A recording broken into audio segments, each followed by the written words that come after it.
Lin Luo traversed into the world of Jiu, becoming the foremost disciple of the master. After a decade of silence, he finally awakened the simplification system. Every skill and technique could be simplified. The supreme breathing technique simplified successfully breathing. The supreme great cave scripture simplified successfully big mouth breathing. The supreme lightning thunder fist simplified successfully static electricity. The esoteric cultivation scriptures, once as inscrutable as celestial texts, transformed into something pure and straightforward before Lin Luo. Jiu, do you see that little celestial master? He is my disciple. Simumu, Ikkyu, let your disciple serve as my nephews made you want lose out. You know what? I have to compete in the peak contest again. Fortunately, this time I have Tongtian's代. Luo, save me. A half bowl of clear water reflects the universe. A talisman commands the spirits. With feet treading the yin-yang bagua steps, and a wooden sword in hand to slay demons and souls. Tears fall as wine is poured on the heroic ground, as the essence of Tao persists through heaven, earth, and humanity. The red string and glutinous rice still linger, yet the Lin Daoist of yesteryears is nowhere to be found. The Grand Master of the myriad realms, Jiu, has gained a new disciple, Lin Luo. The night wind howled, and shadows of trees danced, casting eerie reflections upon the window. The evening breeze wafted through the cracks, moaning softly in an unsettling manner. Awu, a delicate and adorable little creature, lay sprawled on a bamboo bed, suddenly letting out a great yawn, then vigorously rubbing his face and sitting upright, appearing quite listless. In the spacious room, the flickering flame of an oil lamp cast wavering shadows, filling the air with a rich aroma of incense. Beside the little one lay a mushroom-head figure. Strangely, this fellow, though barely in his 20s, bore the visage of someone well into their 30s. The mushroom head snored loudly, turning over, and one could only guess what dreams he was having as drool pulled around him.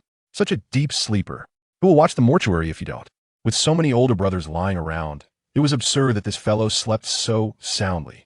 Lin Luo muttered to himself, leaping off the bamboo bed, putting on his shoes, and finding an empty spot to stand.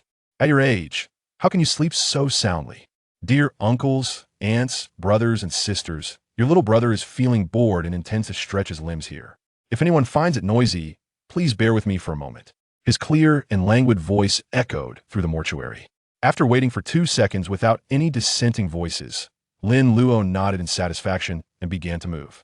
Jiu had once said that there were 3 things one must never do in the mortuary. He even composed a nursery rhyme: walk against the wall, invite trouble; whistle, be scolded by ghosts; pat on the shoulder, diminish your lifespan. Failing to adhere to these 3 rules would lead to misfortune. However, as for everything else, let it be. Lin Luo's fists and feet danced in the air, the talismans affixed to his small garment rustling in the breeze. One must say, this little fellow exuded vigor and strength while practicing his moves, subduing dragons, taming tigers, cutting mountains, and advancing with grace. After a flurry of punches and kicks, Lin Luo felt invigorated. He patted his belly, realizing he was somewhat hungry. Approaching the offering table, he stood on a small stool and poured himself a cup of cool tea. After quenching his thirst, Lin Luo casually grabbed a piece of pastry and sat down to munch on it. Time flies. It has already been a decade since he traversed here. When Lin Luo first opened his eyes, he found himself transformed into a tiny infant. A remarkably handsome man was changing his attire. That familiar face left Lin Luo feeling utterly bewildered. So familiar. Did he get caught in the rain? No, it's just a face full of drool. That little rascal is rather well endowed. While changing Lin Luo's diaper, Jiu muttered to himself.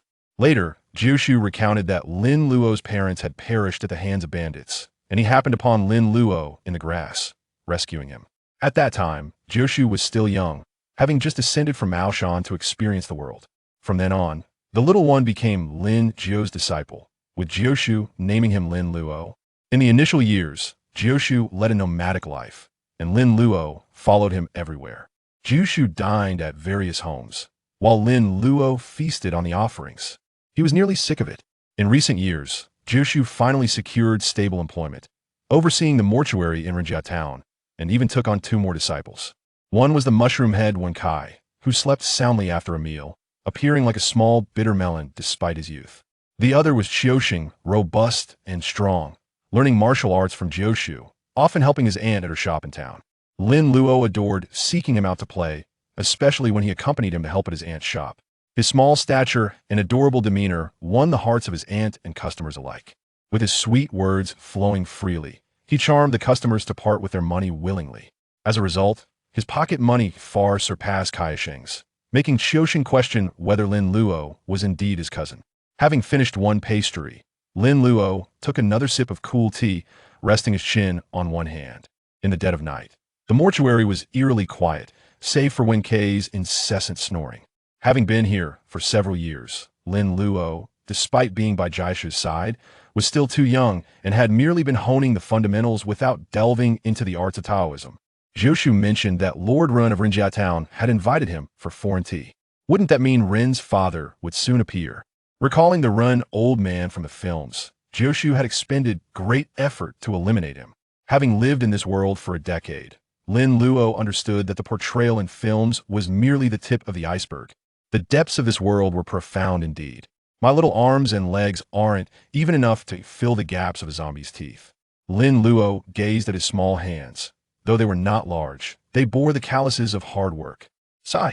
They say travelers have systems. Where's mine? It's been 10 years. System. Do you know how I've spent this decade? Do you think that food from 100 families is so delightful? Lin Luo began to attempt to summon the system once more. Open sesame. Avada Kedavra. Munching melon. Munching melon. Melon. Everything goes smoothly. Grant me your spirit quickly. Lin Luo felt somewhat disheartened and frustrated. As a traveler, shouldn't I have been granted a golden finger? Deep blue, I want to add some. System, I want a lottery. Darn it, you little rascal. Ding. Correct password. The simplification system has been activated. Huh? Oh. There truly was a startup password. Why didn't you mention the password earlier? If the password is incorrect, you should give a reminder. System, you little rascal, you little rascal, you little rascal. Correct password, correct password, correct password. Darn, you foolish thing. You truly deserve a beating. You should have been blasted with blue flames for 3 hours. After venting his frustration, Lin Luo calmed down and began to explore the system. Is there a beginner's gift pack? Beginner's gift pack activated. All attributes 5. 20 cubic meters of storage space activated.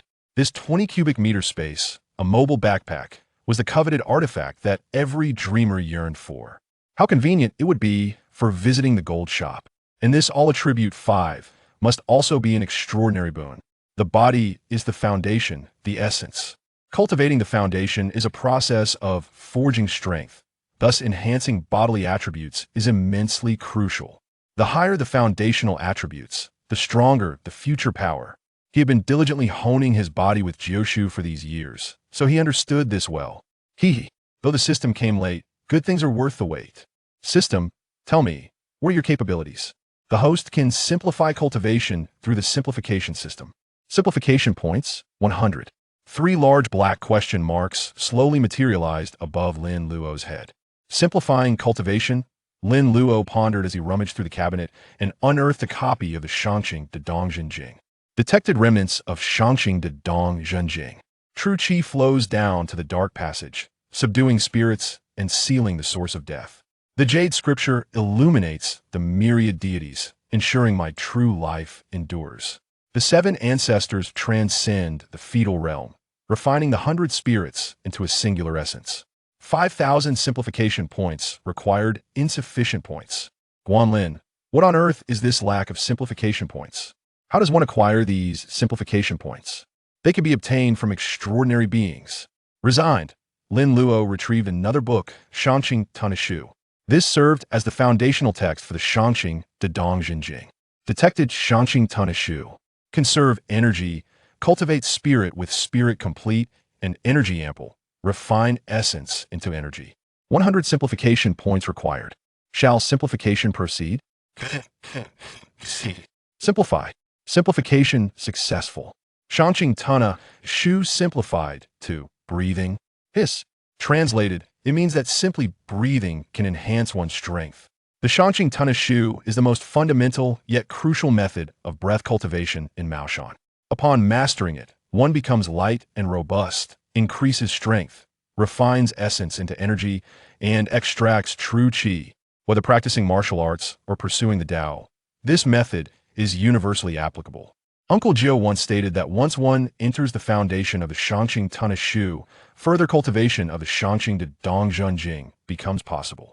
At that point, one can gather the energies of the sun, moon, stars, and the 24 constellations into the body, opening all acupoints with spirit complete and energy ample within these points. One can become a true Maoshan orthodox master. However, whenever Lin Luo sat down to cultivate, his mind would become a chaotic whirlwind. Numerous errant thoughts would surge forth, making it difficult for him to focus. Yet, the essence of cultivation lies in calming the spirit and concentrating the mind.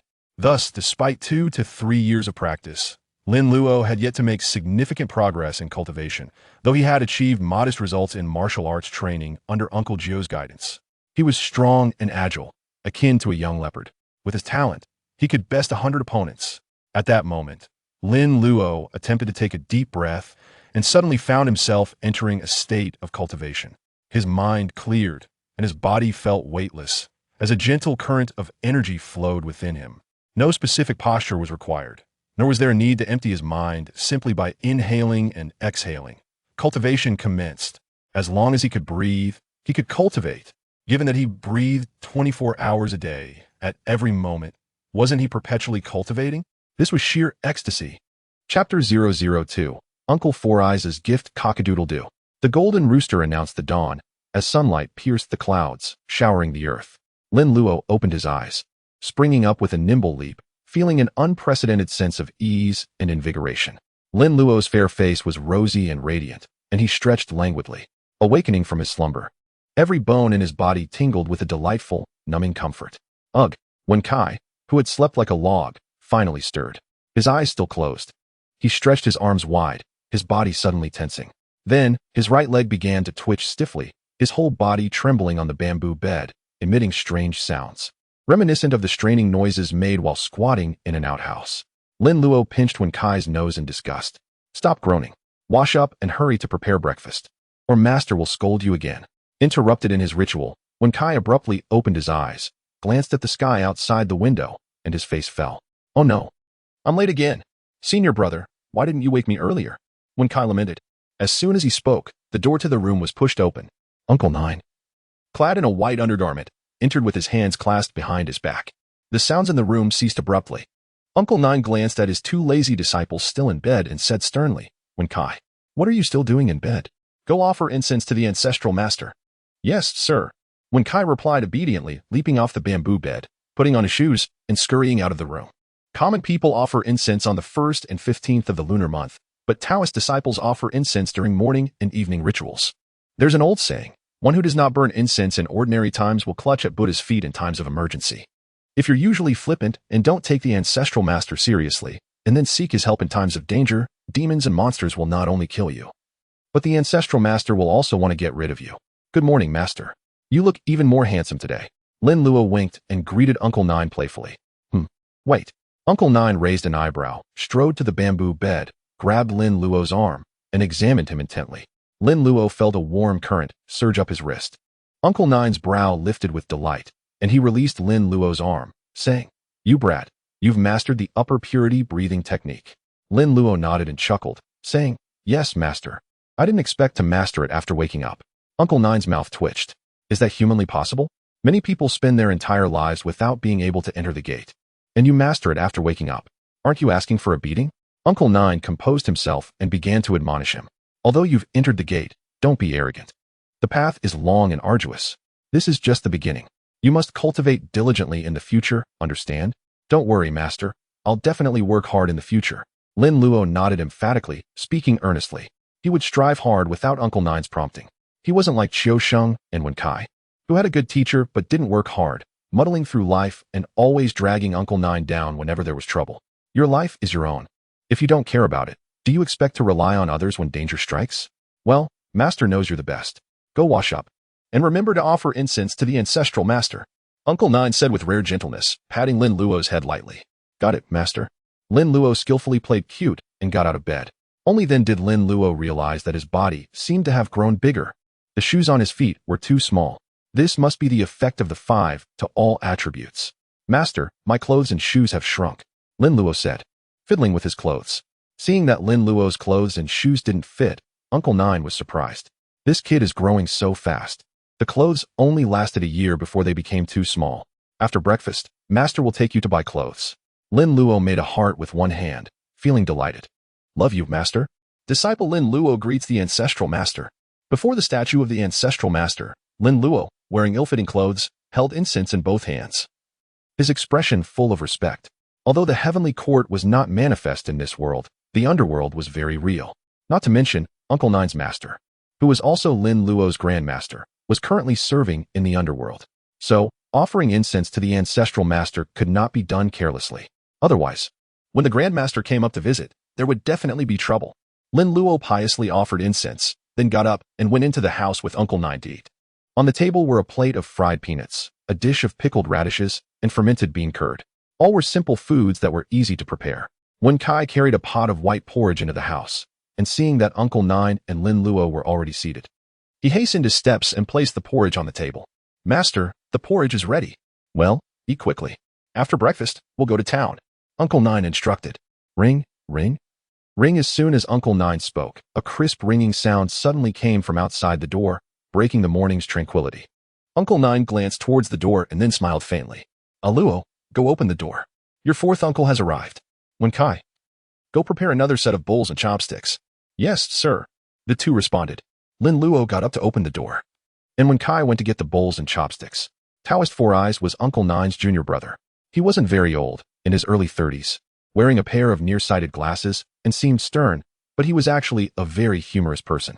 The two brothers, one guarded the mortuary, holding down Rinjia town, and the other escorted corpses, traveling around with clients.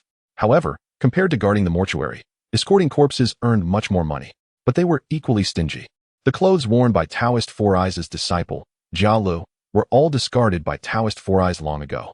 The mortuary's gate was entirely black and very thick, and the threshold was much higher than other places. People would often trip over it if they weren't careful. Of course, there was a reason for this design. The mortuary was not meant for the living. The ability of newly zombified corpses to move was limited, and the high threshold could effectively prevent corpses from escaping from the mortuary. Creak. The heavy gate made a grating sound. Outside the door, a fully armed Taoist priest in a Taoist robe was organizing his team. Taoist Four Eyes carried a banner, hung an oil lamp, and held a three-clear bell, looking somewhat weary. Behind him stood a line of clients, dressed in the style of official uniforms from the previous dynasty. Their complexions were gray and white, without a trace of blood. Their eyes closed, their bodies erect, their arms outstretched, and the hands of those behind resting on the shoulders of those in front. Most people would probably need a change of pants upon seeing this scene. Uncle, you're here, Lin Luo said with a clear voice, smiling. Ah, it's Luo. Where's your master? Four Eyes asked with a smile. He was very fond of his senior brother's little disciple, who was well-behaved, sensible, clever, and adorable. He's inside, about to have breakfast. Uncle, let me help you. Lin Luo reached out to take the things from Four Eyes' hands, but Four Eyes dodged him. It's all right, you're still young. My customers are not easy to control. When you're older, Uncle will teach you how to escort corpses. Four Eyes chuckled, pulled Lin Luo to his side, and shook the three-clear bell, emitting 3 crisp, ethereal rings. Ring, ring, ring thump. The 11 walking corpses received the signal and took a uniform step forward. Lin Luo looked at the three-clear bell with curiosity. This thing is high-tech. Four Eyes shook the three-clear bell, leading the clients over the threshold and into the mortuary. Ring, ring. Ring. With the last few rings, the clients stood neatly in a row. Four Eyes put the things on the offering table, relieved. Finally, I can get some rest. Luo, watch this oil lamp. The lamp must not go out, understand? Four Eyes instructed earnestly. I know, Uncle, it's not like you're here for the first time. Lin Luo said with a smile. The oil lamp was the medium for the spell. Once the oil lamp went out, the corpse-suppressing talismans on the foreheads of the walking corpses would lose their effect, and then these guys would run around. And that wasn't all. If they bit someone, there would be trouble. Walking corpses turning into zombies after seeing blood. And the person bitten by the walking corpse would also turn into a zombie. Outside the mortuary, Uncle Nine greeted him with his hands behind his back. Junior brother, how have you been lately? Hey, the same as always. How about you, senior brother? It seems that these old comrades have not seen each other for nearly a year, yet their bond remains as strong as ever. Have a bite to eat, then get some rest. Indeed, the trio entered the house, where Wenkai had already prepared the meal. Though a simple white porridge, Simu relished it, consuming 3 bowls. Satisfied, Wenkai proceeded to wash the dishes. Senior brother, It appears that Luo has grasped the rudiments of the Tongtian breathing technique. Simu remarked with a contented grin. Jiu nodded with a faint smile, his face beaming with pride. Indeed, he attained mastery last night. Luo is but 10 years of age. Jiu nodded, maintaining an air of nonchalance, yet inwardly swelling with pride. Indeed, he achieved mastery at the tender age of 10. A prodigy, is he not? Envy me, do you? But alas, he is my disciple. Upon receiving confirmation from Jiu, Simu felt a pang of envy. Congratulations, senior brother, on acquiring such a prodigious disciple. He. Jala is quite commendable as well. Jiu held a favorable impression of Simu's disciple, Jala, considering him a kind-hearted lad. Alas, how many years have I labored to impart the Tongtian breathing technique to him, yet he has only just grasped the rudiments. His martial prowess is equally lackluster. He is already 18, unlike Luo, whose future is boundless. In this era of dwindling spiritual energy, cultivation becomes increasingly arduous, and discovering a disciple of exceptional aptitude is even more challenging. It is a stroke of fortune to be cherished. Jiu shook his head. Such pronouncements are premature. In this age of fragmented heavenly secrets, cultivation is fraught with difficulty, and the path ahead is long. Luo has merely taken his first step, and that is quite remarkable, for there are those who cannot even take that initial stride. Simu declared, producing a small booklet from his bosom. Senior brother, during my sojourn in Qianxi, I stumbled upon an unexpected treasure. Do not accuse me of stinginess, for I am but a junior uncle. Jiu raised an eyebrow and accepted the booklet. It was pristine, evidently newly bound, bearing 5 traditional characters, inscript papercraft. Upon beholding the words inscript papercraft, Jiu's brow furrowed. Paper effigies, papercrafts, and puppets are typically classified as techniques prevalent among unorthodox practitioners. However, unorthodox paths are often frowned upon by orthodox sections. Practitioners of such paths, often driven by a thirst for power, resort to cultivating malevolent arts. Among the most infamous are corpse refinement, essence extraction, and the creation of puppets. However, after a brief perusal, Jiu's furrowed brow relaxed. He nodded with a faint smile, offering his assessment. Employing spiritual materials to inscribe yin characters. Condensing the power of lunar yin to animate paper effigies. While it may be an unorthodox path, it is not inherently malevolent. Simu sipped his tea, beaming with self-satisfaction. Of course not. Would I ever bestow a malevolent art upon Luo? At that moment, Lin Luo entered from outside, bearing a kettle of hot water. Master, Uncle Master, allow me to replenish your tea. He, Luo, you have arrived at the opportune moment. Your Uncle Master has a treasure for you. Simu chuckled, snatching the booklet from Jiu's grasp. A treasure. Lin Luo's eyes lit up as he darted to Simu's side. Unbelievable. The notoriously stingy Uncle Master is actually bestowing a gift. Has the sun risen in the west today? Lin Luo had encountered Simu on several occasions in the past, yet had never received a gift from him. This was indeed an unexpected boon. Here, peruse it yourself. Simu handed the booklet to Lin Luo. Inscript papercraft. Despite the traditional characters, Lin Luo was literate. Having spent years immersed in such texts and tutored by Jiu, he encountered no difficulty in reading. He leafed through the booklet, the initial sections detailing the origins of papercraft, followed by the methods of crafting and employing paper effigies. This appeared to be an abridged version, as the booklet was new and contained few pages. Simu had likely transcribed it himself, omitting certain unsavory content. Yet this sufficed. Uncle Master, what is the purpose of this? Lin Luo inquired with feigned ignorance. This papercraft technique involves crafting paper figures and steeds from spiritual materials, inscribing them with yin characters to condense the power of lunar yin.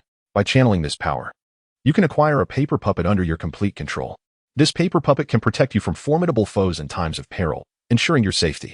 It can also assist you with tasks such as serving tea and pouring water. However, remember to keep it away from fire. That sounds incredible. Luo. Hasten to thank your Uncle Master. Jiu said with a smile, pleased with his junior brother's generosity. He is finally acting like an uncle. Thank you, Uncle Master. There is no need for thanks. Focus on cultivating diligently under your master's guidance. Although you have made some progress, do not become complacent, understood? Simu cautioned. Concerned that Lin Luo might become conceited due to his achievements. In these times of decline, the Maoshan sect is facing a dearth of talent. While all factions yearn for exceptional successors, the Longhu Mountain sect, as the leader of the 3 mountains of talismans, commands the domestic Taoist community and possesses an abundance of promising candidates. The Maoshan sect, on the other hand, has dispersed its disciples far and wide to propagate its teachings and seek out worthy successors in order to perpetuate its lineage. After so long, the Maoshan lineage has finally produced a promising candidate, allowing them to face their elders with pride. However, should they fail to provide proper guidance and allow their disciple to stray from the path, they would have no choice but to end their own lives in shame. Yes, I will cultivate diligently. Rest assured, Uncle Master. Lin Luo nodded firmly, pledging his commitment. While cultivation may be arduous in this era of decline, I possess a cheat. Jiu was pleased with Lin Luo's attitude and, with a smile, produced a silver coin from his pocket and handed it to Lin Luo. If Qiuxing and Wenkai were to witness Jiu's current expression, they would likely be unable to sleep. Who had ever seen Jiu smile, let alone smile so amiably? Qiang and Ade had, when they retrieved the golden coins soared from the well, but their fate was tragic. Aluo, ask Wenkai to accompany you to purchase some new clothes. Your Uncle Master and I have matters to discuss. Jiu instructed. Understood. Lin Luo accepted the coin, stowing both it and the booklet in his bosom. In this world of zombies, one thing is certain, there is no shortage of materials. However, preparing them is still a cumbersome task. I wonder what the system will simplify it into. System. Skinning script papercraft. In script papercraft detected. In bamboo as bone. In paper as skin. In script decree. Animate at will. Simplification requires 1,000 simplification points. Insufficient points. I knew it. Candied hawthorns. Sesame cakes. Sesame cakes. The cries of vendors echoed through the streets of Rinjia town, bustling with activity. Despite its modest size, Rinjia town is situated near a port, serving as a river transport hub, attracting a steady flow of people. Occasionally, one might even catch a glimpse of foreigners. Wenkai, his face beaming with excitement, gazed around with wide-eyed wonder. It had been quite some time since he had ventured out of the mortuary, so his delight was understandable. Senior brother, would you care for a candied hawthorn? No. Senior brother, how about a sesame cake? Observing Wencai's salivating gaze, Lin Luo could not help but feel a sense of helplessness. Why are you so gluttonous? It's just a sesame cake. What's so appealing about it? I have no money. Master only gave me 1 silver coin, and I need to buy clothes. Lin Luo pursed his lips and quickened his pace.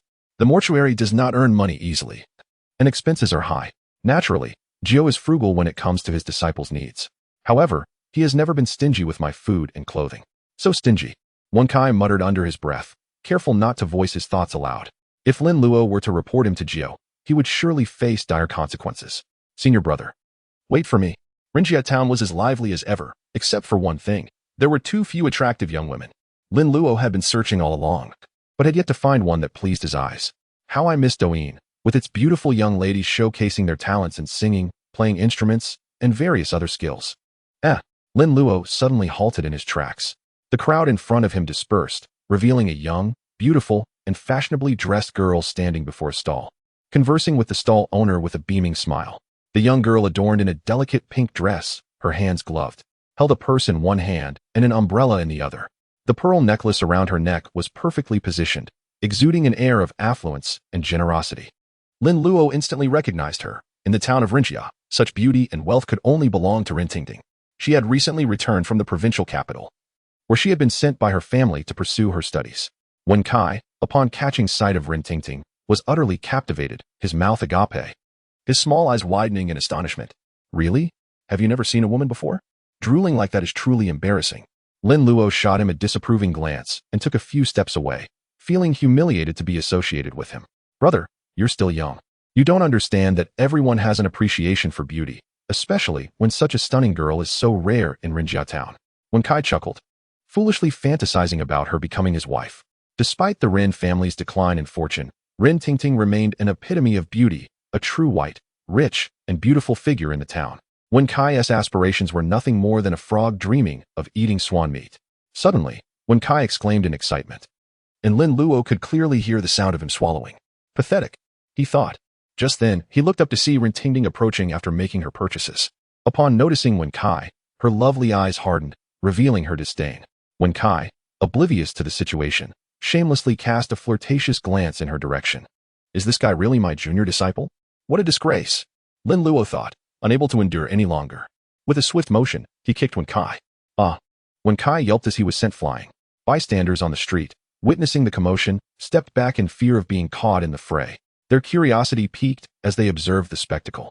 You better not let me catch you leering at girls again. I'll deal with you every single time. Lin Luo scolded before turning away, pretending he didn't know Wenkai at all. Rintingting witnessed the scene unfold and couldn't help but feel intrigued by Lin Luo. Why did he go to Boxiang's eye? Is he buying cosmetics at such a young age? Her curiosity deepened, especially since she had just run out of her own cosmetics. With that thought, she eagerly made her way towards Qian's eye. When Kai, bewildered and dazed, sat up, his mind blank. Who am I? Where am I? What am I doing? Chapter 004. Tingting. You wouldn't want anything to happen to your father, would you? Senior brother, you're here. Come help me. Qiuxing, busy attending to customers in the shop, was overwhelmed as several patrons browsed the wares. Upon seeing Lin Luo enter, his face lit up with relief, and he called out for assistance. Understood. Lin Luo responded, adeptly stepping behind the counter, climbing onto a small stool, and greeting a customer. The morning had been relatively calm, and with Qiuxing and out playing mahjong, a sudden influx of customers had kept him on his toes. Qiuxing cheerfully recommended mid-range cosmetics to the clientele, as high-priced items wouldn't sell, while those too cheap were dismissed for their perceived inferior quality. Lin Luo engaged with the customers at the counter, showcasing several cosmetic offerings. Meanwhile, Ren Tingting entered the shop. Surveying the scene, Qiuxing, noticing her, thought, wow, what a stunning beauty. Could she be a new arrival from Yihong Courtyard? Though Qiuxing wanted to greet her, he was too busy. Lin Luo, however, remained nonchalant, continuing to assist his customers. Ren Tingting curiously examined the array of cosmetics, having learned makeup from her mother since childhood. After her mother's passing, makeup had become her greatest passion. Having returned from the provincial capital with advanced techniques, she was eager to share her knowledge with friends. This cosmetics shop was exactly to her liking. Lin Luo, sweet-talking the customers, made them quite happy, and they promptly completed their purchases. Approaching Lin Luo, Ren Tingting said, Thank you for your help on the street. My name is Ren Tingting, and what is yours? Lin Luo's lips twitched at being called Little One, but he accepted it with grace. I'm Lin Luo. You can call me a Luo, pretty sister. Would you like to see some cosmetics? These selections are quite suited to your elegance. Having endured hardships with Jiu for years, Lin Luo had developed quite the silver tongue. His charming words flowed effortlessly, making him quite successful in the shop. Wow, you're amazing. You kicked that guy away with one swift move. How did you do that? Ren Tingting blushed, her heart fluttering as she playfully fiddled with the cosmetics. To champion the cause of justice when witnessing injustice is the duty of a chivalrous person. Not to mention, a beautiful sister like you deserves it. You need not worry about it. Lin Luo said earnestly, resembling a young knight, which only made Ren Tingting smile even brighter. Qiuxing, observing the interaction, felt both admiration and confusion. How does he manage to make every woman he meets so joyful? You're incredible. After helping me, I must express my gratitude, Ren Tingting said, suppressing her laughter. Her cheeks were flushed, and her crescent-shaped eyes looked adorably charming. No need for thanks, it was nothing. I have even more impressive abilities, Lin Luo declared, lifting his chin with a proud demeanor reminiscent of Jiu. Ren Tingting chuckled and asked, Really? What else can you do? I can tell fortunes based on characters. Oh, I didn't expect you to be a little fortune teller. Ren Tingting's eyes sparkled with interest. Can you read my fortune? Lin Luo extended his hand towards her, palm open. Ren Tingting, stifling her laughter, placed her hand in his. Why is your hand so rough? It must have been a tough life, she thought, feeling a pang of sympathy for the adorable boy. Lin Luo, however, pushed her hand away, saying, I don't read palms. It costs $2 for character fortune telling. But since you're so beautiful, I'll only charge you $1. Oh, so it's about the money. Ren Tingting awkwardly smiled, quickly retrieving $1 from her bag and handing it to Lin Luo. Though she had received compliments before, none had made her feel as delighted as today. $1 received. Lin Luo accepted the dollar and, with a serious expression, asked, What character do you want to test? Caught off guard, Ren Tingting glanced at the cosmetics on display and exclaimed, Let us test the character flower. She pointed to a cosmetic labeled light flower red. Lin Luo furrowed his brow, his expression turning grave. He had initially intended to make a casual remark about impending misfortune for her family, but to his surprise, she had chosen that very character. Not light or red, but specifically flower. Could this truly be fate? Found amusement in Lin Luo's countenance, chiding him for his premature gravitas. Why so silent? Have you perhaps forgotten your lines? She jested, reaching to playfully pinch his cheek. Lin Luo evaded her touch, retorting with displeasure. What is it with you women? A man's face and a woman's feet are not to be touched without consent, or are you unaware of this? Do not presume you can act with impunity merely on account of your beauty. A peal of laughter escaped, who promptly covered her mouth. Lin Luo glared. What is so amusing? Very well, I shall refrain from touching you. Now, enlighten me as to the meaning of this character, flower? She inquired with a delicate giggle.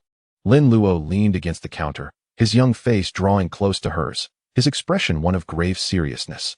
Observing his earnest demeanor, instinctively suppressed her mirth, awaiting his elucidation.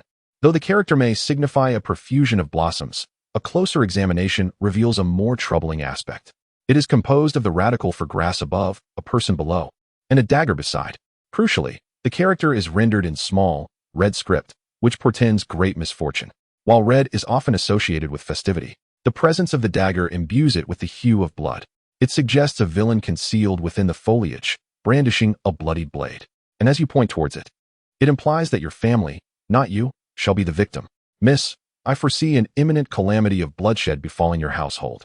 Stood in stunned silence. Until now, she had dismissed physiognomy as mere charlatanry, the domain of roadside swindlers. She had merely found Lin Luo's earnest, quasi-mystical persona amusing, intending to humor him. The silver dollar was a token of gratitude for ridding her of the street urchin. Never had she anticipated such a pronouncement. Yet, strangely, it resonated with a semblance of truth. Young man, she queried, regarding Lin Luo with a complex expression, can you truly foretell the future? If you harbor doubts, I shall return your silver dollar, Lin Luo retorted, producing the coin from his pocket with feigned indifference. I divulged this secret only on account of your beauty. Furthermore, I shall impart some gratuitous wisdom. Though you adorn yourself with cosmetics and finery, one's aura cannot be concealed. Your glabella is darkened, and though a crimson aura crowns your head, it is tainted with malevolence. This corroborates the interpretation of the character. Calamity surely awaits your family. However, the presence of purple amidst the darkness signifies the arrival of a benefactor. Your countenance lacks the pallor of death, suggesting that the deceased shall be a loved one. Of course, you may dismiss my words, but surely you would not wish for harm to befall your father. S. mind reeled. The prospect of her father's misfortune was unbearable. He was her only family. Previously, she had dismissed such notions as superstitious nonsense. But what if Lin Luo's words held truth? His pronouncements, delivered with such conviction, stirred a disquieting belief within her. Moreover, his youth made his pronouncements all the more unsettling. Such insights seemed beyond the grasp of a mere child. Had he been an adult, or even elderly, she would have dismissed him as a charlatan seeking to exploit her. It is not that I disbelieve you, but this matter is far from trivial. Keep the money. Accompany me home and share this with my father, would you? She implored, her large eyes pleading. If his words held truth, it was imperative that her father take precautions to avert the impending disaster. And if they were false, all the better. Yet, she vowed to discipline the impudent boy. Very well, but I have an errand to attend to first, Lin Luo replied. And what might that be? She inquired. To purchase new attire. My current garments no longer fit. I have been saving for some time to acquire new ones, he replied with a plaintive tone, raising his arms to reveal sleeves that fell well short of his wrists. So, it is new clothes you seek, exclaimed, her gaze now drawn to Lin Luo's ill-fitting, rustic attire. Previously unnoticed, it now appeared incongruous. Come, I shall procure them for you, she declared with the generosity of a wealthy heiress. And what of the rouge? I shall acquire it. Wrap it up. You are most generous, fair maiden. Vaulted over the counter with practiced ease. I am off to purchase new attire. Watch the shop, he called out, stared in disbelief. What is transpiring? My senior has only exchanged a few words with the young lady, and now he is departing. Senior, you are still young. There will be other opportunities. Perhaps I should go first. Of course, such words remained unspoken, lest they incur his senior's wrath. As Lin Luo and exited, they encountered, hobbling towards them, wincing in pain. A moment of awkward silence ensued. Why is this fellow still lingering? How tiresome, thought with a pout. Lin Luo glared and launched a flying kick. Ouch, cried, tumbling into a pile of refuse. Why do you strike me thus? Have I not warned you? Each encounter shall result in a beating. Avoid crossing my path again.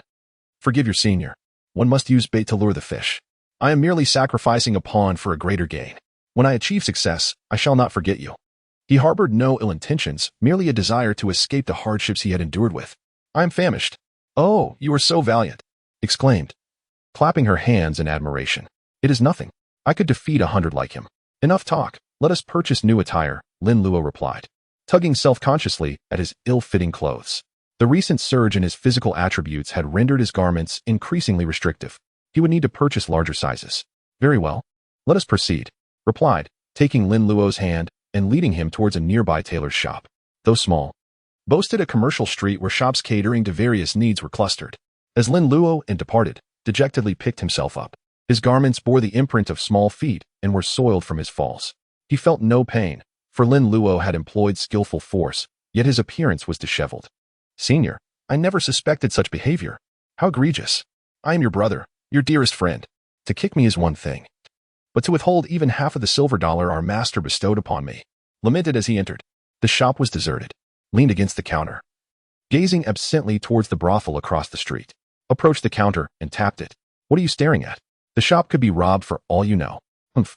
Who would dare steal from us? I would pulverize their skull," retorted, rolling his eyes. "Why are you here instead of tending to our master at the manor?" "Our fourth uncle has arrived. Master instructed me to accompany our senior to purchase new attire," replied dutifully. "Ah, then why are you not with him?" inquired, grimaced. "Earlier, I espied a maiden of surpassing beauty, an ethereal vision. The mere mention of women transformed. Was she clad in a pink dress, adorned with a pearl necklace, and carrying an umbrella, her voice melodious?" Nodded ruefully. "Precisely." Autumn Life pursed his lips, fantasizing. "She's indeed beautiful. I wish she could be my wife." When Kai regarded Autumn Life with the same disdain one reserves for a toad, retorting speechlessly, "Stop indulging in such whimsical fantasies. Haven't you noticed that senior brother has already escorted her away?" Autumn Life's eyes widened in disbelief. "Hey, are you all right, senior brother?" When Kai, equally wide-eyed, responded matter-of-factly, "Hey, are you all right?" Even if she acknowledges senior brother as a younger sibling, with his exceptional qualities, would she still spare a glance for you? Autumn Life's lips twitched, conceding that when Kai's words held a modicum of truth. However, Autumn Life's greatest virtue was his optimism. He chuckled. "Well, it's not necessarily so. Given her close relationship with senior brother, we might have an opportunity to take advantage of our proximity." As he spoke, Autumn Life smoothed his hair, as if to accentuate his own attractiveness. When Kai, dismissing Autumn Life's vanity, nodded with a chuckle, "In that case, let's engage in fair competition." "Agreed." "Miss Rin, please do not hesitate to ask if you require anything further." "He, please visit again." The tailor shop owner saw Ren Tingting and Lin Luo out of the store. At this moment, Lin Luo was clad in a Western-style outfit, complete with a small round hat and a pair of round sunglasses, seemingly procured from an unknown source. He wore leather shoes, exuding the air of a young master from a gentry family. This ensemble, from head to toe, cost a total of $3 silver, all selected by Ren Tingting. It must be said, the young lady's aesthetic sense was on point. In the present era, this attire was at the forefront of fashion. Ren Tingting carried several packages, also containing clothes and shoes purchased for Lin Luo, but of more ordinary styles. A single set of presentable clothing would suffice. "Luo, may we now proceed to my home to seek out my father?" Ren Tingting asked Lin Luo, thoroughly enjoying the dressing-up game. Lin Luo nodded in agreement. "Certainly. Lead the way." Ren Tingting then led Lin Luo toward her home. After a 10-minute walk, the two arrived outside the Ren residence. "This is my home," Ren Tingting said, pointing to her gate. Beyond the gate lay a garden, with a gardener tending to the plants. A servant, upon seeing Ren Tingting's return, hastily opened the gate. "Miss, you're back." "Yes. Is my father at home?" "Master is having tea with the cousin." "Oh." Upon hearing the word cousin, Ren Tingting furrowed her brow, her expression turning colder. "Luo, let's go." Lin Luo followed Ren Tingting through the garden and into the house. In the living room, Ren Fa was having tea with a young man. Upon seeing Ren Tingting's return, both put down their teacups. "He, Tingting, you're back." "Cousin, you're back. A young woman's appearance can change greatly, and you've become even more beautiful." "Father." Ren Tingting called out to Ren Fa, then greeted the four-eyed man beside Ren Fa with a faint cousin. She showed no reaction to his compliment. Compared to Lin Luo's sweet words, this guy's flattery was uninspired. The man wore thick glasses and a drab-green security uniform, strangely resembling a croaking frog. He was Ren Tingting's cousin, Wei. Thanks to Ren Fa's influence, he was now the security captain of Renjia Town. Lin Luo recognized him and wore a faint smile. "Isn't this Captain Wei? This is a villain. Behind me is my cousin-in-law. Open the door. I'm your Captain Wei." Wei had many memorable moments. "He, cousin. I heard from my aunt that you went out shopping. Why didn't you invite your cousin? Your cousin could have helped you carry your bags." Wei fawned over Ren Tingting. "No need. I prefer shopping alone." "Father, have you finished talking? I have something to discuss with you." Ren Tingting was unwilling to pay attention to this cousin, finding his gaze rather unpleasant. Ren Fa also knew that his daughter disliked Wei. To be honest, he also looked down on him. He was average-looking, with mediocre abilities, and not worthy of important assignments. For the sake of his deceased wife, he had already done his best by making him a security captain. As for what this kid was planning, he knew it clearly. A toad lusting after a swan, indulging in wishful thinking. Ren Fa sat on the sofa and said to Wei, "The yamen is busy. Go to your work. You are now the captain, so you can't let down our expectations, understand?" "Ah, yes, cousin-in-law. I will go do my work and come back to pay my respects later, Wei said reluctantly, looking at Ren Fa. Although he didn't want to leave, he had to go since his cousin-in-law had said so. He glanced at Ren Tingting again, his heart itching. Cousin has grown up. I'll perform well during this time, and then propose marriage to my cousin-in-law. If we become related through marriage, wouldn't that be wonderful? As for Lin Luo behind Ren Tingting, Wei ignored him. What was there to pay attention to in a little kid? Chapter 6. These 20 years must have been difficult. After Wei left, the atmosphere in the house immediately improved. Ren Tingting pulled Lin Luo to sit beside Ren Fa, then hugged Ren Fa's arm. Daddy, the sweet sound of his little darling calling him daddy made Ren Fa's heart flutter. Yes. Did you have fun today? Ren Fa asked with a kind smile, glancing at Lin Luo. Happy. By the way, Daddy, this is Luo. He has something to tell you. Oh, Luo. What do you want to tell me? Ren Fa asked Lin Luo with a smile, wondering whose child this was. Judging by his clothes, he wasn't from an ordinary family. However, he didn't remember any wealthy families in Rinjiao Town having such a person. Little did he know that this outfit was bought by his precious daughter with her own money. Lin Luo had already taken off his sunglasses, his clear and bright eyes staring straight at Ren Fa, making Ren Fa feel uneasy. Ren Fa frowned, glanced at Ren Tingting, and suppressed his impatience, asking gently, Didn't you have something to say? Master Ren, these 20 years, your Ren family hasn't been doing well, has it? Hiss. As soon as Lin Luo said this, Ren Fa gasped. His eyes looked at Lin Luo in shock, as if to say, How did you know? Ren Fa's mind raced, guessing Lin Luo's identity. Lin Luo's expression became serious, and he continued, With 20 years of accumulated bad luck, you are already in great danger. What are you saying? Ren Fa stood up abruptly. Shocked, Lin Luo sat calmly on the sofa and poured himself a cup of tea. Although he was young, the aura he exuded made Ren Fa dare not despise him. Who exactly are you? What do you mean by what you said? Ren Fa sat back down, his expression somewhat gloomy, his mind in chaos. No one would feel good after hearing that they were in great danger. I'm doing well. Are you cursing me to die? Lin the con man took a sip of tea and continued to speak. My name is Lin Luo, and my master is Uncle 9. Lin Luo announced his identity. Then continued, I ran into you on the street today, and Sister Dingting asked me to tell her fortune, but the result wasn't good. So I asked me to come and remind you. The Ren family is going to have trouble, and you are very likely to die. As for whether to believe it or not, it's up to you. I won't say too much, because revealing too many secrets of heaven usually doesn't end well. After Lin Luo finished speaking in a profound tone, he stood up, took the packages from Ren Tingting's arms, and put them into his personal space. This personal space was as large as 20 cubic meters. To give you a comparison, a cement tanker can only hold 6 to 18 cubic meters of cement. Whoosh. The sudden disappearance of those packages was seen by Ren Tingting and Ren Fa, and they were both shocked. What kind of trick was this? How did the packages disappear out of thin air? Farewell.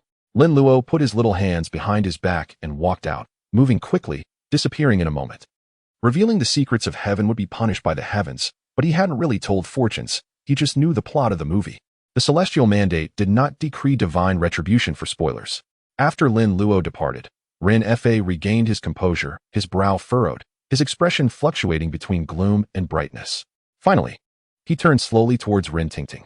Tingting, recount to me in detail your encounter with him today. Ren Tingting, still somewhat dazed, responded with a soft exclamation before realizing what was being asked of her. She pursed her lips and carefully recounted her encounter with Lin Luo. Upon hearing the interpretation of the character, Ren Fa's brow furrowed even more deeply. A villainous fate, with impending bloodshed. Had he not witnessed Lin Luo's miraculous abilities, he would have dismissed it. But now, he was compelled to believe it. For 2 decades, the Ren family had indeed been in decline, each year worse than the last. Ren Tingting, her eyes wide with curiosity, questioned Ren Fa. Papa? Luo said he is a disciple of Master Jiu. Who is Master Jiu? Ren Fa sipped his tea, attempting to calm his nerves.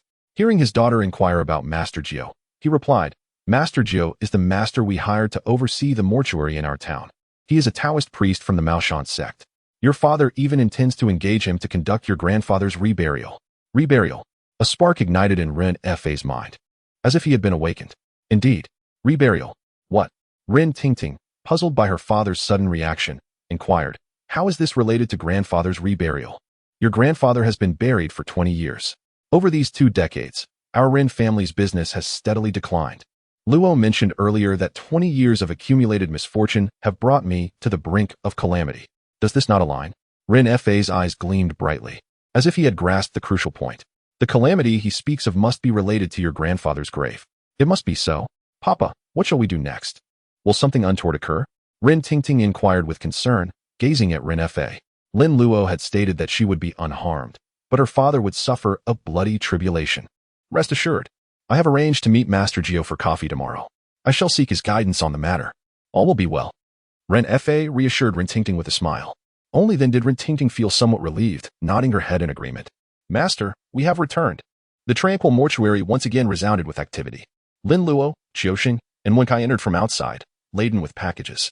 Master Jiu and Simu emerged from the house, their brows raised upon seeing the abundance of items. Why have you purchased so much? Master Jiu inquired. Have you struck it rich? Indeed, we have struck it rich. Qiuxing replied with a mischievous grin, glancing at Lin Luo. Only then did Master Jiu notice the petite Western-style dress on Lin Luo, clearly not inexpensive. What is the meaning of this? Master Jiu inquired, his brow furrowed. The mortuary, though struggling, had never engaged in unscrupulous activities. He trusted that his disciples were not thieves or villains. But where had these items come from? Lin Luo explained with a smile. Master, today I encountered the daughter of Master Ren. I divined her fortune, and she purchased this dress for me as a token of her gratitude. I used the money you gave me to purchase food and drink. As Uncle Master has arrived, we must, of course, provide a proper feast. Dawa Simu's heart filled with joy, and he exclaimed with a smile, Luo, I have not spoiled you in vain. Master Jiu's brow relaxed, and a subtle smile appeared on his lips, though barely perceptible, indicating his improved mood. Master Rin's daughter, recently returned from the provincial capital, I presume? What character did you divine for her that coaxed her into buying you a dress? Master Jiu knew his disciple well, possessing a silver tongue and an endearing charm. Adept at pleasing young ladies. Oh, it was the character flower. Upon hearing Lin Luo's explanation of the character's interpretations, the smiles on the faces of Master Jiu and Simu gradually faded. The content aside, the level of divination was indeed impressive and quite accurate. A red character, inauspicious. A villain beneath the grass, inauspicious. A villain wielding a dagger, inauspicious. Combined, it signified great misfortune. The two fellow disciples exchanged glances, secretly astonished. This little fellow is quite something. To elicit address from the young lady with such an outcome. If he ventures out into the world, he will surely not starve. Master Jiu, with his hands clasped behind his back, glanced at the sky and said, It is getting late. Put down the items. Wakai, prepare lunch. Qiuxing, do not be indolent. Practice 3 rounds of fist forms. Luo, supervise Qiuxing and provide him with guidance. Yes, master. Lin Luo grinned, tilting his head towards Qiuxing. Qiuxing's face initially contorted in bitterness, but he then smiled ingratiatingly at Lin Luo. Hee, elder brother, be gentle. Rest assured, elder brother will treat you well. Upon hearing these words, the expression on Qiuxing's face became even more bitter. It is over. In the mortuary courtyard, the sound of whistling fists filled the air, punctuated by Qiuxing's occasional cries of agony. Master Jiu and Simu sat beneath the eaves, sipping tea, chatting, and occasionally offering guidance. The result was that Qiuxing's cries became even louder. In these times, with turmoil on all sides, warfare and robbery, dynastic changes, and instability, disciples of the Maoshan sect, venturing into the world, must not only be skilled in exorcising demons and binding spirits, but also be prepared to defend against highwaymen and brigands. Therefore, most Maoshan disciples are not only proficient in their craft but also possess excellent martial arts skills. Ordinary individuals are no match for them. Master Jiu himself possessed martial arts skills before ascending the mountain to study Taoism, proficient in swords, spears, and various forms of hand-to-hand combat. Therefore, Qiuxing, having become a disciple of Master Jiu, learned mostly martial arts. However, he frequently assisted his aunt in her shop, resulting in an inconsistent training schedule, hindering his progress in both martial arts and Taoism. He could handle ordinary individuals, but he would be in trouble against formidable opponents. Lin Luo, on the other hand, began soaking in medicinal baths at the age of 6 to strengthen his bones and tendons, continuing for 2 years. At the age of 8, after his meridians had formed, he began learning martial arts from Master Jiu, never missing a day. Lin Luo had now increased his overall attributes by 5 points. His height far exceeded that of his peers, and his physique was as sturdy as a young leopard. He possessed speed, endurance, and strength, all the qualities of a martial artist. Bang! Qiuxing was once again thrown to the ground, stirring up dust. Qiuxing, drenched in sweat, felt dizzy and completely disoriented, unable to comprehend how he had ended up on the ground again. He felt like a monkey in Lin Luo's hands, manipulated at will. At this thought, Qiuxing, with a resigned expression, lay on the ground and waved his hand at Lin Luo. No more. Elder brother, you promised to be gentle. Lin Luo chuckled, raising his eyebrows and inquiring, was I too harsh? Yes. I am about to fall apart, elder brother. Qian cried out. Lin Luo smiled and walked towards a vacant tombstone in the corner of the courtyard. The tombstone was a palm's breadth thick, a rough-hewn piece of stone that had not yet been polished. Lin Luo took a deep breath, channeling the energy within his body to his right foot, and kicked out with force. Crack! With a resounding crash, the tombstone instantly shattered, sending stone fragments flying. Qian's eyes widened instantly, the pain forgotten, and he leaped up from the ground. Damn! How did you do that, elder brother? This tombstone had not been sold yet, and was still a rough-hewn piece of material. It doesn't matter if it is broken, but this tombstone was cut from stone.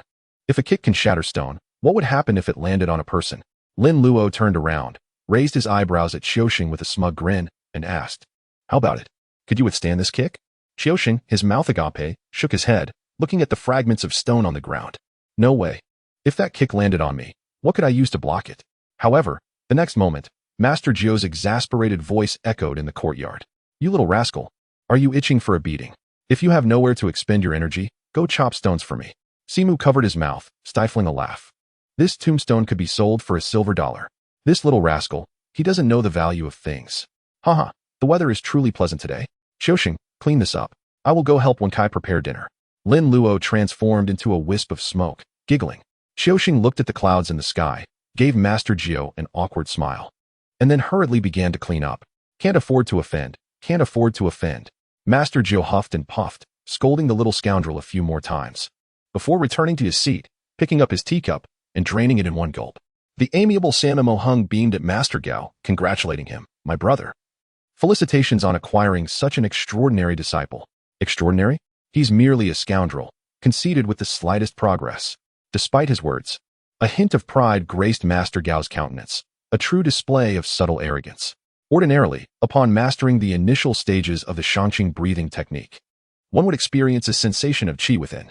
However, controlling this qi typically requires 1 to 2 weeks, allowing it to accumulate sufficiently for easier manipulation. Yet, Lin Luo achieved this in less than a day, a testament to his exceptional talent. Such duplicity. After so many years as brothers, I know you all too well. Sammo Hung quipped, draining his teacup in one gulp. Ugh, why does this tea taste so sour? Esteemed uncles, brothers, and sisters, dinner is served, Manchoi announced. Holding a bundle of incense sticks at the entrance of the mortuary, his voice echoing into the twilight. The forest outside responded with occasional wolf howls. Guests first, please partake. Manchoi, with a flick of his mushroom-cut hair, gestured towards Sammo Hung's patrons before approaching the altar to insert a handful of incense sticks into the burner. Noticing the flickering oil lamp, threatening to extinguish, he observed the patrons swaying in unison with the flame, a sight that startled him. The flame must not die. Dire consequences would ensue. Manchoi swiftly retrieved tweezers, trimming the nearly spent wick. The flame stabilized instantly, burning upright, and the reanimated corpses behind the altar steadied, standing motionless. Manchoi sighed in relief. Thank goodness for the timely intervention, or these fellows would have scattered, proving impossible to recapture. Shaking his head, Manchoi proceeded to offer incense and sustenance to the other patrons. The mortuary housed numerous coffins, temporarily stationed before their final interment. Until then, daily offerings of incense were a necessity. Some were placed in censers before the coffins, while others, lacking censers, were inserted into the coffin seams, 3 sticks for each, ensuring fairness. Dinner is served. Dinner is served. Manchoi announced with each offering, reminding the occupants to partake. Suddenly, an incense stick vanished as soon as it was inserted into a coffin seam. Manchoi, already turning away, paused, a puzzled expression slowly creeping onto his face. Did I just hear something odd? He wondered, how did the incense disappear? A moment of bewilderment washed over him. Could it be? Did I forget to insert it? Or? Unsure, he scratched his head and placed another incense stick into the seam. Please, refrain from mischief. Here's a bit extra, eat your fill and rest well. As soon as the incense was inserted, it vanished in a flash. Manchoi's pupils constricted. It can't be. Is it really a reanimated corpse? Suddenly, a hand landed on Manchoi's shoulder, sending shivers down his spine, readying him to leap. MMPH. Before he could scream, a hand muffled his mouth, pushing him back down. Hush. Manchoi's eyes widened as he recognized Lin Luo, nearly bursting into tears. Senior brother, do you have any idea how frightening it is to be scared like that? I almost died of fright. Lin Luo chuckled, waving Manchoi to the side. Manchoi, clutching the coffin, shakily moved aside, his legs weakened by the ordeal. Having just dined, Chao Sang had vanished. It was only when Manchoi arrived to feed the mortuary's clients that Lin Luo recalled the opening scene of the movie. Chao Sang, disguised as a zombie, would startle Man Choi, toppling the oil lamp and causing Sammo Hung's clients to scatter, prompting the irate Sammo Hung to depart that very night. Man Choi, with his beady eyes, gazed anxiously at Lin Luo, contemplating whether to summon their master. Creak! Lin Luo flung open the coffin lid, and a pallid hand shot out, seizing Lin Luo's wrist, attempting to pull him inside. Man Choi, petrified, was about to call for Master Gao when he saw Lin Luo smirk, seized the hand in return, and with a mighty yank, dragged the occupant out. Arg! Senior brother. No. Thud. A headbutt followed. Chao Sang yelped in pain, collapsing to the ground, wailing, Spare me, senior brother. It's me, Chao Sang. Chao Sang clutched his head, pleading for mercy. So it's you rascal. Recognizing Chao Sang, Man Choi's legs regained their strength. Just joking. Chao Sang grinned sheepishly, his zombie makeup looking grotesque as he chuckled. Joking? Lin Luo retorted, throwing a punch as Man Choi joined in, kicking him. Joking, are we? Funny, is it? Playing zombie. Scaring me. I was wrong. I'll never do it again. Senior brother, have mercy. The trio was in the midst of their scuffle when Master Gao and Sammo Hung arrived, drawn by the commotion. Seeing Chao Sang dressed as a zombie, writhing and begging for forgiveness, they immediately understood what had transpired. How old are you? Still so immature. Master Gao scolded. Seeing their master and uncle, Lin Luo and Man Choi relented, stepping aside. Master. Chao Sang, his funeral garments disheveled, rose, baring his teeth. Why aren't you home so late? Your aunt will be back tomorrow, demanding your return. Chao Sang hung his head, mumbled an okay, and ran to change. Master Gao, after reprimanding Chao Sang, turned to Lin Luo and Man Choi. The Yam master from town has invited me for Western tea tomorrow. Luo, you're coming with me. Yes, master. Lin Luo replied obediently. Delighted. Master, what about me? Man Choi looked at Master Gao expectantly, pointing at himself. He didn't want to be alone guarding the mortuary. He too wished to partake in foreign tea. Master Gao raised an eyebrow, stating flatly, You're staying behind to clean the house. Ugh. Oh. Man Choi was on the verge of tears. Master Gao and Sammo Hung returned indoors. Lin Luo patted Man Choi's back reassuringly. Don't fret, Man Choi. I'll bring back something delicious for you. What do you desire? Man Choi's face brightened, excitedly asking, Anything? What are you thinking? I only have a meager sum. So choose wisely. Lin Luo retorted, rolling his eyes. This fellow is quite greedy. Man Choi chuckled sheepishly, rubbing his hands together, and said ingratiatingly, If you could bring back some sweet osmanthus cake, that would be wonderful. All right, sweet osmanthus cake it is. Lin Luo agreed. As the eldest disciple, caring for his junior was his duty. Hiki, thank you, senior brother. Man Choi was overjoyed. Foreign tea was nothing compared to the deliciousness of sweet osmanthus cake. Stop grinning foolishly. Go boil water. Master and uncle will want to soak their feet soon. Lin Luo instructed, patting the grinning Man Choi. Man Choi nodded, scurrying off to the kitchen. Indeed, rewards were a great motivator. Man Choi had never been so diligent. Chao Sang, having changed, still had traces of white makeup on his face, resembling a painted cat. Senior brother, I'm going home, Chao Sang said, holding a lit incense stick to Lin Luo. All right. Go carefully, and remember, don't look back. I know. Chao Sang placed the incense stick on the bicycle handlebars, pushed the bike out of the mortuary, mounted it, and slowly rode away, disappearing into the darkness. Lin Luo closed the mortuary gates, humming an unknown tune, and headed towards the mortuary storeroom. The storeroom contained discarded magical instruments from Master Gao, some broken, others replaced by better ones.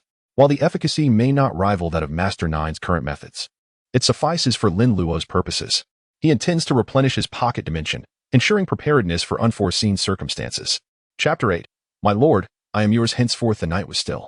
Outside, shadows of trees swayed, punctuated by the occasional wolf's howl and the eerie screech of a night owl. Inside the mortuary, when Kai slumbered soundly, clutching his serpent-shaped pillow. Such was his nature. He could eat, he could sleep, and he bore no worries. Seated before a few oil lamps, Lin Luo perused the script paper crafting technique gifted to him by Taoist priest Four Eyes. The content was not intricate, yet the preparation of materials and the drawing of scripts were arduous. To obtain an obedient paper effigy, one would need at least 3 to 5 months of preparation. Simplification would require 1,000 points. Where could he acquire such points? Lin Luo glanced around the mortuary, lined with coffins and densely packed spirit tablets along the wall. The system had indicated that simplification points could be obtained from supernatural entities. In Lin Luo's understanding, supernatural entities were beings such as Master Rin or Dong Xiaoyu, anything but human. And the most abundant place to find such beings was the mortuary. With this in mind, Lin Luo stored the booklet in his pocket dimension and rose to head to the adjacent room. While the mortuary held coffins, this small room was filled with wine jars, each labeled with sorghum and affixed with a talisman. The jars varied in size and filled the entire room. Each jar represented a solitary wandering spirit, some even containing more than one. "You're the one," Lin Luo exclaimed as he retrieved a jar from the shelf, chuckling as he hefted it in his hands. "Oh dear. Please don't shake me. It makes me dizzy." A flustered female voice echoed from within the jar, surprisingly melodious. "Oh my, a young lady, indeed. My apologies. But I require a small favor." Lin Luo chuckled, carrying the jar out of the room. "Favor? I'm trapped in here. How can I assist you?" A plaintive voice responded from within the jar. "It's quite simple. We'll conduct a small experiment." "An experiment?" Lin Luo stepped into the ancestral shrine, casually closing the door and affixing a talisman to it. He then sealed the windows, walls, and skylight with similar talismans. Once finished, Lin Luo placed the jar on the ground and removed the wine seal. Poof! As the seal was lifted, a cloud of white mist erupted from the jar, the condensed Qian energy that was harmful to humans. Lin Luo stepped back slightly, waiting for the mist to dissipate. He then saw a beautiful woman in a black dress, reclining gracefully on the jar. Lin Luo recognized her instantly, the one whom Mao Shanming had released in Mr. Vampire Part 3. With her raven black hair, alabaster skin, and exquisitely perfect features, her beauty was undeniable, even obscured by the long dress.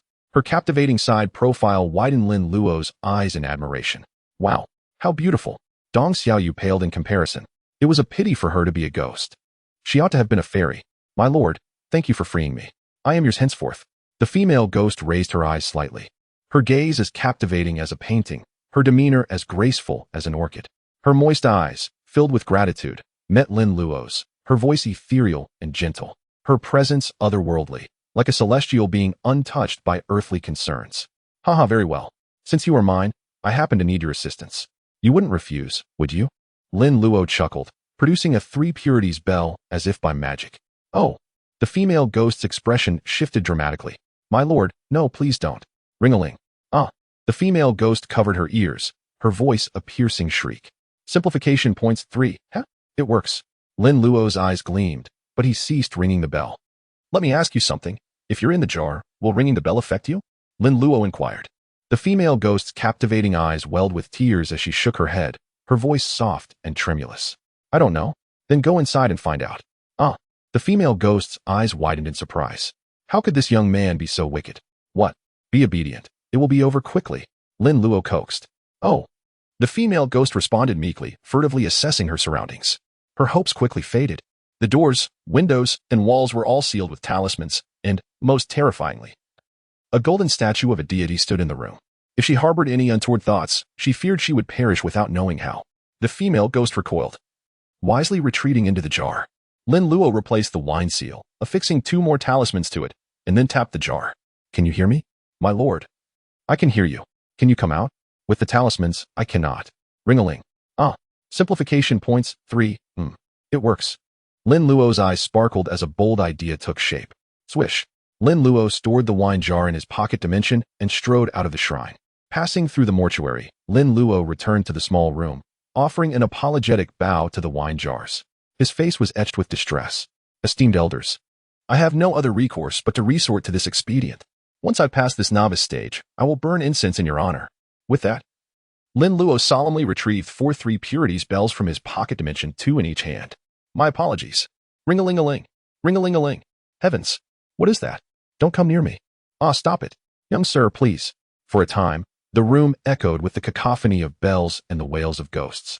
Simplification points 5, 3, 6, 3.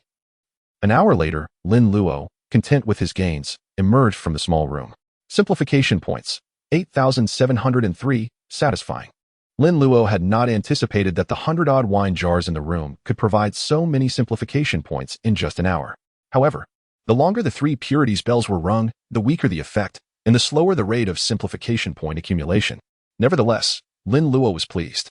With 8,703 simplification points, he could simplify not only the Qian script paper crafting technique, but also the Supreme Purity Great Cave True Scripture.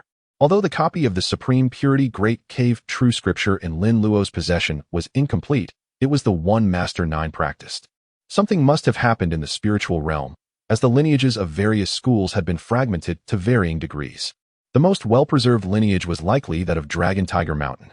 Some schools had even lost their entire heritage. System. Simplify the Supreme Purity Great Cave True Scripture and the Script Paper Crafting Technique. Detected Supreme Purity Great Cave True Scripture. Incomplete. True Qi flows downward, filling the dark pass, securing the spirit and fortifying the essence, blocking the source of death. The Jade Scripture illuminates all spirits, granting me true longevity. Releasing the 7 ancestors and reversing the fetal state, refining all spirits into a single Qi. Simplification requires 5,000 simplification points. Simplification successful.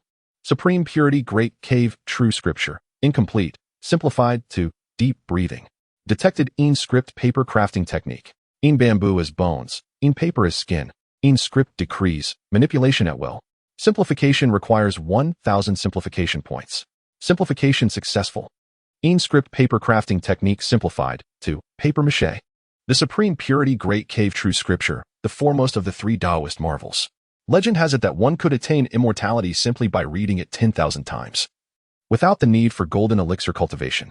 The original cultivation method involved contemplating the Qi of the 5 directions, the sun, the moon, and the 24 stars, totaling 39 chapters.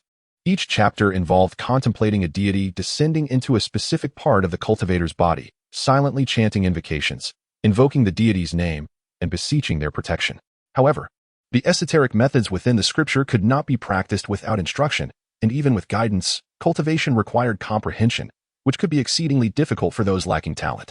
Now, Lin Luo merely needed to breathe deeply, focusing on nothing else, as deep breathing itself constituted cultivation. Furthermore, the script paper cutting art originally required preparing materials, drawing scripts, and casting spells and incantations to create a paper effigy. Now, neither materials nor scripts were necessary. He simply needed to fashion the paper effigy, envision its appearance, and imbue it with a spirit. If word of this got out, it would undoubtedly astonish others. It must be said, this simplification system was utterly unreasonable, defying all logic. Successfully signed. Chapter 009. Paper Effigy. Teacher Mi Kami emerges. Inhale. Exhale. Lin Luo busied himself with the paper effigy while taking deep breaths. Paper effigies were not limited to paper figures. There were also paper horses, paper carriages, paper boats, and even paper houses. In essence, anything crafted from paper could be considered a paper effigy. However, the mortuary primarily focused on corpse management, rarely offering paper effigies or even funeral services. The town boasted specialized paper effigy shops, coffin shops, and funeral teams. Uncle Nine was merely a mortuary caretaker, his business not so extensive. After all, the town was small, and if he handled everything, what would others do? Nevertheless, if a client requested it, the mortuary could accommodate. Take, for example, the reburial of old Master Ren's remains. Aside from the funeral procession, everything else was provided by the mortuary itself. External supplies were quite expensive, making self-production more cost-effective. Having followed Uncle Nine on his adventures since childhood, Lin Luo possessed decent craftsmanship. A paper figure nearly as tall as himself had already been fashioned, and all that remained was to equip it.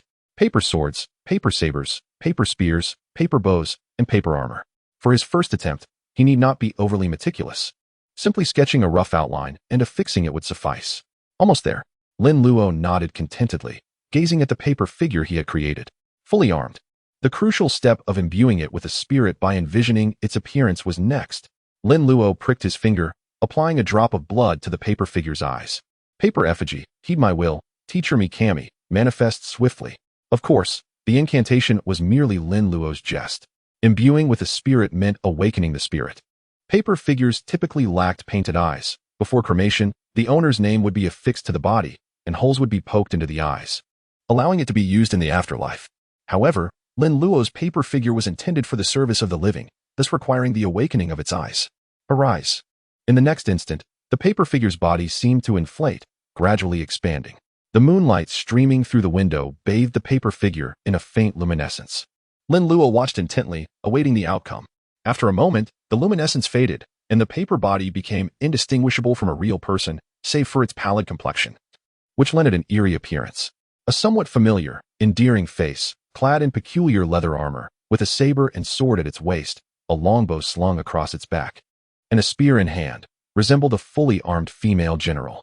The paper figure gazed silently at Lin Luo. Haha, it's done. Take a few steps.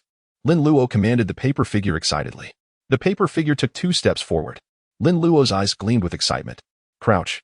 Jump. Throw a punch. Lin Luo experimented with simple commands, all of which the paper figure executed flawlessly, albeit somewhat stiffly. Lin Luo casually drew the saber and sword from the paper figure's waist. The blades shimmered with an uncanny chill, betraying no hint of their paper construction. The spearhead was similarly convincing.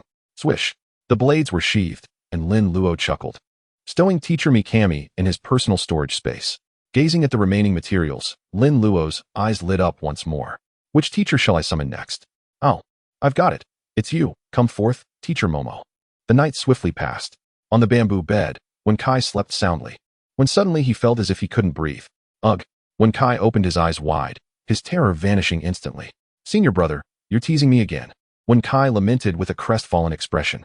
He had been dreaming of a feast, about to take a bite, when he abruptly awoke. A table full of delicacies. Yet he hadn't tasted a single morsel, a great loss. Still sleeping? The sun is already high in the sky. Hurry up and make breakfast, or you'll be scolded by master again, Lin Luo said with a smile. Ah, it's dawn already. It feels like I just lay down. Wen Kai sighed, rolling off the bamboo bed and exiting the room listlessly. After washing up, Lin Luo went to the meditation room, offered incense to the ancestral master, and presented him with a bowl of yellow wine. Last night, the ancestral master had helped him hold the fort, and today he must properly reward him. Greetings to the ancestral master. Ancestral master, this is a token of my filial piety. Please enjoy it at your leisure. Out of the blue, you're being so kind? Uncle Nine's voice echoed eerily from behind. Lin Luo turned to see Uncle Nine and 4th Uncle Master regarding him with knowing smiles. Hee master. You know me. I'm the most filial disciple, Lin Luo said with a playful grin. Huh. 4th Uncle Master exclaimed in surprise, scrutinizing Lin Luo, then tentatively asked Uncle Nine, Senior brother. Does the aura around Luo seem different from yesterday? Uncle Nine furrowed his brow, examining him intently. Upon closer inspection, he indeed noticed a change, his pupils contracting slightly. Filled with astonishment. You rascal, you've cultivated the Great Cave Scripture. Yes, last night while perusing the Great Cave Scripture, I somehow fell asleep. And when I woke up this morning, I realized I seemed to have succeeded in cultivating it. Lin Luo continued with his playful demeanor. Hiss. Uncle Nine and 4th Uncle Master simultaneously gasped, drawing in a breath of cold air. How is this possible? Mastering the pure clarity breathing technique in one night was plausible. But cultivating the Great Cave Scripture in one night was bordering on the fantastical. In this era of depleted spiritual essence, cultivation was arduous, and the Great Cave Scripture was abstruse and difficult to comprehend. Although Uncle Nine had explained to Lin Luo how to cultivate it, success in a single night was still implausible. How did Lin Luo achieve it? Yet, the aura emanating from Lin Luo was undeniable. Pure and authentic righteous qi from the Mount Mao lineage. Master, 4th Uncle Master, how did you discern that I had cultivated the Great Cave Scripture? Lin Luo asked curiously.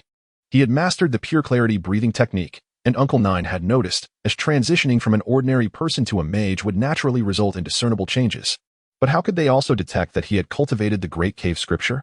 He didn't feel any different. Uncle Nine raised an eyebrow, suppressing his elation, and explained to Lin Luo, it's because we both possess the art of qi observation. Everyone's aura can actually be seen. The art of qi observation can be used to observe the dragon veins of mountains and rivers, as well as the aura of people. Through the aura, one can assess the other party's physical condition.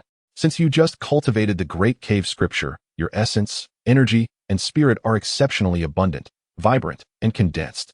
Most importantly, the aura within you shares the same origin as ours. Upon hearing Uncle Nine's explanation, Lin Luo understood and grinned. Master. Then I want to learn the art of qi observation too. Uncle Nine nodded and said calmly, You may, but there's no rush. I'll offer incense to the ancestral master first. Uncle Nine and 4th Uncle Master took incense and paid their respects to the ancestral master in turn. With some time before breakfast, Uncle Nine began discussing the art of qi observation with Lin Luo in the meditation room. The art of qi observation is a means of determining auspiciousness and misfortune. Whether it's a person or an object, each possesses its own aura. Observing yin-yang dwellings to assess the aura of the land, observing people to assess their vitality, observing ghosts to assess their yin energy, observing zombies to assess their corpse qi, observing demons to assess their demonic qi. Take this book on the art of qi observation. Study it diligently, memorize its contents, and once you've grasped the methods, the art of qi observation will naturally be mastered. Lin Luo received the booklet, which bore the title Art of Qi Observation. With a thought, the simplification system began scanning. Art of Qi Observation detected. Those who seek Penglai Island in the sea speak of its proximity, yet fail to reach it, likely because they cannot perceive its aura. Simplification requires 1,000 simplification points. Simplify? As expected, it can be simplified. Simplify. Simplification successful. Art of Qi Observation simplified to yin yang eyes. Instantly, Lin Luo's eyes were met with a refreshing coolness. Hiss. This simplification system is truly remarkable. With his yin yang eyes, he could perceive the netherworld with his right eye closed and the mortal realm with his left. Master, I will study diligently. Clutching the art of Qi observation, Lin Luo looked at Master Jiu with anticipation. Master, now that I have achieved Qi circulation, may I begin learning talismans and Maoshan techniques? The Great Cave Scripture states, from the cave source and cave illumination, myriad paths arise. It also says, first is Qi circulation, then spirit communication, and finally soul illumination.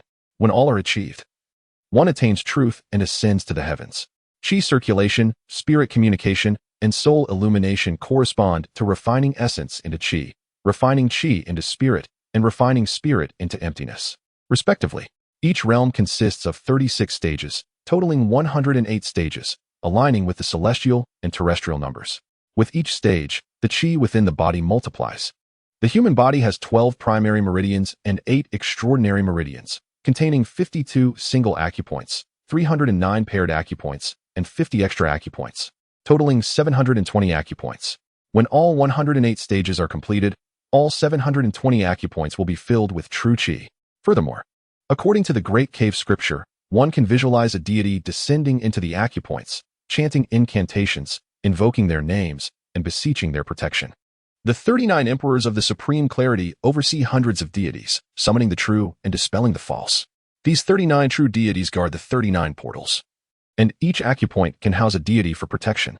The 12 primary meridians and the Ren and Du meridians contain 365 primary acupoints, corresponding to 365 auspicious deities. If one could truly achieve this, with the protection of 365 deities within the body, not only could one govern the mortal realm, but one could also ascend to immortality. However, Lin Luo was merely at the first stage of Qi circulation, just beginning his journey to immortality. Therefore, he was eager to learn more life-saving skills from Master Jiu. Maoshan is renowned for its talismans and exquisite Taoist techniques, such as telephonic communication. When Xiu Sheng and when Kai caused trouble, Master Jiu used telephonic communication to summon his fellow disciples for assistance. It was practical and effective.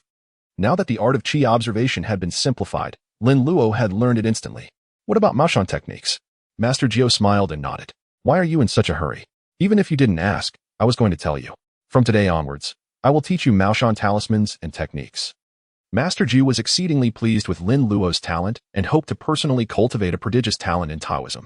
When Lin Luo eventually left the mountain, he would surely create a sensation and establish a great reputation in the spirit realm, showing other orthodox disciples just how outstanding his disciple was. Excellent, Master. Your disciple will study diligently. Lin Luo exclaimed excitedly. Seeing Lin Luo's excitement, Master Jiu's expression became somewhat subtle. The Maoshan school has its own established doctrines and techniques that distinguish it from other Taoist sects, hence the name Maoshan techniques. Also known as the Jade Maiden Joyful God arts, these legendary mystical arts can exorcise ghosts and subdue demons with inscribed talismans. Aside from Maoshan talismans and techniques, what Lin Luo would learn was no different from other Taoist sections. Even if one is not proficient in everything, one must still have some knowledge. Otherwise, how can one handle requests when traveling the world? Reverend, would you please pray for rain? I'm sorry, I cannot. What about disaster relief? Also no. Exorcism? No. What can you do? I am only skilled in bestowing blessings and granting children. Get out. How disgraceful. Being chased out is a minor matter. But losing face for Maoshan is a major one. Although there are many unorthodox Maoshan practitioners who travel around deceiving people, it wouldn't matter if they lost more face. However, if an orthodox Maoshan disciple knows nothing, even worse than those charlatans, then it would be inexcusable. The ancestors would be displeased. Therefore, Lin Luo had much to learn. A Taoist self-cultivation is called Taoist arts, such as internal alchemy, external alchemy, ingestion, and guidance, which Maoshan has its own versions of. In addition, one must learn Taoist scriptures, rituals, talismans, incantations, concealment, exorcism, demon subdual, disaster relief, and so on. Over the years, Master Jiu had been teaching Lin Luo many things through words and deeds. All that was lacking was teaching Lin Luo the most crucial elements after he achieved qi circulation. Whether Tongtian Talismans or techniques, their foundation lies in the activation of qi. Without qi circulation, everything is in vain. Don't be too happy yet. Since you want to learn, you must not complain, understand? Master Jiu said with a smile. Rest assured. Master, your disciple doesn't know what hardship is. Lin Luo patted his chest, full of confidence. Ikkyu, you said that yourself. Come with me. Master Jiu smiled again at Lin Luo, then turned and walked out of the quiet room. Lin Luo quickly followed. Daoist Four Eyes also stood up, following behind with a smile. Looking at Lin Luo with a hint of sympathy. Little nephew, you have no idea what you're about to face, do you? He. Master Jiu entered the room and took a yellowed book from the bookshelf. It looked quite old. The book was only a palm thick, with the words Tongtian's Secret Arts on the cover. Master, is this all there is to the Tongtian's Secret Arts? I'll finish it in a few days. Lin Luo said in surprise. Brat, that's just the table of contents. The entire contents of the Tongtian's Secret Arts are on the bookshelf. Master Jiu raised his eyebrows, pointing to the bookshelf against the wall. What? Lin Luo's eyes widened, looking incredulously at the bookshelf. The bookshelf was against the wall, tall and wide, filled with books. How long would it take to read all of that? Kid, remember what you said. You must study hard. Daoist Four Eyes stood behind Lin Luo, patting his shoulder and laughing. Why does that sound so annoying? I really want to hit him. He's my uncle master. I can't be disrespectful. Immeasurable longevity. Woo-woo. All right, you study hard. Your master and I are going to drink tea. Master Jiu and Daoist Four Eyes left with smiles. Lin Luo, alone, looked at the wall of books, feeling his little head grow larger. Good morning, Master Jiu. How's business? Not bad, just opened. Master Jiu, good morning. Morning. Master Jiu led Lin Luo through the streets of Rinjia town, where most of the townspeople recognized him and greeted him warmly. Over the years, Master Jiu's reputation in Rinjia town had grown, thanks to his house full of wine jars. With such a skilled Taoist priest, the townspeople of Rinjia town felt at ease. Today, to drink foreign tea, Master Jiu wore his best embroidered robe with a waistcoat. Lin Luo was wearing a plain-colored Chinese jacket and black trousers, with cloth shoes. These were also bought by Rin Tingting yesterday. Going out with his master to discuss business, he couldn't wear Western clothes and steal Master Jiu's thunder.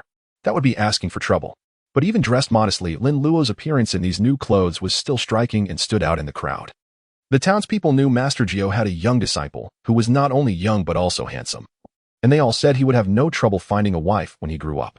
Luo, when we go in, listen and observe more, speak less. And don't embarrass yourself, understand? Master Jiu instructed Lin Luo. I know, don't worry, Master. Lin Luo said with a smile, knowing Master Jiu valued his reputation the most. Master Jiu nodded, regretting his decision. He shouldn't have brought Luo. He should have brought Wen Kai. Going to drink foreign tea for the first time. It would be embarrassing to make a fool of himself. If Wen Kai were here, he could take the blame. But it was too late to change now. He could only hope for the best and that everything would go smoothly. A doorman greeted Master Jiu and Lin Luo at the entrance of the CAF, opening the door and welcoming them inside. The manager, seeing the guests, walked over with a smile. Excuse me, have you secured a reservation? Abbot 9 scrutinized the CAF, a hint of unease in his expression. The establishment boasted an impressive decor, reminiscent of upscale Western restaurants of later times. The patrons sipping coffee exuded an air of affluence. How is it that everyone here is so well dressed? He mused. The men were clad in impeccable suits. The women adorned with resplendent jewelry, none of whom seemed like ordinary folk. When did Rin family town become a haven for so many individuals of prominence? Abbot 9 cast a glance at the manager, who was attired in a well-tailored black suit, exuding an air of formality. He had initially believed that his own attire was suitable for a visit to this foreign tea house, but he now felt outshone even by the staff. Abbot 9 shook his head in slight embarrassment. No, we don't. Lin Luo interjected from behind Abbot 9. We were invited by Master Rin. Has Master Rin arrived yet? So you are Master Rin's guests. Please, follow me. The manager's smile broadened, and he bowed slightly, leading the way. They ascended to the second floor, where Rin Fa was already awaiting their arrival. Upon seeing Abbot 9 and Lin Luo, he promptly rose to greet them. Greetings, Abbot 9. Master Rin. Abbot 9 was taken aback by Rin Fa's cordiality. After exchanging greetings, he addressed Lin Luo. Quickly, greet Master Rin. Greetings, Master Rin. Lin Luo chimed in with a cheerful demeanor, his youthful charm evident. Rin Fa beamed at Lin Luo, his smile widening. Excellent, excellent. Please, be seated. Actually, I've already had the pleasure of meeting Luo. Abbot 9 chuckled, understanding the situation. Lin Luo had informed him about the fortune-telling session with Rin Tingting. My young apprentice is rather mischievous and not yet fully proficient in his art. I hope he didn't cause any offense, Master Rin. Not at all. Abbot 9. You are far too modest. Luo's abilities are truly remarkable. You have done an exceptional job of training him. Rin Fa exclaimed, giving Lin Luo a thumbs up in admiration. The fact that Lin Luo had accurately described the hardships the Rin family had endured over the past 2 decades spoke volumes about his capabilities. As they settled into their seats, the CAF manager presented the menu, inquiring about their beverage preferences. I'll have a coffee, Rin Fa stated, turning to Abbot 9. Abbot 9 was perusing the menu, which was filled with foreign script that seemed even more perplexing than the runes on their talismans. Is this some sort of arcane gibberish? He wondered. We'll have 2 coffees. Since he couldn't decipher the menu, he decided to emulate Rin Fa's choice. Abbot 9 mentally commended himself for his resourcefulness. After the waiter had taken their orders, Abbot 9 turned to Rin Fa with a smile. Master Rin, I understand that your daughter has returned from the provincial capital. Why didn't you invite her to join us today? Oh, that impetuous girl. She picked up some makeup techniques in the provincial capital and has been running around teaching others. She should be here soon. Just as he spoke, Rin Tingting ascended the stairs. Rin Fa noticed her and smiled. Ah, here comes my daughter. Abbot 9 turned his head and his brow furrowed slightly upon seeing Rin Tingting. My, hasn't she grown? Lin Luo also turned to look. Rin Tingting was wearing the same pink dress as before. Father. Rin Tingting greeted Rin Fa with a radiant smile, her voice melodious.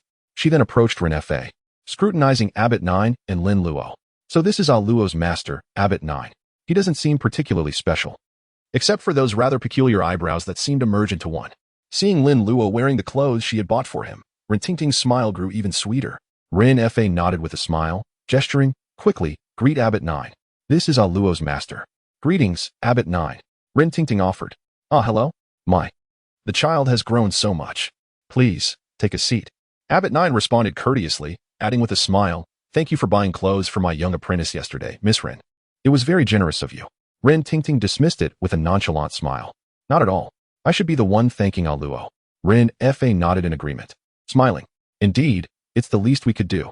Rin Fa summoned a waiter to take Rin Tingting's order and then turned to Abbot 9, broaching the matter at hand.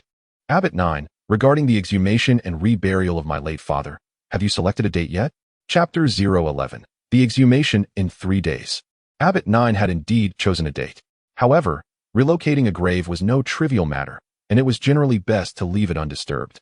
As the elders often said, never move a grave, for 9 out of 10 attempts end in misfortune. The deceased should be treated with the utmost respect. While this saying might be an exaggeration, it served as a warning to descendants to exercise caution when considering exhumation and to avoid disturbing the ancestors unless absolutely necessary. Master Rin, Abbot 9 cautioned, I urge you to consider this matter carefully. It is often best to leave things as they are. I have given it much thought. Rin Fa declared with a wave of his hand, appearing somewhat agitated. The feng shui master of the time said that the coffin must be exhumed and reburied after 20 years, for it would bring good fortune to our Rin family. Rin Fa then cast a complex glance at Lin Luo. Moreover, Luo has foretold that our family may face a calamity involving bloodshed, which I believe is related to my late father's grave. Previously, when Rin Fa had asked Abbot 9 to select a date for his father's reburial, he had only requested a date, without divulging any specific details about the Rin family. Abbot 9 and Lin Luo were likely unaware of their family's circumstances. That was why Rin Fa was so startled and convinced when Lin Luo accurately described their family's hardships over the past 20 years. This further solidified Rin Fa's resolve to relocate his father's grave. Since the Rin family's misfortunes had begun after his father's burial, perhaps selecting a new, auspicious burial site would reverse their fortunes and bring prosperity to the family. Seeing Rin Fa's unwavering determination and his mention of his apprentice, Abbot 9 refrained from offering further advice. In that case, we shall proceed with the exhumation in 3 days. Abbot 9 confirmed. Rin Fa's face lit up with joy, satisfied with the timing. He was eager to relocate his father's remains as soon as possible, hoping to secure blessings for the Rin family. What preparations should we descendants make? Abbot 9 replied in a measured tone. Ideally, one should cleanse oneself with a bath and observe a 3-day period of abstinence and purification. Abstinence referred to the ancient practice of purifying one's mind and body before offering sacrifices, as a sign of reverence. In the southern regions, there was a custom of fasting, which involved monks soliciting alms or performing rituals. Taoist fasting rituals were divided into 2 types, internal and external. Internal fasting referred to the Taoist priest's personal practice, focusing on inner thoughts and desires, as well as outward speech and actions. External fasting, on the other hand, was performed by the Taoist priest for the sake of others or particular events, often involving collective participation, chanting, and ritualistic actions. External fasting was also known as purification. The Cloud Compendium of the Seven Tablets stated, "Purification means to turn one's heart towards the Tao, to contemplate the mysterious and the true, and to wish for boundless blessings and the elimination of unforeseen disasters." In essence, it meant that those who observe the fast should turn their hearts towards the Tao, contemplate the mysteries of the universe, and pray sincerely for the blessings of the celestial deities and the elimination of potential calamities. Lin Fei, not being a Taoist, was naturally unfamiliar with the concept of purification and earnestly inquired, "Abbot 9, what does this purification entail? How should it be observed?" Just as Abbot 9 was about to explain, the manager arrived with the waiter, delivering the coffees they had ordered. Upon seeing the beverages placed on the table, Abbot 9 suddenly felt perplexed. There were 2 cups, one black and one white. "How does one drink this?" "Luo, let me prepare your coffee for you," Rin Tingting offered with a smile, appearing slightly bored. "All right. Thank you, sister." Lin Luo responded in a clear, polite voice. "You're welcome, Luo." Rin Tingting mixed the coffee and placed it in front of Lin Luo with a smile. "There you go. Add sugar if you want it sweeter." "Thank you," Lin Luo said courteously, adding 3 spoonfuls of sugar to his coffee. After all, 3 spoonfuls of sugar is the way to go. "So this is how one drinks foreign tea." Abbot 9, feigning nonchalance, had been observing intently. He marveled at the meticulousness of the foreigners and proceeded to prepare his own coffee in a similar manner. "Master Ren, there are 7 types of purification. As the exhumation is bound to cause a disturbance, we must atone to the deities of heaven, earth, and water. Therefore, we must observe the 3 primes purification." Lin Fei nodded repeatedly. Master Jiu further instructed, "The sacrificial offerings should be standard, but remember, never use sprouted soybeans." Rin Tingting's eyes widened with curiosity as she looked at Lin Luo. "Little brother, why not soybean sprouts?"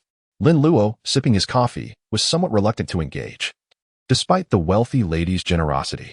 However, mindful of the garments and footwear within his spatial storage, he addressed Rin Tingting. "Sprouted soybeans resemble the receptor. Thus they are referred to as rui vegetable. Funerals are hardly auspicious events, hence their exclusion." "Oh, I understand now," Rin Tingting exclaimed, suddenly enlightened, then mused at Lin Luo's extensive knowledge for his tender age. At that moment, the manager of the establishment approached Lin Fei with measured steps, bowing slightly as he whispered, "Master Ren, Huang Baiwan has arrived and is over there." Lin Fei glanced in the direction indicated by the manager, his brow furrowing momentarily before regaining composure. "Ah, Master Jiu, I must greet an acquaintance. Please, make yourselves comfortable." Lin Fei then instructed the manager, "Bring them some egg tarts." "Yes, Master Ren." Lin Fei hastened towards Huang Baiwan. Rin Tingting gazed at Lin Luo, inquiring softly, "Luo, if my grandfather's grave is relocated, will our family be free from misfortune?" "You wish." Lin Luo scoffed inwardly. "The sins your grandfather committed are not so easily absolved." However, he could not voice such thoughts. "It is contingent upon our actions. With diligence, we should avert any calamity." Rin Tingting responded with a pleased "oh," her face beaming sweetly. Lin Fei exchanged pleasantries with Huang Baiwan before returning shortly. After a brief conversation, the egg tarts arrived. Lin Fei inquired about the details of the San Yuan Hall and the grave relocation, prioritizing these matters. Following their discussion and coffee, Lin Fei escorted Rin Tingting back to prepare. Master Jiu also accompanied Lin Luo to the ancestral hall in anticipation of the exhumation ceremony 3 days hence. "Venerable elders, esteemed kin, supper is served," when Kai announced, summoning the residents of the ancestral hall to partake in the incense offerings, as was his custom. Lin Luo sat cross-legged on the bamboo bed, engrossed in a book, his brow furrowing intermittently as he turned the pages. Several stacks of books lay beside him, their combined height surpassing Lin Luo's own. When Kai, noting the books, gloated inwardly. "Haha, senior brother must have displeased master." No sooner had he returned than master assigned him to his studies. "So many books, he'll be reading until the cows come home. Senior brother, have some tea and rest your eyes." When Kai, having completed his chores, approached with a cup of cool tea, winking at Lin Luo. Lin Luo accepted the cup, draining it in one gulp. Another bowl. When Kai cheerfully refilled the cup, stealing a glance at the book in Lin Luo's grasp, Cloud Compendium. The dense text made him dizzy. Senior brother is indeed extraordinary, comprehending such profound material. When Kai admired, beside Lin Luo lay Tao Te Ching, treatise on actions and retributions. Zhuangzi, Lizi, Wensu, Scripture of Pervading Mystery, Book of the Yellow Talisman, Lao Tzu's Commentary by Xiang'er, Great Grotto Heaven Scripture of the Highest Clarity, Bio Puzi, Yellow Court Classic. Lingao Scripture, Three Sovereigns Texts, Classic of Purity and Tranquility, and the Kinship of the Three. Among these, Tao Te Ching and Treatise on Actions and Retributions were essential reading for Taoist disciples. Lao Tzu's Commentary by Xiang'er, authored by Zhang Daoling, the founder of the Way of the Celestial Masters, was indispensable. Bio Puzi, penned by Gu Hong, the patriarch of the Southern Maoshan sect, was mandatory for Maoshan disciples. Mandatory implied the ability to recite them fluently. Lin Luo was bewildered as to why Master Jiu's catalog of Maoshan esoteric arts began with these Taoist classics. At this rate, he might not complete his apprenticeship until adulthood. Downing another bowl of cool tea, Lin Luo dismissed Wen Kai to his chores and selected the Tao Te Ching from the stack. System, analyzed the Tao Te Ching. Lin Luo intended to ascertain whether the system could simplify it. Tao Te Ching detected, the way that can be trodden is not the enduring and unchanging way. The name that can be named is not the enduring and unchanging name. Simplification requires 500,000,000 simplicity points. Insufficient simplicity points. Hiss. Lin Luo's eyes widened in disbelief. Although it was revered as the king of scriptures, this was absurd. The abridged Great Grotto Heaven Scripture of the Highest Clarity required only 5,000 points, whereas the Tao Te Ching demanded 500 million. What secrets did the Tao Te Ching hold? 500 million. How long would he have to shake the bell in the hut to amass such a sum? At this moment, the urns within the hut shuddered in unison. Chapter 12, Stay Away. Ikkyu. Lin Luo, bewildered, set down the Tao Te Ching and selected other books for testing. System, analyzed the Treatise on Actions and Retributions. Within Taoist scriptures, the methods of attaining immortality often involved external alchemy, consuming divine fruits and celestial flowers, reciting scriptures, or cultivating inner energy to ascend to the heavens astride dragons and cranes. These paths to immortality were either illusory or esoteric, elusive and intangible. However, in the Treatise on Actions and Retributions, virtuous conduct was the sole, tangible means of attaining immortality. The text primarily encouraged adherence to moral principles, ceaselessly abstaining from evil, cultivating goodness, and benefiting oneself and others. It emphasized the principle of inherited consequences. Virtuous deeds would bless descendants, while malevolent acts would bring retribution upon them. Treatise on Actions and Retributions detected, calamities and blessings do not enter through a gate. They are summoned by oneself. The requital of good and evil is like a shadow following the form. Simplification requires 100,000,000 simplicity points. Insufficient simplicity points. Hiss. Lin Luo gasped again, his mind reeling. Another 100 million simplicity points. What were these ancient sages writing? And what did the simplification prompt? Calamities and blessings do not enter through a gate. They are summoned by oneself. The requital of good and evil is like a shadow following the form. Signify? Lin Luo scratched his head, puzzled, and surveyed the remaining stack of Taoist texts, feeling helpless. It seemed pointless to continue testing. The simplicity point requirements were exorbitant. Lin Luo rummaged through the books and located an elementary explanation of Tongtian Talismans. This was Master Jiu's textbook, detailing the origins, evolution, and transmission of Tongtian Talismans, as well as the rituals and taboos preceding their creation. Discipline before practice. How conventional. System, analyze this an elementary explanation of Tongtian Talismans. An elementary explanation of Tongtian Talismans, basic edition, detected, heaven is round, earth is square, the decrees of the 9 chapters, as I lower my brush. Myriad demons shall be subdued. Simplification requires 3,000 simplicity points. Insufficient simplicity points. Am I short on simplicity points? Lin Luo, noting the system prompt, scratched his head again. He had earned over 8,000 points from the hut, simplifying the abridged Great Grotto Heaven Scripture of the Highest Clarity and the art of paper effigies, and today he had simplified the art of aura observation, totaling 7,000 points. Simplicity points. 703. I'm out of points again. Lin Luo, stroking his chin, eyed the direction of the hut. Ding ling. Someone's poaching business? Lin Luo turned to see fourth Uncle Master had entered, clad in his Taoist robes, carrying a banner and an oil lamp, and shaking a 3 purities bell. His patrons were following the sound of the bell as they scampered out. Uncle Master, are you leaving? Lin Luo leaped off the bamboo bed and rushed to fourth Uncle Master. Indeed. I've lingered for 2 days. It's time to depart, fourth Uncle Master replied with a smile. Uncle Master, will you return? Lin Luo asked. gazing at fourth Uncle Master expectantly. Fourth Uncle Master was touched by the boy's earnest gaze. It seems I hold a special place in my little nephew's heart. He's loath to see me go. Indeed, I shall return. After escorting these esteemed gentlemen home, I intend to bring a new cohort of patrons back, passing through here in due course. At that juncture, esteemed Uncle Master, you shall appraise the progress of your studies. The Taoist priest with the surname Si Mu cheerfully declared. Could I perhaps accompany you? I yearn to frolic with my junior brother, Jiao. Lin Luo exclaimed with a cheerful grin. Upon Si Mu's return, the affairs concerning the Ren household should draw to a close. However, Si Mu's narrative arc extends further. Upon his arrival home, he shall encounter the formidable royal vampire.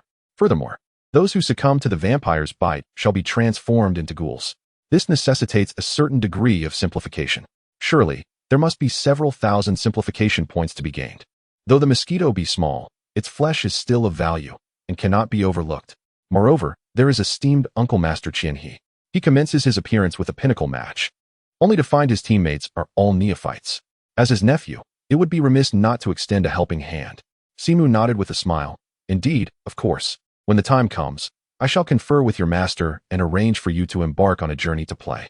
However, you must exert yourself diligently in your cultivation, and not succumb to frivolous pursuits. I am aware, esteemed Uncle Master, I am diligent in my endeavors. Lin Luo affirmed with a nod. Indeed, you impish scamp. Do you presume I have not observed you gazing into space whilst perusing your tomes? Si Mu exclaimed with mirth, unable to resist exposing him. Lin Luo's countenance flushed crimson, and he scratched his head in awkwardness. At that moment, Uncle Nine entered from the exterior, bearing a small bundle in his grasp, which he extended towards Si Mu. Junior brother, I have procured some rations for your journey. May fortune favor your path. Indeed, I shall return in a few days. Luo mentioned his desire to visit our home for a sojourn, affording Jia Lu the opportunity to learn from Luo. Senior brother, is there any impediment to this? Simu inquired with a smile as he accepted the bundle. Uncle Nine cast his gaze upon Lin Luo, a tinge of reluctance in his heart.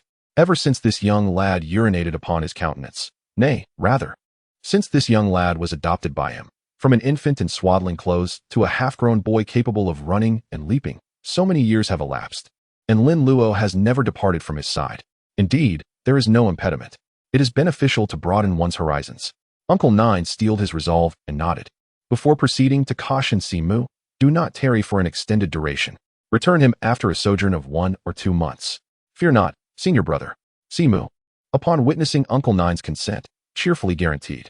Subsequently, he shook the 3 purities bell, leading his patrons out of the ancestral hall.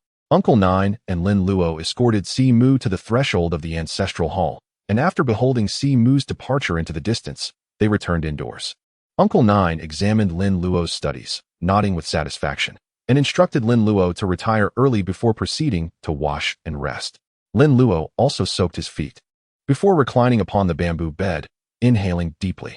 With each inhalation, an additional strand of warm air permeated his body. These currents coursed through Lin Luo's meridians, enhancing and nourishing his physique and organs, as if he were perpetually immersed in a hot spring, devoid of any adverse effects. When Kai, returning from emptying the foot bath water, closed the door and squeezed onto the bamboo bed, conversing with Lin Luo for a brief interlude, whilst clutching his long worm bolster, before swiftly succumbing to slumber. This fellow merely occupies the pillow to sleep, and once asleep, neither thunder nor earthquakes could rouse him. As the night deepened and tranquility descended, the wolves commenced their prowling in the forest beyond the ancestral hall. The mournful howls of the wolves persisted, accompanied by the nocturnal caterwauling of the night owls, and occasionally, peculiar cries could be discerned, the provenance of which remained enigmatic. However, these creatures dared not encroach upon the ancestral hall. Here, the lights shone brightly, and animals dared not approach the source of fire, let alone ghosts, who were well aware that although living beings resided here, it was their forbidden domain. Those who dared to instigate trouble within the ancestral hall had already taken up residence within wine jars. This was inadvertently divulged by the inhabitants of the ancestral hall while strolling. Initially, certain ghosts remained skeptical, seeking to instigate trouble. But the outcome was self-evident. They all took up residence within the jars, partaking of complementary incense sticks. Following the successive mishaps of several elder ghosts, the solitary spirits and wandering souls in the forest became deeply apprehensive of the ancestral hall. Inspectors were scarcely visible within a 10-mile radius. Occasionally, these ghosts would convene for idle chatter, inquiring about each other's accomplishments.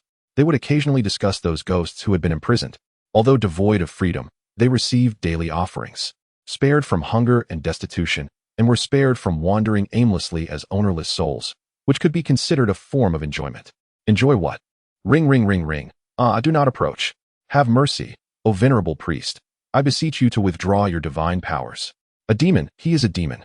Ring, ring, ring, ring. Lin Luo transported a chair into the small chamber, wielding three purities bells in each hand, shaking them with alacrity. In order to assemble the 3 purities bells, Lin Luo had scoured the ancestral hall, finally gathering enough with great difficulty. From southeast to northwest, from top to bottom, from left to right, Lin Luo stepped high and squatted low, leaving no corner unexplored, striving to ensure that every friend within the jars could hear the loudest possible ringing. Simplification points 5, 6, 3, 5. Jingle bells, jingle all the way. Lin Luo, with talisman paper stuffed in his ears, sang an off-key tune, his heart brimming with joy. These simplification points were earned with such ease. Indeed, I am a genius. Chapter 013. When ancestors are buried upright, descendants shall surely thrive. An hour later, Lin Luo offered incense to these exceedingly generous friends within the small chamber, before departing with a contented demeanor. At this moment, Lin Luo's complexion was rosy, and he radiated with spring breeze and triumph. Who am I? Lin Luo, a great philanthropist who never leaves his name behind. Within the small chamber, faint expressions of gratitude could still be heard. That little demon has finally departed. Oh heavens, please take him away. That little demon is truly inhuman. My head is about to explode. Ah, such comfort. Simplification points, 11,045. Observing that he had garnered 9,342 simplification points within a mere hour, Lin Luo felt even more comfortable. This was far more lucrative than capturing ghosts and exorcising zombies. System, simplify Tongtian Talismans. Returning to the bamboo bed, Lin Luo eagerly seized the Tongtian Talismans and addressed the system. Tongtian Talismans Basic Edition detected. Heaven is round, earth is square. Decrees of 9 chapters. I now write. All ghosts shall be subdued. Simplification requires 3,000 simplification points. Simplification successful. Tongtian Talismans simplified to writing on yellow paper. The Tongtian Talismans record that there are numerous taboos associated with talisman drawing. Furthermore, talisman drawing and incantation are not within the capabilities of ordinary Taoists. Those who have not received ordination and who lack the support of generals possess no authority to command the myriad spirits and cannot draw talismans. In simple terms, formal accreditation is required. Furthermore, Taoists must strictly adhere to the talisman drawing procedures, drawing in accordance with various methods and requirements in order for the talisman to be effective. After the incantation is complete and the talisman is formed, it must be sealed with evil energy. As the saying goes, a knife is dull without steel, a talisman is ineffective without evil energy. However, drawing talismans is easy, but sealing them with evil energy is difficult. Sealing with evil energy requires 3 types of evil energy: heavenly gang evil energy, springing well evil energy, and elbow back evil energy. The commonly used are heavenly gang evil energy and springing well evil energy. What talisman is being crafted? What evil energy is being sealed? What incantation is being recited?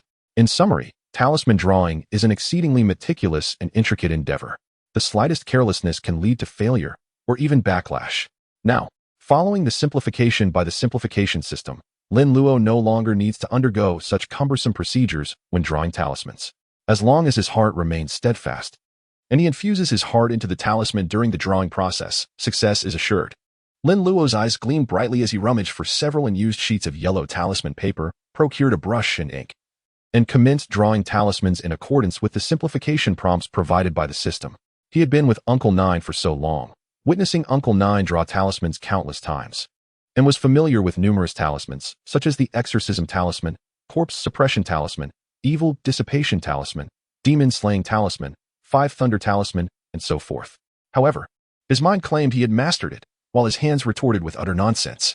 If merely observing was sufficient for mastery, then it would not be called ghost scribbling. As long as his heart remains steadfast, and he infuses his heart, success is assured. Lin Luo muttered to himself, his mind spinning rapidly. How did talismans originate? Taoism posits that the clouds in the sky are, in fact, celestial scripts, referred to as cloud seal characters. Cloud seal characters are imitations of the qi of the 3 primes, 5 virtues, and 8 convergences in the heavens, naturally forming celestial scripts and cloud qi. The Yunji Qian states, 8 dragon cloud seals, luminous chapters, the natural flying and profound qi, congealing in the void to form characters. Some have compiled Cloud Seal characters into volumes, creating the Cloud Seal Celestial Book, which is the predecessor of Taoist runes. Could this be considered an alternative form of infusing the heart, condensing talismans? After all, the characters that the clouds in the sky represent are also imagined by predecessors. What if I were to replace the runes with something else? For instance, the peachwood sword can exorcise ghosts, ward off evil spirits, suppress the house, and dissipate evil. With a surge of inspiration, Lin Luo seized a piece of yellow talisman paper and sketched a sword upon it, inscribing beneath it the words peachwood sword. The scarlet drawings and characters presented a rather incongruous sight against the yellow backdrop, likely to elicit amusement from any Taoist disciple, a mere scribble from some novice. Closing his right eye, Lin Luo scrutinized the talisman with his left. A faint golden aura emanated from it, capable of dispelling evil and providing protection, albeit with limited potency. Incredible, this simplification system is simply divine. Though not his first encounter with the system, Lin Luo marveled at the abridged method of talisman creation, utterly unparalleled. The procedures and runes involved in crafting talismans were typically intricate, with even the slightest error leading to failure. A master of the Qian sect might spend decades honing their skills before claiming even modest proficiency in the art of talismanry. Yet, Lin Luo needed only to focus his intent during the drawing process. If he firmly believed he was creating an exorcism talisman, then an exorcism talisman it would be. Were this to become widely known, both adept and novice talisman makers would surely be rendered speechless. Is this truly how talismans are made? Admittedly, the potency of Lin Luo's talismans was somewhat diminished, but this was unavoidable given his current level of cultivation, only recently having traversed the initial threshold of qi circulation. As his power deepened and his strength grew, so too would the effectiveness of his talismans. Swapping to a fresh sheet of talisman paper, Lin Luo furrowed his brow and drew a diminutive old man in Taoist robes, bearing a striking resemblance to Master Jiu, particularly in the distinctive, unwavering brow. Above the figure, he inscribed the characters for Master. What do you call this? This is what you call a protective charm. A grin stretched across Lin Luo's face as he christened his creation with self-satisfied glee. 3 days hence, a flurry of activity enveloped the Ren household. A throng of individuals converged upon the tomb of the late Master Ren, bustling about with purpose.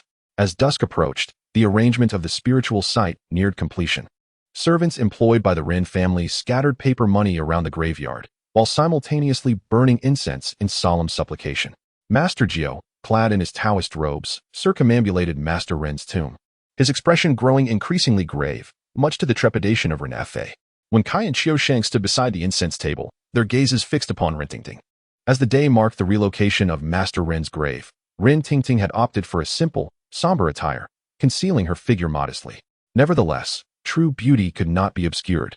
Regardless of attire, she was, after all, a wealthy heiress, and the two men, lacking self-restraint, could not help but steal glances in her direction. Ren Tingting, having a vivid recollection of when Kai, and learning that he was a junior disciple of Lin Luo, harbored a playful resentment towards the latter.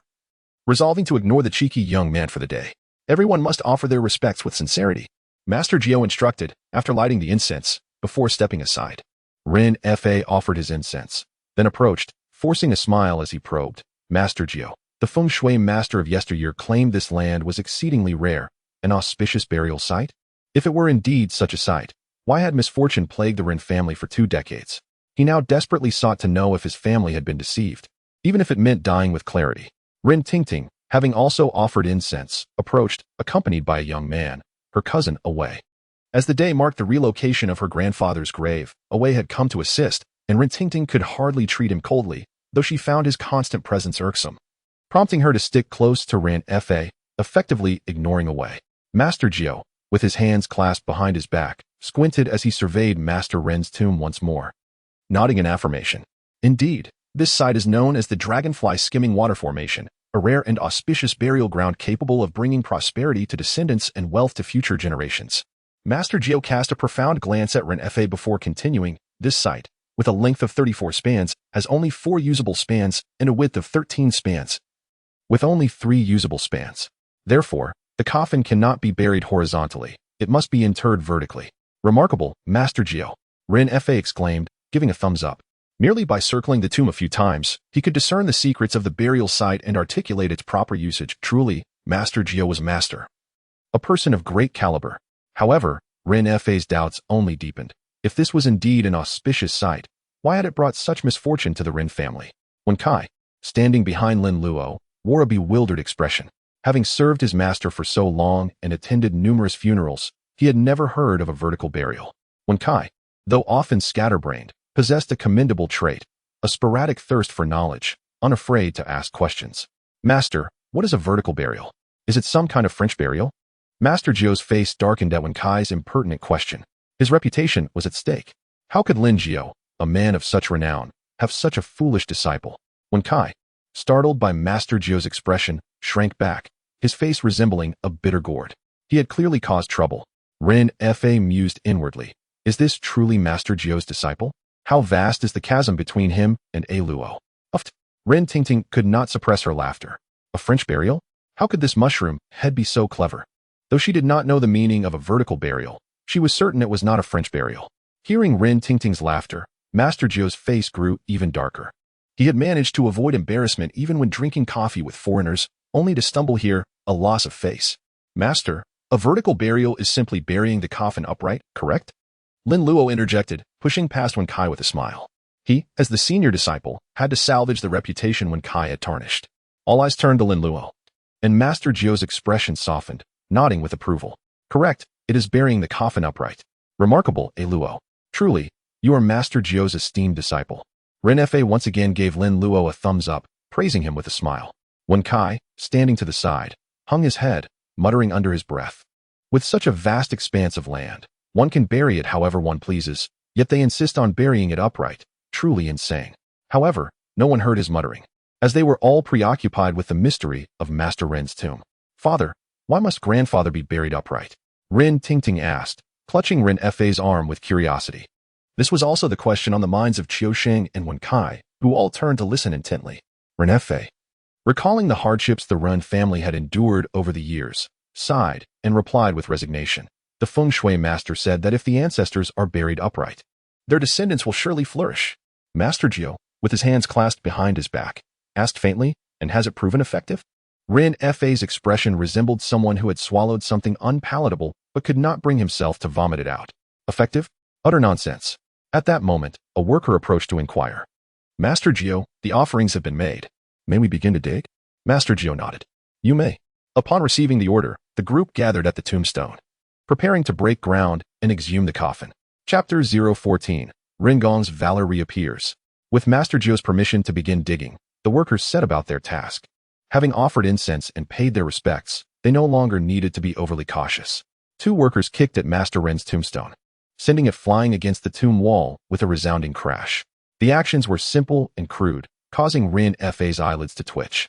Rin Tingting, unable to bear the sight, turned her face away. No one criticized the workers' actions, as they were in accordance with local customs. Ghosts fear the wicked. During exhumations, encounters with unclean entities are inevitable. In some regions, workers who assist in relocating graves often fall ill or experience domestic unrest due to the meddling of evil spirits. Thus, the practice of behaving fiercely during exhumations arose to frighten away any unclean entities that might attempt to attach themselves.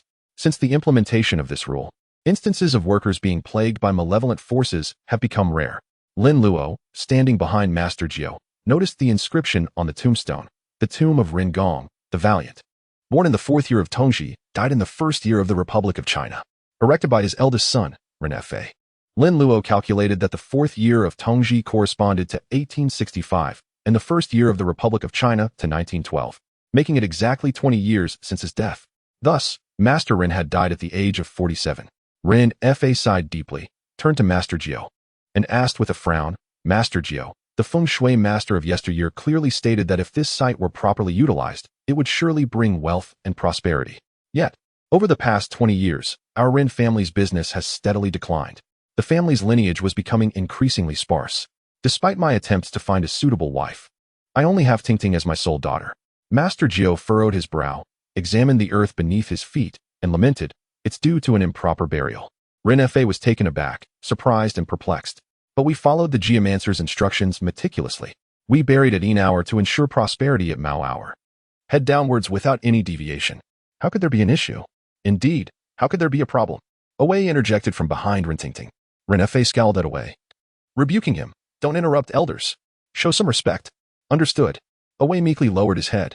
Master Jiu disregarded away, observing the excavation site with a frown. I suspect that Geomancer harbored animosity towards your family. Animosity? Ren Fa was momentarily speechless before realizing something. Could it be that the Geomancer deliberately sabotaged us? Did my late father have a dispute with him? Master Jiu inquired directly. Was there any coercion involved, or merely monetary enticement? Ren Fa offered an awkward smile, tacitly acknowledging Master Jiu's implication. Master Jiu scoffed inwardly. Ill-gotten gains bring misfortune.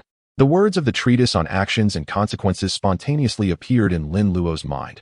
Misfortune and fortune have no set paths. They are summoned by one's actions. The retribution for good and evil follows like a shadow. The late Ren Senior reaped the consequences of his past misdeeds. I believe there was coercion. Otherwise, he wouldn't have harmed you. Master Jiu, how did he harm us? Ren Fa was sensitive to the word harm, especially after Lin Luo's prediction of impending doom for the Ren family. He instructed you to encase the entire dragonfly skimming water burial site in concrete. See, the tomb is sealed with cement and mortar. How could that be auspicious?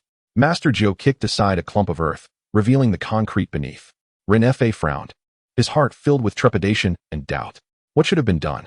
It should have been covered with a layer of snow. That's what dragonfly skimming water entails. The coffin's head must be at least a foot above ground to touch the water. Otherwise, it's not dragonfly skimming water. He had some conscience, asking you to exhume and relocate the coffin after 20 years. He harms you for half a lifetime instead of a whole lifetime, 1 generation instead of 18. Master Jiu's words weighed heavily on Ren Fa, yet he found some solace. He was still young and had future opportunities. I see it. The crowd turned to the voice, noticing Ren Senior's coffin inside the grave. Ren Weiyong's coffin was buried vertically, so it was visible after a shallow dig. After securing the coffin with ropes, everyone worked together to hoist it up using pulleys. Once the coffin was secured, Master Jiu solemnly instructed, release the ropes, remove the nails. While the workers removed the nails, Master Jiu addressed the crowd. Today, Ren Weiyong is brought back to the light. Those aged 36, 22, 35, or 48, and those born in the years of the rooster or ox, please turn away. After those who needed to turn away did so, Master Jiu approached the coffin. With the nails removed, he narrowed his eyes at the coffin, his expression growing serious. This coffin has too much baleful aura. The situation is dire. With a creaking sound, Ren Senior's coffin was opened, releasing a cloud of black mist. Simultaneously, the surrounding forest erupted in chaos as countless birds scattered in fright, their cries sending shivers down everyone's spines. Master Jiu's brow furrowed deeper. Animals are highly perceptive and can sense things beyond human comprehension. The bird's frantic flight upon opening the coffin suggested that something was amiss with Ren Senior. As the black mist dissipated, Master Jiu approached the coffin, followed by the crowd. Upon seeing the contents, they gasped in astonishment, making a notable contribution to global warming. Ren Senior's face was purplish-blue, his brow slightly furrowed, his skin shriveled, and he clutched an abacus to his chest. His fingers were stiff, and his nails were normal. However, the corpse visibly swelled upon exposure to air, and white fuzz began to grow on its skin. Master Jiu's pupils contracted slightly, confirming his suspicions. Ren Senior was indeed on the verge of becoming a zombie. Father. Ren Fa collapsed to his knees, wailing in grief. Ren Tingting knelt beside him, crying, Grandfather. The Ren family's servants followed suit. Father, I'm sorry for disturbing your rest. Ren Fa kowtowed 3 times before rising, filled with sorrow. Master Jiu, can this burial site still be used? Master Jiu shook his head. Dragonfly skimming water only touches once. It won't touch the same spot again. This site is useless. Ren Fa, who had been holding on to a glimmer of hope, resigned himself to fate upon hearing Master Jiu's words. In that case, I must ask Master Jiu to help my late father find a good and auspicious burial site. Master Jiu frowned and said, Master Ren, in my opinion, it's best to cremate him on the spot. Cremate? No. My father feared fire most in his life. I can't do that. Ren Fa shook his head vehemently. Master Ren, there might be trouble if we don't cremate him. Master Jiu was hesitant to be explicit, as Ren Senior had not yet turned into a zombie. Anything but cremation. Please, find another way. Ren Fa insisted. In those days, burial was the norm, and cremation was unheard of. If the Ren family exhumed Ren Senior and burned him in front of everyone, Ren Fa would be ridiculed and condemned. Seeing Ren Fa's unwavering stance, Master Jiu reluctantly conceded. All right, we'll temporarily keep Ren Senior at our mortuary. Tomorrow, I'll help him find another burial site so he can rest in peace. Ren Fa nodded sorrowfully, agreeing with Master Jiu's suggestion. All right. Close the coffin and take it to the mortuary. Away, who had been standing in the back, waved his hand and ordered the others to move. Master Jiu turned to the grieving Ren Fa and consoled him. Master Ren, please please go back and rest? Ren Fa nodded and was helped towards the sedan by Ren Tingting. Master Jiu stopped Qiusheng and Wen Kai, who were also trying to leave. Qiusheng, Wen Kai, set up a plum blossom incense formation here and tell me how it burns. Also, offer incense at every grave. Qiusheng and Wen Kai's faces fell. There were at least 60 or 70 graves, and it would take forever to offer incense at each one. Master Jiu turned and headed down the mountain, followed by Lin Luo. Hey, senior apprentice brother, where are you going? Qiusheng called out. We have to stay and work. As the senior apprentice brother, do you want to run away? Hearing Qiusheng's call, Master Jiu turned and raised his eyebrows. He's going back to study. You're all so old. How can you let a child do all the hard work? Hearing that it involved studying, Qiusheng and Wen Kai fell silent and instead looked at Lin Luo with sympathy. He was forced to read so many books at such a young age. How pitiful. They preferred working to studying. Stop thinking about it. Let's finish early and go home early. Wen Kai handed a lit incense stick to Qiusheng. Qiusheng took the incense and nodded, filled with determination. Let's hurry. I don't want to walk at night. Okay, I'll set up the plum blossom incense formation. And you offer incense at the graves over there. I'll take care of this area. Wen Kai gestured with his hand, dividing the area. Wen Kai nodded and immediately took action. Chapter 015, The Ominous Incense of 2 Shorts and 1 Long. Qiusheng and Wen Kai divided their tasks and began to act separately. Wen Kai arranged a plum blossom incense array around the grave of Master Ren. Each group consisted of 3 incense sticks, and 5 groups formed a plum blossom shape. After lighting them, Wen Kai took the remaining incense to other graves. Qiusheng, as instructed by Master Jiu, placed an incense stick on each grave. Reaching the last tomb, Qiusheng noticed the inscription on the tombstone, Tomb of Dong Xiaoyu. She was quite young. Alas, she died at 20. What a pity. Let's offer some incense. Qiusheng shook his head and sighed, lamenting the ephemeral nature of beauty. Noticing he had a few incense sticks left, he placed them all on the grave. Thank you. A faint voice echoed, causing Qiusheng to pause. Am I hallucinating? Qiusheng looked around, focusing on the grave, but found nothing amiss. As he turned to leave, the voice sounded again. Thank you. A shiver ran down Qiusheng's spine, his hair standing on end and goosebumps erupting all over his body. Heavens, it's not a hallucination. At that moment, Wen Kai rushed over in a panic, feigning a ghostly appearance. Qiusheng, look. Why is the incense burning like this? Wen Kai nervously gestured for Qiusheng to look at the incense in his hand. Of the 3 sticks, one was extremely long, while the other 2 were progressively shorter. Hurry back and tell Master. Qiusheng glanced at the incense, grabbed Wen Kai, and they ran off. Master. Qiusheng and Wen Kai's cries echoed from outside the mortuary. Soon, they burst into the room. Master Ren's coffin was placed there, with incense and sacrificial offerings on the altar. Qiusheng and Wen Kai, covered in sweat and panting, approached Master Jiu, who was tidying the altar. Master, look. Qiusheng handed the incense to Master Jiu. Master Jiu, dressed in a loose white robe that revealed glimpses of his toned muscles, was organizing the offerings.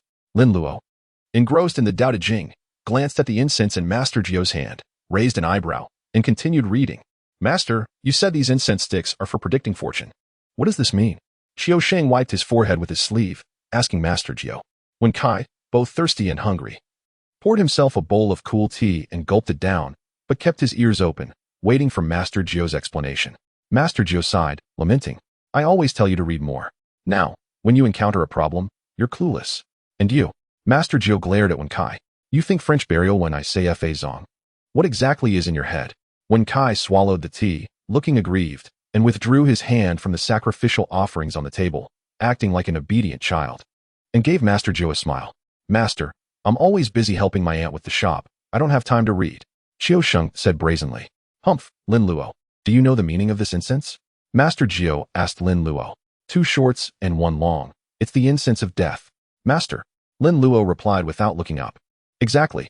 How does Lin Luo know this? And you too? In your 20s, aren't you ashamed? Qiusheng and Wen Kai blushed, staring at each other. Seeing his 2 disciples acting foolish, Master Jiu snorted, placed the incense on the altar, and began to worry. People fear 3 lengths and 2 shorts. And incense despises 2 shorts and 1 long.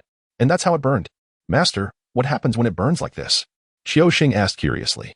Master Jiu frowned, his tone heavy. It's called the incense of death. If this incense appears in a home, someone will surely die. Does that mean the Ren family is in trouble? Qiusheng exclaimed. Wen Kai, reaching for the offerings again, grabbed a pancake while Master Jiu wasn't looking, stuffed it into his mouth, and said mockingly, What are you afraid of? It's none of our business. Qiusheng raised an eyebrow, ignored Wen Kai, and worried, will Master Ren's daughter be okay? Alas, trouble is coming for the Rens. Wen Kai mumbled through the pancake, but suddenly thought of Rin Ting Ting. It would be a shame if that cute and lovely girl were to fade away like a flower. No, Master. Wen Kai was about to call out to Master when Qiu Sheng grabbed his shoulder. After years as fellow disciples, he knew what Wen Kai was thinking and teased. Didn't you just say it's none of our business? Wen Kai swallowed the food and said matter-of-factly, that's not how it works. Saving the life of my beloved is worth more than anything. Hey, fair competition. All right. The two glared at each other again. Lin Luo, sitting to the side reading, almost laughed out loud. Where did these two get their courage? From teacher Jingru? Let alone whether Rin Ting Ting would like either of you. Rin Ting Ting is my long-term meal ticket. What makes you think I would let you marry her? Qiu Sheng and Wen Kai rushed to Master Jiu's side, pleading, Master, please think of a way. Yes, Master, please help Ting Ting. Master Jiu looked at the two speechlessly. You're already calling her Ting Ting. Does she even know your names? But as their master, he didn't want to hurt their self-esteem. I've already thought of a solution. Why else would I bring the coffin back? Master Jiu looked at the coffin in front of him, saying this, but still felt worried. This Master Rin was a real problem. If it were an ordinary family, he would just burn the body. But this was the Rin family's patriarch. Their status in Rinjia Town was undeniable. If they secretly burned Master Rin's body, they would have to move overnight and leave Rinjia Town. They wouldn't be able to stay in Rinjia Town anymore. Is there a problem with the coffin? Wen Kai asked foolishly. The problem isn't the coffin, it's the corpse. Lin Luo put down his book and came over. Qiu Sheng and Wen Kai looked at Lin Luo and nodded in unison. I also think there's a problem. The body hasn't decayed after so many years. The two exchanged glances and pushed open the coffin lid together. The bright moonlight shone through the window into the coffin. Master Rin looked lifelike, as if he were merely asleep. However, his exposed skin was visibly wrinkling and growing black fuzz. His fingernails, which had been normal during the day, had grown several inches and turned an eerie blue. Qiu Sheng and Wen Kai stared in astonishment, exclaiming in unison, wow, he's getting fat. Master Jiu was also startled by the changes in the corpse. The body was transforming too quickly. A normal corpse requires very specific conditions to turn into a zombie. And zombies are ranked. Walking corpse, white zombie, black zombie, green zombie, hairy zombie, flying zombie, incorruptible bone, and so on. Master Rin was starting to transform into a black zombie, or even something worse. How could Master Jiu not be shocked? He had never seen such a ferocious corpse. Master Jiu said urgently, quick, close it. With a crash, Qiu Sheng and Wen Kai closed the coffin lid again. Seeing Master Jiu's changed expression, they realized the situation was dire. They hadn't seen zombies, but they had seen walking corpses. Master Simu had just left with his client a few days ago. Master Rin was probably going to turn into a zombie. Master Jiu frowned, staring at Master Rin's coffin, and said after a moment, prepare paper, brush, ink, knife, and sword. Both Qiu and Wen Kai were taken aback, then echoed each other in bewilderment. What? Witnessing their perplexed expressions, Master Jiu nearly lost his composure. What kind of disciples have I taught? They don't even know this. He promptly explained, it's yellow paper, red ink, black ink, a kitchen knife, and a wooden sword. Master, I've prepared everything for you. Lin Luo retrieved a cloth bag from under the coffin. Taoists typically carry a slung cloth bag, commonly known as a bag of treasures. Lin Luo had prepared this one in advance after returning to the Yizhuang. Upon seeing the bag, Master Jiu's vexed mood eased considerably, and he nodded with gratification. Fortunately, the ancestors have blessed us. Among the 3 disciples, there's still one who's useful. You two, hurry to the backyard and catch a chicken, and remember, it has to be a rooster. Master Jiu glared at Qiu and Wen Kai. Understood. The two responded and scurried off to catch a chicken in the backyard. Master Jiu, carrying the bag, went to the offering table, preparing to make what he needed. He retrieved an unused ink marker from the cabinet. Lin Luo's eyes lit up. This ink marker was an excellent tool for subduing zombies, and it wasn't difficult to make. Master, after using this ink marker, can we refill the ink and use it again? Master Jiu shook his head and said, a damaged ink line or reduced ink will weaken the effect, and it needs to be refilled. Then, he looked at Lin Luo with surprise and asked, how did you know what I was going to do? I know. Using the ink line to suppress zombies. Lin Luo nodded. Master Jiu felt even more gratified. Indeed, my best disciple. There are new ink markers at home. If you want one, I'll make an extra one for you later. Master Jiu said with a faint smile. Okay, thank you, Master. Master Jiu's words were exactly what Lin Luo wanted. Chapter 016, Chicken Blood Ink, Ink Marker for Exorcism. Qiu and Wen Kai returned from the backyard with a rooster. They were covered in feathers, looking rather disheveled, which darkened Master Jiu's expression again. Is it that difficult to catch a chicken? Qiu glared at Wen Kai. muttering softly about how he was not only unhelpful but had also tripped him. As soon as they entered the house, the rooster in Wincai's arms seemed to sense its impending doom, flapping its wings violently, trying to escape. Wincai quickly held it tightly and scurried to Master Jiu's side. He, Master, the chicken is here. Master Jiu nodded, took the rooster, pinched its head, and stretched its neck. Qiuxing picked up the kitchen knife from the table and slit the chicken's throat. The chicken's blood flowed out of the cut instantly, dripping into the porcelain bowl. After collecting 2 bowls of chicken blood, the rooster was motionless. Wincai stood next to Lin Luo, nudged his arm, and asked softly, "Eldest brother, what is Master doing?" Lin Luo crossed his arms, looking like a little adult, and said calmly, "Can't you tell? He's setting up an altar." The wrinkles on Wincai's face deepened, and he muttered with a bitter expression, "I know Master is setting up an altar, but what kind of ritual is he performing?" Master Jiu made a hand seal, inserted his fingers into the bowl filled with glutinous rice. When he pulled them out, each fingertip had a grain of rice stuck to it. He flicked his fingers in front of the candle flame, and the 2 grains of rice immediately ignited. Master Jiu moved swiftly, flicked his hands, and the burning rice fell into the bowl of chicken blood. The flames in both bowls surged high, making it hard to believe it was chicken blood and not kerosene.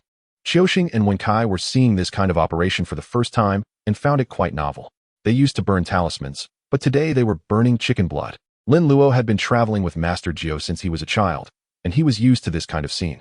He reached into his pocket, pulled out a book, and started reading. Master Jiu poured black ink into the 2 bowls of burning chicken blood, stirred it, and covered it with the bagua mirror. Soon, 2 bowls of special chicken blood ink were ready. Wincai saw Lin Luo reading again, so he didn't bother him.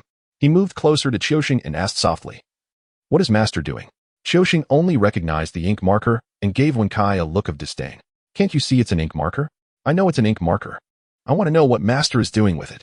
Qiuxing didn't know what the ink marker was for and shook his head. "I don't know." Master Jiu put down the empty bowl, turned around, and looked at the 2 disciples who were whispering to each other, his face darkening.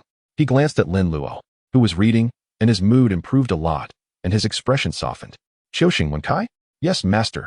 The 2 straightened their backs in unison. "Draw lines on the coffin of Master Rin." Qiuxing and Wincai responded, took the ink marker, and went to draw lines on the coffin. Master Jiu suddenly thought of something and instructed, "Draw lines on the entire coffin." "Okay." Qiuxing and Wincai squatted beside the coffin, drawing lines one by one. "Master, what's the situation with Master Ren's body? He looks so fierce." Wincai couldn't help but ask Master Jiu as he drew the lines. Master Jiu lit 3 incense sticks for Master Ren, frowned, and said, "People are divided into good and bad, and corpses are divided into zombies and dead bodies. Master Ren is about to become a zombie." Hearing this, Wincai subconsciously interjected, "People are not only divided into good and bad, but also men and women. Don't interrupt when Master is speaking." Master Jiu glared, and Wincai shrank his neck in fright, quickly pretending to be obedient while continuing to draw lines. He pulled up the ink line, released it, and the ink line snapped down, instantly adding a straight black line to Master Ren's coffin. Qiuxing chuckled, not saying anything. This Wincai never learned his lesson, but with Wincai leading the way, he could ask, "Master, how does a corpse turn into a zombie?" Master Jiu glanced at Lin Luo, saw that he had put down his book and was looking at him with a look of eager curiosity, and explained calmly, "A corpse turns into a zombie because it has an extra breath." "An extra breath? What does that mean?" Qiuxing and Wincai asked in unison. "Before a person dies, they might be angry, suffocated, or resentful. After they die, that breath will gather in their throat. So, it's like they don't breathe their last breath." Wincai realized, "Master, if we just suck out the breath from the zombie's throat, would the zombie be solved?" Lin Luo suddenly asked. He remembered in the movie that Rin Weiyong was subdued on the ground, and Master Jiu wanted a way to suck the breath out of Master Rin. But Wei was a coward and didn't dare to go, so Rin Tingting took the initiative, but Rin Weiyong struggled free, missing the opportunity. Master Jiu's eyes lit up, and he gave Lin Luo a look of praise. "Indeed, if we can find a way to dissipate the breath in the zombie's throat, the zombie will be solved." Then he added, "But it's very difficult." "Why, Master?" Wincai asked curiously. "Once a corpse turns into a zombie, it becomes incredibly strong and invulnerable. Its nails and teeth are very sharp. It's as difficult as ascending to heaven to make them obediently let go of their breath." Qiuxing said casually, "Don't we have talismans? We can use talismans to suppress the zombie and then dissipate the breath." "Fool." Master Jiu glared at Qiuxing, making him stunned. "Am I wrong?" Lin Luo said with a smile, "If we've already suppressed it with a zombie-suppressing talisman, why bother with that? We can just burn it to ashes." "Oh, that's right." Qiuxing felt stupid. Wincai chuckled mischievously and teased Qiuxing, "Master is right. You are a fool." "If I'm a fool, Are you very smart? Qiuxing retorted. But he didn't say anything and buried himself in drawing lines. Wenkai found it boring that Qiuxing ignored him, turned his head, and asked Master Jiu, Master, can the ink marker line solve the zombie? Of course. The ink line snapped from the ink marker embodies rectitude, possessing pure yang energy. It is said that righteousness triumphs over evil, and yang invariably overcomes yin. Hence, the ink line can subdue malevolent entities. With these words, Master Gauze scrutinized the ink on his hands and furrowed his brow. You too, continue the inking. Remember to apply the lines to the entire coffin. Arlo, oversee their work. Having spoken, Master Gauze departed to cleanse his hands, while Lin Arlo approached the coffin, observing Autumnborn and Wen Tsai as they snapped the lines. Eldest brother. What did Master mean? Wen Tsai inquired, his countenance a picture of simplicity. Despite Master Gauze's explicit explanation, he remained unenlightened. Lin Arlo's lips twitched, and he sighed in exasperation. Wen Tsai, truly, you must dedicate more time to reading. Your ignorance is particularly pronounced today. Wen Tsai's face flushed crimson, and he offered an embarrassed smile. I have merely been engaging in humble inquiry. Lin Arlo rolled his eyes and delivered a sharp rap to Wen Tsai's head. Your lack of shame is undeniable. But upon whom are you making inquiries? You are the youngest in the household. You should have listened when I told you to read more, instead of misusing idioms. Autumnborn, hearing Lin Arlo's reprimand and Wen Tsai's cry of pain, burst into laughter, reveling in Wen Tsai's misfortune. Wen Tsai, you should have said seeking guidance with an open mind. Realizing his verbal misstep, Wen Tsai's face turned as red as a monkey's posterior, and he forced a smile through the pain. Eldest brother, that is not what I meant. Lin Arlo pursed his lips and patted the coffin of Rin's ancestor. In our Taoist tradition, the ink marker is regarded as an instrument for drawing straight lines, the most upright tool in existence. Zombies and ghosts are creatures of yin, and evil cannot prevail over righteousness. Do you understand now? Wen Tsai nodded, seemingly comprehending, and then nodded again with conviction after a moment's contemplation. I understand. Thank you for elucidating, eldest brother. Snap. At that moment, the final line was snapped on the coffin's surface. Wen Tsai, holding the ink-stained line, stood up and announced to Lin Arlo, it is finished, eldest brother. Autumnborn, inspecting the coffin, said, check to see if any areas remain unmarked. Wen Tsai, gazing at the ink on his hands, approached with a mischievous grin. There is still some. Where? Autumnborn craned his neck, examining the coffin's surface. Wen Tsai flicked his ink-stained finger at Autumnborn's face, splattering ink upon it. Here. Haha. That is for laughing at me earlier. Thwack. Another blow landed on Wen Tsai's unsuspecting head, causing him to shrink slightly and his mind to reel. Lin Arlo landed lightly, scolding him. You cannot even perform a simple task properly. The underside of the coffin has not been inked. Wah, I understand, eldest brother. Serves you right. Autumnborn roared with laughter, reveling in Wen Tsai's misfortune. Her vision, Wen Tsai rubbed his head, tears welling in his eyes. He had been struck twice, once on the front and once on the back, feeling 2 large bumps rising. However, as the two squatted down, they cried out in astonishment upon seeing the bottom of the coffin. Eldest brother, look. Lin Arlo frowned and crouched down to examine the underside of the coffin. The wood was covered in a white, furry mold, as if it had rotted and decayed. When Rin Weiyong died, the Rin family was at its peak. As the head of the family, his burial would have involved the finest materials. For 20 years, Rin Weiyong's coffin showed no signs of insect damage, rodent bites, or decay. Yet, after being exhumed in the afternoon and brought here less than a night ago, the coffin's bottom had begun to rot. This showed just how malevolent Rin Weiyong was inside the coffin. Senior brother, what is happening? Autumnborn and Wen Tsai asked Lin Arlo with grave expressions, filled with concern. Despite Lin Arlo's youth, Autumnborn and Wen Tsai knew he was formidable. His knowledge, Taoist practices, and physical skills surpassed theirs, making him someone they could only look up to. Lin Arlo frowned and pulled out a dagger from his bosom, scraping it against the bottom of the coffin. The wood has already decayed, soft and mushy. The dagger scrapes off a layer of mud-like paste that smells fishy and pungent. The corpse gas from Rin's ancestor is corroding the coffin. As Lin Arlo spoke, he pulled out a long knife from his bosom. Autumnborn and Wen Tsai's eyes widened, their minds filled with exclamation marks. Where did that knife come from? Is this a magic trick? Lin Arlo used the knife to scrape the bottom of the coffin, and after cleaning it, he said, ink it. Autumnborn and Wen Tsai nodded quickly, stretching the ink rope to ink the bottom of the coffin. Snap, snap, snap. The horizontal and vertical lines intersected to form a grid. After the inking, the ink lines on the bottom of the coffin shimmered with a faint, dark golden light, making Autumnborn and Wen Tsai stare in disbelief. Senior brother, the ink lines are glowing. Wen Tsai exclaimed in disbelief. I can see it. You do not need to shout. Lin Arlo pushed the silly Wen Tsai away in disgust. Who shouts in someone's ear? Are you deliberately trying to cause trouble? All right. It is getting late. Autumnborn, hurry home. Winsai, go prepare hot water. I will find Master.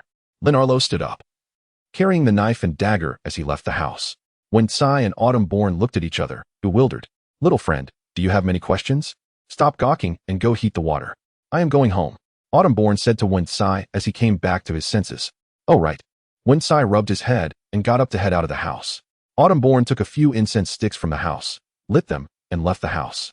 Walking alone at night, especially on this deserted forest path near the Yizhuang, one was bound to encounter unclean things. With incense offerings, those dirty things would receive benefits and would not make things difficult. Phew. Autumnborn forgot the taboo Master Gauze had told him about, blew out the fire on the incense sticks, and casually stuck them on the handlebars of the bicycle. Master, I am going back. Autumnborn called out to Master Gauze. Seeing him walk out of the house in a hurry, Master Gauze nodded to Autumnborn without stopping and strode into the morgue to inspect Ren's ancestor's coffin. Lin Luo followed behind, telling Autumnborn to be careful, and also entered the house. Autumnborn then pushed the bicycle out of the Yizhuang, stepped on the pedals, and set off. Master, will this still work? Lin Luo asked, looking at the shimmering ink lines on the bottom of the coffin. Master Gauze's expression was grave, his face dark, and his unibrow was tightly furrowed. He pondered and said, It seems we need to hurry. This coffin can last a few more days. But we need to bury Ren's ancestor before he turns into a zombie. After speaking, Master Gauze instructed Lin Luo again. Arlo. Tomorrow I will take Winsai to find a burial site for Ren's ancestor. You are responsible for watching the coffin. If there are any changes, tell me immediately. Lin Luo nodded, looking at Ren's ancestor's coffin, and said, I understand, Master. Well, it is getting late. Tonight, listen for any movements. If the coffin changes, come and tell Master quickly. Yes, I understand, Master. Lin Luo nodded his little head like a chick pecking rice. Master Gauze patted Lin Luo's little head with relief. Feeling emotional, his eldest disciple was still the most reliable. Although he was young, he was intelligent and caring. Without him, those two idiots, Autumnborn and Winsai, would not have noticed the changes in the bottom of the coffin. If they had not been prepared, the ink lines on the coffin would not have been able to restrain the zombie inside. Master Gauze looked at Ren's ancestor's coffin and then looked around. There was an empty coffin in the Yizhuang, which Autumnborn had used to scare Winsai earlier.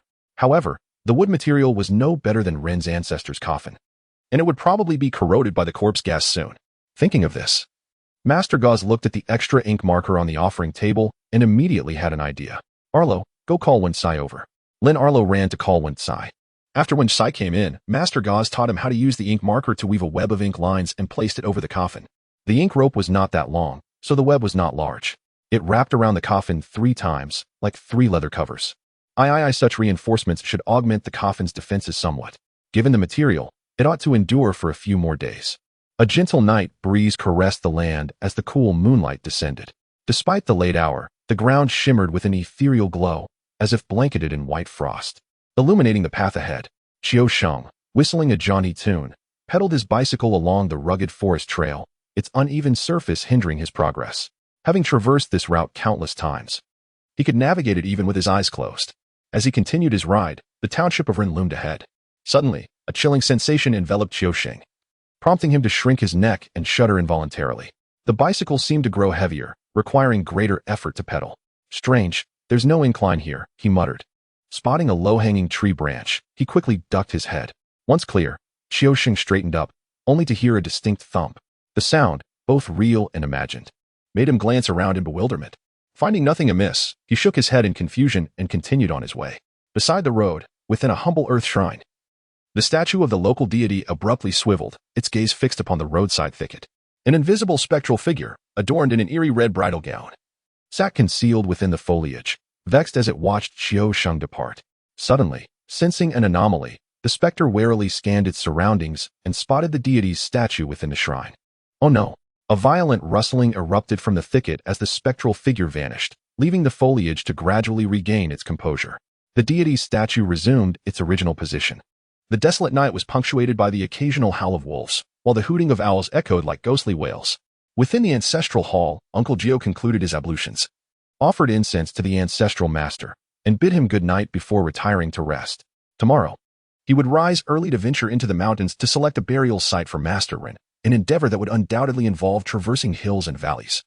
Leading to a tiring day, Lin Luo and Wen Kai, having also bid goodnight to the ancestral master, returned to their quarters to soak their feet. Wen Kai swiftly washed himself and promptly settled into bed, eager to rest before accompanying Uncle Jiu on tomorrow's expedition. Lin Luo, after soaking his feet and disposing of the water, paused, a mischievous grin spreading across his face. Abandoning the basin, he scurried into the kitchen. Presently, Lin Luo emerged, carrying a bamboo tube and a pouch filled with glutinous rice. Chapter 018. Ren Weiyong. Just you wait until I get out. Lin Luo entered the mortuary, his arms laden with his peculiar provisions. Upon the bamboo bed, Wen Kai was already fast asleep, clutching his snake-shaped pillow. His knack for claiming a pillow and dozing off was truly remarkable. Lin Luo closed his left eye and surveyed the room with his right, noting that each coffin was enveloped in an aura of Qian energy, voraciously consuming the incense smoke wafting before it. With each inhalation, the incense tip glowed brighter, releasing a plume of smoke. Good heavens! I had no idea there were so many residents here. Lin Luo tightened his coat, inadvertently revealing the talisman affixed to its lining, which seemed to imbue the room with a subtle warmth. A woo, koo-karoo, from the forest beyond the ancestral hall. The howls of wolves intertwined with the eerie calls of night owls, forming a bizarre symphony of the wilderness. Creak. Within the silent mortuary, a series of distinct creaks echoed, cutting through the stillness. Lin Luo, who had been meditating on the bamboo bed, abruptly opened his eyes, his clear, bright pupils fixed upon Ren Weiyong's coffin. Not only Lin Luo, but also the Qian energy emanating from the surrounding coffins seemed to stir, appearing to tremble as they focused on Ren Weiyong's resting place. Here it comes. Lin Luo blinked, a smile creeping across his face as he hopped off the bamboo bed.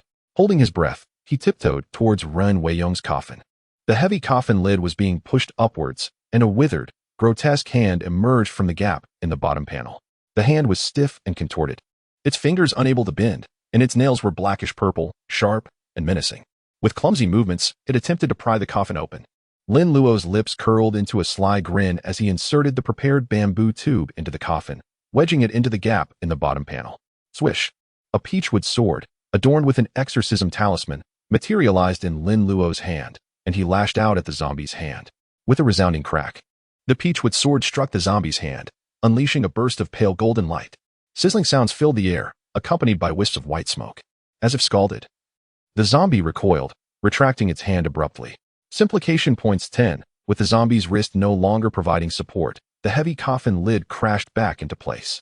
However, thanks to Lin Luo's bamboo tube, the coffin did not produce a deafening thud. The bamboo tube was nearly crushed, but its quality was sufficient to bear the weight of the coffin. Wow! 10 simplification points for a single strike. Lin Luo gazed at Ren Weiyong's coffin in astonishment. This was no mere zombie, but rather a mobile power source. A wicked grin spread across Lin Luo's face as he thrust the peachwood sword into the gap in the coffin's bottom panel. Take this. Poof. Instantly, the sound of roasting meat filled the coffin. Sizzle, sizzle, sizzle. Ren Weiyong's coffin began to shake violently, accompanied by loud thumps. And the ink lines and ink rope net on the coffin shimmered with a pale golden light. Simplification points 10-10-10. If Lin Luo's system were capable of hearing the thoughts within, Ren Weiyong's mind would undoubtedly be overflowing with expletives. You little brat, are you playing dirty? Just you wait until I get out. After a considerable time, the coffin fell silent, and no more simplification points were awarded. Lin Luo stared at the coffin in bewilderment, withdrawing the peachwood sword. Could it be that I've dispatched him? Lin Luo wondered to himself. Perhaps the newly zombified corpse was too fragile to withstand such torment, and he had inadvertently killed it? Lin Luo examined the peachwood sword, noting that its tip was charred black, and the talisman affixed to it had been reduced to ashes. No wonder I'm not getting any more simplification points. You little rascal, what are you doing? A familiar voice echoed eerily from behind Lin Luo, causing the hairs on his neck to stand on end, and he involuntarily shivered. Lin Luo whirled around to see Uncle Jiu staring at him with a peculiar expression. Master, you startled me. It's not nice to scare people like that. Uncle Jiu, clad in a white robe with the collar unbuttoned, had rushed over upon hearing the commotion, nearly tripping over his own feet. Master Ren has risen from the dead. His hand even reached out. I was merely teaching him a lesson to keep him in line. Lin Luo tossed aside the nearly ruined peachwood sword. Offering a sheepish grin, Uncle Jiu frowned and pulled Lin Luo behind him. At that moment, a grotesque hand emerged from the coffin, withered and purple, with a conspicuous burn scar on its back. The hand groped aimlessly, as if silently lamenting its plight. Lin Luo, standing behind Uncle Jiu, chuckled mischievously and flung a handful of glutinous rice, scattering it like a celestial maiden scattering flowers.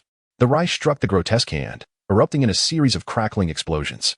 The hand recoiled once more, followed by a series of thumps and creaks from within the coffin.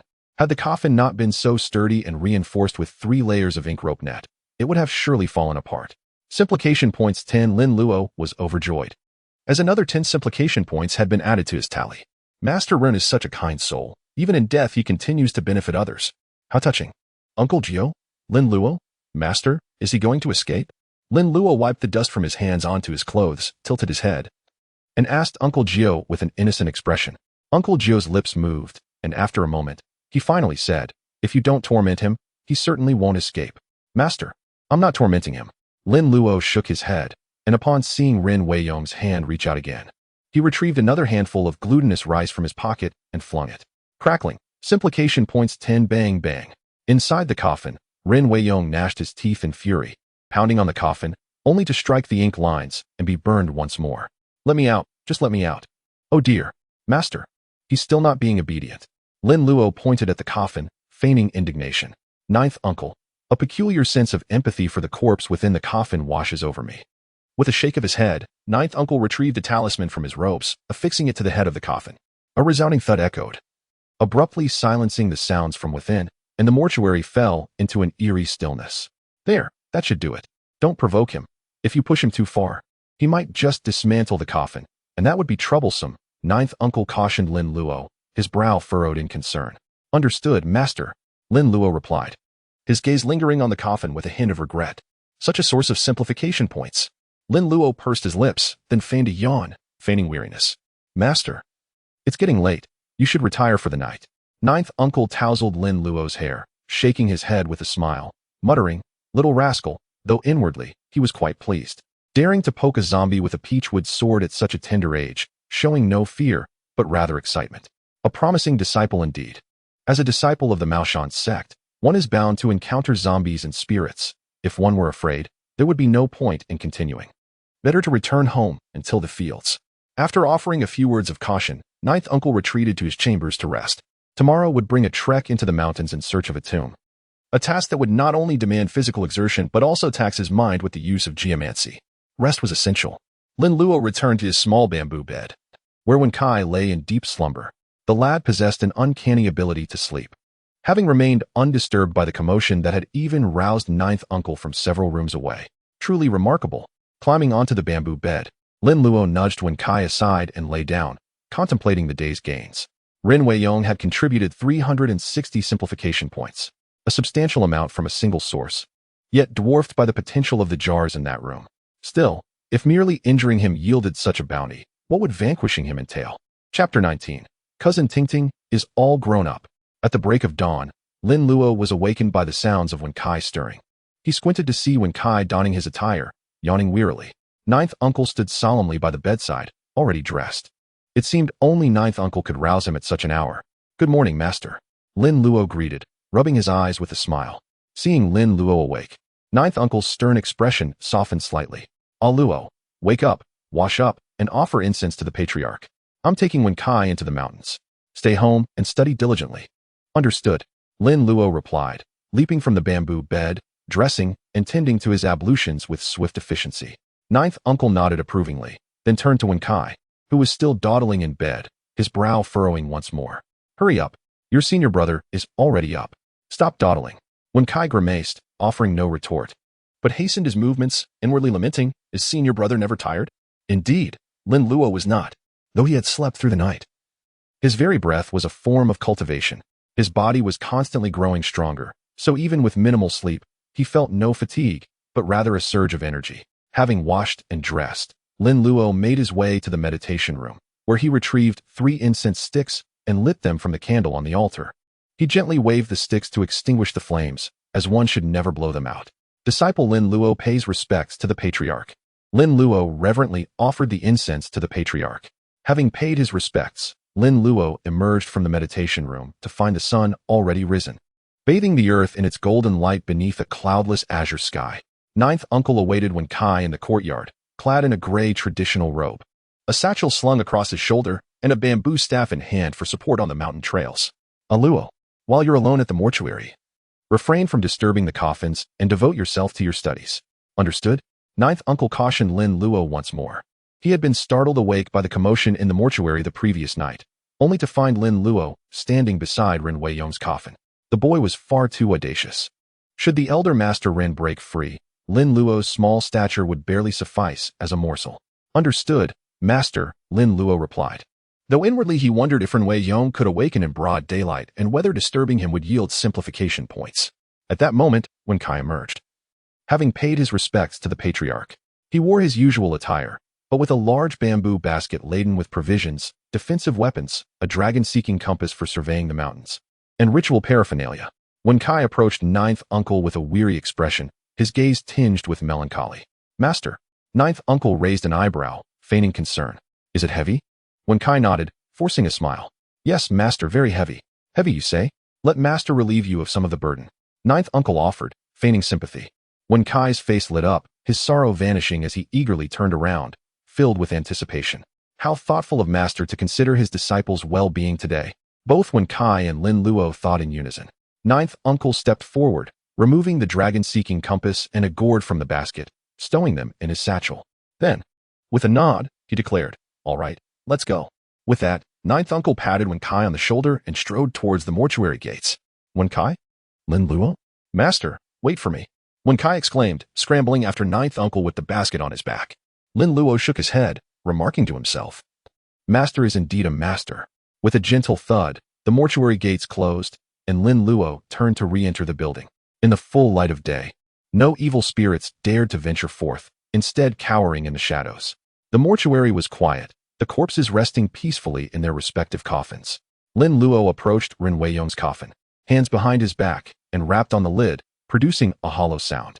He pressed his ear to the coffin, detecting no movement. With a slight effort, he pried open a crack in the lid. Peering inside, he saw the grotesque figure of the elder master Ren, eyes tightly shut, his brow deeply furrowed. How unsightly. Lin Luo muttered, producing a handful of glutinous rice and tossing it into the coffin through the gap. A flurry of crackling sounds erupted as the rice made contact with Ren Weiyong's body, accompanied by small sparks. Simplification points 10. The zombie's brow furrowed deeper, its body trembling with suppressed rage, but the talisman on the coffin pulsed with golden light, suppressing its movements. Another 10 points. Let's try the nostrils. Lin Luo exclaimed, his eyes gleaming as he pinched 2 grains of rice and inserted them into the elder master Ren's nostrils. A moment later, 2 muffled explosions reverberated, causing Ren Weiyong's head to twitch. Simplification points 10. Intriguing. Lin Luo chuckled, replacing the coffin lid. The rate of simplification points was too low to justify the effort. Lin Luo stuffed 2 wads of paper into his ears and headed towards the small room. Earning simplification points required engaging with his friends. Mercy. Not again. Deliver me, heavens. The once serene atmosphere of the small room was instantly filled with spirited energy. An hour later, Lin Luo emerged from the chamber, removing the paper wads from his ears, a contented smile gracing his face. Earning 8128 points in a single hour far surpassed the paltry sums he received from teasing the elder Mr. Ren. As evening approached, within the Ren household, Ren Tingting and her maidservant were engrossed in the art of flower arrangement. Adorned in a delicate tangerine cheongsam that accentuated her figure, her hair was styled in an elegant updo, lending her an air of refined maturity. In the drawing room, Awei and Mr. Ren were engaged in conversation over tea. Awei's gaze, however, remained fixed on Ren Tingting. Dressed in a beige suit, his hair neatly parted in the middle, and sporting round spectacles, he exuded a certain charm. Awei, please, have some tea, Mr. Ren offered with a cordial smile. Thank you, uncle, Awei responded, taking a sip. Mr. Ren, glancing at Awei, inquired. Awei, is the constabulary not requiring your presence today? Oh, the trivial matters are best left to my subordinates, Awei replied dismissively, his eyes returning to Ren Tingting. He mused inwardly, my cousin grows more beautiful with each passing day. Aloud, he remarked, Uncle, cousin Tingting is of a marriageable age. Indeed, she is no longer a child. Mr. Ren concurred. It is time to find her a suitable match, Awei added. Agreed, it is high time, Mr. Ren replied, his gaze never meeting Awei's. Awei was invigorated. He thought it was the perfect opportunity to propose to his uncle. With a surge of excitement, he leaned closer to Mr. Ren and said, Uncle, I am also not getting any younger. Oh, Mr. Ren responded, how old are you this year? 29, and I will turn 30 after the new year, Awei replied. Mr. Ren nodded. You are indeed of age to start a family. Indeed, and in fact, I was thinking. Would you like more tea? Allow me, Mr. Rin interrupted, reaching for the teapot.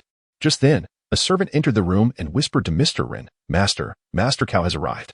Master Cao, accompanied by Qian He and Wen Kai, entered the room and greeted Mr. Rin with a bow.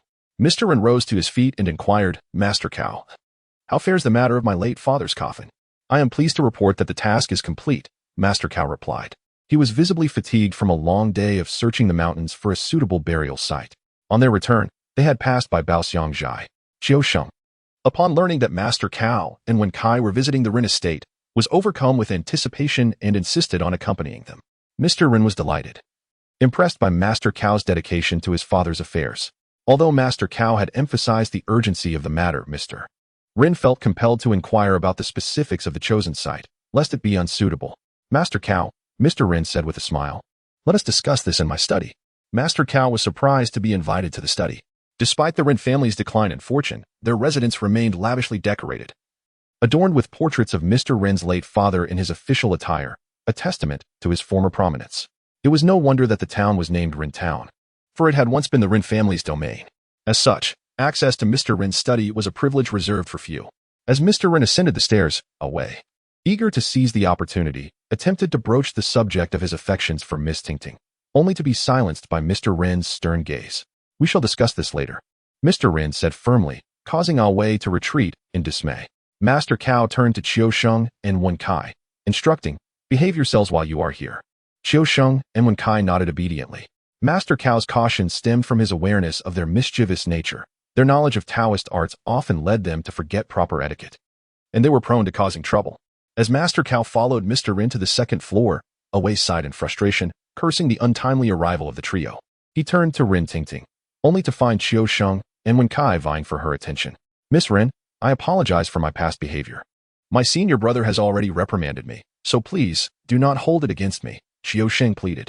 Indeed, Miss Rin, Wen Kai added, though he may be aesthetically challenged, his heart is pure. Wen Kai's remark earned him a glare from Qiusheng. Just because I am aesthetically challenged does not mean you have to emphasize it, he retorted. What do you two think you are doing, lurking about like that? Are you planning to pilfer something?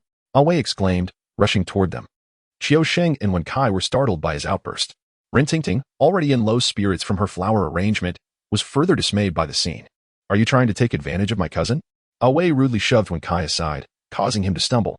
Cousin, fear not, for I am here to protect you, Wei declared, puffing out his chest. Cousin, Rin Tingting said, casting an apologetic glance at Qiusheng and Wen Kai. Although she did not care for Wen Kai, Qiusheng and Wen Kai were disciples of Lin Luo and had been instrumental in her grandfather's reburial. Unaware of Rin Tingting's displeasure, Wei turned to Qiusheng and Wen Kai, sneering, my cousin is likely cursing you under her breath, but she is too polite to say it. Rin Tingting rolled her eyes inwardly, thinking, I am indeed refraining from insulting you, for you are family, and I must maintain a semblance of civility. Qiusheng and Wen Kai were incensed, unaccustomed to such treatment since becoming Master Cao's disciples. We should not be here, Qiusheng announced, drawing Wei's attention. Suddenly, Wei felt a sharp pain on his head and turned around to see Wen Kai holding a small tuft of hair, among which was a single white strand. A white hair, a sign of premature aging, Wen Kai exclaimed with a mischievous grin, waving the strand of hair in front of Wei's face. Wei was at a loss for words. To admit that the hair was his would be to confess his inadequacy, but to deny it in front of Rin Tingting would be equally humiliating. It is not mine.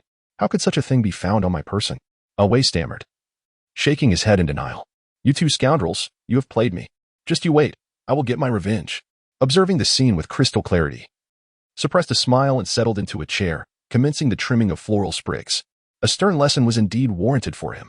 Nearing 30, he still harbored desires for her affections, without so much as a glance in the mirror to assess his own countenance. Oh, it wasn't you then, and, chuckling jovially, pivoted and ambled towards the outdoors. Witnessing their departure, puffed up like a triumphant rooster, contentedly took a seat, casting a smirking gaze upon the youthful and comely.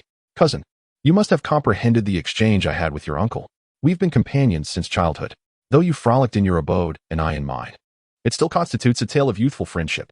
The mirth vanished from his countenance in an instant, her expression souring. With a forceful grip, the shears in her petite hand snipped, leaving a mere stem where a bouquet had once been. Who considers you a childhood friend? You're nearly 30. I'm but 16 this year. I've scarcely laid eyes on you in my youth. Abruptly, surged to his feet, his body upturning the table and chairs in its wake. Ah! Startled, recoiled in alarm. Tripping over a chair behind her. Her footing faltered, and a sharp pain shot through her ankle as she plummeted to the ground. Fortuitously, a rug cushioned her fall, sparing her from serious injury, and the vase remained intact. However, her ankle throbbed with acute discomfort. The flowers, scattered across the floor, mirrored the disarray of his current state. What is doing? Is he deranged? Quick, slap yourself. Outside, peering through the window, excitedly addressed. Hesitant, gingerly raised his hand and lightly tapped his own cheek. Within the drawing room, stood dumbfounded, perplexed as to why he had suddenly risen. Noticing that had been frightened into a fall, he immediately realized the gravity of the situation. Cousin, you're not. Smack. As words were cut short by the impact of his own palm. Tears welling in her eyes, glared at, speechless. You fiend. Don't think I'll forgive you just because you struck yourself. I never want to see you again. Ugh, put some force into it. Have you not eaten? Turn to. Admonishing him, S face contorted into a grimace. Hey, it stings. What are you afraid of? We'll do somersaults. S eyes lit up, and he nodded. Then you must catch me. Rest assured. Thumped his chest in assurance. Gritted his teeth, and with a sudden backward flip, his body soared into the air, caught with a firm grasp. Meanwhile, in the drawing room, was flung outward, with no one to catch him, landing heavily on the floor. Ouch. That smarts. Cried out in agony, baring his teeth. Onward, onward. Glancing at the scene in the drawing room, urged with fervor, S eyes gleamed with mischief. This is insufficient. Quickly, disrobe. Ah, how can this be? Clutched hand, embarrassed. What's the apprehension? We'll disrobe outside. He inside, let him disrobe for. As spoke, he began to divest of his garments. Just then, a servant of the residence happened to pass by. Witnessing the two entangled in the garden, the pair froze in their actions, then abruptly separated, feigning nonchalance, casting furtive glances about as if admiring the scenery. Inside, resembling a madman, abruptly bolted up, swaying his body with his hands behind his back, peering left and right. His expression was one of sheer terror. Why does my body refuse to obey me? In broad daylight, could I be haunted by a specter? The family servant shook his head, departing in bewilderment. They were aware that a guest had arrived, and the master was engaged in conversation, and without instruction, none dared to intrude. Once the servant had departed, seized, urgently declaring, quickly, disrobe, and thoroughly prank this lad. Resigning himself to the situation, nodded, and with gritted teeth, removed his upper garment. Inside, S' body stiffened as he attempted to resist the force compelling him, but to no avail. Rip, rip, watched in horror as his own hands tore open his clothing. How can this be? Ah, cousin, what are you doing? Cried out in alarm, her already pale face turning even whiter with fright. I cannot control myself. Was dumbfounded, tearing open his shirt and then reaching for his trousers. Gasped and, hobbling on one foot, fled towards the second floor. Father, father. Hearing's panicked cries from downstairs, and emerged from the study, puzzled. Reaching the landing, they beheld the scene below. Bare-chested, with his hands raised, swayed like an ape behind. His trousers hung precariously, a sight of utter disgrace. What is the meaning of this? S' countenance darkened instantly. Distraught, hopped towards the second floor. Father, overwhelmed with grievance, threw herself into his arms, sobbing uncontrollably. Observing state, furrowed his brow. Was no simpleton. How could he engage in such foolish behavior? S' eyes darted about. And he strode purposefully towards the outdoors. As expected, upon stepping outside, caught sight of his figure fleeing in disarray. Barebacked and hugging his clothing, was also attempting to escape. The actions of inside mirrored those of. Immediately understood what had transpired. These two scoundrels, employing petty sorcery for pranks, strode forward, seizing by the hair and landing a precise blow to his stomach. S' body doubled over in agony, and he regurgitated the talisman he had swallowed. You rascal, causing mischief here.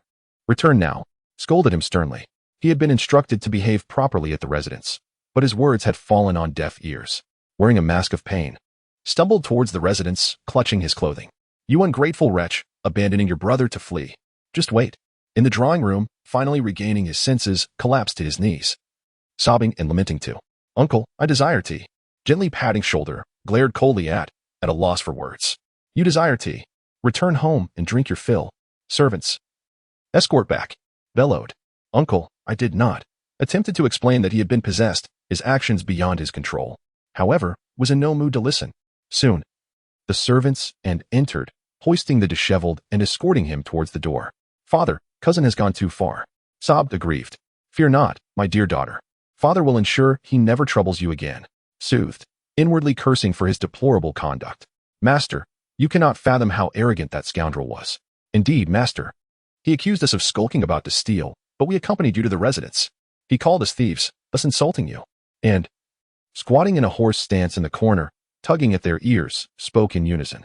Having removed his outer garment, sat in a reclining chair clad only in a white undergarment, wielding a rattan cane and glaring at the pair with a stern countenance. You dare speak. Having acquired a few tricks, you presume to act wantonly. Do you not comprehend that if we're to succumb to madness or death, you would meet an untimely end? Reverend Jiu's ire manifested in a resounding crack as he struck the table with a rattan cane, causing Ikkyu and Man Choi to shrink back like startled quails. Lin Luo, ensconced within the house, intermittently craned his neck to peer out the window. Despite the menacing presence of the cane in Reverend Jiu's hand, he refrained from striking the two disciples, instead opting to create a startling noise upon the table to instill fear in Ikkyu and Man Choi. Upon their return to the mortuary as dusk descended, they partook in a meager repast before Reverend Jiu commenced his tutelage. Luo, how long have they been squatting? Reverend Jiu inquired, turning his gaze towards the inquisitive face peeking from the window. Lin Luo cast a glance at the incense burner within the room. Master, less than a joss stick's time. Reverend Jiu's brow furrowed in contemplation as he mentally calculated the elapsed time. Less than a joss stick's time? Implausible. By my reckoning, it should be closer to 2. He cast another glance at Ikkyu and Man Choi, who were trembling and teetering precariously in the corner, seemingly on the verge of collapse. Thwack! Reverend Jiu reprimanded them with ill-concealed annoyance. Behold, you two scoundrels. All you seem to do is shirk your duties and engage in indolence. You cannot even endure a joss stick's time of squatting. What a disgrace. Ikkyu and Man Choi, crestfallen, struggled to maintain their posture, silently imploring, Eldest brother, for the sake of our brotherhood, lend us a hand. Squat properly. Reverend Jiu commanded as he rose to his feet and strode towards the house, sensing something amiss. Could his vitality have diminished to the point where admonishing these two rascals for half a joss stick's time left him parched? Unthinkable. Upon entering, Reverend Jiu beheld the towering incense stick within the burner, a meter in length, barely half consumed. Shobo, he lamented, alas, this incense is longer than my very life. Reverend Jiu was dumbfounded, followed by a pang of distress. Luo, you little rascal. This incense is precious. How could you squander it so? Master, you stipulated a joss stick's time, and upon entering, I espied this incense. It must be an indication from the ancestral master. Lin Luo chuckled. Humph, you prodigal son. Reverend Jiu recalled the tombstone shattered by Lin Luo's kick and muttered under his breath. It seemed imperative to discipline Luo for his profligacy. Wasting money warranted a thrashing. With this thought, Reverend Jiu turned and strode towards the outside, his countenance stern. Ikkyu and Man Choi, upon seeing Reverend Jiu's return, instantly adopted impeccable postures. Despite their earlier contortions, Man Choi, gritting his teeth, could only sway precariously, unable to maintain a steady stance. Observing the beads of sweat trickling down their foreheads and the pitiable state of Man Choi, Reverend Jiu waved his hand dismissively and declared, Enough, enough. Ikkyu, return and reflect upon your actions. It is late. We shall conclude here for today. Huzzah! Thank you, master. I shall certainly reflect upon my actions. Ikkyu exclaimed, leaping to his feet and stretching his aching limbs. Master, what about me? Man Choi inquired, tugging at his ear with a doleful expression. Reverend Jiu forbade him from rising. He dared not move, lest another joss stick's time be added. Reverend Jiu harumphed and retorted, You may rise as well. Should you resort to such tactics again, the cane shall strike more than just the table. Yes, yes, yes, I understand, master. I shall never dare to do so again. Man Choi responded, relieved, as he leaned against the wall to straighten his body, feeling utterly enervated. This experience had indeed taught him a lesson. Tomorrow at high noon, the Yam family will arrive to collect the coffin of the late Master Yam. Ikkyu, you shall accompany them. Reverend Jiu instructed Ikkyu. Understood, master. Ikkyu nodded. Master, may I accompany them as well, to assist the Yam family? Man Choi proposed, his mind already envisioning the prospect of seeing Ting Ting sooner. Reverend Jiu glared at him with displeasure. If you go to the Yam residence, who will tend to the mortuary? Am I to do it myself? Man Choi's face fell, silenced by the realization of his oversight. Ikkyu chuckled mischievously and patted Man Choi on the shoulder. Fear not, brother. I shall take good care of Ting Ting. Rest assured. Man Choi pushed Ikkyu's hand away, dejected. It is precisely because of you that I cannot rest assured. What are you two dawdling about? Do you desire to forego rest? Then continue squatting. Reverend Jiu roared, causing Man Choi to flee with alacrity, showing no signs of his earlier fatigue. He was genuinely terrified. Another squatting session would surely break him. Man Choi's voice echoed from the kitchen, Master, I shall prepare your foot-washing water. Chow, no longer boastful, grabbed the incense sticks under Reverend Jiu's watchful gaze and prepared to push his cart home. Master, I am departing. Good night. Go then. And heed my words. Whatever you may hear on the road, do not turn back. Reverend Jiu cautioned as Chow exited the mortuary, promptly slamming the gate shut with a resounding thud. Chow's lips twitched as he gazed at the darkened gates. He let out a soft "oh" and shook his head with a smile before mounting his cart and departing. Master is acting like a child, indulging in childish whims. Chapter 022. Yam Wai Young. Little brother, I have emerged. Reverend Jiu and Man Choi had traversed mountains and valleys, enduring a day of toil. Upon their return, they had been further taxed by the evening's events, leaving them utterly exhausted. After washing up and offering incense to the ancestral master, they retired for the night. A new burial site had been secured, and at noon tomorrow, the procession would depart from the mortuary, excavate the grave, enter the coffin, and perform a final rite, thus concluding the matter of Master Yam's reburial. With the resolution of this vexing issue in sight, Reverend Jiu's vigilance waned, and coupled with his physical weariness, he soon succumbed to a deep slumber. Man Choi, known for his porcine slumber, was even more prone to instant sleep. He collapsed onto his pillow and fell into a profound sleep, his snores reverberating like thunder, impervious to any disturbance. Lin Luo, his ears plugged with wads of paper, wore a mask of anguish upon his delicate features. Reverend Jiu's room was filled with incessant snoring, while Man Choi's snores echoed like thunderclaps. The two seemed to be engaged in a contest of sonic proportions, each striving to outdo the other. Man Choi's snoring, in particular, resembled the sound of an electric drill, producing a cacophony of looping, twisting, and explosive sounds. It was truly unparalleled. In such circumstances, sleep was an impossibility for Lin Luo. He had tried cotton balls and paper wads, but to no avail. At that moment, he finally comprehended the agony of the jars within the small room. Monkey King, begone. How vexing! Lin Luo exclaimed. Lin Luo abandoned all attempts at sleep and sat within the mortuary, tinkering with his paper figures. During the day, while Reverend Jiu and Man Choi were absent, Lin Luo had busied himself by preparing materials and crafting several more paper figures, all modeled after familiar and beloved instructors. He recalled a netizen who had ingeniously woven a floral manual using the names of these instructors. The Bodhisattva Avalokitesvara, when practicing deep Prajna, illuminates the 5 skandhas and sees that they are all empty, delivering Idiomio, Kira-rin. Formish Chizuna Sora. Sora is Aoi Tsukasa, Misaki Azusa is Sora. Sora Akari Yuzu. Sensation Natsum Hibiki, also Aramura Nozomi. Sharaputra is Matsumoto Ichika, Yuri Nana, Tenshimo, Kojima Minami Reduction, is Miyazawa Karen Spring Color, no Kanade Hanan. No Kawakami Nana Intention, no Jinguji Now Method, Nagase Yui, is Rina Peach Blossom Realm, Mukai, Aimi Rika, All Exhaust. A true talent. Lin Luo was now preparing to imbue his paper figures with the spirits of these female bodhisattvas, not for any ulterior motive, but simply for the aesthetic pleasure of beholding them. The only lamentable aspect was the inability of the paper puppets to speak. Snore, snore. Creak, creak. Snore, snore. Lin Luo paused his actions and extracted the paper wads from his ears, perplexed. Amidst the snoring, he detected an anomalous sound. At that moment, another series of creaking sounds reverberated. Lin Luo's brow furrowed, his gaze sharpening. There was indeed movement. Lin Luo discarded the unfinished figure and followed the source of the sound. Within the mortuary, Ren Weiyong's coffin was sequestered by a ring of white drapes, adorned with paper effigies and drawn circles, the offering table laden with a pig's head, fruits, and sesame cakes as sacrificial offerings. Though a Jiangshi is forsaken by the heavens, existing beyond the 3 realms and the 5 elements, and excluded from reincarnation, a cadaver remains a cadaver, and a soul, a soul. Upon death, a person's soul is either escorted away by psychopomps or reports to the city god temple or the land god shrine, to be conveyed to the netherworld by the city god or the land god.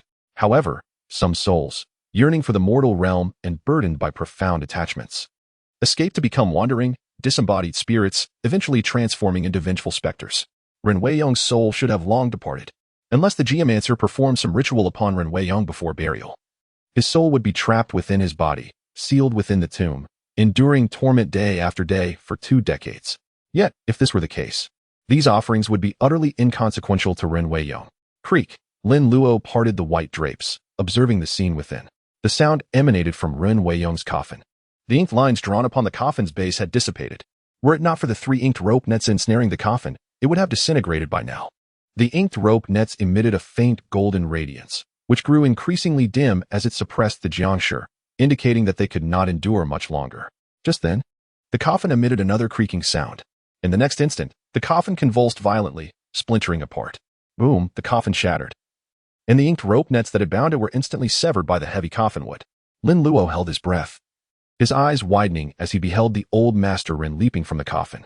At this moment, Rin Weiyong resembled a chimpanzee, his facial skin tightly wrinkled and covered in dense black down. His eyes were dull and lifeless, his fangs protruded from his mouth, his hands were withered and stiff, and his fingernails were nearly 3 inches long, glinting with an eerie coldness in the firelight, appearing like iron claws. The jiangshi extended his hands forward, sniffing the air, as if searching for something. Lin Luo recoiled, holding his breath, sensing that Rin Weiyong was seeking him. Indeed, it was him. Rin Weiyong, little brother, I'm out. Where are you hiding? Rin Weiyong sniffed around, failing to locate his target, and promptly set off in a certain direction without delay. Ordinarily, newly zombified jiangshi are white jiangshi, moving sluggishly and greatly fearing humans and sunlight. They only dare to emerge during the dead of night, worshipping the moon to cultivate or seeking docile animals to suck blood. The crowing of a rooster would undoubtedly terrify them to death. Only after years of cultivation do white jiangshi gradually transform into black jiangshi. However, old Master Ren's corpse had been buried for 20 years in a peculiar grave, neither decaying nor lying down, sealed in lime. Enduring what felt like the 9-fold torments of ice and fire each day, scorched by the scorching sun above and pierced by the biting cold beneath. The resentment and baleful energy accumulated day after day without dissipating, his furrowed brow appearing as if carved by knives and axes. As soon as he zombified, he skipped the white jiangshi stage and directly became a black jiangshi, and even a late-stage black jiangshi, demonstrating the immense resentment harbored by Rin Weiyong. Rin Weiyong bounded out of the mortuary, ignoring the snoring Wen Kai on the bed. Lin Luo stared wide-eyed as Rin Weiyong hopped out of the mortuary, then looked at Wen Kai in bewilderment. What was going on? Wen Kai, a living human, was lying right there, yet the jiangshi didn't even glance at him before leaving. Just then, the bleating of the black sheep raised in the manor's backyard echoed. Lin Luo hurriedly pursued him, only to find a black sheep lying on the ground, drained of blood. Ren Weiyong preferred to suck the blood of livestock rather than Wen Kai's blood. How absurd. Lin Luo had been prepared to intervene when the jiangshi tried to suck Wen Kai's blood. Whoosh. Having sucked blood, Ren Weiyong leaped even higher, soaring over the high wall of the manor's backyard in an instant. Lin Luo frowned, took a short run up, and then sprang up to the top of the wall. Peering over the wall, he saw Ren Weiyong hopping toward Ren Family Town, covering more than a meter with each bound. Crap. Master. Something's happened. Lin Luo jumped down from the wall, shouting at the top of his lungs. Swoosh. The slumbering Uncle Nine sat up instinctively, looking out of the house in confusion. Strange. Was he dreaming? He thought he heard A Luo's voice. Bang. The door was flung open, and Lin Luo rushed in hastily. Master, the coffin broke, and Ren Weiyong escaped. Uncle Nine's scalp instantly prickled, and he woke up completely. Ren Weiyong escaped. Uncle Nine jumped out of bed in fright, grabbing the clothes hanging on the nearby rack and putting them on. I saw it with my own eyes. He sucked the blood of our black sheep, jumped over the back wall, and headed toward Ren Family Town. Damn it. He must be going to the Ren family. Hey Luo, stay here and guard the house. I'll go after him. Uncle Nine's face was extremely grim as he grabbed his treasure pouch and hurried out, disappearing in the blink of an eye. Lin Luo chased out of the house, and seeing that he couldn't catch up with Uncle Nine, he took out a paper horse from his personal space. He couldn't afford to hide his abilities at this moment. Having accepted Ren Tingding's clothes, he couldn't bear to stand by and watch her die. Lin Luo pricked his finger, daubed blood on the paper horse's pupils, and began the spirit invocation, envisioning a tall, majestic horse in his mind. Awaken. In the next instant, the paper horse began to expand, eventually becoming the size and shape of a real horse. Lin Luo leaped onto the horse, spurred its flanks, and the horse immediately bolted forward. Master, hurry up. Uncle Nine was sprinting frantically when he suddenly heard Lin Luo's voice behind him, and it wasn't far away. Could it be that some ignorant ghost was trying to cause trouble? Uncle Nine instinctively turned his head to look, nearly tripping in shock. He saw Lin Luo riding a tall, ghostly horse, galloping toward him. Where did this brat get a ghostly horse? Chapter 23. Ouch. I've stunned Uncle Nine. Uncle Nine nearly dropped his jaw when he turned around, and he almost tripped. What was going on? His little disciple was actually riding a tall horse, and this horse was clearly emitting ghostly energy, undoubtedly a ghostly horse. Uncle Nine twisted his body to regain his balance, staring with wide eyes. And before he could say anything, a gust of wind swept over him, and the horse had stopped beside him. Master, hurry up, Lin Luo urged. No time to explain. Get in. Uncle Nine took a deep breath, knowing that this was not the time to delay, bowed slightly, and then leaped into the air, flying onto the horse. Uncle Nine sat behind Lin Luo, took the reins, and set off. Lin Luo spurred the paper horse in his mind, and the horse immediately galloped away on all fours. Night fell, and the Ren family had just finished preparing the items needed for the old master's reburial tomorrow. The servants had all gone to rest. Ren Fa and Ren Tingting went to old master's portrait to burn incense and pay their respects. After burning incense, Ren Tingting looked at her grandfather in the portrait, unable to resist her curiosity, and asked Ren Fa. Ren Fa looked at the photo in the frame and sighed helplessly. Dad, Grandpa was so young. How did he die? You're so old now. It's okay to tell you some things. Your grandfather died of anger. Ah, how could that be? Ren Tingting's eyes widened in surprise as she looked at her father. Died of anger. Was it because his son was unfilial? She immediately thought that her father was unfilial and angered her grandfather to death. What a thoughtful little cotton-padded jacket.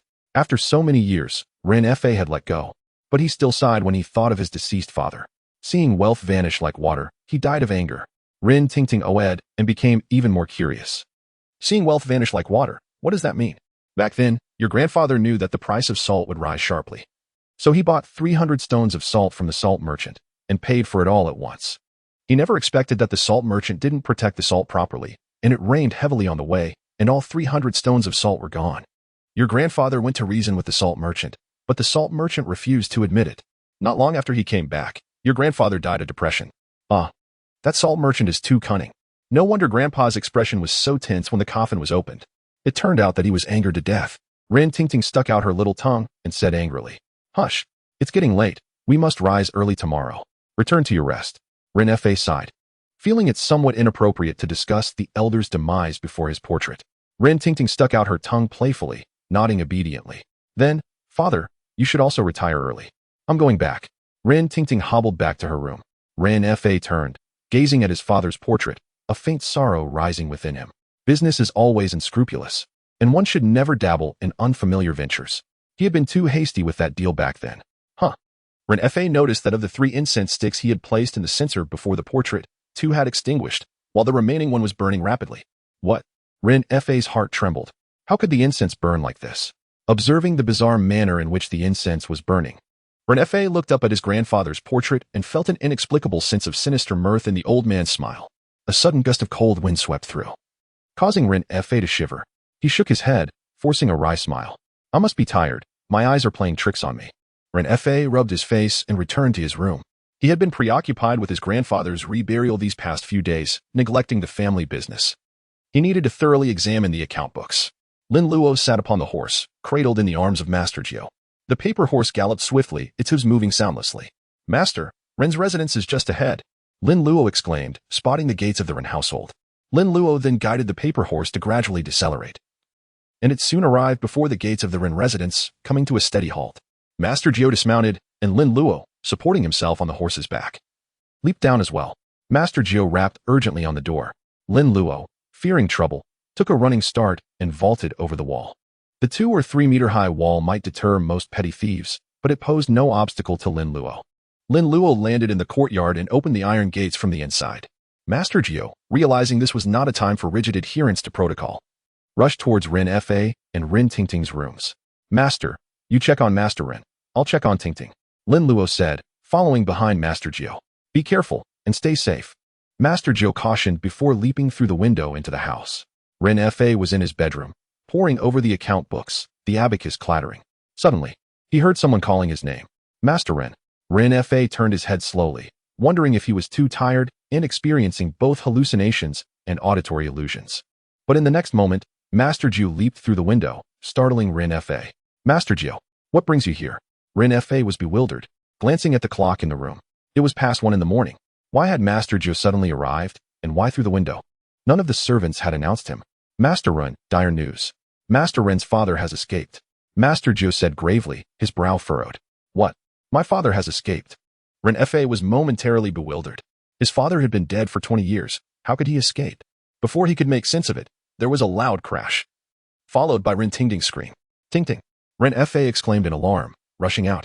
Master Jiu was also startled and hurried after Ren Fa. Ren Tingting's room was on the 2nd floor, while Ren Fa's was on the 1st. As they burst out of the room and were about to ascend the stairs, they saw Lin Luo leaping from the 2nd floor, carrying Ren Tingting. Master, it's behind us. Behind them, a monster in burial clothes, with black fur covering its face and fangs protruding from its mouth, emerged. The zombie exhaled a cloud of white mist, and its bestial eyes were dull. But it relentlessly pursued the familiar scent. Lin Luo, still carrying Rin Tingting, remained as nimble as a swallow. After landing, he rolled on the ground, bringing Rin Tingting to Master Jiu's side. Tingting, are you all right? Rin Fa asked anxiously, pulling Rin Tingting closer and looking at her with concern. Rin Tingting was wearing a silk nightgown, having been fast asleep when she was suddenly shaken awake. She had thought Rin Fa had come to wake her, grumbling in her mind about being roused so soon after falling asleep. But when she opened her eyes, she saw it was Lin Luo who had awakened her, which startled her. Just as Lin Luo was about to speak, the roof of Rin Tingting's room shattered, and a dark figure descended from above. The thick miasma and cadaverous aura sent shivers down Lin Luo's spine. Without time to explain, Lin Luo grabbed Rin Tingting and ran outside. Ren Weiyong leaped from the second floor, smashing a hole in the floorboards. Then, heedless of everything, Ren Weiyong lunged at Lin Luo, his fingernails sharp and black, aiming for Lin Luo's vitals. Luo, be careful. Just as Master Jiu was about to intervene, Lin Luo raised his hands, and 2 handfuls of glutinous rice flew out, scattering like a celestial maiden scattering flowers, striking Ren Weiyong. Crackling sounds erupted as the rice hit Ren Weiyong, forcing him to retreat. Ren Fa finally recognized the monster. That's my father. Master Ren, he is no longer your father. Master Jiu said gravely. The miasma and cadaverous aura emanating from the zombie were so dense that even he had rarely seen anything like it, and having come out in haste, without all his tools, tonight would be difficult. Just then, Master Jiu noticed Lin Luo carrying a small satchel on his chest. Lin Luo took out 4 3-purification bells from the satchel. Here, one for each of you. Lin Luo distributed the bells to Ren Fa and Rin Tingting, his face showing no fear, only excitement. Master, yours. Master Jiu blinked and took the bell. How does this kid carry so many 3-purification bells? Before Master Jiu could ask, Lin Luo began ringing the bell and charged towards Ren Weiyong. Zing-a-ling. Zombies fear the sound of the 3-purification bell the most. Ren Weiyong immediately turned to flee. Lin Luo, ringing the bell, leaped forward and delivered a kick. The zombie was sent flying several meters, crashing heavily into a coffee table. With a crash, the coffee table was smashed to pieces. Master Jiu was dumbfounded. Is my disciple this brave? Chasing after a zombie with a nearly broken 3-purification bell. Seeing the zombie sent flying, Rin Tingting clapped her hands excitedly. Luo, you're amazing. Rin Fa's lips twitched, and he glared at Rin Tingting. You brat. That's your grandfather getting beaten. Chapter 24. Ren Weiyong runs away cursing you're here. Brat. Using a peach with sword to strike me. Throwing glutinous rice at me. You're quite the player. The zombie sprang up from the coffee table wreckage, stretching out its arms and its eyes becoming even more ferocious. Finally, it spewed out a cloud of mist. It smelled a familiar scent, the scent of a little rascal. An angry, venomous expression appeared on the zombie's hideous face. Lin Luo understood. Hey, this old zombie remembers me. Is it really okay for a zombie to hold such grudges? Lin Luo took a handful of glutinous rice from his satchel and threw it at Ren Weiyong. A series of crackling sounds erupted, and sparks flickered on Ren Weiyong's body, forcing him to retreat. Unable to speak, the zombie could only roar in furious anger, spewing out a large cloud of white mist. Perhaps it was just his imagination, but the white mist seemed to have a hint of green. Luo, be careful. Master Jiu frowned instantly at the mist, his expression changing. He moved swiftly to Lin Luo's side with an odd, limping gait. Just then, the zombie lunged at Lin Luo, leaping higher and faster than before. Get out of the way. Master Jiu roared, grabbing Lin Luo by the back of his collar. The master and disciple retreated rapidly. Lin Luo felt a strong force on the back of his collar, and then he was lifted into the air. The zombie landed, the force of the impact causing a gust of wind and scattering splintered wood. A pit was created where Lin Luo had been standing. Lin Luo squinted slightly from the wind, his heart pounding. Damn it, this isn't like the movies. Is this a zombie? More like a tank. Cowering in the background, Rin Fa and Rin Tingting were huddled in a corner, trembling uncontrollably. The juncture was simply too terrifying. At this moment, Rin Fa finally grasped the gravity of what Uncle Nine had meant by the potential complications of not cremating the body. To call it a mere complication was a gross understatement. It was a full-blown catastrophe. Rin Fa was simultaneously filled with dread and immense relief. Fortunately, Uncle Nine and Lin Luo had sensed the impending danger and arrived in time to rescue them, father and daughter. Otherwise, tonight would have undoubtedly marked their demise. Luo. Glutinous rice can only offer a modicum of restraint. Its efficacy against it is limited. Uncle Nine, having steadied himself alongside Lin Luo, conveyed with a grave expression. Lin Luo swallowed hard, casting a glance at the crater beneath the juncture's feet. Despite the wooden flooring, the underlying ground was densely compacted. It could withstand the weight of hundreds of pounds without deformation. Just how immense was the force of the juncture's descent to have created such a cavity? Luo, be careful. Rin Tingting, nestled beside Rin Fa, cautioned Lin Luo, her voice trembling. Lin Luo waved dismissively at Rin Tingting, replying swiftly, don't fret about me. Just stay hidden. In dire moments, hold your breath. Jiangshis can't see, they rely on their sense of smell. Having uttered these words, Lin Luo braced himself entirely. Rin Fa and Rin Tingting, heeding Lin Luo's advice, instinctively covered their mouths and noses, intently fixating on the jiangshi while holding their breath in remarkable synchronicity. In truth, Lin Luo had mentally prepared himself for Rin Weiyong's emergence. The jiangshis in movies were portrayed by humans, devoid of special effects, naturally only showcasing a fraction of their true terror. However, this was the genuine world of the mystical and supernatural. It was only reasonable for the jiangshi to be more ferocious. Master, is it because this old Master Rin has transformed into a particularly formidable black jiangshi? Or are all black jiangshis this fierce? Lin Luo inquired of Uncle Nine in a low voice, all the while keeping his gaze fixed on the jiangshi, fully alert. With Uncle Nine by his side, a sense of security enveloped him, dispelling any fear. Furthermore, he possessed trump cards yet to be revealed. Uncle Nine raised an eyebrow, his gaze similarly riveted on the jiangshi. He did not rush to answer, but instead extracted 2 talismans from his pouch, holding one in each hand. Pinched between his fingers in a sword gesture, Uncle Nine chanted. Instantly, both talismans shimmered with a faint golden radiance. Uncle Nine affixed the talismans to himself and Lin Luo, enveloping them in a soft golden aura. Lin Luo marveled inwardly, sensing a warm, comforting sensation enveloping him. He recognized it as the Golden Light Divine Incantation, one of the 8 great divine incantations of Taoism. Despite its widespread dissemination, only a select few truly grasped its incantations and secret formulas, while those from the Dragon Tiger Mountain only needed to perform the hand seals to invoke the Golden Light Incantation. Uncle Nine required the use of talismans to activate it. That's right, the 8 great divine incantations of Taoism. I can create simplified versions of the 8 great divine incantations. Lin Luo suddenly had a flash of inspiration. The more he contemplated it, the more promising it seemed. Not just any incantation could be deemed a divine incantation. Their efficacy was invariably potent and miraculous. The jiangshi roared, charging once more. Uncle Nine, radiating golden light, met the jiangshi head-on, summoning all his strength for a flying kick. The kick landed squarely on the jiangshi's face with tremendous force, the golden light shimmering. The jiangshi's head snapped to the side, and it was sent staggering backward. Uncle Nine, upon landing, stumbled a few steps before regaining his balance. Wow, Master, you're still as formidable as ever. Even a black jiangshi is no match for you, Lin Luo exclaimed, giving a thumbs up in admiration. Uncle Nine, supporting himself on Lin Luo's shoulder, twitched his lips and, while flexing his numb right foot, casually remarked, who told you that old Master Rin is a black jiangshi? This time, it was Lin Luo's turn to be dumbfounded by Uncle Nine. What? Old Master Rin isn't a black jiangshi. He's so black, what else could he be? Lin Luo suspected that Uncle Nine was teasing him. Observe closely. There's a hint of green amidst the black fur on his body. Lin Luo's lips twitched as he shook his head, banishing the suggestive thought from his mind. Green. Lin Luo scrutinized Rin Weiyong's face, and indeed, there it was. Immediately, Lin Luo's mind conjured up the information he had gleaned from books about jiangshis in recent days. Green jiangshi. The corpse and the jiangshi's body emanate a green corpse aura. Compared to white and black jiangshis, green jiangshis possess exceptional leaping speed and immense strength, capable of moving stones and uprooting trees. A green jiangshi can leap over a dozen meters, surrounded by toxic gases, fearless of humans and livestock, only vulnerable to sunlight. No wonder old Master Rin was so formidable. He was aiming to skip 2 grades right from the start. Hiss. This fellow was born a black jiangshi and is now on the cusp of evolving into a green jiangshi. Once his black fur turns entirely green, he'll likely be even more challenging to deal with. Roar, Rin Weiyong roared once more, realizing that he could no longer detect the scent of the Rin family father and daughter.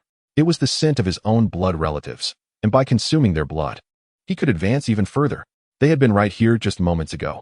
How could they have vanished so suddenly?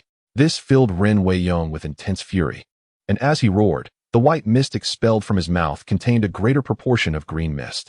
Quit your roaring. Master, use this. Lin Luo retrieved a carpenter's ink marker from his small satchel. Upon seeing the ink marker, Uncle Nine's eyes lit up slightly. Good lad. It's a good thing you had it on you. Uncle Nine accepted the ink marker and handed the ink line head to Lin Luo. Hold on tight to the line head. Let's go. With these words, Uncle Nine lowered his stance and darted forward. Swish, swish, the ink line rapidly unfurled. Although Lin Luo was smaller in stature, his speed was not lacking, and he kept pace with Uncle Nine. Together, they approached the jiangshi from the left and right, stretching the ink line taut between them. Uncle Nine, as if drawing a bow, pulled back on the ink line. Then, with a sudden release, the ink line snapped out with a resounding thwack, striking Ren Weiyong squarely. The ink line ignited upon contact, and Ren Weiyong was flung backward. With a crash, Ren Weiyong shattered the dining table and landed on the ground, only to spring back up as if propelled by a spring. Lin Luo's eyes gleamed slightly as he gazed at the ink line in his hand, another idea forming in his mind. Master, let's just use the ink line to bind him. No sooner had Lin Luo uttered these words than Ren Weiyong caught a whiff of Lin Luo's breath. With a roar, he charged like a cannonball. Lin Luo, who had maintained his focus, immediately held his breath and dove to the right, deftly evading the jiangshi's pounce. Uncle Nine stepped forward, his voice stern. The ink line loses its effect when it's bent. It can't be used for binding, only for striking. Upon hearing this, Lin Luo understood and tightened his grip on the ink line. Uncle Nine, holding the other end, approached the jiangshi and employed the same tactic. The ink line was once again drawn back like a bowstring, and upon release, it snapped out in the opposite direction. Thwack! The ink line struck the jiangshi, igniting once more. Old Master Ren was once again sent flying. In midair, Lin Luo and Uncle Nine followed the trajectory of the ink line. As the jiangshi landed and rebounded, it collided directly with the taut ink line. Thwack! The jiangshi was sent flying yet again before it could even steady itself. However, this time, the ink line could no longer withstand the erosion of the corpse aura and snapped with a snap. Lin Luo's ink marker was new, and the line inside was still quite long. Just as Lin Luo was about to remind Uncle Nine to create an ink line net at the staircase. As in the movies, to lure Old Master Ren into it, Old Master Ren sprang up from the ground and, without the slightest hesitation, turned and bolted straight out the door. Crash! The sturdy solid wood door was smashed open. The jiangshi roared as it landed in the courtyard, as if cursing and ranting. And with a few more leaps, it vaulted over the Ren family's courtyard wall. By the time Lin Luo and Uncle Nine reached the doorway, the jiangshi had vanished without a trace. Lin Luo's eyes widened in disbelief. Had Old Master Ren jiangshi really fled? He was almost a green jiangshi. Where was his fortitude? He had turned soft so easily? Chapter 25. Now you know to be afraid. Seeing that the jiangshi had fled, Ren Fa led Ren Tingting over. Uncle Nine. Because they had been too frightened to breathe, their faces were flushed. Master Ren, Tingting, are you all right? Uncle Nine inquired, his countenance etched with concern. Overwhelmed with emotion, Ren Fa grasped Uncle Nine's hand, his lips quivering as he expressed his gratitude. Thanks to you, Uncle Nine, we are unharmed. Had you not arrived in time, Tingting and I would have been in dire straits. Ren Tingting's luminous eyes twinkled like crescent moons as she clasped Lin Luo's hand. Her voice laced with gratitude. Thank you so much, Luo. The harrowing events of the evening had left her shaken, her heart still pounding in her chest. She had been abruptly awakened from her slumber, only to be confronted by a monstrous figure, her own grandfather, risen from the grave, intent on ending her life. Uncle Nine, Ren Fa asked, his voice tinged with trepidation, will my father return? The sight of the shattered door sent shivers down his spine, and he wondered if his house could offer any protection. Uncle Nine shook his head gravely. Master Ren, the most pressing matter is to gather a posse and warn the townspeople to remain indoors, secure their doors and windows, and exercise caution. He emphasized the need for a vigilant patrol to prevent the zombie from harming anyone. Ren Fa nodded in agreement. Indeed, that is the course of action. He turned to leave, but hesitated at the threshold, the darkness of the night filling him with unease. Uncle Nine, perhaps you could accompany me? Uncle Nine acquiesced. Very well. Luo, look after Tingting. Ren Fa echoed the sentiment. Luo, please take care of Tingting. He expressed his gratitude to Lin Luo, acknowledging that his daughter would have perished had he not been there. Rest assured, Master Ren, Lin Luo declared with confidence, Tingting will be safe with me. As Ren Fa and Uncle Nine departed, Lin Luo and Ren Tingting found themselves alone in the spacious living room, now marred by the ravages of battle. Such a pity. Lin Luo lamented, surveying the ruined furniture. That old zombie has no appreciation for the finer things in life. Ren Tingting tugged at Lin Luo's sleeve, her voice tinged with mock indignation. Little one, I am older than you. Why don't you address me as elder sister? Lin Luo grinned mischievously. Pretty sister, Tingting's sister. Is that better? Delighted by the compliment, Rin Tingting wrapped her arm around Lin Luo's, giggling. Despite the terrifying events, she felt safe in Lin Luo's presence. This place is a mess, she observed, glancing at the disarray on the ground floor. Let's go upstairs. Lin Luo nodded, assisting Rin Tingting as they ascended the stairs. She had twisted her ankle earlier in the day, causing her to limp. Her body emanated a sweet fragrance, a testament to her recent bath. Rin Tingting's room was uninhabitable. But fortunately, there were other rooms on the second floor. Once inside, Rin Tingting collapsed onto the bed, her body limp with exhaustion. Lin Luo gently grasped her foot. What happened to your foot? He asked, noting the swelling around her ankle. Rin Tingting giggled, her foot ticklish. It's so itchy, she exclaimed. Oh, let go. I sprained it earlier today. It's all Awei's fault. She recounted the events of the afternoon, describing Awei's erratic behavior. Lin Luo chuckled sheepishly, aware that Xiusheng and Wen Kai were responsible for Awei's predicament. However, he also believed that Awei had brought it upon himself by bullying others. Does it still hurt? He inquired. Allow me to massage it. Yes, please be gentle, Rin Tingting murmured, her face contorting in anticipation. Lin Luo channeled his qi into his palm, gently applying pressure to the acupressure points on Rin Tingting's ankle. There, he announced, having cleared the blood stasis and repaired the damaged tissues.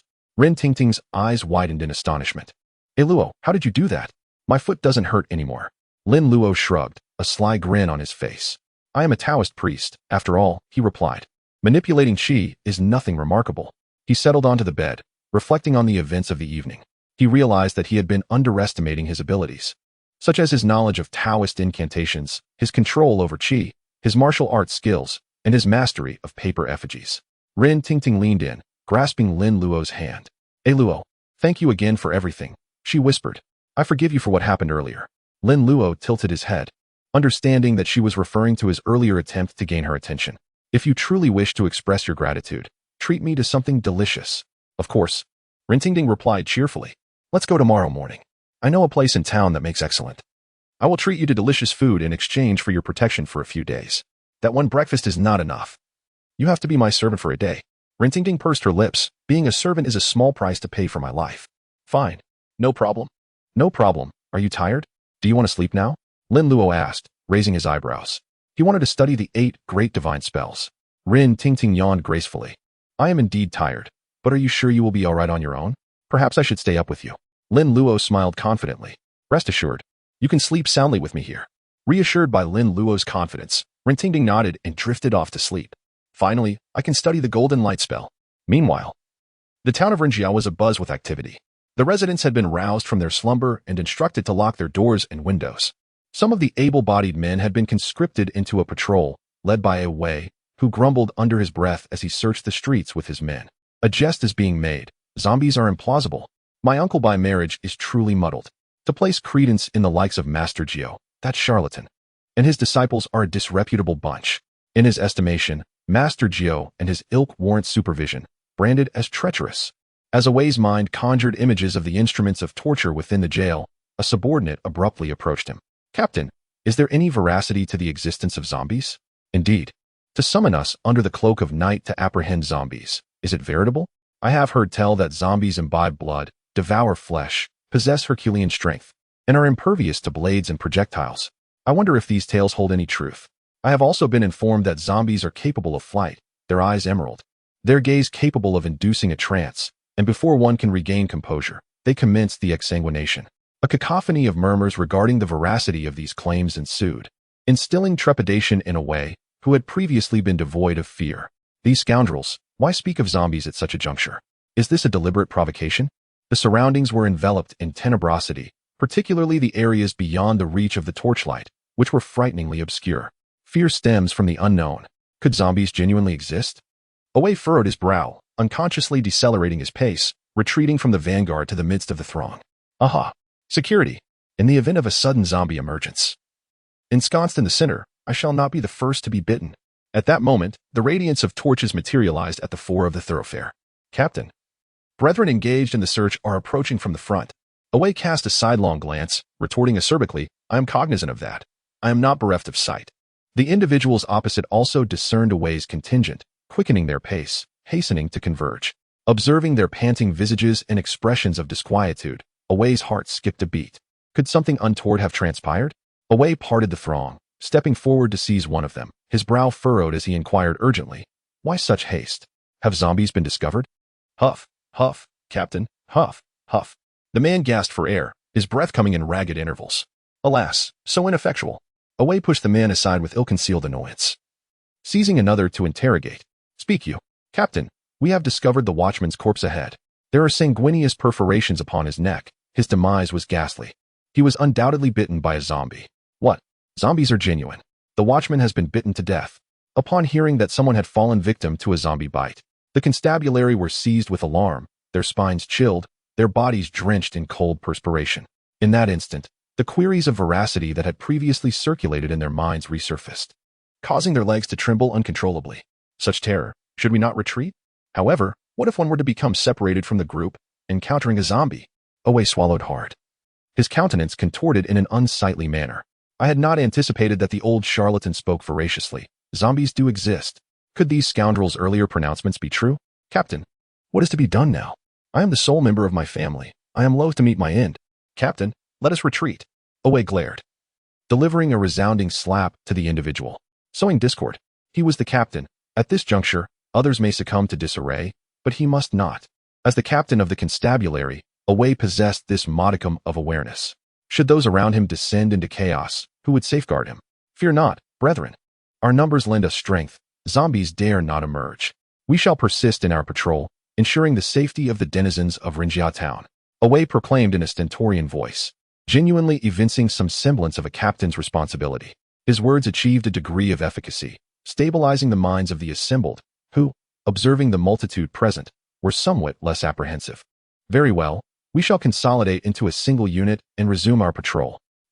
The captain speaks sagaciously. "Our numbers are considerable. Fear not, brethren." The assembled throng echoed in unison, clustering behind Away, imbuing him with a sense of exhilaration, as he savored the feeling of being the object of universal anticipation for the first time. "However, why have you all congregated behind me? Would a few not venture to the fore?" Away cast a rigid gaze around, observing that all were situated behind him, verging on becoming a dense agglomeration. Away's heart was filled with maledictions. "A pack of scoundrels. Let us proceed." Away gritted his teeth, making a sweeping gesture, leading the way toward a thoroughfare. The throng, brandishing torches, bolstered one another's spirits, continuing their perambulation. Within a guest chamber on the second floor of the Ren residence, Rintinting's slender arm rested upon Lin Luo, slumbering soundly. At this moment, Lin Luo sat cross-legged, reclining against the headboard, engrossed in perusing a copy of the Golden Light Divine Incantation. Master Jiu's collection of books was extensive. Over the years, he had amassed a considerable number, encompassing various schools of Taoism and vernacular Taoist incantations. This handwritten copy of the Golden Light Divine Incantation was penned by Master Jiu himself. Golden light is the manifestation of the Tao, the divine radiance of the gods. Gold signifies invincibility and incorruptibility. A seeker of the Tao, possessing profound and extensive mystical abilities, emanates a resplendent aura capable of dispelling specters, vanquishing demonic forces, and commanding celestial generals. Like the unyielding nature of gold, it is radiant and illustrious. Hence the appellation Golden Light. This handwritten copy of the Golden Light Divine Incantation also contained Master Jiu's insights into the cultivation of the Golden Light Incantation. The Golden Light Divine Incantation primarily focuses on the cultivation of the Taoist body and disposition, internally refining the Golden Light primordial spirit for self-preservation, subduing demons, and safeguarding the Tao. This incantation is versatile in its application and potent in its efficacy, hence its designation as a secret and divine incantation of the Taoist tradition. The Golden Light Divine Incantation conceals within it methods of cultivation, with varying approaches employed by different schools. Some utilize the incantation to conjure golden light, transforming it into talismanic decrees. Others circulate latent golden light, internally refining it into an elixir. Some attain enlightenment and cultivate truth, guarded by thunder deities. Others imbue magical instruments, enabling them to tunnel through the earth and pilfer from the heavens. It can be regarded as a panacea incantation of Taoism. However, many of the technical terms in Master Jiu's handwritten copy left him bewildered, shrouded in obscurity, and lacking comprehension. It was as if the books he had perused over the years had been in vain.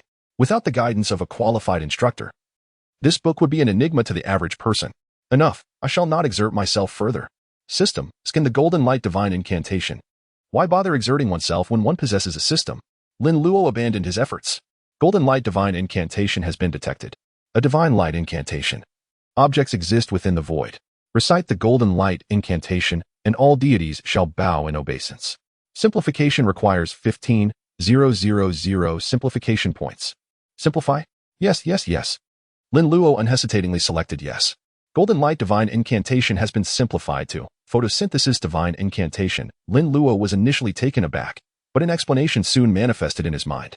Photosynthesis is generally the process by which plants absorb light energy, synthesizing carbon dioxide and water into energy-rich organic matter, while simultaneously releasing oxygen. This involves numerous energy conversion processes. The golden light divine incantation is hailed as the light of the heavens, the light of the earth, the light of the sun, moon, and stars, the great light of the ordinary, illuminating all directions with its radiance. The simplified photosynthesis divine incantation is exceptionally aberrant. As long as light is present, Lin Luo's body can automatically absorb light and convert it into golden light. Lin Luo's lips curled upward slightly, suppressing the impulse to burst into laughter. These 15,000 simplification points were well spent. Becoming stronger by basking in the sun, moon, and stars, by warming oneself by the fire, by igniting lamps. As long as there is light, one can become stronger at all times. This is even more convenient than Superman. Lin Luo cast his gaze upon the faintly illuminated oil lamp within the chamber, attentively sensing its presence. The light emitted by the oil lamp could also be absorbed, albeit with a diminished effect. Comfortable. This is tantamount to dual cultivation, becoming stronger through respiration, becoming stronger through light absorption. It would be ideal if there were also methods to become stronger through eating, walking, and drinking water. Lin Luo was inwardly delighted, glancing at the 743 simplification points he had remaining, his smile instantly becoming mischievous. Simplification points are dwindling once again. Hee. Tomorrow I shall have to trouble my good friends in the small chamber once more. At that moment, the ghosts within the liquor jars in the small chamber collectively shuddered, inexplicably panicking. Strange. That little devil has not come. Why am I so apprehensive? Has he had a change of heart today, refraining from tormenting us tonight? Could it be that he will come during the day? I would rather he come at night. Are you unwell? Silence your ominous mouth. It would be best if he never came. Yes, yes, yes. Heavens, open your eyes, and that little devil. Lin Luo, of course, could not hear the words of praise from his good friends in the small chamber, remaining with 1743 simplification points. Lin Luo intended to review his Maoshan spells to see if there were any simple and practical ones to simplify. System, simplified ghost binding spell. Ghost binding spell detected. Imperial decree of heaven, bind ghosts and capture spirits. Simplification requires 1,500 simplification points. Simplify? Yes. Ghost binding spell simplified to. If I call your name, dare you answer? Lin Luo's expression became quite animated. The ghost binding spell required no incantation. As long as one possessed a gourd, wine jar, or similar object, and called out to the target, they would be drawn in upon answering. However, one had to be stronger than the target, or the target had to be very weak to prevent them from breaking free. Damn, after this, I have to ask each ghost its name before capturing it. If there are many ghosts, wouldn't that be troublesome? Chapter 27. Rintingting's buns of sustenance clang, clang. Clang as night waned and dawn broke. Rinjia town was awakened by the sound of urgent gong strikes. Such rapid strikes usually signified an incident or a death announcement. Soon, the townspeople learned that the night watchman had met with misfortune the previous evening. A crowd gathered before the security team's office. Away, dressed in his security captain uniform, was loudly recounting the events of the previous night. Upon hearing that a zombie had appeared in the town and the watchman had been killed, the atmosphere grew tense. Recalling that the security team had advised everyone to keep their doors and windows closed and not to venture out the previous night, they became anxious and fearful. Rest assured, everyone, Master Rin has already invited Uncle Jiu. I believe Uncle Jiu will subdue the zombies soon. Away reassured the crowd, hearing that Uncle Jiu was on the case. The crowd felt somewhat relieved. Over the years, Uncle Jiu's prestige had grown, and everyone trusted him. This was largely due to the fact that Uncle Jiu was a man who could provide a sense of security. Qian, the night watchman, was killed by a zombie last night. Auntie, carrying a shopping basket, hurried back to the shop, looking alarmed and nervously telling Qian. Qian had slept soundly the previous night and hadn't been awakened by the commotion. Otherwise, he would have been conscripted. He had been dragged out of a pleasant dream by his auntie early in the morning and was still feeling listless. Qian was cleaning when he heard his auntie say that someone had been killed by a zombie. He immediately jolted awake. What? A zombie? Yes. The watchman's body is in the yamen. The family is crying, with elderly parents and young children. It's so pitiful. Qian put down the feather duster in his hand. Filled with doubt, How could a zombie suddenly appear? Since Uncle Jiu had come to Rinjia town, there hadn't been any zombie or ghost incidents in the town for a long time. Could it be Rin the Elder? Disaster. Qiuxing's eyes widened, and he threw down the feather duster, rushing out. Auntie, I'm going out. Hey, where are you going? Auntie chased to the door, asking worriedly. But Qiuxing had already run out of sight. That rascal. Auntie stamped her foot and helplessly returned to the shop, closing the door and feeling uneasy. Could something really happen? Qiuxing ran all the way to the Rin residence. A crowd had already gathered there, including the town's gentry, wealthy merchants, and influential figures. The Rin family's living room had been simply repaired, and there was no sign of the battle from the previous night. Everyone sat in the living room, the atmosphere heavy. They had all heard about the zombie incident in the town last night. Even the town's watchman had been killed by the zombie. If the watchman was killed last night, what about today? Uncle Jiu, please think of a way. This zombie must be eliminated as soon as possible. Yes, lives are at stake, Uncle Jiu. Please think of a way. Everyone looked at Uncle Jiu. Having been tired all day and sleepless all night, Uncle Jiu didn't look tired. Seeing everyone looking at him, Uncle Jiu nodded, his expression serious. Don't worry, everyone. I will do my best to capture that zombie.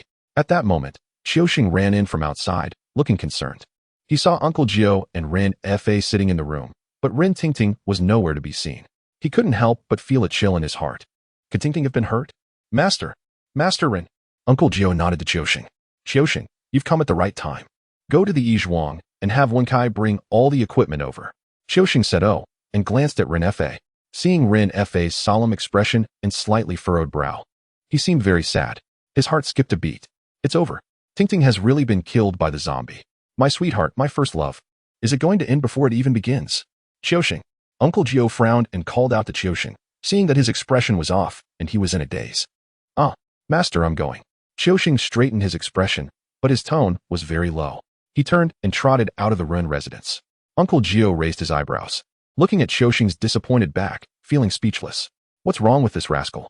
Qiuxing walked towards Boxiang's eye, sighing and lamenting the fleeting nature of beauty. Ren Tingting was such a beautiful girl. How could she be gone? Suddenly, Qiuxing froze in place, his eyes fixed on a kanji stall not far away. Xinji Liwan Boat Kanji. The owner of this stall was from Yangsheng and had rented a stall on the roadside for many years. Because of the generous ingredients, excellent taste, and affordable prices, it was very popular among the townspeople. Whether it was morning tea or late-night snacks, there were many people lining up at this stall. At a small table next to the stall, Ren Tingting was placing pan-fried buns on Lin Luo's plate. The sunlight shone down, and the smiling beauty looked like a celestial being, breathtakingly beautiful, making Qiuxing stare in a daze. Oh, Ren Tingting didn't die? Master Ren looked like someone in his family had died. Well, the zombie is his father. Qiuxing came to his senses, smiling awkwardly, and thought to himself that he was an idiot. Good morning. Miss Ren, senior brother, are you eating kanji? Qiuxing approached with a smile, his eyes constantly glancing at Ren Tingting. Qiuxing, what a coincidence, you're here to eat too. Lin Luo glanced at Qiuxing, signaling him to sit down. Ren Tingting simply smiled at Qiuxing without speaking, her cheeks still flushed. I'm not eating. Master asked me to go back to the Yizhuang and call Wenkai to bring the equipment over. Oh, then hurry up and don't delay Master's business, Lin Luo said, turning to look at Ren Tingting and pursing his lips. Ren Tingting smiled, picked up a barbecued pork bun, tore off a piece with her small hand, and stuffed it into Lin Luo's mouth. This was her reward for using Lin Luo as a pillow last night. She would treat Lin Luo to morning tea and be his little maid for a day, serving him food and drink. Qiuxing was filled with envy. He wasn't hungry before, but now he was suddenly very hungry. If Ren Tingting could feed him like that, he could eat from morning till night. Lin Luo chewed on the barbecued pork bun and looked at Qiuxing, seeing that he was looking at him with envy. Junior brother, don't be envious. This is what senior brother earned by selling his body. You can't bear this kind of suffering. Senior brother can bear it alone. Qiuxing, aren't you in a hurry to leave? Oh, I'm not in a hurry for a while. Senior brother, Miss Ren, were you okay last night? Qiuxing swallowed and asked with a dry smile. It's okay, Master drove the zombie away, Lin Luo said, opening his mouth again. Another piece. Don't eat so fast, eat slowly. Ren Tingting said softly, feeding Lin Luo another piece and picking up the kanji. Have some kanji, don't choke. Qiuxing swallowed, his eyes red, almost crying with envy. How did senior brother do it? How can he make a girl listen to him at such a young age? I want to learn too. We were taught by the same master. Why does senior brother know what I don't know? Master, are you hiding something from me? But then he thought it wasn't right. Because he hadn't seen Uncle Jiu find a wife for himself. Is it innate talent, then? Gazing at the well-behaved and adorable Ren Tingting, and Lin Luo, whose face was filled with enjoyment. Qian couldn't help but lament in his heart. Heaven is truly unfair. Qian, be careful. Master will scold you if you're late. Lin Luo, having finished his kanji, turned his head and reminded Qian once more, seeing that he hadn't left yet. You brat. Your drool is practically dripping into her bowl. I know, senior brother. Qian pouted, looking enviously at Lin Luo, and then turned to Rintingting. Goodbye, Miss Rin. Goodbye. Rintingting replied casually, her big eyes still fixed on Lin Luo. Luo, would you like more kanji? She asked sweetly. Sure. A slurp. This sampan kanji tastes really good. Fresh, fragrant, and soft. It's amazing. Eh. Lin Luo turned his head and noticed that Qian had already walked far away. For some reason, Lin Luo suddenly thought of a song. Snowflakes are falling. The north wind is howling. Heaven and earth are a vast expanse. What are you looking at? Pay attention. Do you want a steam bun? Rintingting cupped Lin Luo's small face and turned it back. Her cheeks puffed out as she spoke. The food on the table was about to be finished, and her little maid experience was about to end. Don't even think about dragging it out, you brat. Lin Luo blinked, catching a glimpse of a highlight in the corner of his eye. Ahem, yes, I'll have a steamed bun. Munch munch. Chapter 028. Oh my. I shocked Uncle Nine. Luo, what shall we do after breakfast? Rintingting asked, attending to Lin Luo as he ate, while contemplating where to go later. Although such a big event had occurred last night, and Rintingting had been frightened, she had slept comfortably all night with Lin Luo as her pillow. Lin Luo's body was warm, and sleeping next to him was comfortable, relieving fatigue, like taking a sauna. When Rintingting woke up in the morning, she was surprised to find herself tightly hugging Lin Luo, and Lin Luo's look of disdain made her feel embarrassed. She had emphasized that she was the older sister last night, but she slept like a child. Just thinking about it made her blush. But the comfort she felt couldn't be denied, so Rintingting agreed to the unequal treaty proposed by Lin Luo, to serve as Lin Luo's little maid for a day, attending to his needs for food, drink, and entertainment. Let's go home first. I have something to discuss with your father. What about after that? Rintingting asked, taking out a handkerchief to wipe Lin Luo's mouth. I'm not sure. I'll see if my master has any tasks assigned. Oh, what if there are no tasks assigned? Lin Luo rolled his eyes, looking helplessly at the persistent and rather stubborn Rintingting. What's so fun about this broken town? There's nowhere to go shopping. How about going swimming outside of town? Okay. I have a new swimsuit that I haven't worn yet. Rintingting immediately perked up, nodding her head. Aren't you afraid of zombies? I'm not afraid. You're here, hee. Little brother must protect big sister. Lin Luo rolled his eyes even more. What a bratty little sister.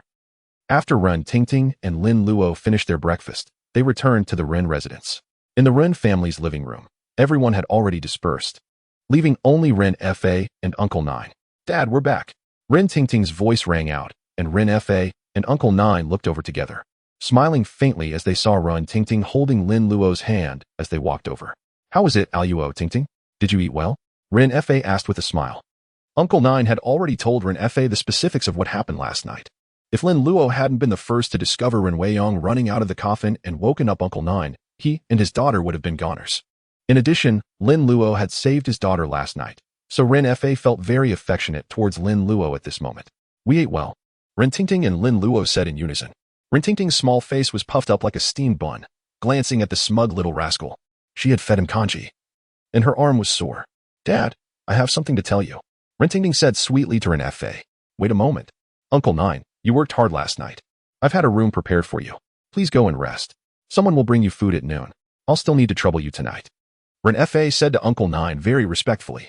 Everyone usually respected experts like Uncle Nine, and they became even more respectful when they encountered trouble. Uncle Nine nodded.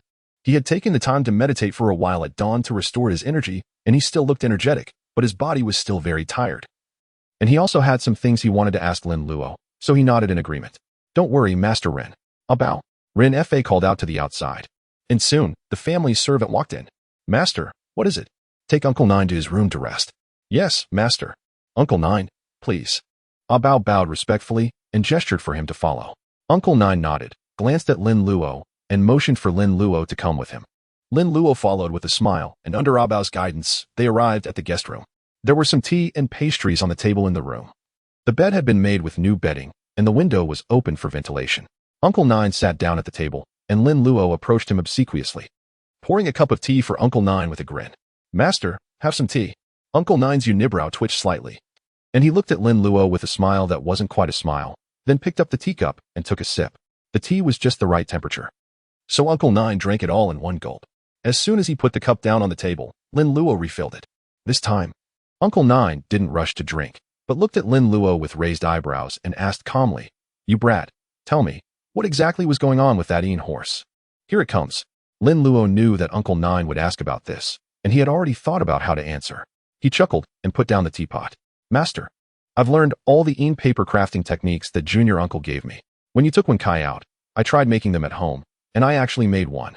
Uncle Nine's eyebrows twitched again, and he widened his eyes, surprised and incredulous. "You made it yourself?" "Yes." "How is that possible?" "The Qian paper crafting technique requires Qian bamboo for the frame and Qian materials to carve Qian inscriptions. Do you have the materials? Can you carve Qian inscriptions?" Lin Luo scratched his head, his face filled with confusion. "I just used the materials at home for making paper figures. And then I followed the instructions in the book to dot the eyes of the paper horse and recite the incantation, and the paper horse came to life. I didn't use any Qian materials or Qian inscriptions." "How innocent." Uncle Nine stared at Lin Luo, dumbfounded, somewhat disbelieving, but also believing that his disciple wouldn't lie to him. "Impossible, how could this be? No way. If the Qian paper crafting technique doesn't use Qian materials to draw Qian inscriptions, is it still called Qian paper crafting?" Uncle Nine muttered to himself, feeling that what his disciple said was unreliable. "Wait a moment, you come with me to buy some materials. And you make a paper craft using the method you described." Uncle Nine wanted to see it with his own eyes. Lin Luo nodded obediently, and then said, looking very concerned, "Master, I can go by myself. Tingting is asking me to go out and play anyway. You didn't rest all night last night, so go to sleep first." Seeing his precious disciple showing concern for him, Uncle Nine smiled with relief, nodded, and then took out his pipe and dug a pot of tobacco from the tobacco pouch. Lin Luo reached into his pocket and took out a match, struck it, and lit the tobacco for Uncle Nine. He had been doing this set of actions for many years, and it was as smooth as flowing water. Uncle Nine took a few puffs, relieving his fatigue, and then gave Lin Luo a few more instructions before going to sleep. Lin Luo closed the guest room door and walked towards the living room. At this time, Ren Tingting was telling Ren Fa about wanting to go out and play in the water with Lin Luo. With such a thing happening at home, Ren Fa didn't want Ren Tingting to run around, in case something happened. Considering that Lin Luo was present to safeguard Ren Tingting, acquiescence was granted, much to Ren Tingting's delight, who then proceeded to cajole Ren Fa, thereby elevating his spirits. "Mr. Ren, Sister Tingting." "Ah, Luo, you've arrived. Won't you rest with Uncle Nine?" Tingting informed me that you vigilantly watched over her all night, without any sleep. Ren Fa inquired solicitously upon Lin Luo's arrival. "There's no need. I meditated and rested last night, so I'm not weary," Lin Luo responded with a smile, taking a seat on the sofa. "You should still rest well. You're young and still growing. Insufficient sleep will stunt your growth." Ren Fa jested, pouring Lin Luo a cup of tea. "I'm aware, but I'm quite confident in my height." Lin Luo chuckled, expressing gratitude for Ren Fa's tea. Indeed, after receiving the system's novice gift pack, Lin Luo's attributes increased by 5 points, causing his height to steadily increase. He now towered over children his age and nearly matched Ren Tingting's height. Ren Fa nodded and smiled, refraining from further comment. He had witnessed Lin Luo's strength the previous night, comparing him to a young leopard chasing and pummeling the zombie. If he wasn't developing well, then no one was. Lin Luo took a sip of tea, set down the cup, and remarked with a faint smile, "Mr. Ren, zombies are afraid of glutinous rice. You witnessed that last night. If I recall correctly, the Ren family also operates a grain business, doesn't it?" Lin Luo's voice was soft, and his words were not fully expressed, but they made Ren Fa's heart leap. Suddenly enlightened, Ren Fa's eyes lit up. "Indeed. Haha, Luo, you're young but remarkably astute. You'll undoubtedly be a fine businessman." "Yes, the Ren family owns a rice shop." Ren Tingting remained bewildered, unsure why her father was suddenly so excited. "Luo, don't call me Mr. Ren anymore. Call me Uncle Ren, understood?" Ren Fa said earnestly, regarding Lin Luo. Befriending such an exceptional young man would ensure the Ren family's prosperity for decades to come. Lin Luo blinked and smiled sweetly. "All right, I'll listen to you, Uncle Ren." "Haha, excellent, truly excellent. Tingting, play well with Luo and heed his words. Father has urgent matters to attend to and must depart." Ren Fa finished speaking and, without waiting for Ren Tingting to respond, turned and strode briskly out of the room. Ren Tingting waved her small fist and grumbled discontentedly, "What is this? I'm the older sister. The brat should listen to me." Chapter 29. What is meant by a surprise? Tingting. Ren Tingting widened her eyes, her delicate eyebrows twitching as she looked at Lin Luo with dissatisfaction. "I'm the older sister. Brat, you should call me sister." "Oh, Uncle Ren told you to listen to me." "Sister," Lin Luo said mischievously, crossing his legs and pointing at the teacup on the table. I want tea. Rin Tingting wrinkled her adorable nose, pouted, and reluctantly poured tea for Lin Luo. This brat. I never realized he was so mischievous before. He's taking advantage of his authority. Here you go. That's right. Seeing how well-behaved you are. I'll let you witness my prowess today. Lin Luo took the tea, took a sip, tilted his chin, and said with a smile, "Oh, you're very powerful?" Rin Tingting's eyes sparkled with excitement as she moved closer to Lin Luo and embraced his arm, suddenly filling the air with a fragrant breeze. Lin Luo was startled by the soft embrace. "Hey, what do you want to do?" Rin Tingting's eyes gleamed as she whispered, "Is the power you speak of like last night, warm, tingly, and especially comfortable?" Lin Luo shook his head. What is this woman thinking? Circulating energy and dredging meridians is exhausting. Then what is it? Rin Tingting instantly lost interest. If it's not comfortable, what's the fun in it? It's a secret. Just come with me to buy some things, and you'll find out. Lin Luo didn't explain, but smiled mysteriously, then carefully considered the matter. I must say, this girl is quite well endowed. It's very comfortable to have my arm wrapped like this. All right, where are we going to buy things? To the paper offering shop. To. Where? Rin Tingting widened her eyes and opened her mouth in shock. The paper offering shop. Let's go. Today, I'll let you witness what a surprise is. Rin Tingting was dubious, wondering what surprise could come from buying things at a paper offering shop. The paper offering shop and coffin shop were located in a small alley on the western edge of Rinjia Town, commonly known as West Alley. Although Rinjia Town wasn't large, it took Lin Luo and Rin Tingting a considerable amount of time to walk there. After all, they were dealing with the business of the dead, which was still a taboo in this era. Such shops usually opened after the sun had risen 3 poles high and closed early when the sun had set. Moreover, they sat inside waiting for business, never standing outside to welcome customers. When Lin Luo and Rin Tingting arrived, the small alley was very quiet. The people in the shop stared intently when they saw people coming into the alley, but they didn't say much. It was Rin Tingting's first time in such a place. Seeing how quiet the alley was, the shops were all very plain, and the people sitting inside were quietly scrutinizing her with strange eyes. Even in broad daylight, she felt nervous and scared and uncomfortable all over. Rin Tingting held Lin Luo's hand tightly, not leaving his side. "Lin Luo, what exactly is this place? Why does it feel so scary?" Rin Tingting asked nervously in a low voice. "Didn't I tell you? That side is the coffin shop. That side is the incense and paper offering shop, and that side is for digging graves. In general, this alley is all about the business of the dead," Lin Luo said, pulling Rin Tingting into the incense and paper offering shop. "Shopkeeper, get me some materials for making paper figures." As soon as Lin Luo entered, he asked to buy the materials for making paper figures without waiting for the other party to speak. The shopkeeper was stunned. He only sold finished products here and had never seen anyone come to buy materials. However, when he saw the Maoshan jade pendant hanging around Lin Luo's neck, the shopkeeper immediately understood Lin Luo's identity and smiled faintly. "How much do you want, young man?" "Bring a cartload and transport it to Mr. Rin's house," Lin Luo said, looking at Rin Tingting. Rin Tingting was stunned by Lin Luo's gaze. "Why are you looking at me?" "To pay." Oh. Rin Tingting obediently looked at the shopkeeper. "How much is it?" The shopkeeper smiled faintly. "It's an honor, $5 silver. A cartload of materials, but the price of 50 pounds of rice. This price is definitely the cost price." Rin Tingting took out $5 silver and handed them over. The shopkeeper took the money, smiled, and put the money into his arms, then looked at Lin Luo and asked, "Customer, when should the goods be delivered?" "Right now? Pack up the things and come with us." "Okay, please wait a moment. I'll go and instruct." "Dachong, serve tea to the guests." "Coming." A young fat man who looked very blessed walked out from behind, carrying a teapot in his hand, and walked over with a smile. After pouring the tea, the fat man named Dachong stood aside. Lin Luo drank tea while looking at the situation in the shop. The shop had finished products, paper boys and girls, various paper money and paper lanterns, and everything related to funerals. "Little fatty, let me ask you something. Do you know where to buy magical instruments?" Lin Luo turned to look at Dachong. Dachong was a little awkward when Lin Luo, a little kid, called him little fatty. He wanted to get angry, but the person was a guest, so he had to suppress his anger and said, "We have yellow talisman paper and cinnabar. The coffin shop sells ink fountains, coffin nails, and peachwood swords, and the shop next door sells magic mirrors and 3 clear bells. What do you want?" Lin Luo's eyes sparkled, and he thanked the other party with cupped hands. "Thank you. Procure for me a ream of yellow talisman paper, along with a pound of the finest cinnabar. We shall first take a stroll, and then await us at the entrance once the cart is laden. We will settle the account then." Upon witnessing Lin Luo's further acquisitions, a genial smile graced the countenance of the stout lad, who responded with an earnest nod. "I shall remember." Drawn forth by Lin Luo, Rin Tingting inquired with curiosity, What else do you intend to procure, Lin Luo? A peachwood sword, a mystic mirror, and a 3 purities bell.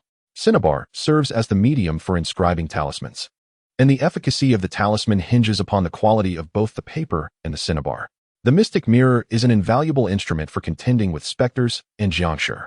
The 3 purities bell is Lin Luo's cherished implement, one he invariably carries. However, the arsenal at the ancestral hall is nearing obsolescence, its potency diminished. Hence, he seeks to ascertain whether it can be refurbished or if a new one must be acquired. In truth, the older the enchanted artifact, the greater its puissance. The efficacy of new ones is limited. Now, with a benefactress like Ren Tingting at his side, there is no time to tarry.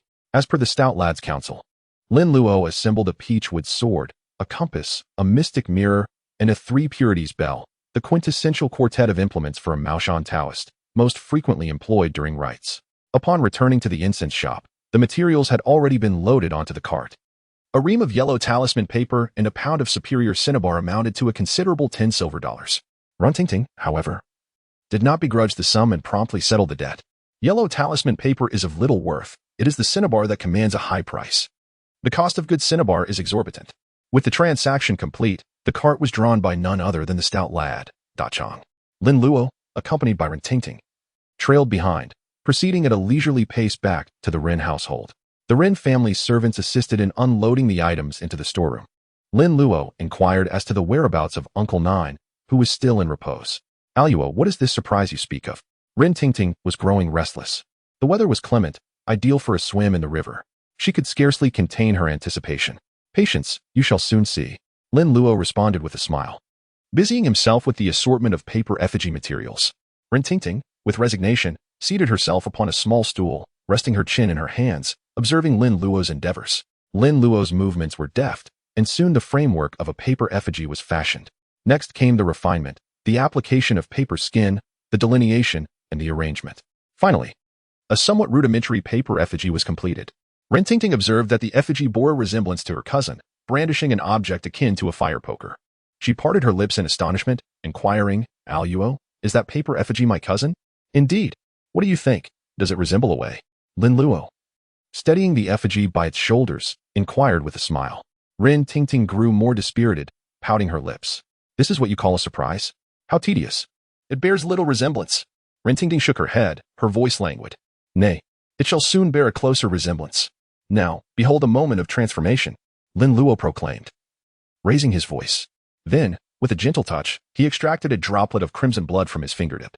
Ren Tingting, perplexed, yet intrigued, watched Lin Luo with wide eyes. Lin Luo, with theatrical gestures, formed a hand seal and pointed his sword fingers at the effigy's eyes. Paper effigy, heed my will, Captain away, manifest forthwith. Activate. In the next instant, a faint luminescence flickered within the dimly lit storeroom. Ren Tingting's eyes widened, her delicate, rosy cheeks flushed with incredulity. Her mouth gaped open, and she covered it with her hand. The crudely crafted paper effigy of Away gradually transformed into a lifelike Captain Away. This Away was clad in his captain's uniform, his feet encased in leather boots, his face framed by a pair of simple spectacles, a holster at his waist, and a branding iron in his hand. Ah, cousin. Lin Luo walked over with a smile, opened the holster, extracted the Mauser pistol, examined it, and pulled the trigger, to no avail. This is merely a facsimile, Lin Luo muttered, replacing the pistol in its holster. He then turned to face the flabbergasted Ren Tingting, grinning. Come, bid the grand dame a bow. Captain Away, with alacrity, bowed to Ren Tingting, his head nearly striking the ground. Ha ha, now do you comprehend the meaning of surprise? Zhang Maji, what the devil is surprise? This is the devil's surprise. Chapter 030. Uncle Nine is stunned. You call this simple? Ren Tingting, covering her mouth, pointed at the paper effigy, her fingers trembling. Her mind was a blank slate. The Captain Away before her was remarkably like the real Away, though his gaze was vacant and his expression rigid. There were few other discernible discrepancies. How is this possible? This must be a deception. Ren Tingting had witnessed Lin Luo crafting the paper effigy with her own eyes, and she had also witnessed the effigy transform into a living, breathing paper Away. Lin Luo smiled, grasped Ren Tingting's hand, and led her closer to the effigy. Come, observe from a closer vantage point. Ren Tingting scrutinized the effigy, her eyes wide, her gaze more discerning. Apart from his alarmingly pale complexion and his stolid expression, there was little to distinguish him from a living being. This is unfathomable. It defies the laws of science. Yet it is profoundly mystical. Aluo, how did you accomplish this? Rintingting's mind was in turmoil, unable to comprehend how a crudely crafted paper effigy could transform into a figure nearly indistinguishable from a real person. As I have stated, I am a Taoist priest. The ability to wield magic is quite reasonable. Lin Luo responded with a shrug, patting the effigy's shoulder. There, vent your spleen, if you wish. Strike him a blow or two. Rintingting, with eager anticipation, raised her small fist, gesturing toward the effigy's body, but ultimately lowered her hand. Nay, he is, after all, my cousin. I cannot bring myself to harm him. Lin Luo understood. Rintingting was a kind-hearted young woman, albeit with a touch of mischievousness, but incapable of inflicting harm upon others. Lin Luo smiled and said, since you cannot bring yourself to strike him, then let us task him with menial labor. A splendid notion. However, would his appearance not attract undue attention? Rintingting inquired with concern. After all, Awei held a certain status in the town. A bamboo hat to obscure his face shall suffice. Lin Luo conjured a bamboo hat and a raincoat as if by magic. Once the paper effigy captain was adorned with the hat and raincoat, his resemblance to Awei was no longer readily apparent. Ah, what is that object in his grasp? Rintingting noticed the fire poker-like object in the paper effigy captain's hand. Lin Luo smiled and accepted the fire poker. A branding iron, bearing the inscription of a lewd character. Your cousin employs it upon transgressors. Rintingting had heard tales of branding, the practice of imprinting marks upon the bodies of malefactors. And she shuddered. Pray, why did you create such a thing? How dreadful! Rintingting exclaimed with distaste. To sear a lewd character upon a person's flesh. Unless one were to flay the skin, the mark would remain forever. The thought was chilling. Lin Luo smiled and returned the fire poker to the paper effigy captain. This is a signature element of Awei's repertoire. Formerly, I employed this corrupted character to brand miscreants such as yourself. Upon searing, the skin of the chest would shrivel into a mass.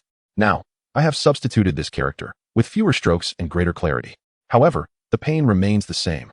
When crafting the paper effigy captain, Lin Luo had feared that the effigy's pistol would be inoperable, and thus he had equipped it with a fire poker, providing it with a serviceable implement, lest it be left unarmed. It is merely a diversion. Consider it a fire poker. Before long, a peculiar spectacle unfolded upon the street. A handsome young lad escorted a radiant young maiden, followed by a bizarre figure clad in a raincoat and bamboo hat on a clear day, brandishing a fire poker. Ah, cousin, whither do you venture? On the street, away.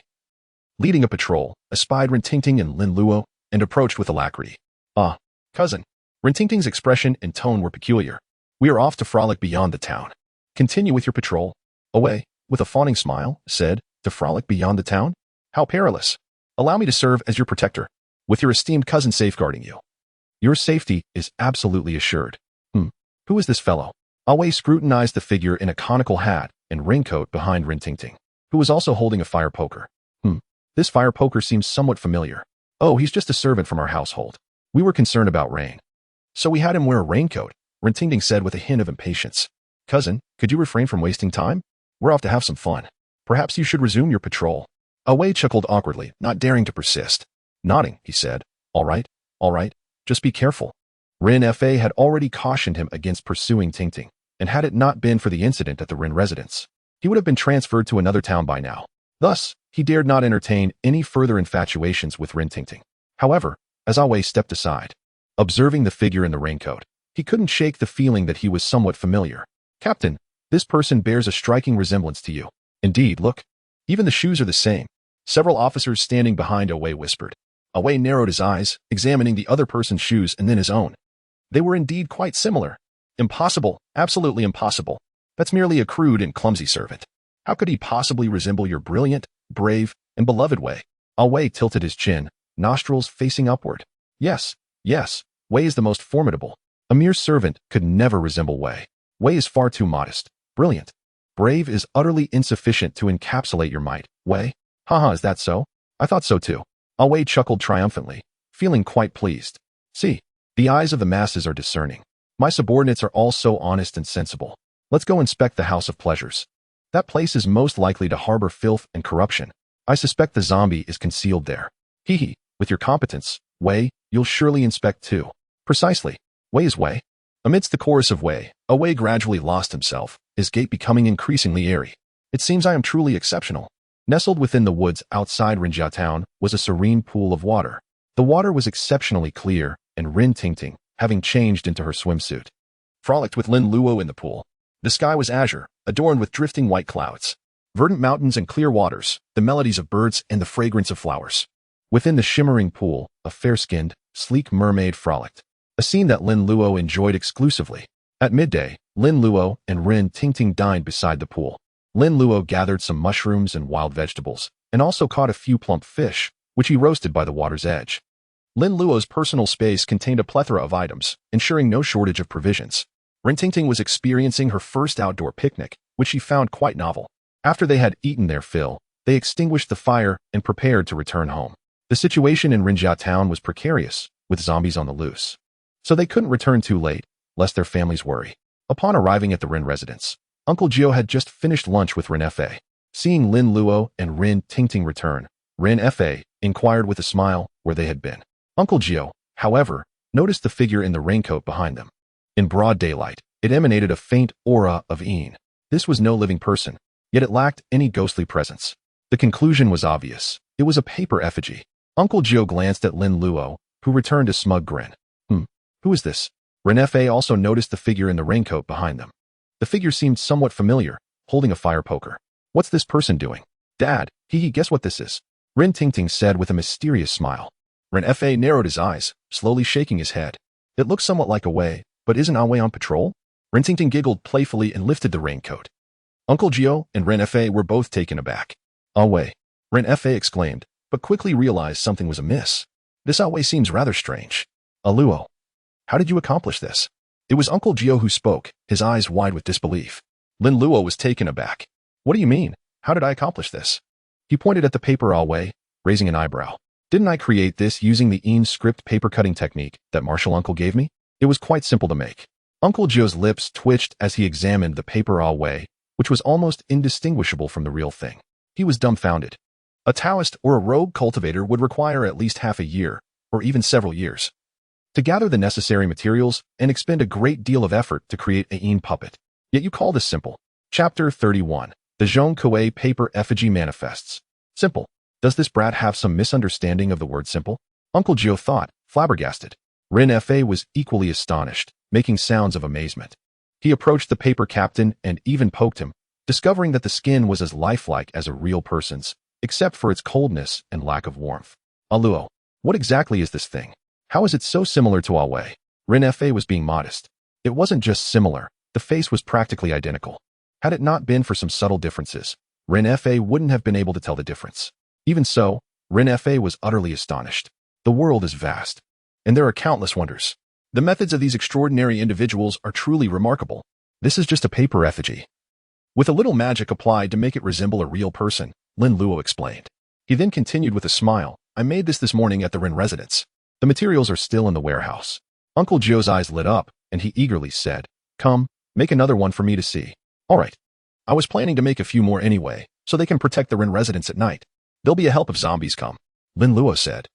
Turning to leave, Uncle Jiu followed behind, and Rin Fa, intrigued, pulled Rin Tingting along to the warehouse as well. As an ordinary person, witnessing such wondrous things was a stroke of good fortune. The Rin residence's warehouse contained some grains and sundries. Lin Luo's cart of materials was conspicuous in the corner. Looking at the bamboo strips, thin ropes, paper, paste, brushes, and ink on the ground, Rin Fa couldn't help but look at Rin Tingting. Luo created that Awei using these. Rin Fa found it hard to believe. The paper Awei was made from these things. Rin Tingting nodded. She had witnessed it firsthand. Luo said, This is called a surprise. Rin Tingting's voice was gentle as she imitated Lin Luo's tone. This is called a surprise. Rin Fa muttered, looking back at Lin Luo, who had already begun working. So this is what you call a surprise. Uncle Jiu stood aside, watching Lin Luo skillfully create the paper effigy. His brows furrowed the entire time. Lin Luo's movements were swift. The basic frame was soon completed, followed by the details. Applying paste and paper. It wasn't long before a paper effigy taller than Lin Luo was finished. Then Lin Luo began crafting clothes, a folding fan, a great sword, a paper gourd, and a judge's brush for the effigy. Lin Luo grasped the brush and quickly sketched on the paper, soon outlining the approximate shapes. Then, using a brush dipped in ink, he painted over them. The style and color of the clothes caused Uncle Jiu's brow to twitch slightly. All right, all done. In less than half an hour, Lin Luo had completed a paper effigy. Rin Fa and looked at the crude paper figure, then looked back at Rin Tingting. The look in their eyes seemed to ask, That's it. Rin Tingting covered her mouth and giggled. You'll see the surprise soon. Uncle Jiu remained silent, watching quietly. He wanted to see what Lin Luo could do with this ordinary paper effigy. Inscript paper cutting technique. He had read the book when Four Eyes took it out. It clearly stated that one should use spiritual materials to draw inscripts, condense the power of lunar yin, and drive the paper effigy. Having scrutinized the materials employed by Lin Luo, it was evident that they exuded no trace of yin energy, or even spiritual energy for that matter. They were merely ordinary materials for crafting paper effigies, suitable only for perfunctory rituals. Lin Luo pricked his fingertip once more, extracting a droplet of blood, which he applied directly to the paper effigy's eyes. Paper effigy, heed my will. Divine Zhongkue manifests swiftly. Ren Fei's eyes widened in astonishment, utterly dumbfounded. The paper effigy had begun to emit light. Master Jiu's unibrow furrowed instantly into a deep crease, his eyes widening in disbelief, his expression betraying shock. How can this be? Possessing far greater knowledge than Ren Fei, he comprehended the sheer incredibility of Lin Luo's actions. It defied Master Jiu's metaphysical understanding. As Lin Luo's finger touched Zhongkue's eyes, he sensed the qi within his body rapidly dissipating. It was far more draining than imbuing any other paper effigy he had crafted. Arise. The paper effigy shimmered with luminescence, culminating in a flash of golden light, transforming the paper skin into a lifelike visage. Adorned in the scarlet robes of a judge, with a leopard's head, piercing eyes, an iron countenance, and bristling whiskers, its appearance was extraordinary. A great sword hung at its waist, and it wielded a paper fan and a judge's brush. Who else could it be but Zhongkue? Lin Luo had modeled the effigy after Master Wu's portrayal of Zhongkue, achieving a remarkable resemblance. Lin Luo gasped for breath, his brow beaded with perspiration, feeling utterly drained. When crafting paper effigies previously, he had felt at ease, experiencing no ill effects after completing the effigies of his teachers or Wei. However, the creation of Zhongkue had unexpectedly depleted his qi, leaving him feeling unprecedentedly weak. Gazing at the lifelike Zhongkue before him, Lin Luo perceived that this effigy was distinct from others. It appeared less rigid, its eyes possessing a certain sentience. Could it be that my paper effigy technique has advanced? Lin Luo mused. Master Jiu cast a profound glance at Lin Luo, then adjusted his attire and bowed respectfully to the Zhongkue effigy. Disciple Lin Zhou of the Mao Shan sect pays homage to the divine Zhongkue. The Zhongkue paper effigy remained motionless, yet the faint divine aura it exuded was remarkably peculiar. After catching his breath, Lin Luo recovered and approached Master Jiu, boasting, "Master, do you believe me now?"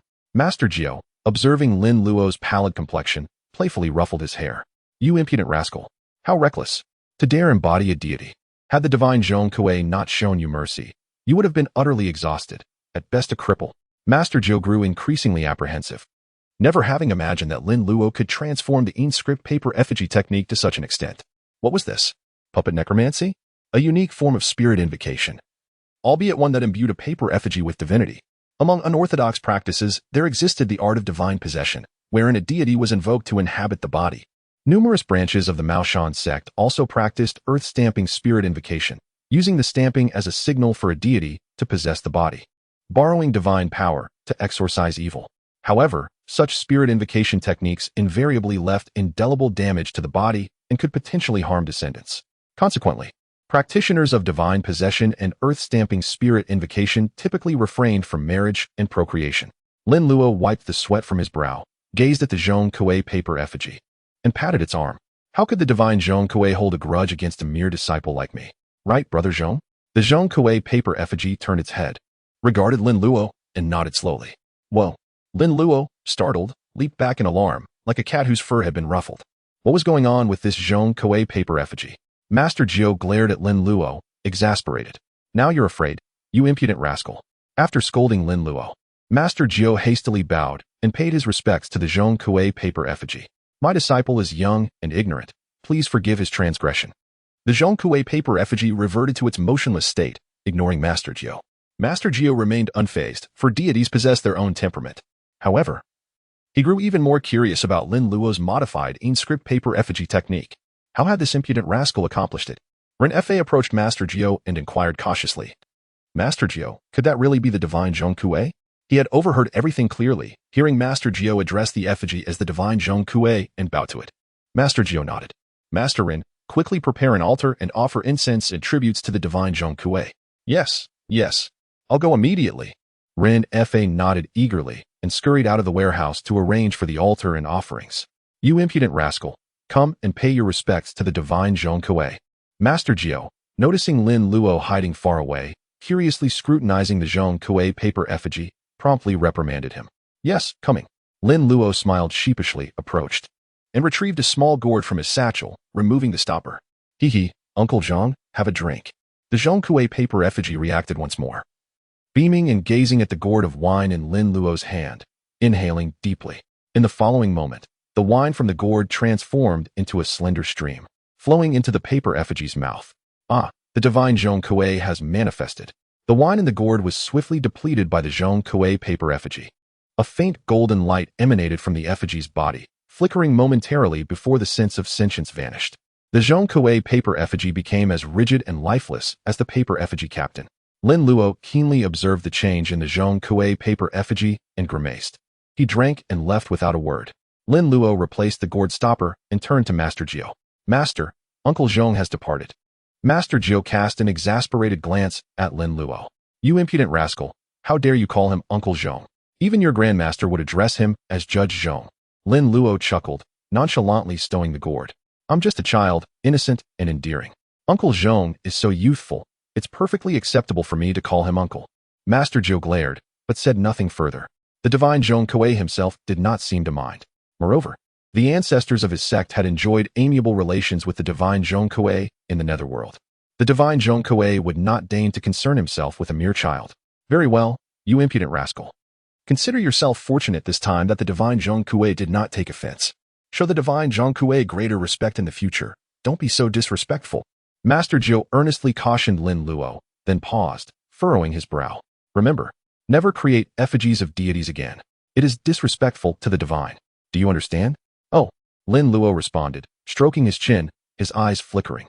If creating effigies of deities was forbidden, perhaps he could create effigies of ancient warriors. The valiant generals of the Three Kingdoms era, with the exception of Lord Guan, who was now a Taoist deity of wealth, a door god, and a Buddhist guardian, were acceptable. But what about Zhang Fei, Zhao Yun, Huang Zhong, and Lian Pa? Master Jiu, observing Lin Luo's darting eyes, knew that the impudent rascal was plotting something. But he refrained from questioning him, trusting that Lin Luo knew his limits. Lin Luo had never caused problems with matters he had been cautioned about. In contrast, Qiu Sheng and Wen Kai, the troublemakers, invariably caused mischief the more he cautioned them. By the way, Master, could you assess the strength of this paper effigy? If the zombies arrive tonight and the paper effigy proves capable, we'll have additional assistance. Lin Luo looked up, his cherubic face adorned with an endearing smile.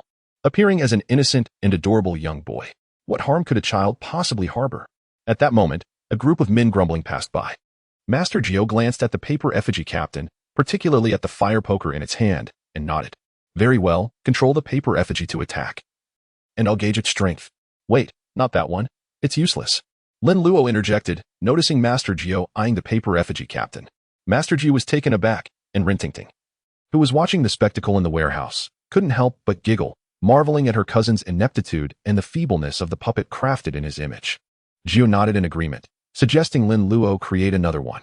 Lin Luo grinned and began to work again, this time with deliberate slowness and meticulous care. He was both replenishing his depleted energy reserves and striving to craft a more refined puppet capable of formidable combat, a veritable tank. The inspiration struck him from Zhong Kuei's great sword. Paper figurine crafting was undeniably tedious, yet Rin Tingting watched with rapt attention, peppering Lin Luo with curious questions like an inquisitive child. Jiu occasionally offered advice, guiding Lin Luo in the creation of a more exquisite paper figure. Typical paper effigies were gaunt and roughly hewn, lacking refinement. Lin Luo's creation, however, was remarkably smooth, with a sleek body, a semblance of armor, and a towering greatsword, resembling a lifelike figurine.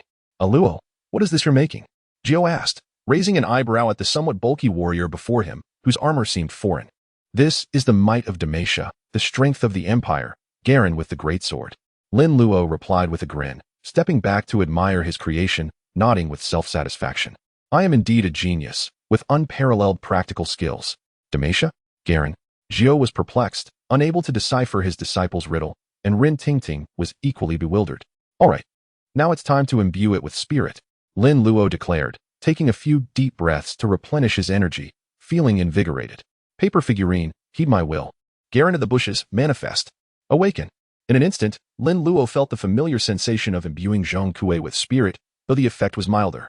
Moments later, Garen's paper figure shimmered with golden light, transforming into the imposing figure from the game, a towering behemoth clad in heavy armor, wielding a great sword as effortlessly as if it were made of plastic.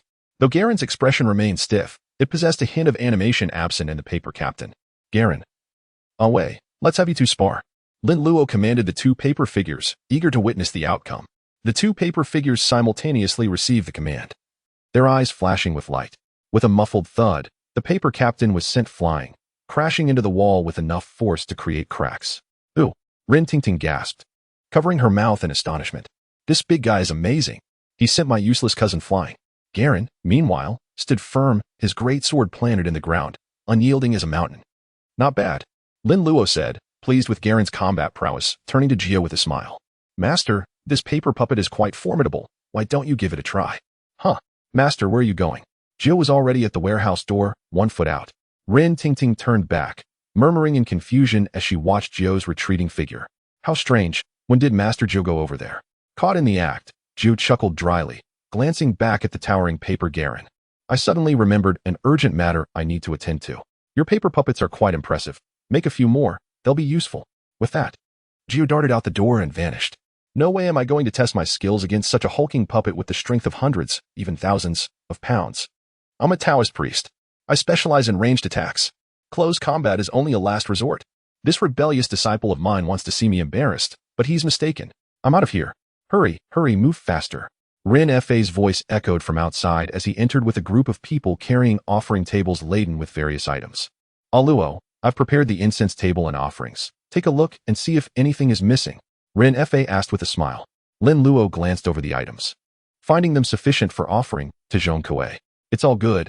Uncle Ren, we're ready to go. Excellent, excellent. Oh, this. Rin Fa stammered, startled by the towering Garen. Oh, this is also a paper puppet. I'll have him stand guard for you tonight. You'll be able to sleep soundly with him around. Lin Luo replied with a smile. Rin Fa's eyes lit up, reassured by the sight of the towering greatsword. Wonderful, wonderful, haha. I'll certainly sleep soundly. Thank you, Luo. No need to thank me. Just have Tingting listen to me from now on. Lin Luo grinned. Rin Fa chuckled, turning to Rin Tingting. Is that so? Rin Tingting was speechless. Little rascal, what are you planning? Chapter 33, The Night Watchman. Are you trying to ruin my reputation in my old age? Rin Tingting's eyes widened in disbelief. Little rascal, don't think I don't know what you're up to. You want me to listen to you, a younger boy, from now on? Will I ever have any peace? Recalling how Lin Luo had bossed her around like a young master, demanding tea, water, and massages, she felt like a servant girl. And now he wanted to continue this arrangement indefinitely. Rin Fa laughed, turning to Rin Tingting. What's wrong with that, Tingting? You must listen to Luo from now on. And don't bully him, understand? Dad Rin Tingting whined, tugging at Rin Fa's arm. Who exactly is your own flesh and blood? I'm your daughter. And you're telling me to be a servant to this little rascal. Listen to me. Listen to Luo from now on. He'll protect you. Rin Fa said, turning to light incense and respectfully bowing to the Zhong Kui paper figure. The Rin family was no stranger to worshipping the 3 pure ones and bodhisattvas, sparing no expense on the 1st and 15th of each month. But those deities had done nothing to prevent misfortune from befalling the family. Now that Zhong Kui had personally manifested, Rin Fa was determined to make generous offerings in the hope that the deity would remember the Rin family and protect them in the future, ensuring their well-being. Seeing Rin Fa's devout demeanor, Rin Tingting pouted and glanced at Lin Luo, who was grinning at her. She felt a sense of resignation. I'm doomed. I'll be under this little rascal's thumb forever, with no hope of ever getting ahead. Night fell as expected. The golden sun descended, the moon rabbit ascended, and Rin family town was soon enveloped in silence. The streets were deserted, every household with its doors and windows tightly shut, the inhabitants huddled inside, afraid to venture out. Rin Manor, however, was brightly lit, with bonfires blazing in the courtyard, illuminating the entire compound. Every door and window in the house was sealed with Tongtian Talismans, and even the skylights on the roof were covered at Lin Luo's insistence. Yet, the courtyard was eerily empty, with no sound to be heard in the vast mansion. In the main hall of Rin Manor, Rin Fa remained wide awake, guarding Lin Luo alongside Rin Tingting. He had claimed he would sleep soundly, but with the zombies still at large, he dared not sleep, lest he never wake up. Behind Lin Luo stood several pale figures, away with his fire poker. Zhong Kui in his red robe, Garen with his great sword, and the newly crafted paper puppet, Master Brother Broken Water Flow. I'm not targeting any of you in particular. I'm just saying that all of you are trash. Indeed. On the other side, Master Jiu, brandishing a peachwood sword, sat regally upon the chair. An imposing mountain of a man, inspiring reassurance. Beside him rested a small table, adorned with a dish of rooster blood, a trio of spirit bells, and a bronze mirror. Master Jiu's furrowed brow betrayed his unease as his keen eyes darted towards the doorway. He was perplexed. Having dispatched Qian He to summon Wen Kai from the mortuary for supplies that morning, why had they not yet returned? Even at a snail's pace. They should have arrived by now, were it not for Lin Luo's acquisition of a Maoshan Taoist quartet from the West Street antique shop. Master Jiu feared he would be in an awkward predicament. As the night deepened, so did Master Jiu's concern. Could Qian and Wen Kai have encountered trouble? A resonant snore shattered the silence of the room. Master Jiu, frowning, turned to behold his wayward disciple, inexplicably asleep, nestled against the bosom of Rin Tingting, his head finding solace in the softest of pillows. Rin Tingting, in her tenderness, embraced Lin Luo, mindful of his comfort. That rascal, to sleep at a time like this. Nearby, Rin Fa, who had been valiantly fighting off slumber, succumbed to the siren call of Morpheus, slumping against the sofa. Witnessing this, Master Jiu, who had intended to rouse Lin Luo, sighed in resignation. Alas, the boy has been taxed today, crafting 4 paper effigies. His vigor must be drained. The old Taoist lamented. The lad knows not moderation. Youth is no match for such depletion. I must speak to him later. As these thoughts swirled, his mind drifted to Qian and Wen Kai. What keeps those two scoundrels? Meanwhile, the aforementioned duo were en route. Qian, when shall we arrive? You have been cycling for an age, yet we have not emerged from this forest. Wen Kai, burdened with a bamboo basket and a satchel, craned his neck from behind Qian, scrutinizing the path. They had set forth in daylight, and by all rights, they should have reached their destination by now. Yet they were still meandering through the woods under the cloak of night. Qian, swallowing hard, gripped the wobbling handlebars and addressed Wen Kai. Patience, we must be close. I have traversed this road countless times. It is etched in my memory. His words were cut short. Wen Kai, seated behind him, retorted irritably, etched, you say? You have repeated that thrice. If you know the way, hasten. The sun has set. What shall we tell Master upon our arrival at the Ren residence? Wen Kai, retrieve the protective talismans Master crafted and affix them to our persons. Qian, his brow furrowed, instructed Wen Kai with urgency. He had realized that despite his peddling, they had returned to their starting point. Wen Kai, taken aback, swiftly complied, extracting 2 talismans from the satchel, one for Qian and one for himself. In the following instant, Qian vigorously pumped the pedals, propelling the bicycle forward with such force that Wen Kai was nearly thrown off. Easy, easy. Wen Kai, his posterior aching, grimaced and complained, only to discover that they had exited the forest. Before them lay a village, smoke billowing, lights twinkling. Heavens! This is not Ren family town. Wen Kai exclaimed in astonishment.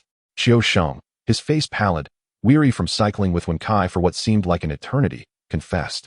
Wen Kai, we have fallen prey to a phantom wall. This is the village adjacent to Ren family town. What shall we do? We must reach Ren family town. Master awaits. Wen Kai's voice trembled as he surveyed their surroundings. The moon, large and full, bathed the area in light, rendering the path visible. We must circumvent it. Hold fast. I shall ride with haste. Qian declared, gritting his teeth.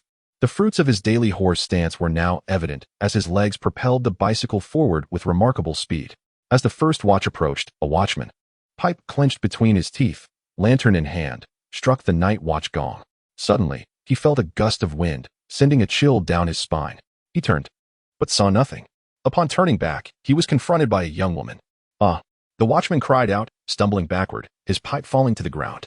Upon recognizing the woman, he patted his chest. A comely lass, wandering the streets at this hour. You nearly gave me a fright. Are you well? Uncle, might I trouble you for a favor? The young woman's voice was ethereal, tinged with emotion, yet lacking depth. A favor? I must continue my watch. The watchman was reluctant. He longed to complete his rounds and retire to the watch house. It is simple. You must molest me. What? You ask me to molest you? Indeed. Hasten. The watchman's eyes widened in disbelief. Have the young women of this age become so brazen? To act thus in the streets? Alas, I am not such a man. The watchman, with righteous indignation, rebuked her. I shall not molest you. Would you have me besmirch my honor? I. The watchman's words trailed off. Why do my hands move of their own accord? He felt an irresistible force compelling him forward. How soft. What is happening? Help.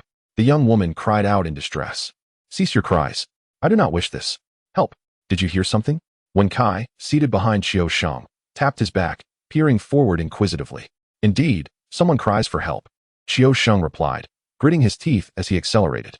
The bicycle surged forward, bursting into the village. At a street corner, Qiu Sheng and Wen Kai beheld a woman being forcibly assaulted by a man. Help! Help!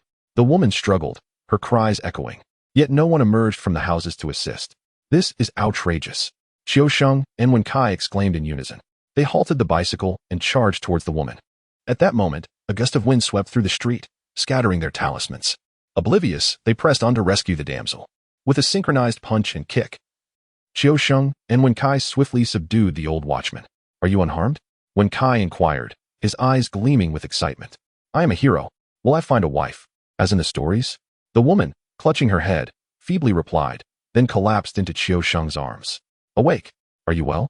Qiu Sheng patted her cheek anxiously. She is frightened. Her face so pale and cold. Wen Kai, envious, turned to the watchman, berating him. You dare molest a woman in the street. You are fortunate. Should we encounter you again, we shall deliver you to the authorities. The watchman, massaging his aching body, rose and attempted to speak, but seeing their righteous fury, he fled. I cannot contend with them. May fortune be with them. Wen Kai, believing the watchman had been cowed, gloated and brandished his fist. My dear girl, there's no need for apprehension, for I shall safeguard you. Wen Kai proclaimed, casting a boastful glance at the maiden nestled in Qiu Sheng's embrace. Now is not the time for such pronouncements. Miss, how fare you? Are you unharmed? Qiu Sheng inquired with concern, supporting the girl's shoulders. The maiden lifted her head, and her limpid eyes, illuminated by the moon's gentle glow, appeared all the more captivating, evoking a sense of pity that stirred within Qiu Sheng. Never before had he been beheld by a girl at such close quarters. Could it be that she harbors affection for me? He mused. Kind sir, I am gripped by fear, the maiden expressed, her delicate hands clasped to her bosom, her entire being shrinking into Qiu Sheng's arms, her face buried against his chest. Her hair brushed against Qiu Sheng's chin, causing a ticklish sensation that resonated within his heart. So this is the sensation of embracing a maiden, he mused. Fear not, fair maiden, for with my fellow disciple and I at your side, your safety is assured, Wen Kai declared, suppressing the envy that welled within him. That scoundrel Qiu Sheng is blessed with fortune. Though I was nearest, she sought refuge in his embrace. Indeed, fair maiden, there is no need for alarm. Pray, where is your abode? We shall escort you hence, Qiu Sheng uttered in a gentle tone. The lad is smitten, Wen Kai shuddered, repulsed by the saccharine quality of Qiu Sheng's voice. However, the maiden appeared to relish it, bestowing upon Qiu Sheng a sweet smile and gesturing towards a nearby courtyard. My home lies yonder. Indeed, so near. Yet, despite your cries, none emerged from your dwelling? Wen Kai inquired with perplexity, gazing at the residence. My kin reside in the provincial capital, leaving me alone in this abode, the maiden revealed. Alas, your kin are most inconsiderate to abandon a maiden in such solitude. Without even a servant to attend to your needs, Qiu Sheng lamented, before turning to Wen Kai. Wen Kai, fetch the conveyance. I shall assist this fair maiden into her abode. Wen Kai responded with a reluctant very well, as he ambled towards the bicycle. We both aided in her rescue. Yet one tends to the conveyance while the other attends to the maiden. Where lies the justice in such disparate treatment? When shall those of us who are less comely rise above our station? Wen Kai's unspoken sentiments remained unheard. By the time Wen Kai had wheeled the conveyance to the courtyard's entrance, Qiu Sheng and the maiden had vanished. So hasty. That scoundrel Qiu Sheng is far too impetuous. Wen Kai parked the conveyance beneath the portico and strode into the small courtyard, which was adorned with refined elegance, featuring a miniature bridge, flowing water, and swaying bamboo shadows, betraying the wealth of its inhabitants. Fair of face and possessed of riches, to wed such a maiden would be a most advantageous match. Wen Kai's mind conjured images of the maiden's visage, and he began to indulge in fantasies, relegating Rintinting to the recesses of his memory. I am Qiu Sheng, and that is my fellow disciple, Wen Kai. Pray, what is your name, fair maiden? You may call me Xiaoyu. Ah, Xiaoyu, a most felicitous name. Xiaoyu, be cautious. Be seated. Qiu Sheng guided Xiaoyu into the dwelling and helped her to sit. At that moment, Wen Kai dashed in from the outside, disregarding Qiu Sheng, and seated himself beside Xiaoyu, his eyes gleaming as he gazed upon her. Fair maiden, how fare you? Are you greatly afflicted? Wen Kai inquired with a foolish grin. Xiaoyu's countenance flushed crimson at Wen Kai's lecherous gaze, and she demurely lowered her head. I am well, thanks to your timely intervention. I know not how to express my gratitude. Qiu Sheng responded with a nonchalant smile. There is no need for such formality. The methods of expressing gratitude between men and women are often quite similar. Wen Kai nodded, his eyes alight with anticipation. Indeed, a topic that piques my interest. Pray, what are these methods? Xiao Yu inquired, glancing at Qiu Sheng before resolutely averting her gaze from Wen Kai and focusing solely on Qiu Sheng. Qiu Sheng, mindful of propriety, hesitated to utter words of betrothal, lest he be perceived as taking advantage of her vulnerability. Permit me to posit a hypothetical scenario. Had my fellow disciple and I not chanced upon this place, we could not have rescued you. Such serendipity is known as fate. Wen Kai nodded vigorously, exclaiming, precisely, fate. Indeed. Moreover, had my fellow disciple and I not been possessed of valor, we would not have risked our lives to save you. Such an act is known as righteousness. Furthermore, had we not been imbued with compassion, we would not have troubled ourselves to escort you hither. Such an emotion is known as affection. Wen Kai continued to nod in agreement. Indeed, Qiuxing speaks truly. How had I failed to notice Qiuxing's intellect? He is quite eloquent. Qiuxing spread his hands, gazing at Xiao Yu with a faint smile. With affection, righteousness, and fate intertwined, how shall you repay me? Wen Kai continued to nod, reiterating, indeed. Qiu Sheng has articulated my thoughts precisely. Qiu Sheng, you scoundrel, the preceding remarks pertain to both of us, yet now you speak solely of yourself. Is this to be a solitary feast? What of me? What of me? Wen Kai patted his chest, lest Xiao Yu overlook him. Xiao Yu lowered her head shyly, her voice barely audible. Should I, perhaps, pledge myself in marriage? Qiu Sheng and Wen Kai's eyes widened, and their hearts quickened. Qiu Sheng's face flushed crimson, embarrassed by his own audacity. Such is the customary practice, he stammered. Wen Kai remained silent, nodding vigorously. However, in the subsequent moment, the two exchanged glances, their expressions transforming into solemnity. Something is amiss. There are two of us, yet only one maiden. She cannot be divided. The two disciples scrutinized each other, and the atmosphere within the dwelling grew peculiar. Ahem, Wen Kai, your master summons you to retrieve an item for him. Perhaps you should depart hence? Qiusheng cleared his throat, averting his gaze from Wen Kai's eyes. Wen Kai frowned, shaking his head with earnestness. Nay, I am unable to ride the conveyance. Perchance we could exchange roles, for you are skilled in riding and familiar with the route. You should depart hence. You jest. You seek to dispatch me so that you may revel in her company alone? Think again. As fellow disciples, we share in both fortune and adversity. Alas, I am afflicted by a cramp in my leg, rendering me unable to ride. Perchance you could carry the item on foot. It is but a short distance. A mere 10 Li. Wen Kai's countenance shifted, and he glanced down at his leg before shaking his head. Alas, as I wheeled the conveyance hither, I twisted my ankle, rendering me unable to travel. Pray, await me here for a moment. Xiao Yu interjected, disrupting the disciples' dispute. The two disciples turned their heads, gazing expectantly as Xiao Yu rose and slowly proceeded behind a screen within the dwelling. Once Xiao Yu's form had vanished from sight, Qiu Sheng regained his composure. Something is amiss. Qiu Sheng struck Wen Kai's head, rousing him from his stupor. Why do you strike my head? Wen Kai protested, clutching his head and voicing his discontent. Wen Kai, something is amiss. How could we chance upon such good fortune on this very night? Wen Kai was taken aback, realizing the truth in Qiu Sheng's words. Indeed, something is amiss. Qiu Sheng lowered his voice, whispering, there are but two possibilities. Either we are dreaming, or we have encountered a specter. A specter? Wen Kai shuddered, his mind clearing. You speak truly. We must depart hence. However, before Wen Kai could finish his sentence, Xiao Yu emerged from behind the screen. She was now adorned in a silver-gray silk robe, which, though loose, clung to her form, accentuating her exquisite figure. Xiao Yu seated herself on the edge of the bed, crossing her legs in a manner that was both captivating and provocative. Wen Kai's eyes widened in astonishment, and all thoughts of specters vanished from his mind. For to die beneath the peony blossoms is to be a romantic ghost. Still somewhat lucid, Qiusheng, not entirely befuddled, rose and said apologetically, my dear girl, I was merely jesting.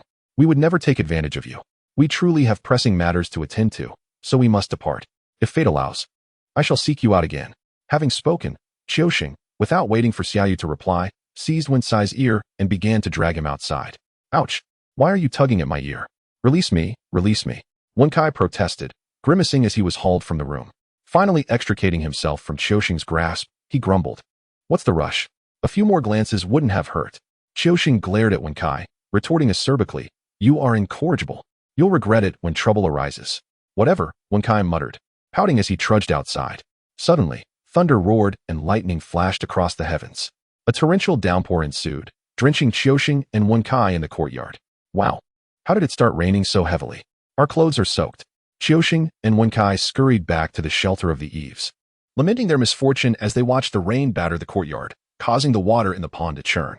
The rain is so heavy outside. You'll catch a chill standing out there. Why don't you have a drink to warm yourselves before you leave? Xiao Yu's voice echoed from behind Qiuxing and Wenkai.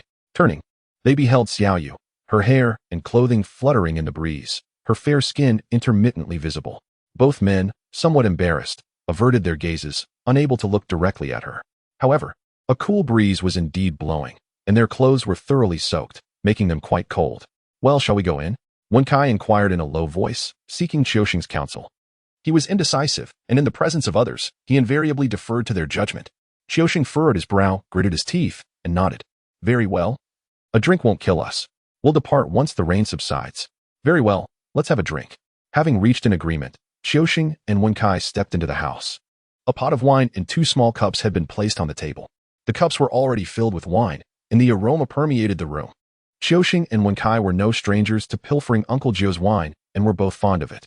The fragrance of the wine made their mouths water. What fragrant wine! Please, drink.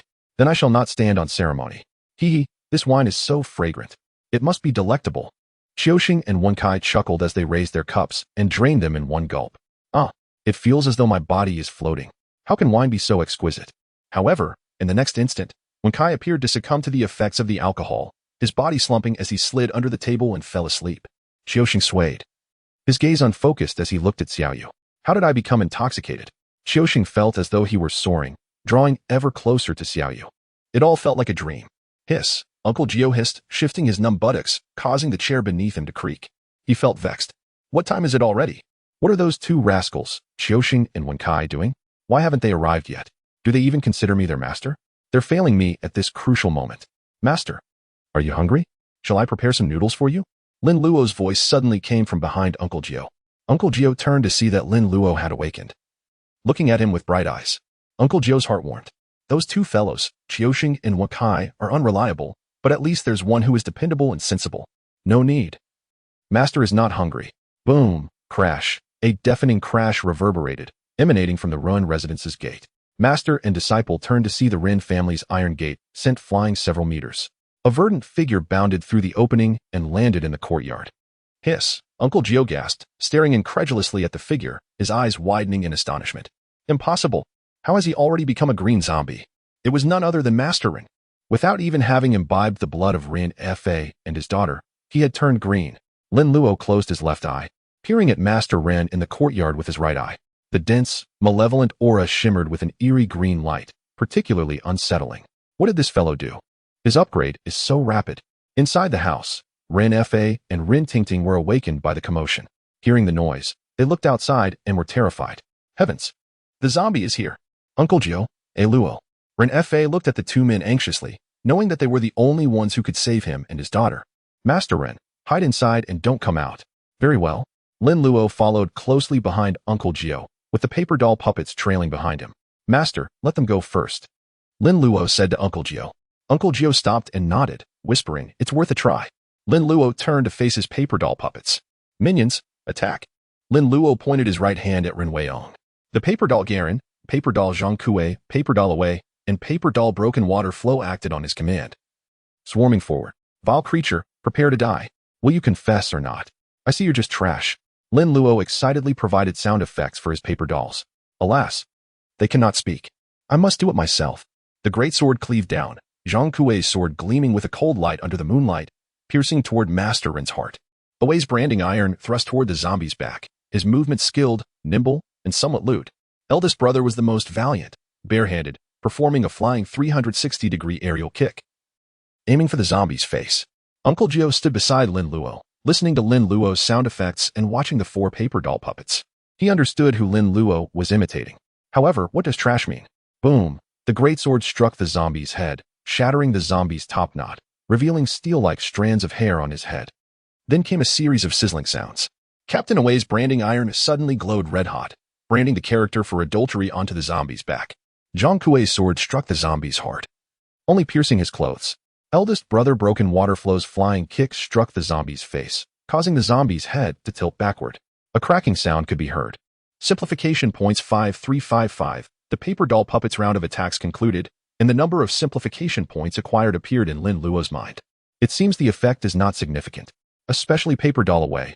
Others are level 5. He's not even level 5. Continue. Lin Luo commanded. The paper doll puppets continued their assault. The paper doll Garen swung his great sword, spinning in place before slamming it down on the zombie. This time, the force was tremendous. Perhaps over 1,000 pounds, sending the zombie flying. The paper doll captain, without waiting for the zombie to fall, squinted his small eyes and darted forward, thrusting the burning stick upward. Sizzle, another character for adultery, appeared on Master Ren's body. The crimson-robed Zhong Kuei streaked across the sky, his sword cleaving downward, striking Master Ren's neck, yet emitting a crisp clang. The zombie spewed a greenish mist from his mouth, quite conspicuous in the brightly lit courtyard. A gust of wind howled, and broken water flow advanced, delivering a high kick, striking the zombie's head, causing the head, which was already tilted backward, to droop. Thump! The zombie landed, then sprang up again in the next instant. Roar! The zombie roared in dissatisfaction, and a faint green corpse gas permeated his body. You little brats, you're courting death. Lin Luo's eyes widened, and he exclaimed in his heart that it was outrageous. Master Ren in the movie didn't become this strong even after drinking Ren Fa's blood. I accept that there's a difference between the movie and the real world, but is the difference this great? I remember that Ren Weiyong only became strong at the end of the movie. Uncle Jiu and Xiaoxing fought him for a long time, but they didn't inflict any fatal damage on the zombie, and they themselves were seriously injured. Finally, Abbot Four Eyes arrived in the nick of time, fortuitously ensnaring Ren Weiyong with a chandelier and incinerating him, thus ending his reign of terror. Continue the assault. Lin Luo commanded once more. The paper effigy of Garen soared into the air, brandishing its great sword, and delivered a devastating blow. Boom! The once rampaging Jiangshi was instantly cleaved in half, its body sinking into the earth. Like a torrent of water, Duan Shui Lu darted from behind the Jiangshi, mounting its neck, and with a vacant expression, unleashed a relentless barrage of iron fists upon the Jiangshi's head. Pummel, pummel, pummel! Ren Weiyong's head bobbed in a grotesque parody of agreement. At this juncture, the paper effigy of Ah Wei cautiously approached, brandishing a fire poker, and aimed a precise strike at the Jiangshi's nether regions. Sizzle, sizzle, roar. The Jiangshi erupted in fury. Though transformed into a Jiangshi and rendered the appendage obsolete, it was a matter of masculine pride. How dare you trifle with my manhood, you little scoundrel! I'll show you what I'm made of. With a furious roar, the Jiangshi propelled itself from the pit. The nimble master brother Duan Shui Lu attempted to dismount, but the Jiangshi was swifter, whirling around and thrusting its hands forward. Thwack! The Jiangshi's claws pierced Duan Shui Lu's chest. Roar! The Jiangshi bellowed triumphantly, seemingly reveling in its successful strike. However, master brother Duan Shui Lu remained unperturbed, his fist, the size of a sandbag, hammering the Jiangshi's mouth. Keep quiet. With a resounding thud, a Jiangshi tooth was dislodged and sent flying. A surge of luminescence, and master brother's form dissolved into a heap of bamboo strips and paper. Cough! Cough! Lin Luo suddenly coughed. The demise of Duan Shui Lu sent a jolt through him, as if he had been struck in the chest. He felt a dull ache. A minor repercussion, it seemed. What a useless character, master brother. I had hoped for a more impressive performance, but all you managed to do was knock out a tooth. Lin Luo lamented inwardly. To add insult to injury, the Jiangshi's tooth yielded a mere 30 points. Enraged by the sight of his slain foe reverting to paper, Ren Laote flew into a frenzy. His diminished cognitive faculties struggled to comprehend the transformation, but his resolve to obliterate the remaining adversaries remained unwavering. With a ferocious roar, Ren Laote charged toward the paper effigy of the captain, covering over 3 meters in a single bound, a testament to his speed and ferocity. The paper effigy of the captain retaliated with a mighty swing of the fire poker. The paper effigies of Zhong Kuei and Garen rushed to assist, their great swords descending upon Ren Laote. With a series of resounding clashes, the Jiashi was repelled. Sizzle, sizzle. A vulgar epithet was etched upon Ren Weiyong's face. Roar. The Jiashi emitted another deafening roar, followed by a series of guttural, unsettling sounds. Lin Luo's eyes widened as he recognized the sounds, and he turned to face Jiu Shu. Jiu Shu's expression was one of utter bewilderment, clearly understanding the Jiangshi's utterances. Jiu Shu possessed the ability to comprehend the language of corpses, a fact well known to Lin Luo. Master, what is Ren Laote saying? Jiu Shu replied with a peculiar expression. The Jiangshi is spewing profanities. Beastly fiend, you strike below the belt and defile my face. I shall slay you, you monstrous cur. Ren Weiyong roared, lunging at the paper effigy of the captain with reckless abandon. His speed was such that the paper effigies of Garen and Zhong Kuei were unable to intervene, and Ah Wei was seized by the jiangshi. With one hand, he grasped the paper effigy of the captain by the neck, while the other relentlessly pummeled the captain's face. Thwack, thwack, thwack. Each blow was delivered with immense force, rapidly disfiguring the paper effigy of the captain's face. The jiangshi's claws, razor-sharp, gouged deep furrows into the paper effigy's face, rendering it unrecognizable. Seeing Ah Wei incapacitated, Lin Luo assumed direct control of the paper effigy, initiating a desperate counterattack. The paper effigies could follow his commands or be directly controlled, proving immensely useful. The paper effigy of Ah Wei thrust the fire poker into the jiangshi's abdomen, while the other hand attempted to wrench out another of the jiangshi's teeth. Curse you! Lin Luo mentally commanded Ah Wei, exerting maximum force. Crack! The paper effigy of Ah Wei's fingers were severed by the jiangshi's teeth. Then, with a rending sound, the jiangshi tore off the paper effigy of Ah Wei's head. Lin Luo felt another jolt in his chest, as if he had been struck again. Cough, cough. This jiangshi may be dim-witted, but it's undeniably ferocious. Lin Luo muttered, massaging his chest. Ultimately, the inferiority of his paper effigies was to blame for this disastrous outcome. Roar! Having vanquished another foe, Ren Weiyong roared to the heavens, the verdant miasma emanating from its body intensifying. Despite its disheveled appearance and missing tooth, it remained largely unscathed. It was now invigorated. The cool, ethereal moonlight bathed its form, providing a sense of comfort as the yin energy seeped into its body, gradually mending its wounds. However, it now felt an insatiable hunger, a craving for blood. The blood of its closest kin, the very reason it had been lured here, was within the house. Ren Weiyong's green-tinged eyes fixated on the Ren family mansion, and it charged toward it with reckless abandon. Chapter 37. Ren Weiyong's exit. Stop him. Seeing the jiangshi's headlong rush, Lin Luo frowned and issued the command. The paper effigy of Zhong Kuei positioned itself in front of the jiangshi.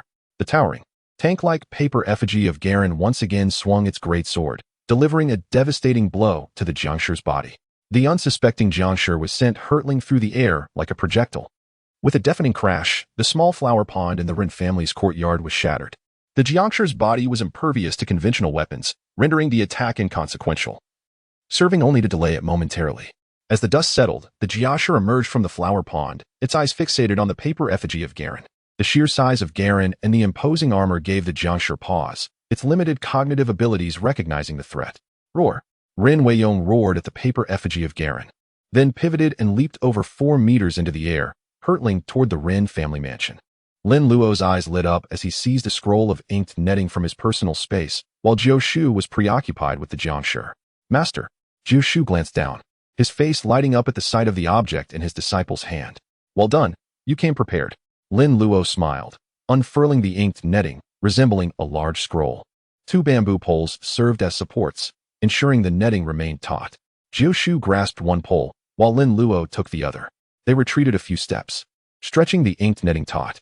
Ren Weiyong, suspended in midair, remained oblivious to the impending peril, its form beginning to descend. Hey Luo, hold your breath. Jiu Shu cautioned. Understood, master. Lin Luo replied, synchronizing their movements to intercept Ren Weiyong with the inked netting. Thud! Ren Weiyong's leg plunged into the net, the inked strands constricting, striking the jiangshi's leg, nether regions, and waist, triggering a series of crackling explosions. Sparks flew as the inked netting ignited upon contact with the jiangshi's cadaverous aura, releasing a cloud of verdant miasma. Roar!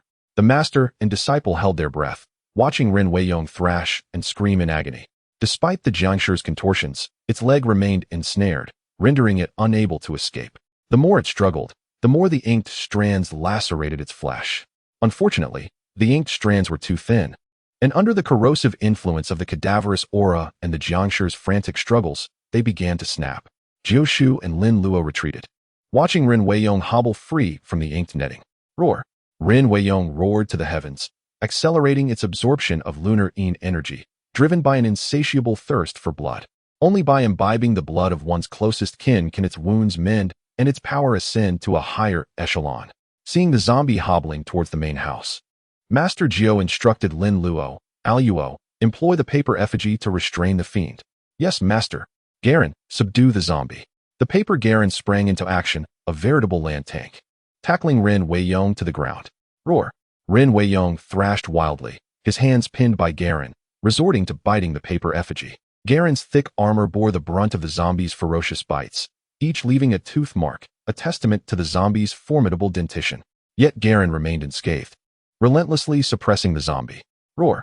The zombie emitted a series of guttural roars, simultaneously spewing a verdant miasma of venom at Garen. It was perplexed as to why this figure was impervious to its toxic effluvium. Just then, the paper jaune coué, momentarily unattended by Lin Luo, stirred of its own accord. It approached, unhooked the gourd from its waist, and uncorked it, aiming it at the zombie. The toxic mist emanating from the zombie was instantly drawn into the gourd. Lin Luo's eyes widened in astonishment at the newfound sentience of the paper jaune coué. It seems the great jaune coué has manifested. Master Jiu, equally observant, was delighted by this turn of events.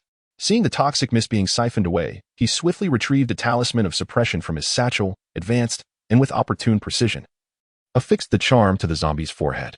Instantly, the zombie's body was immobilized, its roars abruptly silenced. In the grand tapestry of existence, everything is governed by the principle of mutual subjugation. This zombie could only be subdued by the talisman of suppression. Observing the motionless Ren Weiyong, Lin Luo breathed a sigh of relief, grateful for having created the heavily armored tank, Garen. He was thankful for his gaming experience, knowing that the vanguard must consist of resilient tanks, while glass cannon assassins like Senior Brother and Away were only effective at ambushing squishy marksmen, proving futile against robust warriors.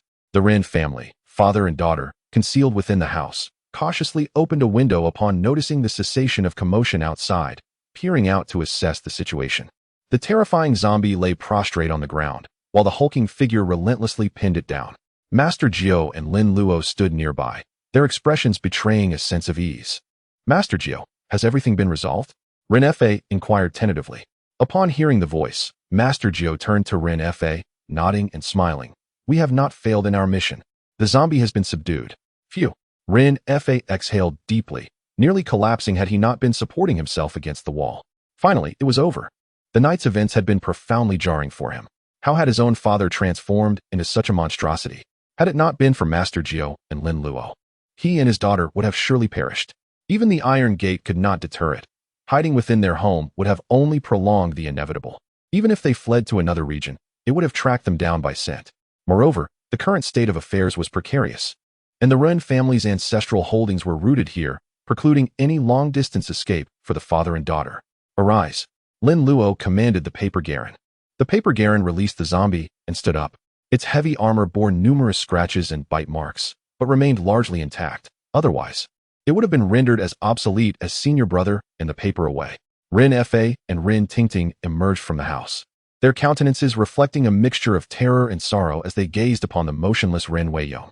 Master Ren, as you can see, the patriarch has undergone zombification, and even reburial would pose a significant risk. Master Jiu informed Ren Fa. Ren Fa nodded repeatedly, his voice trembling as he responded, I defer to your judgment, Master Jiu. Whatever you deem appropriate is acceptable to me. I have no objections. Observing Ren Fa's thoroughly intimidated demeanor, Lin Luo chuckled inwardly, thinking, if only you had heeded the advice earlier, none of this would have transpired. Master, uncle, allow me to handle this, Lin Luo declared. Retrieving the jaune coué sword from the paper jaune coué's grasp, with both hands gripping the hilt, he aimed at the zombie's heart and thrust the sword downward with considerable force. With a resounding thud, the jaune coué sword, augmented by Lin Luo's qi, pierced through Ren Weiyong's body and into the ground, effectively pinning the zombie to the earth. Simplification points 3,000. This time, Lin Luo received a substantial reward. Wow. Does the presence or absence of qi augmentation make such a significant difference? Lin Luo exclaimed, his eyes wide with astonishment as he observed the jaune coué sword nearly buried to its hilt. He was equally surprised by the simplification points yielded by this decisive strike. Master Jiu remarked in a low voice, indeed, it does. Taoist true qi, being balanced and harmonious, is a manifestation of the pure yang energy generated through the communion between man and heaven, inherently capable of subduing malevolent entities. Master Jiu then turned to Ren Fa, reminding him, the corpse must be cremated using branches from a lychee tree, lest it remain incompletely incinerated. There is an ample supply of lychee firewood prepared in the backyard shed, as instructed by Luo, Ren Fa replied, his gaze flickering with sorrow. He dared not express any capricious desires, such as objecting to cremation, lest he incur further misfortune. He wondered whether enshrining a zombified monster in his ancestral graveyard would result in an even more calamitous fate for his descendants. Ren Fa dared not gamble. He still harbored hopes of remarrying or taking on concubines to produce a son and perpetuate the Rin lineage. Therefore, he resolved to cremate the corpse, believing that it might yield a more favorable outcome. The paper Garen lumbered towards the backyard shed, carrying bundles of heavy lychee firewood. After erecting a towering pyre, it hoisted Rin Weiyong's corpse onto the stack. The lychee firewood was doused with kerosene, and a torch was cast upon it, transforming the Rin family's courtyard into a colossal bonfire. Father, grandfather. Amidst the wails of the Rin family, father and daughter, Rin Weiyong was officially consigned to oblivion. Chapter 038. Master Jiu, what were you up to last night? Father, grandfather, Master Rin, please accept our condolences. Master Jiu, moved by Rin Fa's profound grief, offered his condolences. Rin Fa wiped away his tears, rising with a melancholic air, and inquired in a low voice, Master Jiu, once my late father has been reduced to ashes, will he find peace after burial? Master Jiu nodded, reassuring him, rest assured, as long as your intentions are sincere and sufficient, the patriarch shall find eternal repose. Rin Fa's countenance turned solemn as he clasped his hands in a gesture of respect towards Master Jiu, expressing his sincerity. Then I shall trouble you, Master Jiu. At daybreak, I shall request your guidance in collecting and interring my late father's ashes. At this juncture, it was difficult to ascertain Rin Fa's true motivations for seeking his father's burial. Judging by outward actions, rather than inner thoughts, one would find no perfect individual, regardless of Rin Fa's underlying motives. His desire to ensure his father's proper burial and eternal repose could be construed as an act of filial piety. Very well. Then we shall await the complete incineration of the patriarch's remains, gather the ashes, depart at noon, and conduct the burial at U-time. U-time, also known as sunset, spans from 5 p.m. to 7 o'clock p.m., signifying the waning of yang energy and the ascendance of yin energy, making it the most auspicious time for interment. Rin Fa readily assented, deferring entirely to Master Jiu's judgment. It's already dawn. Qiusheng awoke, his eyes immediately greeted by the radiant daylight streaming into the room. He found himself reclining on a luxuriously soft bed. He was unclothed, and the space beside him was unoccupied. Had it not been for the pervasive sense of lassitude and the throbbing ache in his lower back, he would have dismissed the events of the previous night as a mere figment of his imagination.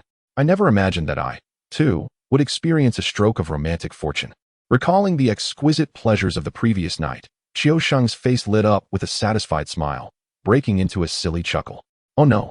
The realization that Master Jiu was awaiting him, and when Kai abruptly jolted Qiusheng out of his reverie, snapping him back to full consciousness.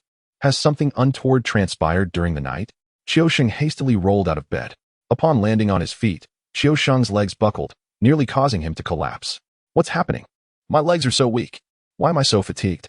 Qiusheng felt as though his entire body had been disassembled.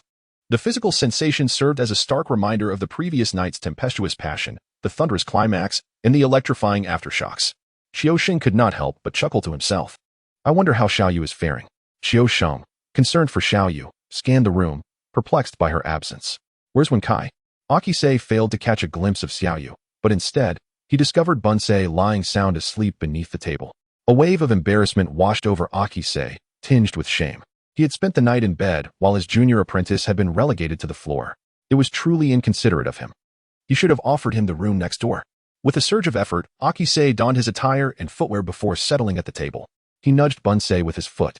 Hey, Bunsei, wake up. Ugh, just a bit longer, Bunsei mumbled, clutching Akise's foot. Xiaoyu, you're so beautiful. He planted a kiss on Akise's foot, then furrowed his brow, muttering, strange, why is the saliva salty? The brat's dreaming about my girlfriend. Akise chuckled to himself. You can only dream, she's already mine. Akise suppressed his laughter and kicked Bunsei once more. Get up, Master is waiting for us. Master. Bunsei jolted upright as if jolted by a current, his head colliding with the table with a resounding thud. Ouch, that hurt. Bunsei clutched his head, his face contorted in pain. Akise erupted in laughter, which abruptly ceased as he yawned. Ugh. Akise rubbed his face, attempting to rouse himself. Bunsei, let's go. Master is waiting for us. Right, let's go. Huh? How did I end up sleeping here? Bunsei eyed his surroundings with suspicion, realizing he had been slumbering under the table. No wonder his body ached all over. Sleeping on the damp, cold floor all night was bound to take its toll. However, as Bunsei scrutinized Akise, he was startled. Akise? What happened to you? You look awful. Akise's face was ghostly white, accentuated by dark circles under his eyes, giving him the appearance of someone gravely ill. Yawning. Akise retorted impatiently, what do you mean? There was thunder and lightning last night, so I didn't sleep well. Let's go, it's already dawn. Master will scold us if we're late. Oh no, what are we going to do? We're a whole night late. Master will definitely be angry. Bunsei lamented. Now concerned about his own well-being, he was in no position to question Akise. The two hastily exited the house. Finding the courtyard in the same state as the previous night, though Xiaoyu was still nowhere to be seen. The cart stood under the porch. The equipment from the mortuary still in the bamboo basket. The two wheeled the cart out of the porch, oriented themselves, and cycled away. Rin family town, Rin Manor.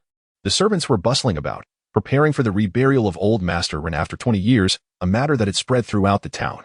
However, as it was a second burial rather than the first, the occasion would not be as grand. Master Gao and Rin Fa were seated in the living room, sipping tea.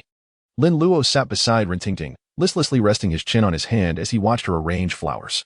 Despite staying up late the previous night, Master Gao and Lin Luo appeared refreshed. Rin Fa and Rin Tingting, on the other hand, looked pale and listless, as it was an important day for the Rin family. The father and daughter had risen early and were now struggling to stay awake. Breakfast had just concluded, and the servants were beginning to prepare for the reburial ceremony. Just then, Akise and Bunsei entered the house, one pushing the cart and the other carrying the basket, guided by a servant. Master Gao spotted the two, his brow furrowing. He had instructed Akise to fetch people from the mortuary yesterday morning, and they had only arrived the next day. Where had they been all this time? Master, Akise and Bunsei called out, one dispirited and the other apprehensive. Master Gao set down his teacup and rose to his feet, his brow furrowed as he approached the two. You still remember I'm your master? What were you two up to yesterday? What took you so long? Akise yawned, utterly exhausted, and replied, Master, we encountered a ghost wall yesterday. We cycled around in the woods for ages. Luckily, I used a talisman, and we managed to escape. Bunsei nodded vigorously, his eyes conveying sincerity, afraid that Master Gao would not believe him. He added softly, there really was a ghost wall, Master. Master Gao eyed Akise's face suspiciously before his frown deepened. You broke through a ghost wall. What happened after that? What did you do? Master Gao folded his arms, his tone laden with meaning. Nothing. We left the town and realized we had ended up in the neighboring village. Then we encountered a storm with thunder and lightning. So we sought shelter in an abandoned house and fell asleep. Akise yawned again. Bunsei nodded repeatedly, adding with a pained expression, yes, we sheltered from the rain all night. Sleeping on the cold floor in the rain had left his joints feeling stiff, and he feared he might develop rheumatism. Master Gao raised an eyebrow, his gaze fixed on the two red marks on Akise's neck. The brat looked utterly drained, yet he dared to claim they had merely sheltered from the rain in an abandoned house. Rin Tingting nudged Lin Luo, her expression peculiar, and whispered, wasn't it a clear day yesterday? Why are they saying they went to shelter from the rain? Are they lying to cover up their mischief? Lin Luo glanced at Akise's haggard appearance and scoffed. It's not just mischief, it's a ghost's nest. Oh, it's nothing. They probably ran into a ghost. Didn't they say they encountered a ghost wall? Ghosts are very strange. Lin Luo smiled, his tone casual. What's a ghost wall like? Is it scary? Rin Tingting asked, her eyes gleaming with curiosity. A ghost wall is also called a ghost veil. It makes people unknowingly walk in circles. Do you want to experience it? Lin Luo asked with a mischievous grin. Rin Tingting's eyes lit up, sensing something exciting. She nodded and said, okay. This troublesome child, why is she curious about this? Lin Luo thought to himself. He felt it was necessary to teach Rin Tingting a lesson, as many people had encountered problems when playing with Ouija boards or spirit boards out of boredom. All right, come with me to the cemetery tonight, and I'll take you to try it out. EW, you're annoying. Rin Tingting pouted, realizing that Lin Luo was teasing her. She playfully slapped him, but Lin Luo easily caught her hand. The two playfully bickered, while in the same room. Akise and Bunsei were watched by Master Gao, feeling anxious and uneasy. The joys and sorrows of people are not always shared. At that moment, Bunsei only felt that they were being too noisy. Chapter 39. Bunsei feels wronged. Even ghosts look down on me. Master, did anything happen last night? Akise asked, yawning. He was so tired that he just wanted to find a place to sleep. If Master Gao didn't need him for anything, he would find an excuse to leave. Master Gao folded his arms, glaring at Akise and Bunsei. Hearing Akise's question, he almost choked. Relying on you two is too late. Bunsei lowered his head, as if searching for a crack in the ground. When they had entered, they had seen the Rin family's iron gate lying on the ground, with a hole nearby. There was also a large gap in the flower bed, and the courtyard was covered in burnt firewood. It seemed that the zombie had come last night, but had been dealt with by Master. Akise's mind was numb, unable to understand Master Gao's words, and he didn't care. He squinted at the sofa, longing to lie down and sleep.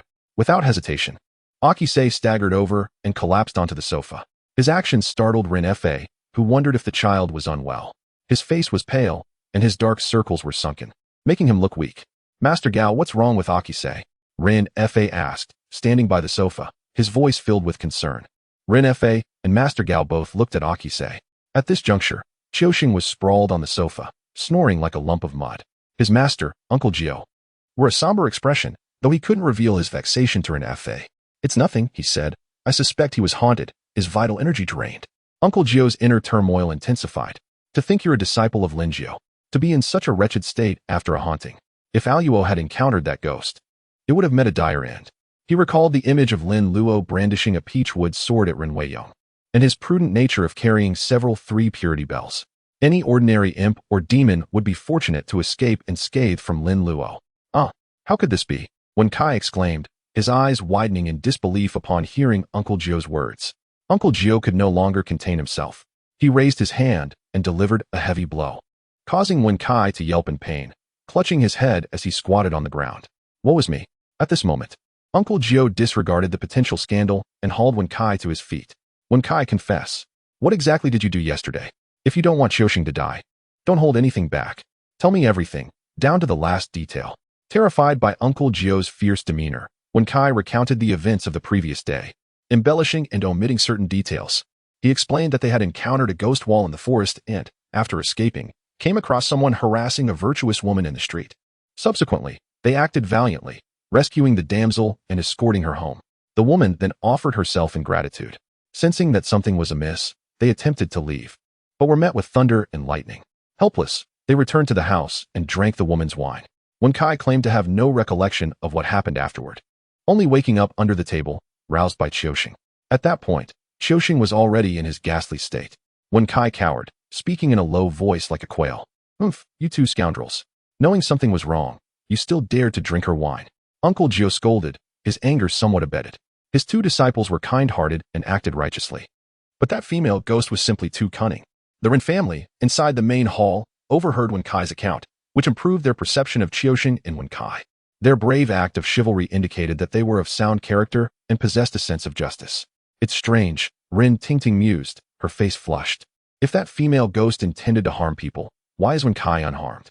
She hesitated to utter the words draining vital energy. Her large eyes blinked as she scrutinized Wen Kai, her cheeks rosy and endearing. She had encountered the concept of female ghosts draining vital energy in strange tales from a Chinese studio, where the descriptions were quite daring and accompanied by illustrations that always made her blush. She never imagined she would encounter a real one. Judging by Qiuxing's condition, he must have been thoroughly drained the previous night. She wondered what it felt like to have one's vital energy drained. However, while Qiuxing had become a debilitated specter, Wen Kai appeared to be fine, save for a lack of rest.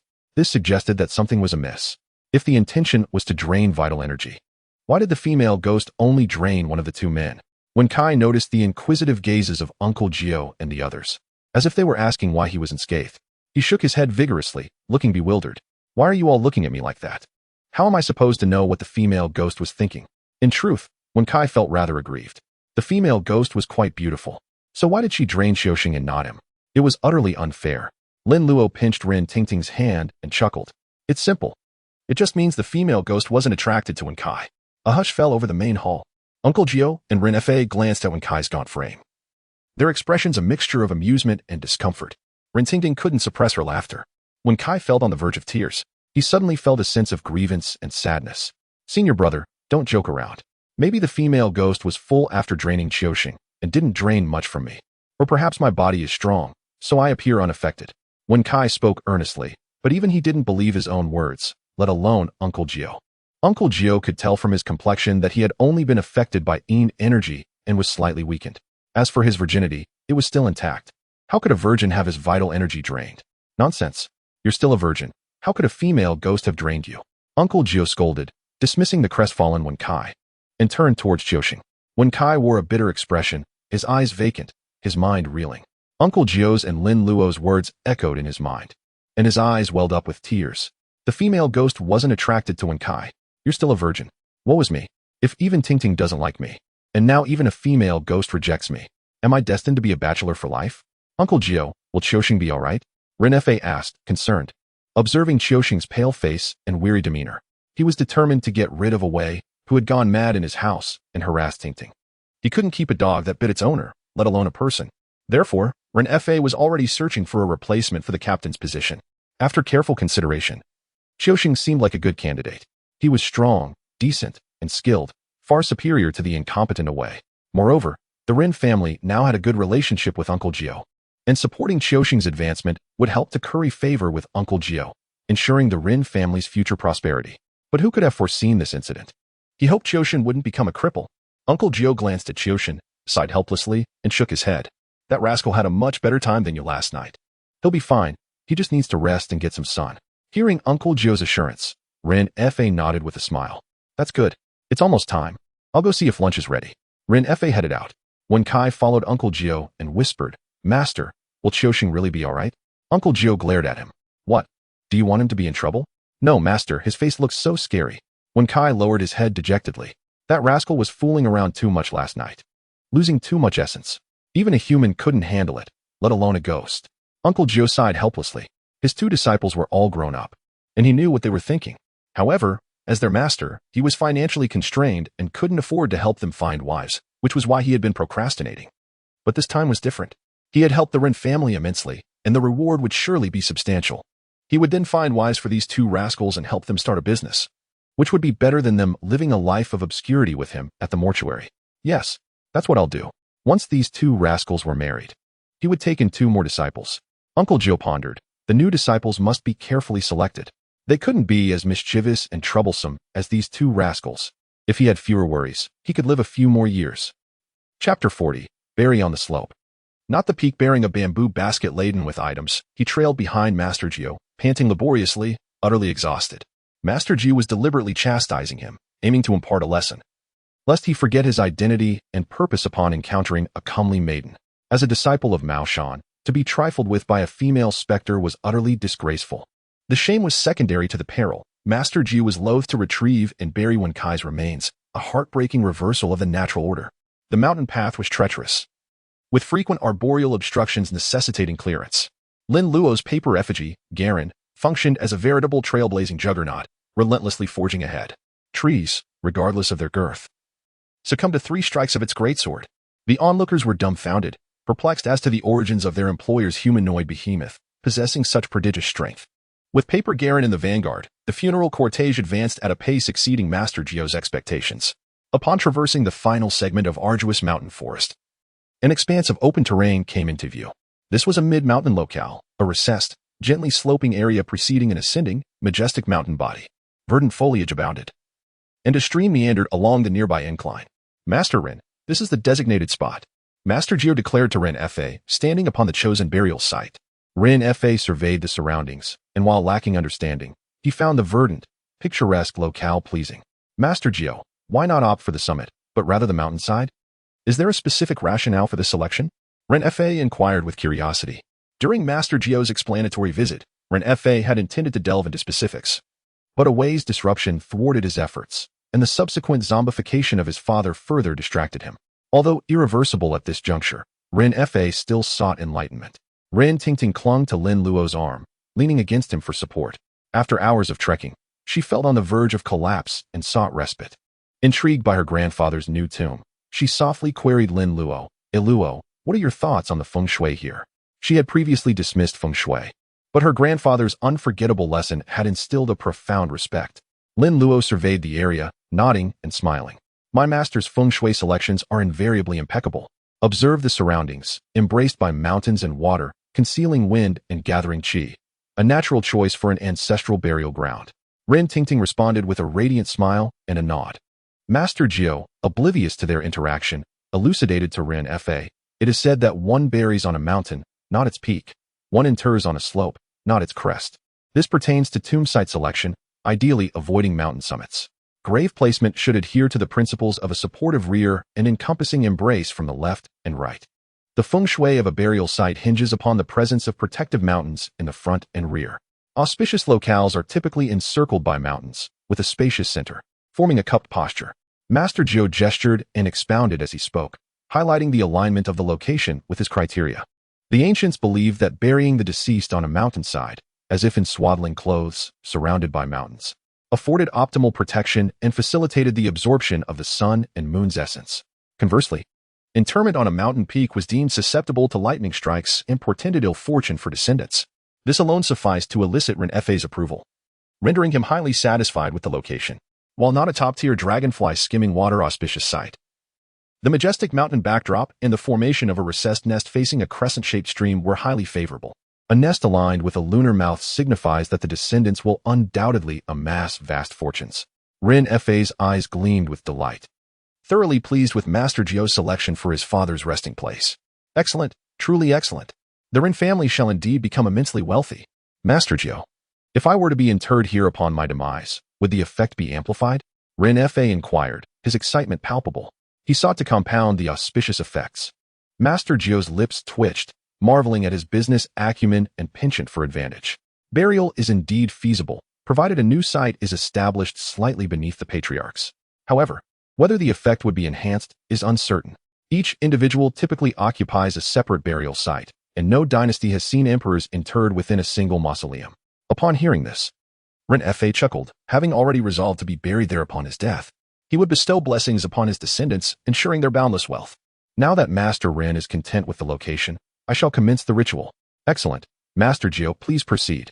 Master Jiu nodded, gesturing to Lin Luo and Wen Kai. They stepped forward and retrieved the quartet of ritual implements from the bamboo basket. Members of the entourage bore a sacrificial table, which was promptly arranged and adorned with the necessary items, transforming it into Master Jiu's altar. As previously stated, exhumation and earth-moving inevitably cause disturbances, necessitating the observation of the 3 primes fast. In addition to fasting, a ritual is required prior to earth-moving, paying homage to heaven and earth. Master, all is prepared, Lin Luo announced to Master Jiu. Master Jiu, clad in his Taoist robe and wielding a peachwood sword, stood before the altar, offering incense to heaven and earth. Subsequently, he chanted incantations, coordinating the peachwood sword with hand seals.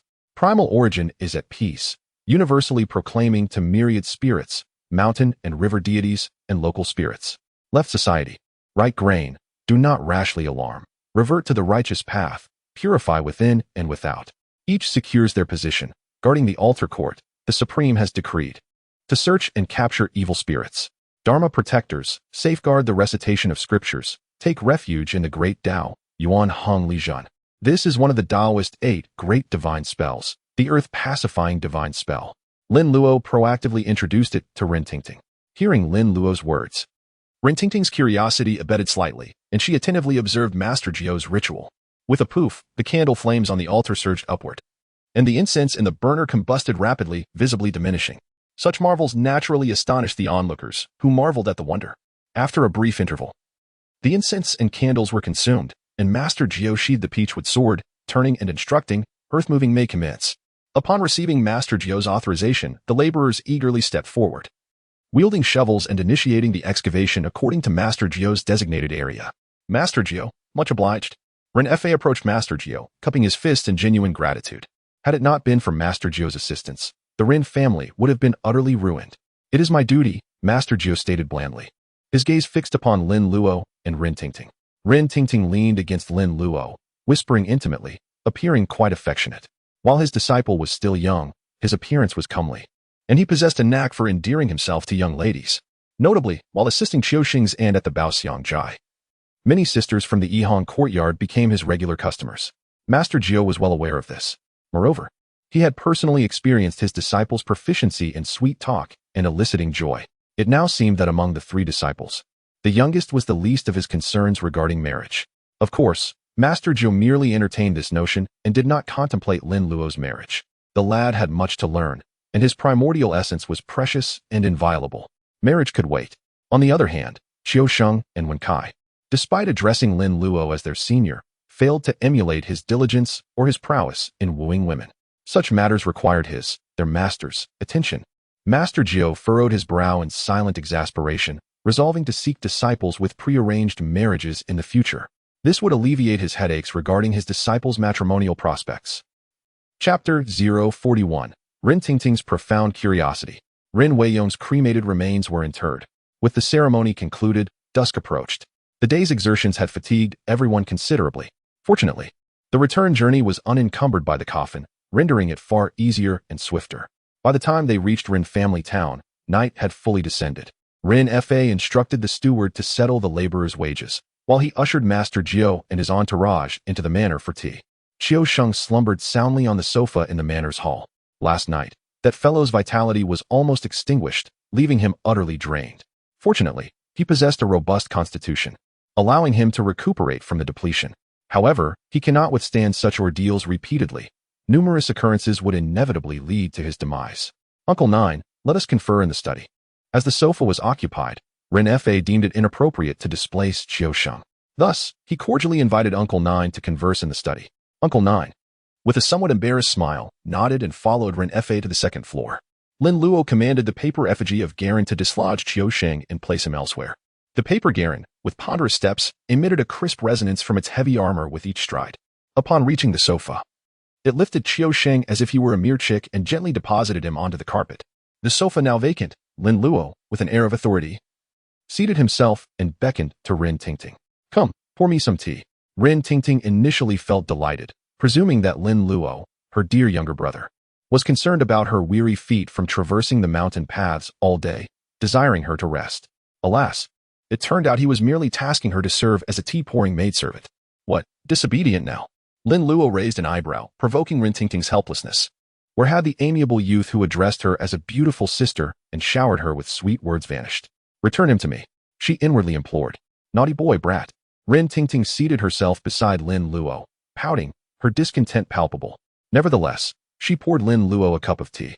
As she did so, Rin Tingting consoled herself, reflecting on how Luo had accompanied her on a day-long trek through the mountains, enduring such fatigue, and that tending to him was only fitting.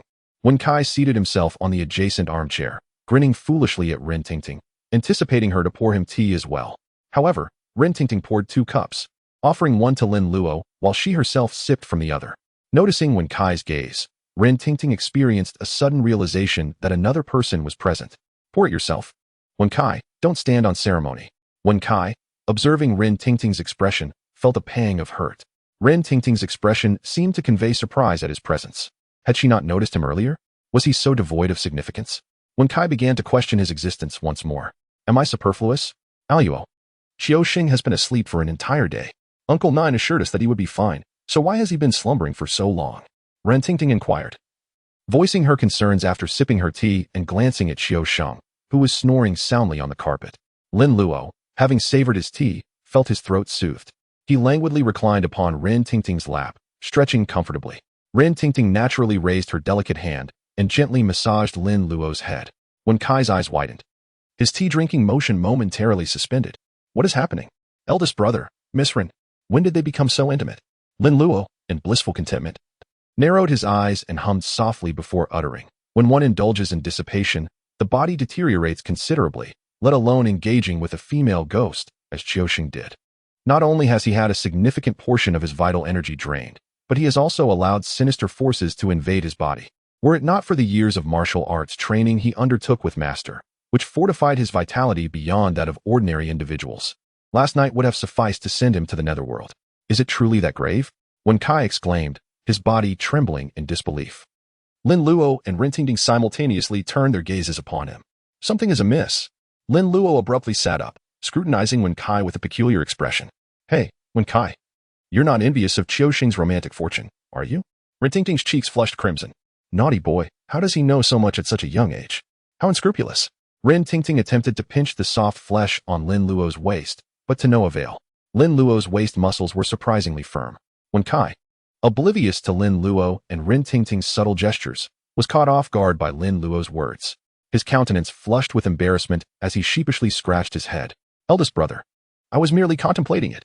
You are unaware of how gentle and beautiful that Xiaoyu, or rather, that female ghost, is.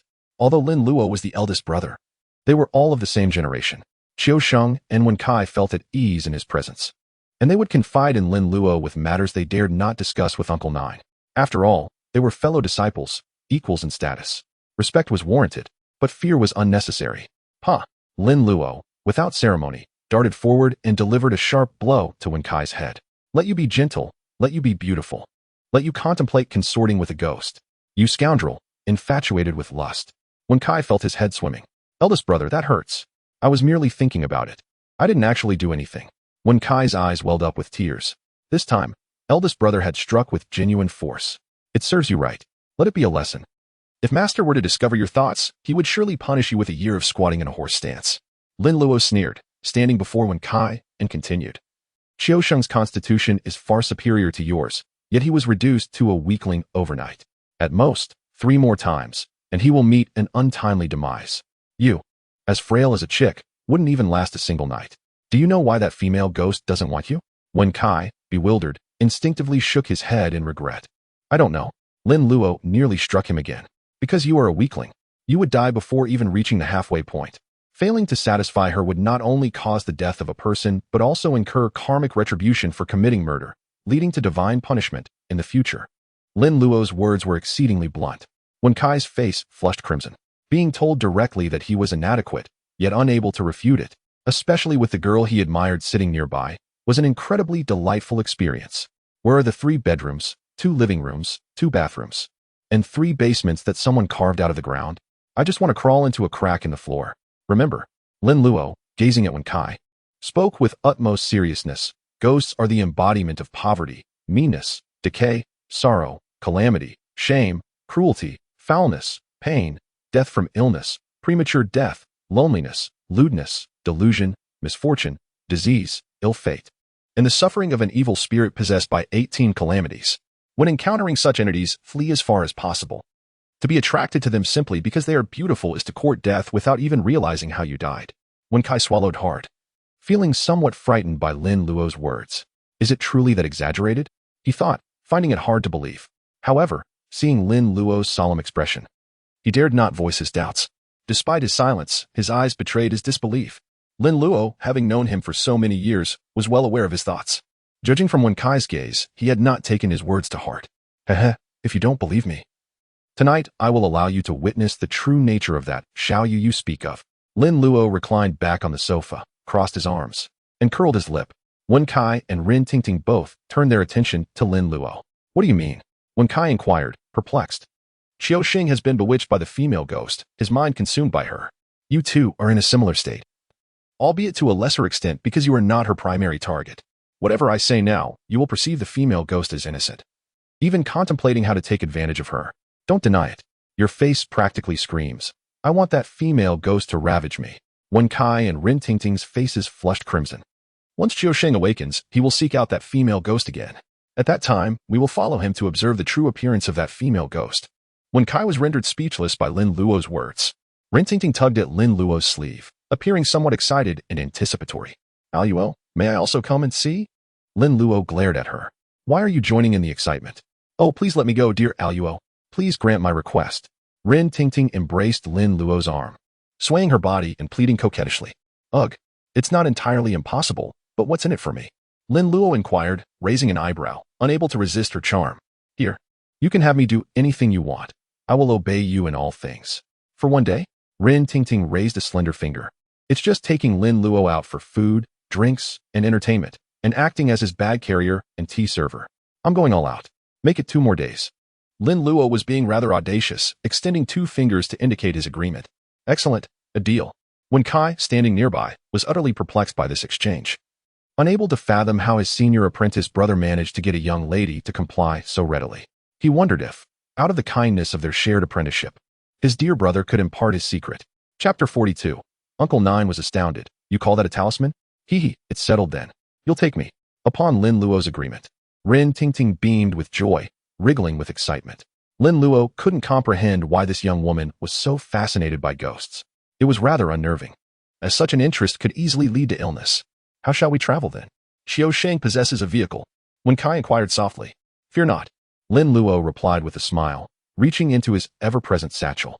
Rin Tingting and Wen Kai watched his movements with keen interest as Lin Luo produced a blank yellow talisman. He then retrieved his brush and ink. Luo, are you going to create a talisman? Rin Tingting asked in surprise. She hadn't realized that Lin Luo, despite his youth, was not only skilled in crafting paper effigies but also in producing talismans. Wen Kai was equally astonished.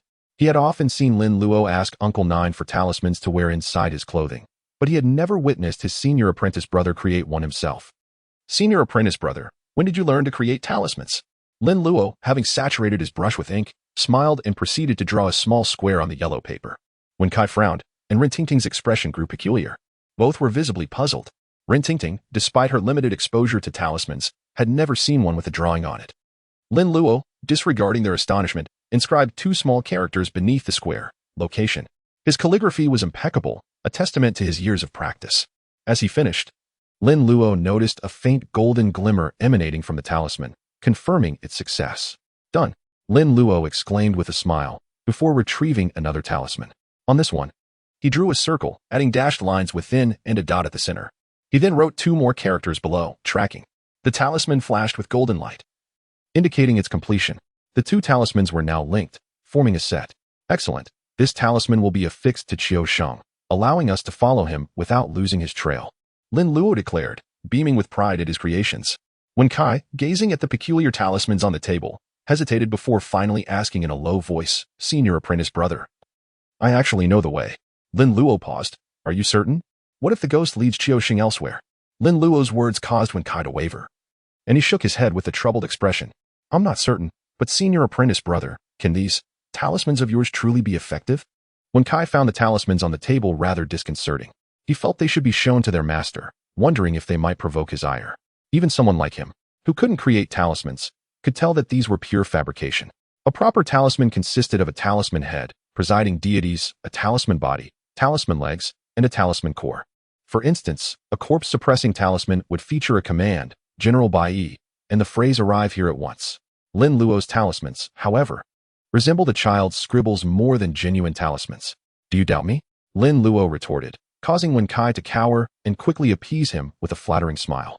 "Of course not. Senior apprentice brother's talismans are certain to be effective.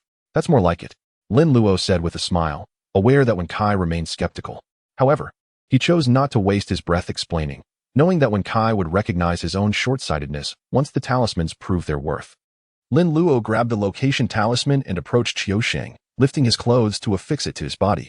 "Ah, yes. We must also ascertain what the female ghost looks like," Lin Luo suddenly said with a mischievous grin.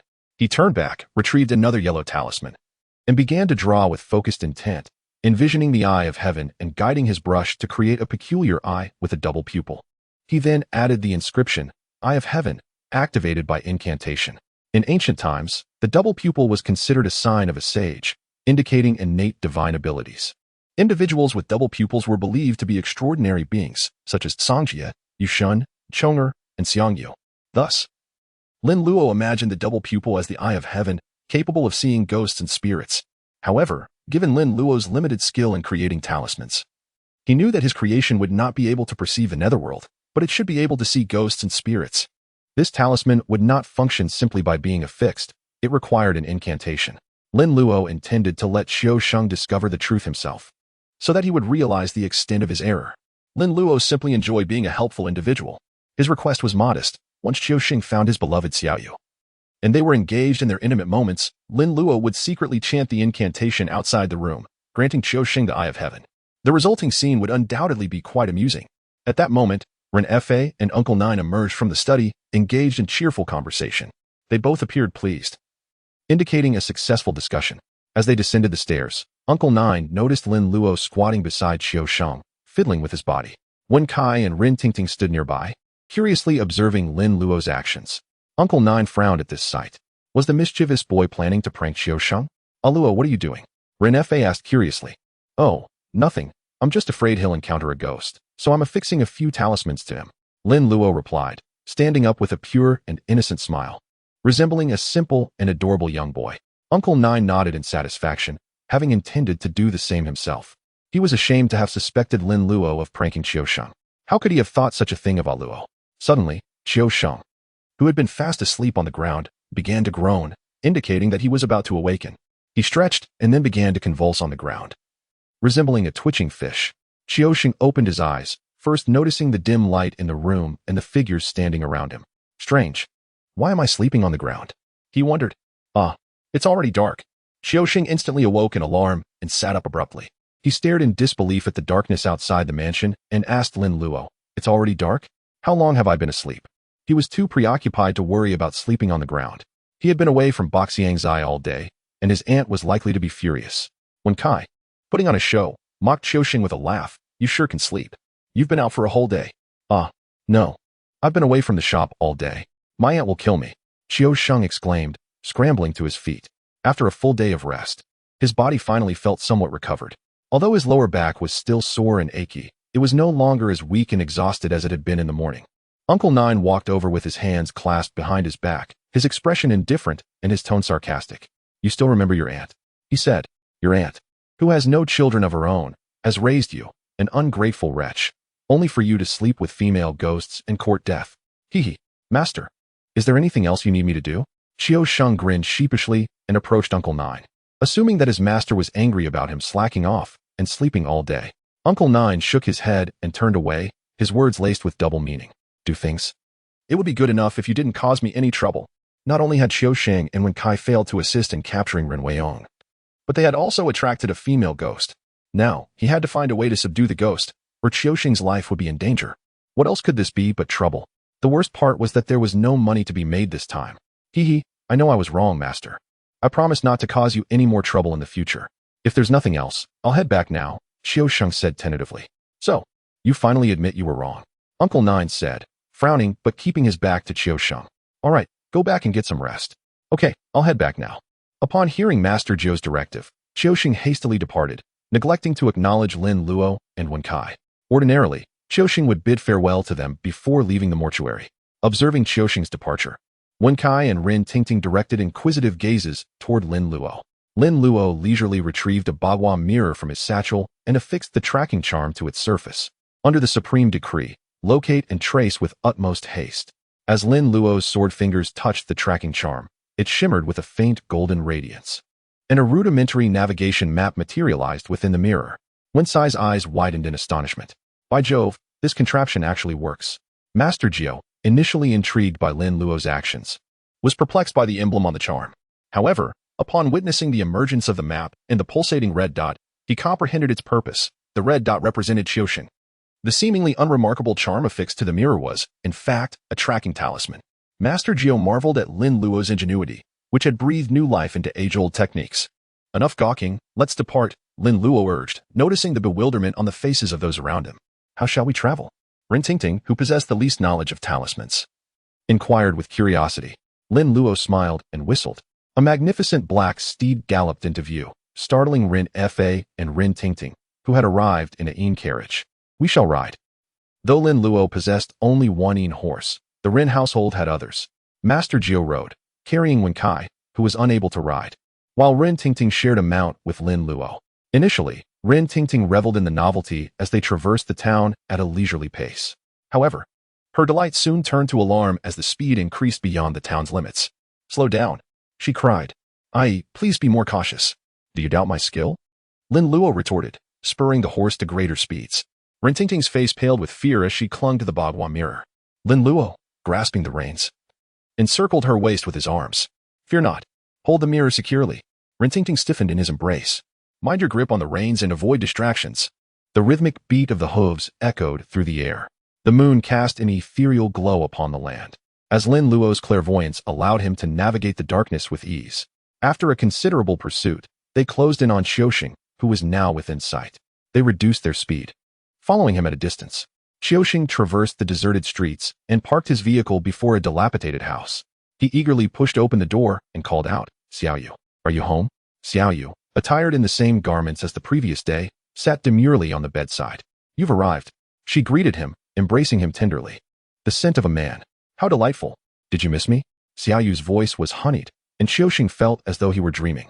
Are you unwell? Was I too rough last night? Qiu Lianhua inquired with concern. Xiaoyu blushed and replied softly, I am well. I was also delighted. As they embraced, Lin Luo and Rin Tingting gracefully vaulted over the window and crouched beneath it. Master Jiu, muffling Wen Cai's cries of pain, joined them.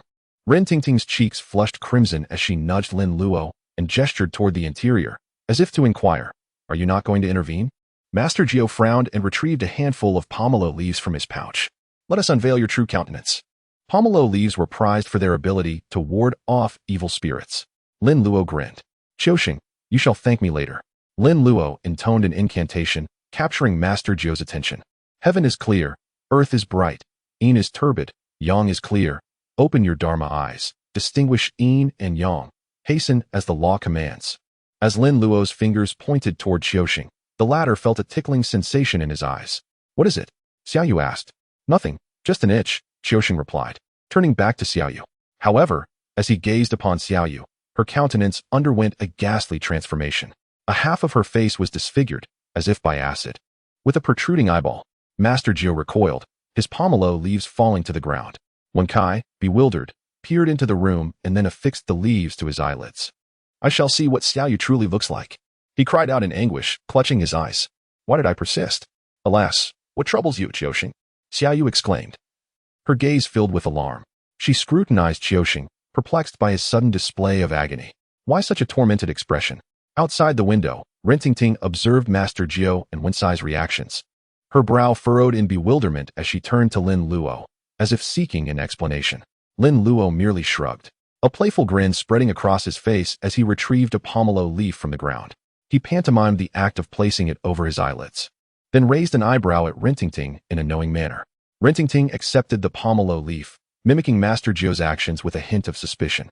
She then peered into the room. Inside, Xiaoyu stood with her back to her, poised to embrace Qiuxing.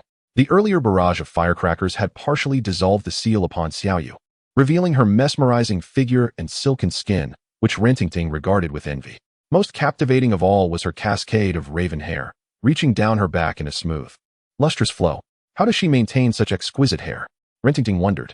Is it a common trait among female spirits? Stay away from me, Qiuxing roared, stumbling backward in a state of agitation.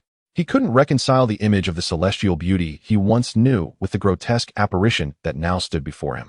Qiuxing, what has befallen you? Xiaoyu asked, her voice laced with bewilderment. Just moments ago, we were fine. Xiaoyu turned to follow Qiuxing's gaze, her face now fully exposed to Rentingting's view. Rentingting's pupils dilated, her mouth agape in astonishment. Oh, her incantation was abruptly cut short as Lin Luo silenced her with a small hand, stifling her cries. Rentingting's face paled as she buried herself in Lin Luo's embrace, her small hands gripping his arm tightly. Too terrifying, she thought. That mischievous scoundrel, that villain. How could he subject me to such a horrifying sight? My heart is about to leap from my chest. Qiuxing, Xiaoyu cried out in anguish. How could our sweet whispers, our vows of eternal devotion, and our preparations for deeper intimacy turn into this? Xiaoyu reached out to grasp Qiuxing's hand, but her once beautiful face now resembled a monstrous demon in his eyes, a sight that filled him with dread. Qiuxing succumbed to despair, erupting in a piercing scream. Keep away from me. Chapter 44, Maoshan Flying Sword Technique. Little Taoist Lingling. Qiuxing, you. Xiaoyu finally discerned the truth. The terror, revulsion, and disgust in Qiuxing's eyes were unmistakable. After all her years as a spirit, she was no fool. The older the person, the wiser. The older the ghost, the slyer. Though she appeared young, it was merely because she had died young. There's something wrong with Qiuxing's eyes. He can see my true face. With a soft exhale, Xiaoyu released a wisp of yin energy toward Qiuxing. Instantly, Qiuxing's eyes glazed over, his agitation subsiding. He swayed unsteadily, as if on the verge of collapse. With a flick of her wrist, Xiaoyu levitated Qiuxing toward her, then gently placed him upon the bed. Strange, she mused. Qiuxing was perfectly fine when he arrived, so affectionate. How could he suddenly perceive my true form? Qiuxing, too, was perplexed. I had already removed my trousers, only to be confronted with this. Xiaoyu, filled with suspicion, examined Qiuxing's clothing. Beneath his jacket, she discovered the source, 2 yellow talismans. Though their patterns were peculiar and unlike traditional Taoist charms, the faint spiritual energy emanating from them convinced Xiaoyu that they were indeed the handiwork of those detestable Taoists. Xiaoyu recoiled in alarm, then realized that the talismans had no effect on her. It dawned on her that these were the very charms that allowed Qiuxing to see her true form. A surge of fury coursed through Xiaoyu as she tore off the talismans, her pale hands crumpling them into a ball. Despicable Taoists, she seethed. How dare you thwart my plans? Meanwhile, in the courtyard outside, Master Jiu knelt on the ground, retrieving a short sword crafted from coins. His expression was grave as he carefully placed it on a stone. Time was of the essence. Otherwise, his disciple would be ravished by the female spirit. Though he has already been ravaged once, Master Jiu thought, if it happens again, how will I, Lin Jiu, ever face the spiritual realm again? I, Lin Jiu, am a revered master. Your disciple has been defiled by a female spirit. I, Lin Jiu, have countless disciples. Your disciple has been defiled by a female spirit. One of my disciples possesses the potential of an emperor. Your disciple has been defiled by a female spirit. Do you have no other words? Your disciple has been defiled by a female spirit twice. It's enough to make one vomit blood. Though he spoke in jest, the prospect of the esteemed Master Jiu's disciple being defiled by a female spirit would be a disgrace. He would be the laughingstock of his fellow disciples and peers. Master Jiu held up a bagua mirror, aligning the central lens with the full moon in the sky. He slowly removed the base of the mirror, allowing the moonlight to focus through the lens, forming a faint blue lunar light that fell upon the coin sword. As he moved the mirror, the lunar light followed, tracing its path from the tip to the hilt. The coin sword differed from other magical implements, being crafted from numerous copper coins. These coins, circulated in human commerce, had passed through countless hands, accumulating the yang energy of hundreds, even thousands, of people. Moreover, the coins symbolized the prosperity of a nation, making them a unique and potent component of the sword. Since the coin sword had been forged from coins from the most prosperous dynasties, its power was immeasurable. Now, by channeling the lunar light to ignite the yang energy and residual dynastic fortune within the sword, Master Jiu caused the coin sword to shimmer with golden light. Lin Luo observed the scene with keen interest, his eyes gleaming. Behold, the Maoshan sect's enchanting technique. He thought, I must study it diligently upon my return. Tonight was the full moon, the night when the moon's energy was at its peak, amplifying the effects of the enchantment. However, the full moon was a double-edged sword. It was also the night when ghosts and spirits were at their strongest, more powerful and formidable than usual. But fortunately, the Maoshan Taoists were masters at vanquishing such entities. With the enchantment complete, Master Jiu seized the coin sword and charged into the room. Lin Luo, brandishing a peachwood sword, followed close behind. Ren Tingting and Wen Kai remained huddled beneath the window, observing the unfolding events. The moment Master Jiu and Lin Luo burst into the room, Xiaoyu sensed their presence. Who is it? She demanded, her expression turning cold as she beheld Master Jiu, clad in his Taoist robes and wielding the coin sword. Her face momentarily softened upon seeing Lin Luo. Why would a Taoist bring a child along to exorcise a ghost? She wondered. And such an adorable child at that. Is this Taoist not concerned about endangering the child? As Xiaoyu's attention lingered on Lin Luo, Master Jiu raised the coin sword with his left hand, touching his brow with his right hand, then pointing towards Xiaoyu. Spiritual sword. Banish evil. In an instant, the coin sword in Master Jiu's hand emitted a golden flash and soared through the air. So this is sword control, Lin Luo exclaimed. Who dares say that Maoshan has no sword control techniques? Xiaoyu vanished from her spot, leaving behind a cloud of white mist. With a resounding crash, the coin sword struck the bed frame, embedding itself deep within the wood. Master Jiu, drawing his peachwood sword, plunged into the mist. But Xiaoyu was nowhere to be found. He casually retrieved the coin sword, knowing that it was the most potent weapon against the female spirit. Suddenly, a gust of wind swept through the room. Master Jiu, his senses dulled by the mist, reacted too late. Xiaoyu's hair, like a whip, wrapped around his neck, pulling him violently. Master Jiu, seasoned by countless battles, swiftly raised the coin sword and sliced through Xiaoyu's tresses. The coin sword, effective against spirits, easily severed the female spirit's hair, which would have been impervious to ordinary blades. With a soft poof, Xiaoyu's severed hair erupted in another cloud of mist. Ah!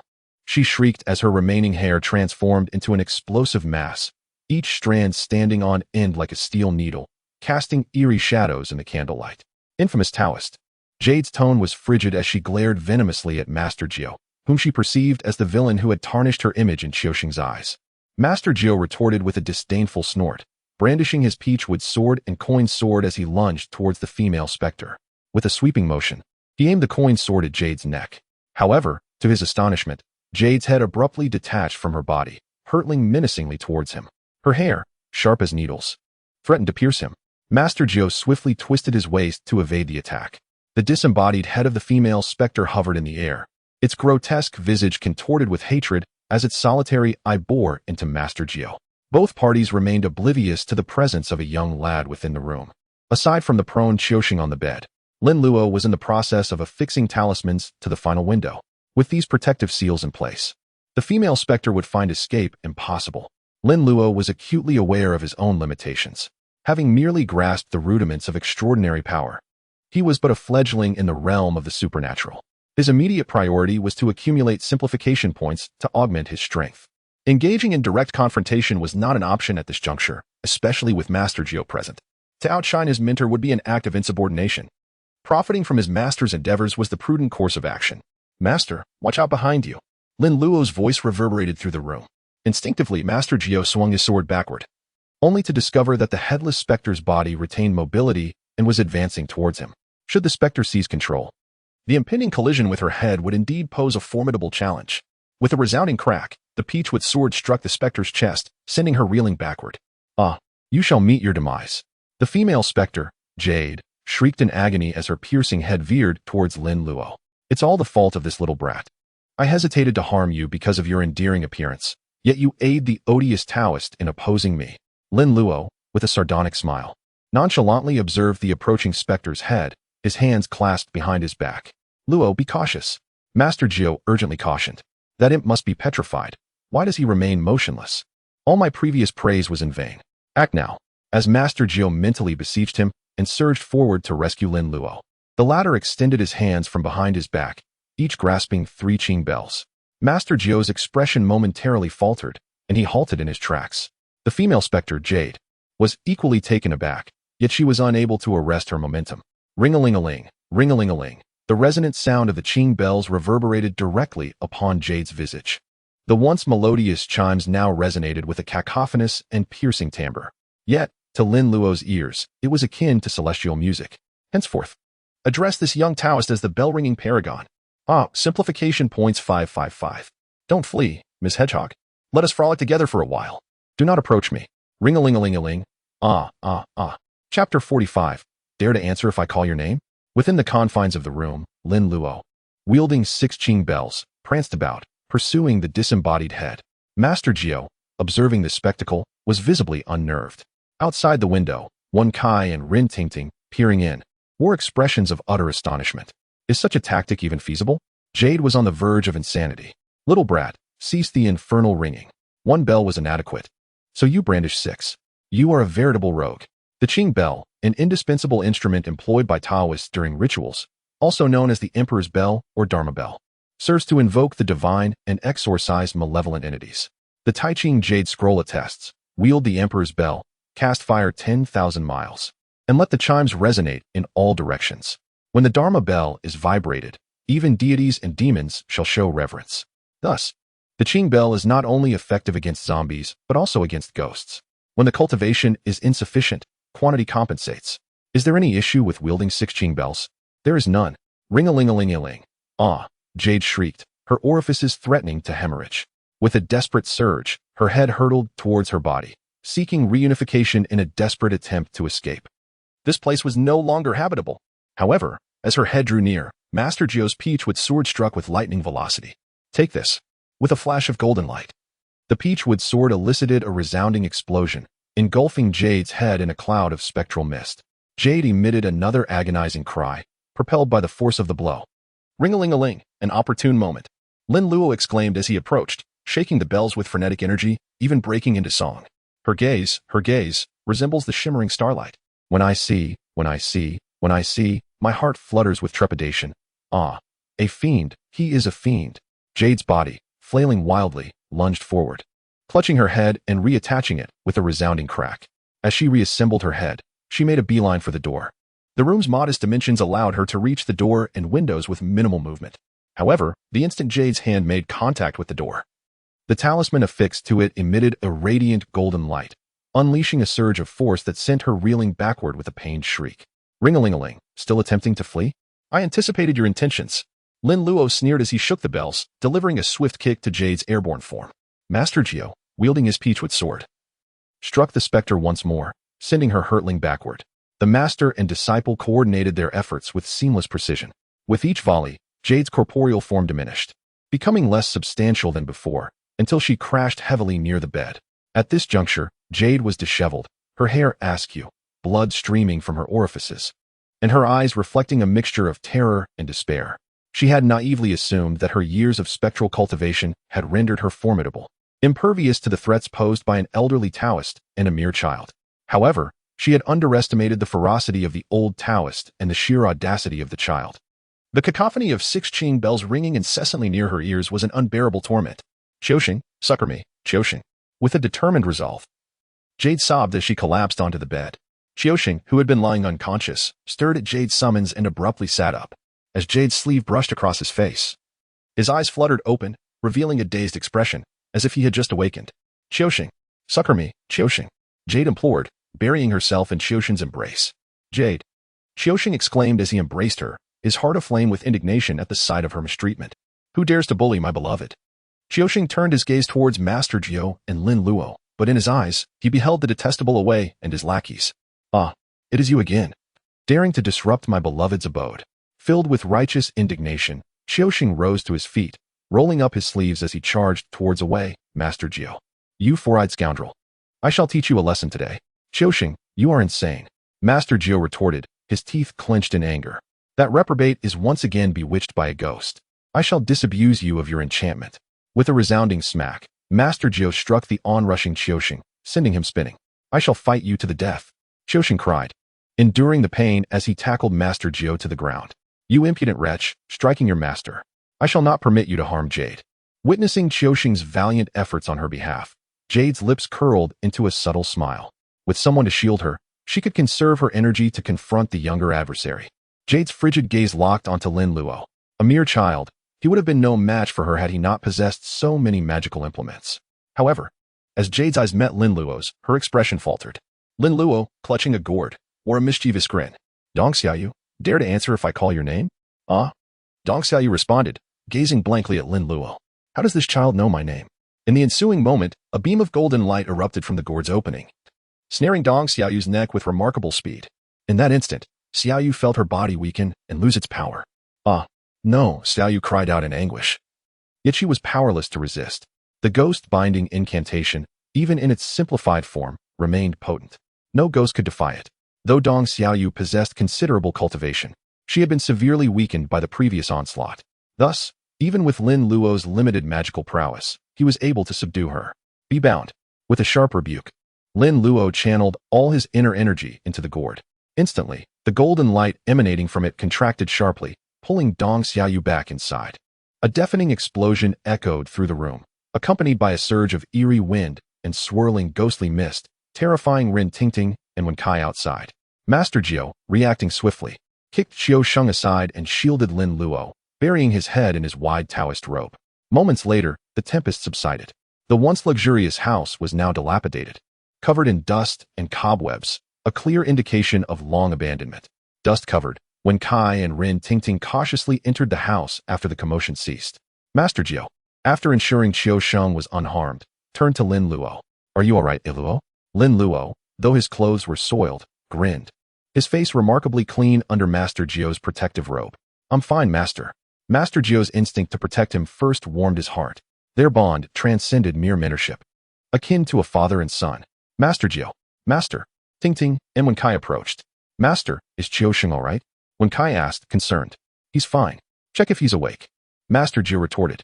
Wen Kai knelt beside Qiusheng, nudging him. Hey, Qiusheng, wake up. Are you all right? Qiusheng groggily regained consciousness. Moonlight illuminated the room, revealing Wen Kai.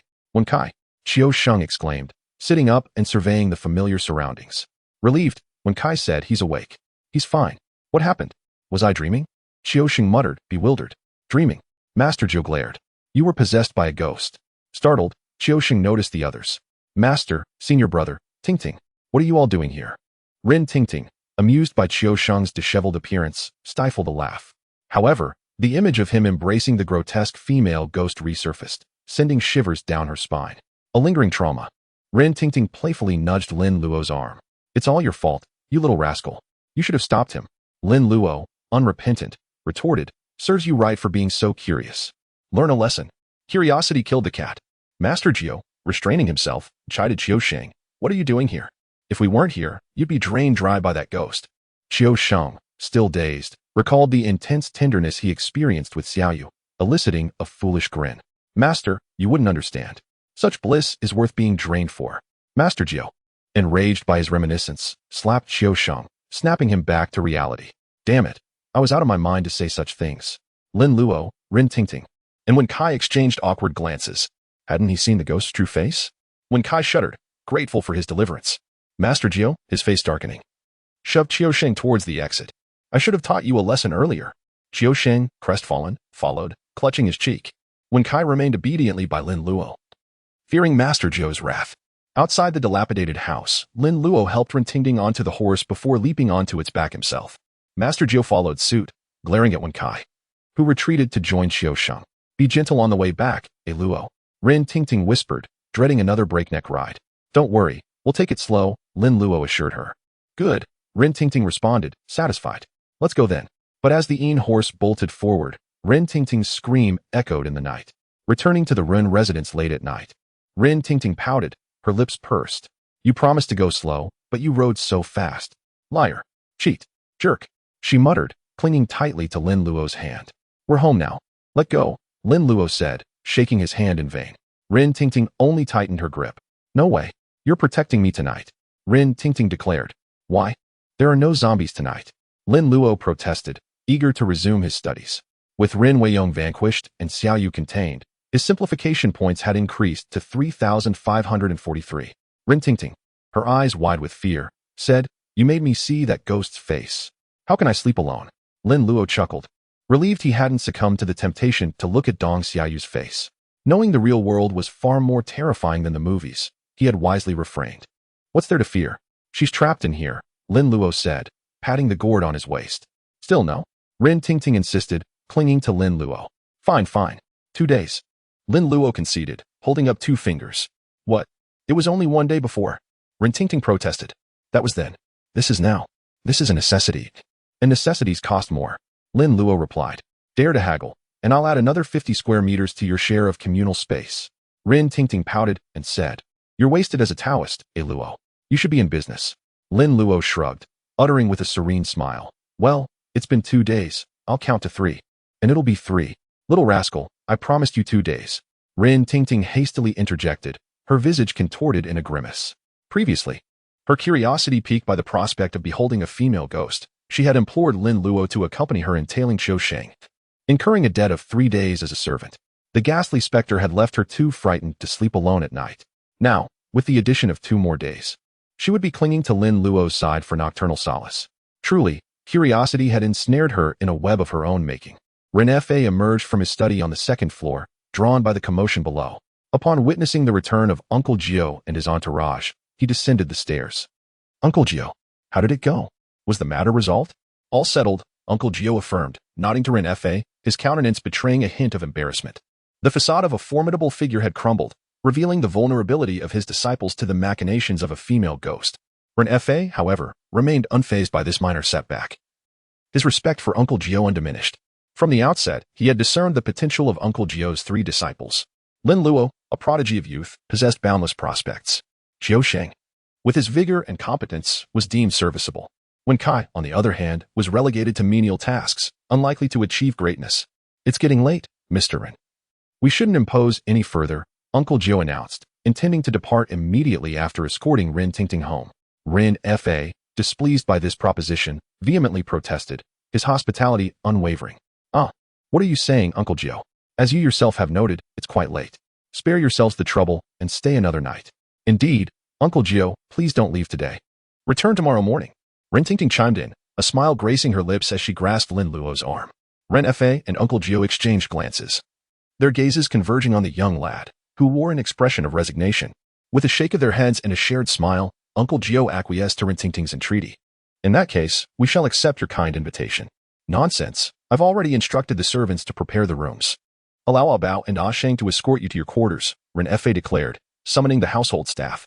Swiftly, Bao and Sheng entered the scene, guiding Uncle Jiu, Qiu Sheng, and Wen Kai to their respective guest rooms. Lin Luo, however, found himself being dragged away by Ren Tingting to her chamber. I've already agreed to keep you company tonight. There's no need to hold on so tightly. I won't run away. Really? Really, truly, as true as pearls, all right? Lin Luo responded, his voice tinged with helplessness as he observed Ren Tingting's grip on his arm, as if fearing his escape. This Taoist priest never goes back on his word. That's what you said, Ren Tingting retorted, pursing her lips and glancing at the dirt on her attire. I'm so filthy. Lin Luo hummed in agreement, acknowledging his own soiled state. I'm going to take a bath. Go ahead. I'll join you. Let's meet up after we've washed up. Don't worry. I won't run away. Ren Tingting nodded approvingly. That's more like it. Chapter 47. Coveting my disciple. Perhaps in a few years. After washing, Ren Tingting drifted off to sleep, her countenance serene, her eyes curved into crescent moons, lost in a world of sweet dreams. Lin Luo sat beside her, inhaling deeply, activating the Great Void Scripture and replenishing the energy expended in subduing Xiaoyu. Qi, also known as prana, is the transformation of acquired energy into innate energy. When used to cast spells, it is referred to as mana. When circulating through the body, nourishing all living things, it is known as true Qi. Taoism emphasizes the dual cultivation of nature and life, referring to the comprehensive cultivation of mind and body, striving for the highest state of perfection. Nature is the inner Tao, encompassing character, thought, spirit, and consciousness. Life is the outer Tao, encompassing body, life, energy, and matter. This explanation serves to illustrate that a single entity can have multiple names, and a single name can encompass many different entities. There is no need to dwell on the nomenclature of Qi and mana. Ultimately, they are both forms of energy, distinguished by their intensity and application. Despite Dong Xiaoyu's injuries and weakened state, Lin Luo's use of the spirit-binding curse to subdue her had taken a toll. This was only possible due to Lin Luo's considerable strength in the simplified version of the curse he employed. A novice Taoist priest would be incapable of casting the spirit-binding curse. In reality, artifacts such as the soul-summoning banner or the spirit-gathering gourd, specifically designed for capturing ghosts, would enable even ordinary individuals to subdue spirits with ease. However, Lin Luo's gourd was merely a makeshift tool, his primary reliance resting on the spirit-binding curse.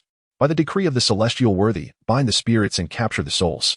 The Great Luo Heaven is the collective name for the three pure heavens, revealing the high level of the spirit-binding curse. Its significant energy consumption is therefore understandable. Lin Luo needed to replenish his reserves. In the dead of night, Lin Luo ceased his deep breathing and retrieved a thick stack of books from his personal space. His night vision focused on the titles, eventually settling on Uncle Jiu's handwritten copy of the 8 Great Divine Incantations. With a flick of his wrist, the other books vanished, and Lin Luo opened the 8 Great Divine Incantations, locating the incantation of mental purification. Qiuxing's possession by a ghost had profoundly affected Lin Luo. Logically, the talismans affixed to Qiuxing and Wen Kai should have prevented them from being bewitched. Wen Kai had mentioned that after breaking through the ghost wall, they encountered the female ghost Xiaoyu being bullied in the streets. As they prepared to intervene, a sudden gust of wind swept away the talismans from their persons. Uncle Jiu deduced that the wind was conjured by the female ghost to remove the talismans. This suggested that talismans had limitations, and carelessness could lead to being bewitched by ghosts and drained of life essence.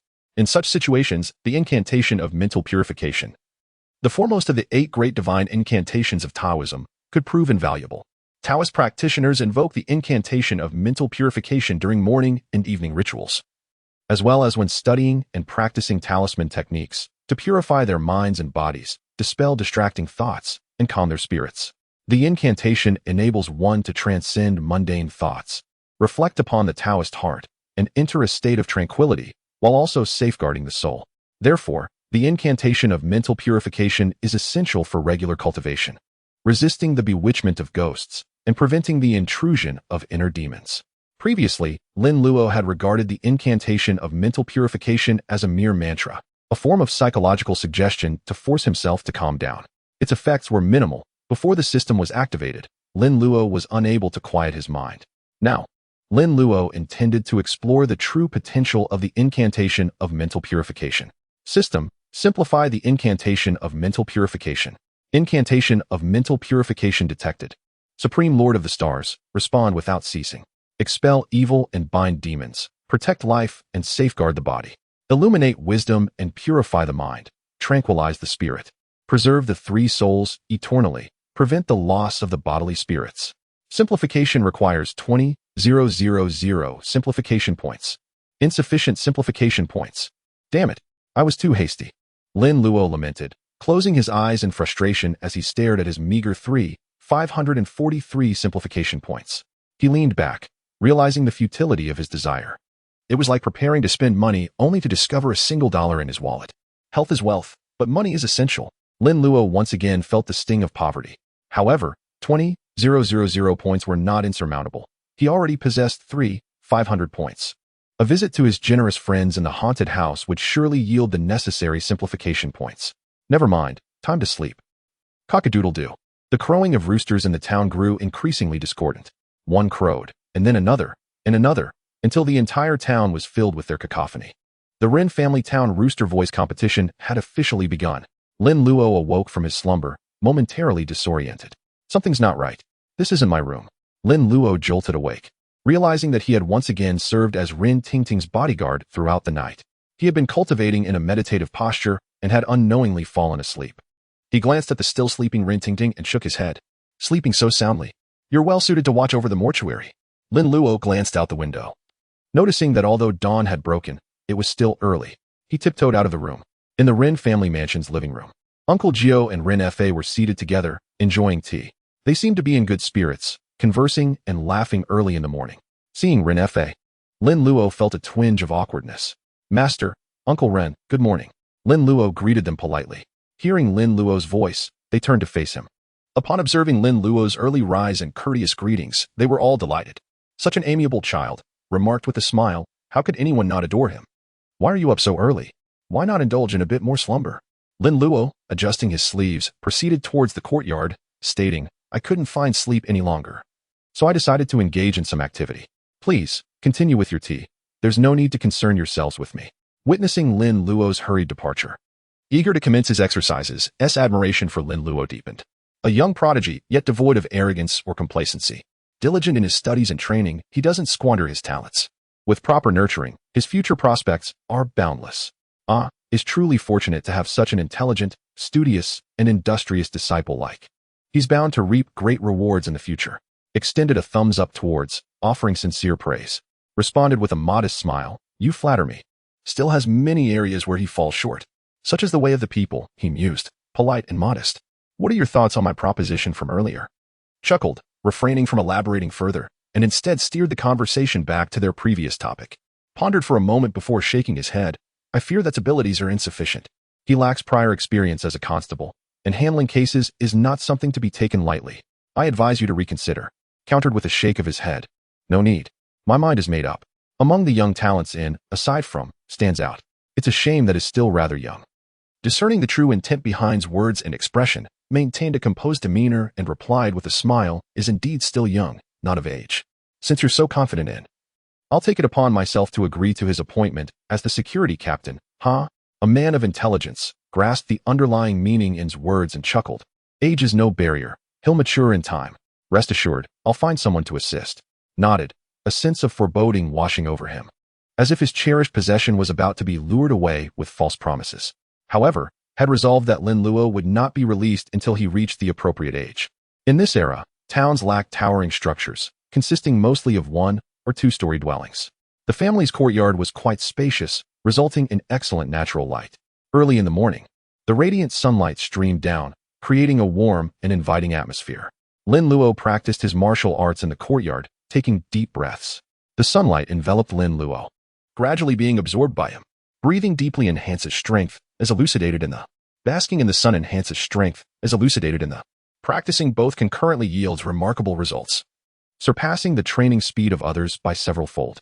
First came, agile as a hare, with expansive and unrestrained movements. Then came, like a continuous drizzle, alternating between stillness and motion. Gradually, Lin Luo could sense a subtle transformation occurring within his body. It was as if every pore was breathing.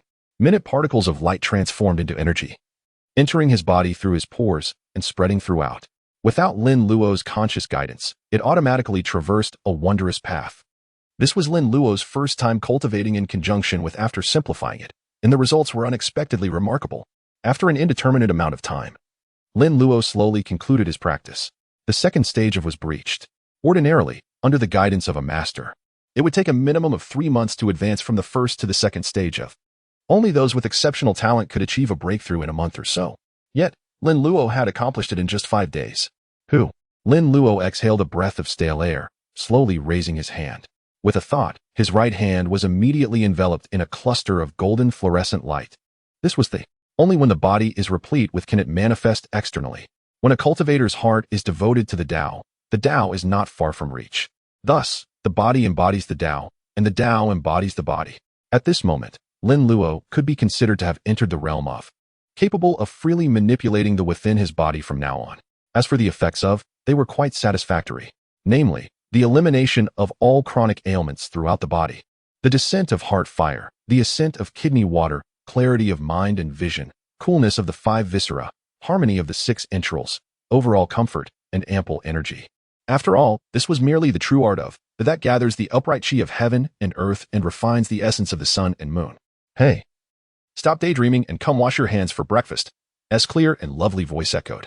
Lin Luo turned his head and saw dressed in a white cheongsam, resembling a pristine camellia, smiling sweetly as she stood in front of the restaurant door, beckoning him.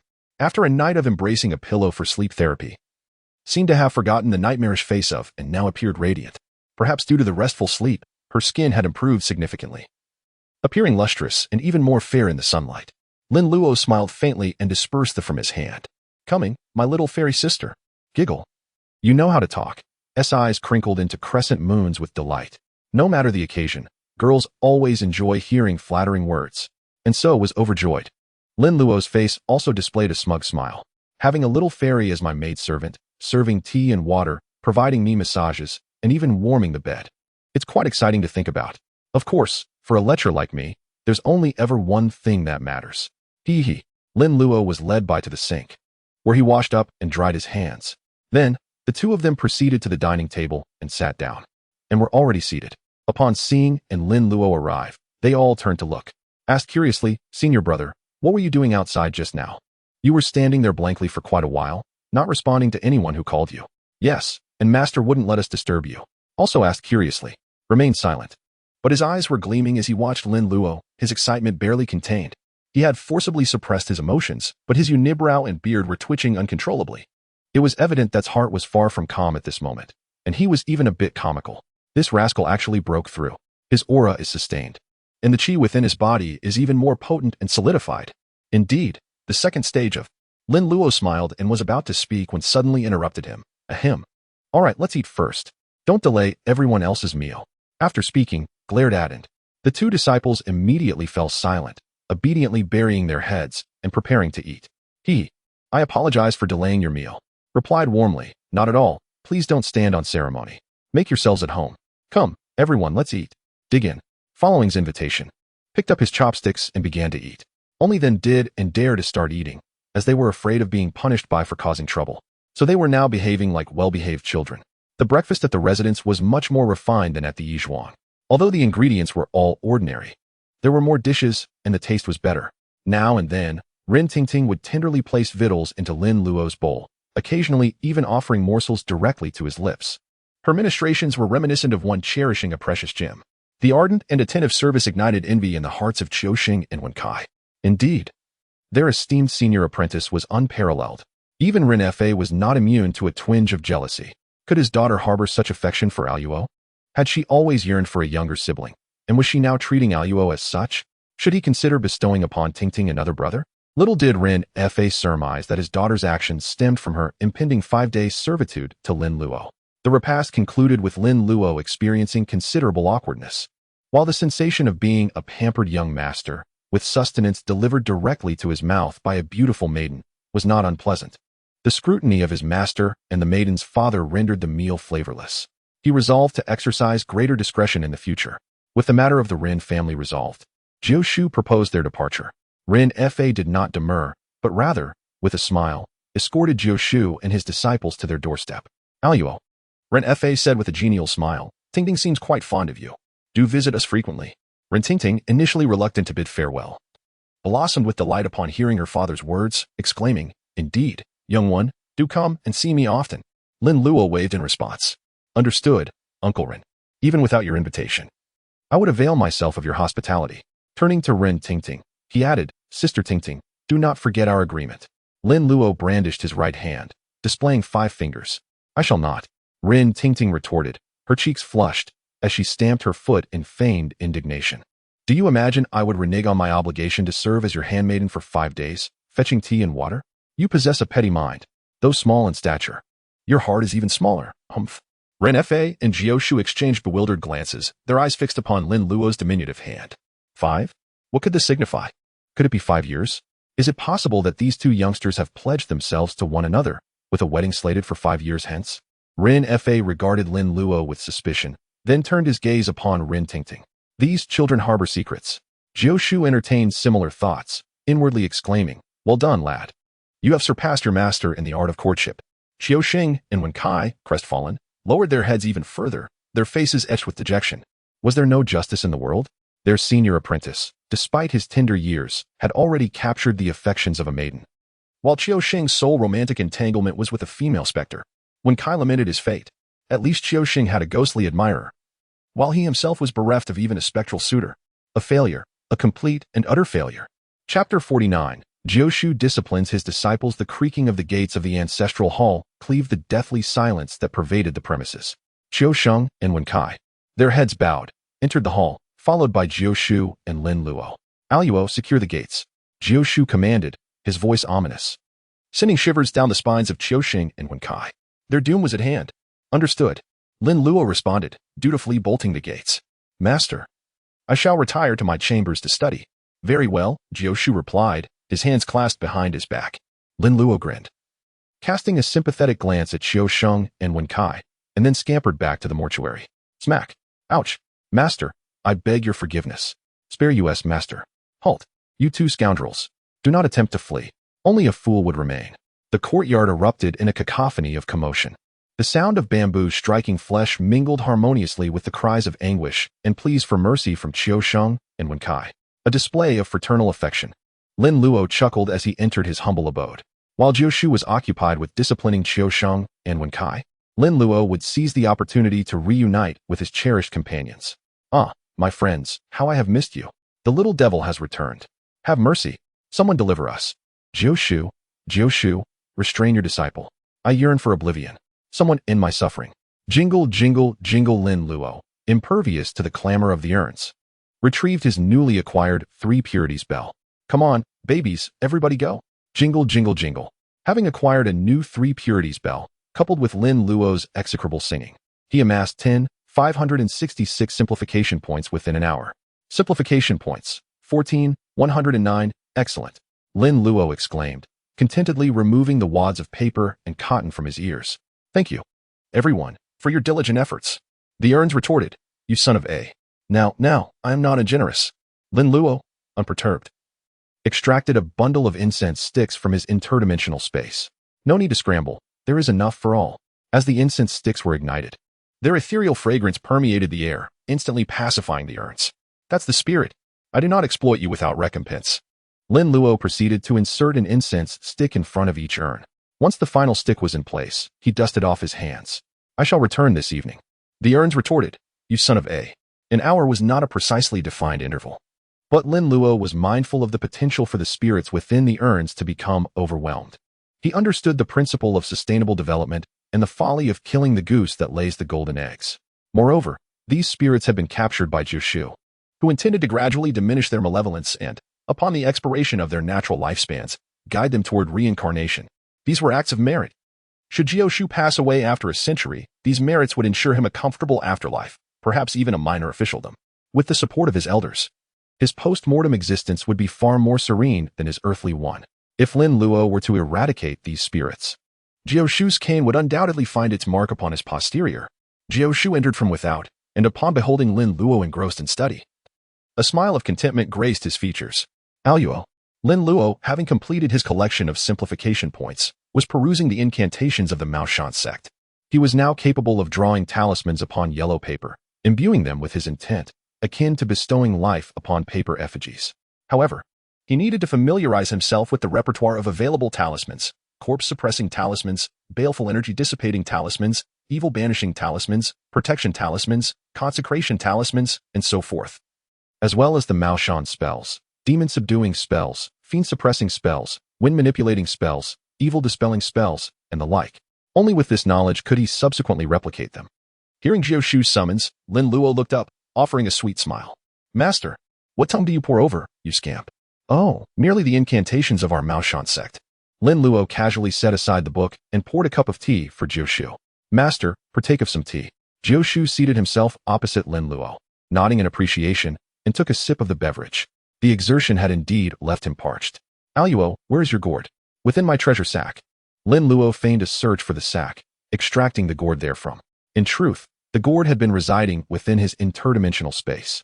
Jiu accepted the gourd, scrutinizing it with a furrowed brow. It was but his ordinary wine gourd, not a magical artifact for capturing spirits.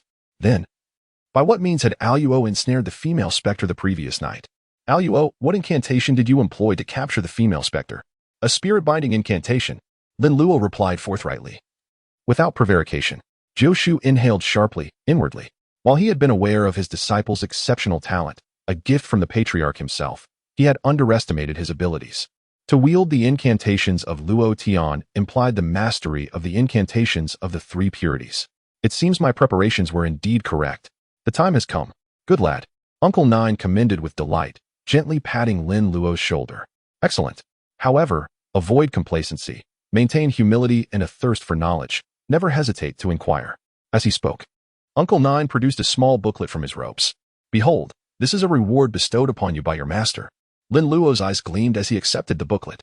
Devoid of any inscription on its cover, upon opening it, Lin Luo's expression transformed into one of sheer delight. Master, I am eternally grateful. Haha. Refrain from emulating your fourth uncle. Such sentimentality is unnecessary. Though Uncle Nine uttered these words, his smile betrayed his true feelings. Master, I pledge to dedicate myself to diligent study, never betraying your high expectations. Very well, your words bring solace to my heart. Now, permit me to impart these teachings to you one by one. Given your current level of cultivation, mastering these incantations may present some difficulty, but with assiduous study, you shall undoubtedly achieve proficiency within 3 to 5 years. Uncle Nine earnestly imparted his wisdom to Lin Luo. I understand, Master. Very well, let us commence with the first. The Supreme Unity Expiation and Demon-Slaying Protective Incantation. Lin Luo's gaze was fervent as he listened intently. The booklet Uncle Nine had bestowed upon him contained records of 7 exceptionally potent incantations, encompassing those from the Maoshan, Dragon Tiger Mountain, and even the Complete Perfection School. It remains a mystery where Uncle Nine acquired these, as such incantations are typically guarded secrets within their respective sections. They consist of the Supreme Unity Expiation and Demon-Slaying Protective Incantation, the Jingjin Sword Incantation, the Spirit Sword Incantation, the Fire Bell Radiant Light Incantation, the Demon-Slaying Incantation, the Heavenly Astral Righteous Qi Incantation, and the Majestic Heaven Divine Incantation. The Supreme Unity Expiation and Demon-Slaying Protective Incantation may sound unfamiliar, but its incantations are quite well known. Heaven and earth are boundless, borrow the law of the universe. In the film A Chinese Ghost Story, Yin Qixia relied on this incantation to sustain himself for nearly the entire movie. In the second installment, he even utilized the power borrowed from this incantation to obliterate an entire mountain with a palm thunder technique. His mastery of palm thunder resembled the use of RPG rocket launchers, making him a veritable mobile artillery platform. This incantation allows one to borrow power from heaven and earth, alleviating concerns about insufficient mana. Uncle Nine spoke softly after completing his explanation. He had witnessed his beloved disciple's near exhaustion last night while subduing ghosts, and that sight had motivated him to prepare this booklet overnight. Lin Luo's eyes continued to sparkle, his heart brimming with excitement. Master is indeed worthy of the title. Uncle Nine is a true savior. This incantation is exceptionally timely. Thank you, Master. There is no need for gratitude. You are my disciple. And if I do not teach you, whom shall I teach? Uncle Nine lifted his chin, adopting a somewhat haughty demeanor. Chapter 50. Maoshan Divine Incantation, Jingjin Sword Incantation. System. Analyze the Supreme Unity Expiation and Demon-Slaying Protective Incantation. Supreme Unity Expiation and Demon-Slaying Protective Incantation detected. Manipulate the celestial Tao, transform the duality, generate yin and yang. Reverse the universe, respond to the decree. Simplification requires 40,000 simplification points. Insufficient simplification points. Heavens, that's exorbitant. Lin Luo lamented inwardly. Although this incantation is divided into 4 lesser incantations, it shouldn't be this expensive. However, it may be worthwhile to attempt simplification separately. Regardless, the aspect of borrowing power from heaven and earth must be acquired first. Observing Lin Luo's dazed expression, Uncle Nine assumed he hadn't fully comprehended. Now, the Supreme Unity Expiation and Demon-Slaying Protective Incantation has been thoroughly explained. Are there any aspects that remain unclear to you, Aluo? Inquire now. None, Master. I understood everything. Let us proceed. Lin Luo eagerly flipped to the next page. Jingjin Sword Incantation. Wield thunder and lightning, command the mysterious stars. Destroy the wicked, bring prosperity and righteousness. Heaven descends essence, earth responds with spirit. Sun and moon embody, mountains and rivers take form. Uncle Nine sighed with a touch of helplessness. What is with this disciple? Is he truly this intelligent? It deprives me of any sense of accomplishment in teaching him. Uncle Nine sighed, gazing at the Jingjin Sword Incantation, and began to explain. This Jingjin Sword Incantation was created by our Maoshan patriarch, Sima Qingxian. Originally, it was accompanied by a Jingxian divine sword, but the sword has been lost, leaving only the Jingxian sword incantation. Lin Luo retained some knowledge of the successive patriarchs of Maoshan. Sima Qingxian, the Tang dynasty's national preceptor and leader of the Daoist sect, was a figure of imperial tutor stature. In his time, he crafted two Daoist magical artifacts for Emperor Xuanzong of Tang, namely the Hanxiang mirror and the Jingxian sword. Prior to this, Daoist divine swords were typically a pair of yin and yang swords, with Zhang Tianshir's male and female twin swords being the primary example. However, the Jingxian sword redefined the concept of Daoist divine swords, as it was a single sword embodying both male and female aspects. Jing represented the yang aspect, symbolizing yang essence, with the Qian He talisman and astronomical constellations of the Big Dipper and the 5 planets inscribed on the blade. Zhen represented the yin aspect, symbolizing yin energy, with the Tongtian Talisman and the names of the 5 sacred mountains and 4 great rivers inscribed. The Jingxian preface records that the sword's surface combines yin and yang, and its inscriptions emulate the laws of heaven and earth. Qian takes Kuei and Gang as its tip, while Kuan takes thunder and lightning as its edge. Legend has it that when the Jingxian sword is drawn, it is accompanied by thunder and fire. Any demons or monsters would be instantly reduced to ashes. It is an absolute Daoist divine sword, the Maoshan school's supreme treasure. Alas, it has been lost. This Jingxian sword incantation, when combined with a peachwood sword or a 7-star sword, can still trigger the accompaniment of thunder and fire, but the power is excessive, and the peachwood sword often cannot withstand it. Therefore, one must exercise caution when casting this incantation. Uncle 9 cautioned Lin Luo. Lin Luo nodded. System. Analyze the Jingxian sword incantation. Jingxian sword incantation detected. Where the heavenly hosts are added, what will not submit? Where thunder and lightning are angered, what will not be destroyed? Simplification requires 10,000 simplification points. Simplify? Hold on a moment. Lin Luo's heart skipped a beat, as he realized this was another divine incantation requiring 10,000 points. Alas, Master has acquired so many incantations, leaving him utterly impoverished. Initially, with over 10,000 simplification points, Lin Luo had believed he had enough to spend sparingly. But he now realized he had been short-sighted. The Spirit Sword incantation, while not as powerful as the Jingxian Sword incantation, can be combined with magical artifacts to control swords. As you witnessed last night. Heavens! Lin Luo's eyes immediately lit up. So, Uncle 9 was using the Spirit Sword incantation last night. The Maoshan sword control technique is actually the Spirit Sword incantation. System. Analyze the Spirit Sword incantation. Spirit Sword incantation detected. Heaven descends essence. Earth responds with spirit. Sun and moon embody. Crush mountains and suppress seas. Seize power in all directions. Simplification requires 10,000 simplification points. Simplify. Not yet. I'll wait. 10,000 points is not too expensive. This Fire Bell Radiant Light incantation was specifically prepared for you by your master. Uncle 9 flipped to the next page, speaking with a smile. Lin Luo's eyes lit up once more, and the corners of his mouth couldn't help but turn upward. The Fire Bell is a Daoist magical artifact, and can also be considered a 3 Pure Ones bell. Uncle 9 found it amusing that Lin Luo carried so many 3 Pure Ones bells, but didn't know how to use them, wielding several in each hand, chasing after zombies and ghosts, creating a rather touching scene. No true Daoist would carry so many 3 Pure Ones bells, aside from being embarrassing. So many bells would be quite heavy. Analyze the Fire Bell Radiant Light incantation. Fire Bell Radiant Light incantation detected. Flowing golden fire bell, shatter and slay evil spirits. Jade clarity decree descends, illuminating 10,000 miles. Simplification requires 5,000 simplification points. Simplify? Oh ho. Finally, an incantation that is slightly more affordable. Simplify. What are we waiting for? Isn't the 3 Pure Ones bell the destiny of this young Daoist priest? Fire Bell Radiant Light incantation simplified to ring the bell as you wish, illuminating 10,000 miles. Excellent. No need for hand seals or chanting. Simply ring the bell. TSK, having a cheat is truly exhilarating. Continue. Master. Next. Lin Luo flipped to the next page. The demon slaying incantation is an exceptionally effective and powerful incantation for exorcising and subduing ghosts. The Supreme Lord Lao teaches me to slay ghosts, granting me divine methods. Yellow God in the front, Yu Zhang in the rear. Divine masters slay and punish, showing no mercy to the powerful. First slay evil ghosts, then slay night spirits. What god will not submit? What ghost dares to resist? Simplification requires 5,000 simplification points.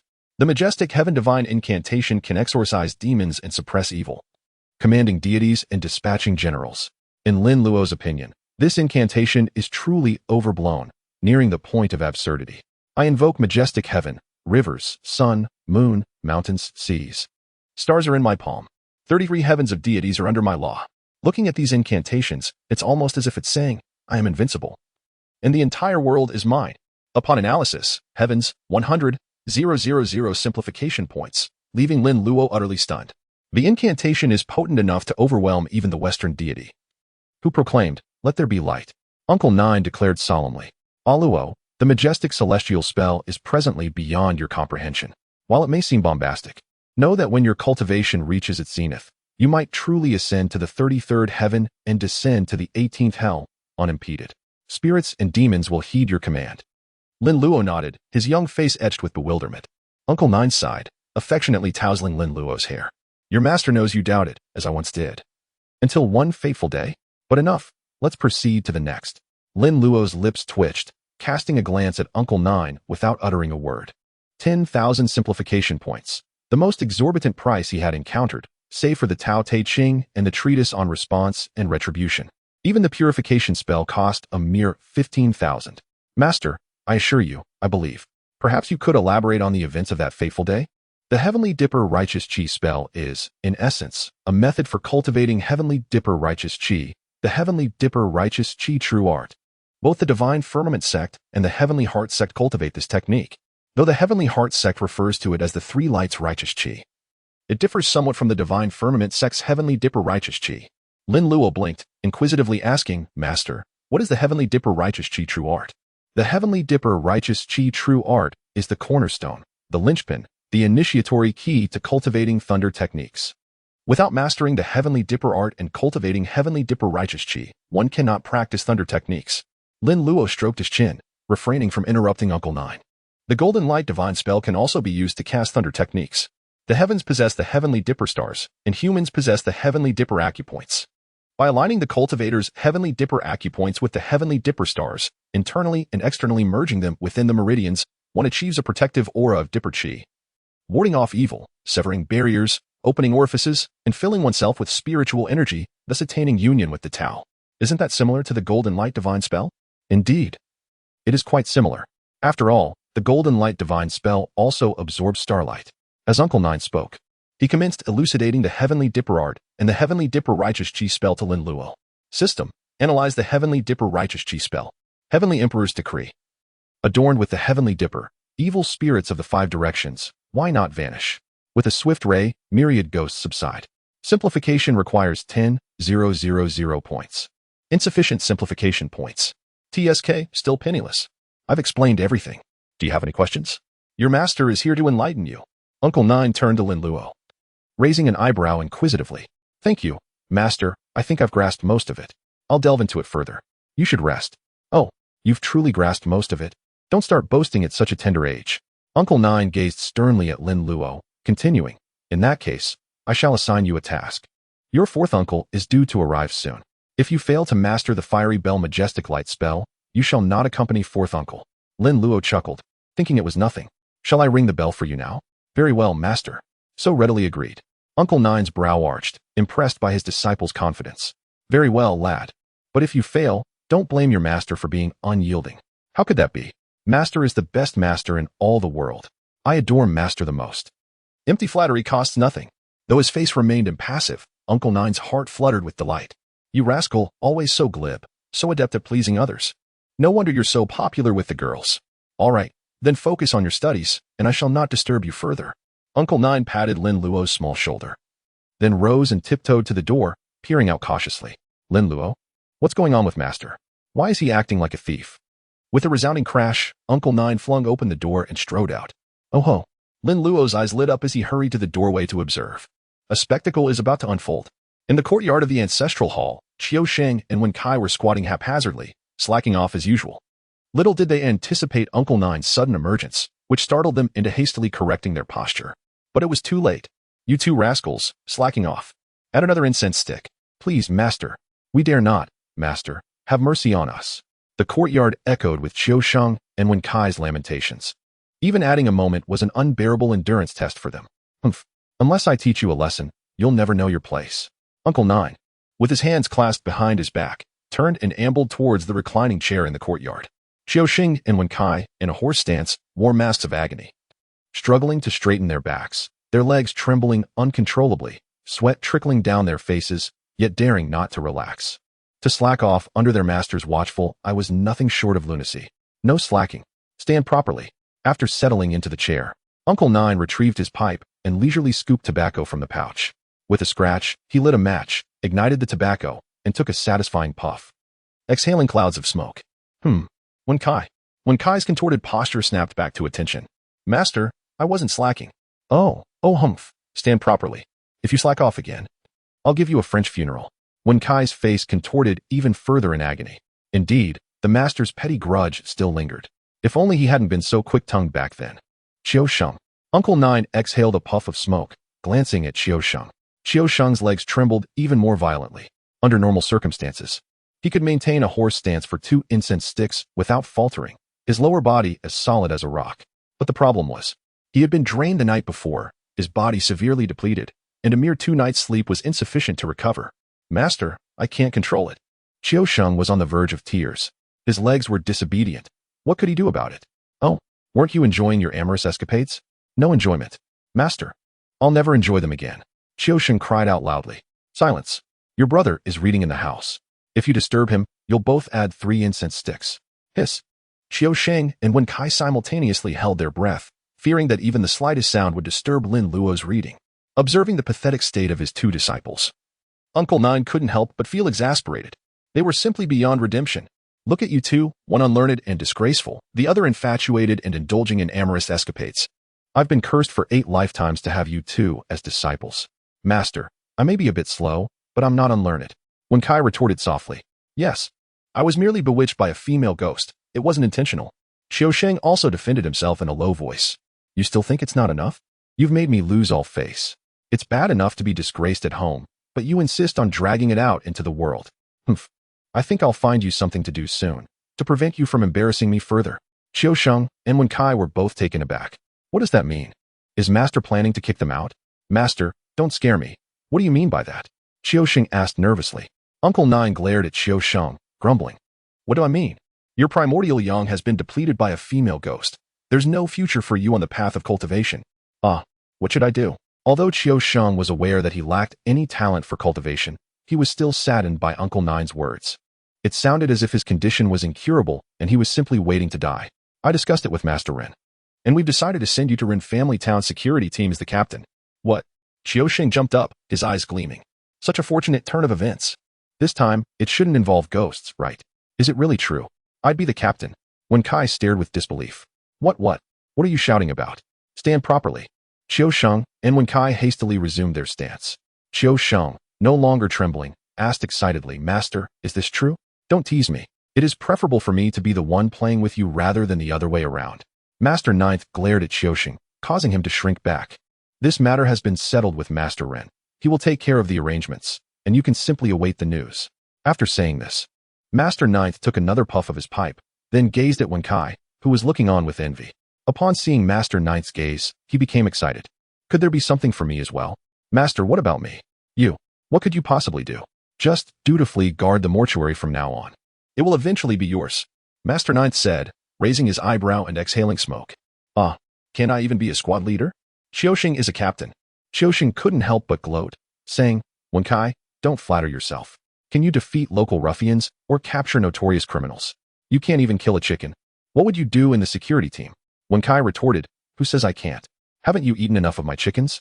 Even if you dare to kill a chicken, it doesn't mean you can catch thieves. Your skills are more likely to get you caught by them. Nonsense, you brat. Master, Qiusheng is slandering me. Master Ninth, his face darkening, watched his 2 disciples, who were still misbehaving despite being punished, and slowly stood up. Qiusheng and Wen Kai immediately became obedient, staring at Master Ninth with pleading eyes. Unrepentant. Add another incense stick to your punishment. Please, no, Master. I know I was wrong. Night arrived as expected. Qiusheng and Wen Kai were like 2 dehydrated salted fish, exhausted like dead dogs. The horse stance was manageable at first, but became increasingly agonizing and felt like an eternity. In the past, Master Ninth would let them practice the horse stance without supervision, allowing them to slack off. But today he watched them closely, adding an incense stick for anyone who slacked off. No one could endure that. If it weren't for the fact that it was getting dark and time to cook, Qian and Wenkai would still be squatting outside. Tonight's dinner was particularly lavish, with chicken, fish, and 2 plates of vegetarian dishes. Qian and Wenkai devoured the food like starving ghosts, but fortunately, Master Ninth and Lin Luo didn't eat much, or they wouldn't have had enough. After dinner, Wenkai and Qian washed the dishes, while Master Ninth checked Lin Luo's homework. Seeing that Lin Luo had memorized the incantations and key points of the 7 spells he had taught, he nodded in approval. This disciple was indeed talented, having memorized everything after only one explanation. The next step was diligent practice and profound understanding, striving to master them soon. Qian and Wenkai finished their chores and walked in from outside. He, master, please have some tea. Master, let me massage your shoulders. The two transformed into sycophants. Attending to Master Ninth. Master Ninth glanced at them with displeasure and said, "No need, sit down." The two sat down obediently, appearing like good students. Next, it was time to discuss serious matters.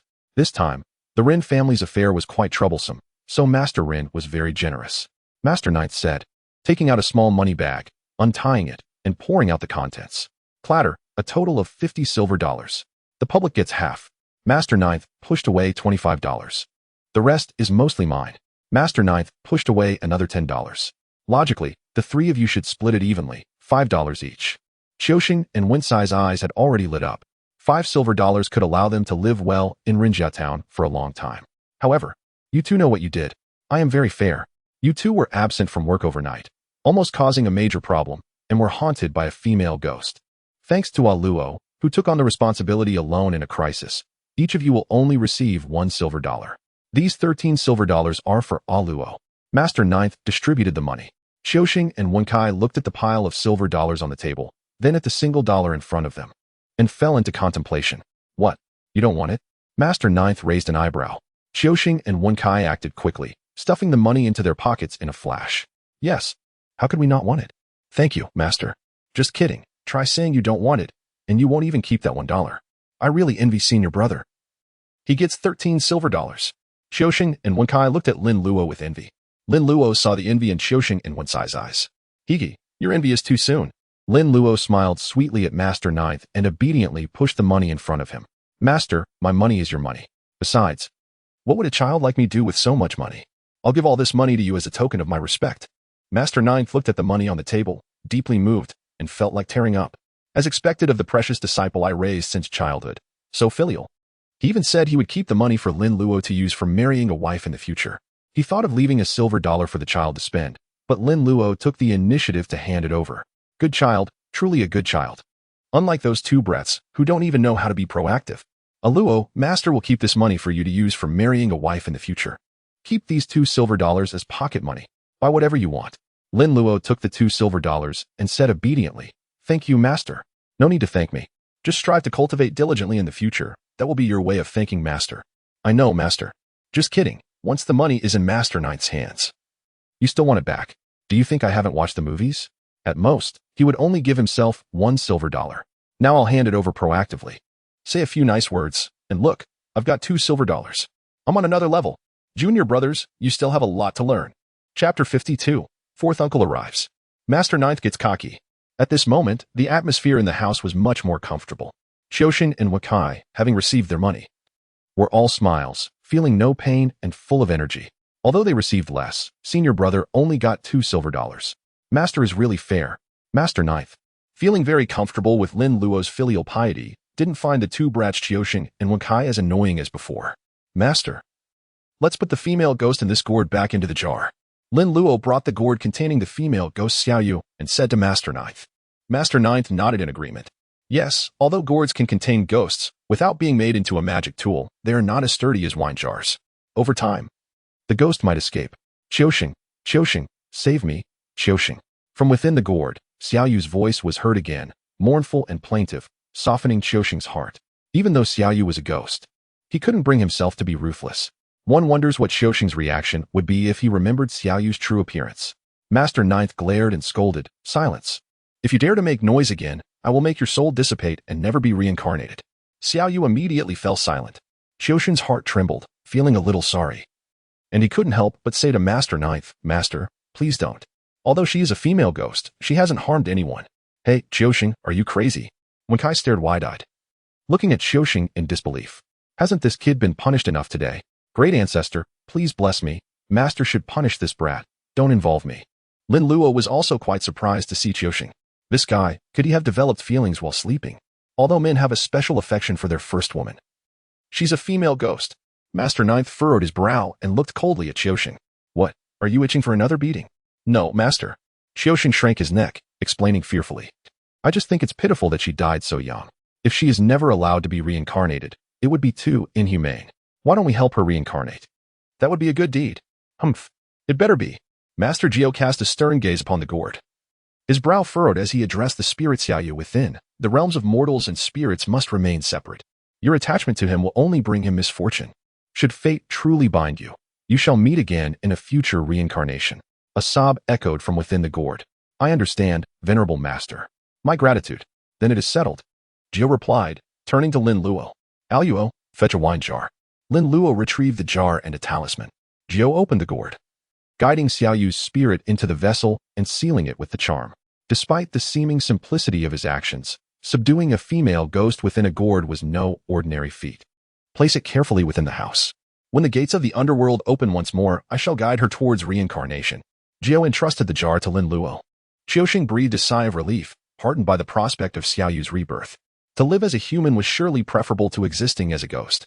Lin Luo, however, felt a pang of concern upon hearing Jiu's words. The ghost festival had just concluded, and the gates of the underworld had already closed. Their next opening would not occur until the 8th day of the new lunar year. "Master," he inquired, "will all the spirits within the jars in the small house be sent to reincarnate?" Advertising content removed, Jiu shook his head, a hint of resignation in his voice. "Alas, no. Some have not yet exhausted their allotted lifespan in the netherworld and must remain here." He, too, yearned to send all the spirits towards rebirth, for such acts were rich in karmic merit. As the saying went, saving a life was akin to building a 7-tiered pagoda. Delivering a lost soul was a deed of equal virtue, and a house filled with spirits offered boundless opportunity for good deeds. Relieved by Jiu's response, Lin Luo cheerfully went to place the wine jar. Ding ding ding, the crisp sound of the 3 purities bell echoed through the desolate night, carrying far into the distance. Lin Luo, having just emerged from the small house, initially dismissed it as a figment of his imagination. Advertising content removed, ding ding ding, the sound of the 3 purities bell grew closer, dispelling Lin Luo's doubts. It must be his 4th uncle master returning. Clang. Lin Luo unlatched the gate, peering into the darkness. A faint light flickered in the distance. Ding ding ding, with each shake of the 3 purities bell, a rhythmic chime resonated as a procession of dark figures leaped forward in unison. The lead figure, clad in a bright yellow Taoist robe, bore a command flag, a lantern hanging from its pole. The dim light obscured his features, but such an ensemble was sure to terrify any unsuspecting passerby. "Aluo, is that you?" "Yes, Uncle Master. You've returned," Lin Luo called out, a smile on his face. "I recognized that small figure immediately." 4th Uncle Master chuckled, shaking the 3 purities bell to quicken his pace. Lin Luo rolled his eyes. He was hardly small anymore.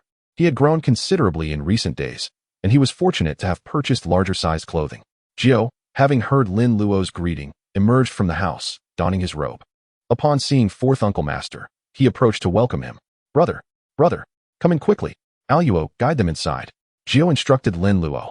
4th Uncle Master initially hesitated, recalling his previous concerns about Lin Luo's ability to control the walking corpses. However, a closer inspection of Lin Luo's aura left him stunned. He had reached the 2nd level of qi circulation, and the qi within his first acupoint was nearing its peak. Such rapid progress. Had he been consuming elixirs? Even with elixirs, such speed was unheard of. "Brother, Aluo has reached the 2nd level of qi circulation," 4th Uncle Master exclaimed in astonishment. Jiu nodded nonchalantly, his hands clasped behind his back. Indeed, he achieved it just today? Hiss. How long had it been? He had already broken through to the 2nd level. 4th Uncle Master handed the 3 purities bell to Lin Luo, his eyes scrutinizing him. With his current cultivation, controlling the walking corpses would be child's play. Some content omitted. Lin Luo grinned, shaking the 3 purities bell as he led 4th Uncle Master's clients into the mortuary. Within the house, Wen Kai slept soundly, oblivious to the commotion. Lin Luo settled the clients, offered incense, and yet Wen Kai remained undisturbed. Jiu's assessment was accurate. He slept like a log, making him the ideal caretaker for the mortuary. Chapter 53. Fourth Uncle Master is stupefied. Brother, fortune smiles upon you. Luo is such a credit to you, reaching the second level of qi circulation so quickly. Jiu sat down, feigning humility. All thanks to the blessings of the ancestral master. What do you mean, fortune? It is my teaching that is effective. Fourth Uncle Master retorted. Oh, yes. Luo has successfully crafted infused puppets. What? Fourth Uncle Master exclaimed, his eyes widening in disbelief. Jiu poured him tea, a triumphant smile playing on his lips. He had anticipated this reaction. Surprised, are you? My disciple is simply that exceptional. Brother, you jest. Luo has truly mastered the art of infused paper crafting and created infused puppets? Fourth Uncle Master's eyes were wide. The art of infused paper crafting was difficult to master. The materials were exceedingly rare, and the creation process was tedious. Fourth Uncle Master had gifted the art to Lin Luo, not expecting him to master it immediately. But at least it was an advantage. As Lin Luo grew older, he could slowly gather the necessary materials. In the future, these puppets would be useful. Brother, did you help him? Fourth Uncle Master asked Jiu suspiciously. Jiu raised an eyebrow, feigning disdain. Do you truly think so little of me, brother? Fourth Uncle Master remained silent, his expression conveying his thoughts. Some content omitted. As they spoke, Lin Luo entered, carrying a tray laden with food.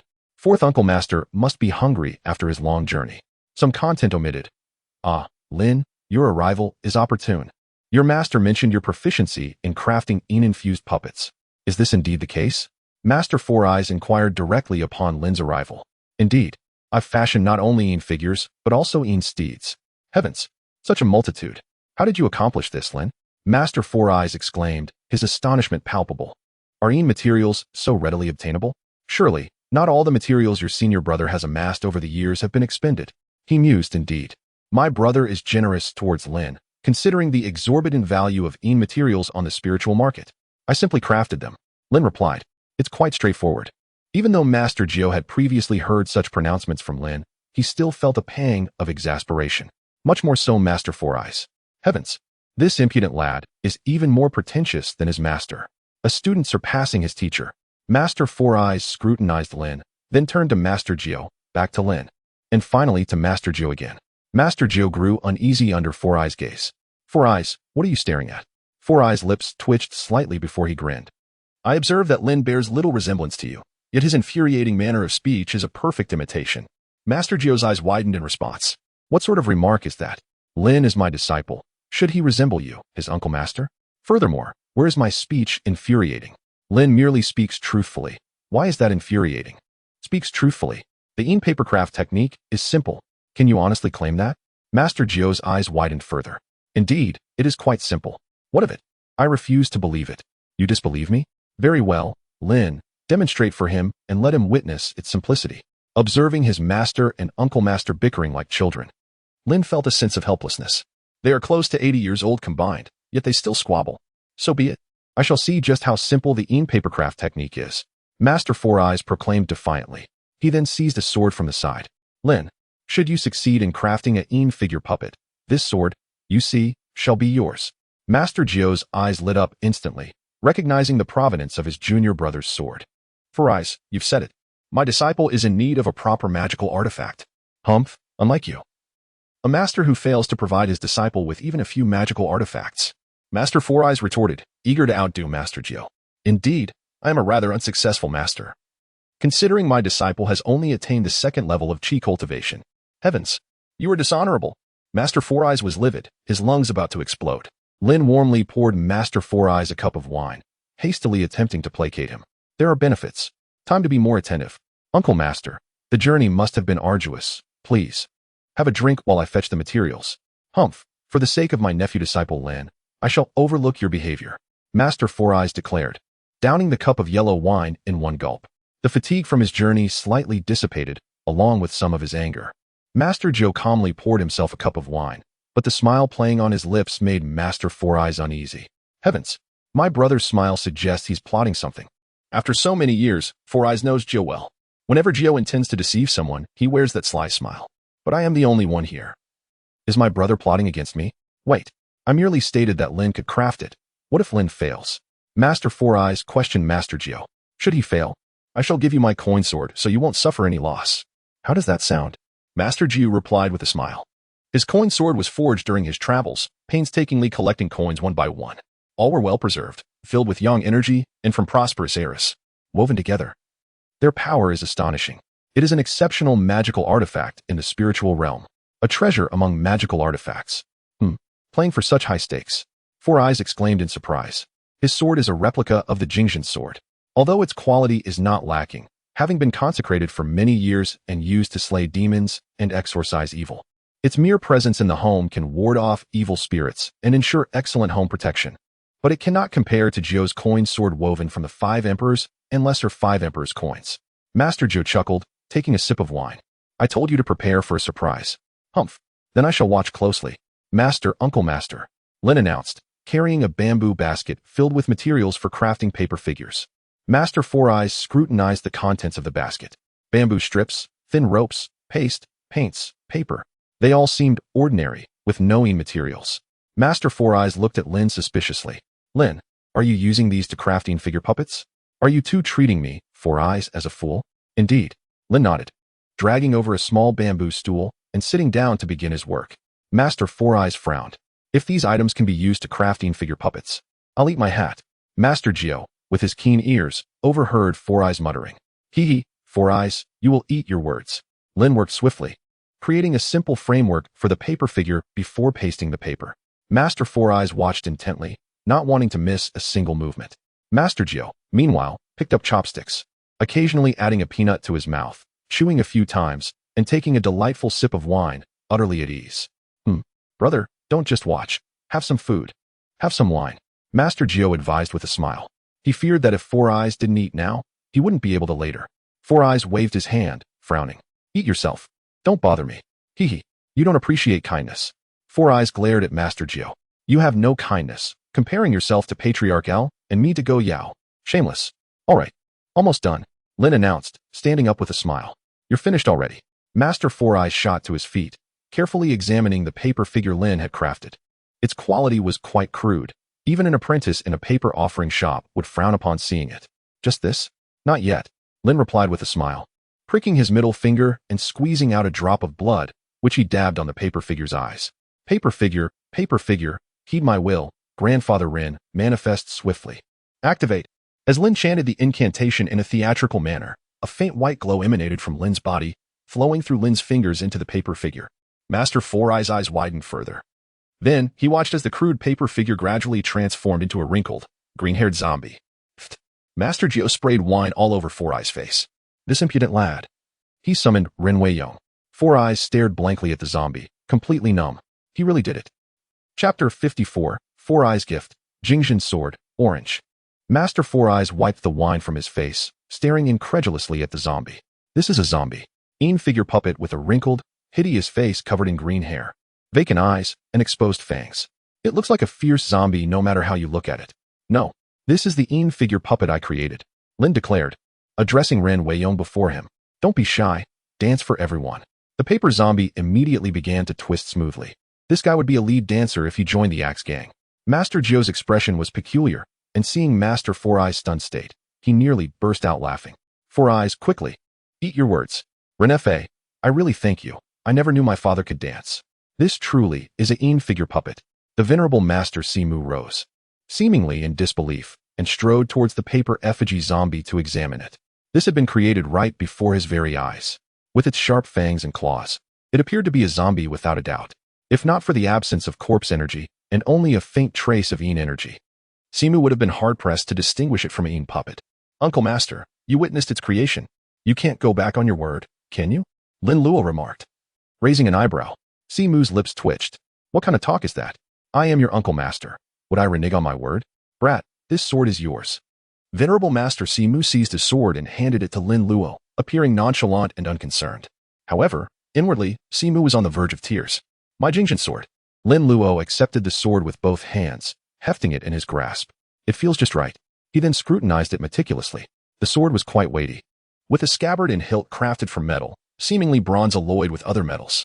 Bronze, being of yang nature, was considered the metal of the sun, possessing the power to dispel evil and ward off malevolent influences. It was commonly used to forge Taoist seals, compasses, and the mirror surfaces of Yin Yang Bagua mirrors. among other Taoist implements. Due to Venerable Master Simu's constant wear, the sword was remarkably smooth to the touch, evidence of his frequent handling. Lin Luo eagerly unsheathed the sword, only to discover inscriptions and patterns etched upon the blade. The more he looked, the more familiar they seemed.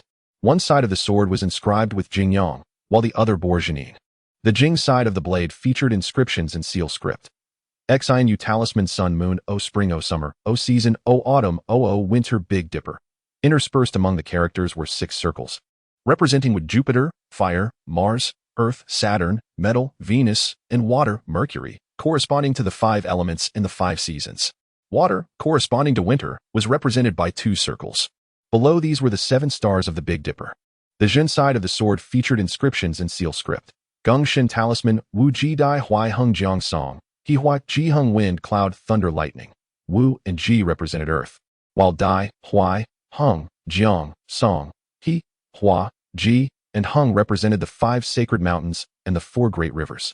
Wind, cloud, thunder, and lightning were associated with thunder magic. As stated in the preface to the Jingjin sword, this sword harmonized yin and yang on its blade, embodying the laws of heaven and earth, encompassing astronomical phenomena and the 5 sacred mountains and 4 great rivers. Uncle Master, this sword of yours was forged in the likeness of the Jingjin sword, wasn't it? Lin Luo inquired, his eyes gleaming as he gazed at Simu. Venerable Master Simu nodded, feigning surprise. You know about the Jingjin sword? Did your master tell you? Indeed, Master taught me the Jingjin sword incantation. I didn't expect you to be so considerate, Uncle Master, as to gift me a Jingjin sword. Although it was a replica, its effects in conjunction with the Jingjin sword incantation would undoubtedly surpass those of ordinary Dharma swords and peachwood swords. Moreover, even without invoking the Jingjin sword incantation, the sword's power should not be underestimated. Simu's lips twitched, and his heart ached. Lin Luo's words inexplicably amplified his pain. Uncle Master, now that you've given me this sword, what will you do? Lin Luo inquired, his gaze fixed on Simu, fearing that his Uncle Master might reclaim such a precious item. Venerable Master Simu waved his hand dismissively. Rest assured, when venturing into the world, one never carries only a single sword. As he spoke, Venerable Master Simu opened his luggage and retrieved another sword. Judging by the material, the 2 swords were similar, but Venerable Master Simu's sword was unadorned, lacking any patterns and appearing quite austere. Ugh, isn't that the sword Venerable Master Simu wielded in the film Mr. Vampire? Lin Luo had been puzzled as to why the sword in Simu's hand had snapped when he confronted the royal zombie. Although this Jingjin sword was a replica, it shouldn't have been so flimsy. Now the reason was clear. The Jingjin sword had been gifted to him. Venerable Master Simu had used the spare Dharma sword when battling the zombie, hence its diminished power. In that case, I thank you, Uncle Master. Please, make yourself comfortable while I fetch a jar of fine wine. With that, Lin Luo, clutching the sword, dashed off before Venerable Master Simu could utter another word. His first piece of orange-tier equipment had been acquired. Time to make a hasty retreat. If Lin Luo possessed a game attribute panel, it would likely display Jingjin sword, replica, orange, skill, tread fire, quell thunder. Background, originating from the Maoshan school. A Dharma sword forged by Venerable Master Simu in imitation of the Shangqing Jingjin divine sword. Hey, that. Venerable Master Simu, watching Lin Luo's receding figure and then glancing at the ordinary Dharma sword in his hand, grew increasingly conflicted. Brother, enough with that. You've already given it away. Why are you being so reluctant? Master Jiu, still seated, appeared composed, but inwardly, he was bursting with laughter. See, why did you have to be so stubborn? When has senior brother ever deceived you? Now your sword is gone. Venerable Master Simu huffily placed the sword back into his luggage, resumed his seat, and drained his wine glass in one gulp. He now suspected that Master Jiu was setting a trap for him, though he lacked concrete evidence. All right. You won't suffer any losses. Master Jiu chuckled as he produced a string of copper coins from his bosom. These 5 Emperor's coins were originally intended for Luo. But since you, as his Uncle Master, have been so generous in gifting him a high-grade Dharma implement, these 5 Emperor's coins are no longer as essential. Keep them for yourself. Venerable Master Simu nearly burst with indignation. 5 Emperor's coins are nothing. What about your 5 Emperor's golden coin sword? Seeing that Venerable Master Simu was unimpressed with his 5 Emperor's coins, Master Jiu raised an eyebrow and remarked nonchalantly, these are greater 5 Emperor's coins. Whoosh. Venerable Master Simu snatched them away, his movements leaving after images. Why didn't you say so earlier, senior brother? Are you deliberately teasing me, junior brother? That's excessive. Venerable Master Simu beamed, admiring the greater 5 emperors' coins in his hand. Qin Ban Liang coins, Han Wuzhu coins, Tang Kaiyuan Tongbao coins, Song Yuan Tongbao coins, Ming Yongla Tongbao coins. Coins minted during the most prosperous periods of the 5 most powerful dynasties. The 5 emperors refer to the Eastern, Southern, Western, Northern, and Central 5 heavenly emperors, representing the 5 colors and 5 elements: metal, wood, water, fire, and earth, white, green, black, red, and yellow. Not only do they gather the energies of the 5 directions and 5 elements, but having passed through countless hands, they accumulate human energy while also possessing the residual national fortune of these 5 dynasties. Their power far surpasses that of lesser 5 emperors' coins. Moreover, due to their great age, it is exceedingly difficult to assemble a complete set of greater 5 emperors' coins. Master Jiu glanced at Si Mu's grinning face and smirked. If not for Si Mu's Jingzhen sword, Master Jiu would have given these greater 5 emperors' coins to Lin Luo. As a master, how could he not cherish his disciple? Si Mu possessed only this Jingzhen sword as a decent Dharma implement. If he gave it to Lin Luo, what would his disciple, Jiao Lo, do? Rather than jeopardizing the fraternal bond for the sake of a sword, giving the greater 5 emperors' coins to Si Mu was the best option. So, you're no longer heartbroken over your sword? What kind of talk is that? I agreed to give it to Aluo. What do I have to be heartbroken about? Senior brother, you're truly underestimating me. Si Mu retorted, still carefully tucking the greater 5 emperors' coins into his bosom. Come, senior brother, let us brothers share a drink.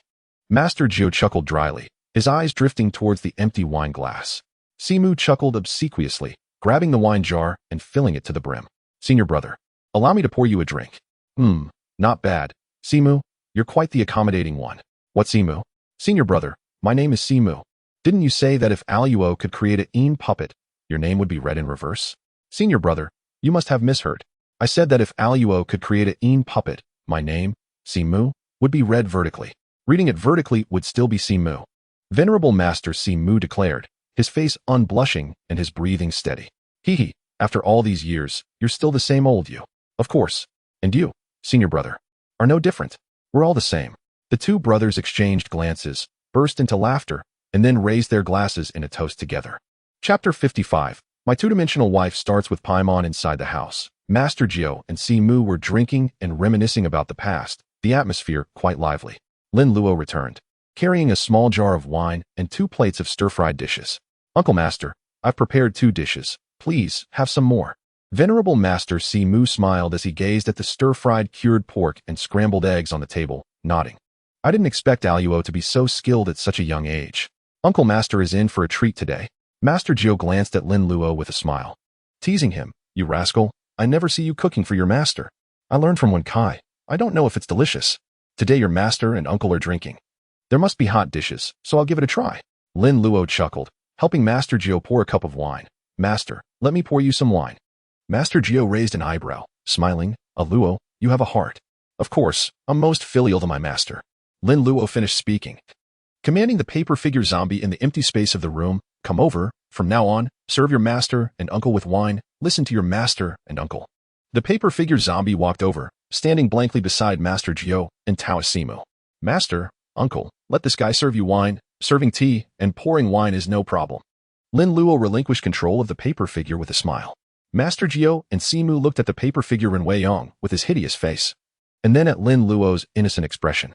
Thinking about having such a thing serving at the banquet, you truly are a Maoshan disciple. All right, it's getting late. Go back and rest. Master Jiu waved his hand at Lin Luo. Then I'll go back to sleep. Master, uncle, take your time drinking. Lin Luo walked away with a grin. Master Jiu and Si Mu exchanged glances, shaking their heads and smiling. You, go face the wall. Master Jiu pointed to the wall, speaking to Ren Wei Yong. The paper figure zombie immediately turned to face the wall. Being so ugly, even Maoshan disciples will lose their appetite looking at you. Lin Luo returned to the morgue, where Wen Kai was sleeping soundly in the cubicle. Lin Luo wasn't sleepy yet, so he took out a pile of paper-making materials and started crafting again. In the battle with old Master Ren, the paper figure away and the paper figure senior brother were both scrapped. The big guy Garen is still in the Ren family's warehouse, which Lin Luo intends to take away, while the paper figure Zheng Kuei was requested by Ren Fa to stay at home and be directly enshrined. Taoist Si Mu won't be staying here for more than 2 days, possibly leaving tomorrow night. Lin Luo will definitely follow Si Mu. Once he leaves, he doesn't know how long he'll be gone. 10 days, half a month, or even 2 or 3 months are possible. To avoid Ren Tingting being bored alone, Lin Luo plans to make a small paper figure to give to her. This paper figure is very delicate, with a small body, smooth paper, and bright, neat colors. After finishing everything, Lin Luo pricked his finger and dabbed it on the paper figure's eyes. Awaken. In the next moment, Lin Luo felt a trace of qi leave his body, and then the small paper figure's body flickered with a faint golden light. After a moment, the small paper figure transformed into a two-dimensional little girl.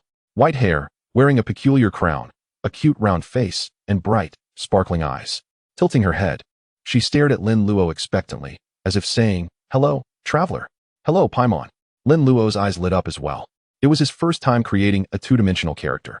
He had only focused on the three-dimensional teachers before, but he didn't expect that two-dimensional characters could also be materialized. If that's the case, Nurse Nanace, the Akazuki sisters, Housewife Misako, couldn't they all be created? Lin Luo chuckled inwardly, while the paper figure Paimon continued to tilt her head, looking at Lin Luo with adorable eyes. Lin Luo snapped back to reality, feeling a bit embarrassed by the cute and clear eyes of the little mascot. Thinking about those things in front of such a cute little mascot was a bit shameful. Ahem, too bad, you can't speak. Lin Luo ruffled Paimon's head, then stored her in his personal space. Tomorrow, when I see Rin Tingting, I'll let her know what a surprise is. Now sleep. The morning sun in July was very comfortable, with a gentle breeze, warm and pleasant. Lin Luo practiced his fist techniques in the courtyard for an hour, working up a sweat. After taking a shower, Wenkai had already prepared breakfast. Master, Uncle, good morning. Wenkai, good morning. Master Jiu and Simu smiled. Looking at the vibrant Lin Luo, Master Jiu said, "Eat quickly. After breakfast, go to town with your uncle to buy some things." Great. I was planning to go to Rinjia town to see Dingding anyway. Then eat quickly. After breakfast, Lin Luo and Taoist Simu set off on Yin horses after preparing.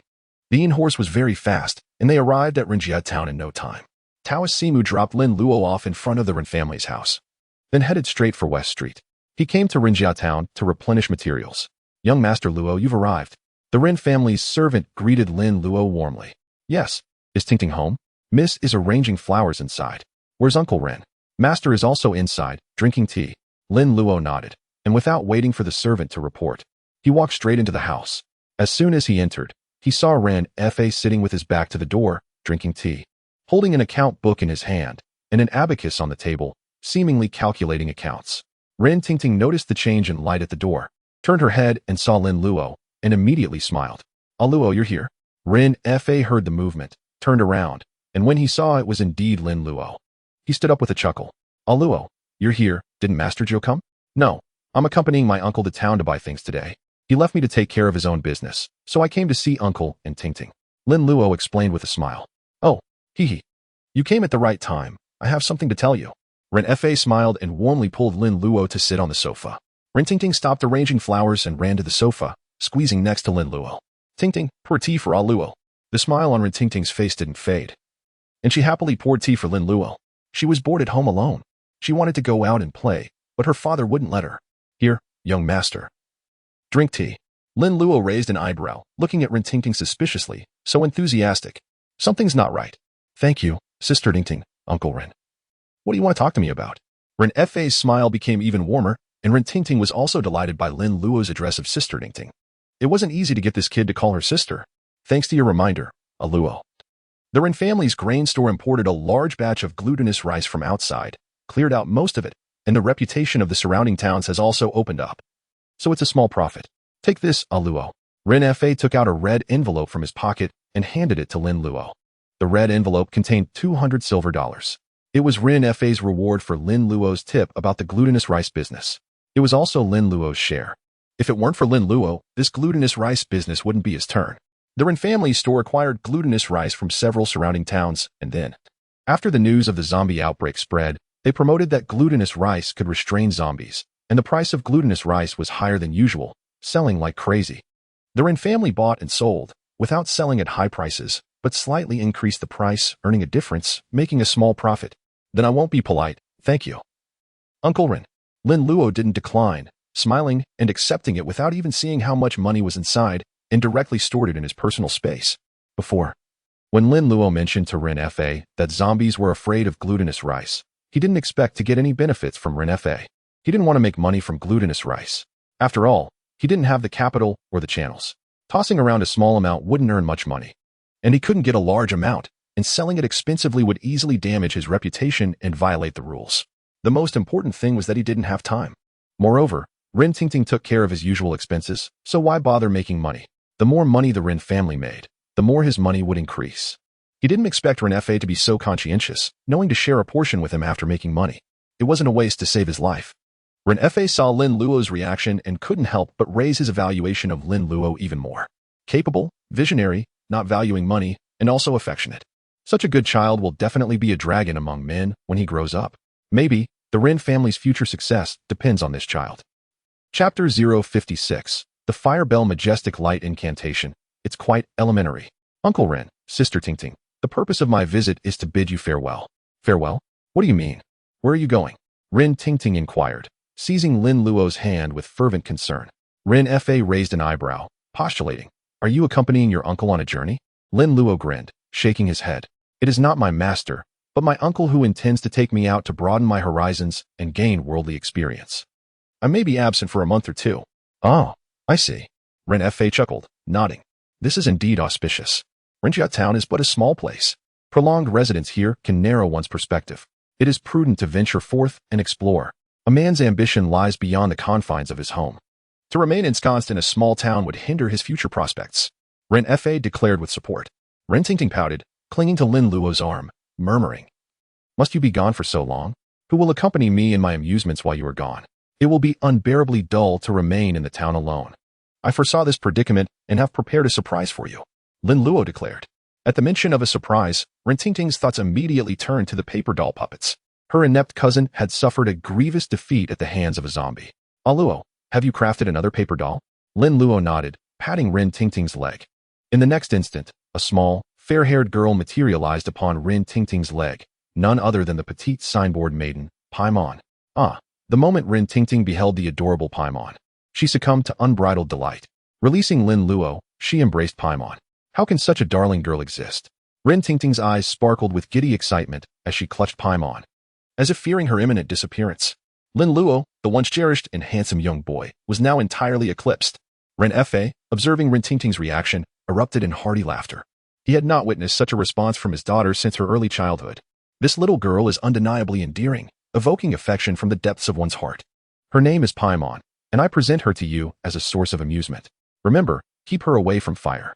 Should she become soiled, gently wipe her with a towel, Lin Luo instructed Rin Tingting. MMM, MMM, MMM, MMM. Rin Tingting nodded incessantly, like a little girl receiving a new toy. Her gaze remained fixated upon Paimon, utterly enraptured. What young girl could resist such an enchanting doll? Moreover, this doll was alive. Henceforth, heed your elder sister's words. Lin Luo transferred control of the Paimon paper doll to Rin Tingting. Paimon's large eyes, previously focused on Lin Luo, now turned to Rin Tingting, whose heart melted at the sight of Paimon's adorableness. Mua, Mua. Rin Fa watched with concern. Tingting, be gentle. You might spoil her. Ah, really? Rin Tingting's movements abruptly froze as she looked nervously at Lin Luo. Haha, be gentle, but there is no need for concern. How could a Qian puppet, so easily damaged, become recognized as the ultimate henchman and workhorse? That puts my mind at ease. Hiki. Mua. 3. Lin Luo smiled as he retrieved a stack of yellow talismans. Here, take these talismans. When you notice Paimon's energy waning, affix one to her. Rin Tingting accepted the spiritual talismans, her brow arching as she observed the pattern drawn upon them, a small, rectangular box-like object with a cord protruding from its top and the characters charging inscribed below. While she could not decipher its purpose, any modern individual would recognize it as a power bank. These are charging talismans. Affix one every fortnight or so. And do the same for the Zhong Kuei enshrined at home. Rin Fa and Rin Tingting nodded in unison, treating the stack of spiritual talismans with utmost importance.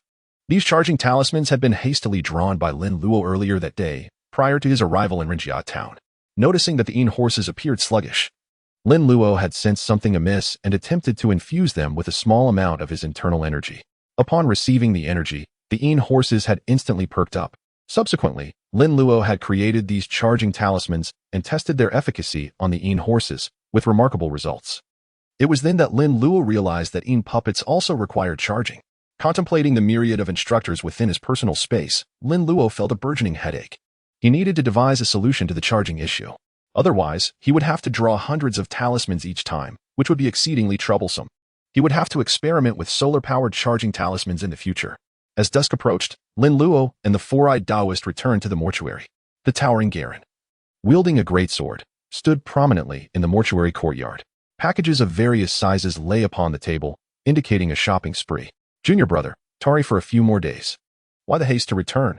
Uncle Nine implored, observing the busy four-eyed Taoist. The four-eyed Taoist, engrossed in his packing, replied, Jiala is still at home awaiting my return. I am uneasy leaving him alone. Uncle Nine nodded, refraining from pressing further, and turned to leave the room.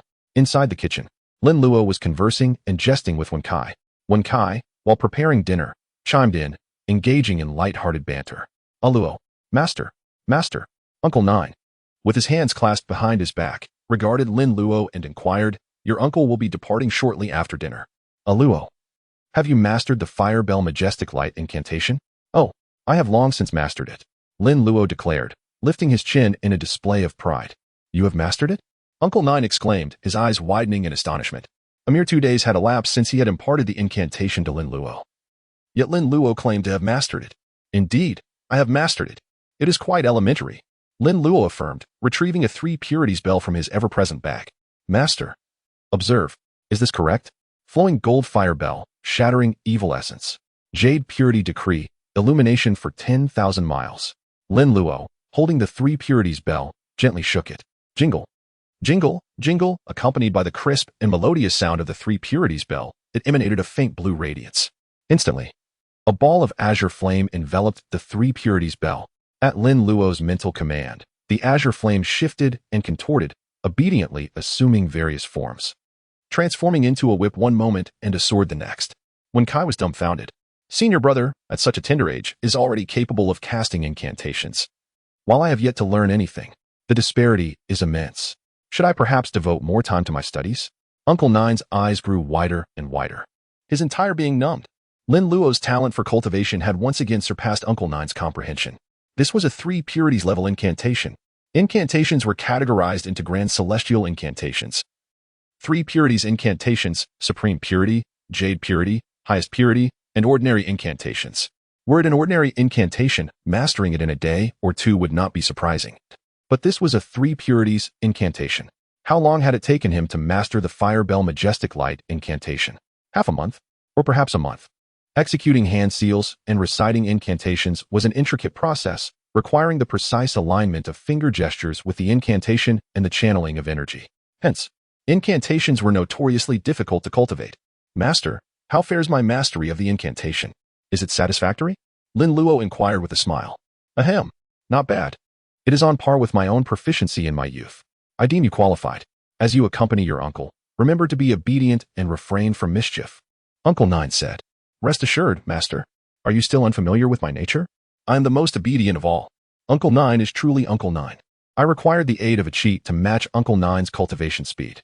It is truly remarkable, Lin Luo declared, patting his chest in assurance, oblivious to the subtle change in Uncle Nine's expression.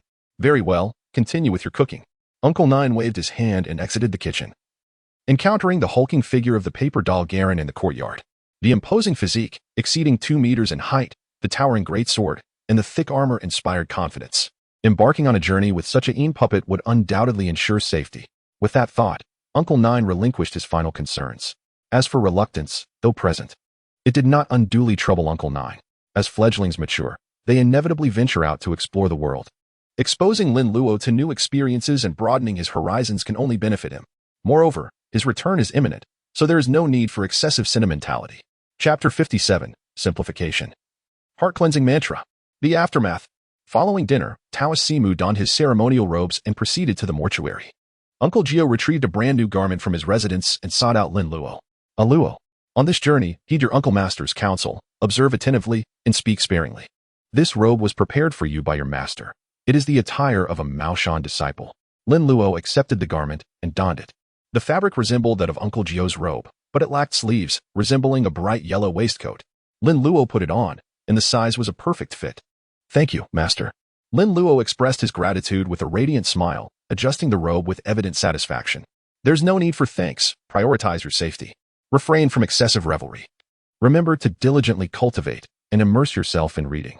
Uncle Jiu imparted his advice to Lin Luo, resembling a concerned parent. Lin Luo responded with cheerful nods, occasionally interjecting with affirmations. Ring, ring, ring. The sound of the three purities bell echoed in the courtyard.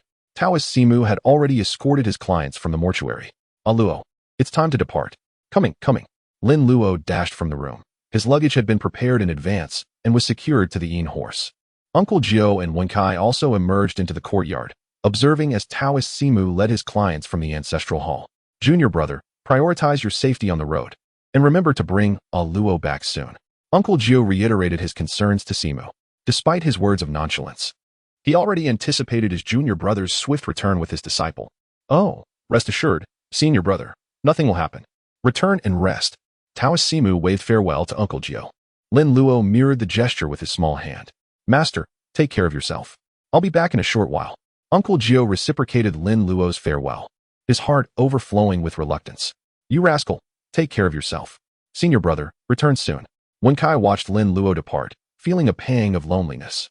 Previously, he had a companion with whom to converse, but now that Lin Luo had left, he was alone. Wenkai, take care of master. Lin Luo's voice gradually faded into the distance. I understand, senior brother. In the dimly lit forest, numerous birds, startled by Wensai's raucous voice, fled from the trees, creating a cacophony of chirps and coos. Uncle Jiu and Wenkai stood before the ancestral hall, watching as Simu and Lin Luo slowly vanished into the darkness before turning back to the ancestral hall. The living make way for the deceased. Taoist Simu shook the three purities bell in his hand, scattering paper money while chanting the incantation. Uncle Master, are you weary? Lin Luo reclined on the horse, propping his cheek with one hand, observing Taoist Simu leading his clients forward, feeling rather bored. Not weary, Taoist Simu replied while hopping forward. Lin Luo was perplexed as to why Taoist Simu had transformed in this manner upon entering the forest. He took the lead, connecting with the clients behind him, shoulder to shoulder. With each hop of Taoist Simu, the clients followed suit, leaving Lin Luo bewildered. Previously, the walking corpses had followed the sound of the bell. Uncle Master, would you like me to assist you? Lin Luo inquired, observing Taoist Simu's laborious corpse driving. Simu halted and glanced at Lin Luo, shaking his head. No, you're too short. The zombies behind you can't reach your shoulders. I'm 1.6 meters tall. I'm not short. Lin Luo protested inwardly.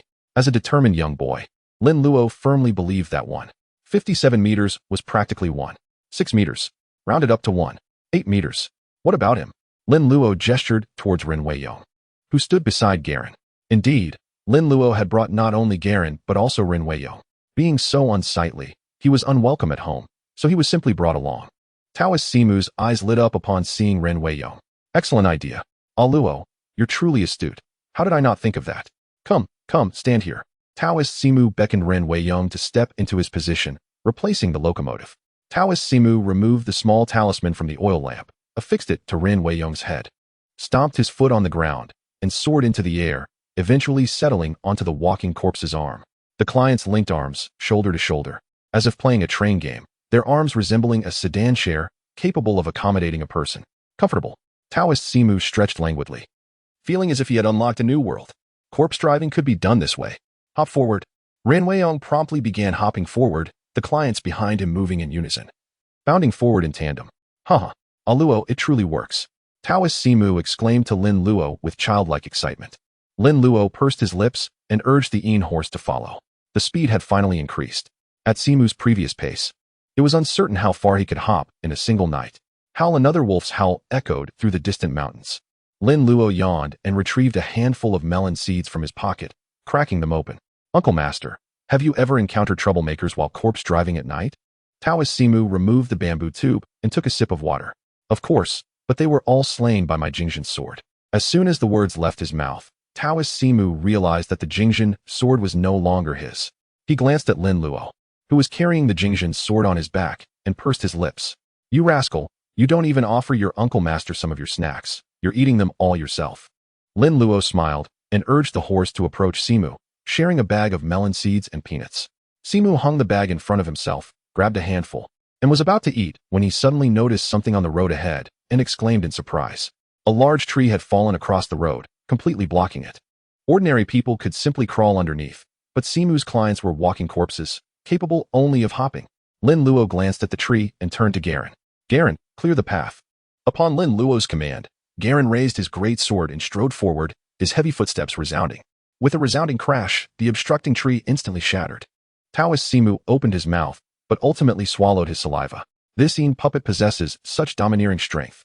No wonder heretical cultivators are so fond of puppetry and paper figure techniques. Their combat prowess is terrifying. Techniques are akin to skills, and methods are akin to leveling up techniques. When leveling up is too slow or even impossible, many people choose to focus on skills, even specializing in them.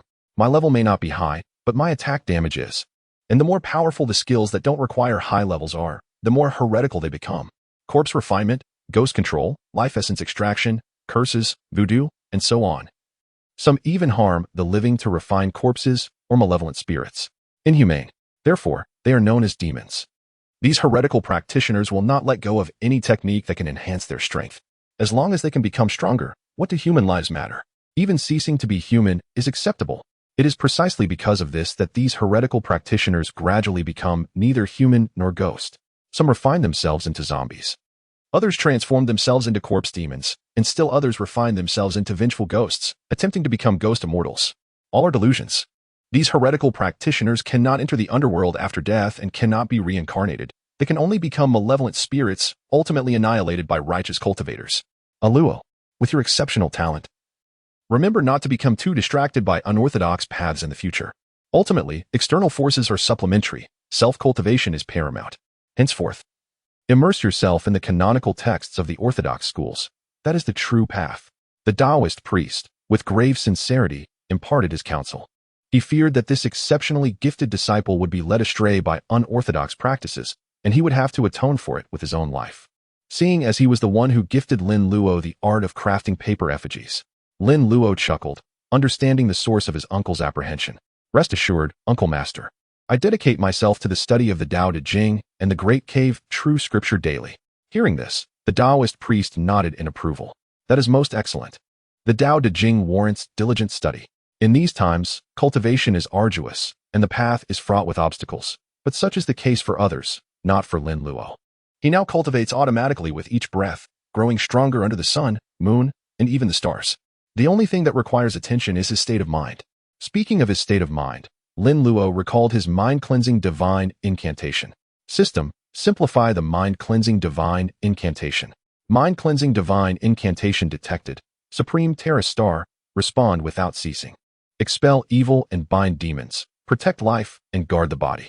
Wisdom shines brightly. The mind is at peace. The three souls are eternal. The spirit is without loss. Simplification requires 20,000 simplification points. Simplification successful. Lin Luo's simplification points were instantly depleted, leaving him with a paltry 84. Mind-cleansing divine incantation simplified to silence. Silence is golden.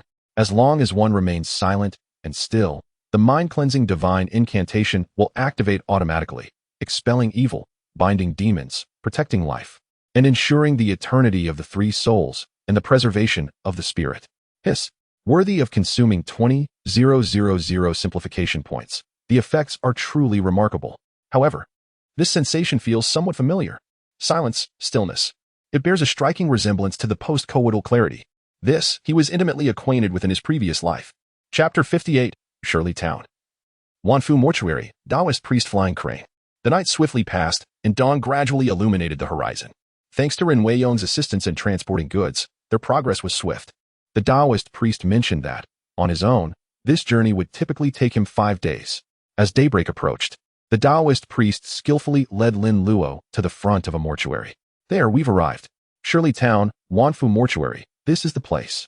I always stop here to rest whenever I travel this route. Lin Luo, having barely slept all night and anticipating some form of incident, was met with none. He had absorbed the moonlight and starlight all night long, feeling invigorated and his eyes gleaming with vitality. Wanfu Mortuary, Lin Luo murmured, gazing at the mortuary's signboard. The name seemed vaguely familiar. I know Shirley Slope well, but why does Shirley Town also sound so familiar? Luo, we owe much to your yin-infused puppet. Our speed has greatly increased, the Taoist priest said, patting Lin Luo's small shoulders. At this rate, another night's travel and we'll be home. Elated at the prospect of an early return, the Taoist priest continued, once we awaken, Uncle Master will treat you. There's a tea house nearby that's affordable and serves delectable claypot rice. Lin Luo nodded, Indifferent to food, his palate unrefined. Having been carried around by his master during his early years, he had learned to adapt. If Uncle Master says it's delicious, then it must be. The Taoist priest chuckled as he approached the door to knock. It is said that the darkest hour is just before dawn, and Lin Luo now witnessed it firsthand. The starlight had faded, and the sun had yet to rise. The only illumination came from the 2 white lanterns hanging above the mortuary and the oil lamp held by the Taoist priest. Knock, knock, knock. The knocking was somewhat muffled. Who is it? A deep voice echoed from within the mortuary. As expected of a mortuary keeper, the voice is chilling. It's me, Simu. Coming. Upon hearing the name, a response came from within, and hurried footsteps approached the door. The mortuary doors creaked open, revealing a gaunt figure with a sparse, 3-wisp beard. The man appeared to be in his 30s, clad in a disheveled, cyan Taoist robe with visible tears. He looked at Simu with surprise. Brother, what brings you here so soon? I thought it would be a while before you arrived. Hee, this time, thanks to my nephew, our travel speed has greatly increased. The Taoist priest patted Lin Luo's small shoulders, beaming with pride. The man's gaze shifted to Lin Luo, meeting his eyes. Lin Luo finally recognized the man's face, bearing a striking resemblance to Taoist priest Qian He. Junior brother, you may not know him. This young fellow is my senior brother Lin's eldest disciple, Lin Luo. Senior brother. Is that Master Jiu? Haha, indeed. The Taoist priest chuckled, introducing Lin Luo. Luo, this is your Uncle Master Flying Crane. Disciple Lin Luo greets Uncle Master Flying Crane. Lin Luo performed a disciple's salute, inwardly musing. Could this man be Taoist priest Qian He's brother? They look alike, and their names are similar. It seems likely. Very well. Come in quickly. Taoist priest Flying Crane said with a smile, opening the mortuary doors wide to allow Simu and his entourage to enter. Hop in. Simu turned to Rin Weiyong, commanding, jump in. Subsequently, Rin Weiyong led the procession, hopping into the mortuary, leaving Taoist priest Flying Crane dumbfounded. Is that a zombie leading the group? Whose idea was it to use a real zombie to lead the corpse caravan? Aren't they afraid of contagion? Turning the corpses into zombies. Upon closer inspection, Taoist priest Flying Crane noticed something amiss. The zombie exuded no corpse energy or baleful aura, only a trace of yin energy. Brother, what is this? Taoist priest Flying Crane asked hesitantly, pointing at Rin Weiyong. Hee, this is Luo's yin-infused puppet. Quite lifelike, isn't it? The Taoist priest chuckled, reveling in the praise. The paper effigy Garen led the yin horse into the mortuary as well. The mortuary doors slowly closed, and Flying Crane led them into the mortuary hall. This Wanfu mortuary was smaller than the Rin family town mortuary, consisting of a single courtyard with only one mortuary hall and no separate rooms. Even Taoist priest Flying Crane had to sleep beside the coffins, making it appear rather Spartan. However, the Taoist priest was not one to complain. At least it had a roof and walls to provide shelter from the elements. For a corpse driver, not having to sleep in the wilderness was already a blessing. Flying Crane was still scrutinizing Garen and Rin Weiyong, realizing that they were both yin-infused puppets. Heavy materials become so readily available now. To create 2 yin-infused puppets in one go. If yin-infused puppets were so easy to craft, those heretical cultivators would not resort to stealing corpses, refining zombies, and summoning spirits at the risk of incurring universal condemnation to enhance their strength. Luo, if you're tired, get some rest. I'll chat with your Uncle Master for a while. Simu said to Lin Luo. Understood, Uncle Master. Lin Luo replied, randomly finding a wooden plank, placing his bundle as a pillow, and lying down. Having traveled with his master since childhood and later residing in the mortuary for many years, sleeping on a coffin lid was no obstacle for him. The Taoist priest and Taoist priest Flying Crane sat together, smoking their pipes and conversing. After listening for a while, Lin Luo learned that Flying Crane belonged to the Pi Duo D lineage of Maoshan. Although from different branches, they shared the same origin, thus aligning them as fellow disciples with Master Jiu and Simu. Lin Luo was not particularly interested in the Taoist arts practiced by Taoist priest Flying Crane. The Pi Duo D lineage involved inviting deities to possess the body, which prohibited marriage and procreation, leading to extinction. He was still looking forward to continuing the Lin family line. After 3 to 5 years of cultivation, he would undoubtedly become a renowned handsome young man in the surrounding villages. The beautiful women eager to marry him would have to line up from Rin family town to Shirley town. Good times were ahead. Why be so short-sighted? After a brief conversation between Sam and Feiha, Sam retired to sleep upon hearing Lin Luo's snores, needing to recuperate from a sleepless night. Lin Luo awoke to broad daylight. The sun high in the sky. He found Sam still deeply asleep, his snores thunderous, while Feiha had apparently gone out.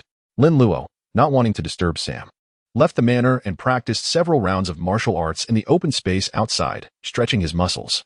The abundant sunlight warmed him, creating an indescribable sense of comfort within. As he prepared for another round of practice, Lin Luo noticed someone approaching from a distance. His excellent vision allowed him to identify Fei He. The latter, upon seeing Lin Luo, called out from afar and quickened his pace. Luo, Uncle Fei He, where have you been? You look travel-worn, Lin Luo greeted with a smile. Oh, a family in town requested my services for a funeral. I didn't want to disturb your rest, so I left without saying goodbye. Fei He, noticing Lin Luo's sweat from practicing, felt a greater appreciation for his nephew. How are you feeling? Hungry? Lin Luo rubbed his stomach, admitting his hunger with a nod. A bit. Oh, right. Uncle Sam offered to treat us to claypot rice, but he's still asleep. Fei's eyes lit up. Sam is treating? That old miser is being generous for once. What are we waiting for?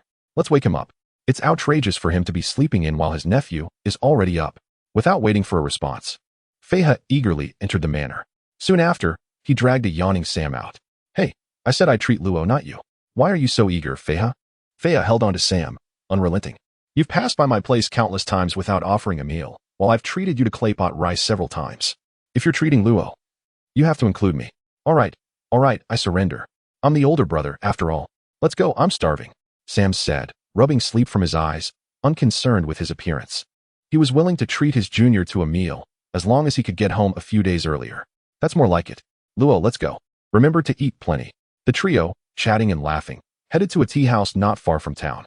The tea house was a simple establishment with a few thatched sheds, displaying a sign that read Shirley Tea House. Lin Luo's expression was one of excitement. They took their seats, and tea was quickly served. The other patrons were mostly travelers passing through and laborers working in town. Sam, sipping his tea, began to tell Lin Luo about the area. As Lin Luo prepared to venture further afield, he needed to familiarize himself with the surrounding villages and towns, identifying safe havens and fellow cultivators. Before long, the claypot rice arrived, its fragrant aroma immediately enticing the hungry trio. The rice was distinct and flavorful, and the meat was tender. After finishing a pot and washing it down with tea, Lin Luo felt satisfied. He resolved to bring some back to his master and fellow disciples when he returned to town. After the meal, Sam paid the bill and took Lin Luo for a walk through town. Compared to his hometown, this town was noticeably less prosperous, lacking a port. The townspeople also seemed less spirited. Finding nothing of particular interest, Lin Luo suggested they return to the manor. As dusk approached, Lin Luo and Sam bid farewell to Fei He and continued their journey. The moon cast its pale light, as Lin Luo, seated on his horse, sang a song while snacking. Sam, perched on the client's arm, shifted uncomfortably. Hey kid, can you not sing that kind of song at night? Don't you know you shouldn't mention ghosts after dark? Lin Luo tossed away his sunflower seed shells, retorting with a smile, isn't it fitting? Singing this kind of song at night is more exciting. He then adopted a falsetto, singing in Cantonese opera. Sam shuddered, goosebumps rising on his skin. Lin Luo's Cantonese opera was authentic, but it felt like a summons to the dead. Can't you do something a bit more cheerful? You're scaring me. Lin Luo chuckled, taking out his water pouch to wet his throat. I have other songs. If you don't like this one, we can switch. Sam's eyes widened. Please, no? Overwhelmed, Sam pleaded with Lin Luo to stop. He resolved never to bring Lin Luo along again. Lin Luo laughed, finding amusement in his uncle's distress. He was bored and needed something to do. Suddenly, the forest erupted in a rustling sound, as if something was swiftly moving through the trees. Sam immediately noticed the anomaly, his gaze sharpening. Luo, be careful, something's not right. The languidness vanished from Lin Luo's face, replaced by a strange, excited smile. He had been bored to death, and this was a welcome diversion. Closing his left eye, he scanned the surroundings with his right, but saw nothing.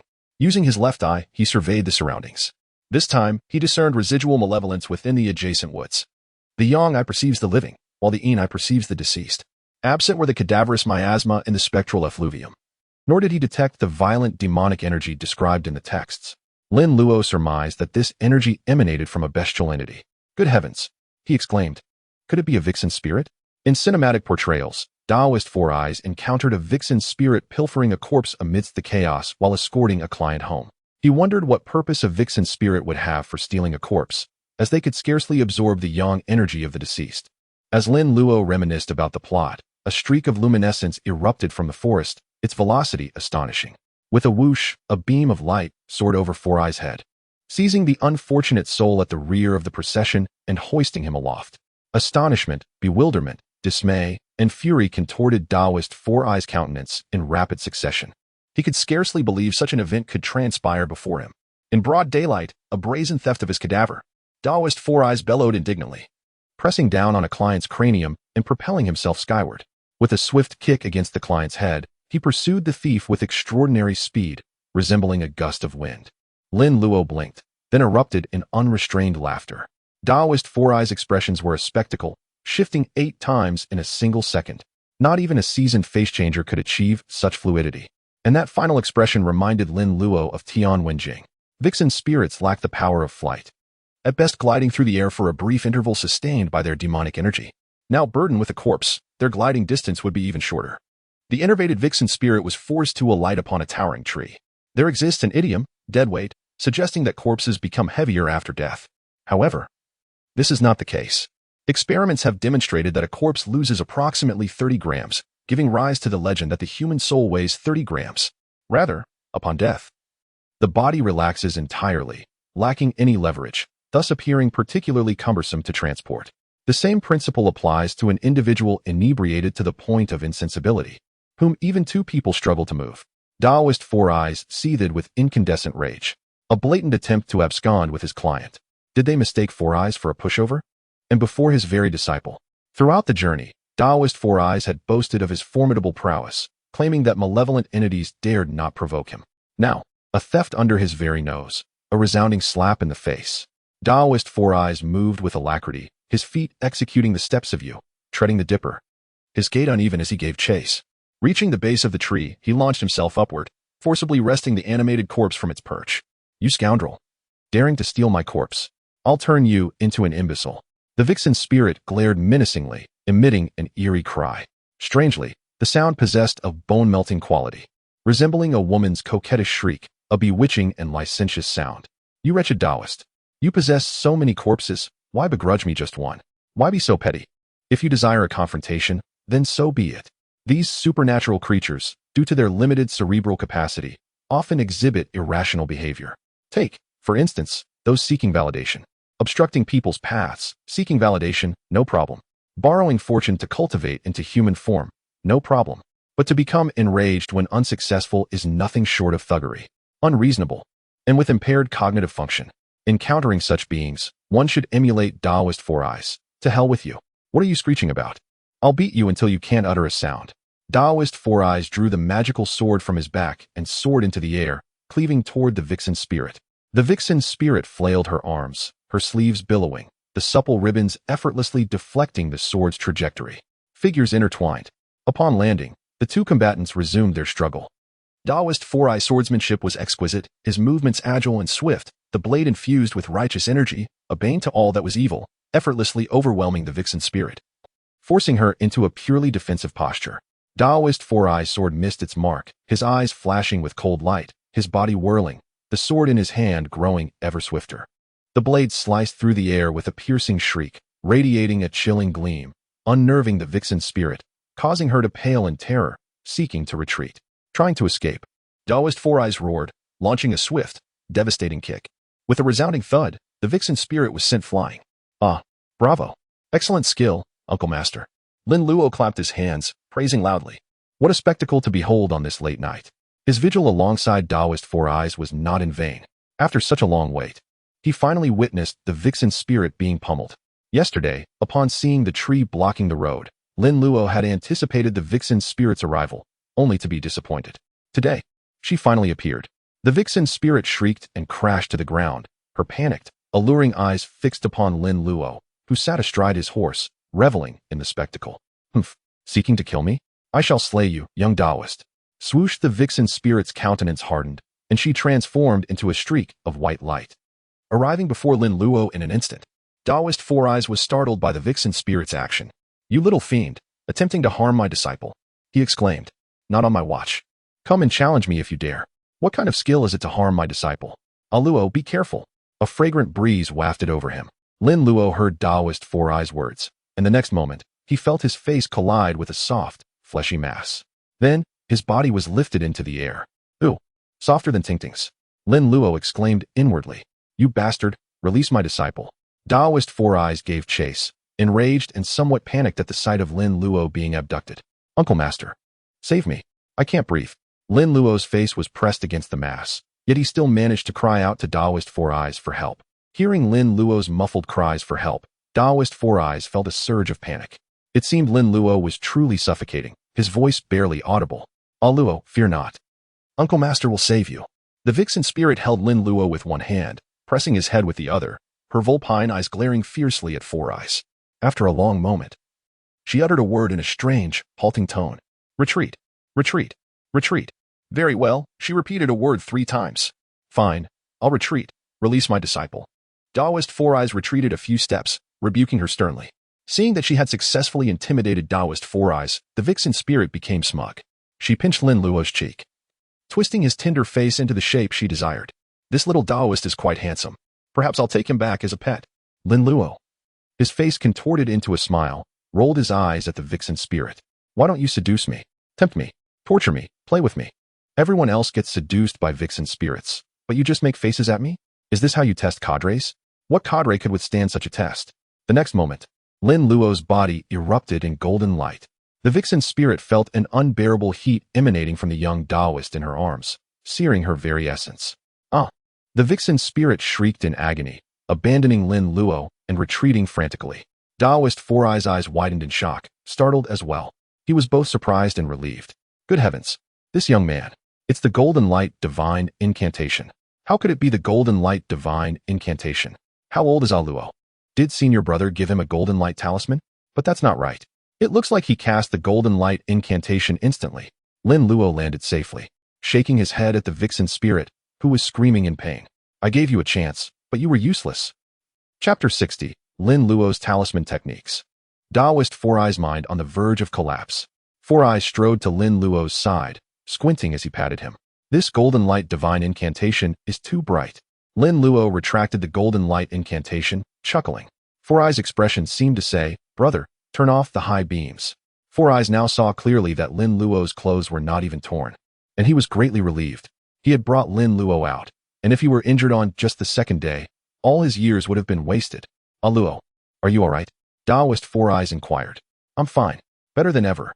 With a cheerful demeanor, Lin Luo reminisced about the concussive impact of his attack, musing on the effectiveness of his judgment. "It's fortunate you're unharmed. Had something befallen you, I would have been at a loss as to how to face my senior brother." Grandmaster Four Eyes exhaled deeply before casting a fierce gaze upon the fox spirit. The fox spirit, having finally subdued the throbbing pain, reared her fangs at Lin Luo and Four Eyes. She had not anticipated such formidable adversaries in both the seasoned Taoist and the young novice. The sudden burst of scorching golden light had seared her flesh like an inferno, an experience she was loath to repeat. At that moment, the fox spirit contemplated retreat. The retrieval of the corpse could be undertaken at a later time, but to risk her life for it now was an unacceptable proposition. Her cunning eyes darted about, fixated on Lin Luo and Four Eyes, as she resolved to flee. Suddenly, a powerful gust of wind materialized behind the fox spirit, and a dark figure collided with her with tremendous force. A piercing shriek escaped her lips as she was sent hurtling through the air. Disoriented and reeling, the fox spirit felt her body slam against an unyielding monolith, followed by a sensation of confinement. With great effort, she focused her vision, attempting to discern the source of her predicament. A towering figure clad in heavy armor, with a resolute countenance, held her aloft by her wrists. The fox spirit, recalling the tales of her predecessors, mused that such virile men were the most desirable, brimming with vital energy, promising a substantial and satisfying drain. She unleashed her charm, casting a delicate kiss. Confident in her allure, she believed that no male could resist its power. However, her affections were met with indifference. Lin Luo strode forward, his laughter echoing through the air as he observed the captive fox spirit. Her bewilderment amused him. Had she been addled by their attacks? Or was she truly so foolish as to attempt to seduce a paper effigy? It was merely a puppet, incapable of succumbing to her charms. The fox spirit, regaining her senses, glared resentfully at Lin Luo. It was this young Taoist who had inflicted such agonizing pain upon her, leaving her with a profound sense of dread. She feared another assault. Lin Luo clicked his tongue, his tone reminiscent of a dissolute nobleman teasing an innocent maiden. Four Eyes nearly struck him, shaking his head. Four Eyes turned his attention to the client whose corpse had been pilfered by the fox spirit. The loss of such a lucrative opportunity was unacceptable. As for the fox spirit, he would allow his junior apprentice to amuse himself, provided he refrained from impropriety. "My esteemed patron, I trust you have not suffered any grievous injuries? Four Eyes inquired with heartfelt apology, assisting the animated corpse to stand. Upon turning around, Four Eyes' eyes nearly bulged from their sockets once more. He beheld the fox spirit, suspended from a tree by Lin Luo, bound in an intricate web of ropes that afforded her no means of escape. Excellent. Now, the experimentation phase may commence, Lin Luo declared, his arms crossed, as he surveyed the fox spirit dangling before him. The look of struggle and humiliation on her face was perfectly suited to the scene. It was imperative to maintain this state. Lin Luo intended to conduct a thorough investigation, for this was a genuine fox spirit, a creature he had only encountered in films and literature. Four Eyes, supporting the animated corpse with his shoulders, approached with a perplexed expression. Luo, what is it that you intend to do? He feared that his apprentice was straying from the righteous path and felt compelled to intervene. Oh, I've never encountered a demon before, so I thought I'd study it. Uncle Master, what kind of demon is it? Lin Luo inquired, feigning ignorance. He knew it was a fox spirit, but only from watching movies. His ability to perceive qi could only detect demonic energy, not the specific type of creature. Four Eyes raised an eyebrow and chuckled, seizing the opportunity to impart knowledge. It's quite simple. Retrieve a bronze mirror and cast its reflection upon her. Lin Luo's eyes lit up as he produced a magic mirror and aimed its reflective surface at the fox spirit. In the next instant, the mirror revealed the image of a gray-furred fox. Remarkable! Lin Luo exclaimed in astonishment. He was aware of the existence of demon-revealing mirrors, but he had not expected an ordinary magic mirror to possess such capabilities. Four Eyes smiled knowingly and began his lesson. Indeed, as objects age, they may absorb the essence of heaven and earth, transforming into spirits and manifesting in human form to wreak havoc among mortals. Ordinary people find it difficult to distinguish them. In the past, when our sect's founders ventured into the mountains to gather herbs, they would carry a mirror to expose any approaching mountain spirits. I see. It seems my knowledge is lacking, Lin Luo remarked, stowing the magic mirror and posing his question.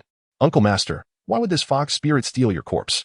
He had heard of fox spirits seducing the living to drain their essence and marrying scholars to become homemakers, but stealing corpses was a novel concept. Four Eyes harumphed, casting a glance at the bound fox spirit, and his tone became somewhat assertive. Are those bindings too constricting? He muttered before continuing. Well, I believe she seeks to transcend tribulation. Lin Luo blinked and turned to Four Eyes. Uncle Master, elaborate. Four Eyes frowned as he explained. Wolves and foxes that cultivate for 5 centuries can assume human form, but that is only the beginning. After transforming, they face the same tribulations as human cultivators. To successfully endure these trials, they have 2 options, either to confront them directly, accepting that life and death are predetermined, or to seek a substitute to bear the brunt of the heavenly tribulation. Recently deceased corpses are the ideal substitute for these demons. I understand, Lin Luo replied, enlightened. It now made sense why the fox spirit had eschewed seduction in favor of corpse theft. Luo, since this is a fox spirit, I suggest you simply slay it. Such creatures are malevolent, Four Eyes advised. Patience, Uncle Master. Let me conduct some research, Lin Luo countered. What is it that you wish to research? Four Eyes inquired, sensing that his apprentice's intentions were not entirely virtuous. Garen, come forth and assume the stance. Lin Luo summoned his paper effigy Garen, who positioned his heavy sword horizontally, transforming it into a makeshift table. Under Four Eyes' watchful gaze, Lin Luo retrieved spirit talismans, brushes, and ink from his satchel. I shall attempt to control her with spirit talismans. Lin Luo proceeded to draw a collar on a talisman, complete with a leash and the inscription Beast Mastery. Four Eyes stared at the talisman, his expression gradually turning blank, as 3 large question marks materialized above his head. What is that supposed to be? Is that what you call a talisman? He exclaimed. Both those who can draw talismans and those who cannot are rendered speechless. Done, Lin Luo declared, setting down the brush and brandishing the talisman with a smile. Junior apprentice. Do not trifle. Is that truly what you call a talisman? Four Eyes exclaimed in exasperation. If our founding master were to witness this, he would surely descend from the heavens to spank you. You are fortunate to be young, or I would be compelled to discipline you on behalf of our founder. In the next moment, Lin Luo affixed the talisman to the fox spirit's forehead. The beast-taming charm that Lin Luo possessed shimmered with a faint crimson glow. Heavens above, am I truly seeing this correctly? This contraption is actually a charm. The venerable four-eyed Taoist priest exclaimed inwardly, his very spirit on the verge of collapse. Chapter 61. Beast-Taming Collar, the Fox-Eared Maiden. By Rongrong, it wasn't that the four-eyed Taoist priest was prone to exaggeration, but rather that this matter defied all known principles of metaphysics. The creation of charms demands strict adherence to established conventions, with even the slightest deviation resulting in failure. These conventions are akin to mathematical theorems. It would be as absurd as attempting to calculate the area of a triangle using the formula for the circumference of a circle and still arriving at the correct answer. The art of crafting talismans has been passed down through generations of masters. It involves not only ritualistic purification before the act, but also adherence to 10 commandments and 8 taboos. A proper talisman must possess a head, an invocation to the presiding deity, a body, a core, and feet. Yet, Lin Luo's charm lacked all of these elements. Or rather, it possessed but one, a circle. A single line. Could this crude drawing, accompanied by the words beast taming, truly be considered a talisman? It was utterly bewildering. Suddenly, the four-eyed Taoist priest's lips twitched as he envisioned a dog leash. Was that not what this resembled? Could it be that his junior uncle was a veritable prodigy, capable of transforming a mere dog leash into a beast-taming charm? Despite the profound shock and disbelief that assailed the four-eyed Taoist priest, the evidence was undeniable. The fox spirit gazed upon Lin Luo with newfound docility, her face adorned with an expression of submissive adoration, akin to a puppy wagging its tail in the presence of its beloved master. Lin Luo chuckled triumphantly, casting a smug glance toward the four-eyed Taoist priest. Well, Uncle Master, what do you make of my charm? The four-eyed Taoist priest could only gape, unable to utter a single word. What do I make of it? I cannot comprehend it at all. Ancestral Master, can you decipher this? After what seemed like an eternity, the four-eyed Taoist priest finally regained his composure and, with a bewildered expression, inquired of Lin Luo, Luo, how did you create this charm? Did your master teach you? He doubted this notion. For if Master Jiu were capable of crafting such a charm, he, the four-eyed Taoist priest, would gladly walk on his hands while escorting clients. If Master Jiu was not the source, then who could it be? Could it be that the ancestral master had appeared in Lin Luo's dreams, bestowing upon him secret knowledge? The four-eyed Taoist priest felt utterly disoriented, his decades-old worldview crumbling before his very eyes. No, I devised it myself. Lin Luo replied with a shrug. He had no intention of concealing his abilities. On the contrary, he was eager to display his expertise. With the exception of the system, which he could not reveal, he was willing to share everything. You devised it yourself? How did you conceive of it? These things are too complex. I merely sought to simplify them. And this is the result. Lin Luo exclaimed, his eyes wide with sincerity as he gazed upon the four-eyed Taoist priest. You insist on knowing the truth. This is the truth. The four-eyed Taoist priest was rendered speechless by Lin Luo's earnest expression and genuine demeanor. Just like that, Ancestral Master, open your eyes and behold the prodigy that is your grand disciple. The four-eyed Taoist priest exclaimed inwardly. He then turned his gaze toward the talisman paper and brush resting upon the paper figure's greatsword. Perhaps I should try it myself? The thought consumed him, and he could no longer resist the urge. He seized the brush and, mimicking Lin Luo, drew a circle, a line, and the words beast taming upon the talisman paper. The result bore a striking resemblance to Lin Luo's beast taming charm, yet it lacked any discernible spiritual energy. In the eyes of the four-eyed Taoist priest, it was nothing more than a worthless piece of paper. His years of Taoist practice began to unravel. It cannot be. My junior uncle succeeded effortlessly, while I have produced only a useless scrap of paper. The four-eyed Taoist priest, unwilling to accept defeat, tore off the beast-taming charm from the fox spirit's head and replaced it with his own creation. The fox spirit's demeanor instantly transformed. Her eyes filled with animosity as she bared her fangs and glared at the four-eyed Taoist priest. The hatred in her gaze and the sight of her canines shattered what remained of his Taoist principles. Uncle Master, do not lose heart. Your charm lacks conviction. You must be more resolute. Lin Luo advised with a smile, as if he truly believed in what he was saying. If you do not believe it to be a beast-taming charm, how can it possibly succeed? The four-eyed Taoist priest turned to Lin Luo, raising an eyebrow. Is that so? Try it. The four-eyed Taoist priest regained his composure, bolstering his spirits. Luo is right.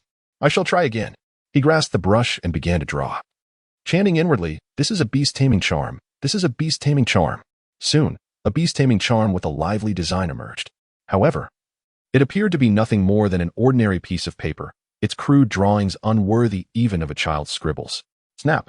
The four-eyed Taoist priest affixed the beast-taming charm to the fox spirit's head. The result was, unsurprisingly, ineffective. The four-eyed Taoist priest's lips twitched. It seems that the art of crafting charms is unique to you, Luo, he declared with an odd expression. Perhaps. Lin Luo replied with a shake of his head. Under the watchful gaze of the four-eyed Taoist priest, he retrieved 2 slender bamboo strips and a box of paste from his pouch. Luo, what are you doing? Preparing to experiment with paper-cutting techniques. Lin Luo replied. He used the 2 bamboo strips as a frame, applied paste, and covered the surface with yellow talisman paper. The four-eyed Taoist priest watched Lin Luo's handiwork with rapt attention. Soon, Lin Luo had fashioned a paper collar. He inscribed a beast-taming charm upon the collar, pricked his finger, and applied a drop of blood. Paper cutting, heed my will. Beast-taming collar, manifest thyself. Activate. A faint golden glow emanated from Lin Luo's finger, and the paper collar slowly began to transform. After a moment, Lin Luo's face paled slightly, and the paper creation in his hands had become a leather-like collar. The four-eyed Taoist priest's eyes widened, his mouth agape, his mind reeling in disbelief. What in the world is this? He exclaimed. Is this the script paper-cutting technique that I taught Luo? I simplified it myself, so how could he possibly use it like this? The four-eyed Taoist priest felt as though his mind had shattered, and he wondered if he were hallucinating. Could all of this be a dream? Lin Luo gazed upon the beast-taming collar in his hands, a slight smile playing on his lips. Paper cutting, of course, encompasses more than just paper figures, such as paper houses, paper carriages, and paper horses. That is how I interpret it. Now, let us test its efficacy. Lin Luo instructed Qian to hold the fox spirit's head steady, and then he placed the beast-taming collar around the fox spirit's neck. The moment the beast-taming collar encircled the fox spirit's neck, it shimmered with a faint crimson light, then tightened abruptly, adhering closely to the fox spirit's skin. In the next instant, the fox spirit's eyes softened as she gazed upon Lin Luo, reverting to her previous tail-wagging state. Uncle Master, what is wrong? Lin Luo inquired, turning to the dazed four-eyed Taoist priest and nudging him with his hand. The four-eyed Taoist priest snapped out of his reverie, his expression utterly bewildered. Luo, I have come to realize that you are a true prodigy, he exclaimed, giving a thumbs up. Lin Luo chuckled, waving his hand dismissively. Uncle Master, you flatter me. I merely possess a modicum of talent, thanks to the ancestral master's generosity. The four-eyed Taoist priest's lips twitched. This is not merely the ancestral master's generosity. It is as if the ancestral master, fearing that you would not eat well, personally prepared the food and spoon-fed it to you. Your charms, your paper-cutting techniques, are they something that ordinary people can accomplish? The four-eyed Taoist priest silently recited the purifying heart mantra, attempting to steady his wavering spirit. Very well. Now that you have subdued this fox demon, what do you intend to do with it? The four-eyed Taoist priest inquired of Lin Luo. I shall keep it for now, and if it becomes disobedient, I shall sever its tail and release it, Lin Luo replied casually. The tail of a fox demon is of utmost importance, for it is the locus of all its demonic power. Legend has it that with each period of cultivation, a fox spirit would coalesce a tail. The more tails, the longer the condensation time, with a maximum of 9 tails. Each death would cause a fox spirit to lose a tail, essentially sacrificing cultivation to preserve life. The fox spirit before us possessed only 1 tail. Severing it would equate to crippling its cultivation. It would be reduced to its original form, obliterating centuries of practice in a single stroke. However, losing a tail would at least preserve its life, allowing for a fresh start. A far superior outcome to the complete annihilation that fourth uncle spoke of. The Taoist doctrine emphasizes that of the grand total of 50, the heavenly evolution accounts for 49, leaving 1 for human intervention, suggesting that 1 should never be absolute, always leaving room for maneuver. Nevertheless, it is generally advised to deal with mortal enemies with utter ruthlessness, eradicating them completely. Taoist priest Simu furrowed his brow, cautioning, Luo, prolonged exposure to demons can lead to demonic corruption. Rest assured, fourth uncle, I am protected by the golden light divine curse. Demonic energy cannot penetrate me. Moreover, I will craft an artifact to shield her demonic aura, ensuring it doesn't affect others. Taoist priest Simu nodded in agreement, ceasing his objections. He chose not to dwell on whether Lin Luo could actually create such an artifact. After all, if a mere dog leash could control beasts, what more could one ask for? In that case, let's pack up and continue onward. We should be home soon. Aye aye. Lin Luo cheerfully directed the paper man, Qian, to release the fox spirit. I can't keep calling you fox spirit. How about Bai Rongrong, seeing as you're all white? Bai Rongrong responded with a plaintive, seductive voice. Oh, Master Taoist priest Simu overheard, shaking his head with a smile. Bai Rongrong is a rather pedestrian name. While foxes are indeed fluffy, her true form is that of a gray fox. How can she be called Bai Rongrong? Of course, Simu had no idea what Lin Luo was thinking. As Master Guo once said, the sea embraces all rivers, hence its vastness. A cliff stands tall, unyielding to desires, hence its strength. Chapter 62. You're such a good boy. Your master loves you to death. Ring-a-ling, the crisp sound of the 3 purities bell echoed distinctly through the silent mountain forest, audible from afar. Rin Weiyong, tireless and indefatigable, hopped forward, leading the way. With the line of walking corpses following suit, Taoist priest Simu, perched on the arms of his clients, had already begun to yawn. He retrieved his bamboo cup, took a swig of water to refresh himself, and turned to look at Lin Luo. Luo, we're almost home. You'll be able to sleep soon. Simu trailed off, unable to continue. Lin Luo, atop his paper horse, was fast asleep, even blowing bubbles from his nose. Ah, whoosh! Taoist priest Simu pursed his lips, turning back with an envious expression, sighing dejectedly. I've lived all these years, yet I'm not as adept at enjoying life as a child. What a wasted life. After trudging for another half hour or so, they finally arrived. The moon still hung in the sky dim, the myriad stars appearing exceptionally clear in the mountains, possessing a stunning beauty. However, even the most beautiful scenery can become tiresome with prolonged exposure. Taoist priest Simu was in no mood to admire the stars. After commanding Ren Weiyong to halt, he dismounted the walking corpse. Finally here. This trip was thanks to Luo's spirit puppet. It used to take at least half a month, but this time it only took 2 nights. Taoist priest Simu mused, glancing at Lin Luo, who was still sound asleep on the horse, shaking his head. This is something one can't envy. Simu secretly resolved to delve further into the art of paper crafting. He never imagined that this seemingly unremarkable craft could have such wondrous applications. Lin Luo was truly making the most of it. Taoist priest Simu pushed open the courtyard gate and entered. The small courtyard was enclosed by a fence, filled with chrysanthemums, and home to chickens, ducks, geese, and even piglets and lambs. Picking chrysanthemums beneath the eastern fence, leisurely I gaze at the southern mountains. The mountain air is lovely at sunset. Birds fly back together. It possessed a rustic charm. Jala, Jala. Taoist priest Simu knocked on the door. Before long, the door was flung open. A somewhat simple-looking young man with a watermelon haircut rushed out. Master, you're back early this time. Jiala was elated, having expected his master to return in a few days. He was relieved to no longer be alone at home. The solitude was unbearable. Your master feared you'd be lazy at home, so he returned early. So, were you lazy? Taoist priest Simu asked with a smile, pleased to see his disciple. No, master. I've been reading every day. Jiala hurriedly denied, knowing that any delay or incorrect answer would result in punishment. But he was not spared. He was given a thorough head rub by Simu. Ah, you're such a good boy. Your master loves you to death. Rubbing Jiala's watermelon head was one of Taoist Simu's greatest pleasures. Go bring my clients inside. I've also brought your martial brother along this time. Oh, martial brother? Which martial brother? Where is he? Jiala curiously peered outside, spotting a tall horse and a burly man with an impassive expression leading it, looking unapproachable. 2 people were sitting on the horse. Master, is that burly man leading the horse my martial brother? He looks so imposing and aloof. Jiala shrank back, moving closer to Taoist priest Simu, whispering softly. Of course, an offered watermelon head was not to be missed. Taoist priest Simu reached out and rubbed Jiala's head vigorously. What kind of eyesight do you have? Is that man leading the horse? That's a spirit puppet. The little boy on the horse, that's your eldest martial brother. He's the senior apprentice of your martial uncle Lin, named Lin Luo. Ah, no way, master. He's so young. I have to call him martial brother. Jiala found it hard to accept, looking at the sleeping Lin Luo. Addressing a child as martial brother felt like addressing someone of the same age as uncle. Awkward and uncomfortable. Of course, the most awkward thing wasn't this, but having to call someone of the same age as stepmother. Stepfather was the most terrifying. He joined the sect 10 years ago, a year earlier than you. Taoist priest Simu rolled his eyes, pushing Jiala aside impatiently. Stop talking nonsense. If you feel aggrieved calling someone younger than you martial brother, then you can spar with him when it gets light and see if you can beat him. Jiala dismissed it, muttering under his breath, I'd be afraid of winning without honor by fighting a child. Taoist priest Simu wanted to give this brat a headbutt. He lacked skill but thought highly of himself. He wanted him to suffer a bit, to realize how weak he was, so he would strive to improve. The reasons Simu agreed to bring Lin Luo back were twofold. 1. Lin Luo had suggested it, and he had no reason to refuse, with 9th uncle unable to leave. It was only right for his uncle to bring Lin Luo to see the world.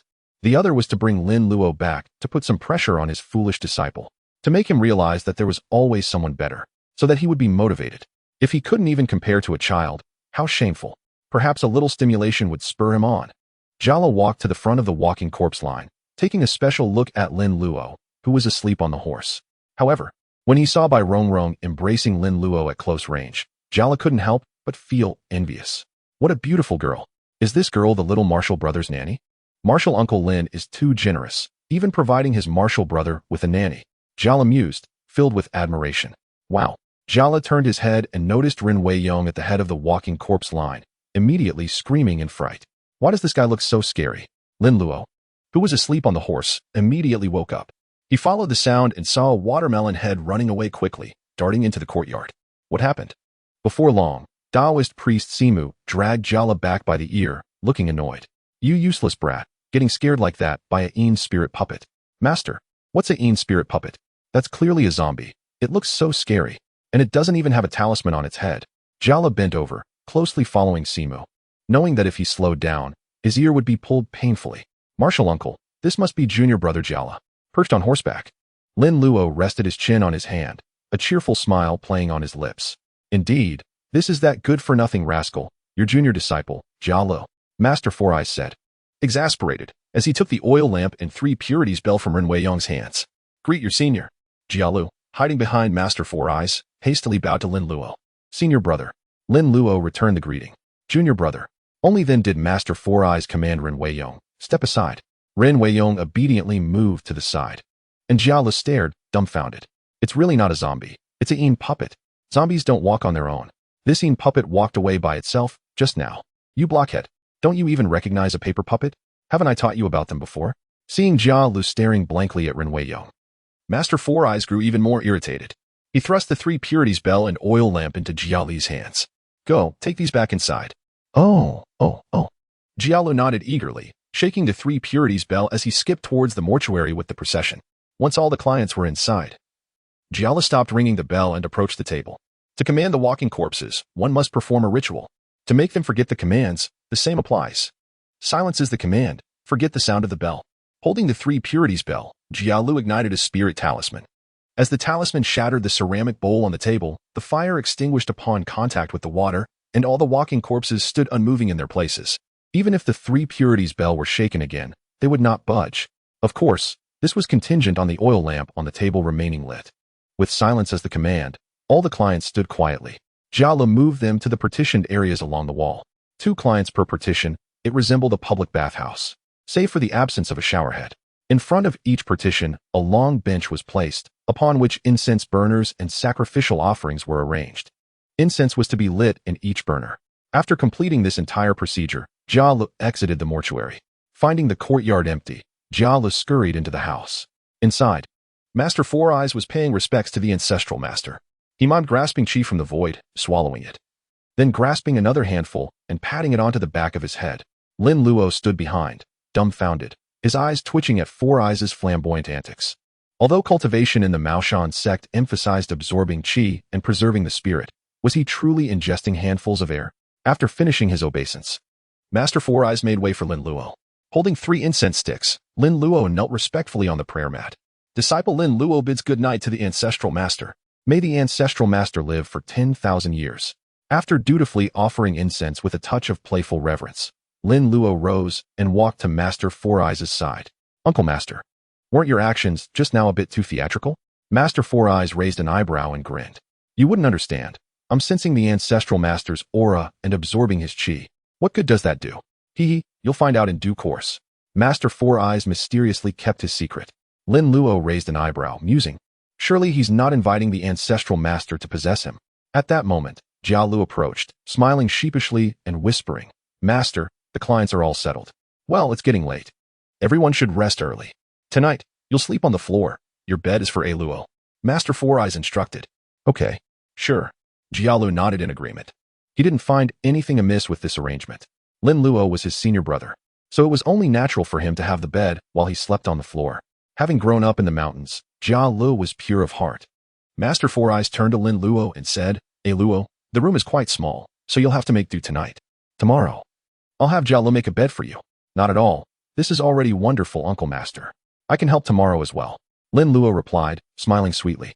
He could sleep on a coffin lid, so a small bamboo bed was certainly no problem. For a Maoshan disciple, having a place to shelter from the wind and rain, without having to sleep in the wilderness, was already a blessing. Well, Jialu, prepare hot water. Wash up and then rest. Four Eyes, satisfied with Lin Luo's response, instructed Jialu. Jialu hurried to prepare the hot water. Before long, Jialu brought the water in. Four Eyes took the water back to his room to wash up. There was also a small utility room next door, where Lin Luo told Bai Rong to wash. He then took off his clothes and began to wash himself in the outer room. At this time, the southern air was humid, and although clean, it was hot. So, taking a cold shower was common. Lin Luo was a clean person. It was a habit he had developed in his previous life, so it went without saying now. He hadn't showered in 2 days, especially since he had been up all night, and Lin Luo felt particularly uncomfortable. It was just like after exercising in his previous life, when he felt sticky and smelly. He simply couldn't sleep without washing. Junior brother Jiao, is there a pool nearby? Let's go take a bath tomorrow. Lin Luo asked as he wiped his body, looking at Jiao. Jiao, who was spreading out his bedding, turned to Lin Luo and smiled innocently. Yes, and it just so happens we're out of water at home. I'll go fetch water tomorrow and take you to take a bath. We can also catch some fish, and I'll cook them for you. As soon as he finished speaking, Jiao stared at Lin Luo and teased, I didn't realize. You're in great shape. Lin Luo smiled proudly and struck a bodybuilding pose. The muscles on his body tensed up, perfectly displaying smooth and graceful lines. What's there to be shy about for a man? This is what happens when you exercise regularly. Jiao nodded enviously and secretly compared himself, suddenly feeling a little inferior. Lin Luo found a set of clean clothes and changed, feeling refreshed. Bai Rongrong came out of the small room next door. Go dump the water. Then come back to sleep, Lin Luo instructed. Bai Rongrong nodded obediently and left the house with a water basin in each hand. Jiao had already spread out his bedding and crawled into bed, watching Bai Rongrong obediently serve Lin Luo, filled with envy. Junior brother, is that girl a nanny you hired? He had heard that wealthy families in the city hired maids and nannies. Lin Luo sat cross-legged on the bamboo bed and stretched. No, she's a fox demon I subdued on the road. Hiss. Jiao gasped and sat up abruptly, looking at Lin Luo with a shocked expression. Then quickly looked towards the door. A fox demon? Why such a reaction?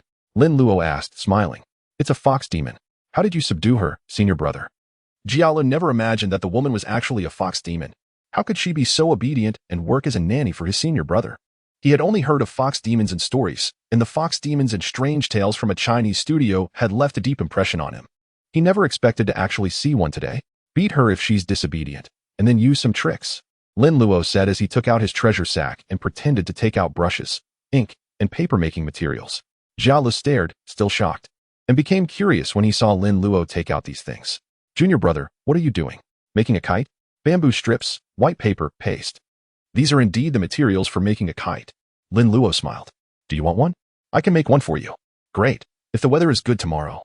It would be nice to fly a kite, Jiao said with a smile.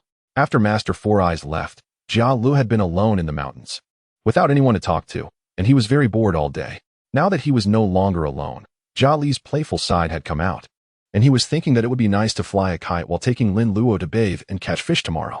Lin Luo used bamboo strips and paper to make a wrist guard, then drew a small box of spray on a yellow talisman, with the words purification written below.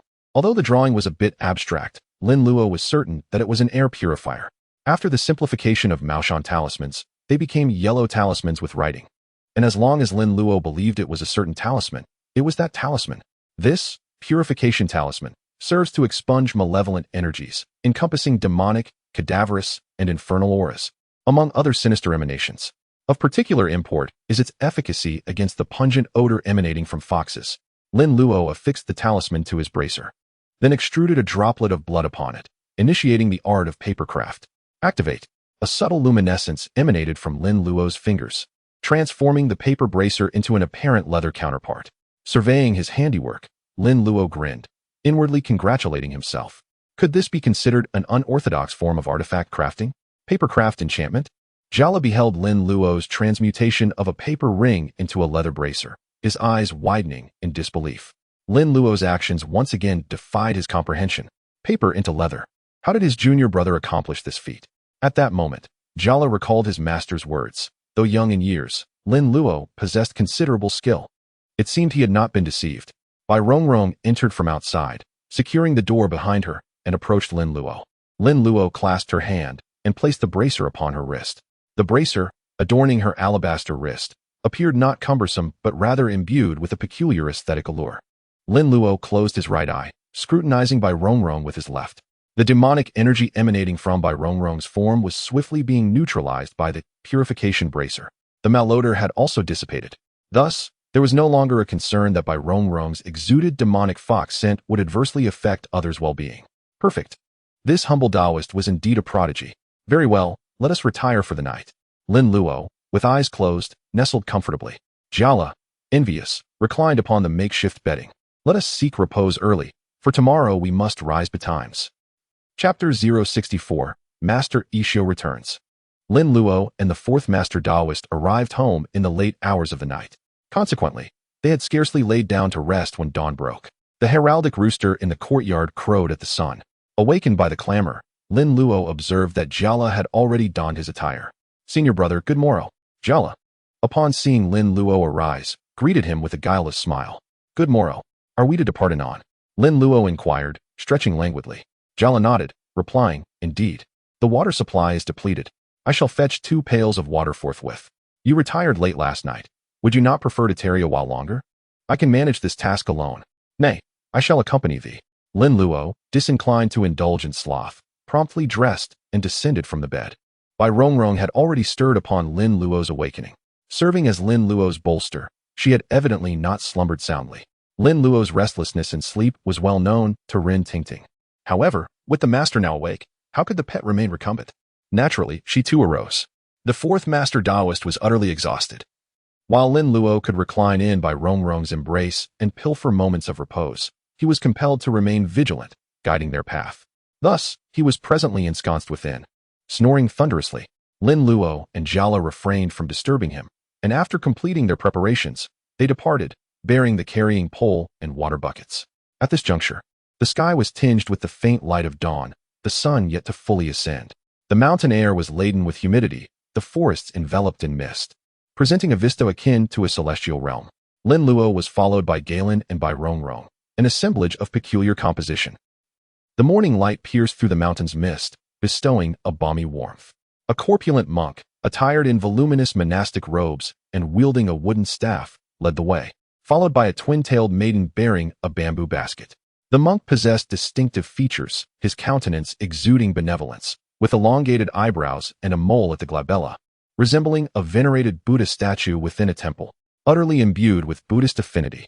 The maiden, youthful and comely, wore coarse garments faded from repeated washings, her luminous eyes curiously surveying her surroundings, enthralled by all that was novel. The individuals were none other than the fourth Master Taoist's neighbor, Master Ikkyu, who had been traveling for quite some time, and his newly adopted disciple, the maiden Qingqing. Master Ikkyu pushed open the door to his abode and entered.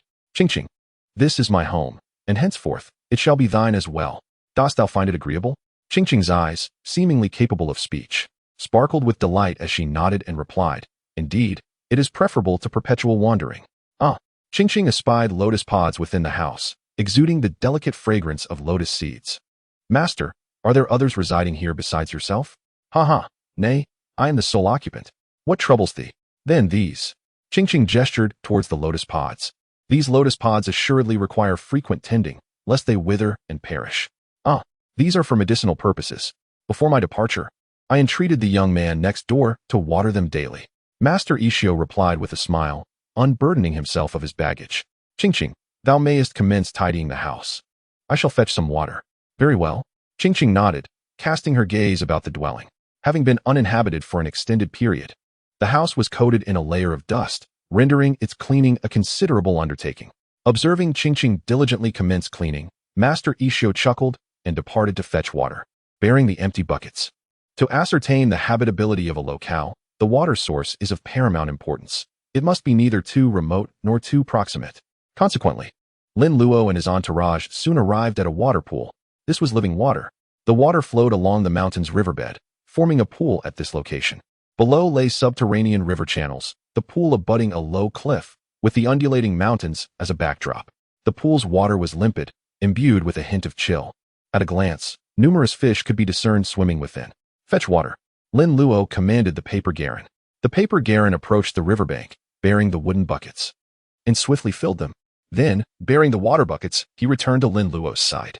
Observing the paper garron's ease, Jiala remarked with envy, "Senior brother, thy yin-infused puppet is exceedingly formidable. Would that I possessed one as well. I would never again be compelled to fetch water myself." Lin Luo chuckled, deeming the yin-infused puppet's ability to fetch water as remarkable, and perceiving Jiala's thoughts as truly simple. "If thou desirest one, I shall bestow one upon thee." Verily," Jiala exclaimed with delight and astonishment. Senior brother was offering him a yin-infused puppet. He had heard the fourth master speak of yin-infused puppets, and he had perused the art of yin-infused papercraft. Yin materials were difficult to procure, some requiring procurement from corpses or specters. Other materials, such as Yin bamboo, were bamboo possessed by ghosts. Bamboo, growing in dark, sunless locales, possessed sentience, thus attracting ghosts to inhabit it and absorb its spiritual essence. Bamboo thus transformed was termed Yin bamboo. This bamboo, akin to lightning-struck wood, was exceedingly rare, and Yin bamboo was the optimal material for crafting Yin-infused papercraft. With such scarce materials, Jala could not help but be stunned by Lin Luo's offer of an Yin-infused puppet. Indeed, it is true. Why dost thou hesitate? Didst thou not speak of catching fish? With empty hands, how canst thou accomplish this feat? Lin Luo gently nudged Jala, inquiring with a smile. He was anticipating a fish soup upon their return. Ah yes, catching fish is simple, observe me. Jala chuckled, circling the pool and ascending the low cliff. Jala's limbs were nimble, resembling a monkey as he swiftly scaled the cliff, gazing down from the precipice. The water was somewhat cool, and the fish within appeared lethargic. Congregating in groups, as if slumbering, Jala targeted a location abundant with fish, removed his garments and footwear, and leaped forth. Mid-air, Jala contorted his body into a ball, impacting the water like a projectile. Boom. Water splashed high. The dive concluded with a score of 0. Fortunately, the cliff was not exceedingly high. Had it been taller, such antics could have resulted in injury. Moments later, Jala emerged from the water, clutching a large, plump fish in his grasp. Ha ha, senior brother, behold, I have caught a fish. Excellent. This one is quite large, sufficient for our sustenance. Lin Luo raised his thumb in approval. Allow me to catch 2 more. Jala excitedly hurled the fish towards the shore. Thwack! The corpulent fish landed on the bank, writhing feebly before becoming still. Jia Li's earlier barrage had stunned the fish beneath the surface. Jia Lu plunged back into the water, executing a nimble somersault before paddling towards the shore. Tui! Jia Lu emerged, spitting out water, a triumphant grin plastered across his face. Well, senior brother, what do you think? I've caught 2 more. He brandished his hands. 2 large fish wriggling slightly, still dazed.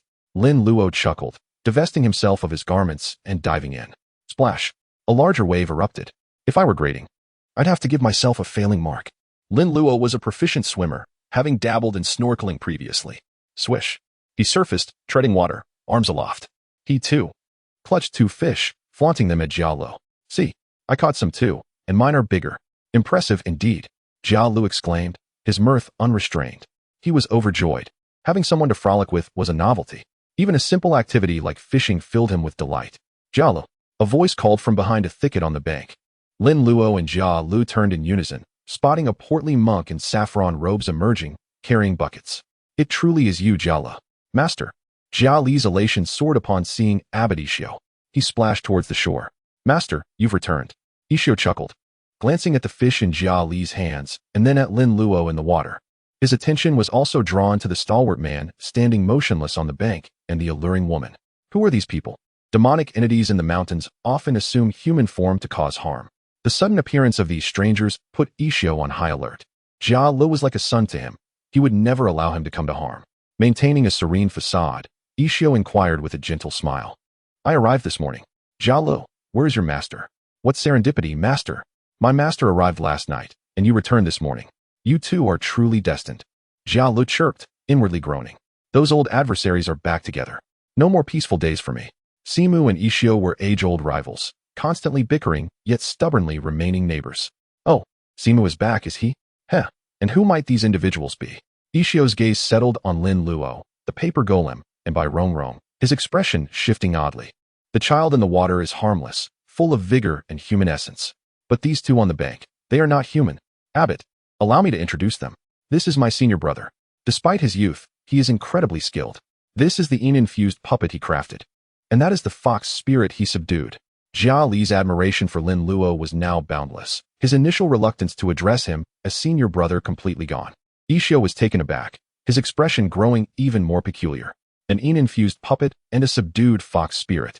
He scrutinized the paper golem and by Rong. One exuded no life force, only a faint Yin aura, indeed an Yin-infused puppet. The other possessed no human essence yet emitted no Yin or demonic aura. He couldn't discern what it was. So it's a fox spirit. But why is there no demonic aura? Ikkyu keenly noticed the collar and bracelets on by Rong's neck and wrists, shimmering faintly with an extraordinary aura. That must be the source of the effect. Master, did you come to fetch water? Indeed. The water tank at home is empty. You irrigate the garden daily but never bother to fill the tank. Ikkyu chuckled, inwardly marveling. He couldn't comprehend the nature of the items adorning the fox spirit. Hee, you were gone for so long, and I didn't know when you'd return. So I tried to be lazy. Jiao sheepishly scratched the back of his head, childlike in his innocence. Raised in the mountains, he possessed a pure heart. Often appearing like a young boy, Lin Luo scrubbed his body in the water, feeling refreshed. He decided to return that evening for a thorough cleansing. If only there were a sauna for a proper steam. He donned his clothes, flicked the water from his hair, and activated the golden light charm. Even in broad daylight, a faint golden radiance emanated from his head. Ikkyu's eyes widened, fixed on Lin Luo's head, unable to look away. What am I witnessing? The golden light charm. Ahem, hair drying. Bai Rongrong recoiled in fear from the golden light, recalling the pain it inflicted. Wow, senior brother, how did you do that? Your head is glowing. Jia Lu exclaimed, witnessing the golden aura around Lin Luo's hair. Had he known of super science, he would have shouted it out. Lin Luo's hair stood on end, radiating a faint golden light, resembling Sun Wukong. Just drying my hair. Why the surprise? Lin Luo dispelled the golden light, his hair now dry and refreshed, without any damage. Amazing. Truly amazing. No wonder Master told me to call you senior brother. What is that technique called? Jia Lu praised, giving a thumbs up. Lin Luo smiled, appraising Jia Li's physique, noting his well-defined muscles. The golden light charm. You are worthy of it. By the way, shouldn't you put on some clothes? Oh, no wonder I felt so breezy. Jia Lu exclaimed, rushing towards the low cliff where his clothes and shoes lay. Junior Lin Luo greets Master. Lin Luo bowed slightly to Ikkyu, offering a respectful greeting. Amitba. This humble monk is Ikkyu, Simu Dao's neighbor. Hee. May I inquire as to the identity of the young Taoist's master? Ikkyu returned the courtesy, inquiring with a gentle smile. My master is known as Uncle Jiu, senior brother of Simu Shishu, currently stationed at the Yizhuang in Rinjia town. Oh, so you are a disciple of Uncle Jiu. Ikkyu had clearly heard of Uncle Jiu's reputation. To think, Uncle Jiu has trained such an extraordinary talent. Ikkyu sighed, clasping his hands in front of his chest, silently chanting Amitba. At such a young age, he has already mastered the golden light charm and possesses such a robust physique. With such talent, he is destined for greatness. Ikkyu envisioned Lin Luo making a name for himself, shaking the entire spiritual world. Master flatters me. The path of cultivation is long and arduous. I have only just begun. Lin Luo humbly replied, glancing at the paper golem. Go, fetch water for the master. The paper golem approached Ikkyu, its towering frame making the monk appear smaller. Ikkyu handed over the buckets, pondering how much material must have been used to create such a massive yin-infused puppet. Had he known Lin Luo fashioned it from mere bamboo strips and paper, he would have been astonished. However, such matters were best kept private. Even Feihe and Simu were not privy to the details, only knowing that Lin Luo had created it himself. Lin Luo, instructed by Uncle Jiu and Simu, would not divulge the secret either. The only downside is the inability to boast a bit, which is rather frustrating. The paper golem returned with the water, placing it beside Ikkyu. Jia Lu, now dressed, hurried back. Master, senior brother, the water is fetched. We can return now. All right. Allow me to introduce you to a new acquaintance. Master Ikkyu said mysteriously, hanging the bucket on the carrying pole and walking away. A new acquaintance? Jia Lu blinked. Just as he was about to fetch water, Lin Luo had already instructed the paper figure Garen to carry the buckets and return the way they came. Let him fetch water. You carry the fish back. Oh, wait for me. Jia Lu grabbed a handful of reeds to use as a rope, threaded it through the fish gills, and chased after him. No rush. Walk slowly. Be careful not to fall. How could I? I know this road like the back of my hand, even with my eyes closed. Before he could finish speaking, Jia Lu stepped on a pile of dung, felt his foot slip, and then he tumbled. Bang! Ouch! Jia Lu was covered in dirt, his bath was wasted, and his clothes were soiled. Lin Luo turned his head, looked at Jia Lu sprawled on the ground, and couldn't help but chuckle. I didn't even let you carry water. How did you still fall? I told you to slow down, didn't I? You fell, didn't you? Ugh. Who left this dung here? No sense of public morality at all. It's infuriating. Jia Lu was exasperated. Master, you're back. Let me help you. Qing, who was cleaning the room, saw Master Ikkyu carrying water and immediately went to greet him. In the short time that Master Ikkyu had been gone, she had wiped all the dust off the furniture surfaces, leaving only some edges and corners and higher places that were difficult to clean, saving them for last. Master Ikkyu chuckled and dodged slightly. You go about your business, I can handle it. Oh, right, I'll introduce you to two friends later, hee. Oh, Qing blinked her lovely big eyes, curiously looking outside the door. Two friends? What kind of friends? Outside, a burly, tall man, clad in heavy armor, looked quite imposing. carrying 2 buckets of water into the neighboring yard. Behind him was an exceptionally beautiful woman, mature and alluring, with a perfect figure that even Qing envied. The woman was accompanied by a boy, delicate and cute, sunny and handsome, who inspired goodwill at first glance. Last was a watermelon-headed boy covered in dirt, wearing a comical expression, carrying a few fish, clearly having taken a tumble, full of comedic effect. Isn't that 4 people? How can you say 2 friends? Are there 2 who aren't friends? While Qing was sizing up Lin Luo and the others, Lin Luo also noticed the gaze from Master Issho's doorway. A youthful and pretty little face, with bright and spirited eyes, looking innocent and sweet. At just a glance, Lin Luo recognized who it was. Ajun. It really is you, Ajun. But here, she's called Qing, Master Issho's newly acquired disciple. Chapter 66. Qing, prepare yourself. Inside the room, Taoist Simu was still fast asleep. Hauling goods, working at night and sleeping during the day, reversing day and night, is very harmful to the body. Staying up one night takes several days to recover. Fortunately, Simu is a Taoist and possesses magical powers, so sleeping more can help him recover faster. When Lin Luo entered the room, the paper figure Garen had already poured the water into the water tank. Jiala released the fish into the wooden bucket and poured some water in. Senior brother. Wait for me. I'll go change my clothes. Let's go to the neighboring house together. Master's house hasn't been lived in for a long time and definitely needs help cleaning. Jiala was warm-hearted and said to Lin Luo, then hurry up and tidy up, change into clean clothes. And I'll go over first to see if there's anything that needs help. Lin Luo was even more eager than Jiala. After saying that, without waiting for Jiala, he took the paper figure Garen and by Rong and headed next door. Looking at Lin Luo's back, Jiala responded with an "oh," glanced at his own disheveled appearance, and began to feel depressed again. I'm so stupid, really. How could I not have seen such a big pile? Master, I'm coming in. Lin Luo's crisp voice came from outside the door, followed by Lin Luo leading the paper figure Garen and by Rong into the house. Inside the room, Qing was wearing a headscarf and facing away, tidying things up. Hearing someone speak behind her, she put down the rag in her hand and turned around. Lin Luo's eyes lit up slightly. This sister is really beautiful. Qing's pair of beautiful eyes curiously sized up Lin Luo. Getting closer, she could see more clearly. This boy is so handsome, especially his eyes, so bright and spirited.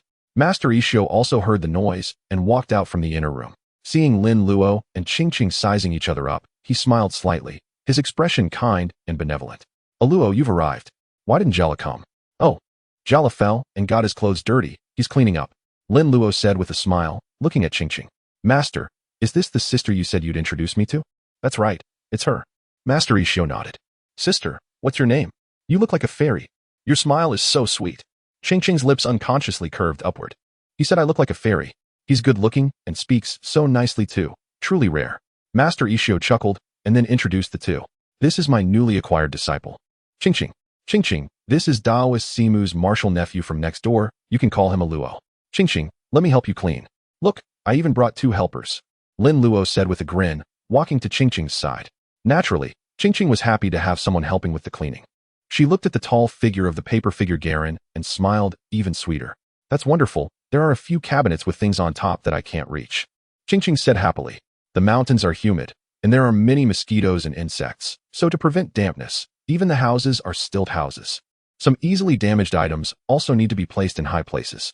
Shelves are nailed to the walls to hold wooden boxes. The items in the wooden boxes also need to be taken out regularly for airing. Dried goods such as garlic and chili peppers are also hung on the rafters. Usually, if you want to take them down, you have to use a ladder. Before Issho returned, Qing couldn't find where the ladder was. Qing couldn't reach the boxes on the wall, even when standing on a chair. She was troubled when Lin Luo brought the paper figure Garen. He really was a timely help. Garen, help with the work. Listen to Qing. At Lin Luo's command, the paper figure Garen immediately transformed from a water carrier into a moving cleaner, busily following Qing. Bai Rong was not spared by Lin Luo either, drawing water and starting to wipe the furniture again. Although the dust was gone, it was still very dirty and needed to be wiped again with a wet cloth. With the help of the paper figure Garen and Bai Rong, the cleaning speed increased greatly. By the time Jiala had washed up and changed his clothes, the cleaning was almost finished, with only the floor remaining to be wiped. Jiala was unconventional and jumped in through the window, only to see that the furniture in the room had been completely renewed. Wow, Master, you've all finished cleaning. Issho looked at Jiala coming through the window and couldn't help but shake his head helplessly. You little monkey, you won't use the door. You just like climbing through windows. It's faster here. I wanted to come and help with the cleaning. Jiala said nonchalantly, rolling up his sleeves, ready to help with the work. By the way, master, who is the new friend you mentioned? Jiala asked curiously, looking around. There she is, in the next room, with a Luo. Master Ikkyu pointed to the next room. The door curtain was hanging down, and although he couldn't see what was happening in the next room, he could hear their laughter. A series of bell-like laughter occasionally came, indicating that they were having a good time. Wow, it's a girl. Jiala blinked, somewhat surprised that Master Ikkyu had brought back a girl. What? Is a girl not good? That's my newly acquired disciple. Her name is Qing. Master Ikkyu said with a chuckle, patting Jiala's arm. Well, don't say that Master doesn't take care of you. My disciple is very beautiful. Really? Jiala was very curious and walked over, lifted the door curtain, and poked his head in to take a look. Master Ikkyu was right behind Jiala, with a smile on his face. Maybe not. Qing. Lin Luo's little face showed embarrassment. Oh, come on, all right. Lin Luo, riding on Qing's shoulders, wiped the high places. After only a few wipes, Qing couldn't persevere any longer. I can't go on. I knew this wouldn't work. Why did you insist on trying? Who knew you were so heavy for such a small person? Midway through her words, Qing noticed her master and a stranger lurking behind the curtain, their expressions peculiar as they watched her. Master, why are you eavesdropping? Master Ikkyu chuckled awkwardly. I just saw you two chatting so enthusiastically and was curious about what you were doing. What were you doing just now? Lin Luo replied with a smile. The surface was too dirty, and Qing wanted to mop it clean quickly, so she came up with a little trick. But after trying it, the trick turned out to be not so clever. But it's perfect timing that you're here. Jiala, stop watching and come help. Okay, leave it to me, Jiala said, walking in with a blank expression. This is my junior brother, Jiala. Lin Luo introduced him to Qing. Qing handed the mop to Jiala, then noticed his clothes. And a flash of inspiration struck her. His clothes are so old. If they were turned into a mop, mopping would be much faster. Your clothes. Qing had only uttered 4 words when Jiala proudly showed off. What about my clothes? They're great, right? Qing. Ikkyu. Lin Luo. This robe was patched with large patches and small patches, and the collar was worn and frayed. What was so great about it? Jiala shook his ill-fitting robe, a look of contentment on his face. This is my master's robe. I begged him for 8 years before he was willing to give it to me. Master said to introduce new friends, so I specially wore this. Ikkyu's lips twitched, unsure of what to say. Qing's expression was strange, and she immediately dismissed her flash of inspiration. These clothes are older than the mop I use. This person's master is too stingy. Lin Luo sized up Jiala's clothes, amused and exasperated. No wonder they were taught by the same master. Stinginess is hereditary. Each one stingier than the last. Luckily, although my master is stingy, he's not stingy with me. Indeed, quite remarkable. However, wouldn't it be inconvenient to work in such fine attire? Lin Luo asked Jiala, suppressing a smile and maintaining a serious demeanor. No, I'm quite skilled at mopping. Leave it to me. Senior brother, you and Qing can rest. I'll take care of it here. Jiala was eager to impress the young lady. Indeed, Jiala is very diligent, much better than my 2 junior brothers, who only know how to be lazy and often make my master angry. Lin Luo praised him with a nod. This junior brother is very sensible, letting me and the young lady go rest together. Qing asked with curiosity, he's older than you. Why does he call you senior brother? I joined earlier. I was adopted by my master at birth. They joined later than me, so naturally they call me senior brother. Ah, speaking of which, Master Ikkyu is the same generation as my granduncle. You just joined, so you should also call me senior brother.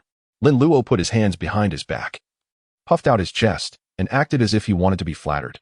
Qing was amused by Lin Luo's appearance and smiled mischievously. She leaned closer to Lin Luo and reached out to pinch his cheek. Is that so, little senior brother? Would you like sister to take you down the mountain to buy delicious food? Lin Luo didn't mind and grinned. Okay, Qing, I want to eat double-skin milk. Double-skin milk? What's that? Qing was taken aback, blinking in surprise. Double-skin milk originated in the late Qing dynasty. Although it's the Republic of China now, double-skin milk hasn't spread widely yet. So Qing hasn't heard of what double-skin milk is. Double-skin milk is sweet and smooth, very delicious. Huh, really? You don't even know this, junior sister? Hee. Want senior brother to make it for you? Lin Luo raised his eyebrows with a smile, making Qing grit her teeth. You still want to be my senior brother? Impossible. Absolutely impossible. Double-skin milk, I've never even heard of it. Hey, you're not bluffing me, are you? Just making up a name. Trying to trick me, aren't you? Oh, you don't believe me. Want to make a bet? Bet on what? Bet on double-skin milk. If I make double-skin milk, you'll listen to me. No reneging.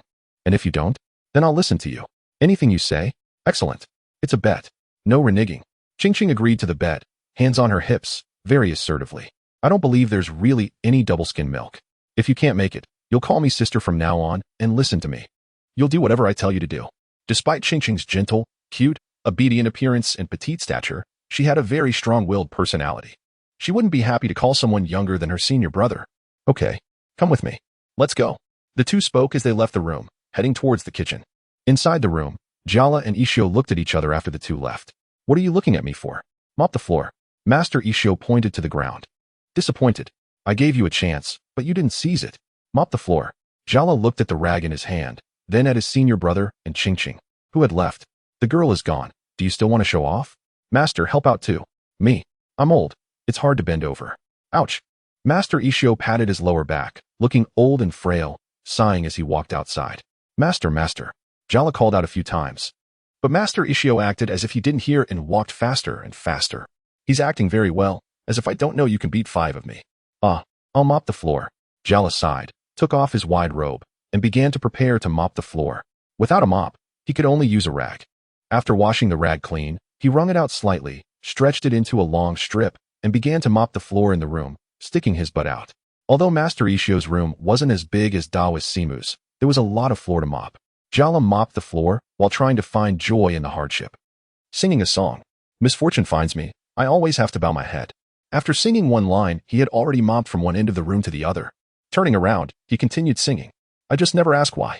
After I finish being an ox every day, they tell me to be a horse again. Success only depends on a pair of hands. It had to be said. A very vivid song of the ox and horse. Egg white, add sugar, stir, steam. In the kitchen, Lin Luo successfully made double-skin milk with goat's milk and eggs. Here, this is double-skin milk. Lin Luo took out a small ceramic bowl from the pot. The tender goat's milk in the small bowl had solidified like tofu pudding, white and translucent, with a fragrant aroma. Qingqing blinked her big eyes a few times and took the small bowl from Lin Luo. Sniff, sniff. Wow, it smells so good. Qingqing praised with wide eyes. Of course. He, are you ready to admit defeat? Qingqing, are you going to keep your word? Qingqing pursed her lips, looking at the double-skin milk in her hand. I'll try it first. If it's not delicious, I won't admit it. Then take a bite. Slurp. Qingqing didn't use a spoon and slurped from the small bowl, melting in her mouth. Woo, this taste. It's the taste of happiness. I've never eaten it before. It's really delicious. Qingqing's big eyes sparkled with tears as she buried her head and took another bite. Hey, don't just focus on eating. How does it taste? Are you admitting the bet? I admit it. Little senior brother, make this for me more often, okay? Qingqing acted coquettishly while eating, looking like a little foodie.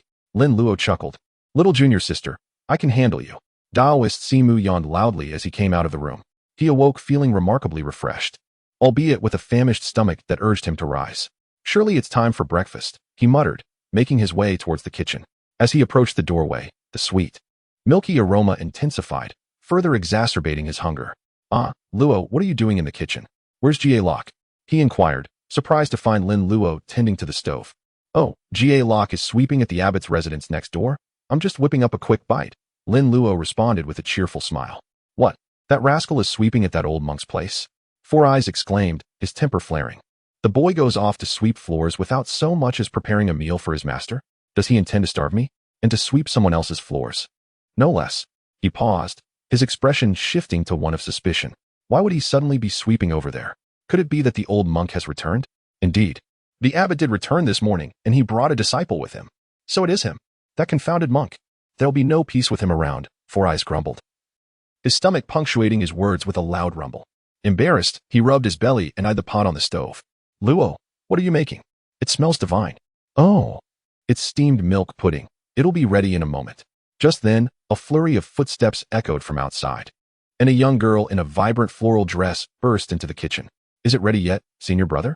Qingqing asked, her eyes sparkling with anticipation. She had rushed back to change her clothes, and in her eagerness for the treat, she had failed to notice the other occupant of the kitchen. Almost. Lin Luo lifted the lid, revealing several small bowls. He had made an extra-large batch this time. Sprinkling a handful of candied fruit on top, he presented the freshly made pudding. Here you go, 3 bowls for you. With hands seemingly impervious to heat, Lin Luo retrieved 3 bowls from the pot and placed them on a tray. Hee, it smells heavenly, Qingqing chirped, carrying the tray out of the kitchen with glee. Four Eyes was dumbfounded. Who is this girl?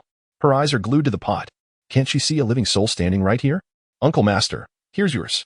Eat up. The mention of food banished all other thoughts from Four Eyes' mind, and he eagerly accepted the bowl. I'm famished, he exclaimed. Ooh, it's hot. Delicious. I must have another. Chapter 68. The Unfortunate Jie Lok.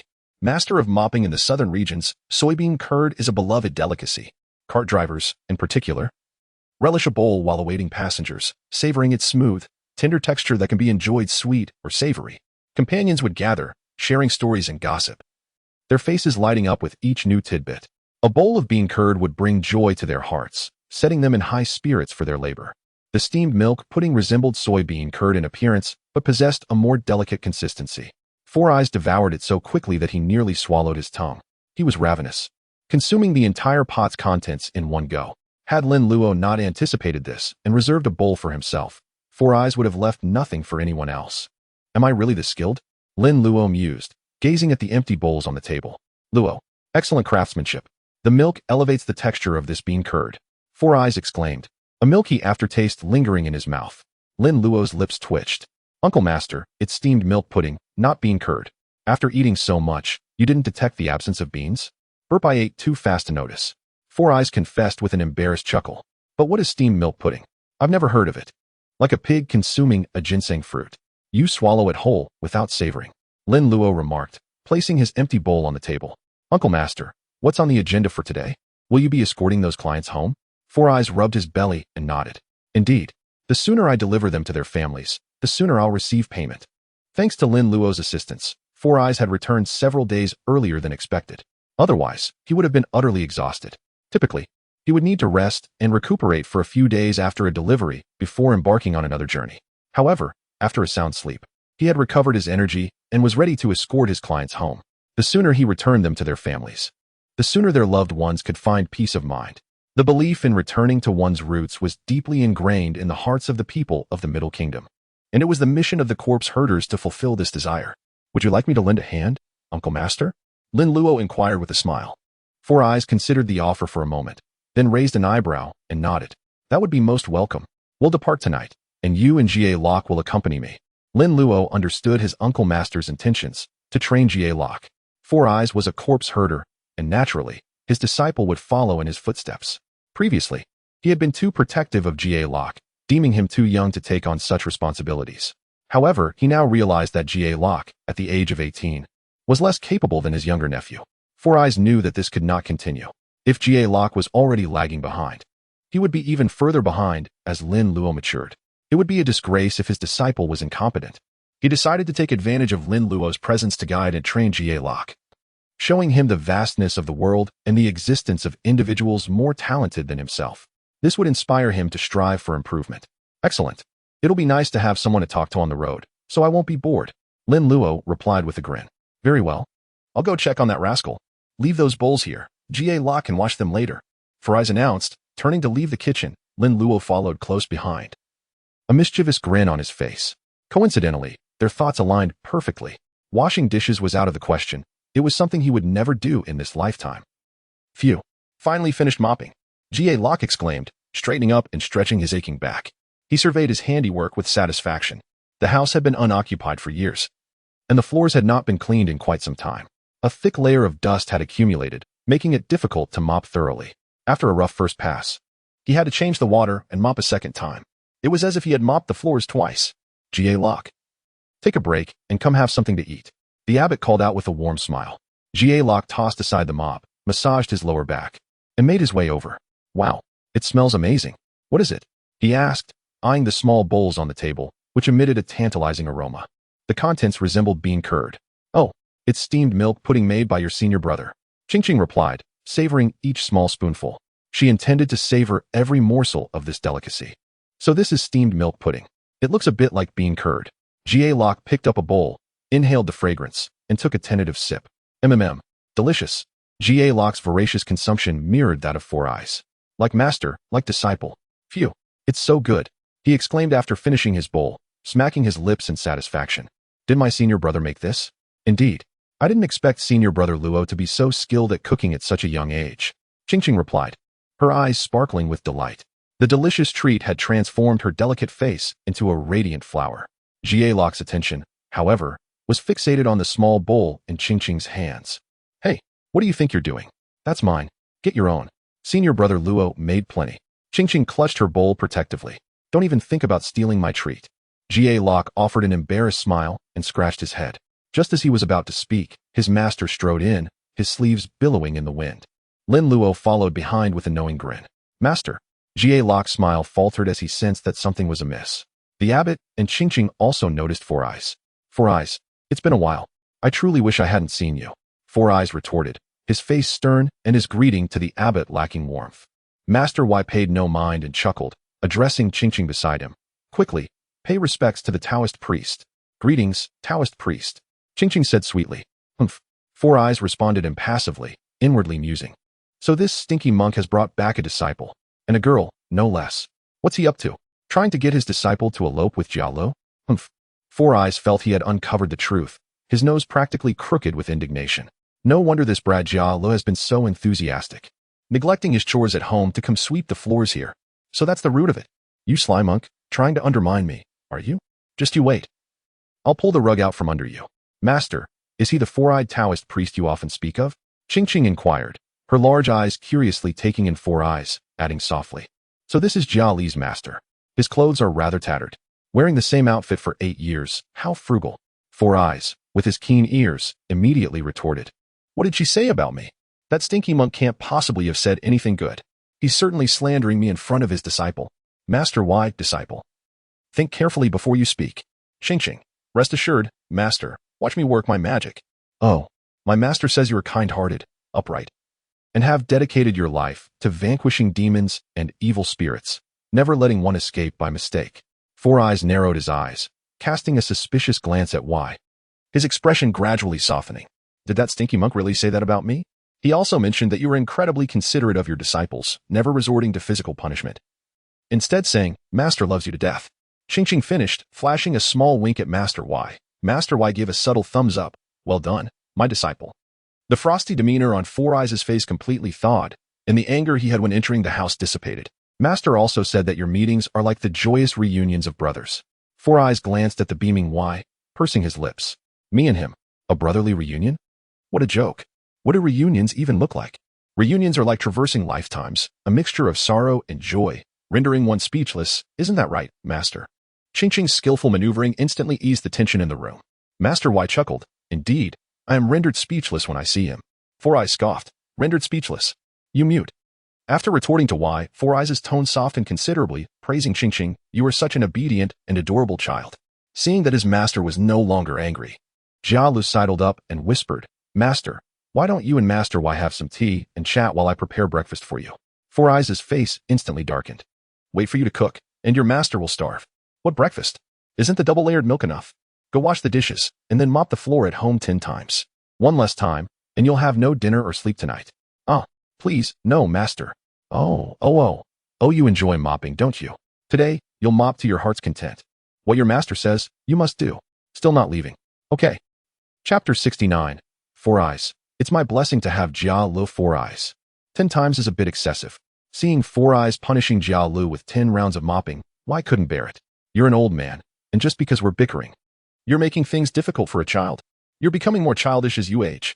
Four Eyes glared, retorting unpleasantly, I'm disciplining my disciple. What does it have to do with you? After saying that, he didn't forget to glare at Jia Luo. Hurry up. Go wash the dishes. Jia Luo wore a bitter expression, sighed, and gave Master Y a wry smile. Master, please don't say anything more. A few more words, and it won't just be 10 rounds of mopping. It might become 100. Master, I'm off to mop. See you later, Master Y. Qingqing. After Jia Luo finished speaking, he scurried out of the room. Humph. Four Eyes harumphed at Y, turned, and left, causing Y to shake his head. Umitba. This Four Eyes is becoming less and less like a master. Master. The rooms are all cleaned up. What shall we do in a bit? Qingqing asked Y, holding her small bowl and savoring the double-layered milk. Master Y smiled kindly and nodded. Rest for a while. And after lunch, we'll go into the mountains to gather herbs. In a few days, we'll visit the nearby town to see if there are any devout benefactors in need of medical attention. Oh, can I go find senior brother Luo? Master Y smiled benevolently and nodded. If you want to play, go ahead. Although Four Eyes has a peculiar temper and likes to bully his disciple, he won't act improperly toward other juniors. Hee, then I'm off to play. Qingqing smiled happily, holding her small bowl as she exited the house. Next door, at Four Eyes' residence, Jia Luo quickly finished washing the dishes and was preparing to mop the floor. Compared to Master Y's 2 rooms, Four Eyes' house was significantly larger, making mopping a major undertaking. Four Eyes sat on a bamboo stool, holding a teacup, sipping tea, and watching Jiala mop the floor. Are you not eating? You're not putting any effort into your work. Jiala squatted on the ground, looking at Four Eyes with a bitter face, feeling wronged. Master, I really haven't eaten. Oh, you still remember that your master hasn't eaten? You ran next door early in the morning to be so attentive. Does that stinky monk not have disciples? Or do you not have hands? Why are you? This silly kid, exerting yourself. Tell me, whose disciple are you really? Should I shave your head and send you to be a monk? Jialu swallowed hard, inwardly regretting it, realizing he shouldn't have responded. Master, I know I was wrong. I went with senior brother to fetch water and happened to run into Master Y. Jialu explained as he buried his head in mopping, not daring to look at Four Eyes' expression. Humph, don't drag your senior brother into this. Your senior brother knows that this Uncle Master hasn't had breakfast and knows to get me something to eat. What about you? Master, I was wrong. You were wrong. What were you wrong about? I should have made breakfast for Master first. You brat, you still don't know what you did wrong. Keep mopping. Add 10 more rounds.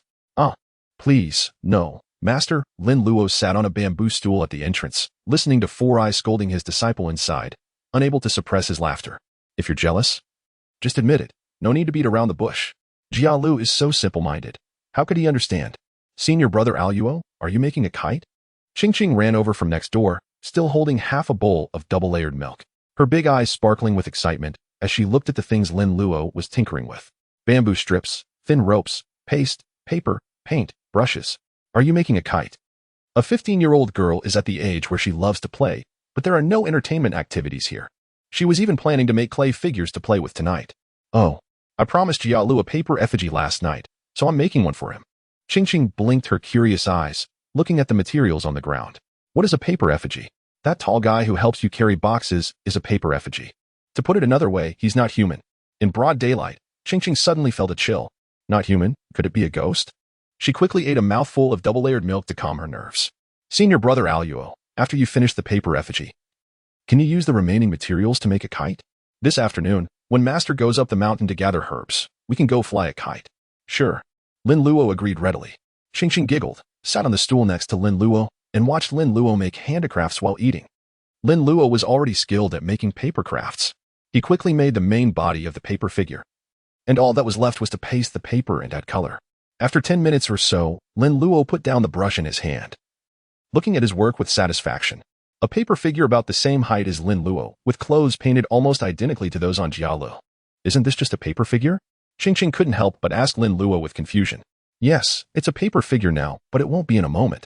As Lin Luo uttered these words, he pricked his finger, drawing a small droplet of blood, which he then smeared onto the eyes of the paper figurine. Paper effigy. Paper effigy, heed my will. Paper Jialu, manifest swiftly. With this decree, a radiant glow emanated from Lin Luo's fingertip, gradually transforming the paper figure. Qing's eyes widened in astonishment, utterly dumbfounded. She had witnessed firsthand the paper transform into a person bearing a striking resemblance to Jialu. With a watermelon-style haircut and a simple, honest face, the vacant gaze would have convinced anyone that he was Jia Li's sibling. He. Qing stammered, pointing first at Lin Luo, then at the paper Jialu, and finally gesturing haphazardly towards the inner room, at a loss for words. This is impossible. How did Lin Luo accomplish this? Haha, what do you think? Quite a shock, isn't it? Lin Luo, pleased with Qing's reaction, chuckled as he inquired, what's all the laughter about? Master Simu emerged from the house, but upon catching sight of the simpleton standing at the doorway, he immediately understood what Lin Luo had done. Glancing back at Jialu, who was diligently mopping the floor inside, Master Simu exclaimed, Hey, you rascal, what have you created here? Oh, last night, Jialu expressed a desire for a Qian spirit puppet, so I promised to make him one, modeled after his own likeness. Lin Luo explained. Now, Jialu will have assistance with chores like fetching water and chopping wood. Upon hearing this, Master Simu nodded approvingly, a satisfied smile spreading across his face. Not bad. Not bad at all. This is far more pleasing to the eye than that Renwei Yong. From now on, Jialu can carry 4 buckets of water at once with its help. Chopping wood and cooking can be done simultaneously. We'll even save on one person's rations. Lin Luo was taken aback. Jialu was meant to focus on cultivation with the Qian spirit puppet, not become an unpaid laborer. Master, Jialu is truly fortunate to have you as his mentor. Master Simu nodded in agreement. Indeed. By the way, what's this fellow's name? Jialu. Jia of the West and Bay. Master Simu's lips twitched, anticipating the convenience this would bring. Jia Lu, stop mopping for a moment. Your senior brother has a surprise for you. Lin Luo called out towards the house. A surprise? What is it? Jia Lu, barefoot, eagerly rushed out, only to be greeted by the sight of someone who resembled him. Well, Master, senior brother, what's going on? This is the Qian spirit puppet your senior brother has gifted you. You should thank him, Master Simu stated earnestly. While Qian spirit puppets were commonplace in Lin Luo's hands, they were exceedingly rare and valuable in the mystical realm. His disciple had indeed received a great boon. Thank you, senior brother. Jia Lu thanked Lin Luo joyfully, beaming like a child. All right, that's enough. Go back to mopping. You're not allowed to sleep until you've mopped 20 times. Master Simu's words instantly extinguished the smile on Jia Li's face, only for it to reappear on the faces of Lin Luo and Qingqing. Master Simu may have been vocal about Jia Lu mopping 20 times, but after only 2 rounds, he instructed Jia Lu to prepare lunch. Those few bowls of double-skin milk pudding were hardly filling. The fish in the basin were destined to be stewed, grilled, and fried, accompanied by some homegrown vegetables. Master Simu's lunch was a veritable feast. Stewed fish soup, fried fish pieces, grilled whole fish, and stir-fried fish offal. A large bowl of rice. The exhausted Jia Lu devoured the food with gusto, relishing the fish offal mixed with rice.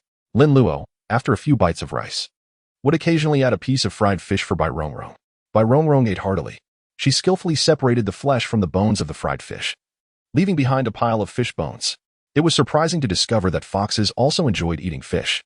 Lin Luo had previously seen Bai Rongrong drooling over the chickens in the yard and had considered slaughtering one for her.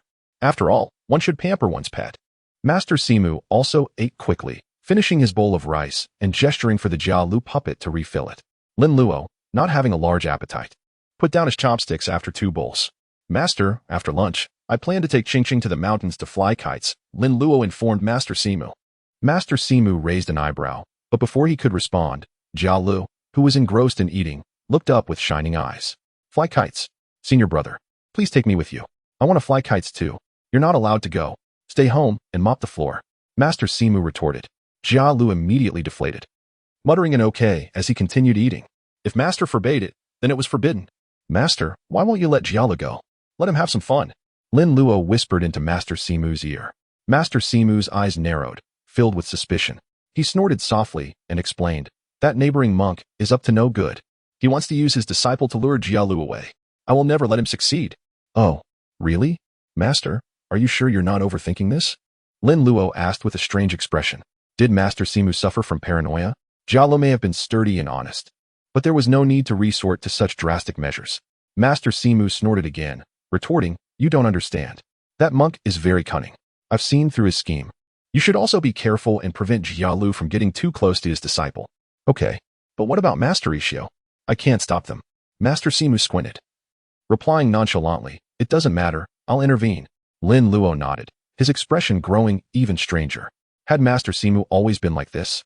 This seemed quite serious. Paranoia was indeed terrifying. He didn't think Master Ikkyu was the type of person Master Simu described. Jia Lu tilted his head slightly, glancing furtively at his master and senior brother as they whispered to each other, sensing that they were talking about him. Why did his senior brother look at him with such pity? Was it because he had to mop the floor later? Thinking of the Qian spirit puppet Lin Luo had given him, Jia Lu felt a warmth in his heart. Senior brother Luo was truly a good person. Under the warm sun and gentle breeze, Qingqing's eager voice echoed through the mountains. Senior brother Luo, hurry, hurry, it's about to fly. The kite, shaped like a large bird, soared higher and higher into the sky. Qingqing clapped her hands, her face radiant with joy. Lin Luo held the kite string, slowly releasing it, pulling it back and forth as the kite ascended. Let me try, senior brother Luo.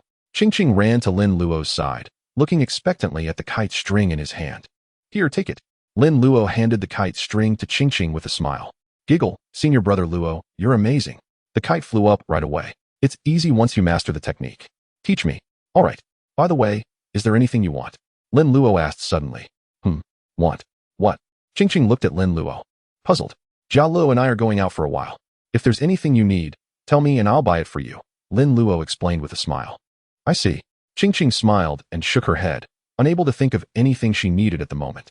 I'll be going to the surrounding towns with Master for medical practice in a few days, so I'll buy it myself if I need anything. All right. Just then, a rustling sound came from the nearby woods. Lin Luo, with his keen hearing, looked over and saw a figure in white emerge from the trees. It was Bai Rongrong. Bai Rongrong was carrying 2 pheasants in each hand, 4 in total. So, Lin Luo let her play on her own, and she ended up finding food for him. Oh, her prowess is remarkable. She has indeed captured a pheasant. Qing, too, noticed the fowl in Bai Rongrong's grasp, her eyes immediately gleaming with delight. The pheasant's plumage was a vibrant spectacle, truly exquisite. It would serve admirably for crafting a shuttlecock upon their return. Qing, Aluo. Master Ikkyu's voice echoed from within the grove. Presently, Master Ikkyu emerged from the thicket, a bamboo basket upon his back and a staff supporting his steps. Master, have you gathered the herbs? Qing inquired with a radiant smile. Master Ikkyu approached, catching his breath, and responded with a cheerful demeanor. A bountiful harvest indeed. And how have you two been amusing yourselves? He had initially intended to instruct Qing in the art of herb identification and collection, but alas. Lin Luo had promptly whisked her away for games upon their entry into the mountains. He could scarcely object, and thus, he resigned himself to the task of foraging alone. Master, Aluo's kite soared to magnificent heights.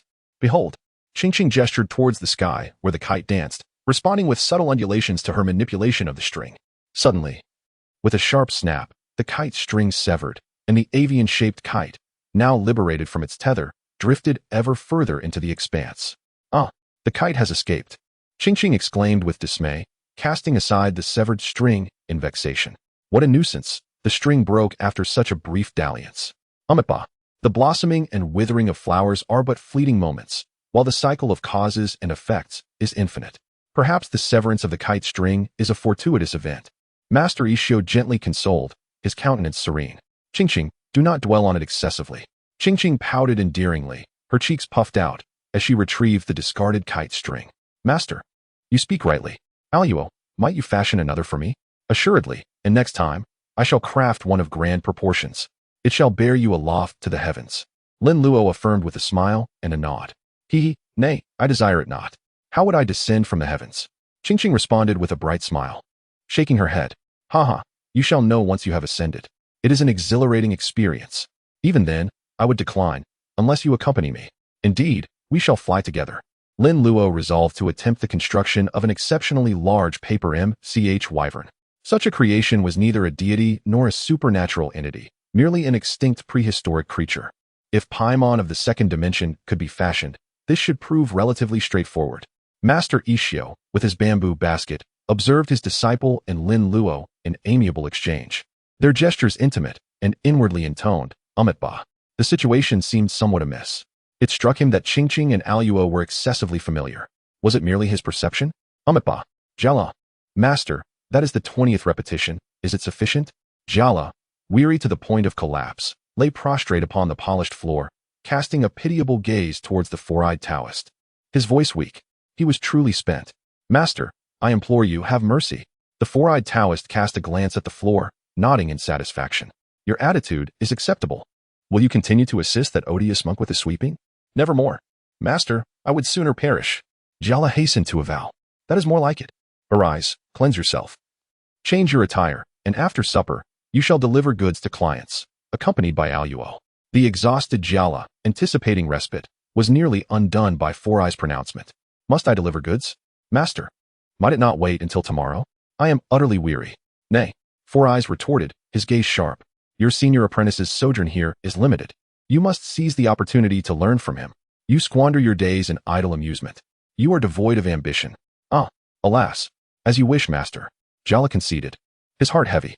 Since you understand, hasten to cleanse yourself. Depart by nightfall. Yes, master. Chapter 071. The Pinnacle of Competition, Qian He's debut. Night descended as foretold. Lin Luo and Jala, having supped, gathered their belongings in preparation for departure. Four Eyes, ever mindful of his disciple, had arranged for Jala to serve only 3 clients, all proximate and clustered together. Four Eyes himself, clad in his Taoist robes, bore a command flag and a lantern aloft. Behind him trailed 7 clients, their destinations not distant but somewhat dispersed. Navigating unfamiliar routes would render the task arduous. Thus, Four Eyes resolved to attend to it personally. Lin Luo and Jala were similarly attired, both donning mustard yellow Taoist sleeveless jackets. Jala, too, bore a command flag and a lantern, standing beside Lin Luo. Embarking on his inaugural client delivery without his master's guidance, Jala felt a twinge of trepidation mingled with anticipation. He yearned to prove to his master that he was not inept, and could indeed share the burden of labor. Dong, dong, dong, dong. The rhythmic cadence of a wooden fish emanated ceaselessly from Master Ikkyu's abode, evoking in Lin Luo memories of the electronic wooden fish application on his smartphone from his previous life. Merit 1111. The four-eyed Taoist cast a look of irritation towards Master Ikkyu's dwelling, beating it morning and night, incessantly. It is most vexing. The four-eyed Taoist turned back, admonishing Lin Luo, Luo, watch over Jiala. The scene was peculiar, the younger shepherding the elder, yet none present deemed it inappropriate. Lin Luo nodded with a smile, gesturing behind him. Rest assured, Uncle Master, our entourage is not to be trifled with. Indeed, 2 infused puppets, a vixen spirit. To this, add Lin Luo's cultivation at the second gate of Tongqi, and ordinary specters could be utterly crushed. Time presses. Depart now, and return early. The four-eyed Taoist spoke, then turned to Jiala. Jiala, learn diligently from your senior apprentice. Jiala nodded emphatically, pledging, understood, Master. I shall certainly learn diligently from my senior apprentice. Very well, then depart. The four-eyed Taoist nodded, affixed a talisman to Ren Weiyong's brow, placed a 3 purities bell in his grasp, and then leapt nimbly onto the arm of the client behind him. Ren Weiyong remained the vanguard of the four-eyed Taoist's client procession. Uncouth though he was exceedingly useful. In spirit on the road, living souls make way, depart. With the four-eyed Taoist's command, Ren Weiyong lurched forward, shaking the 3 purities bell. Jingle, jingle, jingle. The clients behind him, receiving the directive, promptly commenced hopping in unison. Jiala's eyes widened in astonishment. He had previously witnessed four eyes escorting clients, either with a person ringing the bell in the lead, the clients following, or with himself acting as the ox, leading the hop, the clients trailing behind. Both were exhausting. Now, with the addition of an infused puppet, corpse driving was remarkably convenient. What are you gawking at? Return to your senses. Lin Luo nudged Jiala, inquiring with a smile. Senior apprentice, your infused puppet is magnificent, Jiala exclaimed, giving a thumbs up in admiration. The best is yet to come.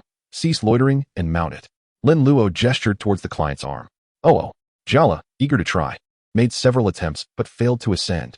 It was his first endeavor of this kind, and his movements were somewhat clumsy. Lin Luo shook his head, turning to the paperman Garen. Hoist him up. The paperman Garen strode forward, hoisting Jiala as if he were a chick.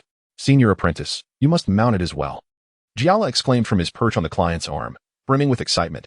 He had previously ushered clients into private chambers, serving them meals, acting as their beast of burden. Today, the client was finally serving as his beast of burden. You may sit alone. I have a steed. Lin Luo responded with a smile.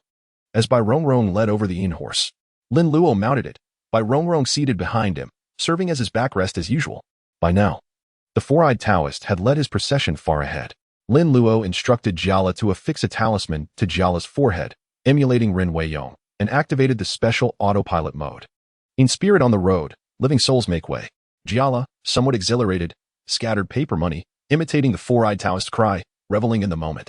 Then, in a moment of impulsivity, he shouted, charge. Lin Luo's expression froze. Haha, just as I expected from you, kid. In the ensuing moment, Jia Lu brandished his bell and darted forward, his clientele mirroring his actions. Perched on a patron's arm, Jia Lu was propelled skyward and then plummeted, an oscillating motion akin to that of a bullfight. Ouch! Be gentle. Be gentle. Oh, huh. See if you still want to show off. Their voices faded into the distance until their figures were swallowed by the darkness. Ching-Ching, standing at the entrance, clutched her stomach, rendered speechless by laughter. Jia Lu was truly amusing. However, once Lin Luo and the others were out of sight, Ching-Ching's mirth subsided, replaced by a sigh of ennui. She had only just encountered a delightful companion, and their paths had diverged after a mere day. She wondered when Luo would return. Within the room, Master Ikkyu sat cross-legged before a low table, a mallet in one hand striking a wooden fish, the other hand twirling prayer beads. He perused the Buddhist scriptures on the table, chanting unintelligible Sanskrit. Although Ching-Ching had become Ikkyu's disciple, she studied medicine, not Buddhist doctrine. After all, the venerable monk could hardly instruct a nun. Ching-Ching retreated to her chamber, idly toying with the clay figurines on her desk. Unconsciously, a charming miniature of Lin Luo materialized. Luo, please return swiftly. I am quite bored here alone. The following day, thump, thump, thump, the resonant drumbeats reverberated from afar. Master Ikkyu and Ching-Ching, both engaged in preparing medicine within the house, discerned the commotion and promptly emerged to investigate. Although not situated in a desolate wilderness, Their abode was one of only two within 100 li. Taoist Simu and his companions had ventured out the previous night and had yet to return. Who could be approaching, creating such a spectacle with their resounding drums? Master, what are they doing? Qing inquired, her gaze fixed on the approaching procession. Master Ikkyu shook his head, uncertain. Qing, remain inside. Do not venture out. Your master will investigate. Understood. Qing nodded obediently. The situation outside remained unclear, and it would be imprudent for a young woman to proceed rashly, potentially inviting unforeseen complications. In these turbulent times, one could never be certain of the intentions of strangers. Caution was paramount. Thump, thump. It was a contingent of soldiers. The procession included a sedan chair and a handcart bearing a bronze-cornered golden coffin, secured by ink-marked ropes. Master Ikkyu's brow furrowed until he recognized the attire of the procession's leader. The standard garb of a Maoshan Taoist priest, a resplendent yellow Taoist robe, an azure lotus coronet, a peachwood sword slung across his back, and an yin-yang jade pendant adorning his waist. His gait was imbued with the power and grace of a dragon and tiger. This was the attire of a high-ranking Maoshan priest. Moreover, he recognized him, an acquaintance. Taoist Qian He. Umitba. Indeed, it was Taoist Qian He, who only appeared for the most crucial events. Upon spotting Master Ikkyu, Taoist Qian He's countenance, previously etched with concern, softened into a smile, and he hastened forward to greet him. Master Ikkyu, long time no see. I trust you are well. Indeed, all is well. I wonder if my senior brother is at home? Unfortunately, Taoist Simu ventured out last night to escort a client. Alas, what a missed opportunity. Taoist Qian He lamented. He had happened to pass by, but he had been unable to meet his senior brother. As they conversed, an odious voice, shrill and haughty, emanated from the rear of the procession, shattering the tranquility. Hey you, what are you doing, stopping here? Bao Longxing, another damned eunuch. Taoist Qian He frowned and turned to explain, Steward Wu, I merely wish to borrow some glutinous rice from the master. Glutinous rice? Steward Wu, with a delicate flourish, twirled his handkerchief and furrowed his brow in bewilderment. What did this odious Taoist priest require glutinous rice for? Just as he was about to inquire, the young prince seated in the sedan chair spoke. Steward Wu, let us rest for a moment. The master had spoken, and the servant was bound to obey. Very well. Everyone, take a rest. Put it down. Gently now. Upon hearing that they could rest, the peculiar transport team promptly settled on the ground, some hydrating, others consuming provisions. Master Ikkyu cast another glance at the bronze-cornered golden coffin and said, his brow furrowed, Taoist Qian He, one moment. I shall retrieve the glutinous rice. Many thanks, master. Taoist Qian He bowed once more in gratitude. En route, they had encountered torrential rain, rendering the glutinous rice they carried ineffective. Taoist Qian He was greatly concerned. No need for such courtesy, it is only proper. By the way, this bronze-cornered golden coffin is bound in ink-marked ropes, and you require glutinous rice. Does the coffin contain? Ikkyu's tone faltered, but he was reasonably certain. In all likelihood, it contained a zombie. Taoist Qian He, understanding Ikkyu's implication, nodded in confirmation. Indeed. It is a zombie.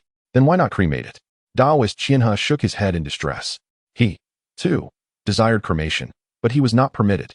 The occupant of the coffin was a member of the frontier royalty and could not be cremated. He was under orders to escort the corpse to the capital as swiftly as possible, awaiting the emperor's decree. The year was 1932, the 21st year of the Republic of China. Although the Qing dynasty had fallen, the puppet state of Manchukuo had emerged this year.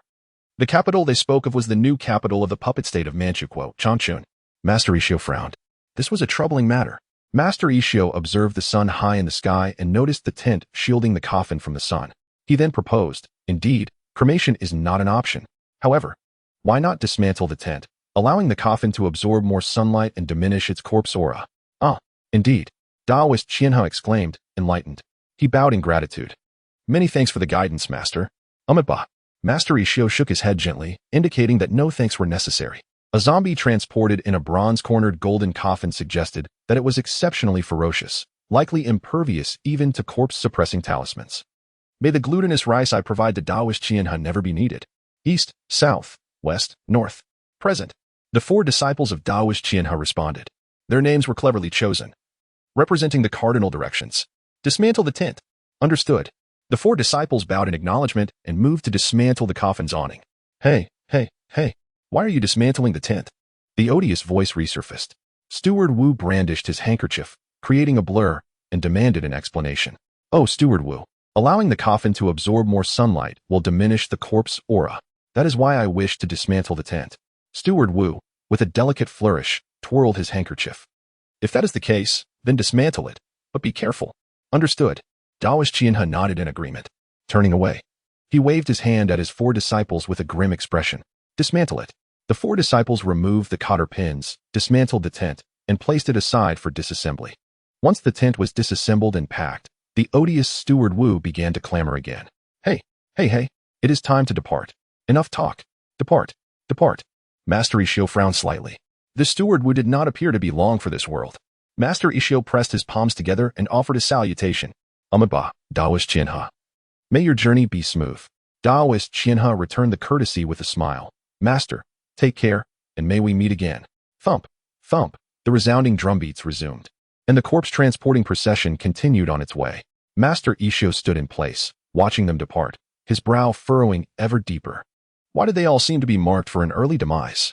Yet, upon closer inspection, the signs were somewhat indistinct. Could he be mistaken? This unsettling premonition stirred a sense of unease within Master Ikkyu. The sky was clear, with the sun shining brightly, yet an indescribable pall lingered. Such a sunny day should be a nightmare for zombies. Surely, nothing untoward would occur under these conditions. Master Ikkyu consoled himself. May Buddha have mercy. I hope Taoist Qian He's journey is smooth. Master Ikkyu prayed for Taoist Qian He once more in his heart before returning home. Qingqing, seeing her master return, quickly approached to inquire. Master, who were those people just now? They are the former royal family from the frontier, transporting the corpse of a royal family member to the capital. The Taoist inside is junior brother to Taoist Simu, and an acquaintance of mine as well. Master Ikkyu stated simply. Is that so? Then what did you go out to do with that bag of glutinous rice, master? There were so many people, it wouldn't be enough for everyone to eat. Qingqing asked innocently, her big, curious eyes blinking. Kiki. Master Ikkyu smiled faintly, twirling the prayer beads in his hand, and replied. The corpse in the coffin has already transformed into a zombie. Glutinous rice is used to restrain zombies. Oh, how does glutinous rice restrain them? Sprinkling glutinous rice around the coffin can isolate the corpse's aura if one is bitten or scratched by a zombie. Applying glutinous rice can also draw out the corpse poison from the body. So that's how it is. Qingqing suddenly understood. That's great. I've learned another obscure tidbit of knowledge. Over the course of the evening, Lin Luo and Jiala escorted 2 clients home. This final customer lived a bit further away, and by the time they arrived, dawn was breaking. Senior brother, it's fortunate you're so clever and thought of this trick. Otherwise, I would definitely have had to wait until dark to leave. Jiala said to Lin Luo, an expression of admiration on his face. It's just about being more flexible in your thinking. You simply haven't learned to use your brain. From now on, think before you act and exercise your mental faculties. As Lin Luo spoke, he glanced at the bustling town. The town wasn't large, and there weren't many people. The townsfolk on the street were curiously scrutinizing Lin Luo and his entourage.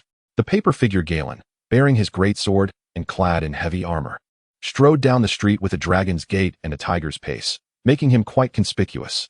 Beside him, the paper figure Jiala carried the client, who was shrouded in black cloth.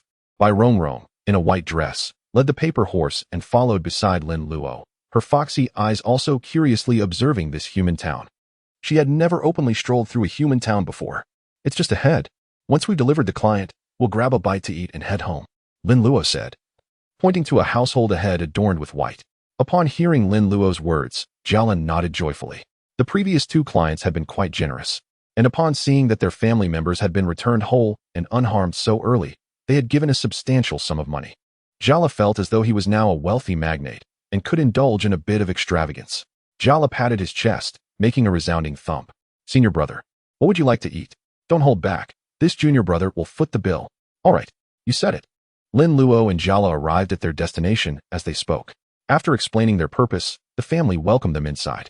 Following an exchange, Lin Luo and Jiala also shared some precautions and funeral procedures with the family, which took up some time.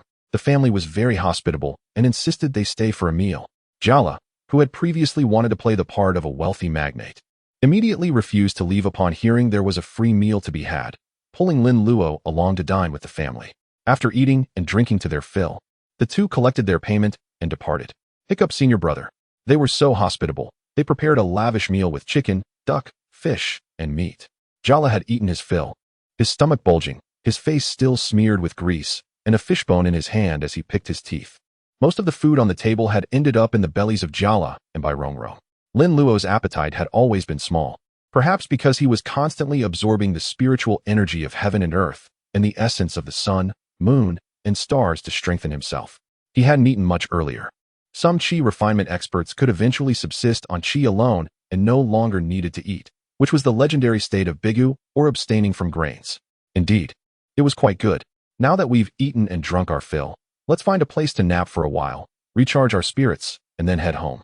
Eating one's fill often leads to drowsiness, and coupled with Jiala's sleepless night, he let out a tremendous yawn upon hearing Lin Luo mention napping. Oh, well, all right. I'm feeling quite sleepy. Lin Luo, on the other hand, was full of energy. He had spent most of the night sleeping against Bai Rongrong, who was both warm and comfortable. Lin Luo and Jiala found an inn and rented a single room. The paper figures Galen and Jiala stood guard like protectors on either side of the bed as Jiala slept soundly. Lin Luo, meanwhile, took Bai Rongrong to stroll through the town, looking to buy something. Whether it was food, drink, toys, or clothing, Lin Luo didn't hesitate to spend money. He had over 200 silver dollars in his pocket, enough to buy the entire street. After all, it was a small town, and the goods wouldn't be too expensive. Lin Luo threw everything he bought into his personal space. With 20 cubic meters of space, it wouldn't be easy to fill. Moreover, Lin Luo had discovered something. It seemed that as his cultivation realm improved, his personal space was also growing larger. However, it was only by a tiny amount, so subtle that it was nearly imperceptible. Chapter 73. The bronze-cornered golden coffin gets struck by lightning. That's about it. It's time to head back. Lin Luo finished his shopping and glanced at the time on his newly purchased pocket watch. It was already 2 in the afternoon. He mentally calculated the time and figured that if they left now, they should be home by around 6 in the evening. By then, it would be nearly dark, and they could still have dinner when they got back. Thinking this, Lin Luo strolled back to the inn with Bai Rongrong. In the room, the paper figures Galen and Jiala stood on either side of the bed like guardians. Jiala was sleeping soundly on the bed, clutching his package, which contained the earnings from the 3 jobs, 50 silver dollars. It had to be said that transporting goods was indeed profitable. Jiala was afraid the money would be stolen, so he held it tightly even in his sleep. However, with the paper figures Galen and Jiala present, any thief who dared to enter would have no hope of leaving. Jiala, wake up, it's time to go home. Lin Luo pushed Jiala, calling out for a long time. Ugh, okay. Jiala, finally awakened, was still dazed. He yawned and responded in a muddled voice. How long have I been asleep, senior brother? About 2 or 3 hours. The two spoke as they left the room, checked out, retrieved their deposit, and departed the inn. Bai Rongrong led the inn horse, and Lin Luo leaped onto its back. Jiala, seeing this scene, immediately sobered up and asked blankly, Senior brother, what about me? What am I going to do? He had ridden the client on the way here. How would he manage on the return journey? Lin Luo smiled and pointed to Jiala. Have him carry you. Jiala was taken aback and sized up Jiala. It seemed not impossible. Stop dawdling. Hurry up, Lin Luo urged. Bai Rongrong also mounted the horse and wrapped her arms around Lin Luo's waist. Jiala felt awkward as he climbed onto the back of the paper figure Jiala. After all, Jiala had been carrying a corpse earlier. Giddy up. Lin Luo spurred the inn horse beneath him, and it galloped off. The paper figure Galen strode after them with great strides. The inn puppet, carrying a person, wasn't slow, managing to keep up. The journey was smooth, and by the time they entered the mountains, it was already dark. Lin Luo rode on the horse, leaning against Bai Rongrong, feeling quite leisurely. He condensed golden light in his right hand, casting a golden beam to illuminate the path ahead. He had turned the golden light divine curse into a flashlight. No one else could have done that. Jiala, having been jostled the entire way, had already vomited once and looked somewhat weak, limply slumped on Jiala's back. Senior brother, slow down. I feel like throwing up again, Jiala said, retching as he spoke, and then vomited again. The chicken, duck, fish, and meat he had eaten that morning hadn't had time to digest, and they came out just as they had gone in. Lin Luo didn't mind and slowed the horse's pace. Just then, the clear sky changed abruptly. The starry expanse was obscured by dark clouds, and the light dimmed instantly. Lin Luo looked up at the sky, and in an instant, lightning flashed and thunder roared. Rumble, the thunder was deafening, and lightning split the sky, briefly illuminating the heavens and the earth. Which fellow Taoist is undergoing tribulation here? Lin Luo shouted, but his only response was a series of thunderclaps. Jiala understood Lin Luo's meaning and found it quite amusing, but he couldn't laugh at the moment. The stomach acid welled up from his nostrils. Ugh, it's so uncomfortable. Crap. No way. A thought suddenly struck Lin Luo. Qi Daoist must have passed by Master Simu's residence today. The last time Lin Luo watched the film Zombie Uncle was over a decade ago. He vaguely remembers the plot. He knows that Qi Daoist would pass by here with the royal zombie to borrow glutinous rice. and that they would encounter a thunderstorm that night, with lightning striking the golden coffin, causing the royal zombie to burst forth from within. Following that, Qi Daoist and his companions faced total annihilation. Master Simu and Master Ikkyu put forth tremendous effort, revealing all their trump cards, and only by a stroke of luck did they manage to vanquish the evolved royal zombie. Now, on this splendid sunny day, dark clouds and lightning suddenly loom. Could it be that the royal zombie is undergoing tribulation? If that is indeed the case, then Qi Daoist is about to engage in a peak battle. Lin Luo's heart tightened. Damn, had he known, he wouldn't have mentioned sending the client to Master Simu.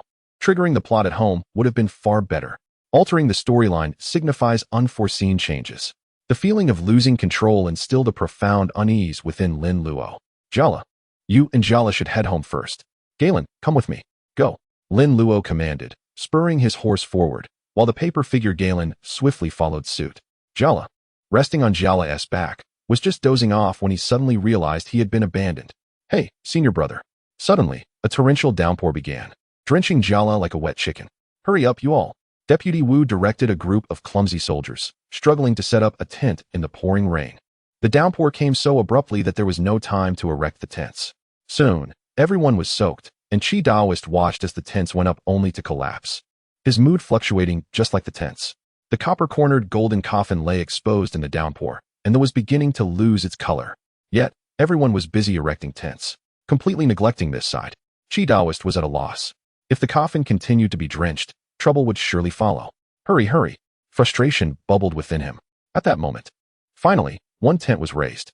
Reporting to Manager Wu, the tent is ready. Oh, finally. Manager Wu waved his handkerchief, ready to report to the young master. When he noticed Qi Daoist approaching, what does this pesky Daoist want now? Manager Wu, let the coffin into the tent first? What?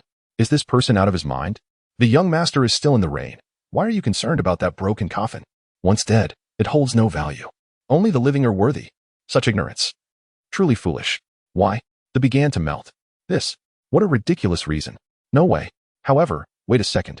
You can't wait. Now is not the time. Manager Wu interrupted Qi Daoist, quite resolute. He had a young master to please. Seventh Prince, we can enter the camp now. The young master nodded from his sedan chair. Manager Wu immediately commanded his subordinates. Lift the sedan. Lift the sedan. The royal protocols were intricate, especially in the context of where the master was akin to heaven. These servants, like dogs, pleased their master, which was not unexpected. Qi Daoist had no recourse but to pray that the tent would be erected swiftly to allow the coffin to be brought inside. While he also needed to devise a way to reinforce the coffin's protection, the tent was finally ready. Good news at last. Seeing the tent set up, Qi Daoist immediately ordered the coffin to be brought in. The tempestuous wind and rain rendered the ground a muddy quagmire, making the task of moving the heavy copper-cornered golden coffin, weighing 1,000 pounds, nearly impossible. From all directions, they pulled and pushed, yet it would not budge. At that moment, soldiers rushed over to lend a hand, and with collective effort, they finally managed to push the cart. Push harder. Put your back into it.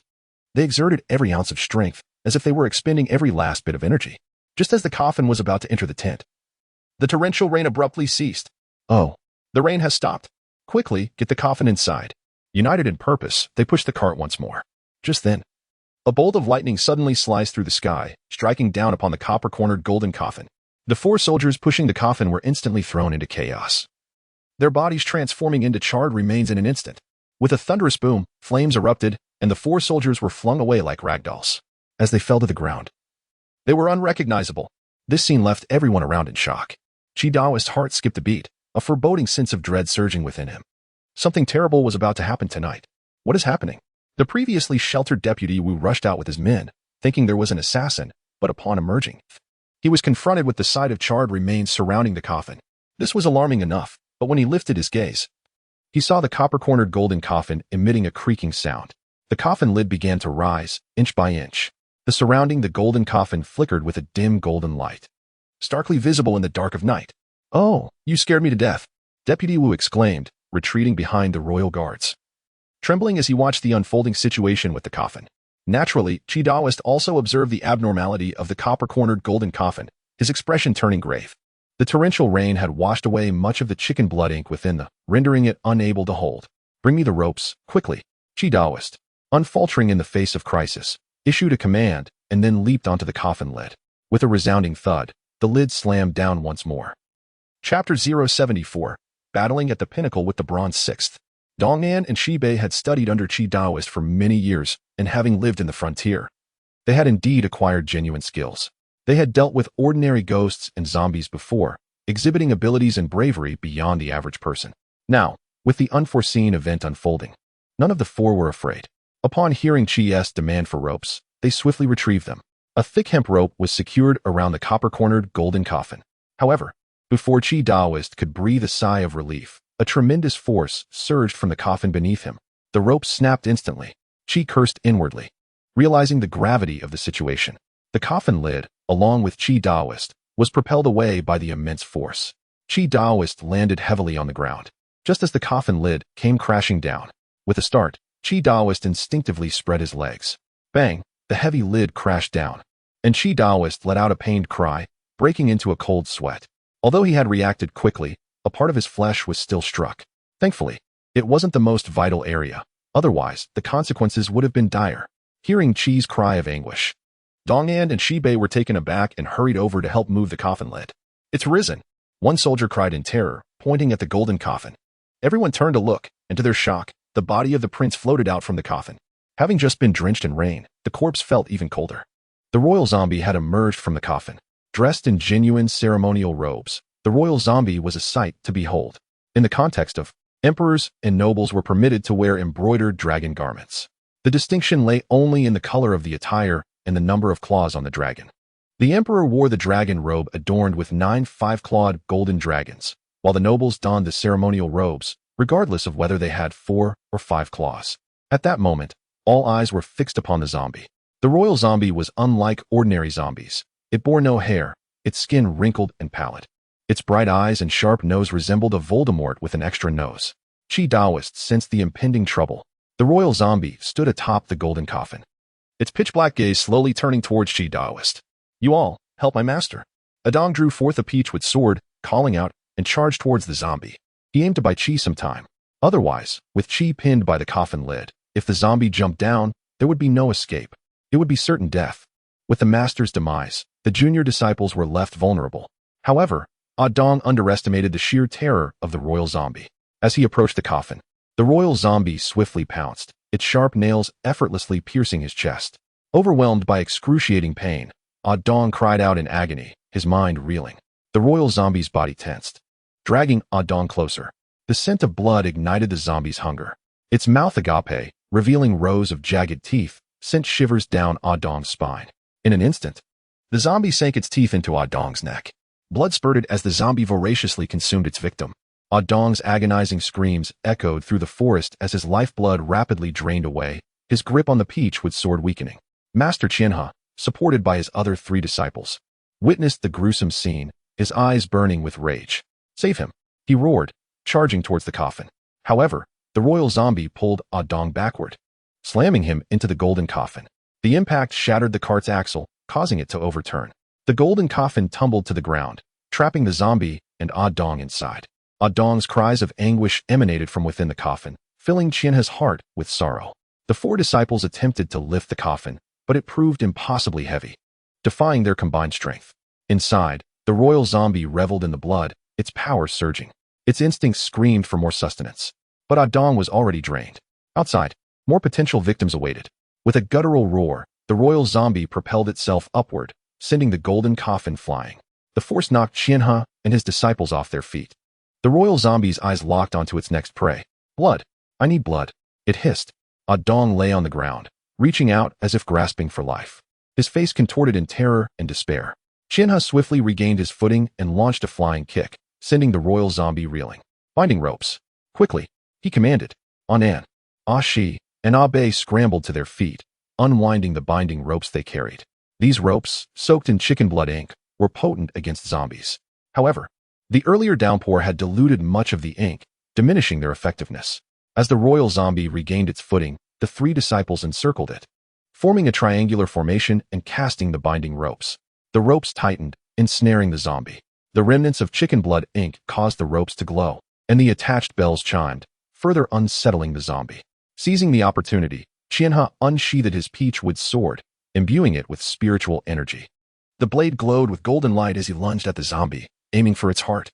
However, the enraged royal zombie, though bound, managed to evade the fatal blow. The sword pierced its chest, eliciting a hissing sound. The zombie shrieked and broke free from the binding ropes. Qian He recoiled in alarm, but the zombie seized his arms, its sharp nails digging into his flesh. A searing pain shot through his body. The zombie lunged, attempting to bite Qian He's neck. Reacting swiftly, Qian He braced his leg against the zombie's jaw, preventing the attack. With his legs extended, he gradually forced the zombie backward. The zombie shrieked and recoiled, allowing Qian He to escape its grasp. Qian He crashed to the ground, his body aching. His robes were torn, and deep gashes marked his arms. The blood oozing from the wounds was black. He applied glutinous rice to the wounds, the rice sizzling as it drew out the zombie's poison. Despite the excruciating pain, Qian He's mind remained clear. The night was destined for disaster. This zombie was too powerful. He lamented the absence of his senior, who might have summoned divine intervention. As Qian He tended to his wounds, the enraged royal zombie seized the binding ropes and spun wildly, flinging the disciples away. Onlookers gasped at the display of raw power. The royal zombie turned towards the camp, drawn to the blood of its kin, the seventh prince. It charged forward, scattering soldiers and guards. "What are you waiting for? Protect the prince!" The terrified steward shrieked. The guards exchanged glances, swallowed their fear, and charged towards the zombie. Death was inevitable, whether they fought or not. The three royal guards, skilled in unconventional weaponry, formed a formidable team. Their synchronized attacks were known to overwhelm opponents. The soldiers followed, spears raised. However, the spears shattered against the zombie's hide, eliciting only metallic clangs. The soldiers stood dumbfounded. With a roar, the royal zombie plowed through the ranks, leaving a trail of carnage. The guards launched their attack, but their weapons proved ineffective against the zombie's supernatural resilience. The dual-axe guard seized the moment, leaping high into the air, brandishing his axes with great force, aiming to cleave the very mountain. With a resounding thud, the axes struck the zombie's chest, followed by the sound of metal clashing. The dual-axe guard felt his arms tremble, his hands numb, and disbelief washed over him. Impossible. Absolutely impossible. With such force, even a wild boar would be cleaved in two. How could there be not even a mark left? These axes were substantial, classified as heavy weaponry, yet they had no effect whatsoever on the zombie's body. Unyielding in his disbelief, the dual-axe guard raised his weapons again and swung at the zombie's face. Another dull thud. The zombie's visage remained unscathed. A first-hand test. This creature's face is thicker than the city walls. The zombie's eyes blazed with fury, emitting a guttural roar as its body struggled violently. It was enraged, craving blood. The blood of its kin. These pests were utterly bothersome. With a ferocious howl, the zombie lunged forward, prompting the dual-axe and dual-blade guards to instinctively retreat. The hook guard, who had been grasping the zombie's chin, was suddenly airborne, realizing too late the zombie's overwhelming strength, which was beyond his capacity to withstand. The royal zombie lifted its head, glaring at the flailing hook guard in midair. Annoying. Roar. With a swift thrust of its arms, the zombie pierced the hook guard's backside, then flung him aside as though discarding refuse. The blood awakened the zombie's primal savagery, and in a fit of rage, it lunged forward, covering 5 to 6 meters in an instant, arriving before the dual-axe and dual-blade guards. The two royal guards gasped in horror, realizing it was too late to flee as the zombie's claw-like hands clasped around their necks. Crack, crack, the zombie howled, tightening its grip as it began to tear into them. Boom. The two lifeless bodies were tossed into the tent. Inside, the steward huddled in fear, trembling, and upon seeing the bodies, he screamed in terror, causing a foul stench to fill the air. Seventh prince, run. Quickly. The young prince, however, displayed remarkable bravery, clutching a jewel-encrusted dagger, facing the invading zombie without a hint of fear. Forgive me, Uncle Wang. The young prince unsheathed his dagger and lunged at the zombie, stabbing fiercely at its abdomen. In the next moment, the zombie's monstrous hand seized his shoulder, lifting him effortlessly as if he were a mere chick. The zombie's instincts screamed for the blood of kin, sweet and delectable, utterly irresistible. As the steward realized his young master was in peril, his mind went blank, and he charged forward recklessly. Let go of the seventh prince. The steward managed to snatch the young prince away, but just as he turned to flee, a claw pierced through his chest, emerging from his back, and the zombie reclaimed its hold on the young prince. The zombie's eyes fixated on the steward, its maw agape, ready to sink its teeth into him. How dare you snatch the meat that was rightfully mine? However, at that moment, a hand suddenly reached out, slapping a clump of glutinous rice onto the zombie's eyes. It was the Taoist Qian He. The rice sizzled upon contact, emitting a corrosive sound. The zombie howled in agony, thrashing wildly. Taoist Qian He, along with the deceased steward and the young prince, were flung away. Thud! Daoist Qian He hit the ground, spitting blood, his face paling. At that moment, the paper figure of Garen lay on the ground, emanating a faint glow, appearing quite wilted, resembling the symptoms of the previous Qian horse. Indeed, since its creation, the paper Garen had been engaged in strenuous labor. Lin Luo took out a charging talisman and affixed it to the paper figure. The talisman instantly glimmered with a soft golden light, and a surge of energy flowed into the paper Garen's body. In the next moment, the paper Garen rose to its full height, wielding a heavy sword, standing resolutely beside Lin Luo. "Master, how are you? Are you feeling better?" Lin Luo inquired as he brought the paper Garen back to the side of Daoist Qian He. With Lin Luo's earlier assistance, Daoist Qian He's condition had improved significantly, allowing him to muster the strength to stand. "Much better. Thank you, my nephew." Truly, Daoist Qian He was a stalwart of the Daoist altar and a general of Maoshan. "Master, now is not the time for conversation. The zombie has fled. Within a radius of several dozen miles, only you and Master Ikkyu remain. I fear that Master Ikkyu may be attacked by the zombie." Lin Luo voiced his concerns, causing Daoist Qian He's brow to furrow deeply. "Indeed, though the zombie has escaped, it will surely seek out the living to quench its thirst for blood. We must quickly ascertain if anyone else is alive and hasten our return." Nodding in agreement, they began their search. The campsite was in utter disarray, littered with corpses. It was not like the movies, where a few people merely lay about pretending to be dead. Severed limbs and pools of blood abounded. Lin Luo felt a wave of nausea, but finally discovered a small boy still clinging to life within a tent. Little 7. The child's hat had been knocked off, revealing a head full of disheveled golden braids that was somewhat disconcerting. Clad in an embroidered red robe, Lin Luo had little knowledge of such attire but found the fabric pleasing to the touch. "Wake up." Lin Luo gently shook the child, who showed no response. Were it not for the faint rise and fall of his breath, Lin Luo would have believed him to be lifeless. Upon examining his wounds, Lin Luo found only a few scratches. He retrieved some glutinous rice, applying it to the injuries. Upon contact with the corpse poison, it reacted immediately, emitting a faint corrosive sound. The rice began to darken swiftly, and the boy's body began to tremble and convulse. The nature of corpse poison was unlike any other, and if not removed promptly, it would lead to death and transformation into a zombie. Outside, Daoist Qian He surveyed the area with a pained expression. Among his 4 disciples, 1 had been bitten to death, 3 had been cast aside by the zombie, with 2 crashing into trees and 1 already cold and lifeless. Another was in slightly better condition, having suffered a broken arm and fallen unconscious, while another had collapsed in the tent, also losing consciousness. Losing 2 beloved disciples at once was a heavy burden for Daoist Qian He. As for the others in the transport team, they had all met a gruesome fate. Some were so mangled that their remains were unrecognizable. "Master, there is only 1 child alive inside. It's little 7. Daoist Qian He stepped forward to inspect and found that the young boy had only sustained scratches, which eased his worries, as long as he had not been bitten. Otherwise, if the zombie had tasted the blood of a kin, its power would have surged.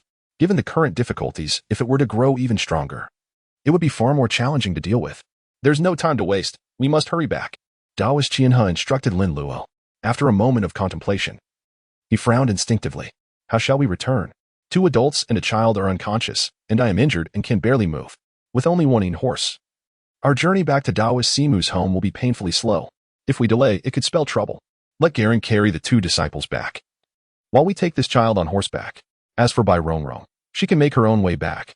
Lin Luo proposed a plan, to which Daoist Qian He nodded in agreement. "That is the only option we have." After more than 10 minutes, Lin Luo and Daoist Qian He rode swiftly back to Daoist Simu's home. The room of Master Ikkyu was brightly lit, and upon hearing the commotion outside, he emerged to investigate. Daoist Qian He, seeing Daoist Qian He in such a disheveled state, startled Master Ikkyu, who gasped in shock. "Cough, cough. Master, I am ashamed. I sigh." Daoist Qian He felt a flush of embarrassment mingled with sorrow. Had he been more thorough, such a calamity could have been averted. Garen and Bai Rongrong hurriedly followed, carrying the injured. Running on 2 legs is slower than on 4, especially with the added burden. Jala and Qingqing heard the exchanges and rushed out, startled by the scene. "Something has happened. Brother, are you all right?" Jala rushed forward, examining Lin Luo with concern. "Rest assured, I am fine." Qingqing, however, was not entirely convinced and scrutinized Lin Luo closely. Though his clothes bore bloodstains, he had not sustained any injuries, which alleviated her worries. Lin Luo felt quite embarrassed at being examined in front of so many people. "Daoist Qian He, how could this happen? What transpired?" Master Ikkyu sensed the gravity of the situation. Suspecting that the zombie from the golden coffin had escaped, Reflecting on the ill-fated transport team earlier, he felt a foreboding sense of dread. Daoist Qian He sighed heavily, his expression filled with sorrow. We encountered a torrential downpour, causing the ink from the measuring tape to wash away, and then a thunderstrike struck the coffin, awakening the zombie within. It was too swift. We had no time to react as the zombie burst forth, unleashing chaos. I could not contain it. And had it not been for Luo's timely arrival, I fear I would not have been able to meet you again. Amiba, may they rest in peace. Master Ikkyu joined his palms together, reciting prayers for the deceased. Now is not the time for idle talk. The zombie may return at any moment. We must enter the house and check on their injuries. Lin Luo urged, prompting everyone to react and escort the injured back inside. Master Ikkyu, possessing exceptional medical skills, examined the 3 individuals and sighed in relief. The injuries of these 2 are external and not severe. With some rest, they will recover. However, this child's injuries are the most serious. Fortunately, we managed to use glutinous rice to extract some of the corpse poison, though remnants remain. He needs to soak in glutinous rice water and have snake medicine applied externally. Qing, prepare a decoction of fritillary and lotus seeds for him to drink. Jala, go prepare glutinous rice and grind it into a paste to wash his body. Master Ikkyu issued his commands, and the 2 promptly complied. After tending to the 3 unconscious individuals, Master Ikkyu turned his attention to preparing medicine for Daoist Qian He. The corpse poison had been completely expelled. All that remained were the external wounds. Daoist Qian He sat to the side, lost in sorrow. Once Master Ikkyu had applied the medicine, he quickly expressed his gratitude. Thank you, Master. Do not mention it, Daoist. We are both practitioners of the Tao, bound by compassion to aid the suffering. Alas, it is my incompetence. Daoist Qian He, do not say such things. We both know the events that transpired. You have done your utmost. Master Ikkyu comforted Daoist Qian He, who felt a weight in his heart. It was no wonder he felt so despondent. Witnessing so many perish before his eyes without the ability to save them was a torment. Master, now is not the time for lamentations. We must remain vigilant. The zombie could arrive at any moment. Lin Luo once more emphasized his concerns, fearing that the zombie might suddenly breach their defenses. Master Ikkyu's expression hardened, and he nodded solemnly. Indeed, Luo speaks wisely. Daoist Qian He steeled himself, nodding in agreement as he began to regulate his breathing. Lin Luo ventured to the nearby mortuary, organizing the equipment from his spatial storage. 3 Qiling bells, 1 Bagua mirror, 3 peach wood swords, 1 imitation Jingxin sword, 60 self-made protective talismans, 3 corpse restraining talismans drawn by Uncle Jiu, and 30 exorcism talismans, 36 puppets. Surveying his mentors, Lin Luo deliberated for a moment before resolving to deploy all his resources. Esteemed instructors, he declared, the pivotal moment has arrived. Now is the time to exert your utmost efforts. Presently, a boorish brute approaches, and I implore you all to unleash your extraordinary abilities and diverse methods. It is imperative that you subdue that Jiangshi. Within the mortuary, 36 alluring spirit puppets, each a paragon of beauty, whether innocent, regal, sweet, or seductive, fixed their collective gaze upon Lin Luo. They were arrayed in a diverse assortment of battle attire, suits of armor, leather jerkins, ironclad defenses, form-fitting leather garments, Lolita dresses, lace gowns, and morning attire of black silk. Their armaments were similarly varied, encompassing long sabers, great swords, lances, bows, cudgels, pedagogical pointers, mops, cords, and explosives. These were the fruits of Lin Luo's arduous accumulation, and the prospect of their destruction at the hands of the royal Jiangshi caused him considerable distress. Nevertheless, their deployment was essential. I beseech you, my esteemed mentors. Chapter 77, Buddhist Incantations? The Admonitions of Taoist Master Qian He. In the stillness of the night, within the confines of a chamber, Qing and Jala diligently attended to their duties as caregivers, meticulously monitoring the conditions of the 3 ailing individuals within. Taoist Master Qian He remained immersed in recuperative meditation, his complexion gradually regaining its vitality. Indeed, the esoteric arts of the Maoshan sect encompassed numerous curative incantations and spells. Yet Taoist Master Qian He's present debilitation necessitated the more gradual restoration afforded by meditative practices. Meanwhile, Master Ikkyu meticulously arranged his accoutrements, his kasaya robe, prayer beads, Buddhist scriptures, and Dharma net. Lin Luo, piqued by curiosity, approached Master Ikkyu, scrutinizing his collection of implements, which appeared considerably more orthodox than his own. Venerable Master, Lin Luo inquired, gesturing towards a time-worn, hand-copied scripture resting upon the table. What is the nature of this tome? Master Ikkyu, his countenance radiant with benevolence, responded with a gentle smile. This is the Ra Gama mantra, also known as the Buddha's Crown Divine mantra. Lin Luo's curiosity was piqued. If the simplification of his own Taoist incantations incurred such exorbitant fees, what were the costs associated with those of the Buddhist tradition?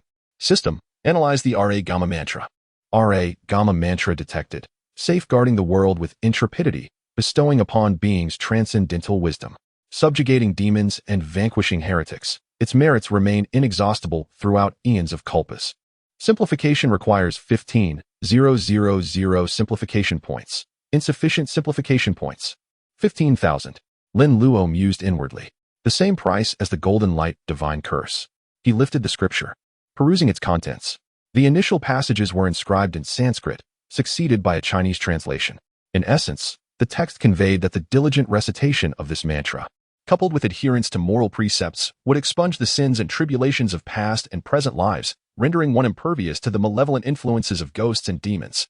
Furthermore, the sincere practitioner would ultimately attain the state of an arhat. As a disciple of the Maoshan sect, Lin Luo possessed a modicum of familiarity with Buddhist scriptures. After all, during the era of the northern and southern dynasties, the patriarch of the Maoshan school, Tao Hongjing, was compelled to cultivate both Taoist and Buddhist practices concurrently. This historical circumstance had resulted in many Maoshan adherents possessing knowledge of Buddhist doctrines, and many cinematic portrayals of Maoshan Taoists often depicted them as blurring the distinctions between the two traditions.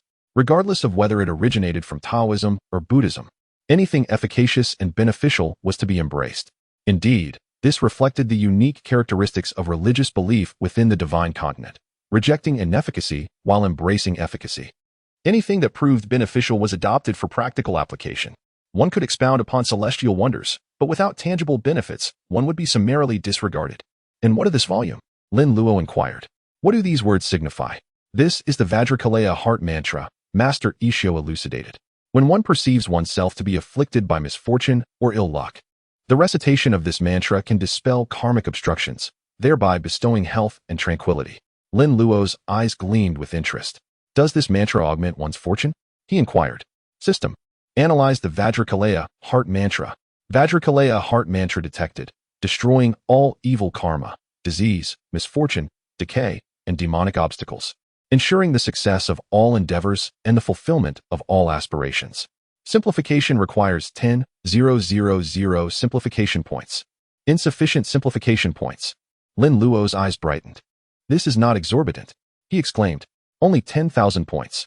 Upon returning home, I shall sequester myself within the small chamber for an hour, and with diligent effort, I shall surely accumulate sufficient points. Esteemed altars, he quipped, are you imploring me to display some semblance of humanity? Venerable Master, Lin Luo inquired. What is the significance of these 6 characters inscribed upon this parchment? Oma I Padme H, Master Ikkyu replied with a serene smile. This is the 6-syllable Great Bright Mantra. As he uttered the name of the 6-syllable Great Bright Mantra, Master Ikkyu's eyes seemed to scintillate with an inner radiance. This mantra, he elucidated, represents the subtle essence of Avalokitesvara Bodhisattva's mind, possessing immeasurable and inconceivable merits, extolled by the Buddhas of the 10 directions. To inscribe this mantra is akin to inscribing the Tripitaka, and to recite it purifies the karmic obstructions of 3 lifetimes, liberating one from the cycle of birth and death, leading to ultimate attainment. Moreover, it severs ignorance, cultivates wisdom, dispels calamities, prolongs life, enriches the impoverished, alleviates myriad sufferings, eradicates greed, hatred, and delusion, and closes the paths of transmigration. Furthermore, he continued, all members of one's lineage shall attain rebirth in higher realms, and even the intestinal parasites within one's abdomen shall attain enlightenment. It encompasses immeasurable samadhi practices, endowing one daily with the merits of the 6 perfections. And all Vajradharma protectors, celestial dragons, and the 8 classes of supernatural beings shall rejoice and offer their protection. Lin Luo's lips twitched imperceptibly. What is this? He wondered. Even the adage one attains enlightenment, and even one's chickens and dogs ascend to heaven pales in comparison to this. Even the roundworms in one's belly can cultivate and attain enlightenment. This is somewhat exaggerated.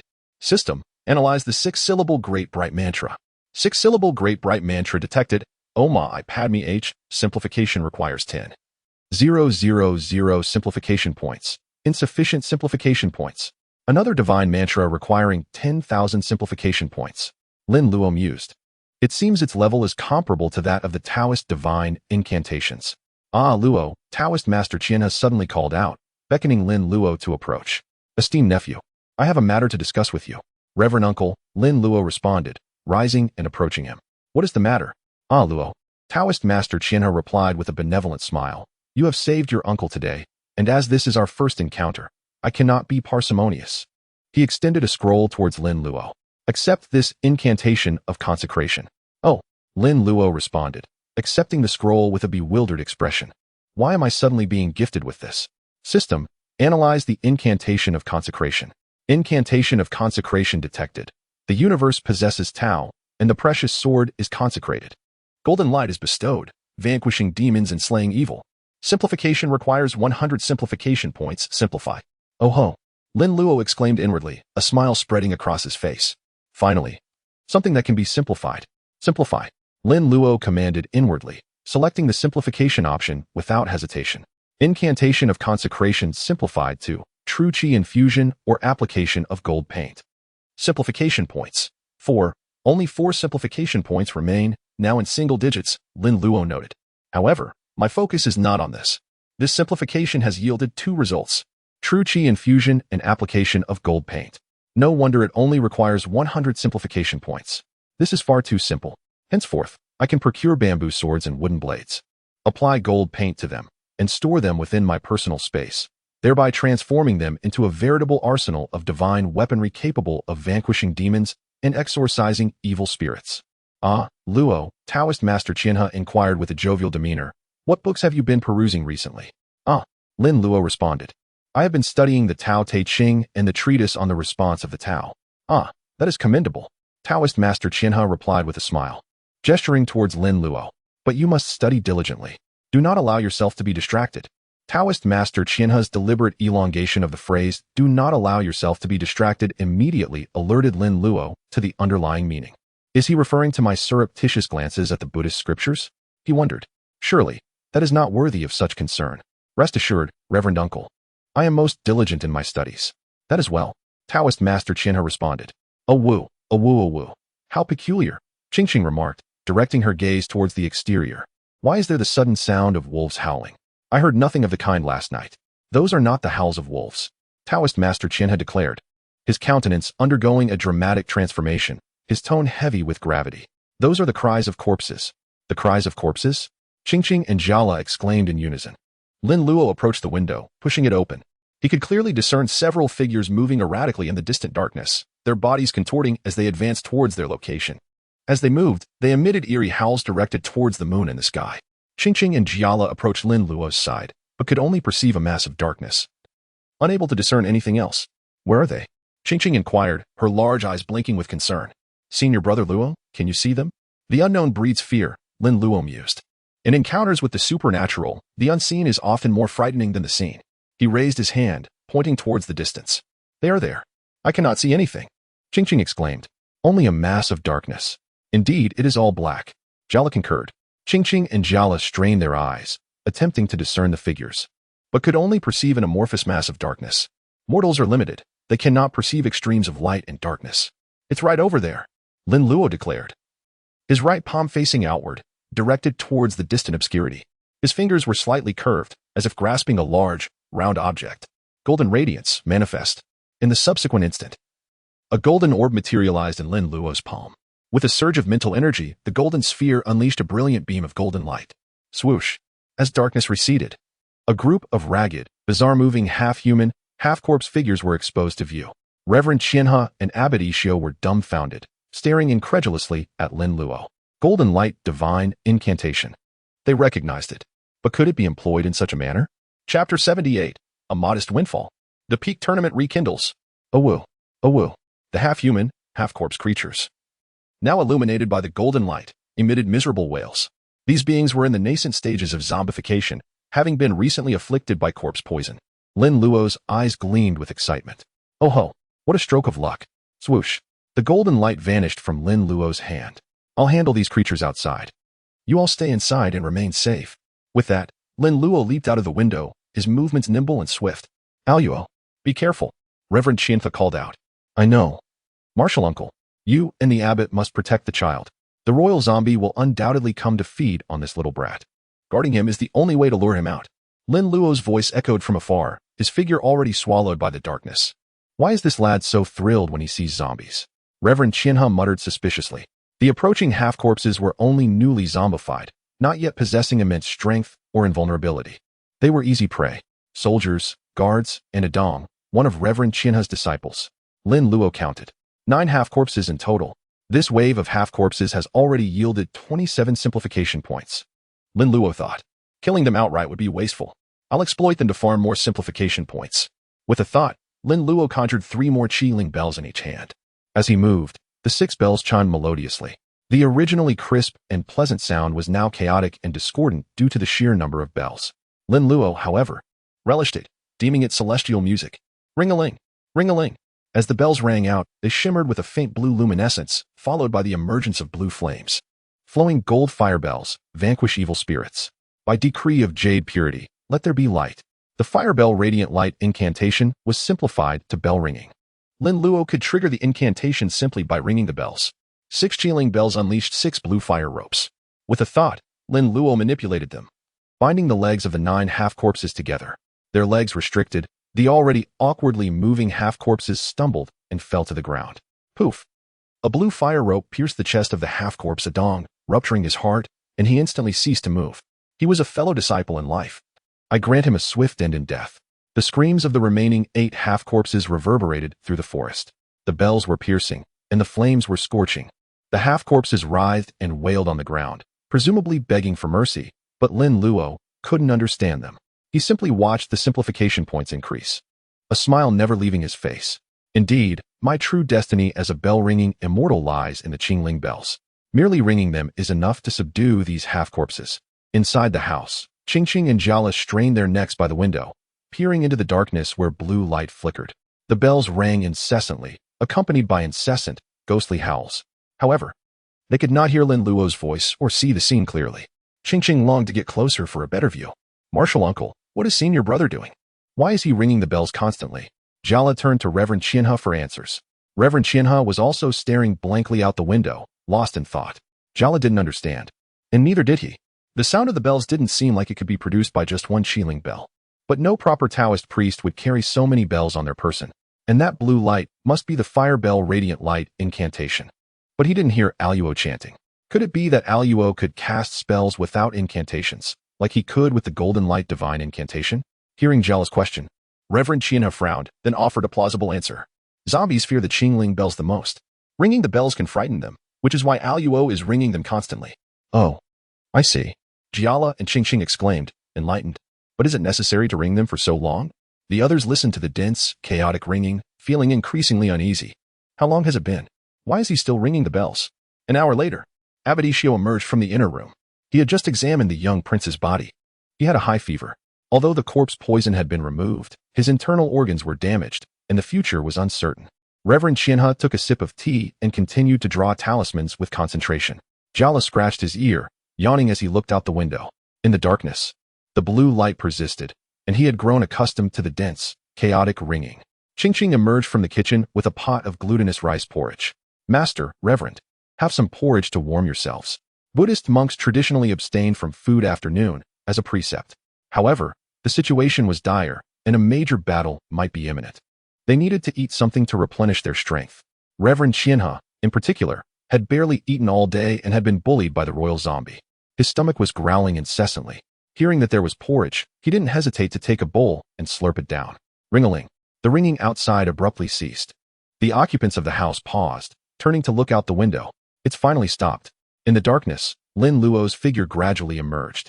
Simplification points, 15,396. The rate of simplification point generation is unstable, and it decreases over time. Initially, it might be once per second, but later it becomes 3 seconds, 5 seconds, or even a minute. If the rate were constant at 3 points per second, I'd be rich in an hour. What a pity. Including the simplification points gained from killing each half-corpse, I earned a total of 15,000 in 1 hour. If I hadn't killed Adong at the beginning, I probably could have gotten a little more. Adong, thanks a lot. Luo, are you hungry? I made porridge. Would you like a bowl? Qingqing called out from the window. Waving to Lin Luo. 1 bowl won't be enough. I want 2. Hee, I made a lot. 3 bowls are fine. Just as Qingqing finished speaking, a loud crash came from the inner room, as if a window had been shattered. Not good. Abbot Ikkyu exclaimed, dropping his bowl and chopsticks and rushing towards the inner room. Reverend Qian He realized something was wrong and followed closely behind. In the bedroom, the window had been smashed, and a tall figure was rampaging through the room, emitting angry roars. Give him to me. Jala grabbed the young prince and dodged the zombie's attack. However, the young prince sustained a new scratch, the flesh torn open, looking gruesome. Take him out of here, Abbot Ikkyu shouted, shielding Jala and the young prince as they exited the bedroom, closing the door behind them. As the group retreated into the living room, a deafening crash echoed as the wall of the inner chamber shattered like fragile paper. The royal zombie burst forth, creating a tempest of dust and splintered wood, rendering the house uninhabitable. Master Y seized a Dharma net from the table, casting it towards Reverend Qian He, urging him to employ it. Reverend Qian He caught the airborne net, and together with Master Y, they grasped opposite ends and lunged toward the zombie. As the Dharma net enveloped the royal zombie, a cacophony of crackling explosions erupted, accompanied by bursts of light. The net, functioning similarly to an ink fountain line, offered unrestricted flexibility. Y and Qian He circled the zombie, ensnaring it within the Dharma net. Amidst the crackling and flashing lights, the zombie emitted piercing shrieks of agony, its body convulsing and arms flailing in desperate attempts to break free. Master Y, brimming with confidence in his Dharma net, declared its resilience, only for it to be torn asunder moments later, leaving him aghast and crestfallen. Undeterred, Master Y brandished his rosary beads, a treasured artifact imbued with years of incantations and Buddhist blessings, renowned for its ability to suppress malevolent entities. However, after a mere 4 strikes, the string snapped, scattering the beads and rendering yet another treasured artifact useless. Reverend Qian He, seizing the opportunity, affixed a corpse-suppressing talisman to the zombie's forehead, momentarily immobilizing it. However, the effect was fleeting, as the talisman spontaneously combusted, freeing the zombie to resume its assault. Vaulted into the scene, witnessing the unfolding chaos, Reverend Qian He, undeterred, applied 2 more talismans, temporarily subduing the zombie once more. Master Y, in a state of bewilderment, turned to the sacred texts of the Shurangama mantra, Vajra Cutter Sutra, and 6-syllable mantra. As Master Y cast the Shurangama mantra, the pages of the book scattered, emanating a faint golden radiance that tormented the zombie. The pages enveloped the royal zombie, igniting in golden flames that swiftly consumed it, leaving its form charred and disfigured. The royal zombie, now a grotesque parody of its former self, howled at the moon, absorbing its lunar energy to mend its wounds. Reverend Qian He, recognizing the danger, cautioned against it. Master Y then invoked the 6-syllable mantra, but to no avail, as the zombie remained defiant. In a final act of desperation, Master Y summoned the Vajra Cutter mantra, conjuring a golden apparition wielding a Vajra towards the zombie. However, the apparition shattered upon impact, leaving Master Y defenseless. Just then, Reverend S arrived, bewildered by the scene. He joined forces with Reverend Qian He, but their combined efforts proved futile as the zombie remained impervious to their attacks. Reverend S's bronze sword shattered upon contact, leaving him aghast. With their weapons exhausted, Reverend S led the group to the mortuary, seeking refuge and arming themselves for a final confrontation.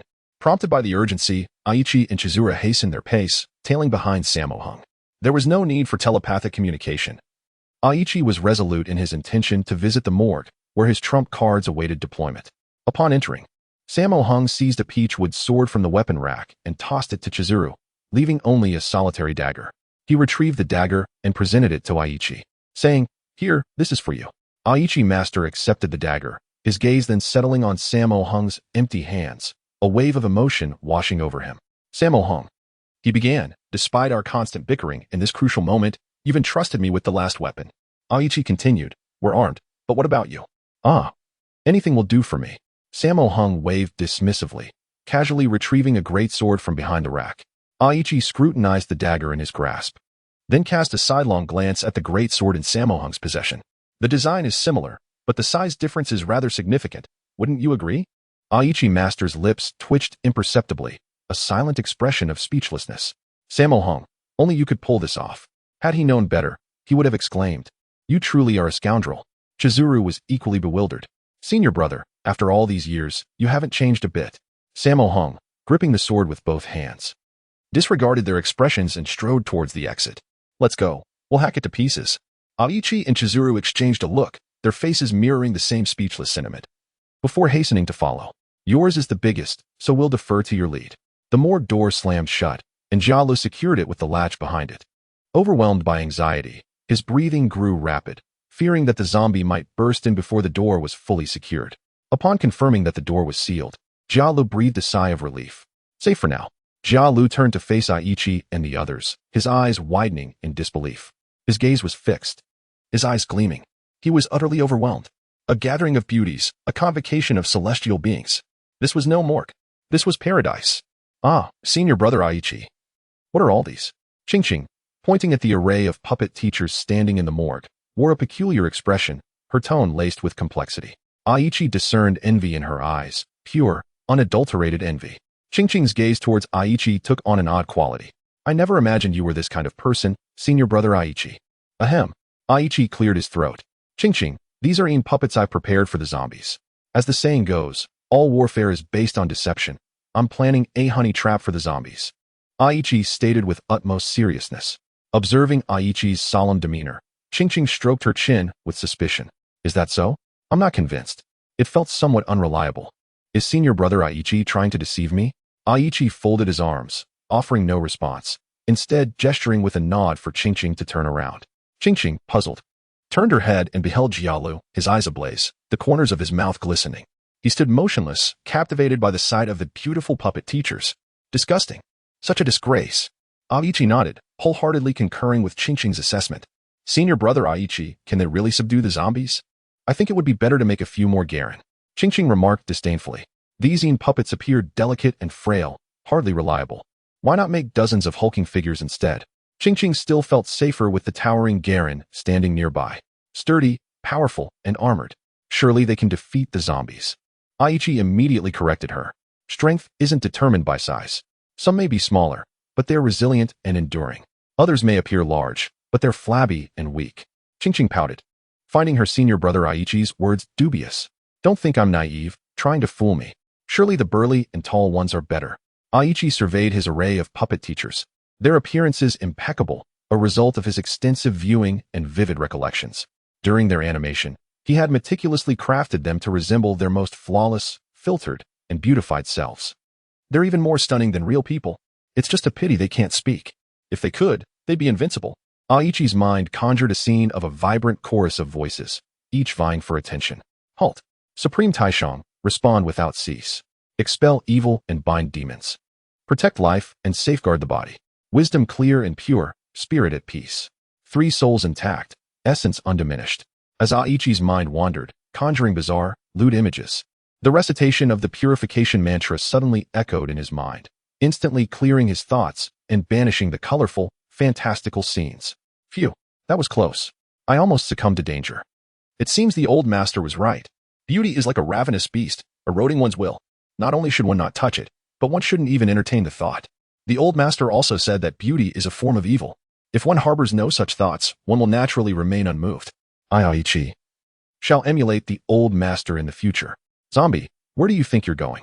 Sammo Hung, wielding the great sword, bellowed at the approaching zombie. The royal zombie roared, lunging forward with ferocity. I've been looking for you. Hack it to pieces. Sammo Hung roared, swinging the sword with all his might. Chizuru ran her fingers along the peachwood sword, imbuing it with power, the crimson light shining brightly in the night. Aichi master brandished the small dagger in his hand, following closely behind. Though small, it's not entirely useless. I'll poke it. The greatsword struck the royal zombie's head with a resounding clang, shattering upon impact. Sammo Hung's eyes widened in disbelief. My greatsword broke just like that? Chizuru seized the opportunity, aiming the peachwood sword at the zombie's heart. But the royal zombie was too quick, evading the vital spot. The peachwood sword pierced the royal zombie's chest. A hissing sound filled the air. The damage was inflicted, but not significant. Roar, the zombie shrieked, lunging forward, snapping the peachwood sword in two.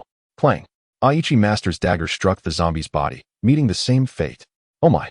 Sammo Hung, where did you get these things? They're counterfeit. Aichi cried out, dodging the zombie's claws.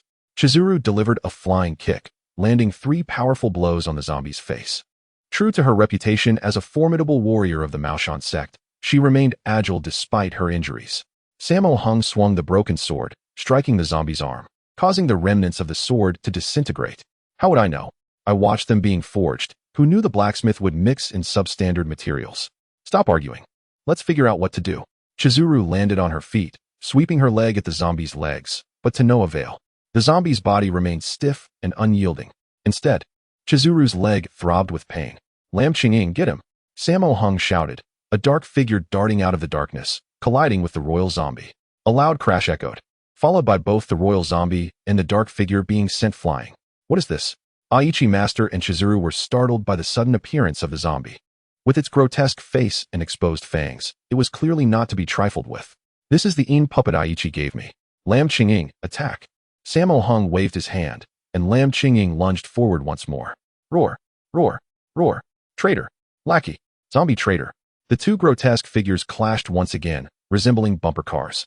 However, Lam Qinging was not a true zombie, so he was more agile, dodging the zombie's claws and attacking its weak points. Gouge its eyes, slash its throat, kick it below, poke its wounds. Sammo Hung commanded. Suddenly, the royal zombie spun violently, grabbing Lam Qinging's arms with both hands. Hey no! Sammo Hung cried out in alarm. He had painstakingly cultivated their rapport. In the ensuing instant, with a ripping sound, Ren Weiyong's arm was torn off by the royal zombie. Oh, my precious! Daoist Four Eyes clutched his chest, a look of anguish on his face. His prized possession for generating income, gone just like that, bereft of an arm. Ren Weiyong was no match for the royal zombie, and was swiftly reduced to scrap.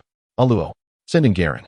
Daoist Four Eyes yelled towards the mortuary in exasperation. With a resounding crash, the mortuary doors burst open. Lin Luo emerged with an air of triumph, his momentum building, and pointed a finger at the royal zombie. Unleash them. In the next moment, the skirts behind Lin Luo billowed, a mesmerizing display. In the moonlight, a series of lithe maidens surged toward the royal zombie with ferocious intent. The royal zombie was momentarily stunned. Four Eyes, Qian He, and Ikkyu were equally bewildered. What in the world is happening? Chapter 81. The proper exorcism method, honestly. All right, go forth. Do it. Demetia. The battle cry echoed in Lin Luo's mind. Four Eyes, Qian He, and Ikkyu were all agape. They stared blankly as the zombie puppets that had emerged from the mortuary encircled the royal zombie. Boom. Garen's greatsword descended headlong, a sight that seemed to trigger a psychological trauma in the royal zombie. Roar, not you again. Boom. The royal zombie's head was nearly driven into its chest cavity. Its neck all but gone. Its feet sank into the ground. Then, a throng of puppet instructors swarmed it. Bring out the implements. Lin Luo bellowed. Garen promptly planted his greatsword behind the zombie, seized its arms, and twisted them backward. 5 or 6 puppet instructors, with well-honed coordination, began to bind the royal zombie with ropes. A live demonstration of bondage. Royal zombie. Bai Rongrong wore a look of sheer terror. I know this well. The master did this to me once. Does the master intend to take another pet? How dreadful. It's so ugly, surely the master wouldn't. Wrap it tighter. Lin Luo shouted. Woo woo woo. The royal zombie, its mouth bound with multiple layers of rope, thrashed about in a panic, but the ropes were too taut to break free. And not only that, but the ropes in its mouth were scalding hot. Bang! A slender hand struck the royal zombie's head, then grasped its wire-like hair. Behave yourself. A puppet instructor in armor, with a wooden sword in hand, stood before the royal zombie. Seeing that it continued to struggle, she struck it with the sword. Monster! Be quiet. Crackle, crackle. The wooden sword flashed with golden light, and the royal zombie shuddered. The wooden sword was of insufficient age, so its damage was minimal, but its humiliation was extreme. What are these things? Let me go? I don't want this. Oh, on either side, 2 puppet instructors tickled the zombie's armpits. The zombie began to convulse. Who would have thought that zombies were ticklish? Taking advantage of the royal zombie's trembling, the other puppet instructors accelerated their efforts. Soon, the royal zombie was bound to Garen's great sword, round upon round, as snug as a silkworm in its cocoon. Four Eyes, Qian He, and Ikkyu exchanged glances. It all seemed so abrupt. This was a royal zombie, after all. Was it resolved just like that? Senior brother, do you comprehend this? Qian Daoist asked Four Eyes with a peculiar expression. How are these zombie puppets so formidable? Four Eyes Daoist widened his eyes, scrutinizing the zombie puppets. So, this is how one captures zombies. Heavens! How developed are the pectoral muscles of this zombie puppet? Aluo, I never imagined you were this kind of Aluo. Four Eyes said in a low voice. Hearing Qian's query, did you not notice the items affixed to these zombie puppets? Are there? Qian He Daoist widened his eyes, examining them carefully. Master Ishiyo's ears twitched, and he also scanned them from top to bottom. Amitba, this humble monk has no intention of leering. I am merely observing what senior brother mentioned, the affixed items. I see them. Qian Daoist exclaimed in astonishment. It seems my observational skills are inferior to senior brothers. He noticed them even though they were so well concealed. Master Ikkyu remained silent, nodding intently, indicating that he, too, had seen them. He also expressed admiration for Four Eyes Taoist in his heart. To remain so composed and observant in the face of such temptation. I must learn from him. At the collar of each puppet instructor, a section of spirit talisman was visible. The talismans shimmered with a faint golden light. Upon closer inspection, one could see that similar talismans were affixed to their backs. Even the weapons they wielded were adorned with talismans. However, what were the purpose of the talismans on their bodies? A little old man in a Taoist robe. Was that also a talisman? Four Eyes and Qian He asserted that it was not a Taoist talisman. Ikkyu stated that there was no such thing in their Buddhist tradition. There seems to be something there. Let's take a closer look. Excellent. Lin Luo approached the royal zombie, which was now completely under control. I didn't expect it to be so easy. Two puppet instructors, one on each side, were still tickling it. It seems that confronting zombies head-on may not be effective. Tickling, with its gentle approach, is truly effective. All right, cease. Lin Luo commanded. The royal zombie opened its eyes, its black and white pupils as clear as those of a normal person. It seemed perplexed. What's happening? No more tickling? Roar. Let me go, you brat. The royal zombie severed the ropes in its mouth and roared at Lin Luo, then began to struggle with all its might. The ropes around its body grew taut. However, the ropes were wrapped too tightly, with multiple layers and talismans affixed to them. Even with its immense strength, the royal zombie could not break free in a short amount of time. Of course, this was no obstacle for the royal zombie. Even the bronze coffin could not confine it. So how could a few ropes? Lin Luo did not expect to restrain it for long. Lin Luo smiled, watching the royal zombie roar at him, and retrieve the Three Purities bell from his treasure sack. How could I, little Taoist lingling, forget my natal treasure? Royal zombie. What are you going to do? The Six Paths Three Purities bell, 36,000 rings. Let's begin. In the first month of the year, it's the new year. The first day of the new year. Ring-a-ling-a-ling. Simplified points 56585. Bai Rongrong had fled early. Although she was Lin Luo's spirit pet, she could not bear this. Ikkyu turned to look at Four Eyes with a whoosh, his gaze as if to say, Your grandnephew's antics are more elaborate than mine. I only strike the wooden fish and bronze chime during morning and evening services. But your grandnephew shakes the bell like mad when he sees a zombie. Four Eyes and Qian He wore equally peculiar expressions, looking at each other in bewilderment, unable to comprehend what he was doing. It was as if he were performing a shamanic dance. The six Three Purities bells soon glowed with ghostly blue flames. Flowing gold fire bell, shatter and decimate evil spirits. By the Jade Purity Decree, let there be light for 10,000 miles. The fire bell's mighty light incantation was triggered. At Lin Luo's command, the flames transformed into fiery whips, lashing out at the royal zombie. Roar. You son of a bitch, what are you doing? The zombie roared madly, but Lin Luo couldn't understand what it was saying. Why were you roaring so loudly? Blue flames coiled around it, and the sound of corrosion hissed. Then, the zombie uttered an even more furious roar. Don't just stand there, attack. Lin Luo commanded the surrounding puppet instructors while shaking the bell. The puppet instructors swarmed the royal zombie and began to strike it. Let the captain perform a trick for everyone, clear the throat and lungs. Lin Luo directed, and the scene was extremely lively. Simplified points 9, 13, 5, 10. The zombie's garbled screams echoed, like the squealing of a pig. Qian He Taoist could scarcely believe his eyes. Where was the ferocious, immensely strong zombie from before? Alas, two of one's own disciples have already perished. And now, this ignominious end. Simu furrowed his brow slightly, gazing at the wretched royal zombie, lost in contemplation. Has subduing zombies become so facile? No wonder the allure of puppeting soldiers is so widespread. Truly convenient. Master Ikkyu retrieved his prayer beads from his bosom. One hand rotating the beads, the other raised in front of him. Eyes observing the nose observing the heart. He incessantly chanted Amit Bha. Chapter 082. I shall offer you a potion of virgin boy urine. Go, fetch the vat of glutinous rice water from within. Lin Luo commanded. And several puppet teachers swiftly entered the house. Their movements were expeditious, their strength considerable, as they grasped the vat's edges and effortlessly hoisted it out. Even Jialu could bathe within, attesting to the vat's immensity. The vat landed with nary a tremor. Lin Luo extracted the spear from the zombie's maw. His small face adorned with excitement. Garen, extract him and cast him within. The stalwart Garen clasped the royal zombie under its armpits, wrenching it from the earth and hurling it upside down into the vat. Roar, gurgle, gurgle, bang, bang, bang, bang, like fried fish. The copious vat of glutinous rice water instantly erupted, yet the robust vat remained intact, merely cracking. The glutinous rice water cascaded forth, flowing torrentially. With a resounding thud, the inverted royal zombie crashed heavily to the ground. Simplification points 100 humph. An immediate gain of 100 points. A critical hit, it seems. Lin Luo chuckled. Approaching the royal zombie. The royal zombie, bereft of its former regal and domineering aura, was now a mere captive. The sovereign of zombies, now a prisoner. Its hair had been consumed by flames, its hideous and ferocious countenance bearing an expression of utter despondency, as if utterly ravaged. Glutinous rice water continued to spew from its maw. The vat's bottom was laden with glutinous rice paste, exceedingly viscous. Small wonder the royal zombie was in such distress. Though invulnerable to blades and spears, and possessed of immense strength, it was entirely confined, inverted within the vat of glutinous rice water. The glutinous rice water relentlessly invaded its maw and nostrils. Verily, assailed both externally and internally. Its brain was in a state of utter turmoil. Wail. Observing Lin Luo's devilish grin, the zombie emitted a plaintive wail. You are even more inhumane than I. Impressive. It yet lives. Lin Luo clapped his hands, genuinely admiring the zombie's fortitude. Abruptly, Daoist Simu bellowed, Aluo, be cautious, retreat swiftly. Lin Luo arched an eyebrow, instinctively retreating. Crack, crack, crack.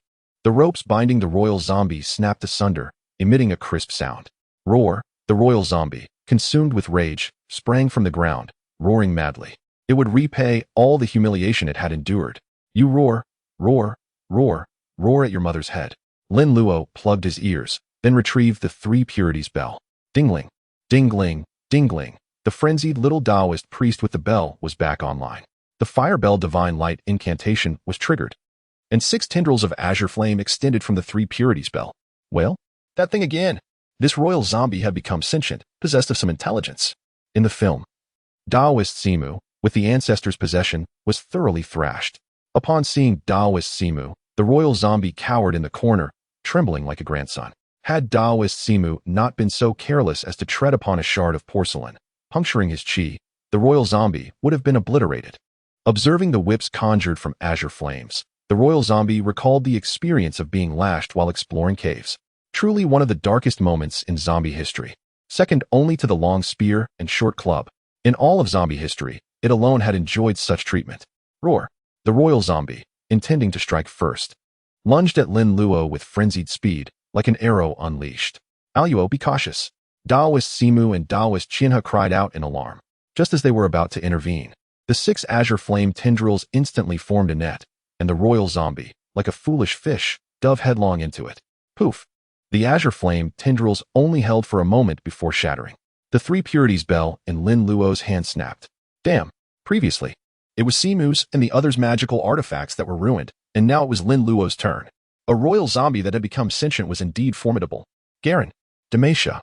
Lin Luo bellowed, and Garen, who had been behind Lin Luo, pounced.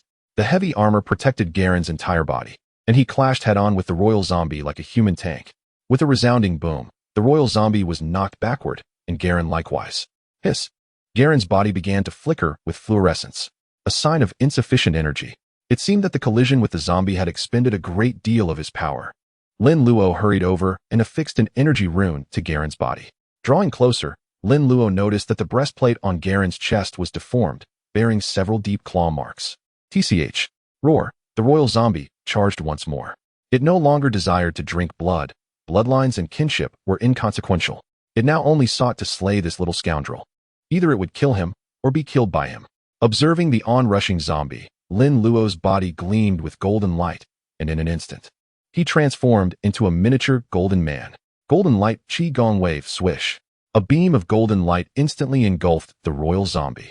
Simplification points 30. The zombie's screams erupted from within the golden light, but did not prevent the royal zombie from continuing its charge toward Lin Luo. Lin Luo patted Garen. Garen's body immediately began to shimmer with golden light as well. You have been enhanced. Go forth. Garen, his body gleaming with golden light, sprang up and charged like a mad bull, colliding with the onrushing royal zombie and sending it flying. Rumble. The royal zombie crashed into the ground, creating a large pit. Garen retrieved his great sword, soared into the air, raised the great sword above his head with both hands, and brought it down with a mighty crash. Demetia. The ultimate move landed, accompanied by another thunderous roar. The ground trembled.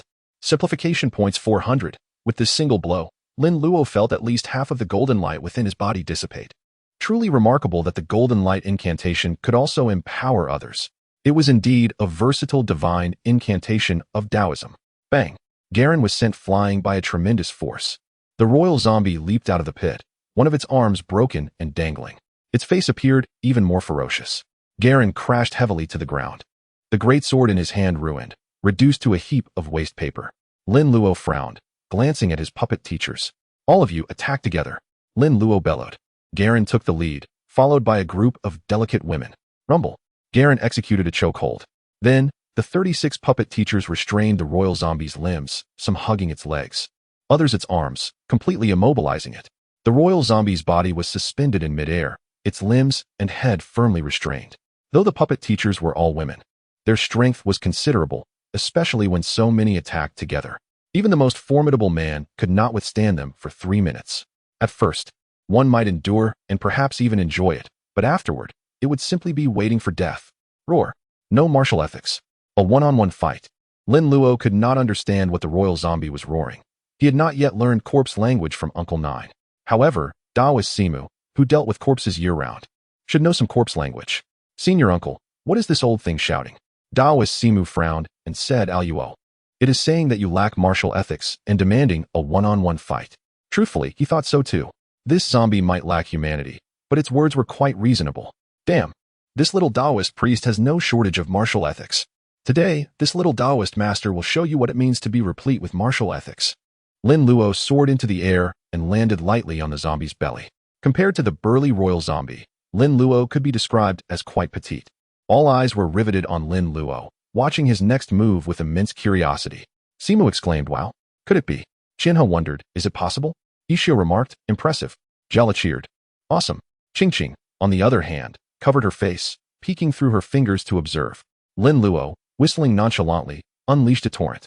A veritable deluge of infantile urine surged forth, crashing against the raging royal zombie. Hiss. Glug. Simplification points 30-30-30. Gag. The zombie convulsed violently, but its limbs were held fast, rendering it helpless. It could only endure this baptism of the young Taoist's offering. Behold, the potency of our holy water is truly formidable. Simu muttered, his expression rather peculiar. Poor zombie, first glutted with glutinous rice soup, now imbibing infantine elixir. Qian He scoffed, you're mistaken, brother. This is a boon for it. A veritable tonic. Ikkyu chuckled in agreement, indeed, a delicacy. Infantile urine-infused eggs, a specialty of Dongyang. Chapter 83, Royal Zombie Bites the Dust. The infantile urine cascaded upon the royal zombie, transforming into a potent acid, searing and corroding its flesh. Roar. The royal zombie wailed in agony, its suffering intensifying with each cry. It writhed, desperate to escape, but its body remained firmly suspended, offering no leverage. The zombie's face seemed to melt away, ravaged by the corrosive onslaught. Eyes, nostrils, mouth all were awash in fetid pus, obscuring its original features. Lin Luo shook the faucet, expelling the final droplets. Succinctly put, it was cathartic. Lin Luo secured the faucet, fastened his waistband, and glanced at his simplification point earnings. Slaying those semi-human entities had elevated his total to 15,396. Simplification points, 18,970, a mere influx of 3,574. For a royal zombie, a veritable boss, that's meager. However, Lin Luo had no inclination for further torment. The zombie was already a grotesque spectacle, its face dissolved by his holy water, a rather unsettling sight. Swish. Lin Luo drew the Jingzheng sword from his back. Though a replica, it was undoubtedly a superior magical blade. Blade, be sanctified. Lin Luo feigned tracing the blade with a sword finger, infusing it with true energy. Instantly, the blade shimmered with a faint golden light. Qian He's eyes widened in astonishment. He had taught Lin Luo the sanctification incantation. Lin Luo had only glanced at it once or twice, yet he had mastered it. When did Luo learn the sanctification incantation? Simu stroked his chin, his gaze shifting to Qian He. Qian He chuckled ruefully. This afternoon, I imparted it to Luo. I never anticipated he would grasp it so quickly. Simu laughed heartily, patting Qian He's shoulder. It's only natural. Luo is a prodigy, blessed by the patriarch. Were you to learn that Luo traversed from the first to the second stage of spiritual communion in a mere 3 to 5 days, your astonishment would be even greater. However, Simu refrained from divulging this information in Ikkyu's presence. Neither he nor Jiu ever disclosed Lin Luo's cultivation level or progress to outsiders. These matters were reserved for private discussions among family members. The talent Lin Luo exhibited was, in their estimation, unparalleled. What did unparalleled entail? a phenomenon so rare that it might occur only once in a century, perhaps even several centuries. Such individuals had invariably astounded the world, becoming patriarchs who founded sects. Zhang Daoling, the patriarch of the Celestial Masters sect of Longhu Mountain, belonged to this category. Founders of sects, divine figures whose legacies endured for millennia. Zhuge Liang, the legendary strategist who harnessed the power of heaven and earth to assist Liu Bei in dividing the world into 3 kingdoms, was another. Liu Bowen, the legendary advisor who aided the Ming Emperor in unifying the realm and severing the dragon veins of the world, was yet another. Legends disregard historical accuracy. These individuals emerge only once every few centuries. As for the eras of the Divine Zhou, Pre-Qin, and later Han, where geniuses abounded, no further elaboration is necessary. Now, their grandnephew possessed extraordinary talent, rapid cultivation, exceptional aptitude, keen comprehension, and robust physique. As long as they, the elders, nurtured him diligently, the Maoshan sect might reclaim its position as the preeminent force in Taoism, eclipsing Longhu Mountain once more and becoming the undisputed leader of the Zhengyi school. Therefore, they must maintain secrecy, shielding Lin Luo with utmost vigilance. They would never permit anyone to exploit Lin Luo. Simu's aspirations were audacious indeed. If Lin Luo were aware of the high regard in which Simu held him, his face would likely burn with embarrassment. Without the system, he would achieve only modest success in national arts. As for Taoist cultivation, he seemed to lack the necessary aptitude. Poof! Lin Luo's Jingzheng sword, gleaming with golden light, descended, severing the royal zombie's head from its body in an instant. The royal zombie's invulnerability, its copper skin and iron bones, had been breached by Lin Luo's infantile urine. No. His holy water. The Jingzheng sword, coupled with the sanctification incantation, was exceedingly sharp, capable of vanquishing evil and slaying demons with ease, making the decapitation of a royal zombie a trivial matter. Simplification points, 5,000 hiss. Lin Luo's eyes lit up instantly. Unexpectedly, this royal zombie was so valuable. 5,000 simplification points. Adding that to the previous 3,000 yields 574 points, nearly equivalent to an hour of ringing the bell in the small cabin. Simplification points, 970, 23,000. Enough to simplify a divine incantation. Lin Luo had long coveted the Tai expiation and demon-slaying protection incantation. This incantation comprised 4 distinct spells, requiring a total of 40,000 simplification points. The first spell, which invoked the power of heaven and earth, was his primary objective. Lin Luo estimated that it would require only 10,000 points to acquire. With the remaining 13,000, Lin Luo intended to learn the Jingzheng sword incantation. Now that he possessed the Jingzheng sword, albeit a replica, the effect would be nearly identical. With the Jingzheng sword incantation as a complement, he would be virtually invincible. Of course, this was merely Lin Luo's conjecture. Lin Luo leaped down from the royal zombie's body. "Throw it down," Lin Luo commanded. The puppet instructors cast the royal zombie's dismembered corpse onto the ground. Gazing at the corpse, Lin Luo sensed that it was not entirely lifeless. The head of the semi-human entity had been severed, but it would not perish immediately. To avert any unforeseen circumstances, Lin Luo resolved to follow protocol. He thrust his sword downward, piercing the royal zombie's heart. Simplification points 1,500. The royal zombie's body convulsed violently, then ceased all movement. Damn, it was not entirely dead. Lin Luo, astonished, delivered 2 more stabs, and when no simplification points appeared, he withdrew his hand. Indeed, the wisdom imparted by the elders was correct. After slaying an enemy, it is imperative to deliver additional blows, ensuring that the enemy is truly deceased. If possible, sever the head rather than merely piercing the heart. The heart might be located on the right side. Many predecessors had impaled their adversaries, assumed them to be deceased, and relaxed their vigilance. The result was a humiliating counterattack. Another scenario involves a hero engaging an enemy while burdened by a liability. Initially, the hero is formidable, overwhelming the opponent. He could kill, but he hesitates, procrastinating. Consequently, the liability is seized by the enemy, and the hero is compelled to cripple himself. The liability cries out in protest, but the hero resolutely disables himself, pleading with the enemy to honor his promise and release the liability. The outcome, of course, is that the enemy does as he pleases. The liability is slain before the hero's eyes, and the hero is ignominiously killed or crippled by the villain. The sequel involves the hero feigning death or enduring hardship to escape, resurging after a decade to exact revenge. How utterly exasperating. Lin Luo would never emulate such an absurdity. His enemies would either be swiftly eliminated or captured to serve as simplification point extraction devices. Once they had been sufficiently exploited, they would be terminated. Today, he had intended to capture the royal zombie, extracting a wave of simplification points, but he had nearly encountered a setback. It served as a lesson for Lin Luo. Avoid being greedy with enemies whose depths are unfathomable. Eliminate them swiftly, reaping a quick profit. Avoid seeking to double your earnings, as you might easily be ensnared. Poof! Having sheathed the Tongtian sword, Lin Luo tossed it casually, the blade soaring through the air before landing unerringly in the scabbard behind him.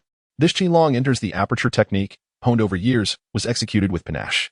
Jiala, go and pile up some firewood to cremate these bodies. Master Simu instructed in a booming voice. Understood, Jiala responded, darting towards the woodshed. Assist him in gathering firewood.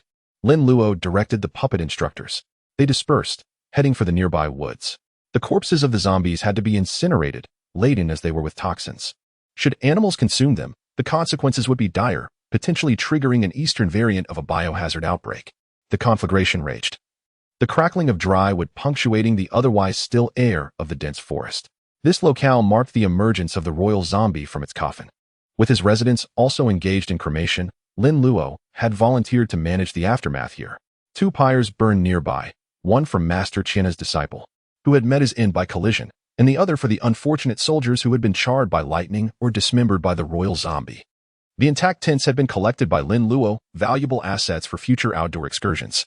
Additionally, he had secured a trove of provisions and precious metals. As the entourage of a frontier royal, they carried a substantial amount of gold and silver, amounting to tens of thousands of taels. Useful items, including victuals and garments, were also gathered. Even the weaponry of the 3 royal guards was not overlooked, forged as they were from refined steel, ideal for arming Inyang puppets. Moreover, the bronze-gilt coffin was an absolute prize, crafted from a blend of bronze and gold. Despite the presence of other metallic components, both bronze and gold were exceedingly valuable in this era. Separating them would yield a considerable fortune. A coffin untouched by grave robbers held no ominous significance, especially since its occupant, the royal zombie, had been vanquished by Lin Luo, rendered utterly powerless. Truly, wealth without risk was elusive, and fortune favored the bold. This windfall was a stroke of unparalleled luck for Lin Luo, devoid of any moral quandaries. With all parties deceased, these spoils were the rightful rewards for his triumph over the royal zombie. Even Master Jiu would gleefully devise a means to transport them home. For what other recourse was there? Surrender them to the village council? Hardly, in this desolate expanse bereft of human presence. While the cremation proceeded, Lin Luo examined his simplification points. Simplification points, 25470. The royal zombie had proven generous, contributing a substantial 10,000 points. High-risk endeavors, it seemed, often yielded commensurate rewards. System. Simplify the Tongtian sword incantation. May all things submit to the power of the Dipper. May all things be destroyed by the wrath of thunder and lightning. Simplification requires 10,000 simplification points. Tongtian sword incantation simplified to sword strike, a single strike, empowered by the Dipper, accompanied by thunder and fire. Incredible. Lin Luo's eyes gleamed with excitement. He drew the Tongtian sword and cleaved it through the air towards a nearby tree.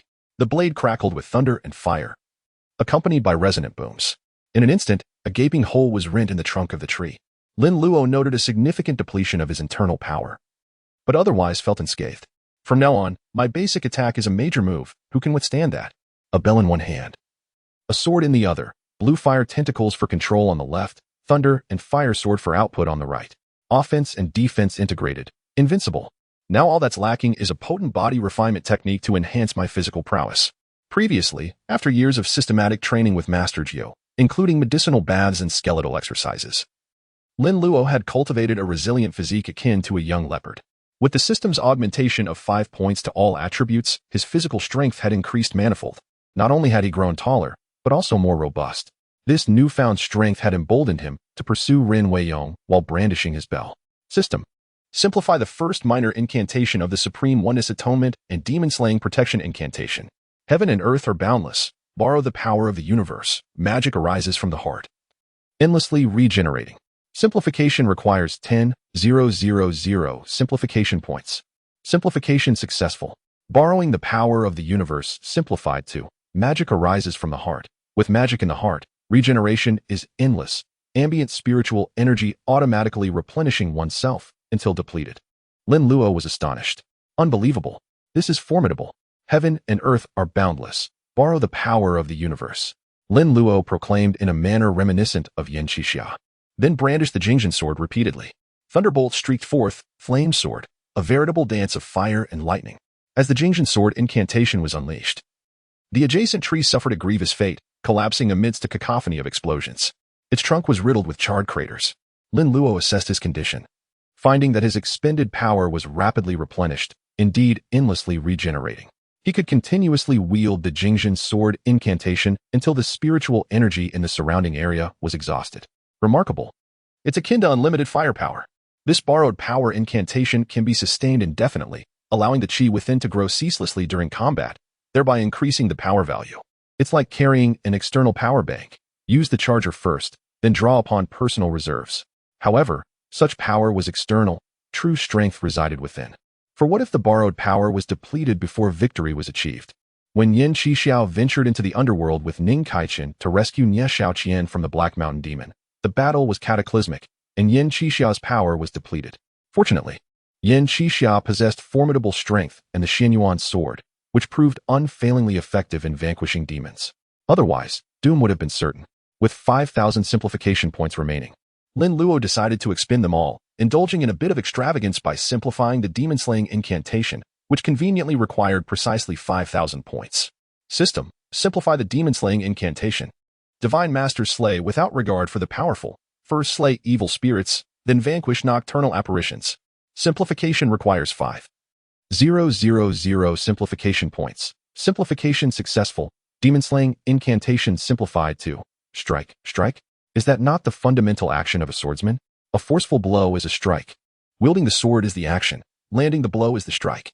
Like hitting a ping-pong ball, striking it back is a hit. Therefore, this is a damage multiplier. A single strike delivers both thunder and fire, in the effect of the demon-slaying incantation. Damage stacking equals critical hit. Of course, the demon-slaying incantation is effective only against ghosts and evil spirits, with diminished efficacy against zombies and demons, a matter of specialization. But what does it matter? The thunder and fire of the Jingzhen sword incantation are the bane of demons and spirits. Delightful. Henceforth, this bell-ringing young Taoist shall ascend. Please address my grand persona as the radiant Thunderfire True Lord. Golden Fire Bell, vanquishing evil spirits. Under the Jade Purity Decree, 10,000 miles of radiant light. Treading fire and subduing thunder, thunder and fire intertwined. Lin Luo returned to Master Simu, bearing an urn of ashes. All had returned to tranquility. The corpses had been thoroughly cremated. Master Simu and Master Qian He were enjoying tea in their residence. Upon Lin Luo's return, they both turned to greet him. Master Qian He, I have brought back my fellow disciple, Lin Luo said, presenting the urn to Master Qian He, who accepted it with trembling hands and tearful eyes. A dong and a she followed me for years, only to meet such an end. As their master, I am useless and have failed them. My fellow disciple. Master Simu consoled, his face solemn. We of the Taoist order who perish in the pursuit of vanquishing demons have died with purpose and glory. Do not grieve excessively. By the way, Master, I found a considerable sum of money among their belongings. Please accept it. Luo Lin extracted a pouch of silver and handed it to Abbot Crane. This, Luo Yu. Abbot Crane was somewhat bewildered, questioning why the money was being returned. Uncle Master, after this incident, you certainly can't return to the frontier, Luo Lin stated, emphasizing the frontier royalty's relentless pursuit. Abandon those possessions there and remain within the borders. Indeed, junior brother, now that the child has perished, you must not return. The child is dead? Luo Lin exclaimed in surprise, having not paid attention to the child upon his departure, yet now discovering the tragic demise. Simu and Abbot Crane nodded in confirmation. Abbot Crane furrowed his brow and explained, the child was severely wounded upon arrival, further aggravated by the zombie's attack, resulting in deep lacerations. Despite our efforts, the child succumbed to the zombie poison before we could administer effective treatment. Luo Lin nodded in understanding. Such is fate. Beyond human control. He lamented that despite his awareness of the plot, this tragedy still transpired, vowing to prevent future occurrences by nipping them in the bud should he encounter similar scenarios. By the way, Uncle Master Crane. Uncle Master Simu introduced me to Abbot Flying Crane some time ago. Oh, Flying Crane, that is my younger brother. Abbot Crane exclaimed with a nostalgic smile, revealing their long-separated brotherhood. He is not far from here. Perhaps a visit is in order. There's no rush. Crane, your injuries have yet to fully heal. Allow them to mend further. Simu promptly advised. Hee, thank you for your concern, senior brother. Simu nodded with a faint smile before instructing Luo Lin. It is late. Luo, retire early, for tomorrow we must rise betimes. Very well, Uncle Master. I understand. Luo Lin responded, refraining from questioning the reason and proceeding to wash up. Chapter 085, Triggering a Quest, Procure Clients from the Surrounding Mortuaries. The night was ephemeral. Owing to the late hour of resolving the royal zombie and the subsequent arduous task of cremating the corpses, leaving scant time for slumber. After a few hours of sleep, the sound of chanting sutras and striking a wooden fish emanated from Abbot Ikkyu's room next door. Bang, bang, bang. The crisp sound pierced the tranquil dawn. The purpose of the monk's use of the wooden fish, symbolizing the fish's perpetual open eyes, was to remind practitioners to remain vigilant day and night in their pursuit of enlightenment. While customary for monks, it proved irksome to the neighbors. However, Simu chose to forgive the odious monk on this occasion, discerning that Ikkyu was intoning sutras of deliverance for those who perished the previous night. Fine. I'll let you off the hook this time. Simu grumbled as he removed the coconut shell, small teacup, cotton, and wick from his ears, all of which proved ineffective in blocking the sound. Unacceptable. This odious monk will be residing here for quite some time. How am I to endure this in the days to come? Abbot Crane, who shared a bed with Simu, also arose. Naturally, the brothers slept together, as they had during their days of cultivation in the mountains, sharing a communal bed with a dozen others. Their close proximity fostered strong bonds of brotherhood. Now reunited, they felt as if yesterday had been replayed, evoking a sense of nostalgia. Senior brother, I shall check on Anan and Abe next door. Simu nodded. I shall accompany you. The two donned their robes and exited the room. In the outer room, Luo Lin slept soundly, the earmuffs he wore instantly capturing Simu's attention. What is a Luo wearing on his head? He is unaffected by the odious monks chanting next door. Good morning, Master, Uncle Master. Jiao greeted, yawning as he rose to fold the bedding, extending his morning salutations to his master and Uncle Master.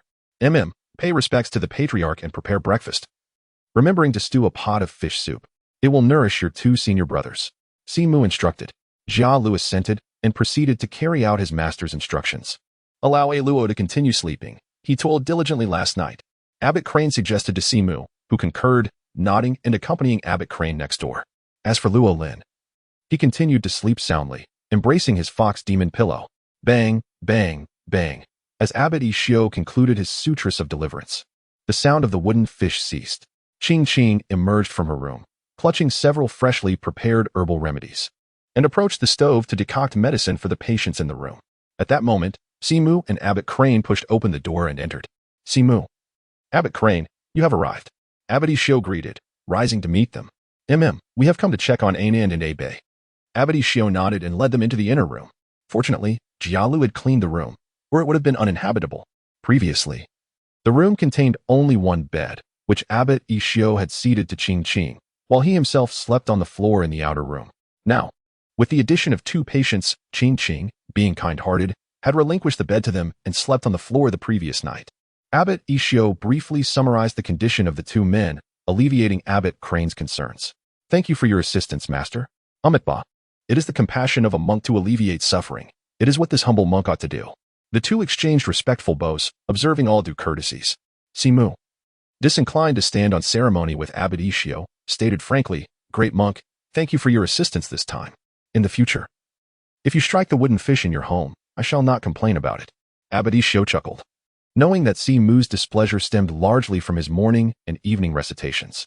While striking the wooden fish was not essential, it was simply a matter of habit. That would be most agreeable. Ugh, how comfortable. Luo Lin stretched languidly, experiencing an indescribable sense of ease. My cultivation seems to have improved. Luo Lin examined his cultivation and discovered that another acupoint had been filled. This indicated that he had progressed further toward breaking through the third level. As previously mentioned, the human body contains a total of 720 acupoints. To advance, one must accumulate sufficient qi to break through the barriers, which is stored in these acupoints and circulates through the meridians. Luo Lin had calculated that each level, comprising 36 stages, required the accumulation of qi in 240 acupoints, meaning that each breakthrough required an increase of 6 to 7 acupoints of qi. He now needed to accumulate qi in only 5 more acupoints to break through the third level. Given his continuous 24-hour cultivation, he should be able to attempt the breakthrough within a week or two. It was also possible that he might awaken to find himself already at the third level. As for the Qian borrowing technique, Luo Lin had attempted it the previous day, but it seemed that because it was borrowed power, it could not be used for self-cultivation, only for combat. This was fair, as borrowing money from relatives to buy a house would hardly please them. Moreover, foundation building required solidifying the base step by step. Breakthroughs achieved through external force required consolidating the cultivation, lest the foundation become unstable like a castle in the air, prone to collapse. That would be akin to forced growth. Looking at the protagonists in other stories, they could kill monsters beyond their level. I may not be as high-leveled as you, but I can still slaughter you like a pig. Why? Because their foundation was solid and of high quality. The consequence of a castle in the air was collapse. There were also those who grew stronger by consuming pills, but those were pills, and no one had ever seen anyone grow stronger by consuming spirit stones every day. That would be a spirit beast. Hey Luo, you are awake. Simu and Abbot Crane returned from outside and smiled upon seeing Luo Lin sitting cross-legged on the bed. Good morning, Uncle Masters. Luo, what was that thing you were wearing on your head earlier? Simu approached the bed, gesturing toward the earmuffs. His eyes fixed on Luo Lin with anticipation. He was in dire need of soundproofing equipment, as he no longer wished to be awakened by the neighboring monks chanting, morning and night. Ah, this is a pair of soundproof earmuffs I made, Lin Luo said with a smile, retrieving them from his personal space and handing them to Four Eyes. They're crafted from paper and imbued with spiritual energy, along with a soundproofing charm. Wearing these will perfectly block out noise, to the point where you can hear your own heartbeat. They're absolutely perfect for those who can't stand noise while sleeping. Four Eyes immediately placed them over his ears. The world instantly fell silent. Lin Luo was still speaking, but to Four Eyes, it appeared as though he was merely moving his lips without uttering a sound. Ah, so quiet. Four Eyes wore an expression of pure bliss. Haha, these are great, Luo. Make one for your martial uncle too. Four Eyes removed the earmuffs, excitedly sat next to Lin Luo, and put his arm around Lin Luo's small shoulders. Of course, martial uncle. By the way, martial uncle, you asked me to wake up early last night. Was there something you needed? Lin Luo inquired, recalling Four Eyes' instructions from the previous evening. Four Eyes nodded with a cheerful smile. Indeed. I plan to send you and Jia Lu out to collect clients from the surrounding town's mortuaries. Since we're training Jia Lu, once won't suffice. We need to do it multiple times to ensure he masters both collection and delivery. And you, Lin Luo, are the perfect sparring partner, ensuring safety while also learning valuable skills. Could this be a main quest issued by my treasure trove of a martial uncle? Seriously, martial uncle? We're not getting up this early just to go hawking goods, are we? Hee. Besides collecting clients, I also have something else to give you, Four Eyes said with a mysterious smile. Is treasure trove martial uncle about to bestow another gift? What is it? Lin Luo's eyes twinkled slightly, piqued with curiosity. Chapter 86. The treasure trove martial uncle's gift. Lightning bolt fist more goodies? Lin Luo's eyes sparkled with curious light as he looked at Four Eyes. Four Eyes was his treasure trove of a martial uncle. The Yin paper art and the Jingjin sword were both gifts from Four Eyes. They were among Lin Luo's favorite trump cards. Aside from Master 9, Four Eyes was the closest person to him. Now that Four Eyes said he had something to give him, Lin Luo was immediately filled with anticipation. Four Eyes smiled mysteriously, stood up, and said, "Follow me." With that, he turned and headed towards the inner room. So mysterious. Lin Luo glanced at Martial Uncle Thousand Cranes, who shrugged, indicating that he didn't know either. Four Eyes hadn't mentioned anything to him about what he was doing. Lin Luo quickly put on his shoes and followed. He was eager to see what Four Eyes was keeping under wraps. Thousand Cranes also followed. To be honest, he was also considering what to give Lin Luo as a token of gratitude. He wanted to see what Four Eyes was giving Lin Luo so he could use it as a reference. The previous enchantment spell was simply too insignificant. Besides, that enchantment spell was just something he used to stop Lin Luo from studying the Buddhist scriptures and master One Rest's possession. It couldn't even be considered a gift. Inside the room, Four Eyes retrieved a somewhat ancient-looking book from the bookshelf. He shook off the dust, patted it clean, and handed it to Lin Luo. Here, take a look. Lin Luo accepted it with both hands, examining the small seal script on the cover, his expression shifting to astonishment. Lin Luo scratched his head, feeling a bit of a headache as he looked at the characters on the book. Am I illiterate or something? I don't recognize any of these characters except for thunder. Martial uncle, what's this? Lin Luo looked up, speechless, and asked Four Eyes. Ha ha ha ha. So there are things you don't recognize, kid. Four Eyes burst into laughter, clearly amused by Lin Luo's bewilderment. Lin Luo looked speechlessly at Thousand Cranes. Martial Uncle Thousand Cranes, can you tell me? Martial Uncle Four Eyes is too mean. I'm such a cute little kid. What was Lin Luo best at? Selling cuteness and acting innocent. Being good-looking meant he could do whatever he wanted. Thousand Cranes chuckled and nodded. These characters are all variant forms. It's actually Lightning Bolt Fist. Oh ho, Lightning Bolt Fist? This is Lightning Bolt Fist. Lin Luo was deeply impressed by the name Lightning Bolt Fist, as Grandmaster Shi Jian excelled at it. It was the most powerful thunder technique of the Maoshan school. Martial uncle, are you really passing it on to me? Lin Luo asked, surprised and delighted. Four Eyes chuckled and pulled out another book from the bookshelf. Although this one also looked old, It was much newer compared to the lightning bolt fist. Of course, it's for you. Learn it if you can, but don't worry if you can't. This lightning bolt fist is very difficult to cultivate. Here, this one's for you too. Make sure to read it carefully. Lin Luo took it and glanced at it, his expression turning strange again. Martial uncle, are you pulling my leg? What is this Azure Lotus Sword Manual, signed by Tai Bai? The image of a handsome man in white robes, with a wine gourd hanging from his waist and a long sword in his hand, appeared in Lin Luo's mind. He elegantly and effortlessly performed basic attacks before unleashing a powerful ultimate move. A river of swords descends from the heavens? Four Eyes and Thousand Cranes looked at Lin Luo, both chuckling, seemingly satisfied with Lin Luo's shocked and unworldly appearance.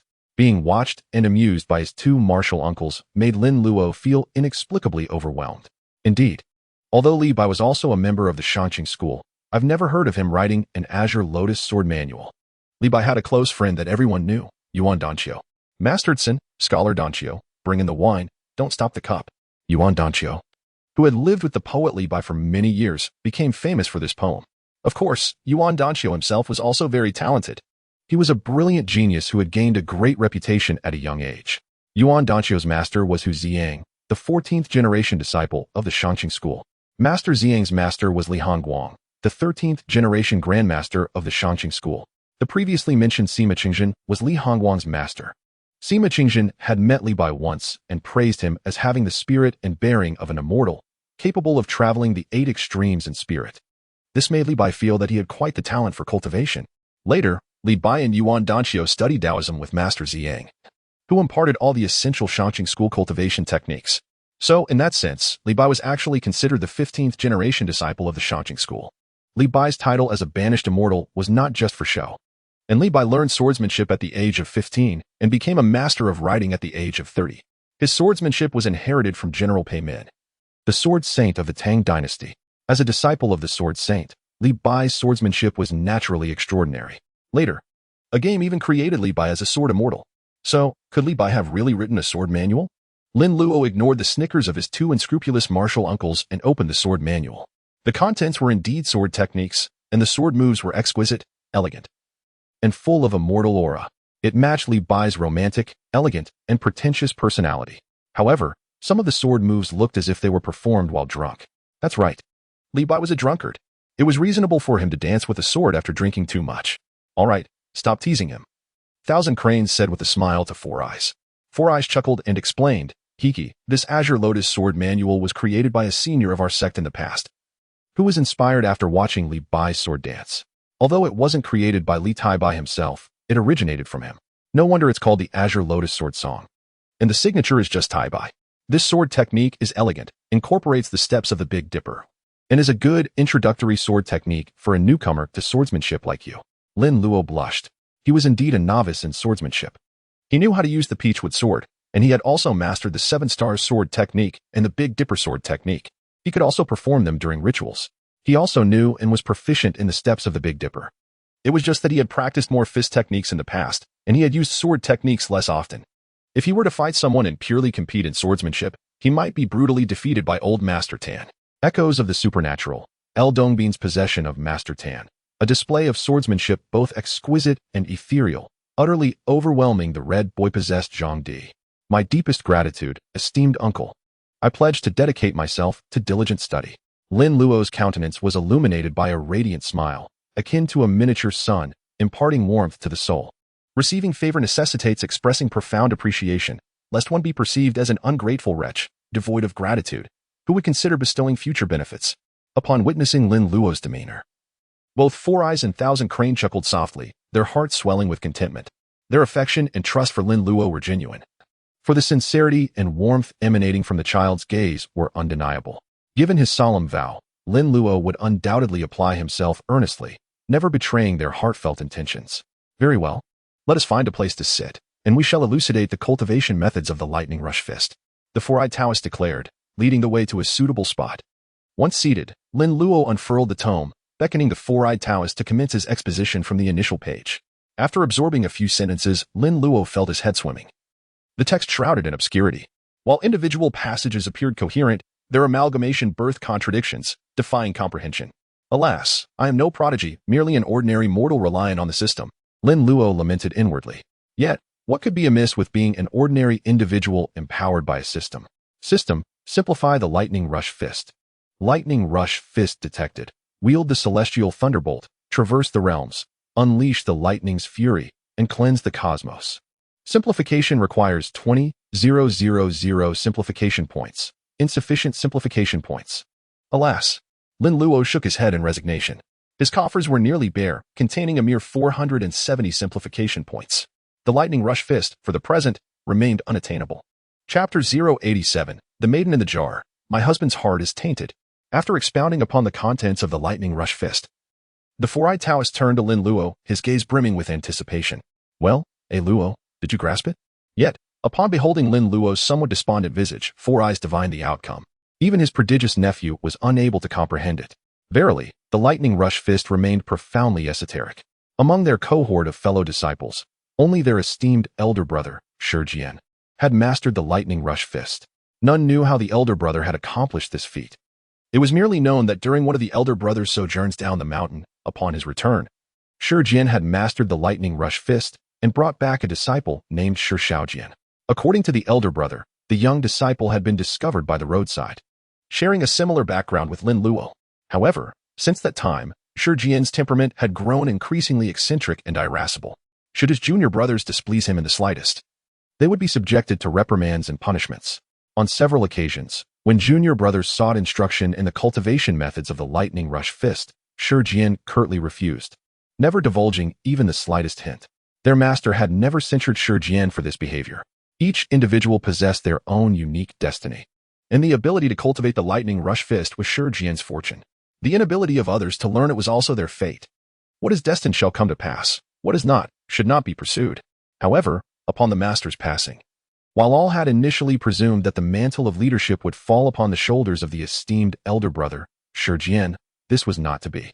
Rumors circulated among the disciples that Qian had been destined to inherit the position of sect leader, but due to his excessive selfishness, the master had not chosen him, instead selecting the exceptionally talented and impartially just ninth uncle.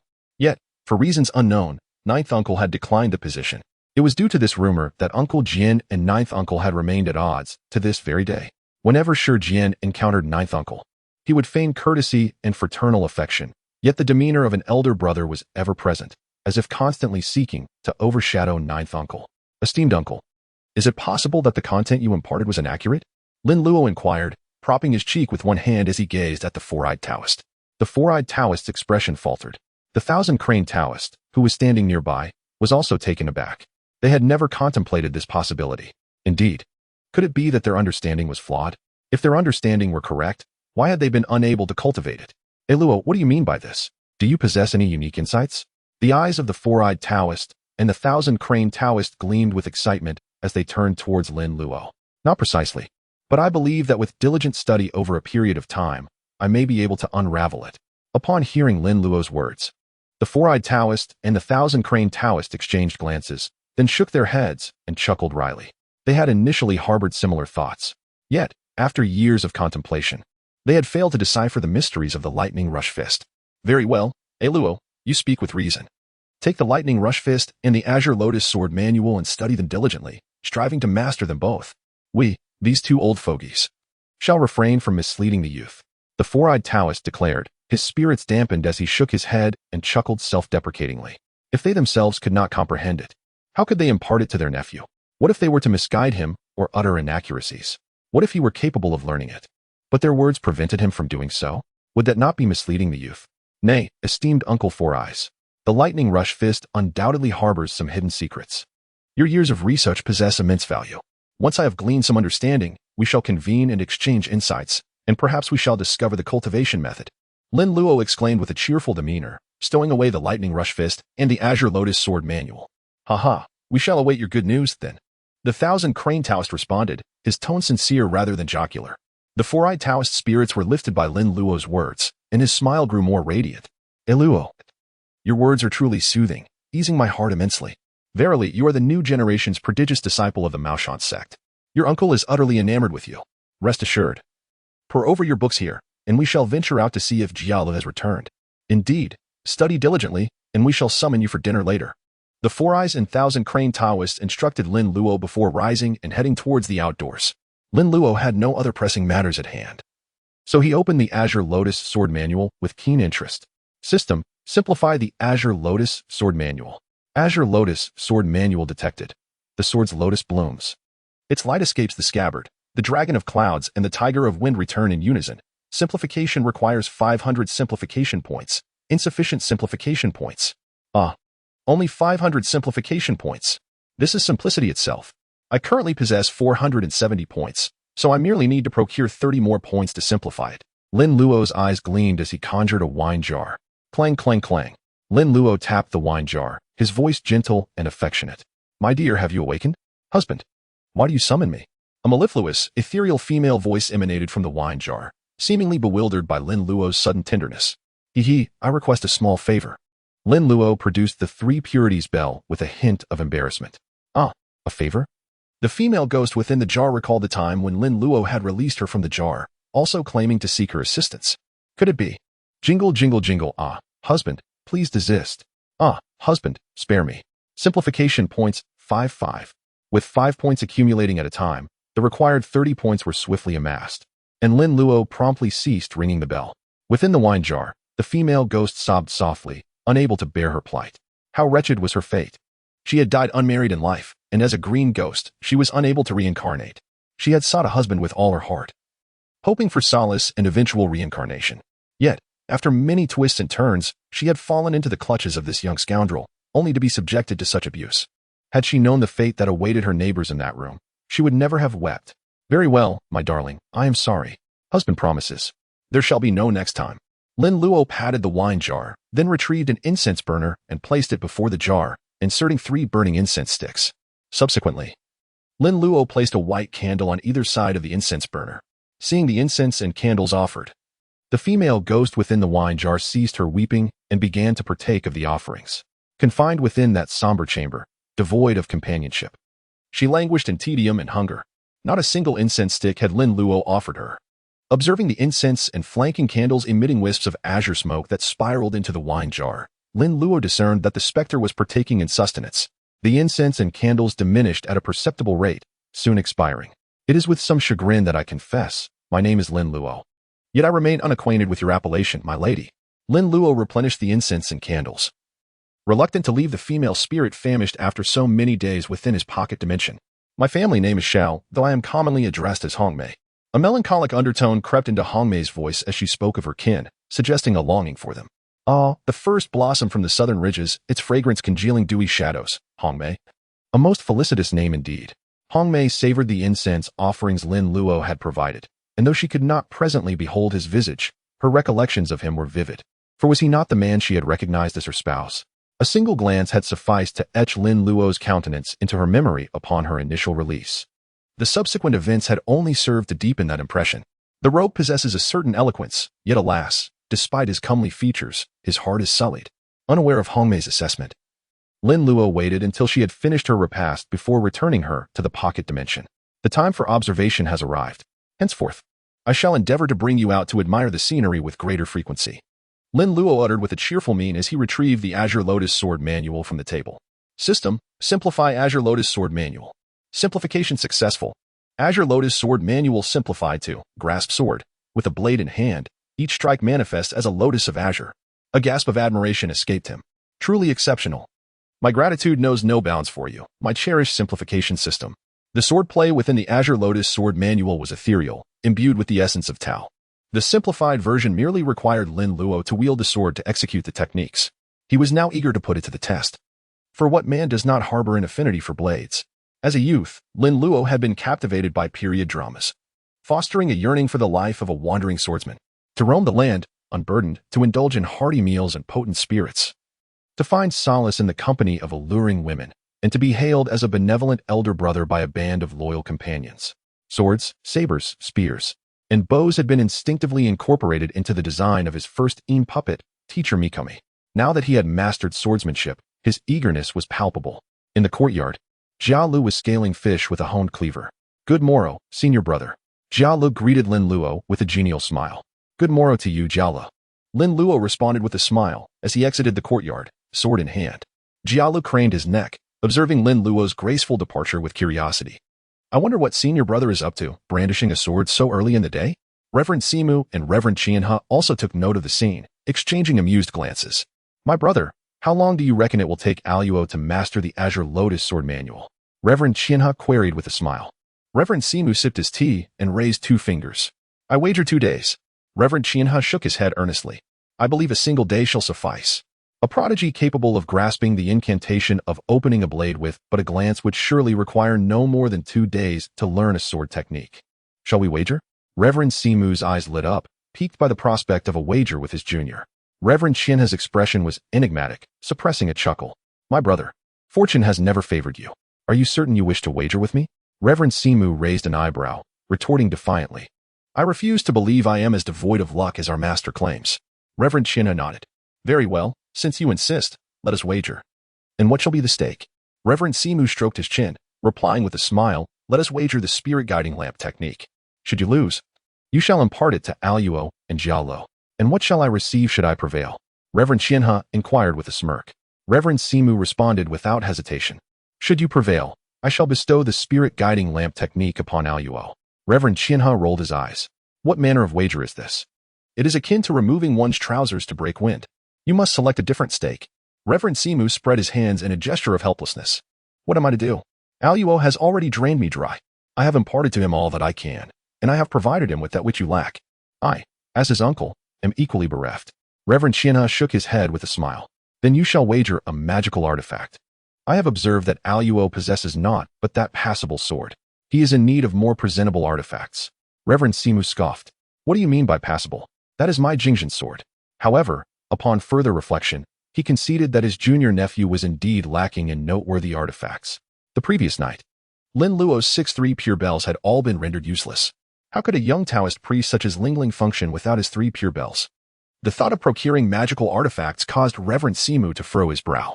All of his own artifacts had been rendered useless as well.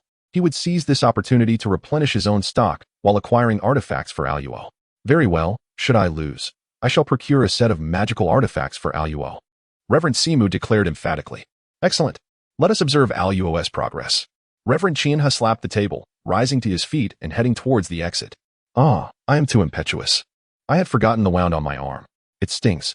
Outside the courtyard, upon a level clearing, Lin Luo wielded a peachwood sword, pacing in accordance with the dipper. His sword movements akin to shooting stars as he recited the incantation. Aspiring to the heavens, devoid of sorrow, I yearn to ascend the 12 stories of the Jade Capital. With a flourish of my sword, I cleave the clouds and greet the falling stars, raising my cup in song to entice the phoenix to frolic. My sword strikes pierce 10,000 leagues, as thunder and lightning accompany the sound of rain. Brandishing my sword, I traverse 1,000 leagues, crossing rivers and seas to commune with the heavens. Lin Luo's movements were dreamlike, elegant, and unrestrained. The wind whistled as his sword swept through the air. At times as torrential as a storm, impenetrable, and at others as sudden as lightning, leaving no trace. His movements and swordplay were seamlessly coordinated, imbued with a profound spirituality, indicating that he had already mastered the Azure Lotus Sword Manual. Reverend Simu, my brother, I wagered that Luo would master it in 2 days. Reverend Qian He, my brother, I wagered that Luo would master it in 1 day. Neither spoke, yet through their gazes, each understood the other's thoughts. A sense of helplessness and wry amusement permeated the air. While the Azure Lotus Sword Manual was not an esoteric Taoist classic or arcane incantation, it was nonetheless a formidable sword technique. Mastery of it would suffice to establish one as a skilled swordsman, capable of navigating the world with confidence. Yet Luo had grasped it with but a single glance. My brother, it seems neither of us has prevailed. Reverend Simu shook his head with a bitter smile. Neither had won. Both had lost. Reverend Qian He, however, erupted in a joyous laugh. My brother, is it not better that neither of us has prevailed? Indeed. A broader perspective is thus attained. This was indeed the case. Very well, I shall prepare Luo's magical artifacts. Reverend Simu remarked with a cheerful mien as he observed Lin Luo's dreamlike swordplay. And I shall prepare the spirit-guiding lamp technique. In truth, I underestimated Luo's talent. Who would have imagined that my nephew would be a once-in-a-century swordplay prodigy? Reverend Simu folded his arms, retorting earnestly, he is an unrivaled genius, not merely a once-in-a-century talent. Our Luo is 1 in 10,000, a supreme talent that may not appear for centuries. Reverend Qian He had not anticipated such high praise from his brother for their nephew Luo. However, upon considering the speed with which Lin Luo mastered Taoist arts and swordsmanship, He was compelled to concede that Reverend Simu's assessment was accurate. Swish! The peachwood sword in Lin Luo's grasp emitted a whistling sound, as if piercing the air. The blades of grass at which the tip was aimed were instantly severed, causing Lin Luo's eyes to gleam with excitement and his entire being to surge with elation. I have succeeded. This humble Taoist priest has succeeded. This was a pure sword strike, the force penetrating the tip, instantly erupting with a surge of power. From over a meter away, it could sever blades of grass. With diligent practice, perhaps a true sword aura could materialize. A strike is a swordsman's fundamental attack. How can a strike without a sword aura even be called a strike? Heh, I'll be a true swordsman soon. A touch of sword and tint, a boundless river. 2 sleeves of white cloud, 10,000 towering peaks. Who dares call me Li Bai's dog will be forced to crawl on the ground. Brother Luo, take a break and have some water. Qingqing's voice called out. Not far away, Qingqing stood gracefully, holding a teapot, watching Lin Luo with a beaming smile. Coming. Sister Qingqing, I'm so thirsty, you're so considerate. Lin Luo quipped habitually, jogging over to Qingqing's side. Qingqing's smile grew even brighter. She had finally heard this little rascal call her sister. Drink up. I added sugar for you. Lin Luo smiled, took the cup, and drank. Here. I bought you some things when I went down the mountain. See if they're to your liking. A bulging bundle suddenly appeared in Lin Luo's hands, seemingly filled with quite a bit. Qingqing had previously said not to buy her anything, but now, seeing that Lin Luo had gone down the mountain and still thought of her, bringing her gifts, she smiled like a silly little girl. Thank you, Luo. Ah, so many dolls. Moi? Heh, women are so duplicitous. They say they don't want it, but what they truly desire could cost you half your life. Stop smiling foolishly and call me brother.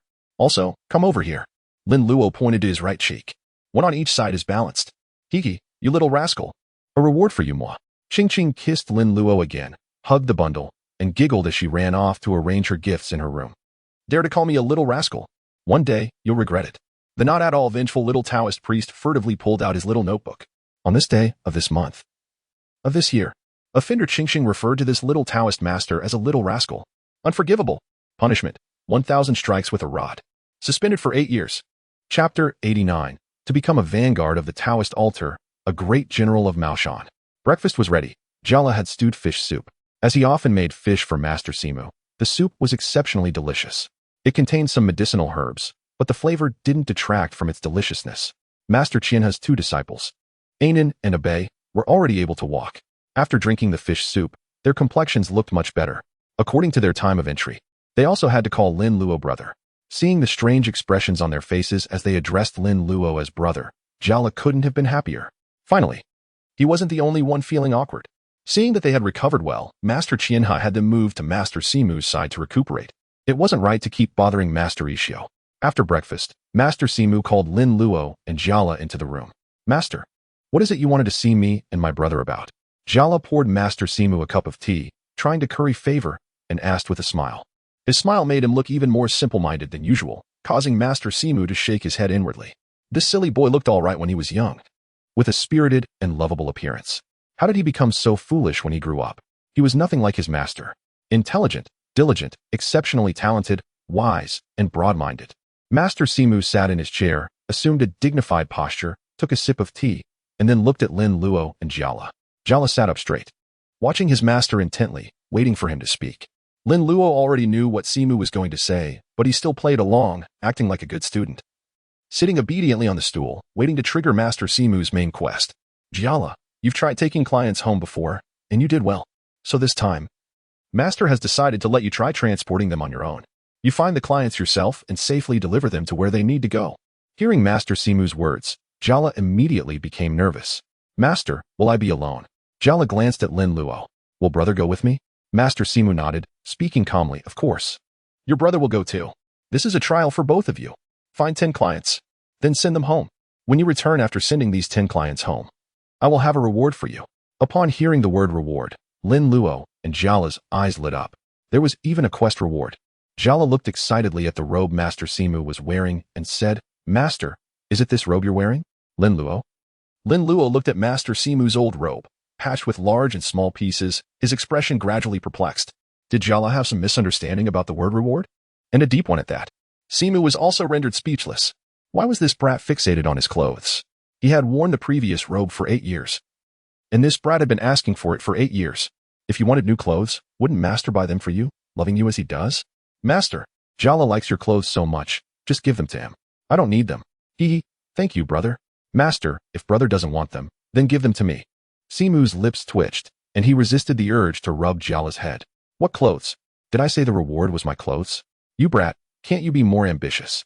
Your master possesses a wealth of skills, subduing demons, exorcising evil, locating dragons, observing qi, fortune-telling, corpse driving, soul summoning, warding off disasters, and praying for blessings. I excel at everything. Instead of thinking about learning more skills from me, becoming a vanguard of the Taoist altar, a great general of Maoshan, all you think about is staring at my clothes. Jiala looked a little aggrieved and said softly, Master, I want to become a vanguard of the Taoist altar, a great general of Maoshan. So I want to inherit your clothes. As soon as Jiala said this, the atmosphere in the room became somewhat silent. Lin Luo and Master Simu looked at Jiala thoughtfully, with a hint of uncertainty in their eyes. Master, is it possible that Jiala is talking about your mantle? Lin Luo said softly.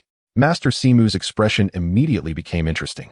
Simu frowned and asked Jiala, why do you want Master's clothes so much? Jiala lowered his head and said naively, that's what Master Ikkyu told me. I'm Master's clothing successor. As long as I'm well-behaved, sensible, and obedient, Master will pass on the clothes to me, teach me many skills. And I can become an expert in subduing demons and exorcising evil like Master. Jiala, are you sure the Master didn't say mantle successor? Jiala scratched his watermelon head and nodded earnestly. It's the mantle successor. Doesn't the mantle successor mean that the Master passes on his clothes and alms bowl to his disciple? My Master doesn't have an alms bowl, so he can only pass on the clothes to me. Is that how you understand it? Ha ha ha ha. Lin Luo considered himself a professional and generally wouldn't laugh unless he couldn't help it. Now, Lin Luo couldn't help it. He clutched his stomach and laughed, his body convulsing. Jiala looked at Lin Luo awkwardly.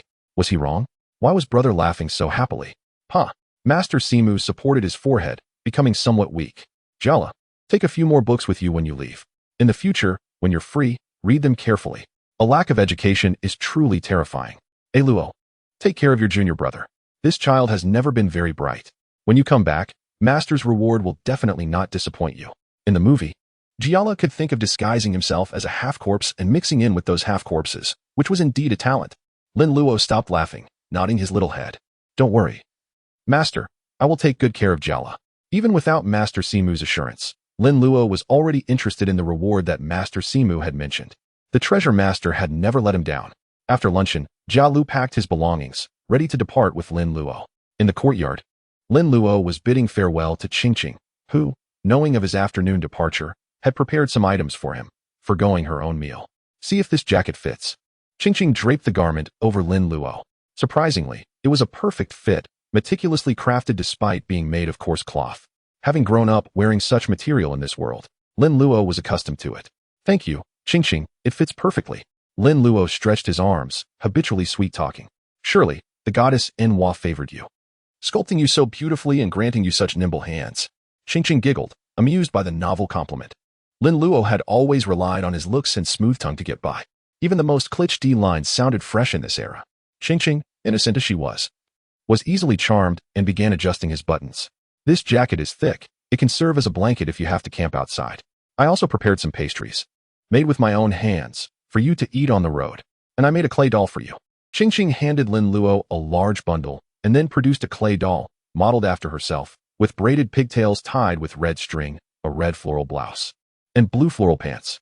With its large eyes and small nose and mouth, it was both endearing and amusing. Lin Luo, holding the heavy pastries, accepted the clay doll with a bright smile.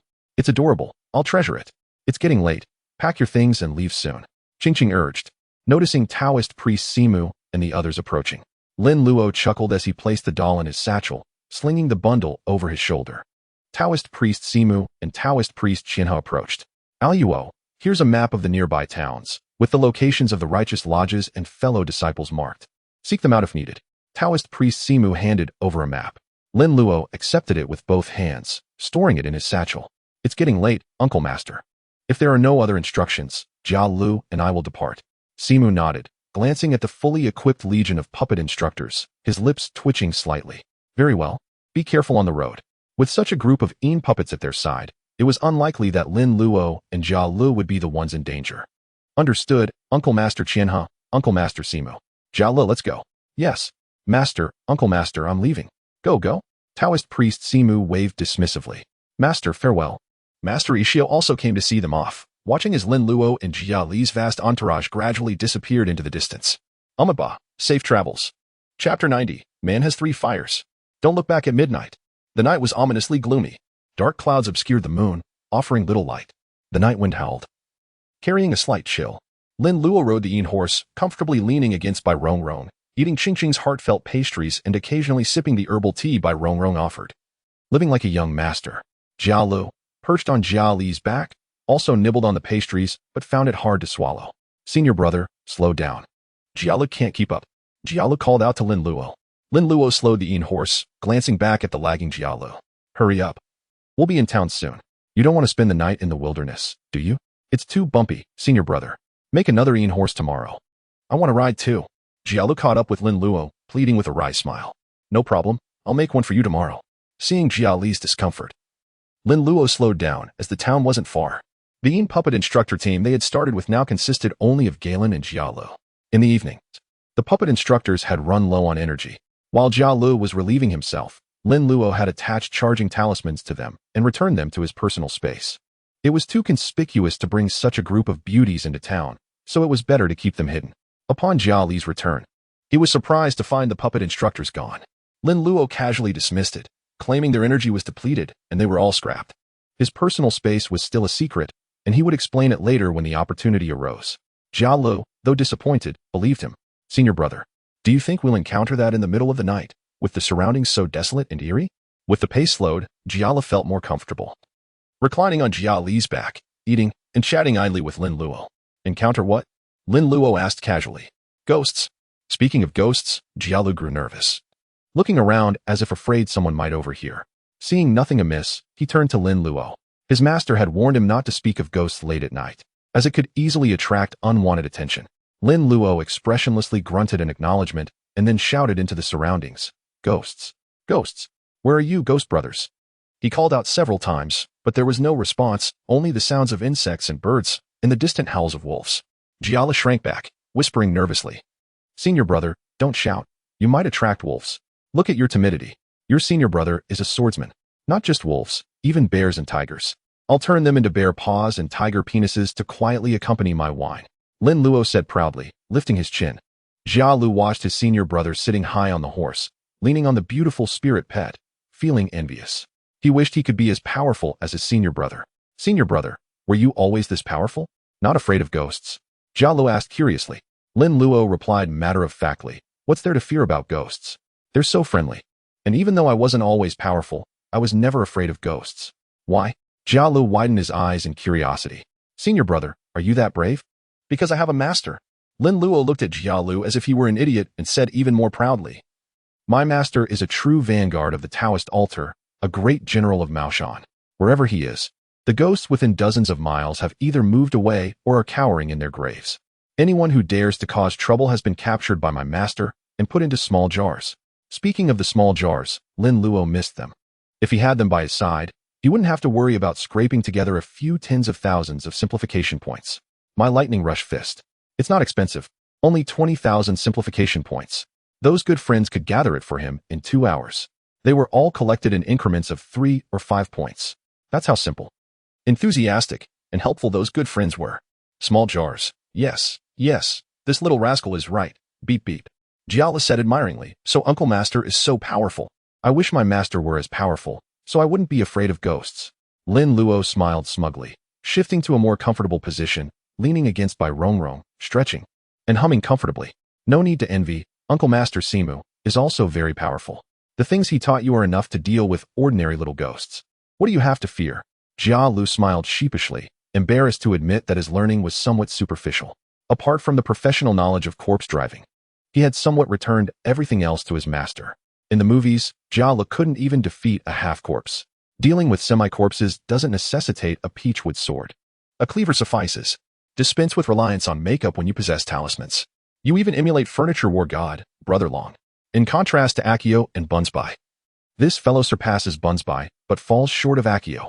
Furthermore, the human body possesses 3 vital flames, also referred to as lamps, one atop the head, one on the left shoulder, and one on the right. As long as these flames remain lit, spirits dare not approach.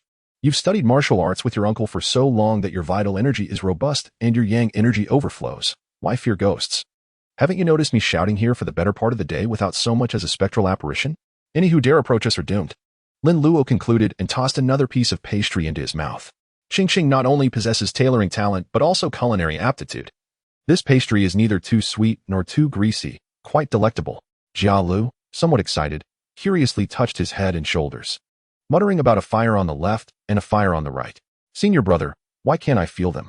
This Jialu is increasingly gravitating toward Bunzbai's persona. This simpleton. Lin Luo shook his head helplessly. Those three flames are manifestations of human essence, energy, and spirit, belonging to the yang fire, invisible to ordinary eyes. You can't see them without opening your third eye. Remember, when walking at night, no matter who calls you from behind, do not turn around. Each turn extinguishes one of the flames. 3 turns extinguish all 3, endangering your life. Some refer to these 3 flames as 3 lamps, hence the term ghost blowing lamp. But as long as you don't turn around, ghosts dare not approach. Jialu nodded in sudden comprehension, earnestly declaring, I understand, no matter who calls me. I certainly won't turn around. Sniff sniff by Rongrong, seated behind Lin Luo, suddenly perked up her nose, then her eyes brightened, pointing in the direction ahead. Chicken. By Rongrong's vocabulary is rather limited, unable to utter a complete sentence.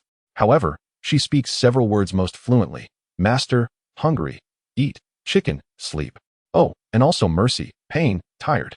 Lin Luo also took a deep breath, indeed detecting a faint aroma of smoked chicken carried on the evening breeze. In the middle of the night, in this desolate wilderness. How could there be chicken? This chicken is certainly not legitimate. Let's go take a look. Lin Luo quickened his pace slightly. The closer they got to the town, the more earthenware jars dotted the roadside grass. These jars are, in fact, urns containing human bones. This practice stems from the local funerary customs, where people exhume their ancestors from their graves, cleanse their bones with water, and rebury them in earthenware jars.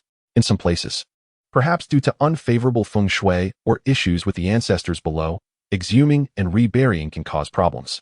Therefore, before reburying, the jars are placed by the roadside, allowing the yang energy of passers-by and the sunlight to dispel the turbid yin energy carried by the remains within, ensuring that the ancestors will bless their descendants rather than causing trouble for the family. Not far ahead, Lin Luo saw a figure kneeling on the ground in the distance. Incense and candles were lit, and offerings of chicken, duck, and fruit were laid out. The person was kneeling before the roadside jars, muttering something. Clearly, they were performing a ritual. However, offering sacrifices to ancestors in the middle of the night? Indeed, this chicken is not legitimate, as suspected. Chapter 091. I've seen ghosts eat mud, but mud mixed with urine is a first. The person's words drifted on the evening breeze, clearly audible to Lin Luo. Brothers. No offense intended. I, Guang, am ignorant of the rules. I didn't mean it. So, you're saying you did it intentionally? A sinister voice followed, drawing out the syllables in a chilling manner. Lin Luo raised an eyebrow, glancing at the bushes behind the jar the person was kneeling before. The voice emanated from within. No, I was just being playful. Guang, kneeling on the ground, was so frightened that he banged his head against the ground, the sounds indicating he was on the verge of tears. Lin Luo grinned, understanding the situation. Someone was hiding in the bushes, teasing this fool. But joking around with ghosts? These people have a death wish. Others may not see it, but Lin Luo could. A cloud of yin energy had already emerged from the jar, enjoying the incense and the roasted chicken in the plate, seeming quite content, oblivious to the few who were mocking it. You enjoy playing games? Can you do somersaults? Yes, I'll do them for you. Guang's voice trembled, almost in tears. Usually, people say that if you have a clear conscience, you have nothing to fear from ghosts. But when confronted with a ghost, they become more spineless than anyone. Guang squatted on the ground and swiftly performed a handstand flip backward, then flipped forward again. Agile and neat, showing decent skills. Senior brother, what is that person doing there? In the middle of the night, in this desolate wilderness, performing acrobatics for a bone urn. Although Jialu couldn't see clearly, he could discern a dark shadow doing somersaults. Lin Luo's eyes revealed a hazy gray landscape. Living beings shone with 3 flames. While yin energy was white, a mass of white yin energy coalesced into a human-like figure, sitting on the jar, savoring the incense, eating the roasted chicken, clapping its hands, appearing delighted by the spectacle. In the bushes, several yang flames were crouching, convulsing, clearly on the verge of hysterical laughter. That unfortunate fellow is being pranked. Let's not go over there yet. Let's watch the show here, Lin Luo said, halting his yin horse with a smile. Jialu also dismounted from Paperman Jialu. stretching as he watched the spectacle with curiosity. Do you know what ghost eating mud means? The sinister voice echoed from the bushes behind the jar. Guang, kneeling on the ground, shuddered. A bitter expression plastered on his face. The ground was still damp from the recent rains, covered in mud. I don't know. Just saying you don't know mean you don't have to eat it? Grab a handful of mud and eat it. Guang's body froze, tearfully grabbing a handful of mud from the ground. Not just any mud, the mud you peed on. Oh, Guang crawled to the jar, grabbing a handful of mud from beneath the bone urn. The slurry mud carried a distinct urine odor. At this point, to survive, he had no choice. Anyway, it was his own urine. What was there to fear? Guang stuffed the mud into his mouth, a mask of agony appearing on his face. He had to bear the consequences of his actions. Puffed. Lin Luo couldn't help but burst out laughing. He had seen ghosts eat mud, but mud mixed with urine was a first. This guy was truly extraordinary. Jialo couldn't hear clearly and didn't understand what Lin Luo was laughing at. His face a mixture of confusion and curiosity. Senior brother, what are you laughing at? Haha, that person peed on the bone urn and is being pranked into eating urine mud. Lin Luo's laughter sounded like a goose's honk. These people are truly talented. They've exhausted all the bamboo shoots on the mountain, making someone eat urine mud. So very talented. Jialo was taken aback by Lin Luo's explanation, then burst into laughter. It's indeed good to come down the mountain. We've encountered such an amusing event right away. The two were not close, and the wind was blowing in the opposite direction, so no one noticed Guang. The fun is over. Let's go, Jialo. Let's continue on our way, Lin Luo said, rubbing his aching stomach from laughter. Oh, Jialo hopped onto the back of the paper figure. Jialo, how does it taste? Salty. Guang retched, unable to bear it any longer, the taste overwhelming his mind. Coupled with his recent heatiness, it was both salty and pungent. He had to be more disciplined in the future. I know, huh? This voice sounds familiar, and the location of the sound is wrong. Guang suddenly looked up and saw several familiar figures emerging from the bushes behind the jar. Haha, it's over. Guang, you're awesome. You actually ate it. Agwe, Abayo, Ahui, Ollie. It's you. Guang's eyes widened, instantly realizing what had happened. You guys planned this. What haunting? It's just those few brats playing tricks. Haha, tonight's midnight snack is truly lavish. You're still the most capable. Hurry and thank him, said with a wicked grin. These few mischievous fellows are truly ruthless. They all bowed in unison to the bone urn. Let's go back and have our midnight snack. The mischievous youngsters laughed and joked, and before could react, they picked up the offerings from the ground and ran off. You're going too far, exclaimed anxiously, grabbing shoulder and threatening to punch him. You bunch of bastards. Do you have to mess with me like this? It's one thing to pretend to be a ghost and scare me, but you even made me eat mud. Hey, don't blame us, blame it, said with a cheeky grin, pointing to the bone urn on the ground, then nimbly turned around and darted away. It's all your fault, said, exasperatedly glaring at the bone urn on the ground, kicking over the incense candles he had stuck in the ground. I was foolish enough to come and worship you. I'm such an idiot. The more he thought about it, the angrier he became, and raised his foot to kick the bone urn. Hey, brother, peeing is one thing, but don't ruin my shrine. Who else is there? Looked around, enraged. Just then, and that peculiar duo appeared in his line of sight. The cold moonlight shone down. On the dim path, a handsome, slightly bewitching young boy sat atop a pure black steed. The fair, alluring woman behind the young boy was even more captivating. The strangest thing was the three individuals beside them. One was tall and sturdy, like an iron tower, his face appearing ghastly white in the moonlight. The other two had watermelon haircuts, one carrying the other on his back. Saw looking at him, grinned, and slowly gave him a thumbs up. Brother, that's ingenious. I've seen ghosts eat mud, but using urine mud is a first. You. S expression was priceless. S words left him speechless. However, S next sentence sent a chill down spine. The most impressive thing is that you bullied a ghost twice. What are you talking about? You've eaten the mud too. Ask it yourself. Shuddered involuntarily. S smile made his skin crawl. Ask it? Slowly looked at the bone urn. Old fellow, what else do you have to say? You've peed. You've caused a ruckus. Aren't you leaving yet? The old fellow in the bone urn said grumpily. It was minding its own business at home when it encountered such a fool who peed on its head. That's not all. Seeing you come back with sincere repentance, offering incense and candles, kowtowing and apologizing, it thought it had forgiven you. But before it finished eating, the offerings were taken away and the incense candles were extinguished. And now you want to destroy its shrine. Do you really think an honest ghost has no temper? Oh my God, there really is a ghost. Ghost, screamed and turned to run, displaying the speed of a whirlwind. TSK, chuckled, watching's retreating figure. These few silly kids, teasing a ghost late at night. Covered in energy, Aren't they afraid of encountering a ghost when they go back? Heard's laughter and instinctively shrank his neck. Why does it feel so chilly? If and saw this scene, they would definitely exclaim. Why does he smile so much like Master? Everyone knows that when Uncle Nine smiles, life and death are unpredictable. Urged the Qian horse forward, smiling as he looked at the bone urns along the roadside. This place has good feng shui. The occupancy rate of these roadside bone urns is so high. It's a pity that my 3 purities bell is broken.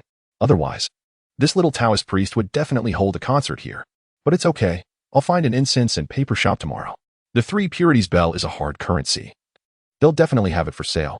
Whoosh, roadside bone urn. Why do I suddenly feel so much colder? Chapter 92. Who is performing artistry at the graveyard late at night? We're here. This is it. Looked at the plaque that read He family's benevolent hall and nodded with a smile. Jumped off's back, stretching his muscles. Being carried is effortless. But being carried while running is torture. The jostling made want to throw up his dinner. The worst part was that he ate dinner on's back. He literally threw up what he had just eaten. Finally, we've arrived. Senior brother, I'll go knock on the door, said, staggering over to knock on the door.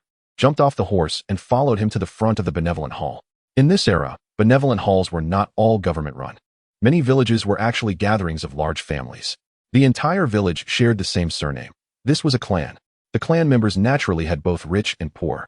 The wealthy would donate money to repair the benevolent hall and ancestral hall. The benevolent hall was where corpses were kept, and the ancestral hall was where spirit tablets were kept to enshrine the ancestors. If a foreigner died here, they would also be kept in the benevolent hall, waiting for the deceased family to claim the body, or for passing corpse drivers to take the body away. Who is it? A voice came from inside the benevolent hall. It's disciple. Disciple? A murmur came from the courtyard. After a short while, the benevolent hall's door was opened. A middle-aged man with a somewhat aged face peered out. He sized up, and, also noticing the Qian puppet and behind them, his expression filled with confusion and a hint of dissatisfaction. You're? Nodded with a simple grin, his watermelon head bobbing. Uncle, it's me.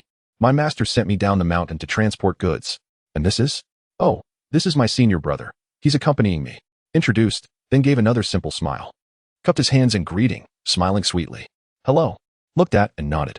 Okay, come in, said, turning to walk into the benevolent hall, muttering to himself. Is really getting more and more ridiculous, sending a child out to transport goods. What if something happens? Such a good child, doesn't he care about him? It seems that little face is working again. It's not just girls who like handsome little boys. Old uncles also feel sorry for children. No one remembers real name anymore. Taoist priest marked the caretaker of this benevolent hall as on the map, so and called him that. The benevolent hall was not large, with one large and one small room. The large room held 2 rows of coffins with a small open space at the very back where a small altar was placed, with incense, candles, and offerings. The other small room was the kitchen and storage room. It's quite late. Just make do with staying here. I don't have the clients you're looking for, but I know there's someone in this town who died 70 miles away. They sent a message, wanting someone to go and bring the person back. You know the rules, right? Looked at and asked. Nodded seriously. I know, Master told me everything before I left. 2/10 of the clients obtained from the benevolent hall caretaker must be shared. This 2/10 is not only shared from the source, but also from the destination, 6/10 for the corpse driver, and 2/10 each for the 2 benevolent halls. Nodded, looked at, and said with concern, You're so young. Why are you out here transporting goods? This kind of thing is very dangerous. Jackals, tigers, leopards, demons, and gods. A slight carelessness could cost you your life, said, glancing at, and, to be honest, although he was not a Taoist priest, he had been dealing with corpses for a long time and had developed a pair of extraordinary eyes. He could see things that ordinary people could not, and were definitely not human. At first, he thought they were the clients of these 2 little interns. Unexpectedly, they weren't. And this woman, although she didn't speak and just quietly followed behind, the aura she exuded was definitely not something a normal person should have. Old people are cunning, old ghosts are slippery, and it's hard for an eagle to catch an old rabbit. Believed that he wouldn't be mistaken. Rest assured, my friend, Lin Luo chuckled. Our master has provided us with assistance. With them around, we need not worry about safety. That's good to hear. It seems 4 Eyes is not as foolish as I thought. Kaibo nodded, taking a puff from his pipe. It's getting late. You should rest early. Tomorrow, you will set off at dawn and return with the deceased by nightfall. Lin Luo and Jialu agreed. And they began to prepare several empty coffin boards in the mortuary, which would serve as their beds for the night. After a night of silence, the next morning, Lin Luo and Jialu collected their papers from Kaibo and set off for Su family town. Before their departure, Lin Luo crafted 2 spectral horses. For they could not rely on Galen's slow pace. After all, 2 legs could never outrun 4. With the horses, their speed increased significantly, and by mid-afternoon, they arrived at the Su family mortuary. The deceased was a man in his 40s. A businessman who had come to collect mountain goods, but unexpectedly succumbed to a sudden illness. His assistant had hurriedly sent word back home. The youthful duo of Lin Luo and Jia Lu startled the mortuary's caretaker. Jia Lu, a disciple of Four Eyes, was of similar age, but the younger one puzzled him. Was Four Eyes preparing for retirement and leaving the task to these juniors? Yet, since they had arrived, there was no point in voicing his concerns, after all. They could not simply leave the body behind without compensation. The corpse retrieval could only occur at night, and since dusk was still some time away. Lin Luo took Jia Lu out for a hearty meal. His 3 purity bells were all worn out, so Lin Luo planned to replenish his supplies, this time ensuring he had enough to avoid a repeat of last night's situation. How could a young Taoist be without his 3 purity bells? In the town, most of the paper offerings businesses resided on West Street, so they headed there without hesitation. They gathered peach wood swords, 3 purity bells, copper gourd talismans, mirrors, vermilion, and yellow talisman paper, along with bamboo strips and glue for crafting paper offerings. Additionally, they outfitted Jia Lu with a new set of clothes. Wearing fresh attire brought immense joy to Jia Lu. It was his first time donning such fine garments. Brother, it's getting late. We should head back. Jia Lu was brimming with enthusiasm. Given the task of completing 10 business deals assigned by Master Four Eyes, he had already completed half. And if he delivered the clients back home, he would complete a deal. The sooner he finished, the sooner he could collect his master's reward. Lin Luo was in high spirits, his smile unwavering. Unexpectedly, they had gathered a good haul from the old alleys of West Street, acquiring 12 3 purity bells and a 30-year-old peachwood sword. The effectiveness of a peachwood sword increased with its age. Those that broke upon contact with a zombie were of lesser quality. The best were made from century-old thunderstruck wood, though such finds were rare and hard to come by. All right, let us depart. Jia Lu assumed the lead, attaching the client to the back. The spirits march onward while the living retreat. With a flourish, Jia Lu shouted, tossing paper money into the air before handing the 3 purity bells to Jia Lu. Charge forth. Jia Lu shook the bells vigorously as he dashed forward, with the clients following closely behind. Lin Luo and Jia Lu galloped forth. 70 miles might take an ordinary corpse retriever 3 to 5 days. Yet they managed it in just over 2 hours. They returned to the same spot as the previous night, the path at the entrance of He family town. The roadside was lined with numerous bone altars, and the moonlight cast an eerie glow, creating an unsettling atmosphere. The evening wind howled, shattering the tranquility with the arrival of Lin Luo and Jia Lu. Jia Lu, take the clients back. I need to take care of something, Lin Luo instructed. All right. I'll wait for you at the mortuary, brother. Jia Lu nodded and continued toward the mortuary with Jia Lu. Lin Luo's spectral horse came to a halt. Once Jia Lu was out of sight, Lin Luo dismounted and retrieved a basket of tofu from his spatial pouch, placing it on the ground. Bai Rongrong, sensing his intent, steered her horse far away. After a moment, Lin Luo addressed the surrounding spirits, dear neighbors, young and old. As the saying goes, friends help when one is out. Brothers help at home. I pass through your esteemed place, having exhausted my funds. Today, I offer a tune for your enjoyment and hope you will appreciate it. For those with wealth, please offer your support. For those with presence, simply lend your company. Thank you. From the surrounding bone altars, curious wisps of spectral energy emerged. Watching intently, is this person mad? Performing in the dead of night? What can we offer him? Can he even use paper money? That young lad is rather handsome. My granddaughter would fancy him. Oh, tofu. Upon hearing this, the spirits fell silent, their attention fixed on the basket of tofu. Ghosts were particularly fond of tofu. At such an hour, placing a basket of tofu atop a grave was undeniably tempting for the spirits. Chapter 93. The DJ Special of the Little Bell Taoist. Delicious tofu. Unable to resist the allure, a spirit drifted closer. Wow, tasty. Seeing one neighbor indulge, the rest could no longer hold back. They rushed forth, eager to partake. The number of spirits surrounding Lin Luo swelled, each clamoring for a taste of the tofu. Judging by the crowd, their numbers were substantial. It was clear, to grow wealthy quickly, one must seek opportunities in such places. After a moment, Lin Luo quietly counted, deeming the quantity sufficient, and he grinned widely. With a swift motion, a brass gourd appeared in Lin Luo's hand. He had purchased it in Su family town, and it was of considerable size, intended for capturing spirits. Heaven and earth are boundless, I borrow the law. With his spell activated, Lin Luo uncorked the gourd and shouted, if I call your names, will you dare to respond? What? After a chorus of confusion, the brass gourd spewed forth a multitude of golden threads. The spirits gasped in alarm. However, it was too late to flee. Some, paralyzed by fear, called out in panic. This too counted as a response and bound them with golden threads. None could escape. Lin Luo felt his magic surging forth, while the surrounding energy flooded into his being. Were it not for the spell, he would never have dared to use such a binding incantation on so many spirits. The risk was immense. Moments later, only a few trembling spirits remained, fleeing in terror.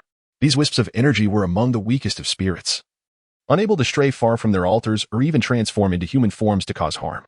Captured en masse by Lin Luo, they were thoroughly terrified. With a satisfying thud, Lin Luo secured the gourd and gazed at it with delight, placing several talismans upon its surface. Inside, the cries and pleas for mercy echoed relentlessly. Fear not. I promise. I am merely here to perform a song. Once you have heard my tune, you shall be free. Lin Luo spoke cheerfully, his tone sincere. The spirits, puzzled, exchanged glances. Is he for real? Even now, he seeks to deceive us. If he wishes to sing, why confine us? In the next moment, Lin Luo set the brass gourd down by the roadside and cheerfully retrieved the newly purchased 3 purity bells. Ring-a-ling. Let us get the party started. Ring-a-ling, ring-a-ling. In the silent wilderness, aside from Lin Luo, there was no one else around. The brass gourd trembled violently on the ground, and if one listened closely, they could hear a cacophony of wails and cries intermingled with the ringing. Why bother listening closely? The bells are too loud. Master, I beg you spare me. I will pay. My family is wealthy. Please, have mercy. I didn't even get a bite of tofu. Why must I suffer this fate? Help. Lin Luo danced like a madman, twisting and twirling, while the spirits lamented for over an hour. Feeling a tad fatigued, I paused to hydrate myself. I glanced at my burgeoning cache of simplification points, a staggering 16 for 150. Before this concert, I was utterly destitute, not even a single point to my name. Yet, these hospitable local specters have proven remarkably generous, contributing such a wealth of points in a mere hour. I extend my sincerest gratitude for their patronage and unwavering support. I stowed away the 3 purities bell, offering a heartfelt bow of appreciation for the assistance rendered by my spectral benefactors. Subsequently, I retrieved a bundle of incense sticks, igniting them before the bronze gourd.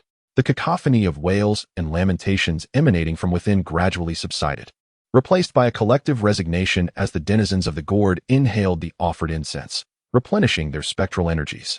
Finally, a respite. It nearly did me in.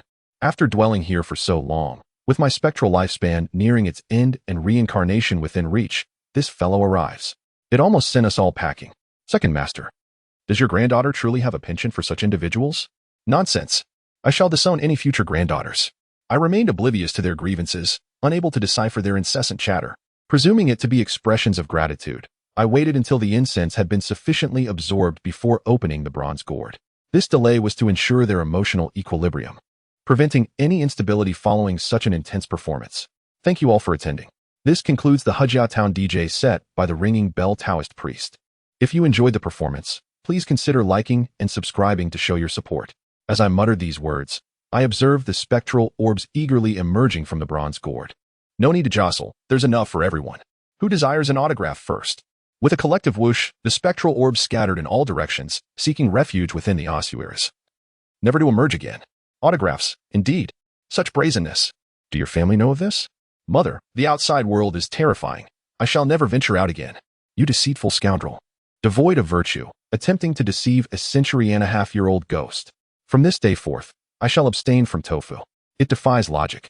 They say the elderly are cunning. Yet the simp is far more astute than any of us old ghosts. It seems everyone is quite weary. I shall forego an encore. I chuckled, retrieving the bronze gourd and beckoning by Rong. She galloped over on her steed, and I mounted, sinking into the plush seating. Ah, the soft safety harness, the gentle neck pillow, and the comforting cushion. Splendid. To the Yizhuang, I murmured, closing my eyes in repose. The 2 spectral steeds promptly bolted forward, leaving the desolate village entrance to once again succumb to silence. This time, a profound silence, devoid of even spectral activity. Senior brother, you have returned. In the Yizhuang, Jiala was contemplating a search for me, wondering why such a prolonged period was required for a simple task. Yet, as it happened, I returned on my own accord. I nodded in acknowledgement, placing the food box on the table. I acquired some victuals en route. Where is Master Kai? Hearing the commotion, Master Kai emerged from the kitchen. I did not anticipate your return so swiftly. Jiala mentioned you had not yet dined. I shall prepare a bowl of noodles for you 2 lads. Master Kai, Are the noodles prepared? I inquired with a smile. Your timing is impeccable. The noodles are ready to be consumed. Jiala, come and fetch the noodles. Oh, coming. With a cheerful grin, Jiala scurried off to retrieve the food. I procured a small table, clearing its surface, and arranged the acquired delicacies upon it. Jiala returned, bearing 2 large bowls of noodles. Master Kai followed closely behind, carrying 2 more bowls. Eat while it is still warm. I have added eggs for you. Master Kai presented me with a generous bowl, adorned with 2 plump eggs, while Jiala and Bai Rongrong each received only 1. Ah, such overt favoritism. I relished it. Thank you, Master Kai. I have acquired some wine for you. Please, partake. Master Kai offered a warm smile. You are a delightful and thoughtful lad, truly exceptional. Your generosity is appreciated, Luo. I shall not refuse. Master Kai uncorked the bottle, pouring himself a bowl, the aroma of the wine filling the air. You are still too young to imbibe. I shall indulge myself. Jiala and I seized our chopsticks, slurping the noodles with gusto. The table also featured an assortment of braised meats and peanuts, perfect accompaniments to the wine. Bai Rongrong still acclimating to the use of chopsticks. Found eating noodles a considerable challenge. Yet, her earnest efforts were endearing. Luo, Jiala, would you care for a respite tomorrow? A new opera troupe has arrived in town and will be staging Lion House at Lianxiang restaurant tomorrow. It promises to be quite lively. Master Kai sipped his wine, tossing a peanut into his mouth, and spoke with a contented smile. Jiala, still preoccupied with his noodles, exclaimed, absolutely. Senior brother, let us attend the opera tomorrow. I have heard from Master that it is a most entertaining spectacle, yet I have never had the pleasure of witnessing it. Jiala swallowed his noodles, gazing at me with fervent anticipation. I observed Jiala's countenance, a wry smile creeping across my lips. The poor lad had never even seen an opera before. What sort of life had he led? Chapter 94. The prankster on the stage. I felt a surge of sympathy for Jiala. It seemed that selecting the right mentor was of paramount importance. Although I had wandered far and wide with Uncle Nine since childhood, subsisting on the kindness of strangers, I had never lacked for sustenance or entertainment. I had attended numerous operas and musical performances with Uncle Nine, albeit as a non-paying guest. But I had certainly experienced a fair share of the world. Jiala, on the other hand, had been completely sheltered. How could Uncle Four have waited so long to expose Jiala to the world? Logically, they should have been brought along from an early age, receiving instruction through both words and deeds. I smiled, placing a piece of fatty meat on Bai Rongrong's plate. Her eyes sparkled like the moon, and she savored the morsel with delight. She had a particular fondness for such succulent meat. Senior brother, please, let us go. Jiala pleaded, clutching his bowl. His eyes fixed on me with earnest entreaty. Very well, if you desire to go, we shall attend. I acquiesced, reluctantly. I had not intended to squander my time. Excellent. Master Kai, let us attend together tomorrow. Jiala exclaimed, beaming at Master Kai. Indeed, we shall attend together, providing companionship. Master Kai, a solitary widower, dwelling amongst the corpses in the Yizhuang, yearned for companionship. However, the Yizhuang, a place frequented only by corpse drivers or those delivering the deceased, rarely received visitors. After the meal, Jiala attended to the washing of the dishes. I conversed with Master Kai, listening to his anecdotes about Hejia Town. As you have observed, the local custom in Hejia Town is to exhume the ancestors, cleanse their bones, and rebury them. A propitious burial brings prosperity to the family, while an inauspicious one brings misfortune upon them. The individual you brought back today, I surmise, suffered from an improper burial, resulting in his sudden demise in a distant land. I raised an eyebrow, glancing at the coffin in the distance. Master Kai, how did you discern that his death was problematic? Observe his countenance. Does it not bear an expression of melancholy and sorrow? I approached the coffin, examining the corpse within. As Master Kai had stated, his face was indeed etched with sorrow. Curse it, will this fellow transform into a zombie?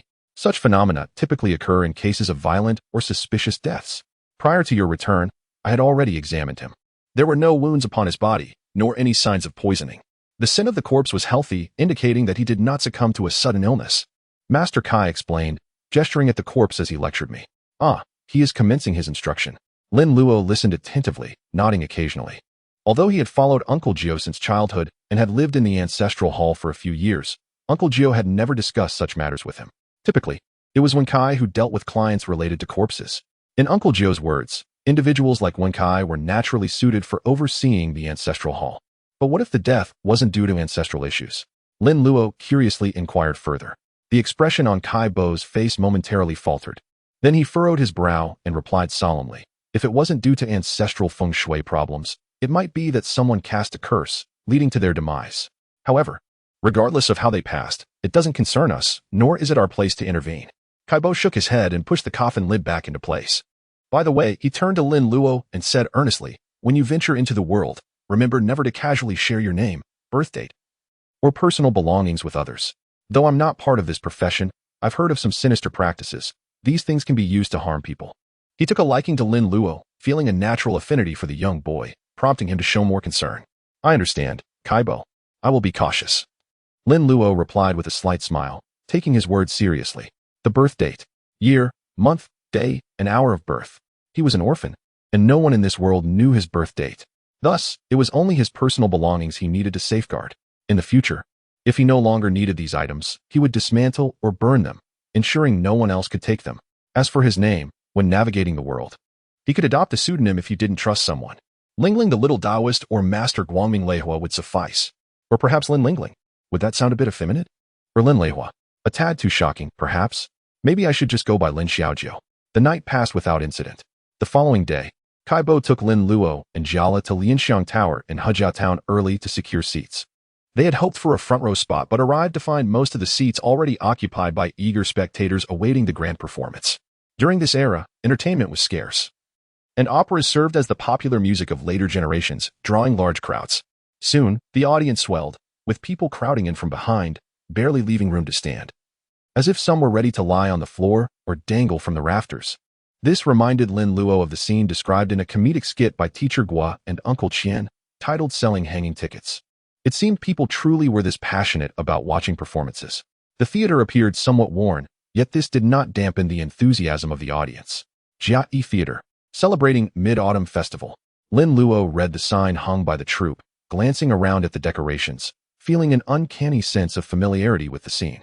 Jiala looked particularly excited, as it was his first time attending a performance. The bustling crowd and festive atmosphere filled him with a sense of novelty and recognition, as if he had witnessed this scene before. Often, people experience moments that feel eerily familiar, as if they had lived through them previously. Lin Luo was experiencing this now. This sense of familiarity lingered until the grand performance of Lion Tower began, and he suddenly realized, could that be Shimenqing upstairs? Indeed. And down below, could that be Wusong? Yes, indeed, Wusong have arrived. On stage, Shimenqing and Wusong engaged in a lively duel amidst the raucous sounds of drums and gongs. One must admit, the performers of this era possessed genuine skills. They soared and flipped gracefully, their movements precise and fluid, drawing cheers and applause from the audience. Jiala's eyes sparkled as he clapped enthusiastically, while Lin Luo sensed his friend's urge to rush onto the stage and join Wusong in a somersault, beating Shimenqing. Lin Luo's expression grew more peculiar as he observed the two actors and a mischievous spirit on stage. Indeed, besides the performers Shimenqing and Wusong, there was also a troublesome sprite with a thin neck and a large head. This sprite looked rather grotesque, with a misshapen head sprouting a tuft of hair and a pair of beady, enigmatic eyes. It stood beside the two actors, wearing a sly grin, its tiny eyes glancing mischievously at the unfolding drama. According to the typical script, after a fierce battle between Wusong and Shimenqing, Wusong would ultimately decapitate Shimenqing, concluding the performance. However, just as Wusong raised his weapon to strike, Shimenqing leaned forward to receive the blow, only for the sword to inexplicably deflect mid-air, as if it had struck something. Lin Luo clearly saw the blade collide with the sprite's head. Shimenqing, Wusong, decapitate him. I know. Then you do it. I can't. On stage, Wusong was left speechless, utterly baffled. The drums and gongs continued to play, propelling the performance forward, yet after another exchange of blows, the sword once again halted mid-air at a critical moment. Shimenqing grew impatient at the most crucial juncture. Why are you frozen? Strike. If you don't, how can I exit? Wusong, equally perplexed, responded, I genuinely cannot strike. The unseen sprite wore a mischievous grin, delighting in the chaos it had caused. Lin Luo watched in disbelief, realizing he should have anticipated this. This was reminiscent of a scene from a movie, one that Uncle Jiu acted in. In that film, Uncle Jiu was not an exorcist but a mere stage manager. As the night came, the sprite interrupted the performance, disturbing the little Taoist's enjoyment of the show. Get lost, Lin Luo muttered, raising his right hand, unleashing a beam of golden light towards the stage. In the next instant, the sprite let out a shriek as it was sent flying. Wusong and Shimenqing remained oblivious to the overturned table behind them. The performance continued seamlessly. With Wusong's decisive strike, this act of Lion Tower concluded successfully. Both performers sighed in relief and retreated backstage, where the audience erupted into thunderous applause. Lin Luo crossed his arms, frowning, lost in thought. Chapter 095. Why do you also have yin-yang eyes? The role of Xi Minqing was portrayed by the renowned Qian He theater star, known as Pai Jia. The entire theater relied on him to draw in the audience. Thus, even the troupe leader addressed him as Brother Jia. Backstage, Pai Jia pointed an accusatory finger at the actor portraying Wu Song, Gui, and berated him furiously. What were you thinking on stage? Do you know that the performance is paramount? You dare to throw a tantrum? If you disrupt the show again, I will ensure you never set foot on stage again. Gui looked utterly bewildered. He had no intention of taking the blame. Brother Jia, I truly didn't. Something seemed to grab my sword while I was on stage. You little rascal, do you think you can fool me with that? You still have much to learn. The backstage atmosphere grew tense.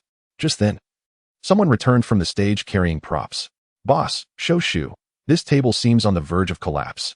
Everyone turned their gaze toward the table, which indeed appeared to be on the brink of falling apart. Prior to the performance, all props had been thoroughly checked for stability. This table was robust and couldn't possibly be defective. Although the Lion Tower performance involved combat, there was no reason for the table to be in such a state. The troupe leader looked at Pai Jia and Gui, both equally perplexed, unaware of what had transpired.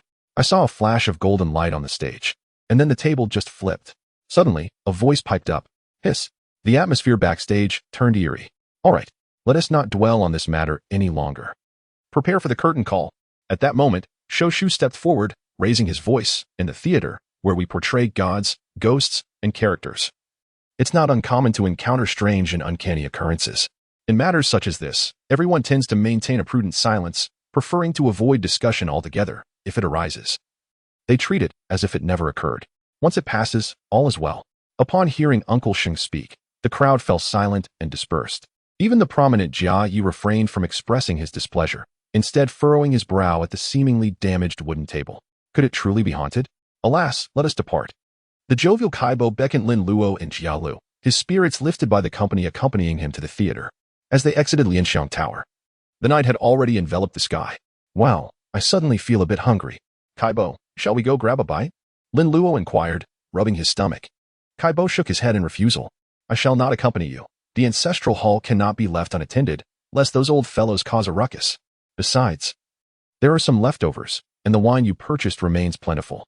I shall manage with a light meal at home. You three go ahead. Very well then. Jialu and I shall dine. Kaibo, take your time returning. Rest assured, but do not stay out too late.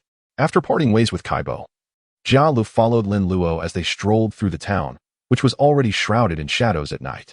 Only near Lianxiang Tower were there signs of life, with several late-night food stalls bustling with patrons.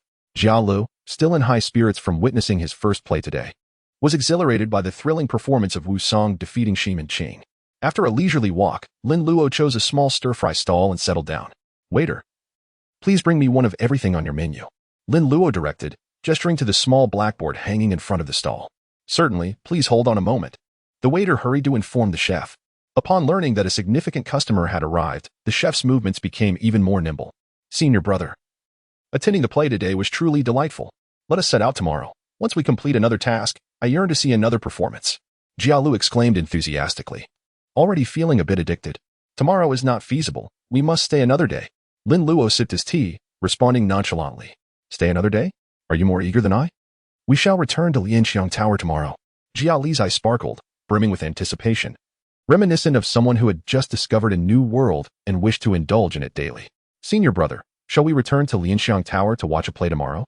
Jia Lu inquired. We shall go to Lianxiang Tower, but not to watch a play. Then what shall we do there? Jia Lu asked, perplexed. What can one do at a theater if not watch a performance? Lin Luo explained. During today's show, there was a mischievous spirit causing disturbances. I intend to deal with it. In the film, the ghost scares the ghost, aside from a troublesome spirit. There exists a malevolent elder spirit that frequently bullies the former, truly fearsome, capable of reviving a dead turtle in a pot and bringing a steamed fish back to life.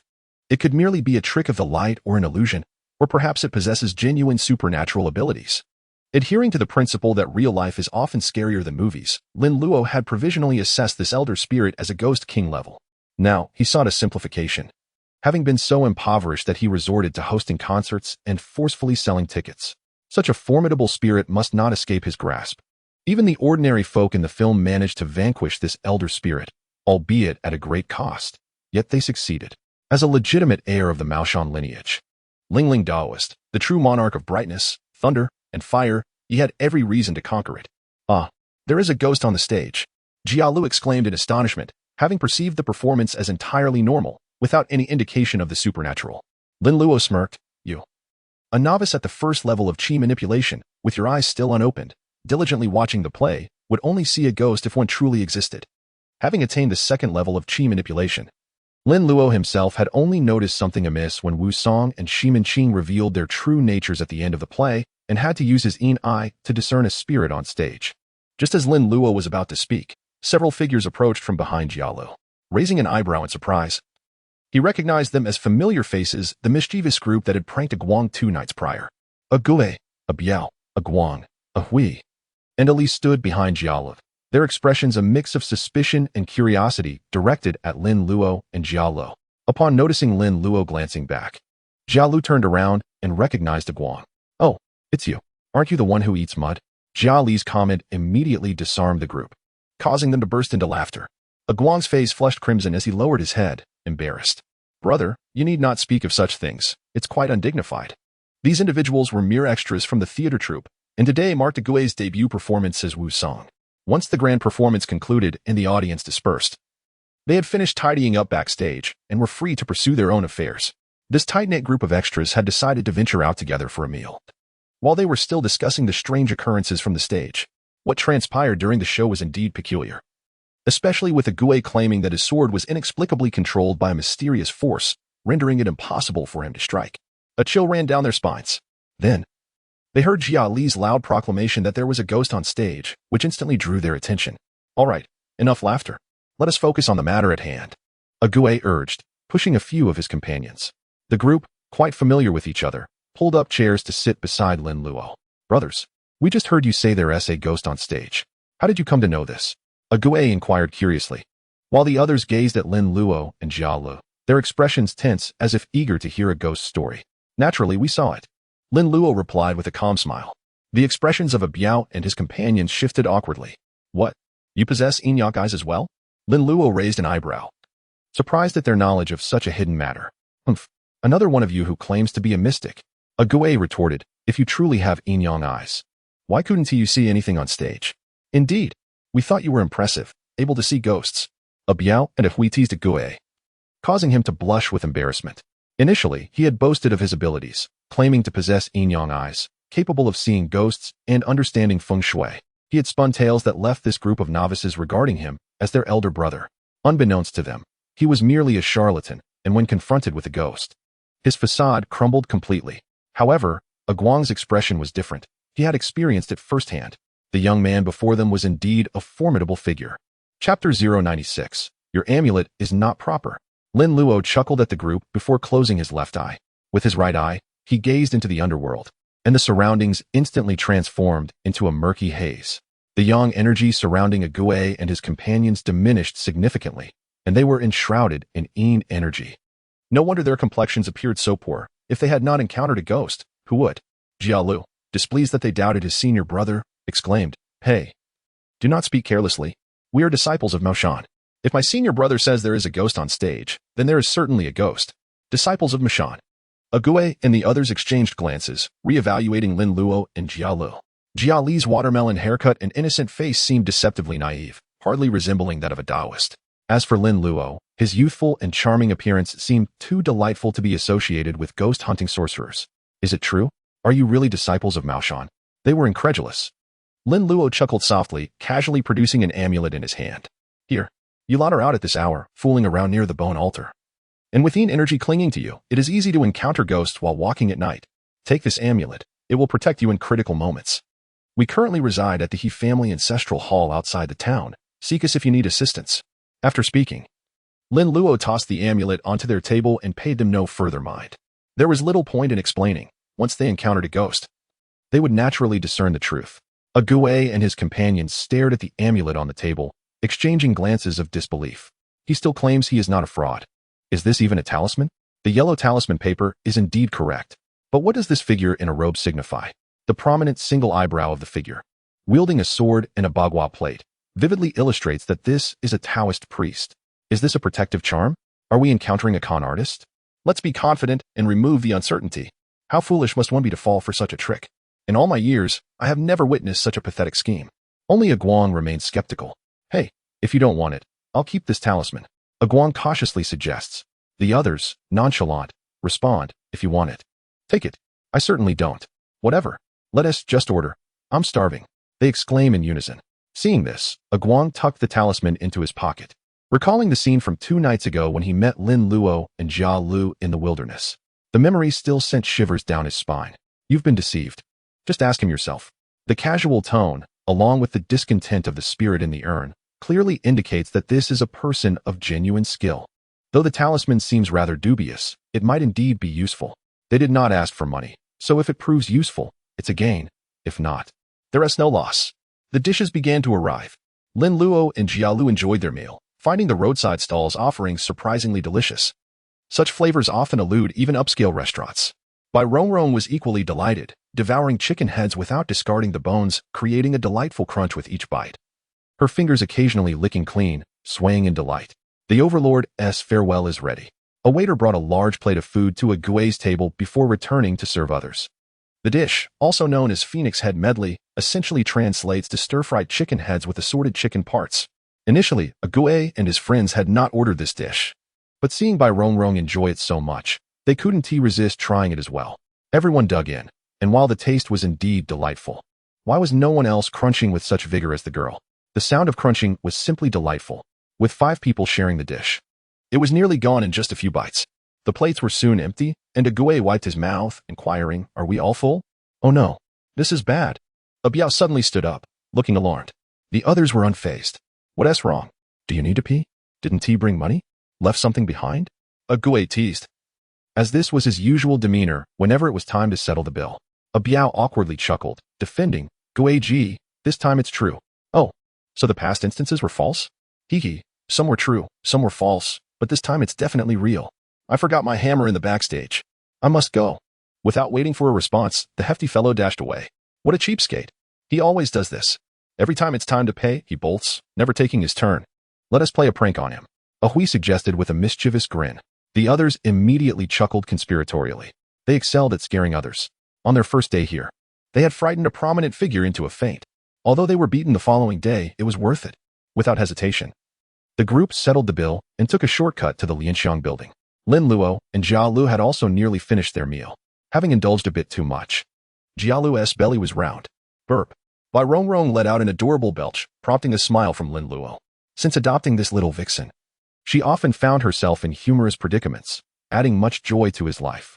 "Let us head back," Lin Luo said as he settled the bill with Jia Lu. "Sure. Let us get some rest early." "Wow. Hurry up. Biao hasn't arrived yet. We need to prepare." "No need to rush. Biao is always a beat slow." Even when he's off to relieve himself, Gui and his 3 companions rushed back to the backstage, panting heavily. Should we prank a Jia like we did before? Moving tables, chairs, and dismantling cabinets? That would be too much hassle. Biao is as sharp as a marble. A simple scare will suffice to send him running. Gui chuckled. Exactly. Let us hurry and put on some makeup to frighten him. The 4 of them decided and began their preparations. Backstage, there was no shortage of props for dressing up as ghosts. Dressed in costume, and with their faces painted as little demons, they looked hauntingly eerie. None noticed a costume in the corner of the backstage stirring to life. "Hey, they're coming. We'll jump out and scare Biao when he arrives." As footsteps approached, the 4 quickly hid. Before long, Biao sauntered in leisurely. Just as Gui had said, this fellow moved at a snail's pace. Even when returning from the restroom, after a hearty meal with wine and meat, and without spending a dime, Biao was in high spirits. Merrily retrieving the hammer he had forgotten backstage. He chuckled, "So I forgot it after all. If someone questions me, at least I have proof." As he turned, the 4 ghostly figures suddenly leapt out, boo, dressed as the black and white impermanents, with little ghosts and zombies. Biao trembled in fright, letting out a terrified scream. Turning to flee, only to find another figure behind him, clad in a costume with a mask, emitting an eerie laugh. Biao's eyes rolled back, and he fell to the ground with a thud. Laughter erupted backstage. "See, I told you Biao is clueless. A simple scare would do the trick." He fainted. While they marveled at how a single person managed to scare him when the 4 of them could not. Indeed, their laughter abruptly ceased. "Wait, we were 4. Who is that over there?" They all swallowed nervously, turning to the fifth figure still chuckling ominously. Who are you? Me? He. I am just me. Ikkyu, the boldest, rushed over to rip the mask off the figure's face. A collective gasp filled the air as they froze in horror, their hairs standing on end. The figure had no head. Just then, a golden light flashed from Ikkyu's chest. A golden beam shot forth, striking the ghostly figure. They heard a pain cry as the costume flew away, crashing heavily against a backstage structure with a loud thud. The structure toppled. Then they saw the costume struggling to rise before suddenly darting out into the air. Oh my, a ghost. Chapter 97. The theater troupe comes knocking. Heavens. We were merely trying to scare a Biao, and a real ghost has come to scare us. They screamed in panic, yet they showed loyalty, not abandoning a Biao. They hoisted the unconscious Biao and ran. Between life and death, a great fear gripped them, manifesting in their very beings. A Gule, a Guang, a Hui, and a Li were now in this predicament. Although they were usually strong, carrying the heavy Biao made it impossible to run.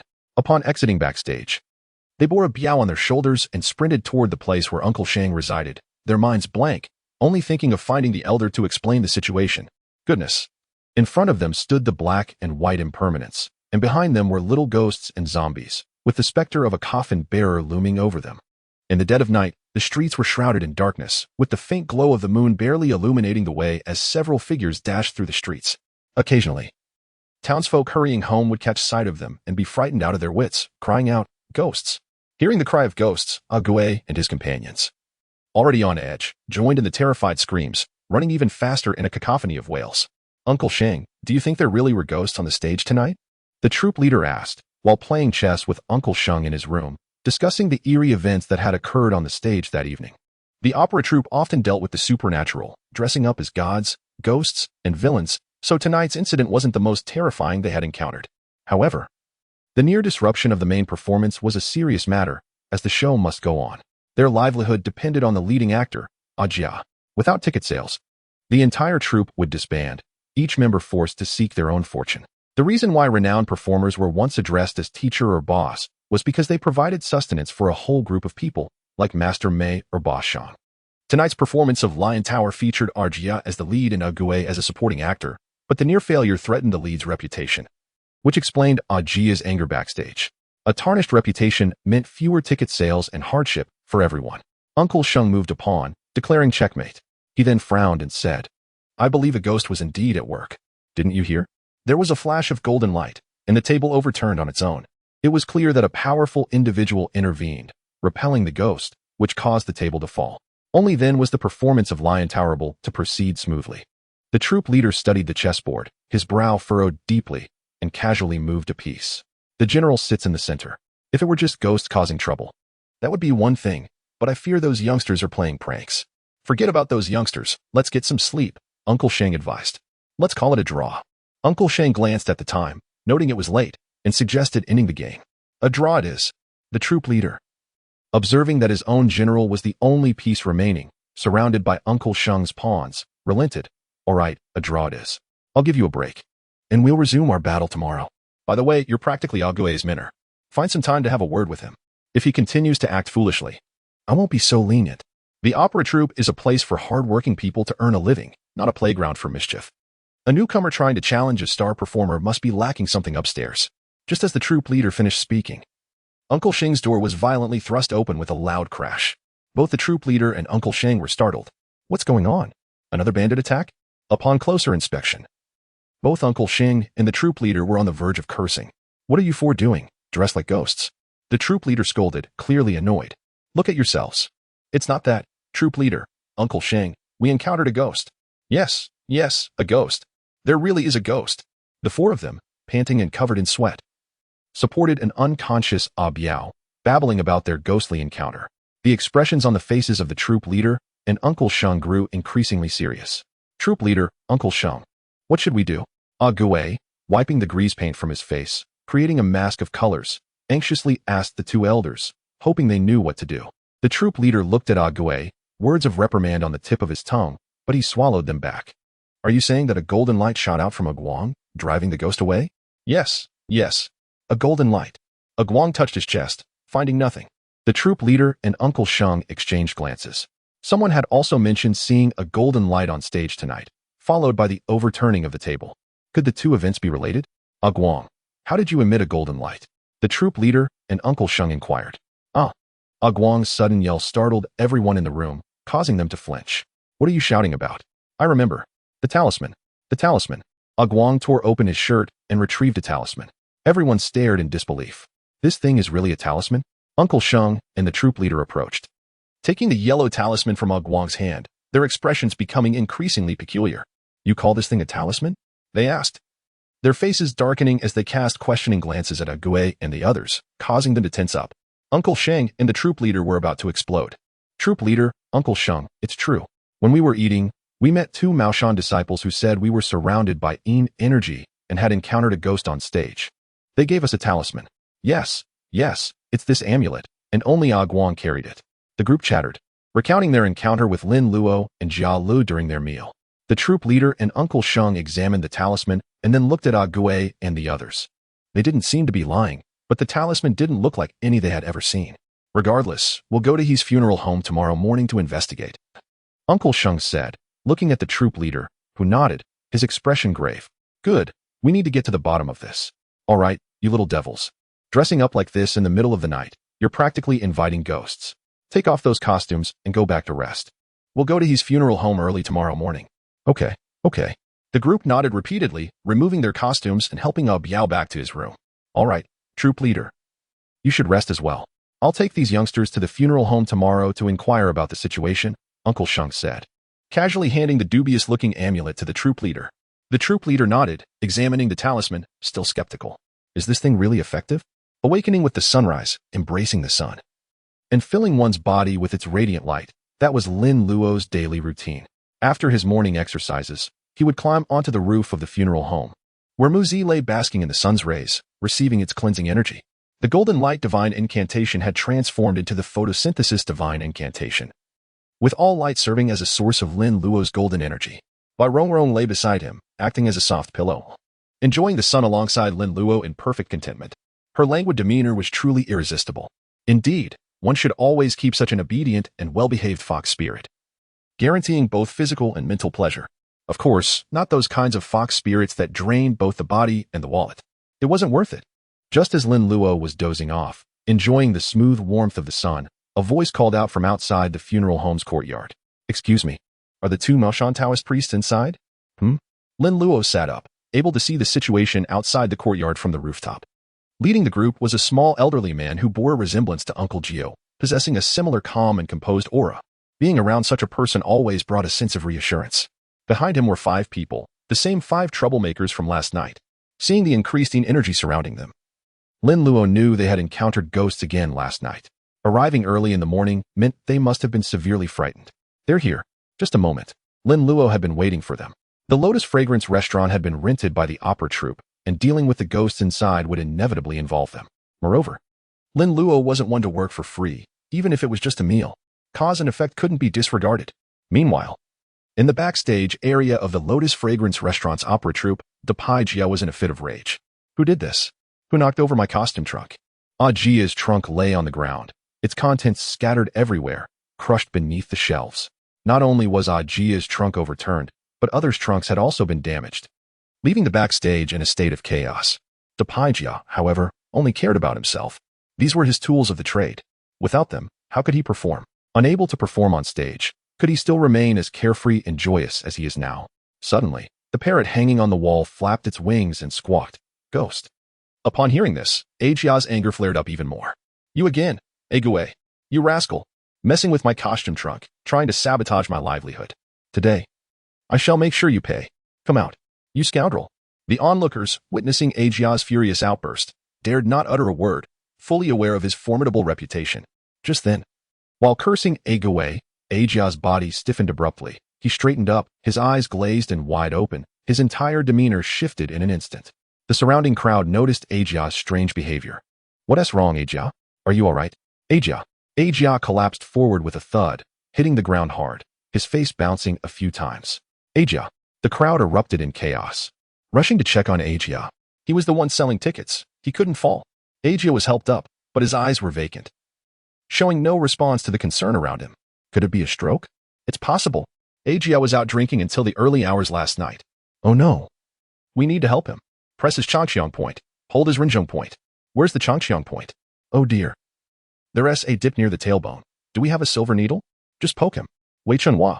I'm familiar with this, ha ha ha ha. The crowd babbled in confusion. Just as they were about to administer acupuncture to Ikkyu, suddenly, Ikkyu shouted, "Everyone step back." With a mighty sweep of his arms, he pushed everyone away with considerable force. The crowd stared in astonishment at Ikkyu, whose face had turned pale, a sense of foreboding rising within them. That shout from Ikkyu had transformed his voice entirely. It was no longer Ikkyu speaking. Remembering the ghostly disturbances from the night before, they glanced at Ikkyu, now in a bizarre state. Could it be that he's possessed?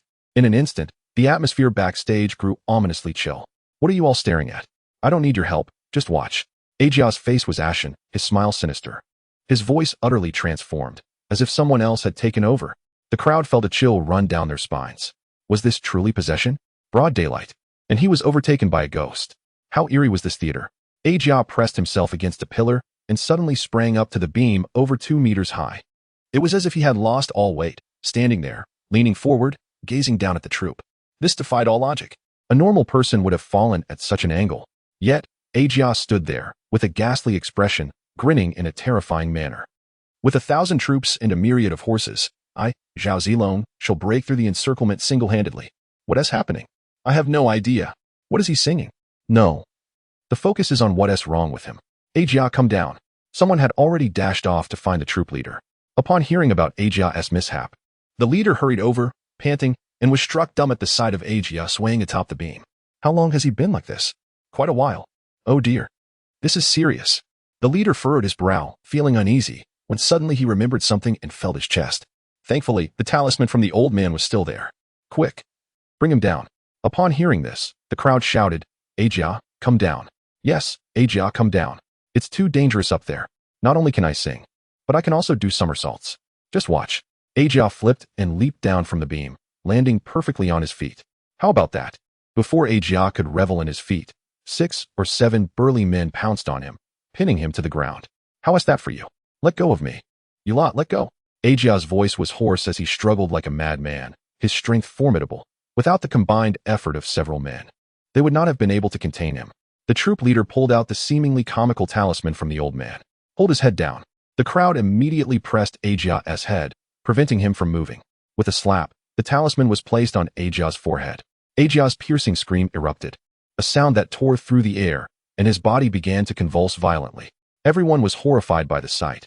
What kind of talisman was this, so powerful? Upon closer inspection, a little old man could be seen. The troop leader's eyes widened in disbelief.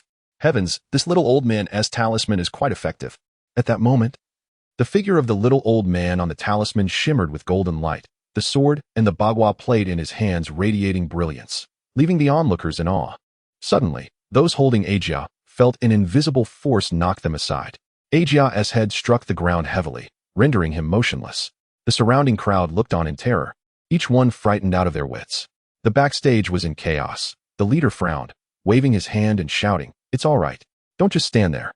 Clean up the backstage and carry Ikkyu back to rest. Xing Shu has gone to summon the Maoshan priest. Do not worry, everything will be fine. Upon hearing the words Maoshan priest, the crowd felt a wave of reassurance. In these times, Maoshan priests were renowned experts in exorcism. Whenever something strange happened, it was customary to summon a Maoshan priest for assistance. The crowd quickly began to tidy up the backstage, lifting Ikkyu to carry him back to rest. How about that? Is my talisman effective?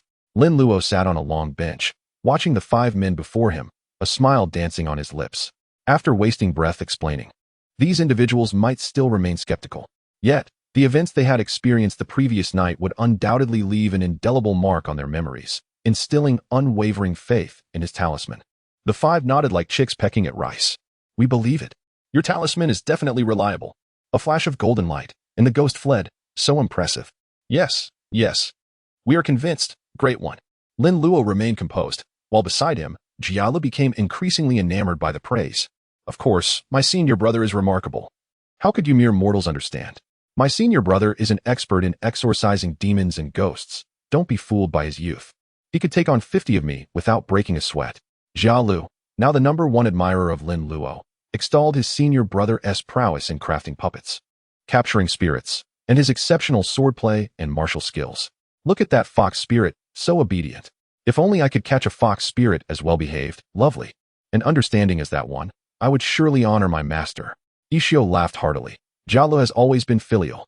Sheng Shu clasped his hands in respect to Lin Luo, inquiring, esteemed young priest, might I ask what kind of ghost resides within that theater? Why has it come to trouble us? Lin Luo chuckled softly, casting a glance at the 5 men, who instinctively shrank back. That troublesome ghost has been buried beneath the stage, bullied by the larger ghost for centuries. Just as you settled in the theater, it was drawn out. So that is how it is. Sheng Shu's expression shifted to one of realization, asking, what should we do now? That is simple. Let my senior brother handle it. Jiao replied matter-of-factly. If the young priest can subdue that ghost, that would certainly be ideal. However, might it be too powerful? Sheng Shu expressed concern. The young priest appears quite young. How many years of training could he possibly have? Even if he began cultivating from the womb, at this age, wouldn't he have much skill, right? Can he really subdue the ghost? What if he provokes it? Do not worry, old sir. With my senior brother's intervention, there will be no issue. Isn't that right, senior brother? Jiao spoke, casting a glance at Lin Luo, embodying the demeanor of an eager admirer.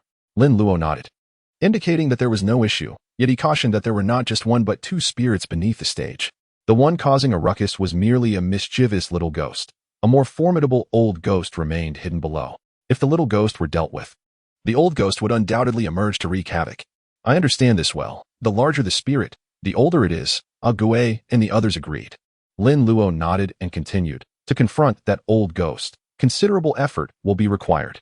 Lin Luo spoke candidly. That old ghost's prowess was not to be underestimated. It would likely take him quite a while to subdue it. Hiss. Uncle Sheng inhaled sharply, astonished by the depth of the troubles lurking beneath the decrepit theater. 1 ghost was insufficient. 2 were necessary. Little Taoist, what shall we do? Today, your troop will refrain from performing. Seize the daylight to excavate the 2 skeletons beneath the stage. Tonight, I shall conduct a ritual to engage both spirits. Seeing Lin Luo's resolute demeanor, Uncle Sheng and the others felt a surge of confidence. Perhaps this young Taoist truly could subdue the 2 ghosts. Chapter 099. The Radiant Thunderfire True Lord requests to engage. Uncle Sheng has returned. Uncle Sheng. He entered the Lotus Fragrance Pavilion, accompanied by Gui and the others. As soon as they arrived backstage, the members of the troupe immediately surrounded them, their expressions betraying a sense of unease. Uncle Sheng, keenly aware, sensed that something was amiss. What has happened? He inquired. Today, Jia Gu was possessed in the back, suddenly screaming and even leaping onto the beams. Yes, he shouted that he wanted to kill Gui. Gui, bewildered, pondered. When did I provoke him? Why does he want to kill me? And what of Jia Gu now? Uncle Sheng promptly asked. Just then, the troop leader approached. The crowd parted, falling silent as they awaited the exchange between the leader and Uncle Sheng. Old Zhang, what is the situation? Uncle Sheng nodded, furrowing his brow. 2 young Taoists from Maoshan mentioned that there are 2 skeletons buried beneath the stage, which have transformed into ghosts. Hiss, the surrounding individuals gasped in shock. There really are ghosts. Did the young Taoists suggest a resolution? The leader inquired urgently. They advised us to take a day off for excavation, to uncover the skeletons beneath the stage, and tonight, to perform a ritual to confront the 2 spirits. Is that reliable? The leader murmured to Uncle Sheng. Excavating human remains would undoubtedly escalate matters. If the young Taoists fail, it wouldn't matter if they fled. We have a whole troop here. Uncle Sheng nodded seriously. I believe it is worth attempting. Those young Taoists appear quite extraordinary. By the way, what about Jia Gu? How is he? Oh, I used a talisman on him. He is currently resting. It is indeed impossible to perform today. The leader's expression softened slightly, recalling that the young Taoist's talismans were remarkably potent, suggesting that his methods for dealing with ghosts would also be formidable. Then let us proceed as the young Taoist suggests. Unearth the remains. The leader was decisive, realizing that in the face of such malevolent occurrences, one must act with determination. The longer they delayed, the worse the situation would become. Uncle Sheng nodded and turned to Gui. Gui, take your team and start digging to uncover both skeletons beneath the stage. Yes, Uncle Sheng. Gui acknowledged, leading a group of companions to gather tools for excavation. The space beneath the stage was cramped. It was challenging for several individuals to work effectively. Though it was already August and the weather outside was sweltering, the air beneath the stage felt surprisingly cool, imbued with an inexplicable sense of unease that intensified the deeper they dug. No one dared to speak, remaining focused on their task. After more than an hour of labor, they finally encountered bones. We've found them. Dig faster. There are bones. The exclamations from beneath the stage elicited a complex mix of emotions among those waiting outside. The presence of actual remains confirmed the existence of two ghosts. They could only hope that the young Taoist from Maoshan would successfully resolve the matter. By 5 o'clock in the afternoon, Lin Luo arrived at Lotus Fragrance Pavilion, accompanied by Jia Lu, by Rong Rong, and the Yin puppet. The entire troupe had gathered. A multitude of anxious faces surrounding the stage. They're here. The young Taoist has arrived. The voices of a Biao and a Guang echoed, drawing the crowd's attention. Only for them to collectively gasp in astonishment. What is this? He is just a child. Lin Luo donned the robe of a Maoshan disciple.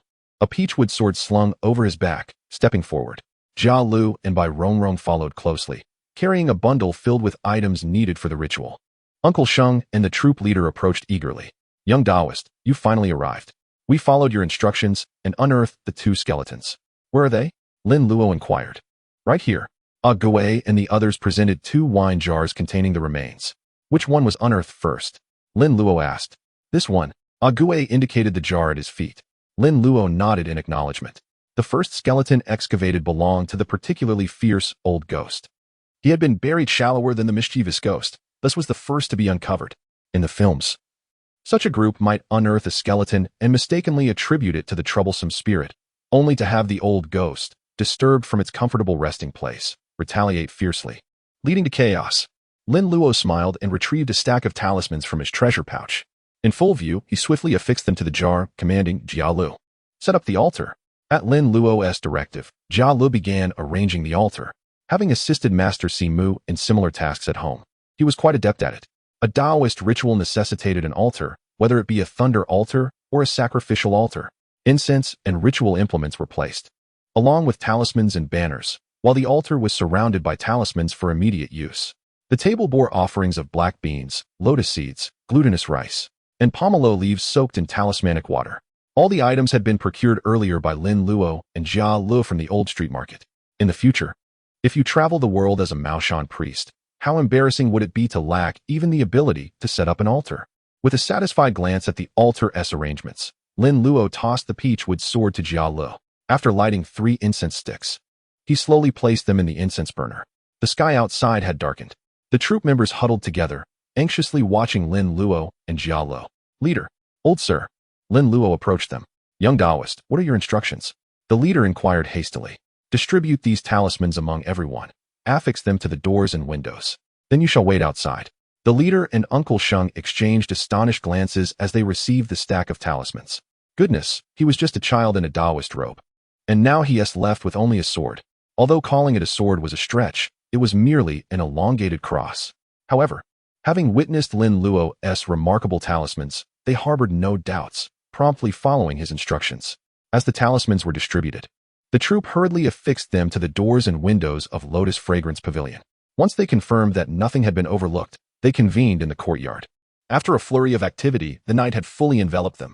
Only Lin Luo and Jia Lu remained inside the theater. Bai Rongrong, Gai Luin, and Jia Lu, of course, were not human. Brother, why hasn't he the ghost arrived yet? Jia Lu, clutching the peachwood sword, anxiously scanned the surroundings. By now, the ghost's grave has been disturbed. It should be on its way. Why the rush? The ghost has been unearthed from its grave. And you're more anxious than it is. As Lin Luo's voice faded, a sinister gust of wind suddenly swept through the theater, followed by a thick, eerie fog rising from the ground. Ah, brother, a ghost is coming. Jia Lu exclaimed excitedly. In an instant, Lin Luo seized the pomelo talisman water from the table and flung it over himself and Jia Lu. This water, infused with pomelo leaves, grants the ability to perceive things invisible to the mortal eye. Although Lin Luo possessed yin-yang eyes, it was rather uncomfortable to fight with one eye closed. As the fog swirled, a strange light flickered, revealing a terrifying ghost with hair like steel wires, a hideous face, and a towering stature. The ghost stood over 2 meters tall, its limbs transformed into beast-like claws, with eyes devoid of any color and fangs protruding from its gaping mouth. You two dare to disturb my remains, it bellowed. What of it? I hereby inform you, either you obediently allow me to send you to reincarnation, or I will beat you to the point where reincarnation is impossible. Choose one. Lin Luo retorted with a smirk, exuding the confidence of a disciple of the revered Master Jiu. How dare you? You little brat, lacking even the basics of growth, dare to speak so boldly. The ghost scoffed. Such insolence shall be your undoing. Lin Luo coldly laughed, his body radiating a brilliant golden light. This was the golden light spell. With the boundless powers of heaven and earth, I shall invoke this sacred incantation. Brother, go for it. Jiao cheered, captivated by Lin Luo's brilliance. Lin Luo gestured towards the ghost, unleashing a legendary martial technique, the one-yang finger combined with the lion's roar. Come at me. The ghost was taken aback, momentarily believing Lin Luo was about to unleash a formidable attack. Instead, it was merely a taunt. How dare you mock me, a centuries-old ghost? I shall kill you. It screeched, lunging at Lin Luo with its dark claws glinting ominously. Previously, I had used the Sanqing bell as my primary weapon, known as the Bellmaster. Now, I shall demonstrate my true capabilities and show you the might of the radiant Thunderfire Master. As the ghost approached rapidly, its grotesque expression twisted further into horror. The foul stench emanating from its mouth wafting toward Lin Luo. With a swift motion, Lin Luo summoned 3 Sanqing bells in his left hand and the Jingzhen sword in his right. Initiating super transformation. Radiant Thunderfire Master, I request to engage. The ghost's expression shifted dramatically. Oh no, I have underestimated this. As the bells rang out frantically, the ghost recoiled, covering its ears in agony, wailing in despair. You cheat. How could you deceive an old ghost like me? You resort to tricks when you were so close. Get lost, you shameless old thief. Lin Luo retorted, swinging his sword in a graceful arc, striking the ghost on the head.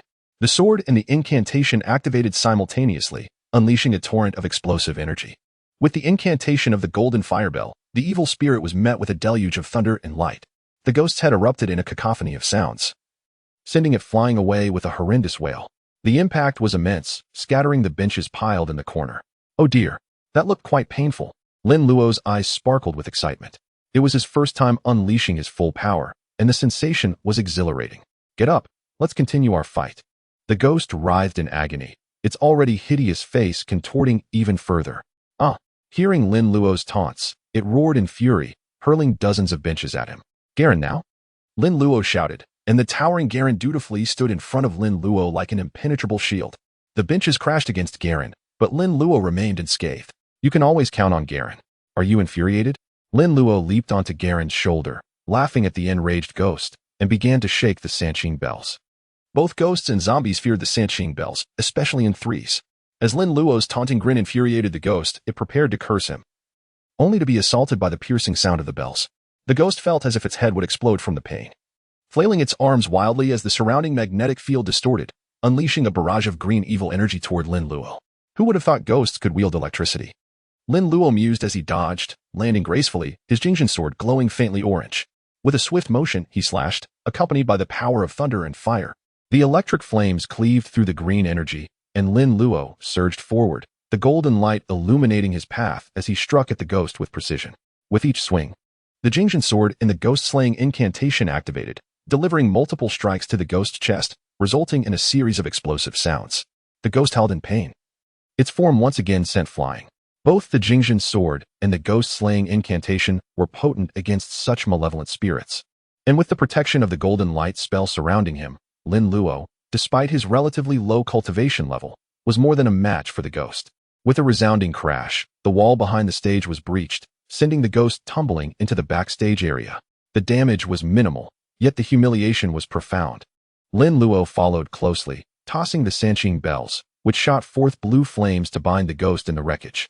Come out, you wretch, Lin Luo exclaimed, yanking the ghost back into view. With a thunderous impact, the ghost crashed back onto the stage, creating another crater in the ground. Garen, let us launch. Garen's massive form soared into the air, curling up mid-flight before spreading his arms wide, descending like a cannonball.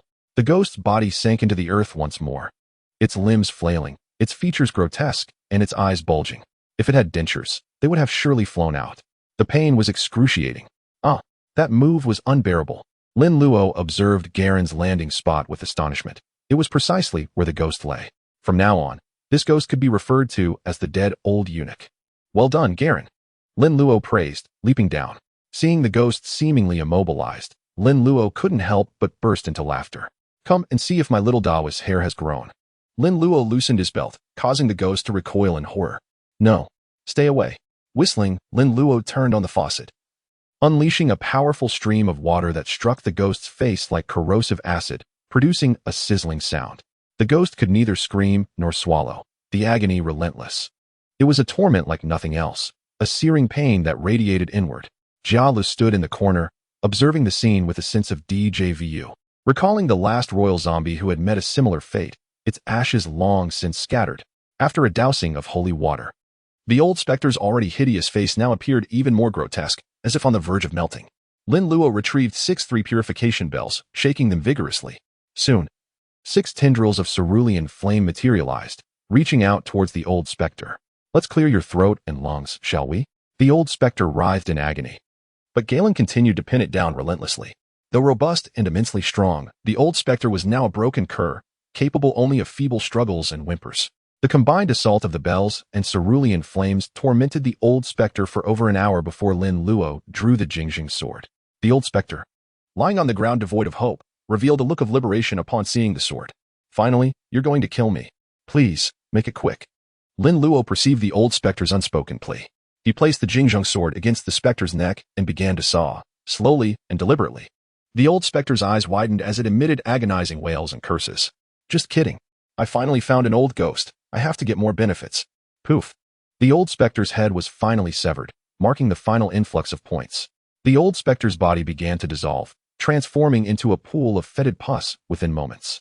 Satisfying. Lin Luo retrieved his magical implements with contentment, gazing at the points in his account, feeling a sense of exhilaration. To eliminate this old specter, the income is as high as 14,555 simplified points.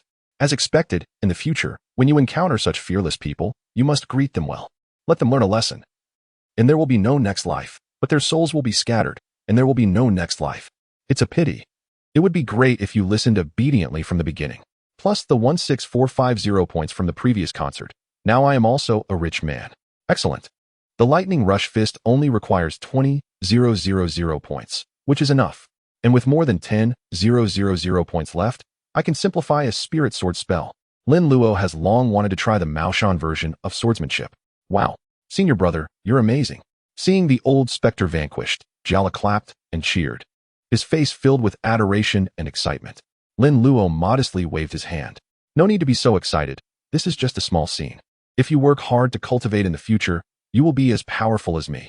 Jia nodded excitedly, his eyes filled with longing. By the way, how long do you want to hide? Lin Luo said with a smile, looking at the goblin squatting in the corner. I saw this guy a long time ago. But this thing is so weak that it is shivering in the corner, and he didn't care when he was dealing with the old ghost. Ah, don't hit me. Don't hit me. The goblin squatted on the ground, hugging its head, already delirious. What did it see? The great evil ghost who had oppressed it for hundreds of years. Such a powerful guy, was beaten by this seemingly small boy and had no power to fight back. That torture, that scream, that way of death. If it weren't for the fact that it couldn't get out of here, it would have run away long ago. Come here. Lin Luo commanded, and the goblin scurried over, prostrating itself before Lin Luo, kowtowing incessantly. Great master, spare me, great master. I have never harmed anyone, great master. If it weren't for this, you would have been like it. Your soul would have been scattered, and you would never have been reborn, Lin Luo said, pointing to the pool of fetid pus on the ground. Yes, yes, yes, thank you, great master. The goblin continued to kowtow. All right, that's your bones, right? Lin Luo asked, pointing to the bone altar. Yes, there are indeed all the bones of villains inside, very complete. The goblin said softly while kneeling on the ground. Go in, and tomorrow I will have them bury you, and you can be reincarnated. Yes, yes, yes, thank you, Taoist priest. Thank you, Taoist priest. The goblin was overjoyed, never expecting that not only would the old ghost who oppressed it die, but it would not be beaten and could also be reincarnated. Whoosh. The goblin flew into the bone altar, fantasizing about the wonderful life after reincarnation. Suddenly, a talisman was affixed to the bone altar. It went well when I came. But I can't get out. The goblin. Great master, what are you doing? I'm sending you to be reincarnated. And it's not too much to charge you a toll, right? Lin Luo's voice sounded lazily. The goblin was stunned for a moment, then took a breath. So that's it. Great master, this is what it should be, but I have no money. The goblin looked embarrassed. It had been a lonely ghost for hundreds of years. Where would it get money? It's okay. I'll take it myself. Take it myself? The goblin couldn't even imagine where it had money. The next second, the sound of the 3 purification bell rang instantly. Half an hour later, the door creaked open. Members of the opera troupe filled the courtyard, all awaiting news from within. Their faces etched with worry. The commotion inside had been considerable, with agonizing screams and crashes that sent shivers down their spines. Seeing the door open, everyone turned their gaze towards the entrance. Lin Luo emerged, stretching languidly and yawning, appearing quite weary. Actually, he was just sleepy. Jiala, by Rong Rong. And the Yin puppet followed behind. Little Taoist priest, how did it go? The troop leader and Uncle Sheng stepped forward to inquire with concern. It's all resolved. It's a bit of a mess inside. You guys go clean it up. Oh, and the bone altar on the table. Find a place to bury it tomorrow. And the one on the ground. Just throw it away anywhere. Hearing Lin Luo's words, the opera troupe all breathed a sigh of relief. It's finally over. Everyone, hurry in and clean up. The opera troupe then walked towards the theater. Upon entering, everyone was startled by the scene inside. The big pit on the ground. The big hole in the wall of the stage. The scattered stools all over the floor. My God, how intense was this battle? Thinking of the screams and wails they had heard in the house before, everyone shuddered. I don't know what to say. I didn't expect the little Taoist priest to be so young, but his Taoism is so profound.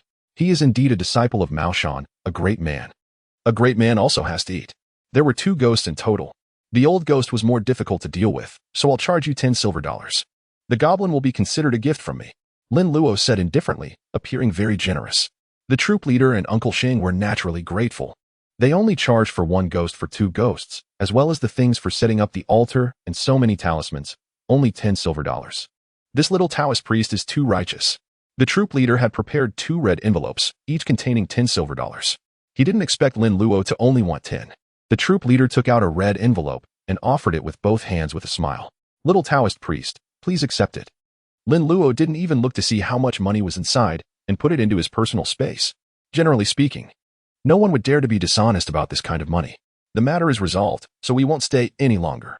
The talismans pasted on the doors and windows are still effective. I'll give them to you. You can wear them on your body in the future to ward off evil.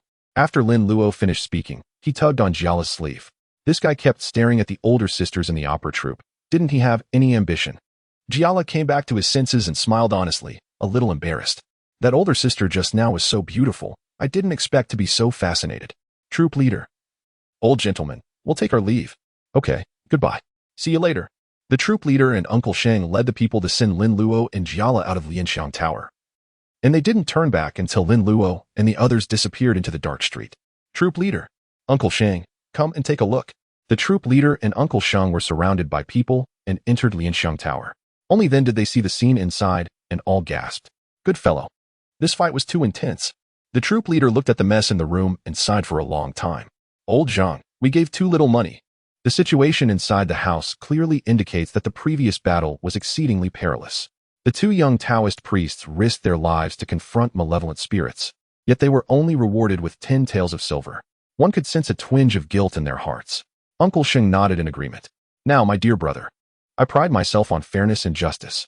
After deducting the 3 taels I spent on purchasing ritual instruments, I shall give you 1 tael, while keeping 6 for myself. Do you have any objections? Lin Luo remarked, raising an eyebrow as he handed a tael to Jiala. None at all. Hee, I hardly contributed anything. So it would be inappropriate for me to accept your generosity, Jiala said, grinning widely as he swiftly tucked the money away. Lin Luo chuckled, unconcerned. It was a common reaction among their sect, whether master or disciple, to exhibit such modesty in the face of wealth. His manner of distributing the money mirrored that of Uncle Jiu precisely. Brother, given how dangerous that ghost was, why did you only ask for 10 taels? Jiala inquired, puzzled. We do not capture ghosts for monetary gain.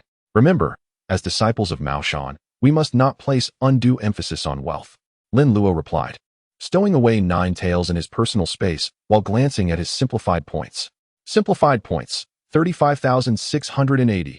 Jiala looked at Lin Luo with increasing admiration.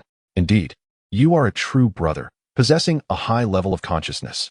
It seems I must learn not only from your cultivation, but also from your mindset, so that I may one day become a true pioneer of the Taoist altar, a great general of Mao Shan. In the ancestral hall, Uncle Kai had yet to rest. His brow furrowed as he squatted in a corner, puffing clouds of smoke. He was aware that Lin Luo and Jiala were heading to Lianxiang Tower to exorcise a ghost, and he felt uneasy. However, being an ordinary man, he could not assist in such matters. These 2 young lads, after only a few years of training, dared to confront spirits. Absurd. Utterly absurd. We're back. Lin Luo and Jiala's voices echoed from outside the ancestral hall, causing Uncle Kai's tense expression to relax.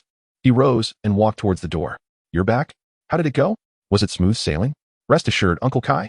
With my brother here. It was a piece of cake. Jiala replied, his pride swelling. Uncle Kai, ignoring Jiala's exuberance, scrutinized Lin Luo with concern. Seeing Lin Luo's bright demeanor, appearing entirely unscathed, even his clothes in order, he couldn't help but feel puzzled. Weren't you supposed to be exorcising a ghost? You hardly look the part. One might think you were off for a leisurely soak. Jiala chimed in excitedly. The old ghost at Lianxiang Tower was formidable, but my brother was even more so. He made it scream, and even gave it a taste of his own medicine. Uncle Kai's lips twitched at the mention of the power of a child's urine. All right, I see, but why are you so exuberant? Of course, my brother is amazing, and I bask in his glory, Jiala said, his eyes sparkling with admiration. Haha, Uncle Kai, it's getting late, you should rest early. Uncle Kai nodded, sighing. You'll be leaving tomorrow, right? Here, little Luo, take this. He produced an item from his pocket and placed it in Lin Luo's hands. Lin Luo was momentarily taken aback, staring blankly at the small book in his grasp. Uncle Kai, what is this? Jiala leaned in curiously. Haha, I don't really know. I stumbled upon it in my youth, and all these years, I've never figured out what it truly is. However, this book is impervious to water and fire. It is no ordinary item, Uncle Kai explained, shaking his head with a wry smile. I believe this thing is beyond my comprehension, but I have faith that you will uncover its mysteries. With that, Uncle Kai resumed smoking as he headed to his cot. Lin Luo raised an eyebrow at the old book, which appeared to be quite aged. Upon opening it, he discovered some peculiar symbols, pictographs, or in other terms, oracle bone script. Which great talent transcribed these characters from oracle bones? He wondered. System, simplify this item. Detected. Golden light body refinement technique. Golden light body refinement, embodying the might of thunder, shaking mountains and rivers, instilling awe in all creations. Golden light body refinement technique pairs with the golden light spell. Simplification requires 15,000 simplification points. Proceed with simplification? Oh. This must belong to the earliest practitioners of the golden light technique from Taoism. As mentioned earlier, the golden light spell is a universal incantation in Taoism, utilized in rituals, offerings, and spell casting. There are various methods of cultivation, some for internal elixirs, others for empowering talismans, and it seems there are methods for physical cultivation as well. Most importantly, the contents recorded in this book likely originate from the earliest Taoist masters, representing an antique-level inheritance. I never expected Uncle Kai, an ordinary man, to possess such a treasure. It appears he has quite the story from his youth. Thank you, Uncle Kai, Lin Luo exclaimed. Uncle Kai waved his hand dismissively, remaining silent. Simplification. Simplification successful. Golden light body refinement technique simplified to move. As long as one engages in physical activity, they cultivate. Upon achieving mastery, one attains a body of bronze and iron, with immense strength, resilience, and a divine presence. Wow. Does this mean I can grow stronger while walking, eating, bathing, indeed, in all endeavors? Lin Luo's eyes sparkled with excitement, and he cheerfully returned to his coffin board to lie down. System, simplify the lightning thunder fist. Heavenly thunder. Traversing the 9 provinces, lightning and thunder clashing, shaking the universe. Simplification requires 20,000 simplification points. Simplification successful. Lightning thunder fist simplified to static charge. Static charge? Lin Luo's expression momentarily turned blank before he glanced at the little fox beside him, his gaze gradually sharpening. Hee. Lin Luo began to rub vigorously, soon feeling a faint electric current surge. Haha, it worked. This is the simplified method for the lightning thunder fist cultivation. Chapter 102, The Client from Rinjia Town. Yinlong puppet. After an entire night spent with the fox, Lin Luo felt as if he were on the verge of ascension. Initially, the sensation was exquisite, soft, supple, and delightfully smooth. However, as the night progressed, static electricity crackled incessantly. With each movement, the golden light body refinement technique activated, triggering the static charge. Bai Rongrong couldn't bear it, and neither could Lin Luo. The gradual enhancement of one's body is indeed addictive.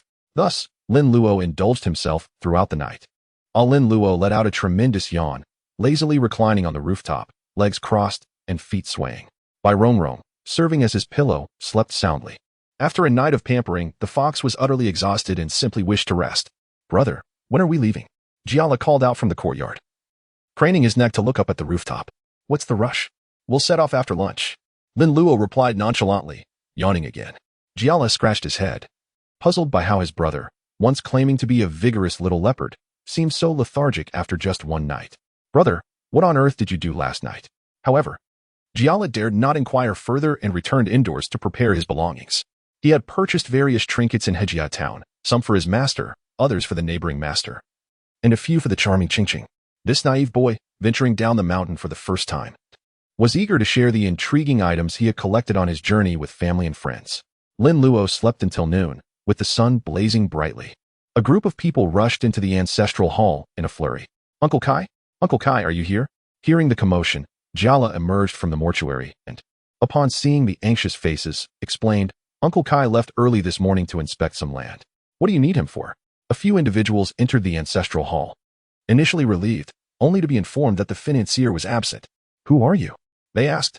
Oh, I am a disciple of Mao Shan, temporarily residing here. Upon hearing the name Mao Shan, their excitement became palpable. You are a Taoist from Mao Shan. Do you perform corpse transportation? A spark ignited in Jia Li's mind. This could be an opportunity. However, he maintained a calm demeanor and simply replied, Indeed. Wonderful. One of our brothers has suddenly passed away, and we wish to have the corpse transported back for a proper burial. Ah, has the authorities been notified? We require an official autopsy report. Yes. The cause was an acute illness due to a change in environment. The speaker produced the autopsy report issued by the local government office. Jiala glanced over it briefly. Ren Zhilang, male, 22 years old, died suddenly from heart palpitations during intimate relations. Registered in Rinjia Town, Baking, Xining County, Taishan Prefecture. Such a pity for someone so young to die at 22. But the cause of death, wasn't it stated to be due to environmental factors? Jialu scratched his head, his face reddening. The truth was clear. These individuals were lying. The deceased had clearly succumbed to a sudden illness. The group exchanged peculiar glances, their expressions becoming increasingly uneasy. Brother, Jiala called out towards the ceiling. The group, bewildered, turned their gazes upward. A handsome young head peered over the eaves, looking down in confusion. What is it?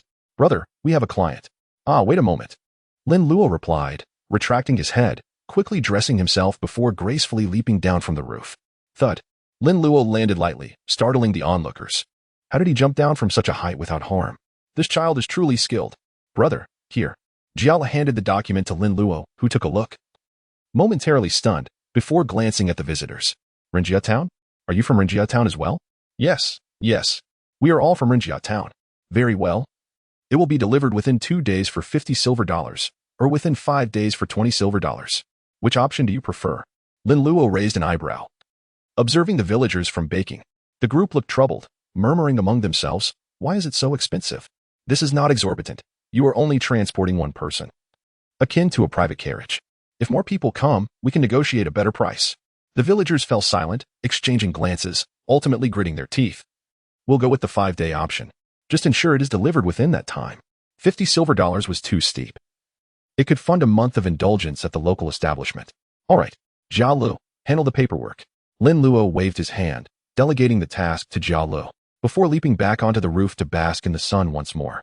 It appeared that indulging in a lazy morning had its advantages, as this was yet another opportunity. With one step closer to achieving the goal of 10 clients, this one from Baking was particularly interesting. Lin Luo's Rinjia town was located in Taiping, by the sea. Though both towns shared the same name, they were distinct. Perhaps they were merely branches of the same clan. The distance between Baking and Taiping was not too far, making this journey an opportunity to visit Uncle Jiu and Tingting. With determination, Lin Luo decided against further rest. Instead, he retrieved bamboo strips and paper from his spatial pouch to craft a new paper effigy. Previously, while making a kite, he had contemplated attempting to create a pterosaur.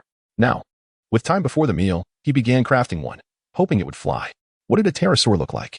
Relying on memory, Lin Luo commenced his work, fashioning large wings akin to a bat's. A small head and a plump body followed. How many legs do I need? 2 hind legs for walking and 2 tiny front claws, just like dinosaurs. And a long, pointed tail was necessary. Upon completion, Lin Luo observed the creation and felt something was amiss. Wait, did I just make a fire-breathing dragon instead of a pterosaur? He scratched his head, contemplating disassembling it to start anew, but decided against wasting time. Let us see if it works. Lin Luo dipped a brush in paint and began applying it. After a short while, he had crafted a somewhat rough fire-breathing dragon. Unsure of its functionality, he pricked his finger, letting a drop of blood fall onto the dragon's eyes. Awaken, fire-breathing dragon. In the next moment, Lin Luo felt his energy rapidly depleting, his strength being drawn into the effigy. The paper figure shimmered with a radiant glow, finally transforming into a fire-breathing dragon less than 2 meters in length. The dragon flapped its wings, creating a gust of wind that tousled Lin Luo's hair. Rong, startled awake, quickly darted behind Lin Luo, her eyes wide with fright as she gazed at the flying creature. Meow. What kind of monster is this? Lin Luo, panting slightly, felt as though he had been emptied of energy. Gazing at his uniquely crafted dragon, he noted that aside from the lack of flames at its tail, it resembled a fire-breathing dragon remarkably. However, it bore a striking resemblance to a Western dragon, merely with 2 additional small claws. Chuckling to himself, Lin Luo resolved to create a toothless dragon in the future. That creature appeared foolish yet substantial, perfect for flying with a companion. Descend, Lin Luo gestured, and the fire-breathing dragon landed before him, staring blankly. Return. Swish. The dragon was drawn into Lin Luo's spatial pouch, causing Bai Rongrong to exhale in relief. Leaning softly against her master, that thing was enormous. Too terrifying. The events atop the roof remained unseen by those inside handling the paperwork. Once the arrangements were finalized, a funeral procession arrived, delivering the body of Ren Lang. Having succumbed to a sudden illness, he was indeed a man of fleeting charm. Lin Luo observed the corpse. Noting the smile on the deceased's face, he had evidently departed joyfully. The payment received was only half, with the remainder to be given at the destination. After the discussions concluded, the group left behind a letter and hurried away. The ancestral hall, hosting so many corpses, appeared eerie even in daylight. Under ordinary circumstances, who would linger in such a place? Chapter 103. I, Taoist Ling Ling, detest meddling in others' affairs. Be cautious on the road and stay safe, the financier repeatedly urged, his concern for Lin Luo evident. This charming child, kind-hearted and good-natured, would be a great loss if anything were to happen. Rest assured, we will be careful, Lin Luo replied. Financier, we are leaving. After dinner, Lin Luo and Jia Lu bid a reluctant farewell to the financier. Set off early. The financier nodded, hands clasped behind his back. The deceased journeyed forth while the living retreat. Jia Lu pretended to scatter paper money and then shook the 3 pure ones bell. Dressed and adorned with talismans, Ren Lang promptly hopped forward. Thus, the 2 brothers set off with their client toward Beijing's Rinjia town. In contrast to Taoist Simu, who once escorted 10 clients, their solitary client felt particularly pitiable. The journey from Hejia town to Beijing's Rinjia town would require no more than 3 nights. However, their client had requested delivery within 5 days, allowing for a leisurely pace. Exiting Hejia town, they encountered familiar village paths amidst the wilderness. Jia Lu ceased ringing the bell, allowing Jia Lu to carry the load while he rode the spectral steed, directing the way. Galen rode a taller spectral horse, providing backup. Lin Luo relaxed in Bai Rongrong's embrace, leisurely munching on sunflower seeds and peanuts, without Lin Luo needing to take action himself. Bai Rongrong's nimble hands expertly pinched and then plucked a handful of seeds. With her delicate fingers, she discarded the shells of the sunflower and peanuts, presenting the plump kernels to Lin Luo's lips. All he needed to do was open his mouth and gently inhale to savor them. This was not for mere enjoyment, but rather for cultivation. As long as he moved, he could practice the golden light body refining technique. So he certainly had to keep moving without pause. Thus, Lin Luo was perpetually in motion. By day, he practiced his punches and swordplay. While in the confined space of the horse, he could only engage his mouth. The clear sound of the Sanqing bell rang from Jia Lu's hands, echoing far into the stillness of the night. Senior brother, don't you find this road remarkably quiet? Jia Lu asked, turning to Lin Luo with a puzzled expression. When they had passed this way before, the surroundings had been alive with the rustling of leaves and the calls of insects and birds. Yet today, aside from the sound of Bai Rongrong cracking seeds, not a whisper could be heard. Lin Luo popped a peanut into his mouth and glanced around. In the dim world, the bone altars were shrouded in clusters of dark energy, trembling with what seemed like excitement. Could it be that my passing has brought such exhilaration? He mused, smiling broadly. Perhaps they are simply in slumber. The clusters of dark energy anxiously watched Lin Luo's entourage, gradually bidding them farewell until this strange procession had vanished from sight. Only then did the wilderness erupt into a cacophony of rustling sounds, indecipherable to ordinary ears. Have ye finally gone? You frightened me. I thought that little demon had returned to trouble us. Shoo, don't speak such ill omens. May the earth god bless us old spirits to enjoy our twilight years peacefully. How foolish I am. I swear, I'll never eat tofu again. Oh dear. My granddaughter likes. Get lost. I have no granddaughter. Senior brother, ahead lies Dongping town. Oh, good. You go ahead. I need to relieve myself. All right, senior brother. An hour later, Jiala gazed in bewilderment at Lin Luo, who was galloping towards him. Why does every village we pass require you to relieve yourself? Senior brother, ahead is Taiping town you. I need to relieve myself. Oh, without further prompting from Lin Luo, Jia Lu led the group onward. As the distant chime of the Sanqing bell echoed behind them, Jia Li's confusion deepened. Why does senior brother ring the bell while relieving himself? Could it be constipation? And the ringing helps with the rhythm? I shall try that next time I am constipated. 3 days later, dawn broke. Lin Luo and Jialu had traveled through the night, finally reaching Baking Township.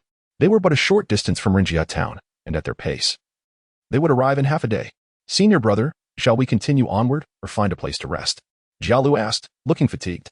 Having not slept for several nights, he had merely found a place to crash during the day, suffering the discomfort of a reverse schedule.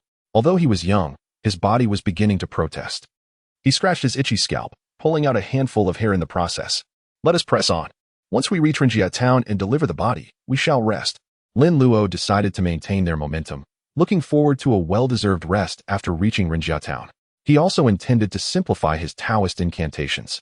They had passed through over 30 villages, yet only 9 had yielded significant numbers of bone altars, while the rest were sparse in comparison. Lin Luo's village concert had proceeded as planned, and now his simplified points had accumulated. From the departure at Hejia town with merely 680 points, he now boasted a total of 84,543. Such was the lucrative nature of hosting concerts. Fortunately, there were no scalpers driving up prices, allowing the audience to enjoy the experience at a fair cost. Naturally, Lin Luo was in high spirits, as were his audience. After several more hours, the sun rose brightly. As they traversed the rural backroads, devoid of passerby, Lin Luo and his companions continued their journey. Suddenly, his ears perked up at the sound of flowing water. Jialu, can you manage the body alone? Jialu was taken aback, staring blankly at Lin Luo. Are you going to relieve yourself again? There aren't any villages around here. Mind your words. I'm not going to relieve myself. I am going for a bath. There's a stream nearby, and by Rong and I will freshen up. Afterward, I will meet you at the funeral home in Rinjia town. Jialu's mouth twitched.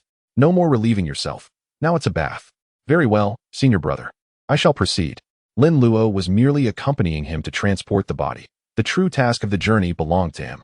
Thus, Lin Luo felt free to do as he pleased, while Jialu had to ensure the client reached their destination. Jialu continued onward with the client, while Lin Luo turned his horse towards the sound of the water. After navigating a narrow path, Lin Luo spotted a corpse standing at the edge of a cliff. Beside it squatted a boy, fixated on the abyss below, making lewd sounds. The water was loud enough that the boy did not notice Lin Luo, and by Rong approaching.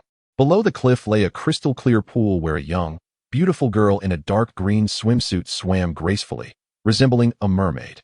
Lin Luo averted his gaze from the alluring scene and focused on the boy crouched on the ground. How detestable! I cannot abide such peeping toms, he exclaimed indignantly. The girl in the water, startled by the sudden outburst, submerged in a panic, her head the only part visible as she peered upward.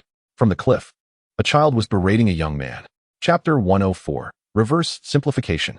Beast Taming Technique. Ding dang cat beast. Filthy creature. Scoundrel. Wretch. Knave. Scoundrel. Dog thief. Lin Luo shouted, rhythmically pounding his fists. The unfortunate victim screamed in agony, rolling about and begging for mercy. Spare me, noble sir. I swear I will never do it again.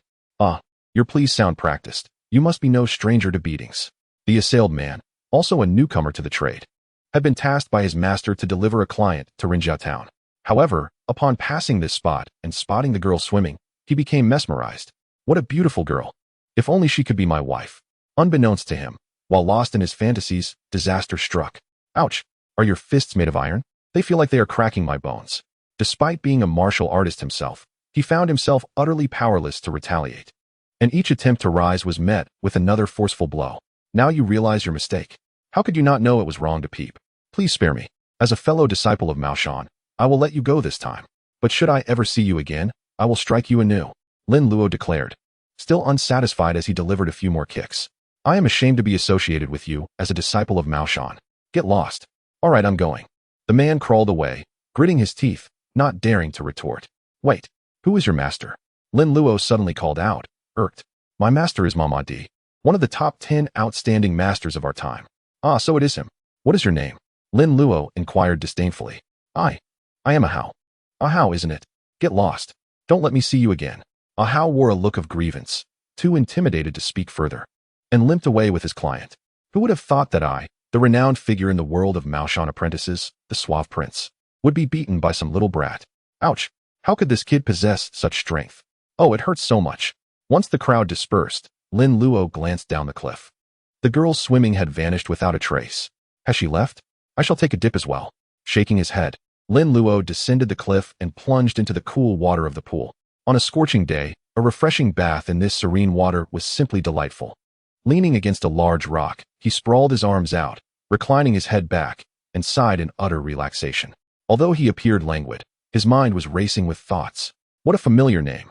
Lin Luo recalled having met this person while traveling with his master years ago. He was the senior brother of Uncle Jiu. In other words, he was Lin Luo's granduncle. Due to his disheveled personal life and mediocre skills, he was scorned by Uncle Jiu, and ultimately, unable to tolerate the latter's lectures, parted ways with him. Who would have imagined he had taken on an apprentice now? And what kind of apprentice is this?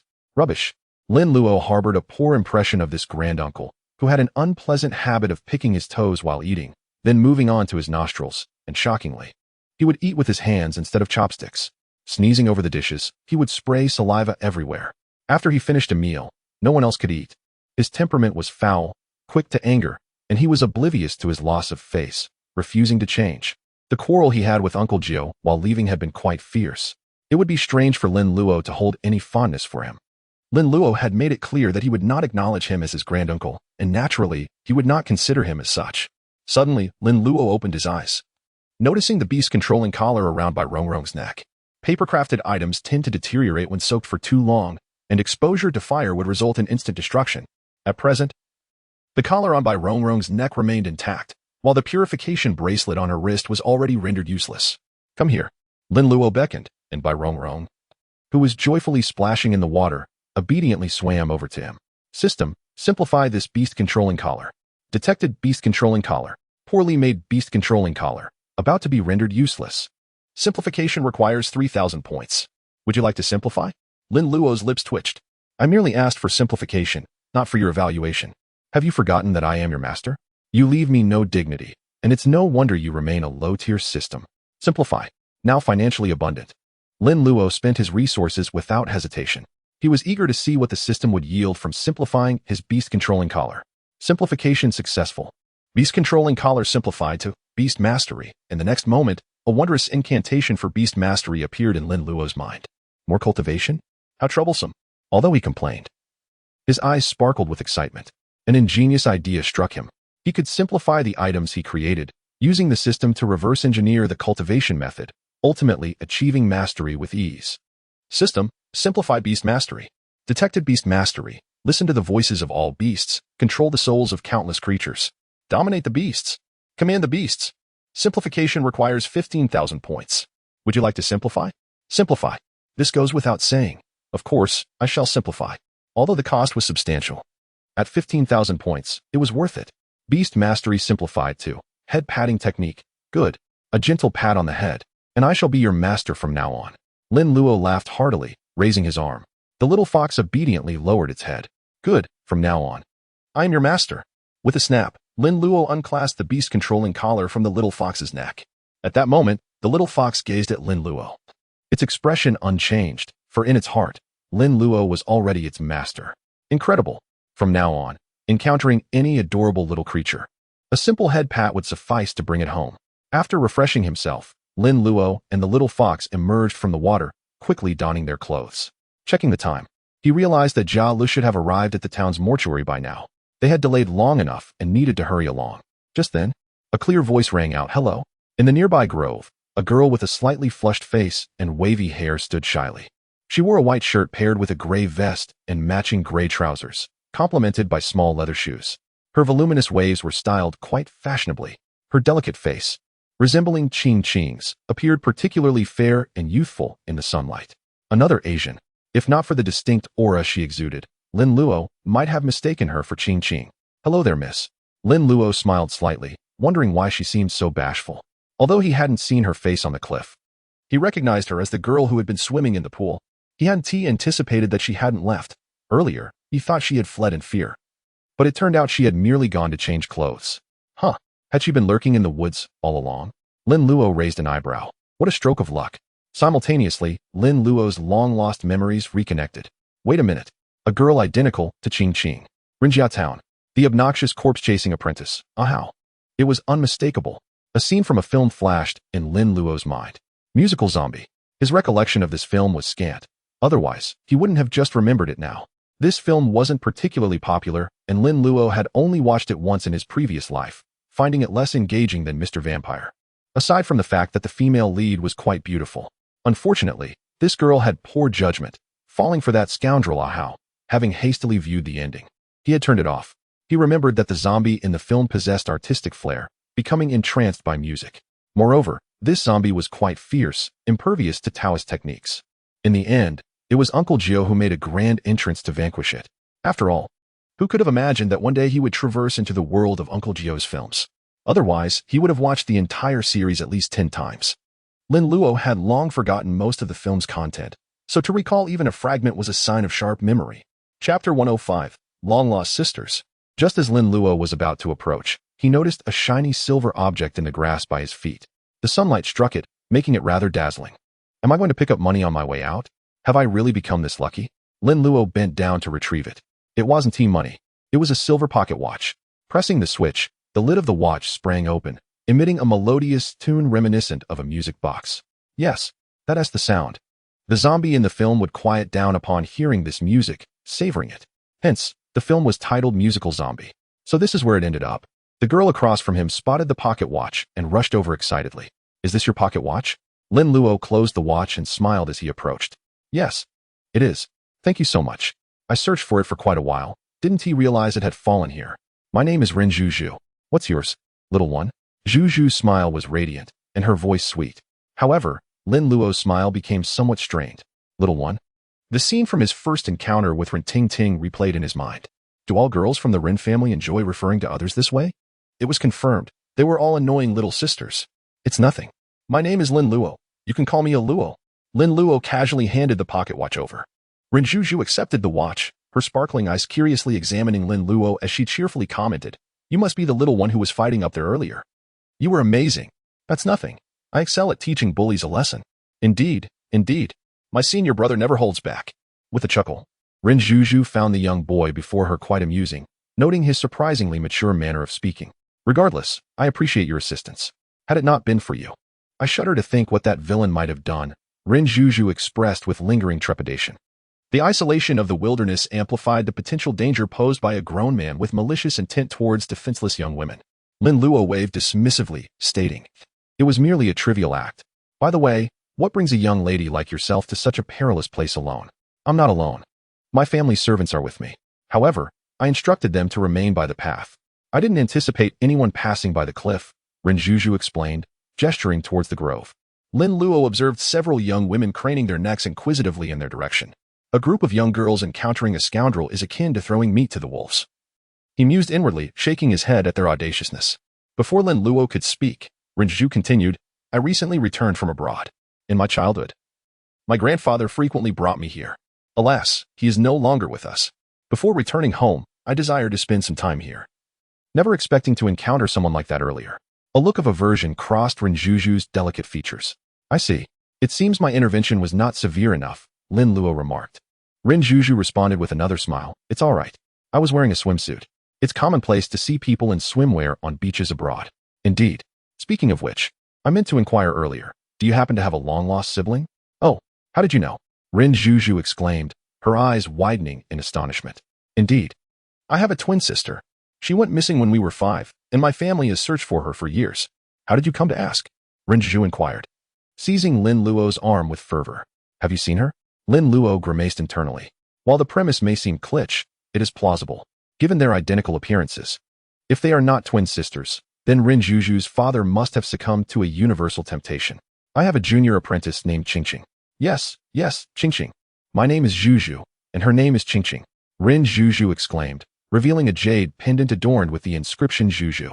Qingqing possesses a similar pendant. Lin Luo had seen it before, engraved with the name Qingqing. It seemed Qingqing was indeed a member of the Rin family. She is your junior apprentice? Rin Juju inquired, regarding Lin Luo warily. How old are you? Why would my sister call you senior apprentice? Observe. Though I may be young, my status is not insignificant, Lin Luo declared, puffing out his chest. Rin Juju chuckled, then asked, Where is my sister? Would you take me to her? Certainly, though not at present. I have matters to attend to. Rin Juju nodded, a gentle smile gracing her lips. Though she mourned the loss of a beloved relative, the prospect of reuniting with her long-lost sister brought solace. Miss. The maids accompanying Rin Juju approached, chattering excitedly. Miss, it's getting late. We should return. Indeed, the master awaits you at home. If we return late, the master will be displeased. Very well, Luo, would you accompany us? My father would be overjoyed to hear about Qingqing. Rin Zhu entreated, her eyes glistening. Your home is in Rin Family Town, correct? Yes, it's not far ahead. I happen to be traveling to Rin Family Town as well. We shall journey together. I will visit your residence later. How did you arrive? A carriage awaits outside. Rin Zhu replied. As she spoke, the group exited the grove, where a carriage stood by the roadside. Rin Zhu and her maids boarded the carriage, while Lin Luo mounted his horse and followed behind. After a brief stretch on a narrow path, they reached the main road, accelerating their pace. After an hour's journey, they arrived at Rin Family Town. The town was bustling with activity, though its ambience appeared more conservative than that of Taiping Rin Family Town. The attire of the townsfolk was less avant-garde. Zhu, I must attend to some matters. I will visit you at your residence upon completion. Lin Luo informed Rin Zhu. You must come. Rin Zhu pleaded, her head protruding from the carriage window. Rest assured. Lin Luo waved farewell, then rode towards the mortuary outside Rin Family Town. Father, I have returned. Rin Zhu exclaimed. Rushing to her father, Rin Fu. Rin Fu was overseeing preparations for the late patriarch's funeral. The arrival of the patriarch's remains that evening was a significant event for the Rin family. Upon seeing his daughter, Rin Fu frowned. Why have you returned so late? Are you unaware that your grandfather is returning? He cherished you most dearly. I am aware.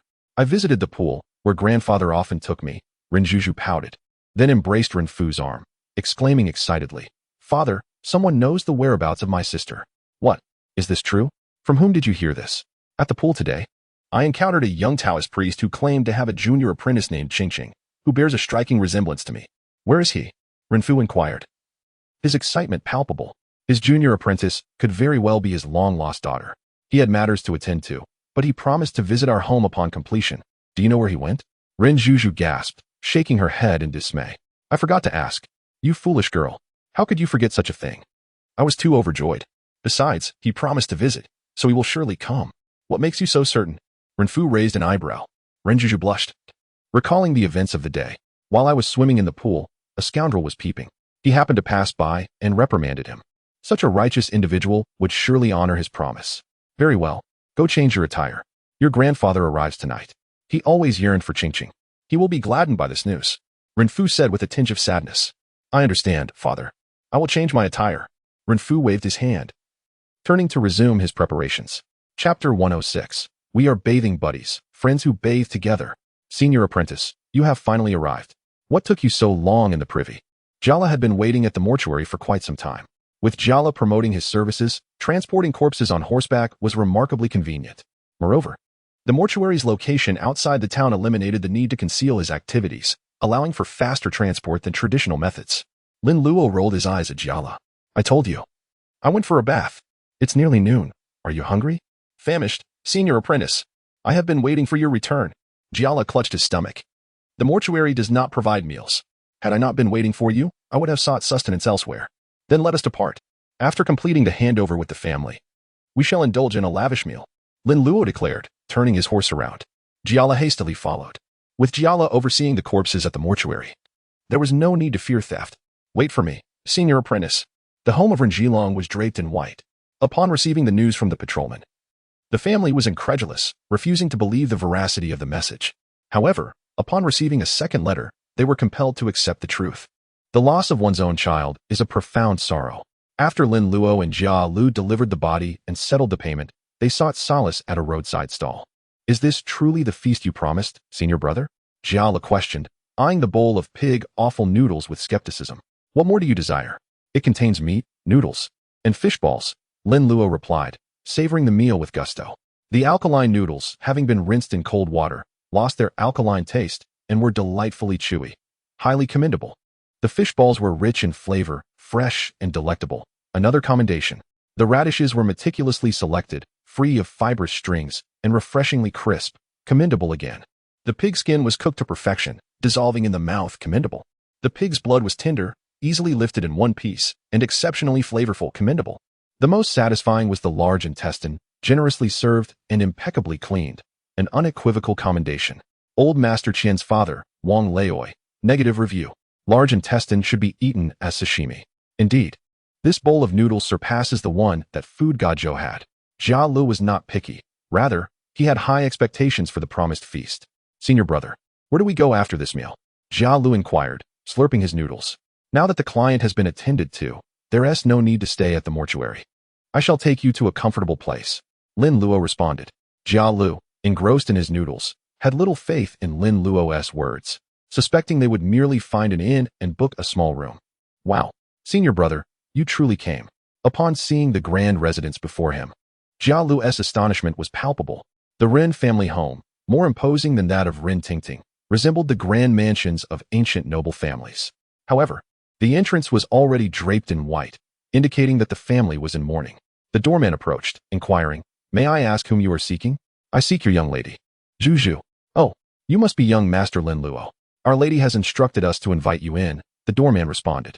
Ren Juju had already informed the doorman to welcome Lin Luo warmly if he arrived. Jia Lu followed, bewildered, and whispered to Lin Luo, "Senior brother, do you have acquaintances here as well?" "Oh, just an acquaintance." "What is an acquaintance?" Jia Lu asked innocently. "Just a friend with whom I have shared a bath."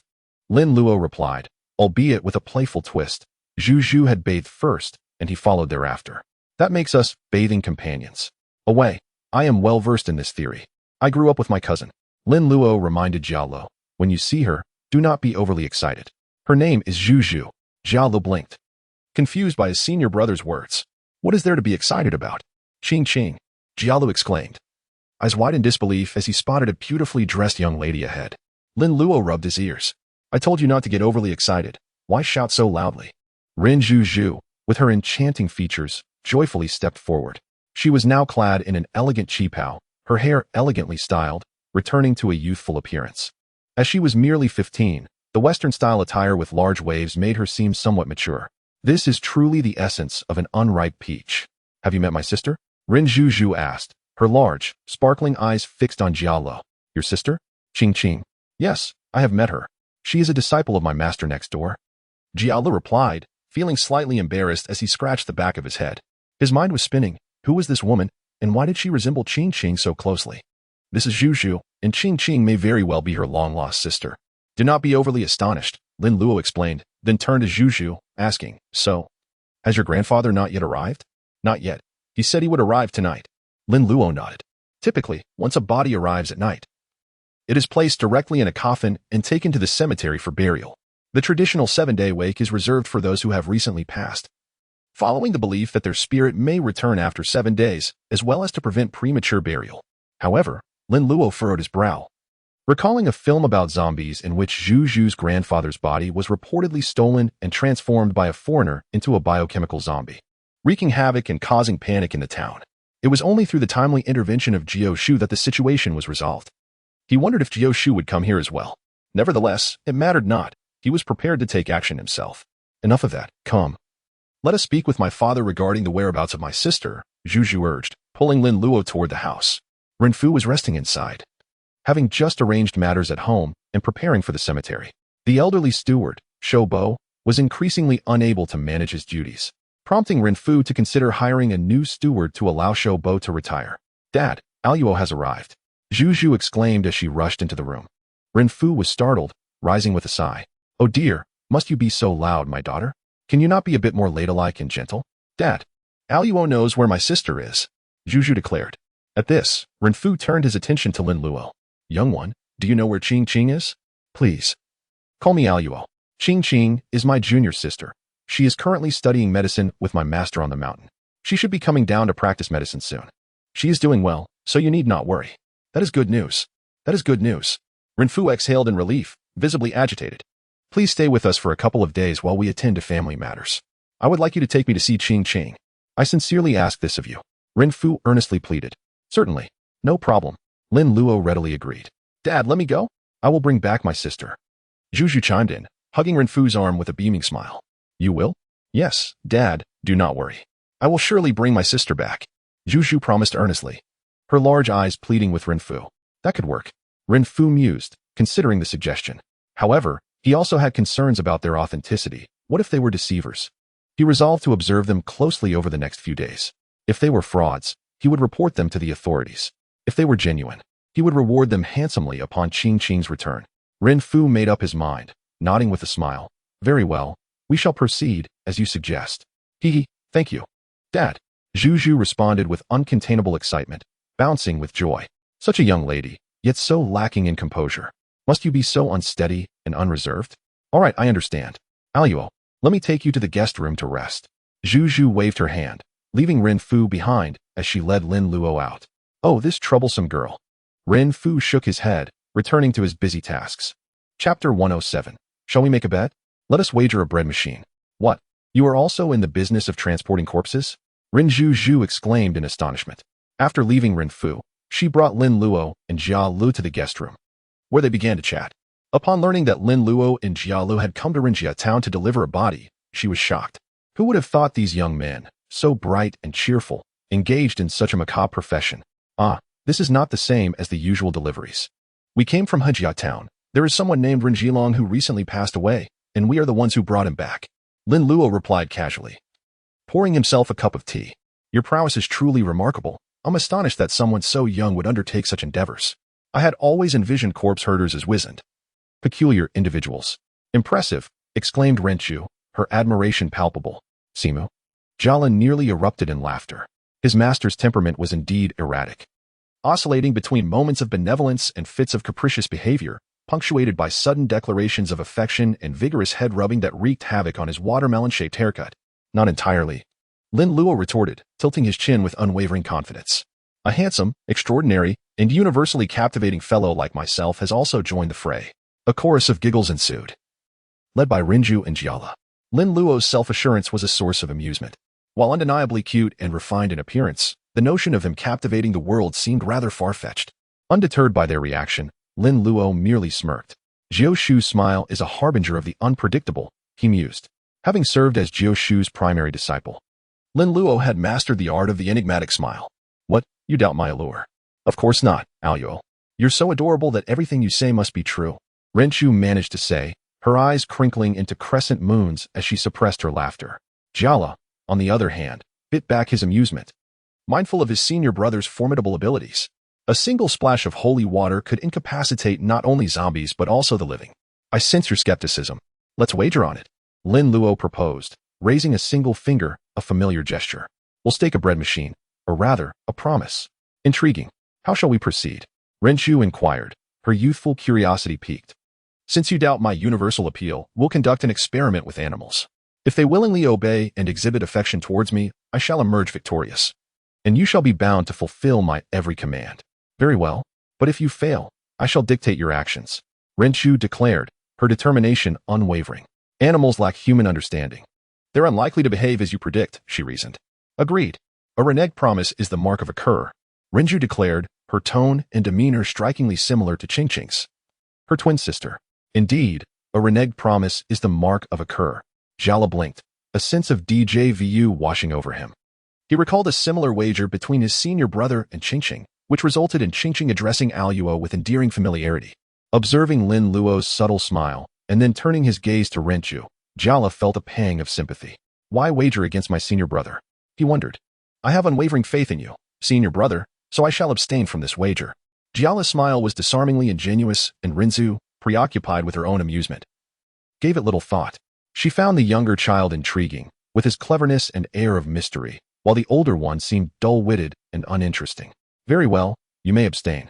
Lin Luo conceded casually, having no intention of including him anyway. Turning to Rinju, he declared, our agreement is sealed. Where is the town's flower and bird market? Let us proceed there at once. I shall find someone to escort us. Let's go? Rinchu responded promptly, leading the way with a decisive wave of her hand. Jala, you may rest at home with Galen. Upon hearing Lin Luo's words, Jala's face lit up with joy.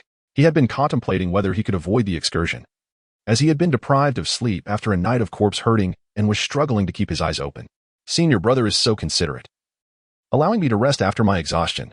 I am grateful, senior brother. You are most welcome. It is only fitting.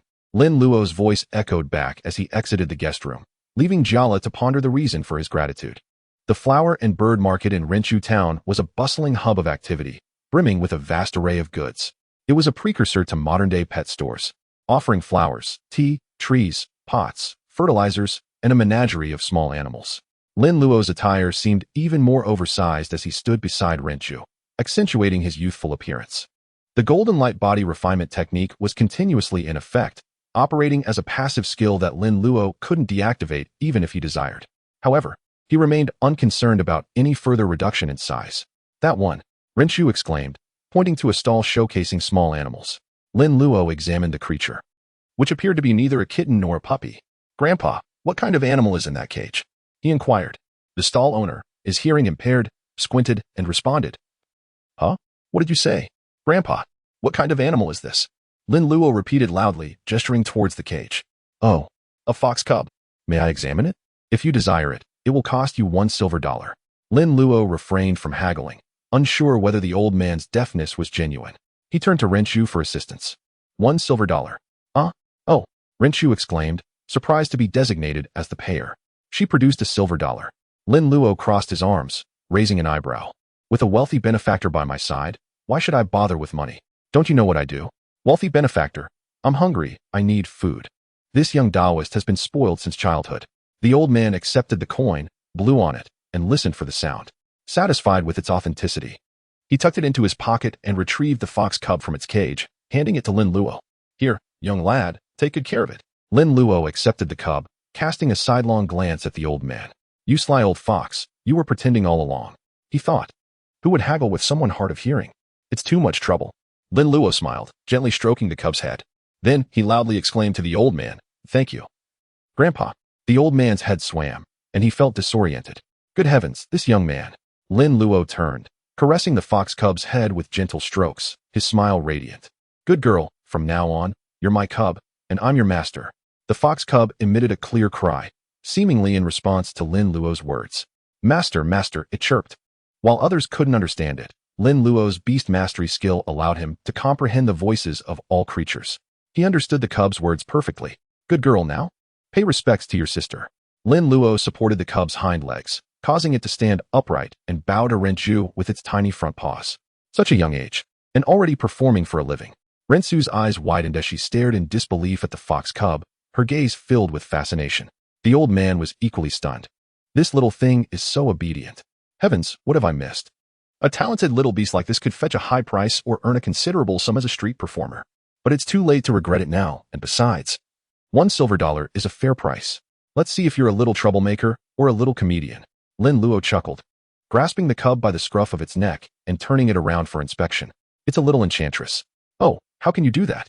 Don't frighten her, Rinchu exclaimed, her heart melting at the cub's distressed expression. She reached out to cradle the cub in her arms. Hey, what about our wager? Lin Luo interjected, dodging her grasp and grinning mischievously. You win. You're charming, you're captivating, you're universally appealing, all right? Now, let me hold this little darling. Who could resist such an adorable fur ball? However, Lin Luo firmly cradled the cub in his arms. If you want me to let you hold her, it's simple. From now on, address me as brother. Good brother. You're so mischievous. How could she possibly address a boy several years her junior as brother, let alone good brother? I should be calling you little rascal instead. Nevertheless, she was willing to compromise. Very well, I shall endure this slight inconvenience. Good brother, her soft, lilting voice was utterly disarming. Here, take her. Take them all. Ms. Rin accepted the little fox with delight, seemingly unconcerned that she might have just signed a contract akin to indentured servitude. As long as she's happy, right? Chapter 108, Secondary Simplification, The Supreme Purity Great Cavern True Scripture Giggles, You rascal. Ms. Rin, cradling the little fox, playfully changed her demeanor. Women, after all, are known for their swift shifts in mood.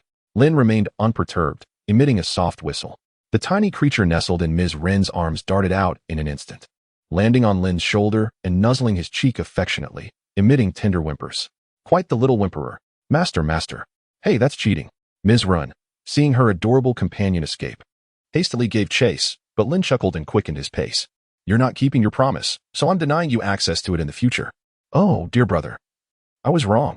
This woman knows how to play the game. She admits defeat so quickly. That's more like it. Here, take it. Lin halted and smilingly handed the little fox back to Ms. Rin. The little creature was utterly endearing, and Ms. Rin grew fonder of it with each passing moment. Moi. Seeing that they had played enough, Lin inquired, I'm going to wander around the town. Would you care to join me? Now that they were out, it would be nice to stroll around and see if there were any novelties to purchase. His master's pipe was somewhat cracked, so he considered getting him a better one. And a few pounds of fine tobacco. The old man enjoyed his liquor, so he would also acquire some foreign spirits and some fine yellow wine to take back. As for Qiu Sheng and Wen Kai, a couple of books each would do, as it was his responsibility as their senior to encourage their scholarly pursuits. Tingting, with her fondness for rouge and powder, would receive some quality cosmetics. As for Qingqing, that girl had no desires, but she was rather playful. So perhaps a fun little trinket to bring back for her. Lin made his mental calculations. Mizren giggled and happily agreed. Yes, I'd love to. Then let's go together. Ming Ming, stand up. In the room, Mizren looked at the listless little creature on the table at a loss. Bai Ming Ming was the little creature's name. Hey, Lin. Why is it so listless? Is it sick? Mizren turned to look at Lin. Lin, lying on the bed, turned his head to glance at the little creature on the table. He softly whistled, and the little creature sprang up, whimpering at Lin. Oh, it says it's hungry and wants to eat something. Lin mumbled. Eat something? What does it eat? There should be milk for sale in town. Goat's milk would also work. If not, see if there are any sows that have just littered and let it suckle a bit. Speaking of this, Lin couldn't help but recall his own infancy. So many milk siblings, and he was often left hungry. Alas, such a tragic past. Milk siblings. It's always you who eats the most. We're the ones who go hungry. You're not suffering at all. Oh, I'll have someone look for it right away, Ms. Rin said, excitedly carrying the little creature and running out. Ah, tranquility. Finally, some peace. Now, I can get down to business. Whoosh. Lin released a seemingly ancient book from his personal space. The Yellow Court Scripture. One of the most important scriptures of the Supreme Purity School. The first-generation grandmaster of the Supreme Purity School, Madame Wei, known as the second immortal grandmother in folklore, was utterly devout and yearned for the Tao before attaining immortality.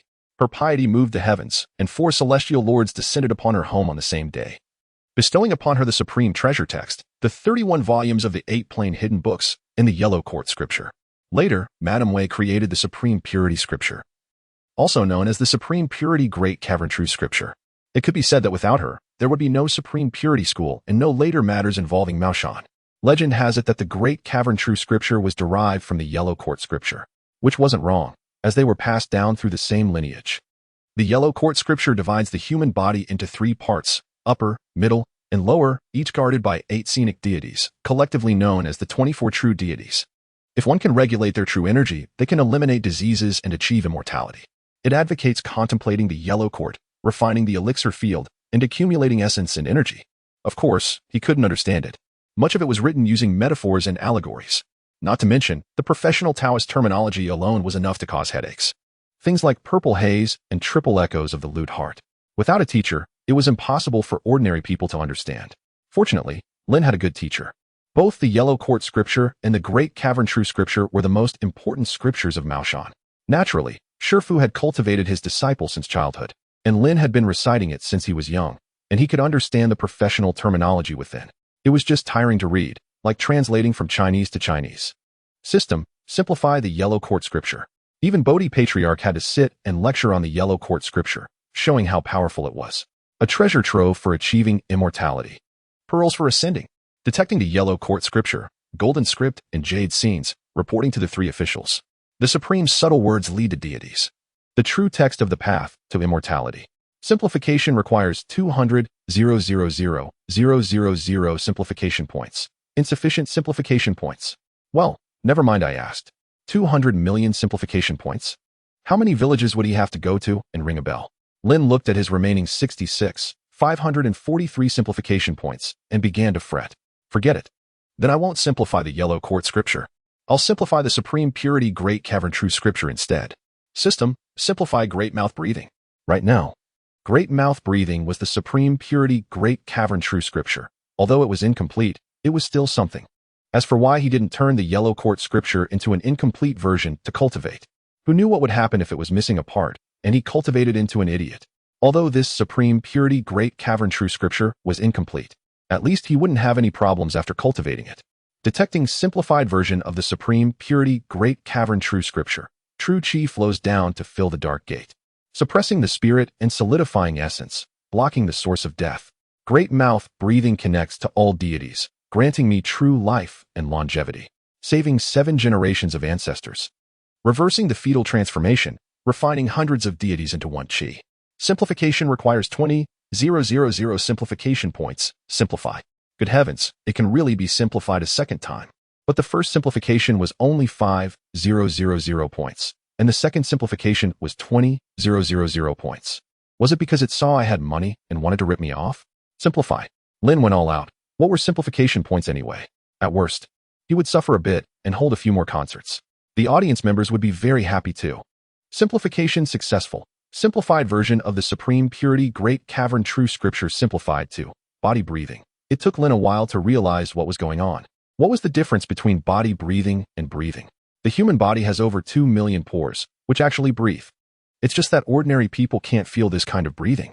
Now, in addition to breathing through his mouth and nose, Lin was also using these pores. Lin collapsed on the bed, closed his eyes, and remained silent for a moment, triggering the heart-cleansing divine incantation, and then calmed himself completely, entering a state of sagehood. The breathing rhythms of the pores all over his body were happening constantly, and Lin clearly grasped them. What did it feel like to have over 2 million leaky holes in his body? Imagine a balloon with several small, dense holes poked in it, filled with water, and squeezed hard. That's the image. Chapter 109. You think I'd let him turn into a corpse? Dusk approached. Ahau used a wooden stick as a crutch, hobbling forward. Damn it, son of a bitch, don't let me run into you again, huh? You little bastard, ambushing me. Fight me one-on-one if you dare. Ouch. His body ached all over, especially his legs, which had been kicked several times, making it painful to walk. Ahau was already slow at delivering goods, and now he was even slower. But he had no choice. Today, he had to deliver this Nintendo to Rinjia town, as Shifu was waiting for him to report back. And he would be in trouble if he was late. This was the first time Shifu had given him such an important task, and he would definitely be punished if he messed it up. It was all that little bastard's fault for beating him up like this. Otherwise, he would have arrived in Rinjia town long ago. Ahau looked at the darkening sky and grumbled incessantly. Keep away from the living. The ancestors return. Hey, can you walk a little faster? They're all but corpses. Why do you move so slowly? Even with a limp, I can outpace you. Ahau glared at Nintendo, who was trailing behind him with an expression of disdain. Nintendo, arms outstretched, hopped along awkwardly. Seeing this, Ahau felt a twinge of helplessness. What was he thinking? Arguing with a lifeless being? Suddenly, Nintendo vanished in a flash, startling Ahau. Looking down, he discovered a pit had been dug in the ground. Who was the fool responsible for this? Nintendo had fallen into the hole. Ugh, how infuriating. Which inconsiderate person would dig a pit in the middle of the road? Ahau grumbled, feeling a headache coming on. How could he possibly get Nintendo out in his current state? Just then, a gust of wind rushed past. Realizing something was amiss, Ahau turned around, only to be struck in the face by a flying log. With a cry of pain, he was knocked away, landing in a large net on the ground. The trap activated, ensnaring him in midair. As Ahau lay unconscious in the net, several shadowy figures emerged from the darkness, hauling the corpse from the pit and fleeing. None noticed the massive shadow circling above them. Doctor, this is a zombie. Exquisite, exquisite. An enthusiastic foreign doctor praised as he looked at Nintendo's body on the dissection table. This is your reward. The foreigner produced a pouch of silver dollars and handed it over to the group of grave robbers. Ha ha ha, we've struck it rich. The thieves were ecstatic. The money was too easy. Doctor, what do you need this corpse for? The leader of the thieves inquired, eager to know if this line of work could become a lucrative endeavor. $100 for a single corpse. What a windfall. The doctor, pleased with his materials for experimentation, began to explain, I am an anthropologist. I am preparing to study the zombies of the Eastern ancient nations, alongside the mummies of the pyramids and the vampires from our own lands, to see how they differ. If my research is successful, the Nobel Peace Prize will surely be mine this year. The doctor was already lost in fantasies of accolades and fame, unable to suppress a hearty laugh. The grave robbers exchanged glances, amused. Had the foreigner lost his mind, thinking research on zombies could relate to a peace prize? What are you talking about? A voice suddenly interrupted the doctor's reverie. Who is there? Everyone in the room was startled. They were not engaged in legal activities. There was no one else present. So who spoke? With a crash, a window was forcefully kicked open, and a small figure entered. Indeed, it entered. They were on the second floor, with no balcony in sight. Yet somehow, this child had walked in. The onlookers stared at the newcomer with expressions of disbelief. Knock them out, Lin Luo commanded. Bai Rongrong, who had followed Lin Luo, swiftly moved in, her hands slicing through the air, easily incapacitating several men. Who are you? What do you want? The foreign doctor asked nervously upon witnessing the scene. I'm a good person. You want to study zombies, right? This isn't one. I'll take you to see a real zombie. What? This isn't a zombie? He stammered, incredulous. The creature before him resembled the zombies he had heard of. So how could it not be one? The foreigner couldn't even distinguish the faces of Easterners, let alone differentiate between living corpses. Zombies were indeed rare in this world. Until Ren Weiyong's time, Lin Luo hadn't encountered many zombies. Mostly, he had seen spirits and specters. The old foreigner was about to say more when he felt a sharp pain in his neck and lost consciousness. One by one, they had forsaken their ordinary lives to engage in such unscrupulous activities. Since they saw zombies, Lin Luo would gladly oblige. With a benevolent smile, Lin Luo collected Nintendo's body. It was a joke. Movies depicted the arduous task of dealing with these creatures, so why would Lin Luo allow Nintendo to become a zombie? It wouldn't yield any substantial profit. That would be sheer folly. Moreover, he was the beloved older brother of Ren Juju. Her grandfather was practically family. So it was best to let him rest in peace. With a swift motion, Lin Luo stored Nintendo's body in his spatial pouch. As for the incapacitated individuals, he bundled them up. Ah, a windfall. This foreigner is quite wealthy, with hundreds of dollars in foreign currency. Rest assured, I am a person of modest means, not one to covet wealth. Once you are gone, I shall burn it for you. Lin Luo muttered to himself, collecting everything of value from the room. He tied up the unconscious individuals and tossed them onto Toothless. Let us go. Lin Luo beckoned, mounting the back of the fire dragon with Byronro. With a command, the fire dragon and Toothless soared into the sky. With flying equipment, their movements became effortless. In the world of Jiu, there were several significant zombie strongholds. Of these, Lin Luo was only aware of two, one in the town of Tongtian, Guangxi, and the other in the Coffin Mountain zombie forest. The latter was not far from the Ren family town of Taiping, a place Lin Luo knew well. The fire dragon and Toothless took flight, moving swiftly, creating a sensation akin to the wind and lightning. Coffin Mountain, zombie forest. Here, zombies of the king level had already emerged. Lin Luo, in his small frame, wouldn't he easily take risks? He arranged for Garen to enter, directly pulling a zombie from one of the many coffins. The zombie appeared feeble in Garen's grasp, struggling weakly, its cries resembling that of a distressed child. Confused, it wondered why it had been dragged from its peaceful slumber. Attempting to resist proved futile. Its captor was far stronger. Garen, give it a thrashing. Lin Luo commanded as the zombie began to misbehave. Garen raised his fist and landed 2 solid punches to the zombie's face. With each blow, the zombie's dark circles deepened. Dazed and wobbling, the creature appeared utterly disoriented. Boss, I yield. As long as you spare my kidney, I'll comply. Wake up. Seeing the zombie subdued like a quail, Lin Luo roused the grave robbers and the old foreigner. You wanted to see a zombie, right? Today, I'll show you. Slowly, they awoke, bewildered by their surroundings. Where is this desolate wilderness? What do you want? The old foreigner spoke with newfound clarity, his Mandarin more precise than ever. I'm here to introduce you to a zombie. Come, since you're so eager to SA. The cries of despair echoed once more. The hapless grave robbers from those films have failed yet again. An hour later, Lin Luo produced the 3 clear bells. Let Nintendo be bitten to death. If you cannot even handle a corpse transformation, let another zombie do the job. You can still switch to a lower level account. I have indeed lent you a hand. No need for thanks. I have proclaimed myself a good person. Let the sound of these bells serve as your celebration. Ding ding ding ding ding. The 6 3 clear bells joyfully chimed. Chapter 110. Benevolent Master, Filial Disciple. A mother's love for her disciples is akin to that for her children. The Ren residence was fully prepared, and the servants burned paper offerings until midnight. Yet there was still no sign of the old master being brought back. How strange. It was already the 4th watch. The auspicious hour had passed. Why had no one arrived with the old master? Hey, deaf uncle, is it the 6th or the 7th day? Renfu could not help but inquire of the butler. Deaf uncle, the patrol officer told me that the old master would be brought here on the 7th day. You said the 7th. Indeed. Renfu was on the verge of breaking down. Today is the 6th. Tomorrow is the 7th. He said with exasperation, feeling powerless as deaf uncle had grown too old. Clearly unfit to manage the household anymore. Could it be? Tomorrow is indeed the 7th? Deaf uncle looked utterly confused.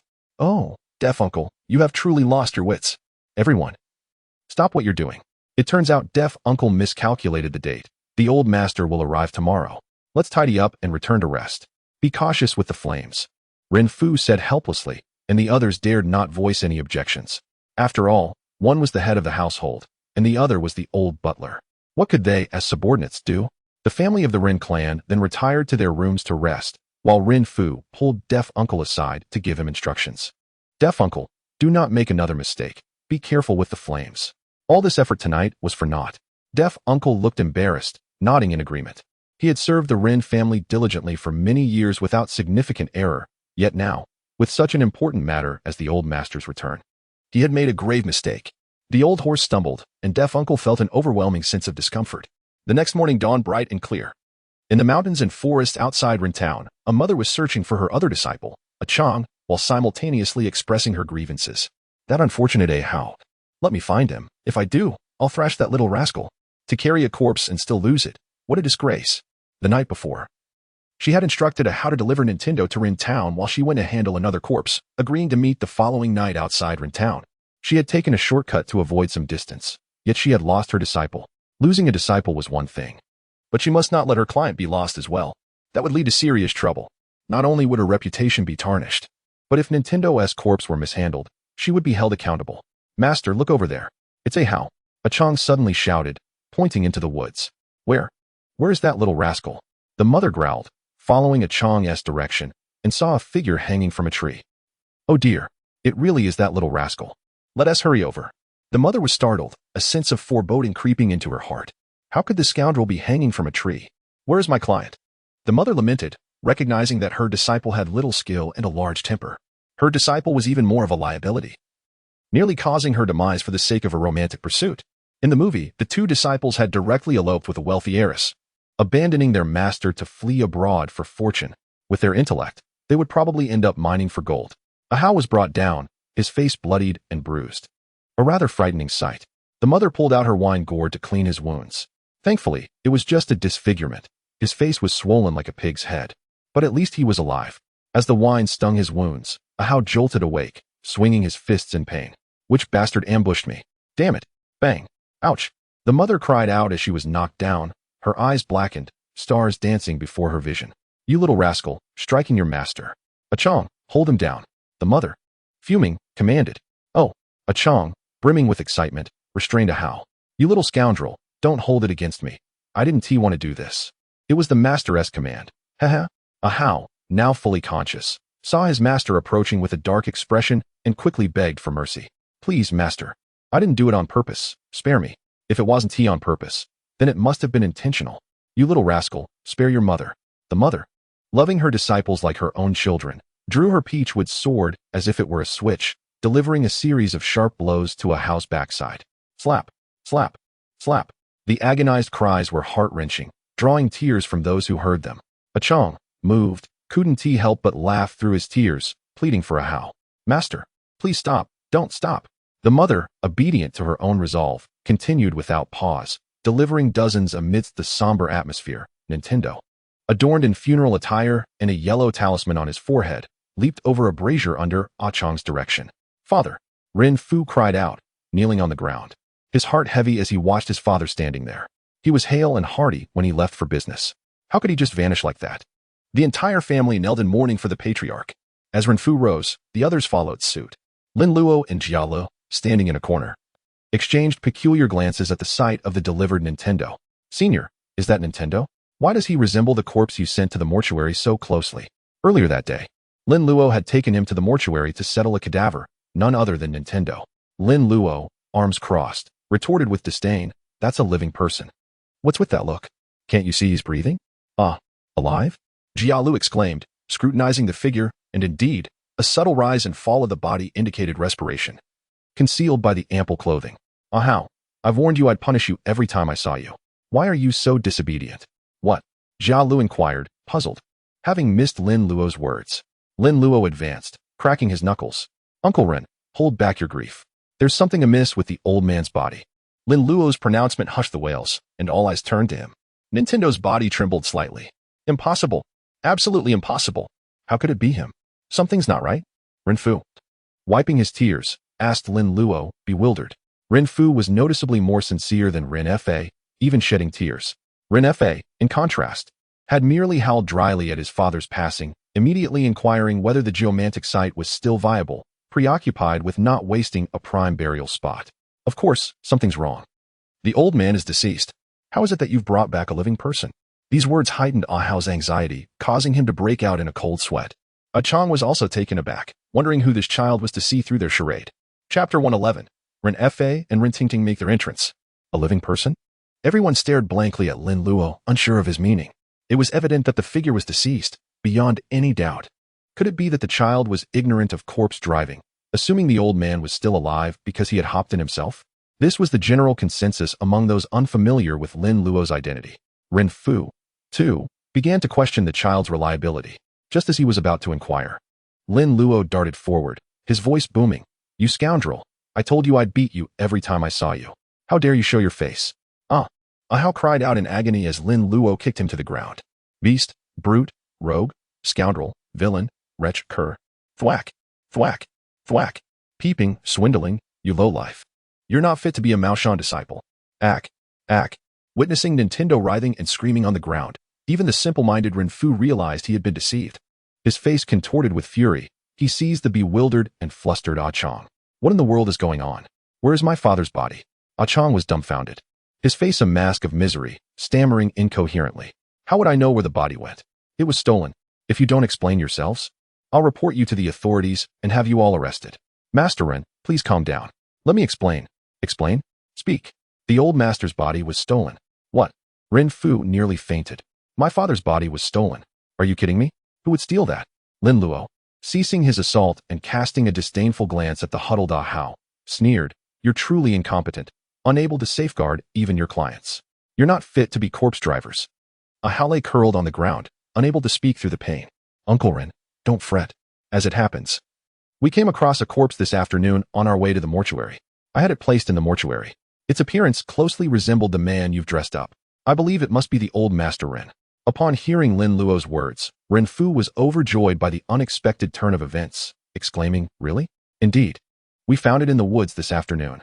Then what are we waiting for? Let's hurry to the mortuary and retrieve the old master," Ren Fu said excitedly, urging his family to fetch the old master from the mortuary. "Master, what shall we do with these two?" "Lock them up first. If the old master is unharmed, we'll drive them out of town." Ren Fu was relatively lenient, refraining from taking extreme measures. In the film, Ren Fu and the town magistrate were resolute, ordering a firing squad for Masterma and his disciples. Fortunately, Master Jiu's profound Taoist skills allowed him to intercept the bullets, saving the trio. The group hurried to the mortuary, where Ren Fu prostrated himself before Nintendo, weeping with profound grief. Subsequently, they transported the old master to the prearranged burial site and laid Nintendo to rest. After a night of turmoil, Nintendo could finally rest in peace, spared from becoming a bio-zombie as in the movie, and instead enjoying eternal repose. As for Ah Hao and Ah Chong, the Ren family banished them from Ren Family Town. They were fortunate to escape with their lives, considering their deception. "Aluo, thanks to you, my father would have suffered untold torment if not for you," Ren Fu said to Lin Luo, expressing his gratitude profusely. "He certainly would have suffered greatly, reduced to ashes in the film's finale, a truly tragic end. There's no need to thank me. We are all Maoshan disciples, so we naturally take such matters to heart more than ordinary people." Lin Luo's righteous demeanor filled Ren Fu with shame. He had doubted the young lad, mistaking him for a swindler. What a good child. "Aluo, now that the old master has been laid to rest, I believe it's time to bring Qingqing back. I'd be grateful if you and Juju would make the journey to fetch her," Ren Fu said to Lin Luo with a smile. "No problem. I'm sure Qingqing will be overjoyed. Having lost all ties in the world, she suddenly finds herself with family again. The feeling of recovery after loss must be wonderful. But Qingqing's situation is unique, and I don't know if that girl can accept it." The family's butler, Longbo, hurried in to announce, Master Fa has arrived with Miss Tingting." "Oh, my elder brother and Tingting are here." Ren Fu immediately rose and said to Lin Luo, "Aluo, I have relatives visiting, so please excuse me." Lin Luo nodded, following Ren Fu out to greet them. "Well, I didn't expect Ren Fa and Ren Fu to be related. Their names are similar. With Fa and Fu, I hadn't made the connection before. Humph, the Ren sisters are all little rich ladies. Note it down, numbers 1, 2, and 3 on the meal ticket. Elder brother, Afyu." Ren Fa, accompanied by Ren Tingting, spotted Ren Fu and quickened his pace with a smile. Suddenly, Ren Fa stopped in his tracks, staring in astonishment at Lin Luo behind Ren Fu. "Aluo, what are you doing here?" Ren Fu turned back to look at Lin Luo in surprise, then asked Ren Fa, "Do you know each other?" "Hee. So it really is Uncle Ren and Tingting. I thought it was just a coincidence." Lin Luo walked forward with a smile, waving to Ren Fa and Ren Tingting like a little adult. "Aluo." Ren Tingting, looking even more charming than before, approached Lin Luo with a radiant smile. Dressed in simple, elegant clothes for the occasion of mourning, she was nonetheless unable to conceal her voluptuous figure. The young lady may not be old, but her assets are considerable. Elder brother. What's going on? Renfu approached Renfe, his face a mask of confusion. How could Alo be acquainted with his elder brother and so familiar with Ting Ting? Ren Fa chuckled, explaining the unexpected connection. It was indeed surprising that Alo happened to be here, not long ago, during the relocation of their grandfather's grave. It was Alo's master who presided over the ceremony. There had been a critical situation that day, and it was Alo who saved them. If not for him, both he and Ting Ting would have never seen Renfu again. Renfu gasped in disbelief, realizing the peril his brother's family had faced. Ren Fa briefly recounted the family's circumstances before inquiring how Alo ended up there. Oh, Alo and his junior were passing through the area for a corpse escort and happened to encounter Zhu being harassed by some ruffians. After assisting her, they discovered that Zhu bore a striking resemblance to one of their junior sisters. Is it Qing? Ren Fa probed further. Renfu nodded, feeling a wave of emotions, and recounted the incident from the previous night when their grandfather's body went missing. Ren Fa shared in the sentiment, declaring Alo to be a true blessing for the Ren family. Where's your Paimon? Ren Fa asked. I left it at home to avoid damage while traveling by boat. At that moment, Lin Luo and Ren Ting were engaged in conversation when Ren Zhu emerged. Daddy, oh, uncle, sister Ting, you're here. Ren Zhu came out of the house, cradling a fluffy white creature. Upon spotting Ren Ting, she joyfully rushed over. Ah, what an adorable little creature. Lin Luo suddenly felt overshadowed as Ren Ting abandoned him to rush towards the fluffy companion. It was truly mutual affection. Girls are inherently drawn to cuddly beings. Sister Ting, this is Ming Ming. Ming, say goodbye to your sister. The little creature stood upright on its hind legs, its tiny front paws clasped together in a gesture of farewell. Giggling, it's so cute, isn't it? Alo gifted it to me. Ren Ting pouted in jealousy. That rascal Alo, why didn't he give me one? Come here, Ming. Lin Luo's voice rang out unexpectedly. Ming darted from Zhu's embrace, leaping onto Ren Ting's chest and bouncing off to land on Lin Luo's shoulder. Hey, what are you doing? Both Zhu and Ren Ting exclaimed in unison. What did you just call me? Lin Luo raised an eyebrow, looking at Ren Zhu. Woman, you need some discipline. Ren Zhu felt her cheeks flush, exclaiming, how could you be so wicked? She glanced at Ren Ting, biting her lip in embarrassment. Brother, can I just call you good brother? Now that's more like it. Lin Luo lifted the little creature by the scruff and casually tossed it back to Zhu, who eagerly caught it, rubbing its head affectionately. The little creature whimpered, bewildered by the sudden change in situation. You ungrateful little thing, your sister treats you so well. Yet you run to him the moment he calls. Ren Ting pouted, feeling even more envious. Zhu, why do you call him brother? Good brother even? Ren Zhu's face turned crimson, offering a shy smile. I lost a bet. A bet? Yes, I had to agree to one of his conditions if I lost. Whatever he wanted me to do, I had to comply. That rascal made me promise to call him brother whenever I see him, and to call him good brother too. It's too much. Ren Ting shot a glare at Lin Luo. You mischievous little brother, you're quite the trickster. Chapter 112, a special episode of Ling, the little Taoist priest, all right. Ting, come with me to pay respects to your second uncle. Ren Fa called out to Ren Ting, who was chatting with Lin Luo and Ren Zhu. Oh, coming. After Ren Fa and his daughter paid their respects, he followed Ren Fu to the study while Ren Ting dragged Lin Luo to Zhu's room. Due to the commotion surrounding their grandfather, Ren Zhu appeared somewhat fatigued, and Ren Ting, equally exhausted from the day's events, sought to unwind with Lin Luo's help. Hurry, Alo, give me a massage like before. Ren Ting eagerly removed her outerwear and shoes and flopped onto the bed. Ren Zhu watched in wide-eyed curiosity, wondering what her cousin was up to. Lin Luo leaned against the wall, grinning as he observed Ren Ting sprawled on the bed. Silly sister, do you think you can just take advantage of me? I don't provide free services. Ren Ting po with a swift turn. Ren Ting shielded Lin Luo like a protective tigress, her loyalty as a maidservant unwavering. Oh, Ting, don't be so stingy. You've already compensated him. Allow me a turn as well, she exclaimed. Good sisters share, and you're being terribly unfair. You've had your fill of my Ming. Ren Zhu tugged at Lin Luo's arm, pleading just one try, please. Lin Luo continued to breathe deeply, accelerating the replenishment of his depleted energy. While energy remained, his spirit was flagging, leaving him somewhat weary. If massage involved mana, he would gladly invoke a spell. No, I refuse to freeload, he declared resolutely. I never work without recompense. Artisans deserve their due, and I won't enable such exploitative behavior. Ren Ting's lips curved into a satisfied smile. Luo, your attitude pleases me. I'll be sure to reward you handsomely later. Name your price, Ren Zhu countered, her indomitable spirit mirroring Rin Tingting's. Anything my sister can offer, so can I.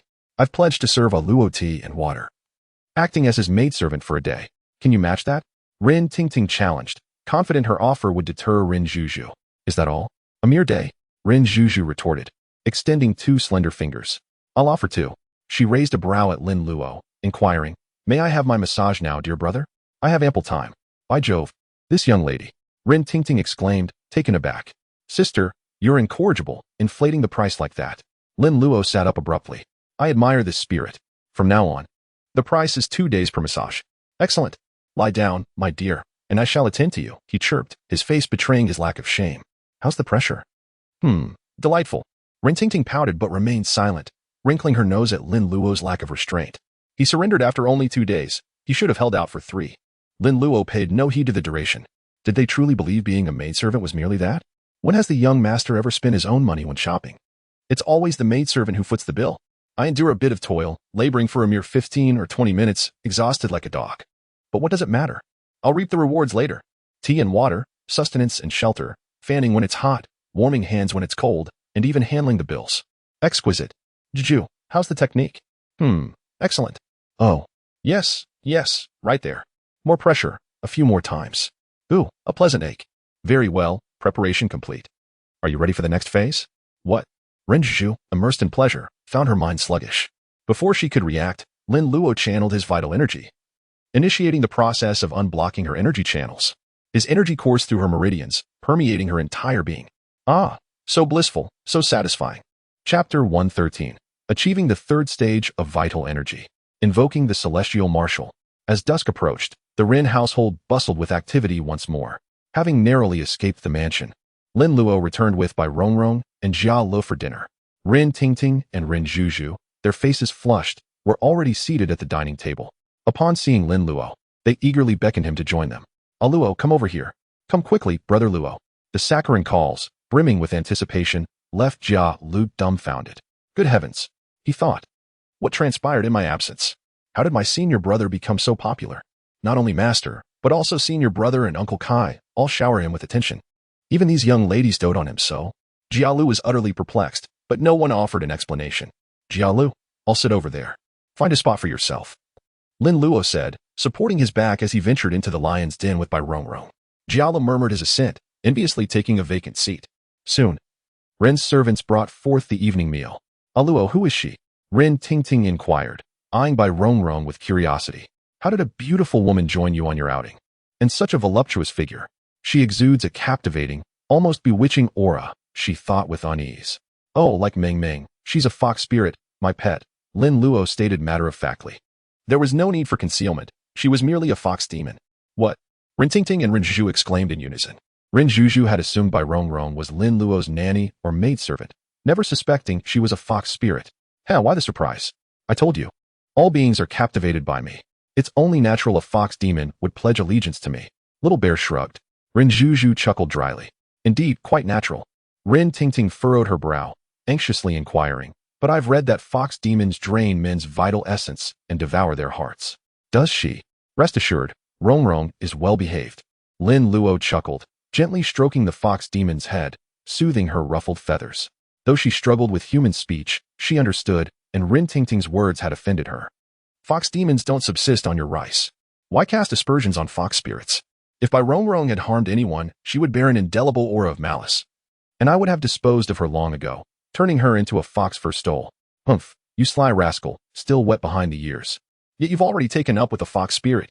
Rin Fa and Rin Fu, entering from outside, overheard only the final phrase, fox spirit, and their expression stiffened. Rin Fu glanced at Rin Fa, inquiring with his eyes, brother, has your secret been exposed? Rin Fa shook his head, his gaze questioning, and countered, not me. Could it be you, Afu? Not I. The ones outside are well hidden. Ahem. Rin Fa cleared his throat and turned to Ran Tingting with a jovial smile. Tingting. What are you discussing? He sought to gauge the situation. Rin Tingting wrinkled her nose. Father, let's eat. You should smoke less. You've been coughing lately. Rin Fa chuckled awkwardly, waving his hand. I can't quit now. I've been smoking for so long, quitting would be the death of me. The brothers exchanged glances once more, then sat down at the table with forced smiles. It seemed their secrets were safe. The table was laden with wine and dishes. Rin Fu poured a cup for Rin Fa, and filled one for himself. Luo, when will you and Juju fetch Qingqing? Tomorrow. We'll go and see if we can bring Qingqing back. Her master may accompany her.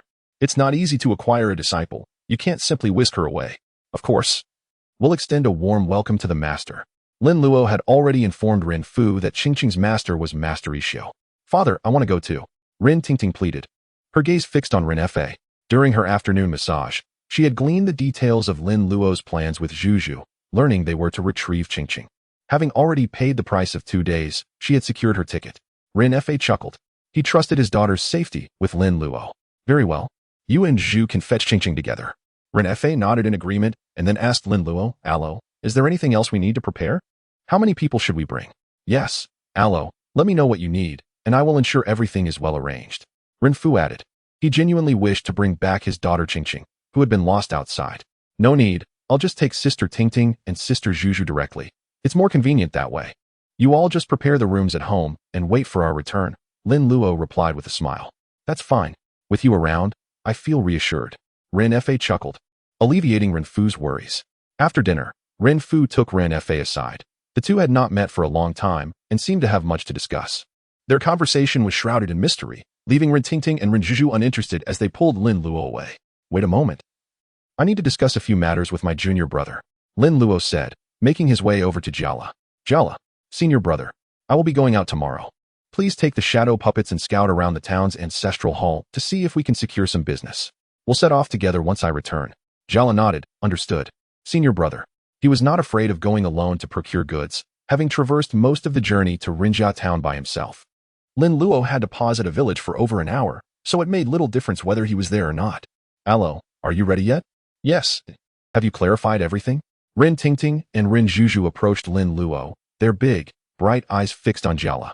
Senior brother, I shall take my leave first. Jiala felt a chill running down his spine from the stairs and quickly turned to leave. Hey Jiala, how could you abandon me like this? Jiala quickened his pace and vanished in a flash. Alo Ren Tingting and Ren Juju laughed joyfully. Can he still come back? No way. Oh, don't come over here. The next day, Lin Luo awakened from his slumber. What a time to reflect. Once a proud prodigy, Lingling the little Taoist, now reduced to a mere masseur. Last night, upon returning to his room, Lin Luo had fallen straight into a deep sleep. But as he awoke, he felt an abundance of vital energy coursing through him, an indescribable sensation enveloping his body. Lin Luo suddenly became alert, conducting a swift examination. Hiss. I've broken through to the 3rd stage of Qi cultivation. Last night, he had exhausted his inner energy completely, yet upon awakening, not only was his energy replenished, but he had also made a slight breakthrough in his realm. How could this be explained? If those who had struggled for years without a breakthrough were to learn of this, they would surely be heartbroken. After a moment of exhilaration, Lin Luo regained his composure, dressed, and exited his room. In mere moments, he and Bai Rongrong ascended to the rooftop, calming their excited hearts before commencing their sunlit meditation practice. The radiant sunlight bathed Lin Luo, instantly absorbed by him. Sitting cross-legged on the rooftop, with his heart directed skyward, he began to meditate with closed eyes. While Bai Rongrong acted as his protector, the Great Cave True Scripture emphasizes the importance of cultivating one's spirit. By concentrating at key points, one can harness spiritual power for cultivation, enhancing their abilities and expelling evil. The effectiveness varies greatly depending on whether one possesses spirit or not. Previously, Lin Luo's internal energy had been insufficient, but with the breakthrough to the 3rd stage, he could now attempt to cultivate a spirit. As Lin Luo focused his intent, a peculiar crimson energy surged into his body, gradually transforming into 3 divine forms. The foremost spirit stood with arms crossed, clad in golden armor, with a handsome visage and an extraordinary aura. This was the embodiment of the brain god Niwenjun, also known as the Great Way God. According to the Great Cave True Scripture, the first spirit resembles the great general Tianping, while 2 spirits stand guard, traversing the inner organs yet entering the heart's realm. Always guarding the entrance to the spirit's portal, the heart serves as the central energy field, known as the Jing Palace, the master of all spirits. With all spirits submitting to it, when the Jing Palace is still, the essence does not disperse, and the spirit does not tire. The spirits frequently visit this palace to heed commands. It is clear that the heart is crucial to the human body. Everyone relies on it for sustenance. Tianpeng is a protective deity in Taoism and the foremost guardian spirit. Legend has it that the aura of Tianpeng can send malevolent spirits and wicked monsters fleeing. It is said to cure myriad ailments and bring life to barrenwood, causing springs to burst forth. Thus, by cultivating this spirit, one can nurture body and mind, repelling evil and driving away malevolence. Note, this is not the same as Zhu Beiji, the martial Tianpeng, who, Lin Luo exhaled deeply, yet his brow furrowed slightly. He had envisioned Tianpeng in accordance with the Great Cave True Scripture, but why did this Tianpeng resemble him so closely? Surely, this wouldn't pose an issue. Chapter 114. Simplifying Paper Soldiers. Lin Luo pondered for a moment before dismissing the resemblance between himself and the great General Tianpeng. No one had ever seen what the Great Ping truly looked like, and since he had already manifested, it would be absurd to disperse it and start anew. From this day forth, he too possessed a guardian spirit. His resistance to demonic seduction had strengthened, and many previously perplexing matters could now be resolved with ease. Simply put, his intellect had sharpened significantly. Lin Luo glanced at his current number of simplification points. Simplification points, 46,543. Let me consider whom to simplify this time. Lin Luo thought for a moment and quickly identified a target. The Tiangang Righteous Qi spell. This spell is essentially the key to cultivating thunder techniques, corresponding the human body's Tiangang acupoint with the Tiangang star for training.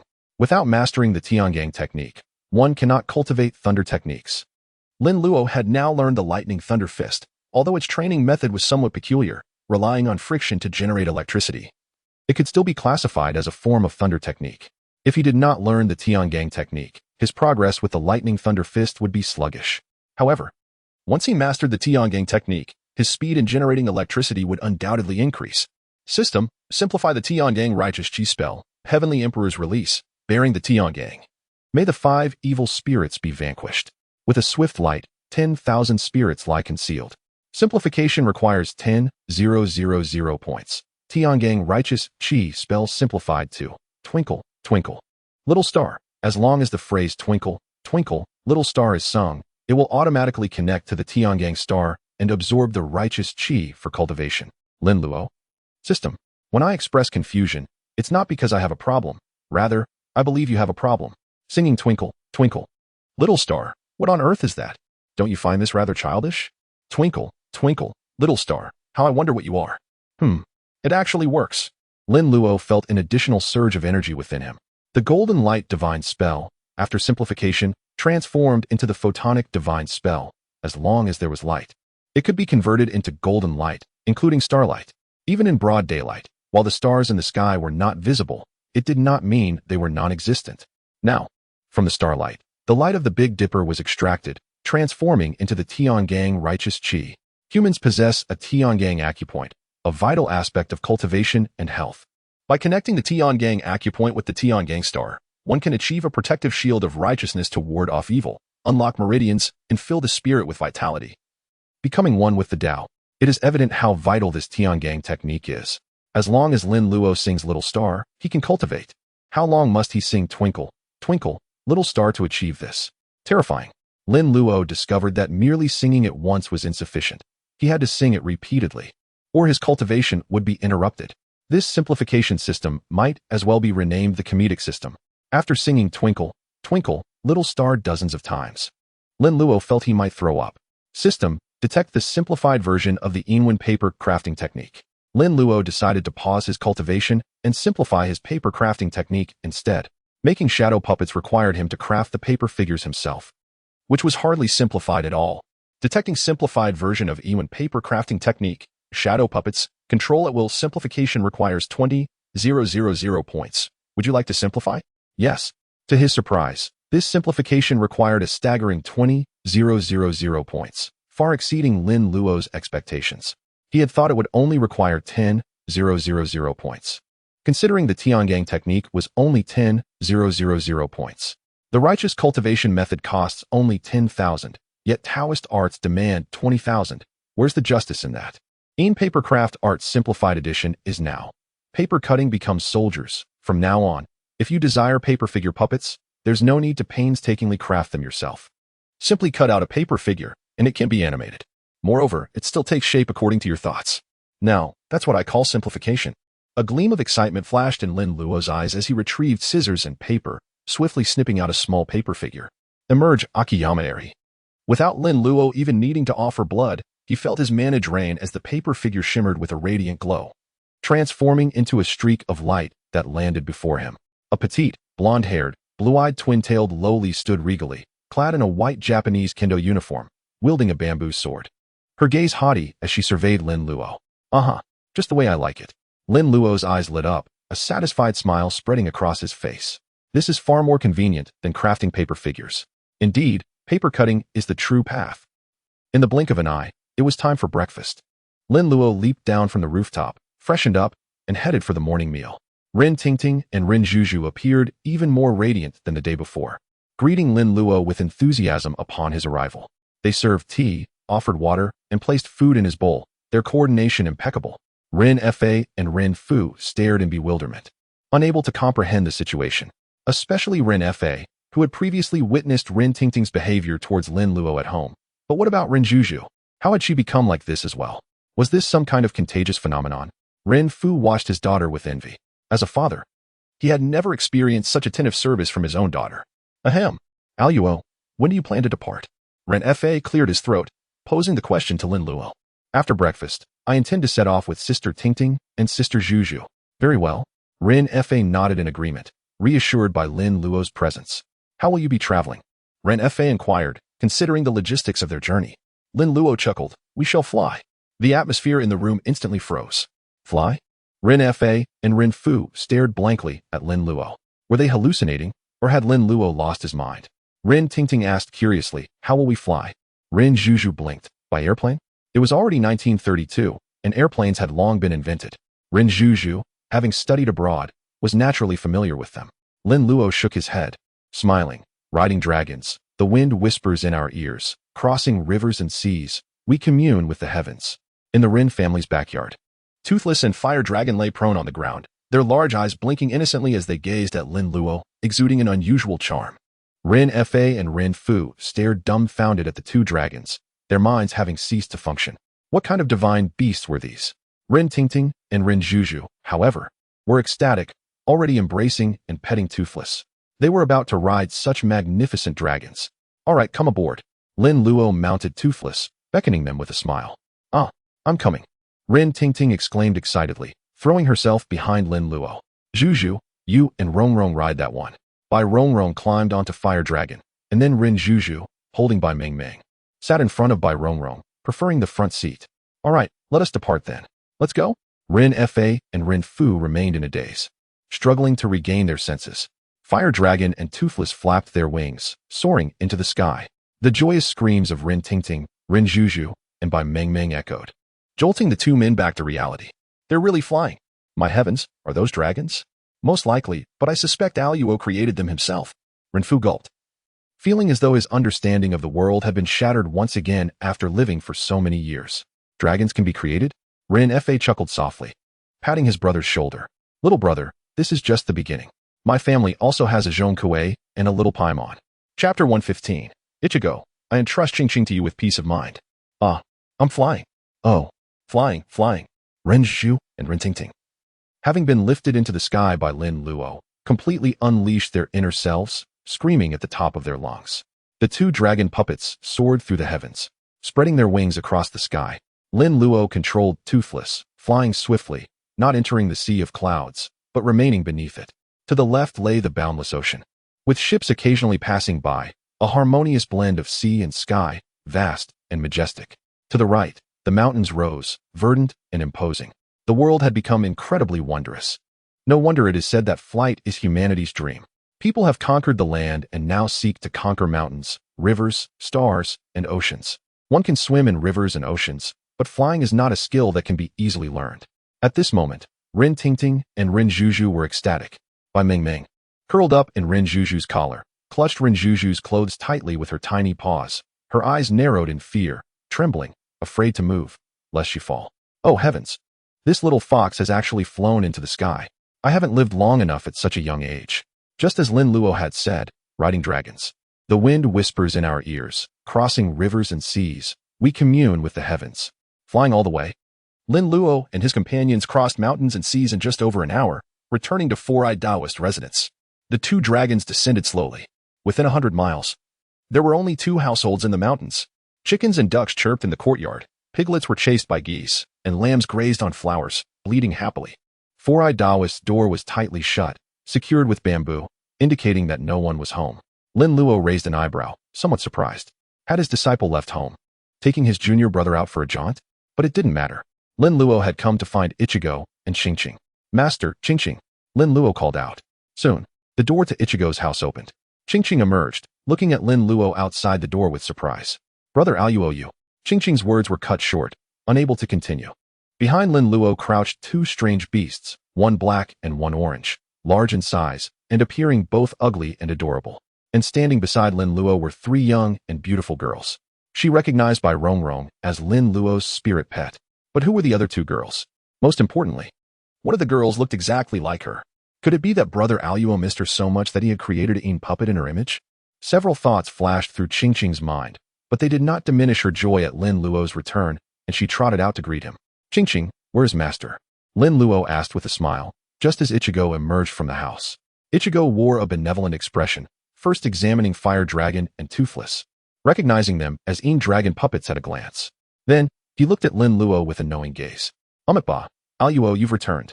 Master, luckily, you haven't left, or I wouldn't have known where to find you, Lin Luo said with a smile, leading everyone into the house. Master, Qingqing, let me introduce you. This is Rin Tingting. And this is Rin Juju. And this is Qingqing. Sister. Rin Juju excitedly stepped forward, grasping Qingqing's hand. Qingqing was somewhat bewildered, looking at Lin Luo with a questioning gaze. Why was she calling her sister? Juju has a long-lost sister whose name also happens to be Qingqing. Sister, I'm Juju.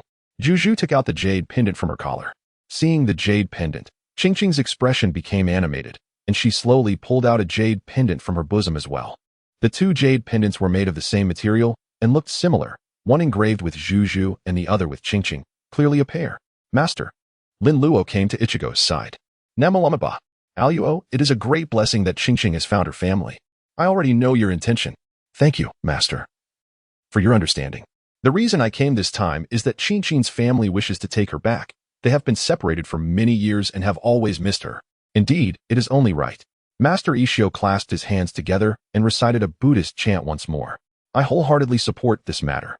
The day after Lin Luo and Jala departed, Simu and Daoist Qian He left with Anin and Abe. Initially, Master Ikkyu intended to take Qingqing down the mountain to practice medicine. However, just before their departure, he noticed a change in Qingqing's countenance and, with a sense of divine insight, performed an oracle for her.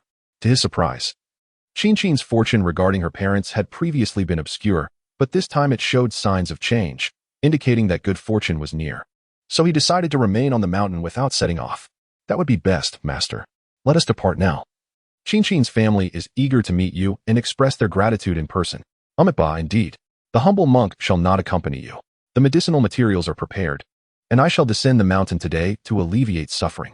I entrust Qingqing to you. I have complete faith. Master Ikkyu earnestly declined Lin Luo's invitation, speaking with sincerity. Fear not, Master. I shall take good care of Sister Qingqing. Lin Luo bowed respectfully to the master, assuring him. A monk like Master Ikkyu, who is indifferent to fame and fortune, wholeheartedly devoted to goodness, is truly a practitioner of the faith, unaffected by external circumstances, with a pure heart and mind. He embodies the essence of Buddhist practice, prioritizing compassion and remaining detached from worldly possessions. This is far more admirable than those monks adorned in gilded robes, wielding jewels and scepters. Ba, Qingqing, your family has come to find you, so you must return with them. This is your destiny, and there is no need for resistance. Master Ikkyu looked at Qingqing, his expression kind and gentle. Master, I still wish to learn medicine from you. Qingqing's emotions were complex. On one hand, she felt a sudden connection with family, filled with both anxiety and anticipation for the unknown, while on the other, the thought of parting from Master Ikkyu filled her with reluctance. Silly girl, I have already imparted to you the fundamentals. The rest depends on your diligent study and comprehension. Whenever you encounter difficulties, seek out a Luo, and he shall bring you to me, Master Ikkyu said with a smile, earnestly placing a string of prayer beads into Qingqing's hands. Keep this prayer bead safe. Wear it always. The beads radiated a subtle light, indicating they were indeed a precious relic, capable of bestowing righteousness, warding off evil, and protecting one's body and mind. Master Ikkyu's generosity as a teacher is truly remarkable. Thank you, Master. Qingqing's eyes glistened with tears as she expressed her gratitude. Silly girl. Flowers bloom and wither in time. Connections arise and fade infinitely. Do not become too entangled in your feelings. The last time, Master Ikkyu used this phrase to console Qian about not getting overly attached to a drifting kite. This time, he employed the same words to advise her not to dwell on separation. Those fated to meet shall surely reunite. Wiping her tears, Qian nodded obediently, filled with gratitude for her master. Without Master Ikkyu, she could not fathom where she might have ended up or what she might have become. In such chaotic times, the fate of a homeless girl is a grim reality, difficult to imagine. I understand, Master. Well then, it is getting late. I shall descend the mountain now. Luo. Qian, my dear disciples, until we meet again. Master Ikkyu concluded his words, turned, and returned to his room to gather his belongings. Then, under the watchful eyes of those present, he stepped out of the room and began his descent down the mountain, one step at a time. Truly, the master possesses a broad perspective. Lin Luo reflected, and then had an idea. It is already noon. Shall we have something to eat and take a break before returning in the afternoon? Certainly. I will prepare the meal, Qian said, wiping away the tears from her eyes. I will help. Ren Zhuzhu rolled up her sleeves. Ren Tingting, not to be outdone, declared, I will join as well. Lin Luo eyed the two young ladies with skepticism, knowing they were pampered and had never lifted a finger in the kitchen. Can you truly manage that? Oh, you don't believe in us. Just wait. Today I shall show you my culinary skills. Precisely. Let us go. Ren Tingting grabbed one of each, pulling Qian and Zhuzhu out of the room and heading straight for the kitchen. Lin Luo furrowed his brows and hurriedly checked the supplies in his spatial storage. Ready-made pastries, barbecued pork, and cold dishes. All were collected from various towns he had explored, and they were quite delicious. He thought to himself, if the meal they prepared turns out inedible, he would have this as a backup. With provisions in hand, one can be at ease. With that thought, Lin Luo cheerfully took Bai Rongrong up to the rooftop to bask in the sun. The sun is out. I climb the hillside, and as I ascend, I feel like singing. Twinkle, twinkle, little star, how I wonder what you are. Chapter 116. I preserved a portion of its essence. The lunch is ready. Lin Luo sat at the table, eyeing the 3 dishes before him, raising an eyebrow. The table held 3 dishes, stir-fried wild vegetables, stir-fried shredded potatoes, and stir-fried shredded carrots. Have you all tasted it? The 3 ladies nodded in unison. How does it taste? I removed most of the bitterness from the wild vegetables, but I preserved a portion. I believe this way, you can truly appreciate that you are eating wild greens. Ren Qian pointed to the stir-fried wild vegetables and said earnestly, I also preserved a portion. I didn't peel my potatoes. Ren Tingting quickly added, pointing to her stir-fried potato shreds. I too, my carrots are unpeeled. Ren Zhuzhu chimed in, imitating her sisters. Lin Luo's lips twitched, sensing that this might not end well. Are you certain you didn't just forget to peel them? And did you wash them? Ah, of course. We washed them. We did it on purpose. Exactly. We didn't forget to peel them. Ren Tingting and Ren Zhuzhu insisted, their cheeks flushed. All right then. Let me sample the culinary creations of my 3 esteemed sisters. The 3 sisters gazed eagerly at Lin Luo as he picked up his chopsticks. Much like students awaiting their mentor's appraisal. 9 transformations of intestines, pure and unadulterated. Please allow me to taste. Oh no, I mean savor. Lin Luo furrowed his brow and, after sampling each dish, set down his chopsticks with a complex expression. Not bad. It exceeded my expectations. At the very least, everything is cooked. As long as it is edible, that suffices. After all, lower expectations lead to greater satisfaction. What could one expect from 2 pampered young ladies cooking? As long as it is edible, that is sufficient. The dish with the best appearance was the stir-fried wild vegetables, with just a hint of bitterness. The other 2 dishes were evenly matched. Well, not bad. All are quite tasty. It appears my esteemed sisters possess great potential as chefs. Lin Luo praised with a grin, lying without a hint of shame. Of course, my hands have always been quite skilled. Ren Tingting said proudly, her head held high. Mine are not any less. Ren Zhuzhu extended her delicate, soft hands, which now seemed to shine with brilliance. Indeed, indeed. Both young ladies have hands that are both supple and dexterous. Lin Luo looked at their delicate hands, feeling it would be a shame not to have them grasp something. Bai Rongrong, observing the 3 dishes on the table, silently picked up her chopsticks. There isn't a shred of meat. This fox cannot adapt. Bai Ming, the little fox, had no worries about food. As she lay on the table, eagerly licking the sheep's milk in her bowl, Ren Qian noticed that Bai Rongrong was struggling with the meal and softly explained. The master is a monk and does not consume meat, hence there are no meat dishes at home. Bai Rongrong pouted, looking at Lin Luo, and awkwardly said, Master, meat. He, the master is a monk and must adhere to the rules. We are different. Come, I shall treat you to meat. With the preservation function in his storage, Lin Luo retrieved an assortment of delicacies from various towns. Various marinated meats, chicken, duck, fish, and fruits and pastries. Each of them, being a little foodie, couldn't resist the temptation of these dishes. Who would still want to eat vegetarian? Instantly, chopsticks were flying as they began to feast. Regrettably, not a single soul deigned to partake in the culinary offerings they had concocted. How vexing. Following a repast at midday, Miss Rin and her companions indulged in a brief respite before collaborating with Qing to tidy up the master's abode. With preparations complete, they stood poised to embark on their journey. Are we ready? Lin Luo inquired, pivoting to face them. Lin Luo, with Miss Rin nestled securely in his arms, took his place astride Toothless, while Qing served as a comforting backrest behind him. Zhu occupied the seat atop Fire Dragon, with Bai Rongrong embracing her from behind. Bai Rongrong, now an accomplished equestrian and dragon rider, had become a veritable expert in both domains. Ready, Rin Zhu and Rin Tingting exclaimed with palpable excitement. Qing, her heart brimming with exhilaration, clutched Lin Luo's waist tightly. She reminisced about Lin Luo's promise to create a magnificent kite that would carry her aloft into the heavens. Was she not, in essence, about to soar through the skies with Lin Luo? With a resounding beat of their wings, the two dragon puppets ascended into the air. Ah, I'm flying. Alas, you are indeed remarkable. That's merely a prelude to even more wondrous feats. Prepare yourselves, for I shall now accelerate. The distance that separated them from their beloveds was akin to a chasm of mountains and seas, yet they were undeterred, for they possessed the means to traverse such vast expanses. Astride their flying dragons, they soared across the mountains and seas, covering an immeasurable distance. In a mere hour, they had returned to the Rin residence in Baking Rinjia town. Father, we have returned.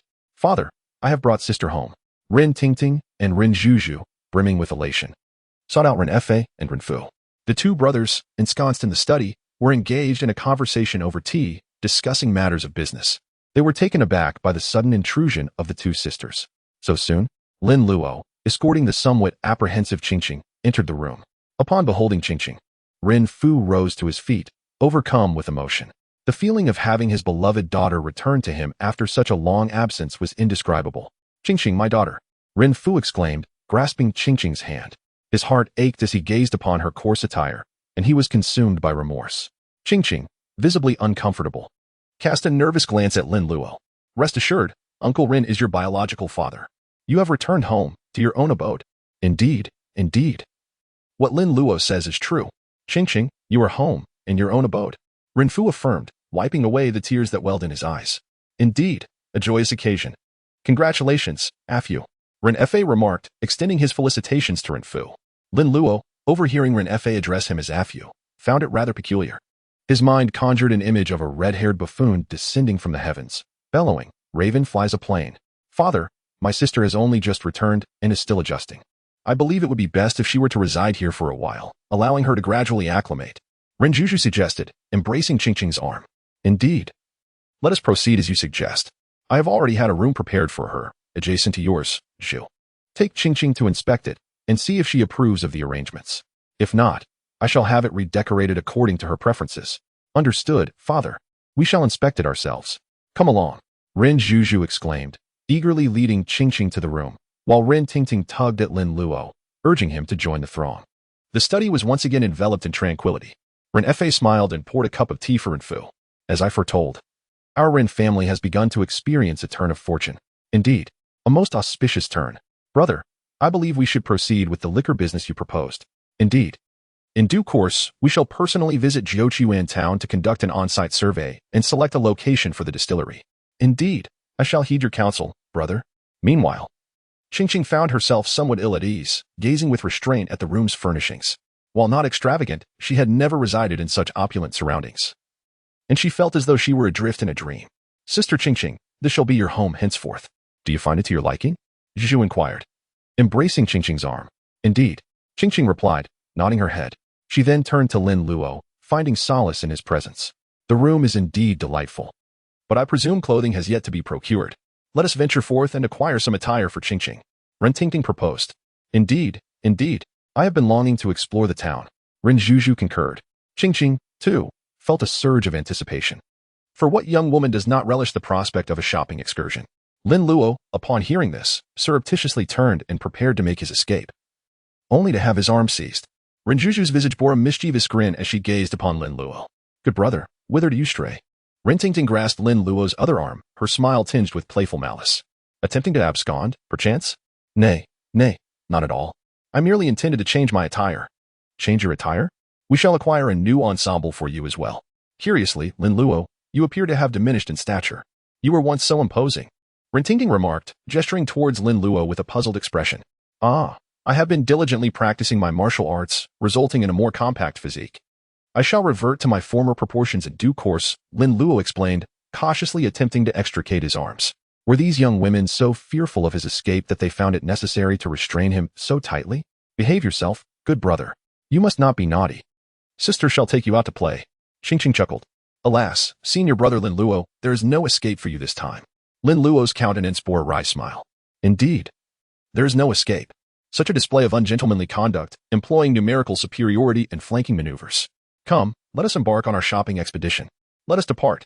Chapter 117. Jiala, senior brother, may fortune favor you. As Lin Luo returned home that evening, he appeared utterly spent, his vitality sapped. He resembled a man who had been subjected to a relentless barrage of artillery fire. Lin Luo could scarcely fathom how these three young women had managed to keep him engaged in their activities for 5 consecutive hours. What could they possibly find so enthralling about this small, insignificant town? In the foreign goods emporium, they had engaged the proprietor in an hour-long discourse on the merits of various perfumes. In the dressmaking establishment, they had spent half an hour discussing the nuances of a single cheongsam. Half an hour on this garment, half an hour on that. Consuming 3 hours in a single shop. Of course, there were some benefits to be gleaned. Lin Luo had acquired a new set of attire, including a long gown and mandarin jacket, as well as a pair of new cloth shoes with layered soles, all of which were new from head to toe. As he strolled through the streets, he resembled a pampered young master from a wealthy family. He had also been treated to a sumptuous feast of fish and meat. Senior brother, you have finally returned. Jialo exclaimed, greeting Lin Luo with a beaming smile. He had been awaiting his return for some time. Lin Luo raised an eyebrow, waving his hand dismissively. So cheerful? What is it, a new commission? Jialo nodded his head vigorously. Indeed, a most lucrative commission. No fewer than 3 clients. All destined for the same location. Lin Luo raised an eyebrow, gazing at Jialo with puzzlement. What is the situation? Have you ascertained the details? Indeed, I have. These 3 individuals were slain by bandits and brigands. A passerby discovered their bodies and, in an act of kindness, reported the matter to the authorities, who subsequently conveyed the remains to the mortuary. Fortuitously, the letters they carried on their persons were not pilfered. These letters bore the addresses of their respective families, all of whom reside in Shirley Town. The fees for transporting the remains shall be defrayed in part by the government, with the remainder borne by the families of the deceased. Shirley Town, Lin Luo exclaimed, his eyes gleaming with interest. Is that not the territory of Uncle Master Feiha? If Uncle Master Simu and Uncle Master Qian He are not at home, it is highly probable that they have journeyed to Shirley Town to seek out Uncle Master Feiha. Lin Luo nodded his head. I am familiar with Shirley Town. It is not far from here. Given Jiala's speed of conveyance, it should take no more than 3 days to reach our destination. Senior brother, when shall we depart? We shall depart forthwith. Lin Luo declared resolutely. If he did not depart immediately, there was no telling what further outrages those 3 she-devils from the Rin family might inflict upon him. It was taxing enough to administer massage therapy to 1 person, barely tolerable with 2, and utterly debilitating with 3. After spending the entire afternoon shopping, Lin Luo was certain that Rin Tingting, that mischievous imp, would complain of aching legs and seek his ministrations. And would Rin Zhu and Rin Qingqing stand idly by? So soon. Brother, aren't you going to say a word to Zhu and Qingqing? Jia Lu asked with a silly smile.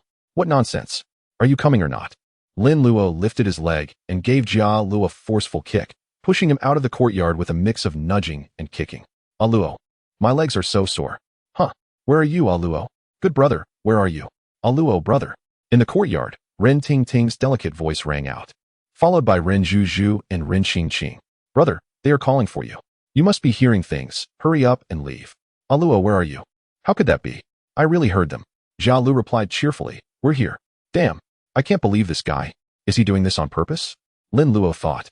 Rin Tingting, Rin Zhu, and Rin Qingqing dashed out, their eyes gleaming with excitement as they fixed their gaze on Lin Luo. So, you were here all along, good brother. Luo, brother, I've been calling for you for ages. Why didn't you respond? Rin Tingting rolled her fists. I knew you would try to escape.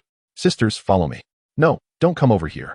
Jia Lu exclaimed in disarray, watching as his little brother was dragged back into the courtyard by the 3 fierce girls. Jia Lu, save me. Jia Lu shivered, hugging his shoulders and shouted inside, "Brother, I'll come to pick you up tomorrow." The only response was the sound of the door slamming shut. Jia Lu, with an enlightened expression, remarked, "No wonder the master said women are tigers. One must avoid them when encountered. Brother, with 3 tigers eyeing you, you're on your own." The next afternoon, Lin Luo fled the Run residence in a state of disarray, encountering Jia Lu at the mortuary. He immediately delivered a series of firm knocks to his head. "I told you to call, to call, to call." Bang, bang, bang. 3 sharp taps left Jia Lu with a lump on his head. "Brother, that hurts. And you still dare to complain about pain.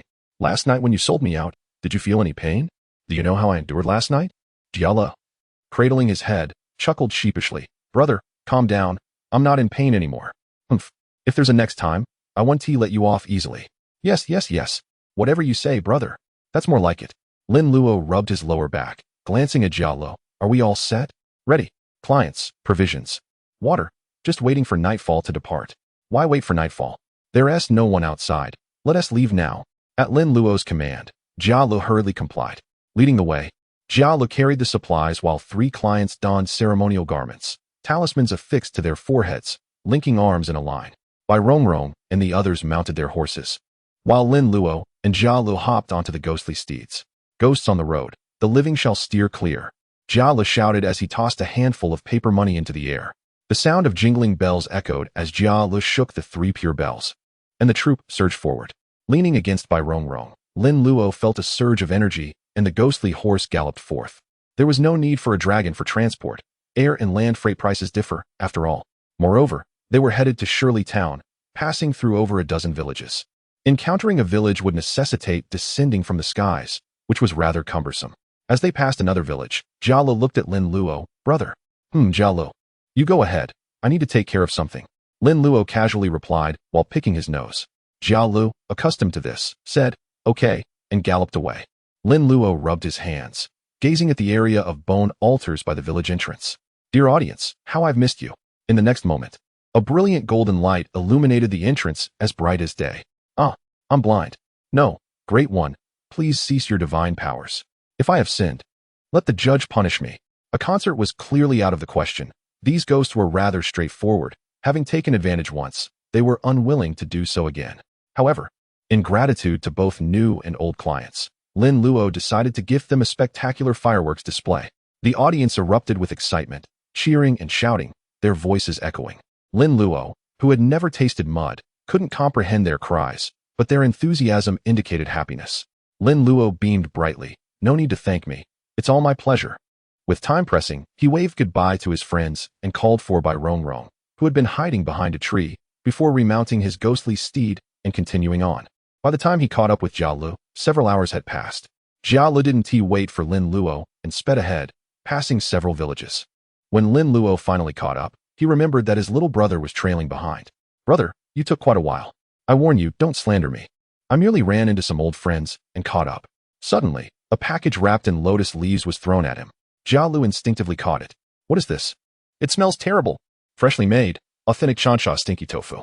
"If it doesn't smell, how can it be stinky tofu?" "Eat it while it's hot." Jia Lu stared at the package in his hands. "EW. I want to eat it." "Eat it. No way. I'd rather die." "Eat it. Ugh, it really does smell." Chapter 118. The Simplified Taiji Exorcism Spell. Twinkle, twinkle, little star. Lin Luo leaned back against the soft cushion, singing the nursery rhyme in a daze while absent-mindedly petting a foxtail. It was hard to tell this was a corpse delivery mission. It felt more like a picnic. Jia Lu, having stayed up for 2 nights in a row and lacking sleep during the day, could barely keep his eyes open. The worst part was his brother kept singing lullabies. This was too relaxing. "Brother, if you don't know the next line, why not switch to a different song?" Jia Lu yawned, tears glimmering at the corners of his eyes, feebly suggesting to Lin Luo. Lin Luo didn't want to change. He was cultivating. Singing Twinkle. Twinkle helped him refine his heavenly energy. Rubbing the foxtail generated static, aiding his training in the Thunder Fist technique while simultaneously exercising his body with the Golden Light Body Refinement technique. Though these actions were simple, doing anything continuously without pause could become incredibly tedious. It was akin to plowing a field. At first, it felt like flying, and everyone was thrilled. Over time, fatigue set in, boredom took hold, wanting to finish yet being denied. Ultimately, one lay down in exhaustion, numb to it all, just like Lin Luo felt now. "What? Is my singing not pleasant?" Want some stinky tofu? At the mention of stinky tofu, Jia Lu reacted, gagging. It's delicious, but I can't handle eating it so often. Every time Lin Luo goes to relieve himself, he comes back with a package for me. I can't refuse. It smells awful, but it tastes great. After a while, even burping carries the stench of stinky tofu. Who can endure that? Jia Lu developed a psychological aversion. It sounds good. Keep singing, brother. I'll check ahead. Not wanting to face him, Jia Lu quickened his pace and ran ahead. Lin Luo shrugged, stretched lazily, and thought. Unappreciative. Others want to hear me sing, but I can't even share it with them. Lin Luo grumbled, glancing at his simplified points. Throughout the journey, he had hosted 5 fireworks displays as a gesture of gratitude to his new and old clients. The accumulation of simplification points has now exceeded 60,000. Simplification points, 66,408, after previously simplifying the Greater Celestial Cavern Scripture and paper effigy techniques. Lin Luo had only 16,543 simplification points remaining. Unexpectedly, he earned nearly 50,000 points from this latest endeavor, resulting in a substantial increase in his wealth. Alas, it still doesn't compare to the earnings from a concert. Despite these words, Lin Luo was actually quite content. As he had stated, it was about giving back to new and existing patrons and providing them with benefits. So a smaller profit was acceptable. With over 60,000 simplification points, Lin Luo didn't experience any significant emotional fluctuations. Despite the seemingly large number, they would quickly be depleted. For instance, the majestic celestial incantation alone required 100,000 points. He had only amassed half of that. Are these simplification points plentiful? He should be frugal and simplify the supreme unity expiation, demon subjugation, and body protection incantation first. The borrowing the law of heaven and earth technique was quite useful, and Lin Luo harbored high expectations for the subsequent 3 minor incantations. Although his cultivation realm was advancing at a reasonable pace, he needed to master some powerful techniques to become stronger in the short term. He had to elevate his combat prowess first. Otherwise, his meager resources would be insufficient when encountering formidable specters and zombies in the future. System: simplify the supreme unity expiation, demon subjugation, and body protection incantation. Supreme unity expiation, demon subjugation, and body protection incantation detected. Manipulate the heavenly Tao, transform the 2 extremes, generate yin and yang, reverse heaven and earth, respond to edicts. Simplification requires 40,000 simplification points. Simplify. Lin Luo? System, are you malfunctioning? I've already simplified borrowing the law of heaven and earth. So why does simplifying the entire incantation still require 40,000 points? Did you consume the previous 10,000 points? Simplifying the complete version yields different results and has a different price than simplifying a fragmented version. The system's response was straightforward, yet Lin Luo couldn't refute it. This damned system knew he was earning points easily and was treating its master as a fool. Damn it. In reality, Lin Luo could choose to simplify the supreme unity expiation, demon subjugation, and body protection incantation in 3 separate stages. However, he was concerned that the power of the individually simplified components might differ from that of the completely simplified version, resulting in a significant loss. Oh well. He would discuss it with his friends in the group later. Being reasonable individuals, they would support his decision. Lin Luo steeled his resolve, gritted his teeth, and decisively chose to simplify. Simplify. Successfully simplified. Supreme unity expiation, demon subjugation, and body protection incantation simplified to Celestial Venerable, save me. Lin Luo? Is this real? Celestial Venerable, save me. I exchanged 40,000 simplification points for just these 4 words. However, Lin Luo quickly understood. The supreme unity expiation, demon subjugation, and body protection incantation originated from the supreme unity, Celestial Venerable. Grand Unity Perfected One was based on this great figure. The Supreme Unity, Celestial Venerable. Also known as the Azure Flower Great Emperor of the Eastern Extremities, the Celestial Venerable who hears suffering and rescues from distress. The Supreme Unity Saving Suffering Celestial Venerable holds a lofty position in Taoism, due to his great sanctity, great compassion, great mercy, and great vows. Responding to voices and rescuing from suffering and tribulations, he has a profound foundation of faith in the hearts of believers. Legend has it that in times of peril, as long as one chants the Celestial Venerable's sacred name, the Celestial Venerable will immediately respond and come to the rescue. Reciting the Celestial Venerable's sacred name can resolve worries, dispel difficulties, transform misfortune into fortune, complete meritorious deeds, and ascend to heaven in broad daylight. The Supreme Unity Saving Suffering Celestial Venerable vows to save all sentient beings and possesses the threefold function of assessing immortals in the celestial realm, rescuing from suffering in the human realm, and extricating souls in the underworld. This great figure's most famous incarnation is the 10 Directions Saving Suffering Celestial Venerable, who also transformed into the 10 Kings of Hell to govern the affairs of the ninefold netherworld. Therefore, when encountering danger, simply shout Celestial Venerable, save me. In the Supreme Unity Expiation, Demon Subjugation, and Body Protection incantation will automatically activate. The incantation's words manipulate the heavenly Tao, transform the two extremes, generate yin and yang, reverse heaven and earth, respond to edicts, can all be accomplished. Lin Luo stroked his smooth, beardless chin. So that's how it is. This explained why the spiritual power borrowed from heaven and earth without limit. Borrowing the law of heaven and earth could not be used for cultivation and realm breakthroughs. Although it was spiritual energy, it was also the righteous energy of heaven and earth, the compassionate and saving power bestowed by the Supreme Unity, Celestial Venerable. It was intended for dispelling evil, subduing demons, and protecting one's life, so it was naturally impossible to use it for cultivation. It wasn't unacceptable. Very well, system. Next. Simplify the Spirit Sword Incantation. Lin Luo had wanted to simplify this Spirit Sword Incantation a long time ago, but he had obtained the Golden Light Body Refinement Technique and prioritized that instead, delaying the Spirit Sword Incantation. This Spirit Sword Incantation could launch attacks based on the direction indicated by the fingers, and Lin Luo had dubbed it the Maoshan Flying Sword Technique. He had coveted it for a long time. Heaven descends essence, earth responds spirit, sun and moon reflect. Destroy mountains and suppress seas, subdue might in all directions. Simplification requires 10,000 simplification points. Successfully simplified, Spirit Sword Incantation simplified to, here comes the little flying stick. As long as one shouted here comes the little flying stick, the sword in hand would automatically fly out and strike the enemy. Lin Luo's face darkened. No way. The heavenly righteous energy incantation became Twinkle Twinkle Little Star. The Supreme Unity Expiation, Demon Subjugation, and Body Protection incantation became Celestial Venerable, save me. And now the Spirit Sword incantation had turned into here comes the little flying stick? What kind of system was this? A comedic and silly system? How was he supposed to fight in the future like this?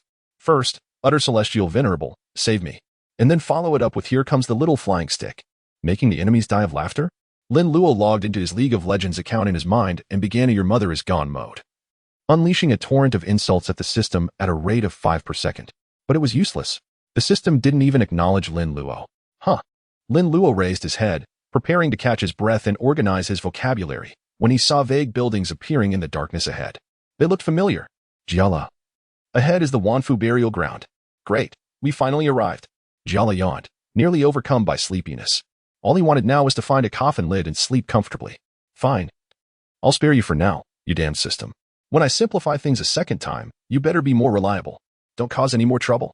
Chapter 119, Brain Dead, checking water meters at the burial ground in the middle of the night. It was the latter half of the night, a few hours before dawn. The gates of the Wanfu burial ground were closed. Bang, bang, bang. A knocking sound echoed. Soon, Flying Crane's voice came from inside the burial ground. Who is it? Flying Crane Shirshu. It's me, Aluo. Lin Luo responded with a smile. After a short time, he had returned. At this moment, Lin Luo was thinking about the spare rib rice at the Shirley Slope tea house, waiting to wake up and take Jala there for a meal. He couldn't take it anymore. The more he thought about it, the more he craved it, and his saliva began to flow. Creak. The gates of the burial ground were opened. Flying Crane Taoist looked at Lin Luo and Jala outside the door and laughed heartily. Aluo, why have you come? This must be Jala. Flying Crane Shirshu. Lin Luo and Jala performed a disciple's greeting to Flying Crane. Flying Crane returned the greeting and said with a smile, why so formal? Come in quickly. Lin Luo stepped into the courtyard, and Jala directed Jia Lu to bring the customers into the burial ground. Bai Rongrong and Garen led the horses to the backyard of the burial ground. Simu and my brother have been here and told me about your affairs. I didn't expect you to arrive so soon after they left. Oh, when did the two Shirshu leave? It's been a few days, haha. Flying Crane Taoist didn't mention what they had gone to do, looking at Lin Luo with a smile, his eyes filled with a hint of gratitude and surprise.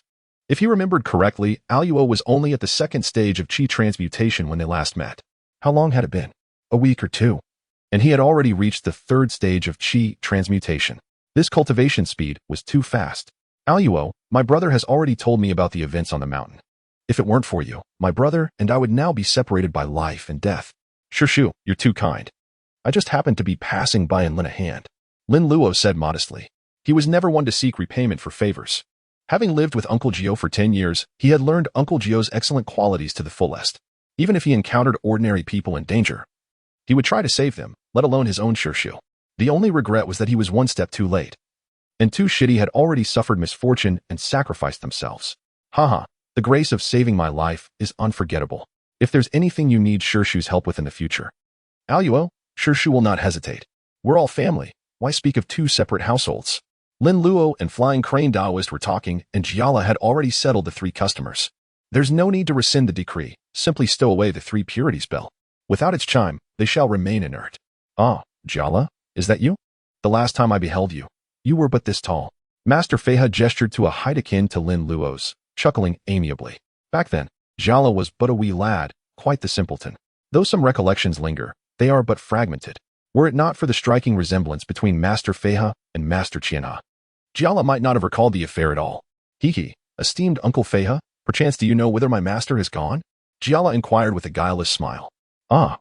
They mentioned venturing forth to procure certain sundries. The duration of their absence remains uncertain. As they spoke, a series of hurried, heavy footsteps echoed from beyond the mortuary. A portly fellow, disheveled in appearance, stumbled through the entrance. Reverend, he cried, his voice laced with desperation upon sighting Feiha, as though beholding a savior. Zhang Daiden, Feiha exclaimed. Astonishment etched upon his visage, calling out the man's name in disbelief. Lin Luo? Hey, Zhang Daiden, what brings you here? Zhang Daiden collapsed onto the ground. Gasping for breath, his garments soaked with perspiration, his hair plastered to his face, a testament to his exhaustion. Lin Luo scrutinized Zhang Daiden, an increasingly incredulous expression spreading across his face. While the appellation Master Feiha in the Wanfu mortuary of Shirley Town held no resonance, Shirley Slope was intimately familiar.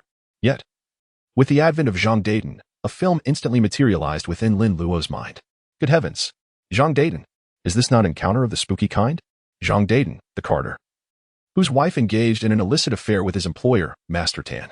A chance discovery of their tryst led Master Tan to resolve to eliminate Zhang Daiden, enlisting the services of a Maoshan sorcerer to cast a malevolent spell. However, the sorcerer's compassionate junior secretly aided Zhang Daiden, culminating in a divine contest between the two brethren. Lin Luo recalled the mention of Master Tan during his sword practice. Possessed by the spirit of Lu Dongbin, Master Tan wielded a sword with unparalleled finesse, overwhelming Hong Haier, who had possessed Zhang Daiden. Inconceivable. Master Feiha is none other than the benevolent Taoist who aided Zhang Daiden. When was the last time I watched this film? Lin Luo mused, his memory failing him, save for the realization that it had been at least a decade. Were it not for this encounter with Zhang Daiden, the film would have remained buried in the recesses of his mind. Zhang Daiden, his face contorted with bitterness, was on the verge of tears. To make a long story short, I am currently being pursued by constables. Is there a place here where I might find refuge? It appears they are closing in. Feiha hesitated, his gaze sweeping over the coffins within the mortuary. The mortuary was small. The only place to conceal oneself would be within a coffin. Ascend to the rooftop. Lin Luo interjected. Garen, hoist him onto the roof. At Lin Luo's command, the towering Garen emerged, his armor bearing the scars of past battles, lending him a formidable air. Zhang Daiden recoiled in alarm. Reverend, who is he? Fear not, they are all my fellow disciples. Feiha reassured Zhang Daiden, concurring with Lin Luo's suggestion to seek refuge on the roof. Be quick about it. Yes, yes. Zhang Daiden responded hastily, trailing Garen out of the mortuary, where he was lifted onto the roof. Remain prone and motionless. Zhang Daiden obeyed, lying prone on the roof, scarcely daring to breathe. Who would suspect the presence of a portly fellow upon the roof on this night? Esteemed uncle, what is the situation with this stout man? Lin Luo inquired. This was, after all, reality, distinct from the film. He now comprehended that the world of Uncle Nine he inhabited was an amalgamation of numerous supernatural films. Henceforth, he would not be surprised by any bizarre occurrences, even if he were to receive a cursed videotape one day. Master Feiha provided a concise explanation of Zhang Daiden's predicament, his voice laced with disapproval when mentioning his senior brother, Qian He. His name is apt, he is avaricious. How dare he claim that having saved so many, the demise of one or two is inconsequential. Such individuals will face divine retribution sooner or later. As Master Feiha spoke, the sound of hurried, chaotic footsteps echoed from beyond the mortuary. A contingent of uniformed constables burst through the entrance. Unlike the film, these individuals donned security guard uniforms and brandished firearms. The leader, a seemingly cunning captain with a parted hairstyle, clutched a Mauser pistol, exuding an air of arrogance. You lot, have you seen a portly fellow run through here? The captain's speech was grating, reminiscent of Wei. Feiha regarded them with an indifferent expression. Nay, Save for the deceased, few living souls venture here. Is that so? Then what are they doing here? The captain's gaze lingered upon Lin Luo and Jiala, particularly upon Bai Rong, whom he ogled with undisguised lust. Who would have thought that such a captivating beauty would grace this mortuary? Voluptuous, alluring. Alas, I was unaware of this significant matter. We are corpse carriers. Whither else would we go if not to a mortuary? As for you, what brings you here? Lin Luo retorted. A wanted fugitive. To inspect water meters at a mortuary in the dead of night is preposterous. Lin Luo scoffed, believing the captain's eyes deserved to be gouged out. Ah. So you claim to be a corpse carrier? I suspect you are a fugitive and shall apprehend you. Captain, I advise you to consider your words carefully. Lin Luo brandished a 3 purities bell, shaking it with a sardonic smile. Tingling thud, the sound of heavy footsteps reverberated through the mortuary. Several security guards whirled around in terror, shrieking at the sight of 3 corpses. Ghosts. Tingling thud, the 3 cadavers continued their advance, their pallid, ghastly visages sending shivers down the spines of the constables. Halt! I shall open fire if you advance. The captain bellowed, brandishing his pistol in a frenzy. Suddenly, a large hand emerged from behind him, seizing the Mauser pistol. The barrel contorted in an instant, rendering the weapon useless.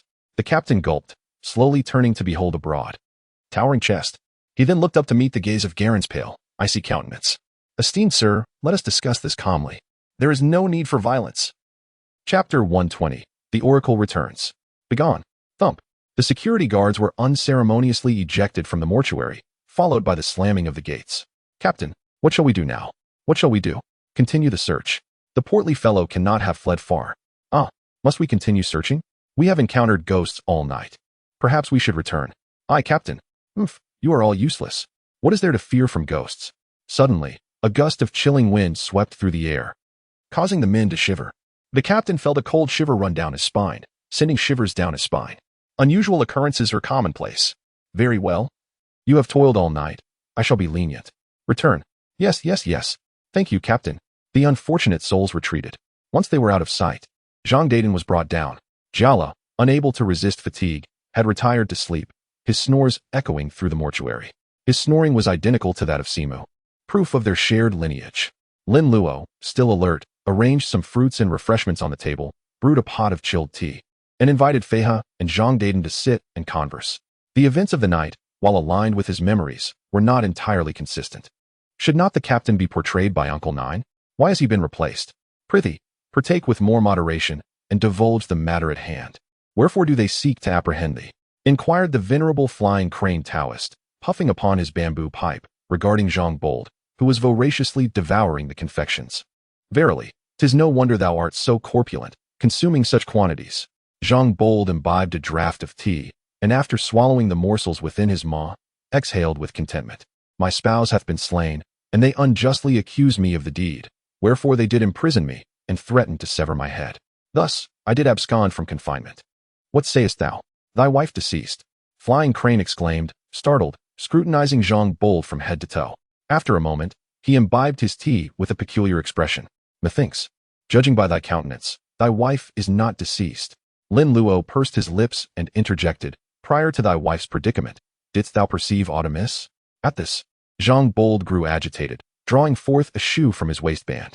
Observe, I discovered that my wife was engaged in infidelity, and this is the shoe of the adulterer. I am certain that my wife was slain by this very paramour. Flying Crane accepted the shoe, examining it with little hope, and shook his head. How shall thou find him with but a single shoe? 'Tis like seeking a needle in a haystack. Zhang Bold grew despondent. Indeed, with but a single shoe. How shall I seek him?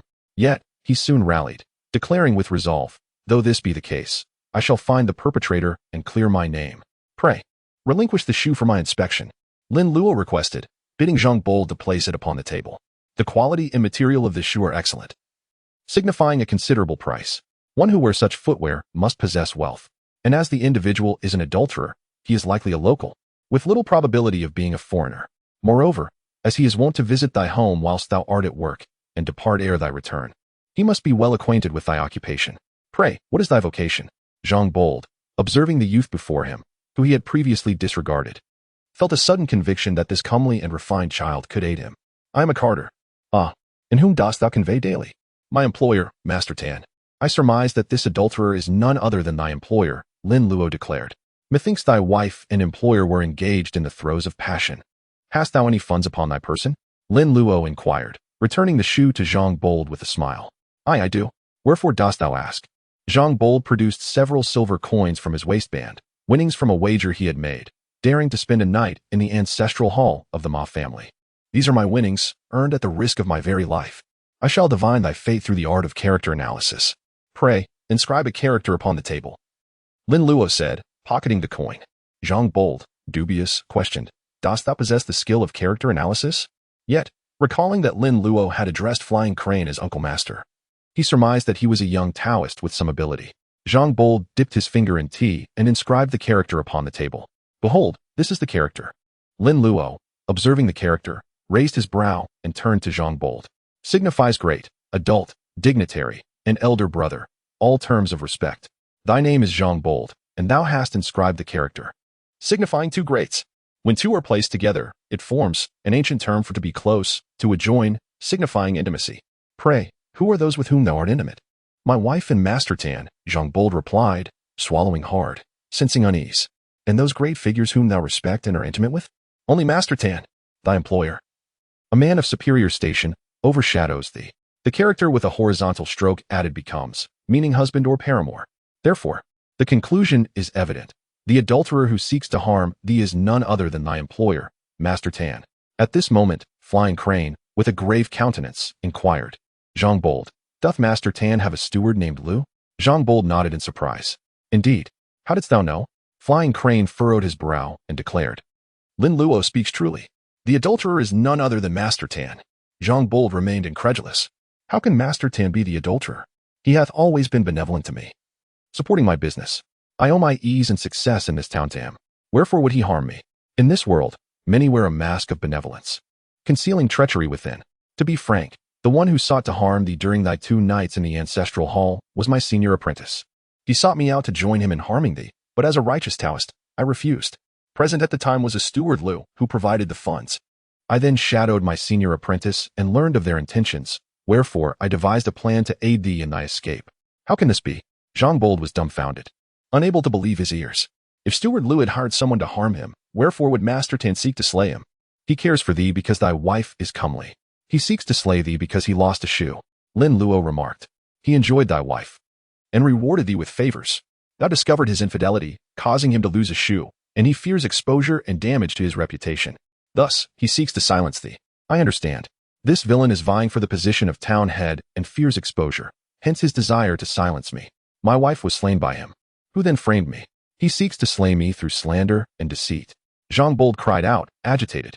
Lin Luo and Flying Crane exchanged sympathetic glances. Is it possible that thy wife is not deceased? That the adulterous couple seeks to slay thee?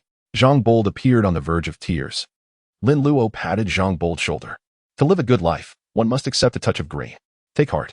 I shall seek Master Tan and demand an explanation. First, ensure thy survival, Lin Luo said, pressing upon Zhang Bold's shoulder. The brother of Master Flying Crane took the money and will definitely kill you. They know your birth date. Your escape from prison confirms your criminal status. Now, they only need to perform a ritual to curse you to death, and everything will be fine. No one will care about the death of a fugitive who murdered his wife. A collective gasp escaped Zhang Bold and Flying Crane. So there was another layer to this. These affluent people are truly insidious. Chapter 121. Extinction and Survival. A difficult choice. What should I do? Zhang Bold panicked, looking anxiously at Lin Luo. He didn't want to die. Even if he did, he would drag Master Tan and that vile woman down with him. I wouldn't know. I'm not familiar with such things as curses and spells. Master Flying Crane, you handle it. I'm going to rest. This involved a conflict between members of the same sect. And although he called him Master Flying Crane, he wasn't a member and couldn't interfere. Besides, Lin Luo was telling the truth. He hadn't studied curses to prevent being cursed. He had decided to use the name Lin Xiaojiu when traveling. My master, Lin Jiu, used a pseudonym, so it's reasonable for me to use Lin Xiaojiu. Flying Crane nodded, watched Lin Luo leave, and then turned to Zhang Bold, saying, my senior's magic is superior to mine. He could strike at any moment. Even if he doesn't now, there's only one way to save you. What way? Zhang Bold asked excitedly. Become my disciple and join my sect. Oh, you should have taken me as a disciple long ago. Zhang Bold grinned. With a powerful figure as his master, he wouldn't have to fear being bullied. Master Flying Crane composed himself and said seriously, I must make it clear, if you join my sect, you will have no descendants. Wait, did you say no descendants? Zhang Bold shuddered, his eyes wide with disbelief. Becoming your disciple comes at such a high price. Indeed, it's the only way. Unless... Master Flying Crane narrowed his eyes. Unless what? Unless we can eliminate them before my senior takes action. Then you might save your life and avoid becoming my disciple. Master Tan is rich and powerful, with many thugs. Zhang Bold flinched and became conflicted. What should he do? Extinction or survival? He could only choose one. This was truly a difficult decision. Then what are you waiting for? Either become my disciple or wait to die. Choose. Master Flying Crane said sternly. Aye. What about him? He's so young. Will he have no descendants either? Zhang Bold's mind flashed, and he pointed at Lin Luo, asking. Although he and I are both Maoshan disciples, we are not of the same lineage. They are not restricted from marriage and having children. Then, can I become his disciple? Zhang Bold's eyes flickered. What are you thinking? He's still an apprentice. How can he take you? Nearby, Lin Luo, pretending to sleep, turned over, burying his face in the soft pillow, reminiscing about the past. The Bai Rongrong pillow was being rubbed numb, filled with helplessness. Master, please be honest. The light in Zhang Bold's eyes gradually faded. All right, I'll become your disciple. Zhang Bold steeled himself, comforting himself. No descendants it is. Anyway, a wife's child might not be yours. I'll just adopt a disciple with the surname Tan and treat him like my son. Good, now I will cleanse you. Seeing Zhang Bold agree, Master Flying Crane stood up. Cleanse me? How can I shower here? Zhang Bold looked around. It was all coffins. It would be awkward to shower in front of these seniors, not to mention there was a girl lying here. He thought cleanse meant shower. It was reasonable to shower before becoming a disciple to show reverence. I'm purifying you, not showering you. Gasped. Zhang Bold instinctively covered himself and shrank into a ball. Not necessarily cut it off, right? I don't want to be a eunuch. The word purify sounded terrifying. What joy would there be in life without that thing? Nonsense. Master Flying Crane frowned, annoyed. I'm cleansing your past life to officially enter the Tao and take you as my disciple. What cutting off? What do you take us Taoists for? How could we harm ourselves? Phew, that's what you meant. You should have made it clear. Startling people like that is scary. Zhang Bold sighed in relief, smiling wryly. Humph, you're making a fuss over nothing. Come with me. We'll go next door. Don't disturb their sleep. Oh. Inside the longevity and outside Tan family town, Master Tan had reserved the entire place. Besides the Tan family, no strangers were allowed. Qian Kai's young apprentice was preparing the altar, with Qian Kai directing from the side. Despite Qian Kai's imposing appearance, his head painted with yin-yang symbols, his neck adorned with cinnabar beads, and his body clad in a patchwork Taoist robe, projecting an air of high expertise, beneath the robe, bandages were wrapped around his wounded body. A few days prior, Zhang Bold had been tricked into gambling and spending the night in the Ma family ancestral hall. Qian Jinren had performed a ritual to animate the corpses in the hall, attempting to kill Zhang Bold. Following Master Flying Crane's instructions, Zhang Bold hid under the coffin and on the rafters, narrowly escaping danger. After emerging, he was tricked into gambling again. The second night, Zhang Bold used eggs to break the spell, battling the zombies in the coffins for half the night. However, the eggs were mixed with duck eggs, and the zombies emerged from the coffins, giving Zhang Bold a severe beating. In a moment of crisis, Zhang Bold splashed black dog blood on the zombies, a powerful move that broke Qian Kai's magic, allowing him to survive. Qian Kai's spell was broken, causing a backlash that sent him flying, collapsing the roof. Suffering from both external and internal injuries, Qian Kai was severely wounded, wrapped up like a dumpling. He had only recovered enough to move after lying in bed for 2 days. As soon as he regained mobility, he eagerly resumed his ritual to kill Zhang Bold. He was a man of strong professional ethics, never wavering after accepting money. Having failed twice, Qian Kai suspected Zhang Bold had a powerful helper, most likely as damned. Unlucky junior brother. Damn you, Su Flying Crane. I kindly offered you a chance to make money, but you refused and hindered me. After I kill this fatty, I'll deal with you. Qian Jinren, will it definitely work this time? Master Tan sat in the courtyard of the Longevity Inn, looking at Qian Jinren. His lack of trust evident. It wasn't that he didn't believe Qian Jinren. The man certainly had genuine skills, but they weren't effective enough. If Qian Kai failed again, he would resort to other methods. Master Tan, rest assured, either he dies or I do. Qian Kai's mustache twitched, his tone resolute. Hearing Qian Kai's words, Master Tan felt reassured and nodded, taking a sip of tea. Master, a charming, flirtatious voice came from behind, followed by a pair of hands caressing Master Tan's shoulders. The delicate hands were adorned with gold and jade, but their gaudiness couldn't conceal their vulgarity. Master Tan turned to look at the newcomer. The woman wore a peach-pink cheongsam, her hair adorned with flowers, her makeup heavy, her lips red, exuding a seductive aura. Master Tan was easily captivated, and he said indulgently, "Ah, why did you come out?" The newcomer was none other than Master Tan's beloved, Zhang Bolt's wife. Master Tan was undoubtedly an excellent successor to the legacy of Wei Wu. So excellent that he should change his surname to Chao. I intend to witness Zhang Dedan's demise. A woman's venom knows no bounds. She has reveled in Master Tan's wealth and now views Zhang Dedan as the primary obstacle to her continued indulgence. Only with Zhang Dedan gone can she openly pursue a relationship with Master Tan and luxuriate in splendor. Alas, you cannot observe from here. Nay, I insist on watching. The woman's coquettishness, with her wines, made Master Tan's bones melt and his resolve harden. Very well, watch if you must, but refrain from disturbing the Taoist priest. Rest assured, I understand. Master, have some tea. Master Tan accepted and sipped the tea, attempting to quell his ardor, inwardly marveling at Zhang Dedan's good fortune in marrying such a splendid wife.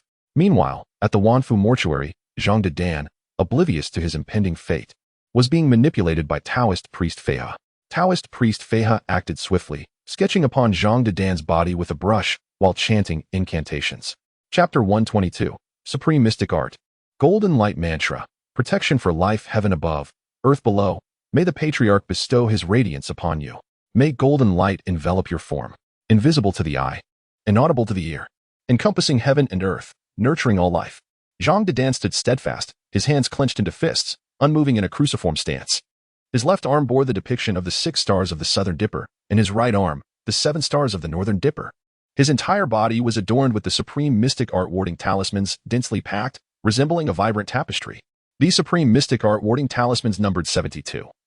Each with unique combinations for consecration and activation in distinct astral energies. When all 72 talismans were used together, they could be activated with the Golden Light Mantra. When 9 talismans were used in 8 groups, they were activated with the 8 trigrams astral energy. 4 talismans were activated with an altar consecration, and a single talisman was used for commanding and binding energies. Each talisman possessed specific applications, such as dispelling unfavorable energies and imbalances between yin and yang, averting the harm of malevolent spirits, averting the encroachment of ominous ghosts, and so forth. The efficacy of using all 72 talismans together lasted approximately 50 years, while other methods depended on the Taoist priest's consecration, typically lasting from 1 to 3 years. Although these were originally warding talismans for residences, they could also be applied to individuals, providing general protection, cleansing the household, invoking the blessings of the supreme deity, preventing calamities, and prolonging life and increasing fortune. It could be said that Taoist priest Feihe had brought out all his most prized skills to consecrate Zhang Dedan. Paper for your face, colored paper for your form. Before consecration, it is merely paper. After consecration, it transforms into divine power. The Taoist priest clasped his hands together, holding the cinnabar brush between them, and with a swift motion, touched it to Zhang Dedan's brow. This was the location of the Yintang acupoint, also known as the Upper Dantian. This consecration invoked the manifestation of martial Tianpeng of the Mud Ball Palace to protect the body, opening your left ear to hear the underworld, opening your right ear to hear the mortal realm, opening your mouth and tongue to recite divine talismans. The cinnabar brush touched Zhang Dedan's left and right ears and lips in succession, consecrating his ears, mouth, and tongue, enabling him to perceive yin and yang. Observe the mortal realm's yang energy and earth veins, and recite divine talismans to communicate with heaven and earth. May ghosts and demons be terrified, may evil spirits vanish. May golden light swiftly appear, hasten as the law commands. The flames of the incense and candles on the altar instantly surged, their light illuminating Zhang Dedan, as if draping him in a faint golden glow. Taoist priest Feihe was drenched in sweat, his inner magic flowing into Zhang Dedan's body through the cinnabar brush. Simultaneously, at the Evergreen Inn, Qian He issued a command to light the candles and set up the altar. Upon the altar rested a small straw effigy, bearing Zhang Dedan's name and date of birth, with strands of Zhang Dedan's hair woven into it. This was the straw effigy method from the 3 arts of Maoshan. Taoist priest Simu had used this straw effigy method to tease Master Ikkyu, and now, Qian He intended to use the straw effigy method to kill Zhang Dedan. In reality, this was originally a technique to ward off disasters and dispel evil for others. But some morally corrupt individuals had misused it for malicious purposes. With one hand, Qian He held the small straw effigy, and with the other, he grasped a large silver needle. With a forceful thrust, he plunged the silver needle into the effigy's heart. This thrust was solid, piercing through the effigy's heart. And Zhang Dedan would die unexpectedly from a heart wound. No one would be able to determine the cause of Zhang Dedan's death. It would appear as if he had suddenly succumbed to a severe illness and died suddenly. However, this thrust failed to penetrate. At the Wanfu mortuary, Zhang Dedan's chest suddenly felt as if it had been poked, and a dimple appeared on his fleshy chest. Zhang Dedan was startled, but he remembered Taoist priest Feihe's instructions not to move. Once he moved and released his energy, all the preparations would be in vain. Taoist priest Feihe sensed that someone was casting a curse to attack Zhang Dedan and was grateful that he had acted quickly. If he had not consecrated and initiated Zhang Dedan tonight, Zhang Dedan would already be a corpse. Do not move under any circumstances. My senior brother is already casting a spell to harm you. Zhang Dedan tightly shut his mouth in nervousness, remaining motionless. Qian He exclaimed in disbelief and continued to poke the effigy relentlessly with the silver needle. Master Tan and the others sat nearby, watching Qian He stabbing the effigy like a madman, their expressions somewhat strange. How could the Taoist priest's actions be so bizarre?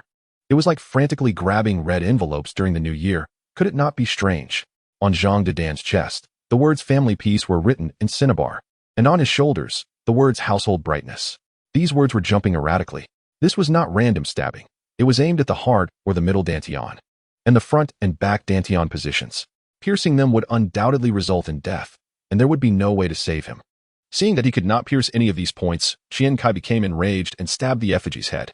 This thrust went straight into the Yintang acupoint. Zhang Dedan's brow suddenly indented, causing him to wince in pain, and a mask of agony appeared on his fleshy face. Taoist priest Feihe chanted the golden light mantra, increasing the input of his magic power. As Zhang Dedan's eyes suddenly widened, the force piercing Zhang Dedan's brow abruptly vanished.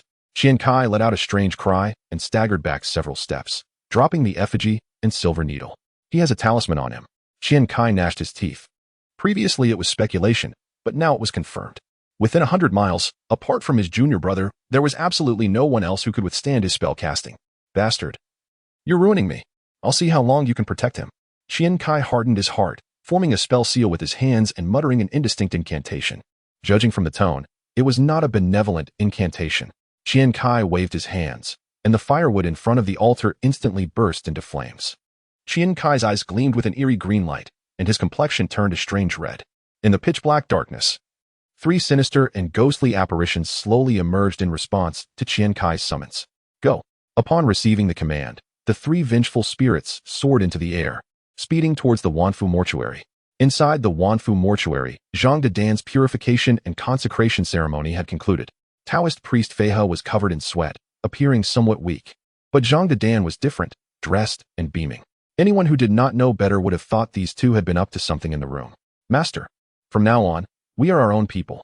Zhang Dedan supported Taoist priest Feihe, saying with a grin. I didn't expect this talisman drawing and consecration to be so powerful. I won't have to worry about being cursed to death anymore. Feihe glanced at the smug Zhang Dedan without saying anything, casually grabbed a handful of incense sticks from the incense burner. Then grabbed Zhang Dedan's arm with one hand and used the burning end of the incense sticks to stab Zhang Dedan's waist. Sizzle. Sizzle. Several holes were burned into the thin clothing. Ow! Zhang Dedan cried out in pain, his body shuddering, and he forcefully broke free from Feihe's large hand. Screaming in pain. Master, what are you doing? Hee, it's nothing. Only now are you truly one of us. Taoist priest Feihe spoke, poking the small holes burned into Zhang Dedan's clothes, turning them into large holes. What is this for? Such a good piece of clothing. And you have to make a hole in it. Isn't this a waste of things? Taoist priest Feihe explained with a smile. Our Maoshan sect is divided into tearing clothes and stomping the ground. Tearing clothes means wearing disheveled clothing and not keeping money overnight. Zhang Dedan asked. Then what is stomping the ground? Using stomping the ground as a command, allowing the deity to possess the body, borrowing the deity's power to exorcise evil and avoid misfortune. Is it true? Can I really invite a deity to possess my body now? Venerable Feihe curled his lips. It's not that facile. It'll take at least 49 days. Ah, that long? Does that mean I'll be in peril all these days? Zhang Dedan, who had just begun to relax, was immediately apprehensive once more. Venerable Feihe unfastened his garment, removed a scarlet red bib, and tossed it to Zhang Dedan. Wearing this will suffice. Chapter 123. Gratitude to Old Qian for the 3 malevolent phantoms. Zhang Dedan glanced at the red bib in his hand, not finding it peculiar to wear. These days, everyone, regardless of gender or age, wore such things. Some even claimed it warded off evil spirits during one's zodiac year, possessing apotropaic properties. But it was essentially just underclothing to protect the belly from catching a cold. However, Venerable Feihe's red bib was different. It bore the inscription Om Buddha command. Do not assume it is a Buddhist item simply because you see the words Om Buddha. In actuality, it is one of the 5 minor methods of Taoism. The Grand Duke Talisman of the Puan sect. The patriarch of the Puan sect's minor methods was the 13th generation Zen master Puan Insu of the Linji lineage of Buddhist Qian, whose given name was Insu and sobriquet was Puan. Master Puan cultivated both Buddhism and Taoism, so his discipleship was divided into Buddhism and Taoism. Buddhist disciples referred to themselves as disciples of Shakyamuni's legacy, Nanquan Sinamomi. Legend has it that Master Puan's Taoist arts were inherited from the Heavenly Master's Thunder method, a pure orthodox Taoist lineage, so Puan Taoist disciples belonged to the Puan Thunder altar. Because this patriarch Puan subdued the 9 evil stars, all deities and fiends retreated upon hearing Patriarch Puan's name, so various sects often used Patriarch Puan's talismans to suppress evil and exorcise demons. This Buddha command originated from this. When the Grand Duke sits overhead, there is fear of misfortune if there is no joy. When one offends the Grand Duke, it is the most unfortunate time, with various disasters and difficulties arriving one after another. This Grand Duke talisman is used to transform misfortune and resolve evil. When evil spirits approach, the incantation contained within this bib can dispel the evil aura. With this red bib, if anyone tries to harm Zhang Daiden with magic, this red bib can resist for a moment, giving Venerable Feiha time to react. Master, does having this red bib make one invulnerable to blades and impervious to all evil? Not quite, but it can provide some protection. Put it on quickly. Oh, Zhang Daiden responded, skillfully putting on the red bib. He had not used this thing before, but his wife did. He was adept at undoing it, so putting it on was just as easy. Just then, a strange, eerie wind suddenly swept through the Wanfu mortuary. The wind howled, and dust filled the air. Lin Luo, who was sound asleep in the room, was awakened by this gust. Using his eyes, Lin Luo saw 3 malevolent ghosts emitting green light, slowly descending into the Wanfu mortuary, each wielding a mourning staff. Damn it! A job in the middle of the night. Lin Luo's eyes immediately lit up. Snore, snore, Jia Lu was sleeping soundly, his snores deafening. Ghostly matters had no effect on him. It was not that Jia Lu was greedy for sleep, but after staying up for 2 nights and lacking sleep during the day, Jia Lu could no longer endure. Unlike Lin Luo, who could rely on Bai Rongrong for a nap when tired and sleepy, comfortable and happy. Swoosh! Lin Luo leaped off the coffin lid, nimble and swift, darting out of the mortuary with a Jingzhen sword already in his hand. Venerable Feiha, who was in the adjacent room, saw Lin Luo emerge and hurriedly said, Luo, be careful. These are malevolent ghosts controlled by my senior brother. They are very powerful. Lin Luo grinned. Don't worry, martial uncle. Watch how your nephew subdues these 3 little ghosts.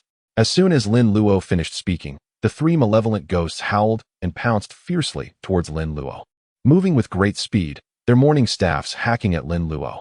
This morning staff is a common weapon for ghosts, belonging to the Yin soldiers.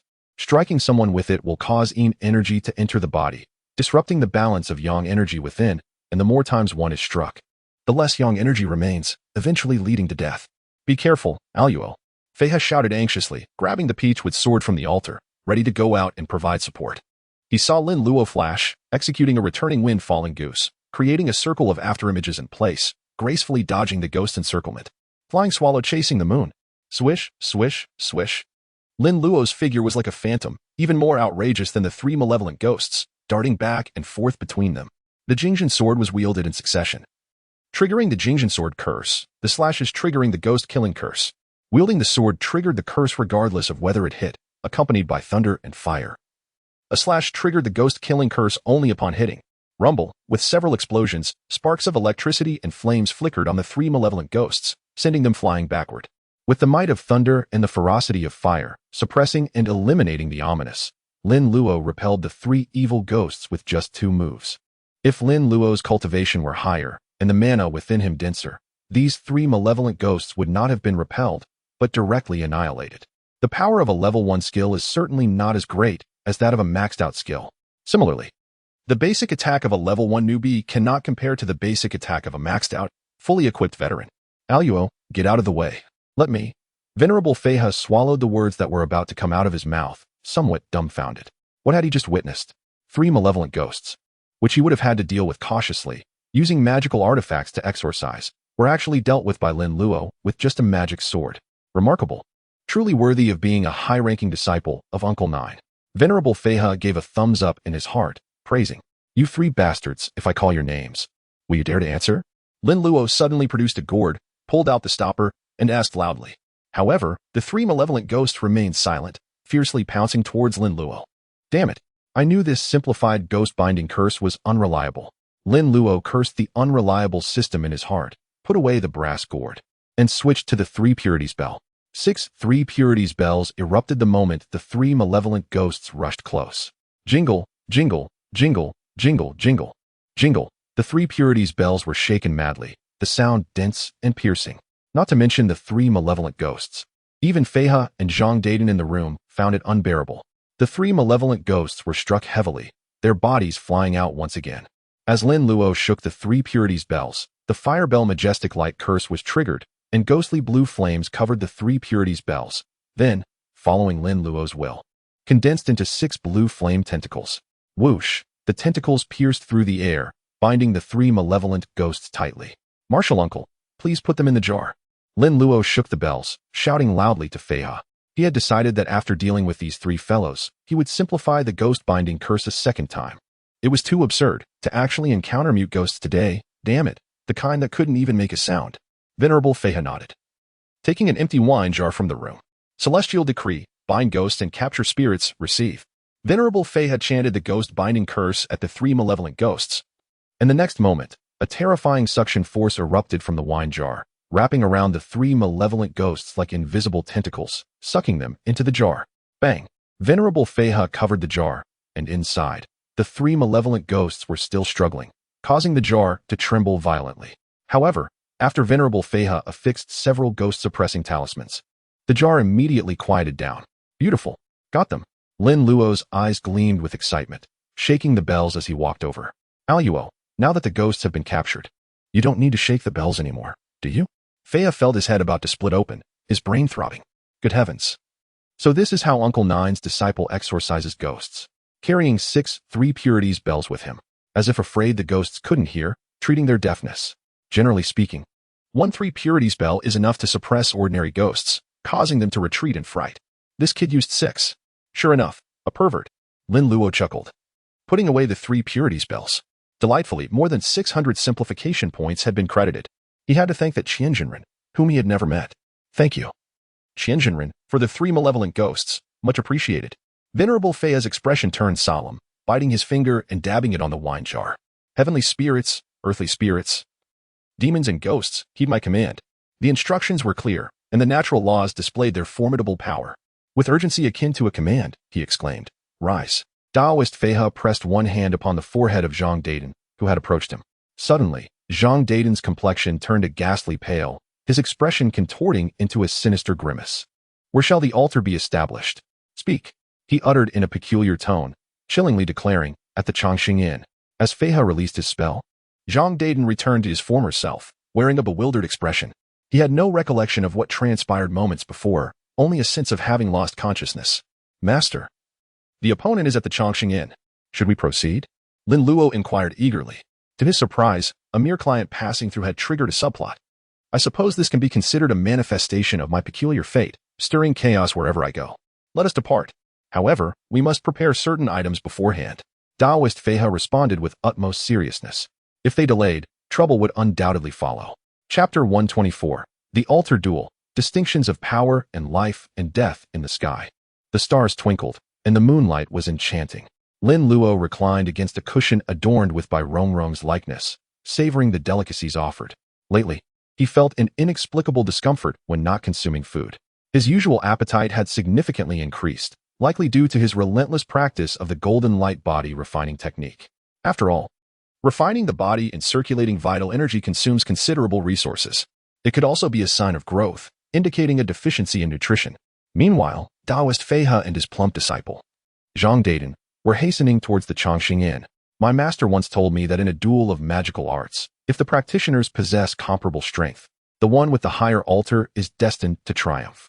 Zhang Daiden remarked. So, you have prepared this specially crafted altar to contend with my master?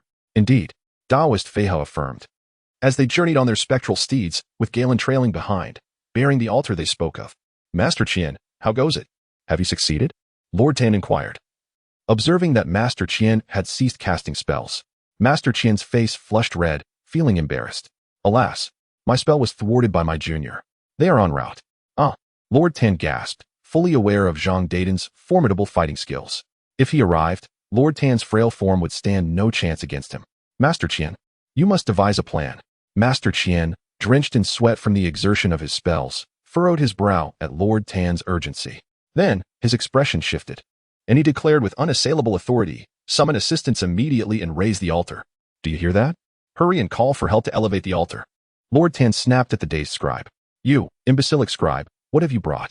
Time and again, you failed to accomplish the task. It would have sufficed to eliminate him directly, yet you insisted on employing the Maoshan arts. Now we face peril. The scribe, sensing Lord Tan's ire, dared not retort and hurried off to gather help. Many capable young men were present at the inn, and raising the altar was a trivial matter.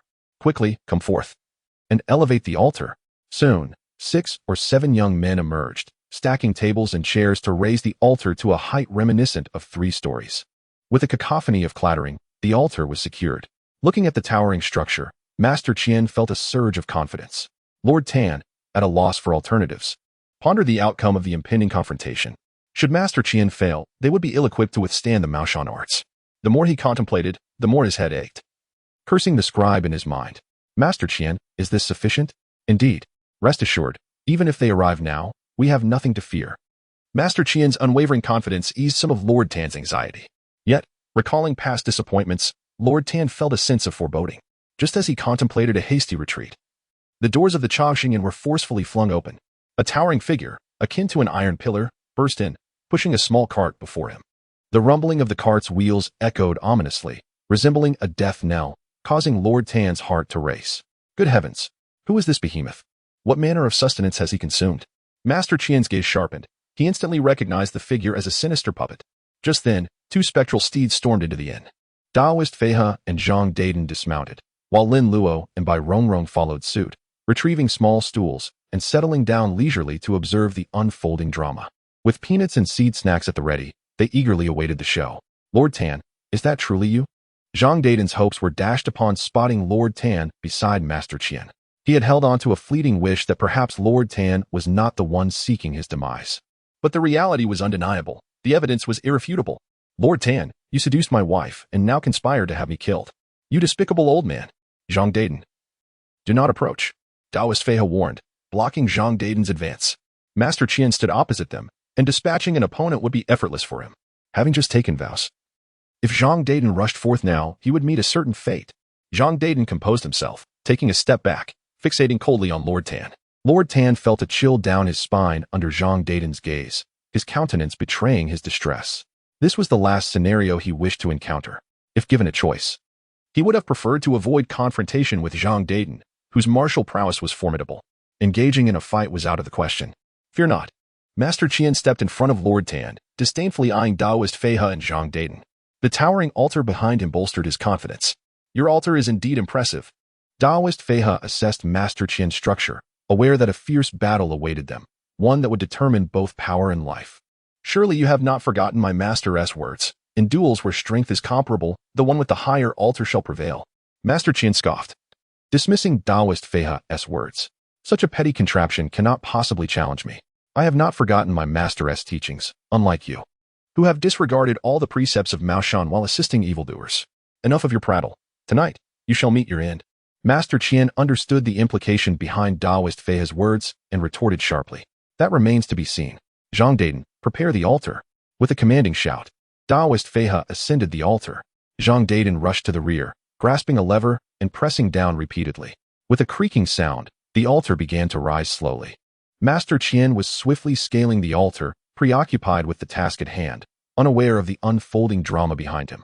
As Qian Kai ascended the altar with considerable effort, he was momentarily taken aback by the sight across from him.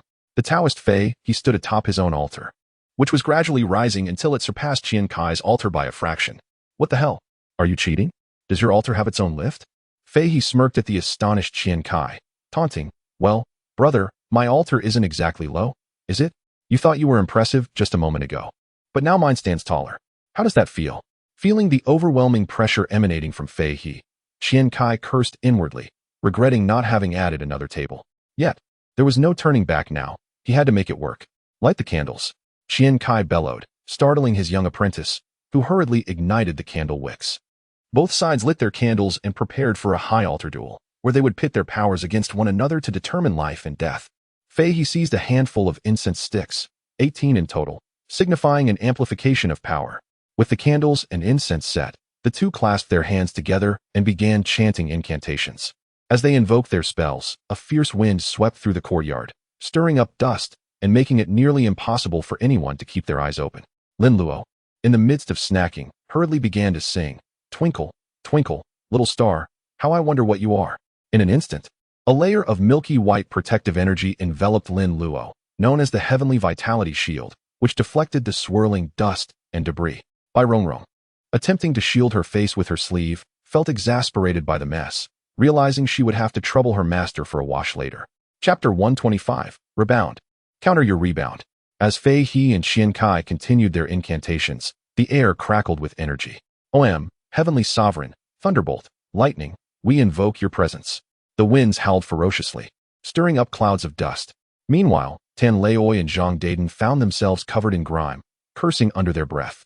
Lin Luo, shielded by his protective barrier, remained unscathed. After a moment, as the dust settled, he surveyed the two towering altars. The tension between Fei He and Qian He intensified, their energy surging like majestic mountains. Lin Luo had only felt such a powerful aura once before, during a ritual conducted by his master. Although they were not of the same lineage, both belonged to the Maoshan sect, and their methods of invocation were quite similar. Lin Luo couldn't discern the precise words of their spells, but he sensed they were connected to thunder magic. Just then, Qian He opened his eyes, forming a gesture with his hands and pointing decisively at Fei He. Quick to react, Fei He countered, aiming at the large rooster hanging before the altar. This was a technique known as the substitute method, allowing one to deflect an opponent's spell. With a thunderous explosion, the rooster burst apart, feathers and flesh scattering everywhere. Had that blast struck a person, the scene would have been catastrophic. Now, Fei He gestured toward Qian He, signaling it was his turn to attack. Startled, Qian He grabbed a bagua mirror from the table, its surface shimmering with an eerie green light as though it had captured something. He then pressed down on the mirror, its brilliance intensifying. Lin Luo, sitting on a small stool, felt his heart race. "Be careful, Luo," came Fei He's warning. "Damn it, Qian He." Lin Luo cursed inwardly, realizing Qian He had drawn out the bagua mirror from his spatial pouch. Suddenly, the mirror appeared in Lin Luo's grasp, its golden light flashing before he sensed a strange force striking it. Feeling the pressure, Lin Luo gritted his teeth. "Return." The mirror gleamed with golden light as he lifted it, aiming it at Qian He.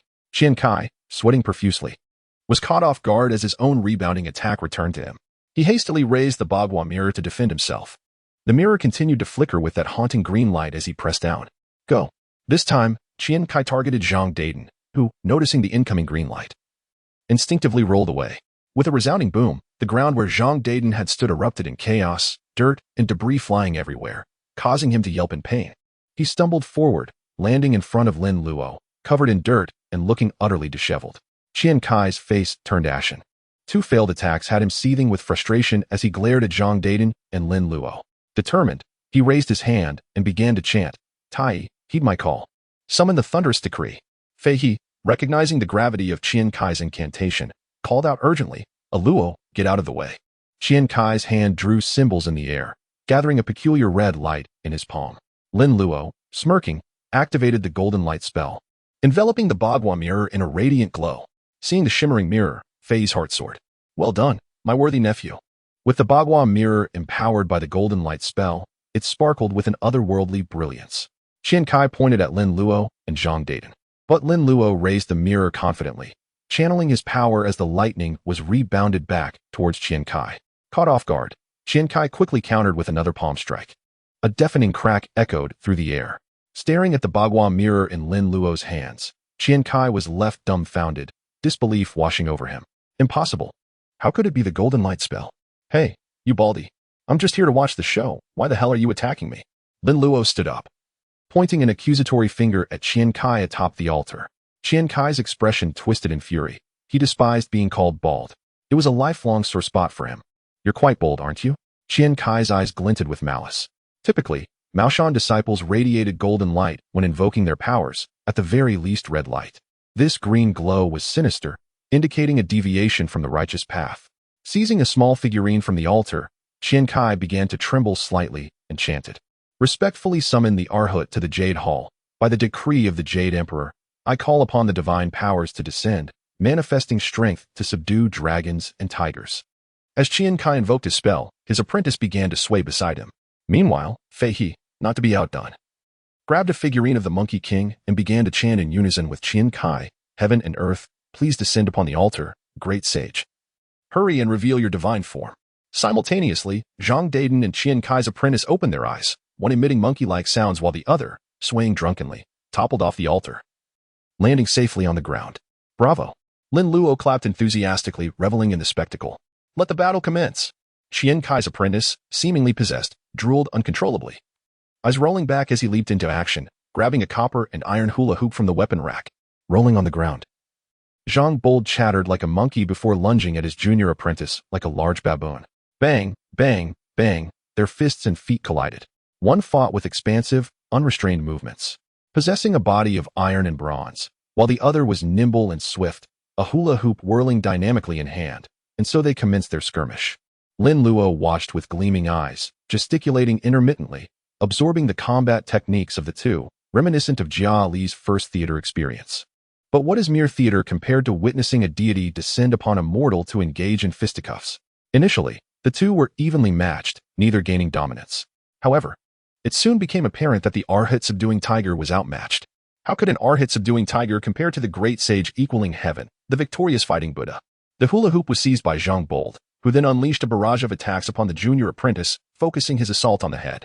Monkey claws, monkey fists. With both grasping and hammering, he left the junior apprentice's head ringing. The junior apprentice executed a backflip, evading an attack, but finding no purchase in midair. Zhang Bold launched himself, delivering a fierce kick to the junior apprentice's face. Ouch! Lin Luo's eyes widened, feeling vicarious pain for the junior apprentice. The junior apprentice cried out in a bizarre voice, collapsing to the ground, unable to rise. Zhang Bold chuckled like a monkey, bracing himself on the hula hoop, which he then effortlessly snapped apart. Finally, Zhang Bold soared into the air, executing a devastating maneuver, his corpulent frame crashing down with ferocious force.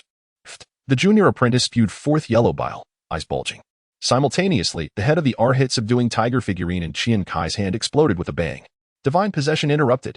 What?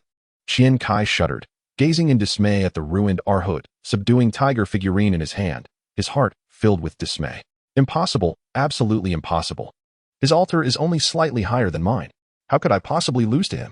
I refuse to believe it.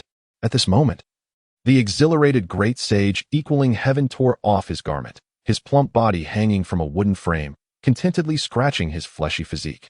He increasingly resembled a corpulent orangutan. Ah, the red bib. Upon spotting the red bib, Qian Kai instantly comprehended the situation. Damn you.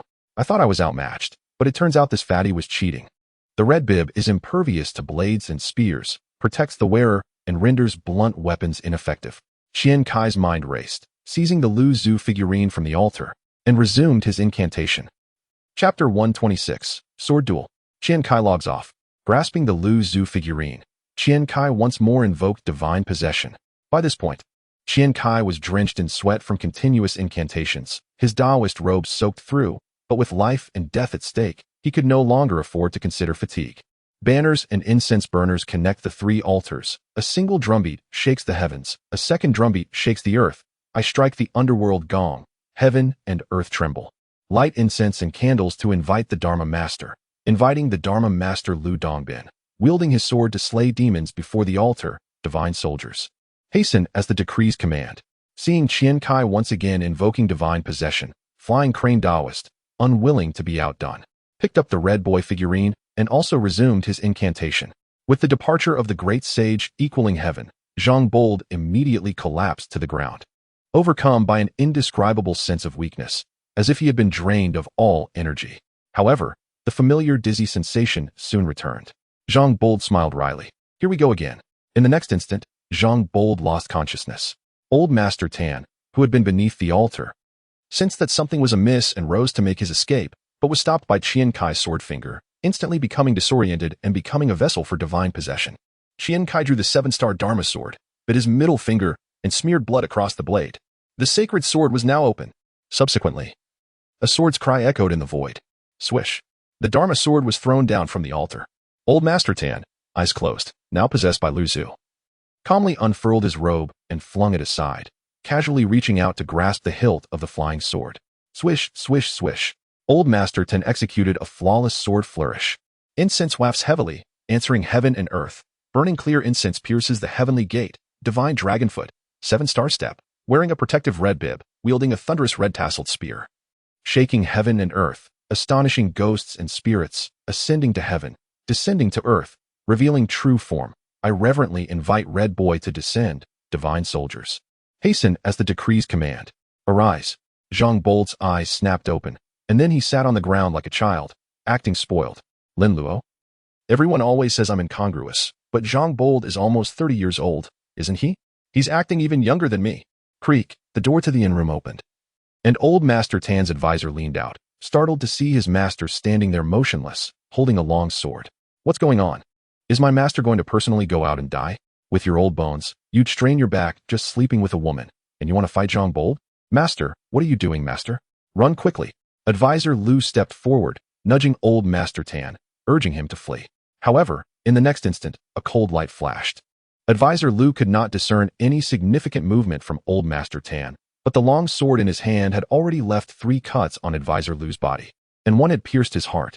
Advisor Lu's eyes were vacant, bewildered, blood gurgling from his throat, his body stiffening as he fell backward in dismay. Swish. Old Master Tan once again executed a sword flourish, gazing solemnly at Zhang Bolt. At this moment, old Master Tan was possessed by Lu Zhu. But this Lu Zhu was definitely not a proper Lu Zhu.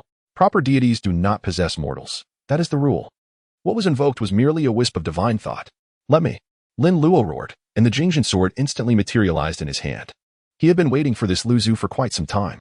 Lu Zhu's swordsmanship was unparalleled, the heavenly evasion swordplay, the pure yang swordplay. It was rare to encounter such an opportunity, but mere exchanges were insufficient. Flying Crane Taoist was unable to intervene as Lin Luo flashed forward. His body shimmered with golden light, and the Jingzhen sword, empowered by the golden light divine mantra, was also golden, making him appear like a miniature golden man. Swish, swish, swish. Lin Luo attacked in rapid succession without uttering a word. The sword moved like a dragon or snake, the golden light transforming into afterimages, as if dozens of swords were being wielded simultaneously. Yet old Master Tan remained composed, barely opening his eyes, effortlessly parrying. The long sword in his hand was like a viper, nimble and insidious, blocking Lin Luo's attacks while counterattacking in a ghostly manner, the techniques vicious. Aimed specifically at vital points. One attacked with righteousness, the other with wickedness. Clang, clang, clang, the 2 swords collided intermittently, emitting a crisp, ringing sound. Swords, unlike blades, rarely engage in direct clashes, instead separating upon contact, borrowing force to redirect momentum.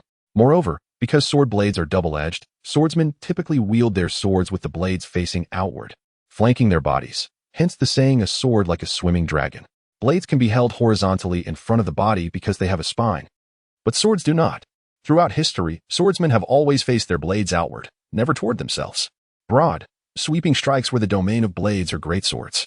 Lin Luo's Azure Lotus Sword Manual was similarly characterized by light, ingenious techniques, and varied transformations. Holding the sword, he embodied the Azure Lotus. He had memorized the sword techniques and could wield them proficiently, but a lack of practical experience was Lin Luo's greatest weakness. Engaging with old Master Tan, possessed by Lu Zhu, was initially immensely stressful, requiring Lin Luo's complete focus. Even then, he was occasionally struck. Flying Crane Taoist, standing on the altar, manipulated Zhang Bolt, preparing to intervene at any moment. However, seeing Lin Luo endure so many sword strikes without sustaining a single cut, and withstand the pressure, his swordsmanship growing increasingly refined. Launching frequent counterattacks, he could not help but sigh, worthy of being a disciple of Uncle Nine. A genius. The fastest and greatest progress comes from sparring with experts. Otherwise, how could Lin Luo have lingered for so long, watching the drama unfold? Given his personality, he would never have procrastinated. Clang. Lin Luo was struck on the chest again, but it only produced a crisp sound. The golden light body protection and the heavenly astral battle chi body protection, a double layer of protective energy, and his clothes were also covered in protective talismans.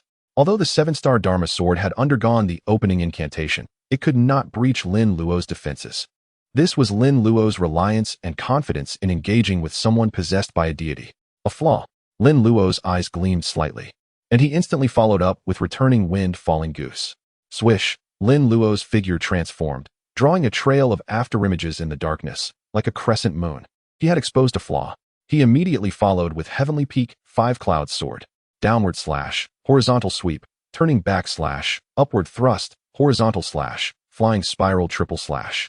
Lin Luo's figure spun 3 times in midair, the Jingxin sword unleashing 3 frigid sword beams. In a flurry of motions, Lin Luo exhibited extraordinary speed, executing a series of strikes that sent sword light slicing through the air, leaving the old Master Tan in a state of disarray, blood gushing forth. With a resounding crash, the small figurine in Qian He's hand shattered into pieces.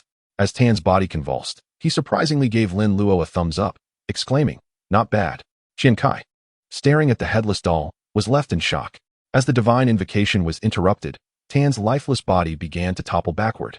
Lin Luo sheathed his sword with a grin, proclaiming, "From this day forth, my Lin family's billion sword will ascend to the pinnacle of the weapon rankings, as endorsed by the revered Lu Zhu." Zhang Darren clapped his hands in jubilation, cheering for Lin Luo, although his voice strangely resembled that of a child. "Zhang Darren, forward," commanded Taoist Feihe, prompting Zhang Darren to halt his celebration and rush towards Qian He's platform. "Humph, witness my 3 flames of truth," Qian He declared, pointing his sword at his forehead before directing a flame towards the altar's candle. The flame shot forth like an arrow, aimed at Zhang Darren. "Catch it with your red belly band," Taoist Feihe urgently advised. Zhang Darren paused, arms wide, as the fiery projectile struck the belly band, which shimmered with golden light, neutralizing the flames without causing him harm. Lin Luo soared into action, using his Jingxin sword to sever a table leg with a crackle of thunder and fire. The table collapsed, destabilizing Qian He's platform, which swayed precariously before beginning to fall. Taoist Feihe shouted, directing another fiery line towards Qian He. In a frenzy, Qian He attempted to tear off his robe, but the numerous layers of his attire hindered him. As the fire surged towards him, he screamed in panic, engulfed by flames in mere moments. "Ah!" Qian He wailed as he struggled to free himself from his robe, which, once a symbol of his status, had now turned into a deadly shroud, tightening around him with each passing moment. The robe, which once amplified his power when walking the righteous path, now became his prison as he strayed into darkness. The chilling sound of his final cries echoed as he met his end. The altar crumbled, and Qian He fell heavily to the ground, consumed by the blaze. Taoist Feihe stood above, panting heavily, casting a mournful glance at the charred remains of Qian He, lamenting the inevitable consequences of one's choices. With Qian He's demise, Taoist Feihe dispersed the divine invocation, aware of the toll it took on his body. If not for the dire circumstances, he would not have invoked the spirit twice in succession. The irascible red child, visibly displeased with the lack of action, departed huffily, leaving Zhang Darren to regain his composure, feeling utterly drained. It was akin to enduring a sleepless night, battling until dawn. Lin Luo, picking up the discarded 7 Stars sword, twirled it gracefully in his hands. The blade gleamed with a cold light as he effortlessly sliced through a table as if it were mere tofu.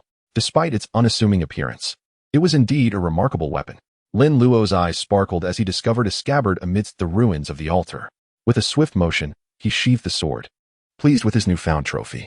Just then, another figure emerged from the room, none other than Zhang Darren's wife, Zhang Shi, adorned in a striking pink qipao.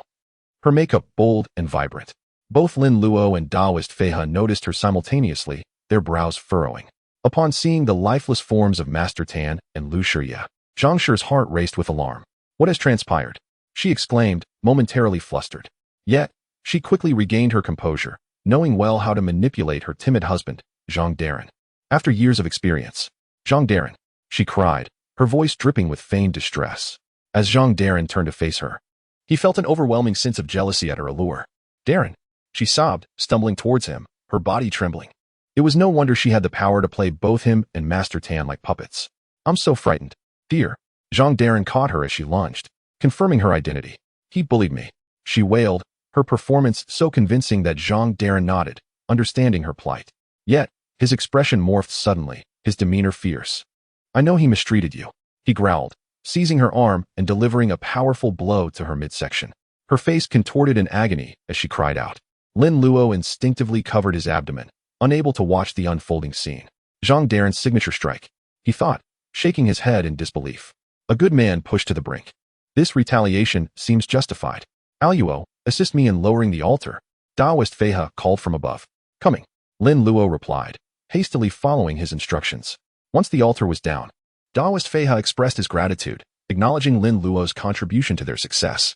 "It was my desire to improve my swordsmanship," Lin Luo replied humbly. Daoist Fei He, reflecting on the day's events, recognized that without Lin Luo's intervention, the outcome against Qian He could have been dire. The odds were stacked against them. And with Zhang Daren's strength diminished, they faced an uncertain fate. After the confrontation, Lin Luo and his companions departed from the Chongqing Inn, returning to the Wanfu Charity House in Shirley Town. Zhang Daren, visibly affected, fell into a deep slumber atop a coffin, while Lin Luo intended to rest as well until Daoist Fei He called out to him. Luo, take this. Daoist Fei He handed Lin Luo an aged tome, its cover worn with time. Having received the book with his small hands, Lin Luo inexplicably felt as though he had completed a hidden quest and obtained a reward. 5 Thunder Incantation. Upon opening the cover, he found within a record of the cultivation and application of palm thunder, the very thunder magic Qian He had employed today. Shu, isn't this a bit too precious? Lin Luo inquired of Fei He, his voice tinged with astonishment. What's so precious about it? It's merely a book. You and I are both disciples of Mao Shan. Let's not speak like outsiders, Fei He responded, chuckling as he patted Lin Luo's arm. Study it diligently. Lin Luo nodded with a smile. I certainly will, thank you, Shu. It's getting late. I'm off to bed. You should rest early as well. Fei He waved his hand, casually opened an empty coffin, and hopped inside. Oh, and Luo, could you close the lid for me? Oh, coming. Lin Luo's lips twitched as he approached to help close the coffin, leaving a crack for ventilation. Sleeping in a coffin might be unacceptable to ordinary people, but for those who watched over the mortuary, it was standard practice. It was not only safe, sheltered from the elements, and warm, but also provided excellent shade from the sun during the day, making it quite comfortable. System, analyze 5 Thunder Incantation. 5 Thunder Incantation, Palm Thunder detected. Eastern decree suppresses heaven and earth. 9 heavens lightning flashes and roams. Simplification requires 10,000 simplification points. Insufficient simplification points. What on earth? Am I broke? Lin Luo stared in disbelief at his simplification points. Simplification points, 6,498. Damn. I only have this many left. Had he been spending so lavishly? Lin Luo reflected, realizing that he had indeed been quite extravagant. 40,000 on the Supreme Unity Expiation and Demon Subjugation Talisman. 20,000 on paper-cut figures. 10,000 on the Heavenly Righteousness Incantation, and over 20,000 on Beast Control. All the simplification points he had earned from his concert were nearly gone. TSK. Time to make some money again. Looking at the remaining 3,000 plus simplification points, he knew that even Hongmei Nyangzi, the sole ghost in his portable space, wouldn't be enough. Lin Luo scratched his head in frustration. Should I find a village entrance and hold another concert? Suddenly, an idea sparked in his mind, and he turned toward the jars of wine in the corner of the mortuary. The 3 fierce ghosts Qian He had sent were sealed inside. You're up. Lin Luo ran over, picked up a jar, and tiptoed out of the mortuary. In the deserted wilderness, the 3 purities bell rang for over an hour. The 3 fierce ghosts were eventually wrung into oblivion, barely scraping together enough simplification points for Lin Luo to reach 10,000. Well, you can consider yourselves to have died for a worthy cause. Lin Luo put away the wine jar and began to simplify with glee. Simplification successful.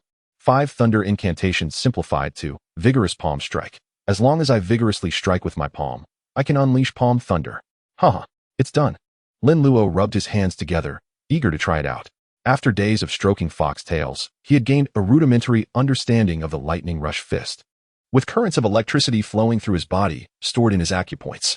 With the Heavenly Righteousness Incantation cultivated to its current state, he had also grasped the key to cultivating thunder magic, lacking only a thunder technique.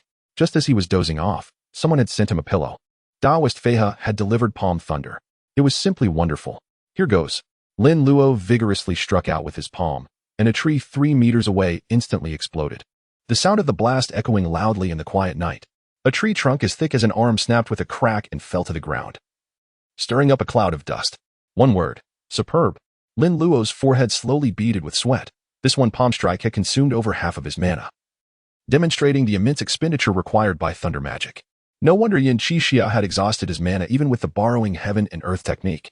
This palm thunder was definitely a gas guzzler. However, palm thunder did have its limitations. It was difficult to hit enemies who moved too quickly. If the opponent had a magical artifact like a magic mirror, they could even reflect the palm thunder back. In the movie, Grand Uncle Jiu was hit by his own reflected lightning and blasted into smithereens, dying a gruesome death. Chapter 128, Serenity Pot. Self-developed paper crafting refinement technique dawn has broken. Wake up, wake up, get up. Lin Luo shook Jiala, who was quite the sleeper. Having slept soundly until broad daylight, Lin Luo pushed him several times without waking him. Ugh. Jiala slowly opened his eyes, looking at Lin Luo with a dazed expression. His mind a complete blank. Wake up and quickly inform the client's family to come and identify the body and settle the bill while you're at it. Seeing that Jiala was awake, Lin Luo hauled him up. Oh. With this commotion, Jiala finally came to his senses, got out of bed, and went to wash up. Hurry up. After we're done, I'll take you out for pork ribs rice. Got it. Hearing about food, Jiala's washing speed increased. He scrubbed his face a few times and wiped the water off with his sleeve before rushing off to work. Lin Luo didn't go with him, but instead jumped onto the roof to bask in the sun. Lin Luo hadn't slept all night, spending it on the roof, basking in the moonlight and singing Twinkle Twinkle Little Star. In order to become stronger and greater as quickly as possible, Lin Luo was giving it his all. Fortunately, Bai Rongrong was already used to having her tail stroked while sleeping, and with Lin Luo constantly singing Twinkle Twinkle Little Star, it was very hypnotic. So she slept particularly soundly. Twinkle, twinkle, little star, how I wonder what you are. Lin Luo sang all morning, even curing Zhang Daiden, who was suffering from depression in the mortuary, turning all the bitterness and deep-seated hatred in his mind into Twinkle Twinkle Little Star. Boss, can you change the song? Zhang Daiden stood in the courtyard, shouting at the roof. A foot stretched out from the eaves, waving at Zhang Daiden. Get lost. Zhang Daiden shook his head helplessly and went back inside to find Daoist Feiha. Shifu, has senior brother Lin always been like this? Daoist Feiha puffed on his bamboo pipe, looking indifferent. What's wrong? I think it's quite nice. Twinkle, twinkle, little star, how I wonder what you are. Daoist Feiha sang loudly, actually enjoying it. Snap. Zhang Daiden covered his forehead, speechless. It's over. Shifu's been infected. Just then, Jiala came running in from outside, grinning. Senior brother, I've already notified the client's family. Someone will be here to pay the money soon. Hearing Jiala's shout, Lin Luo, who was singing Twinkle Twinkle Little Star and stroking a foxtail on the roof, suddenly leaped up and jumped down. Well done. After we collect the money, senior brother will treat you to pork ribs rice. Is there anything else you want to eat? Tell senior brother. Jiala smiled shyly, swallowed, and said, just pork ribs rice. Don't be shy. Senior brother's treating. Then, 2 servings, hiki. Jiala grinned, making Lin Luo speechless. Looks like you're really craving ribs. 10 Mile Slope Tea House. As soon as Lin Luo sat down, he skillfully ordered 5 servings of pork ribs rice, then added a large bowl of ribs. The first time he ate it, Lin Luo was full after 1 bowl. Now his appetite had clearly increased. He ate 3 bowls of rice and 2 pounds of ribs before feeling full. A child eating over 3 pounds of food and drinking a pot of tea. Even the average adult couldn't do that. Yet Lin Luo felt only a slight fullness after finishing, barely feeling 70% full. Boss, pack 20 servings of pork ribs rice to go. All right, senior brother. How are we going to carry so many with us? Jiala asked, puzzled. It's simple, watch this. Lin Luo took out bamboo strips, paper, and paste from his portable bag. Under the gaze of the others, Lin Luo skillfully crafted a paper teapot. The surface of the teapot was covered with a talisman. The key was this talisman, which had the words Pot Heaven written on it. Seeing these 2 words, Jiala and Zhang Daiden were both clueless, but Daoist Feiha understood something, his expression astonished. This Pot Heaven refers to the heaven within a pot, also called the heaven and earth within a pot. The meaning was simple. The pot contained its own heaven and earth. As the legend goes, during the Eastern Han Dynasty, there was an apothecary known as Old Man Hu. By day, he peddled medicine in the marketplace, a gourd hanging from his roof beam. When the marketplace closed at night, Old Man Hu would enter the gourd, within which there were sun, moon, and a world of its own. Among the 72 terrestrial techniques of Taoism, there is the art of the gourd heaven. However, Flying Crane was certain that such a thing existed only in legends. Lin Luo pricked his finger, squeezed out a few drops of blood, and applied them to the talisman paper, chanting incantations. Paper effigy, heed my will, gourd of serenity, manifest quickly. Lin Luo felt the energy within him surge wildly into the paper teacup. The teacup shimmered with a lustrous glow, gradually becoming extraordinary. Crap. This is not good. Feeling his energy rapidly diminish, Lin Luo was alarmed. I just wanted to create a storage item for concealment. It shouldn't drain me dry, right? Just as Lin Luo had little energy left, the teacup was finally completed. It was a light golden, somewhat yellowish teacup with a simple and unadorned shape, adorned with strange runes. Lin Luo was slightly breathless, sweat beaded on his forehead, and he was filled with joy. He had actually created the Gourd of Serenity. If there were item attribute panels, it would definitely be like this. Gourd of Serenity, paper effigy, Lin Luo, a disciple of Maoshan, used a paper teacup as a medium, using the power of spiritual awakening to create a storage gourd. Possesses 1 cubic meter of storage space. Lin Luo probed the gourd of serenity he had created. Naturally, there was no cave heaven world, just a 1 cubic meter storage space. Luo, are you alright? Flying Crane asked Lin Luo with concern. He could tell that Lin Luo's condition was not right at this time.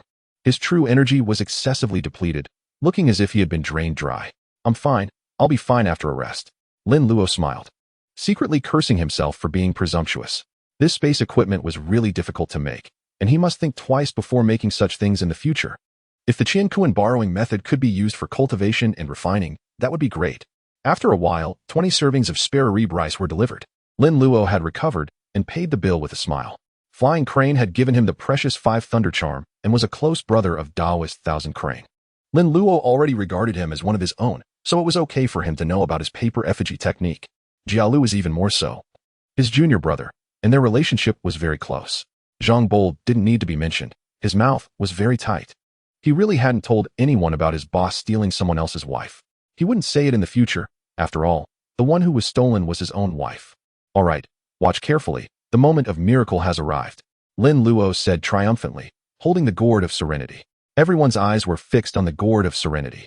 Under the gaze of Flying Crane, Jialu, and Zhang Bold, Lin Luo aimed the spout of the gourd at the spare rice on the table. Go. Swish. The spare rice on the table disappeared one by one. Zhang Bold and Jialu widened their eyes in unison, feeling incredulous. Flying Crane was even more so. And he was even more shocked than Zhang Bold and Jialu. Impossible. Absolutely impossible. The more you know, the more shocked you are. What is this? A paper effigy puppet? But why does this gourd really have the ability of the art of gourd heaven?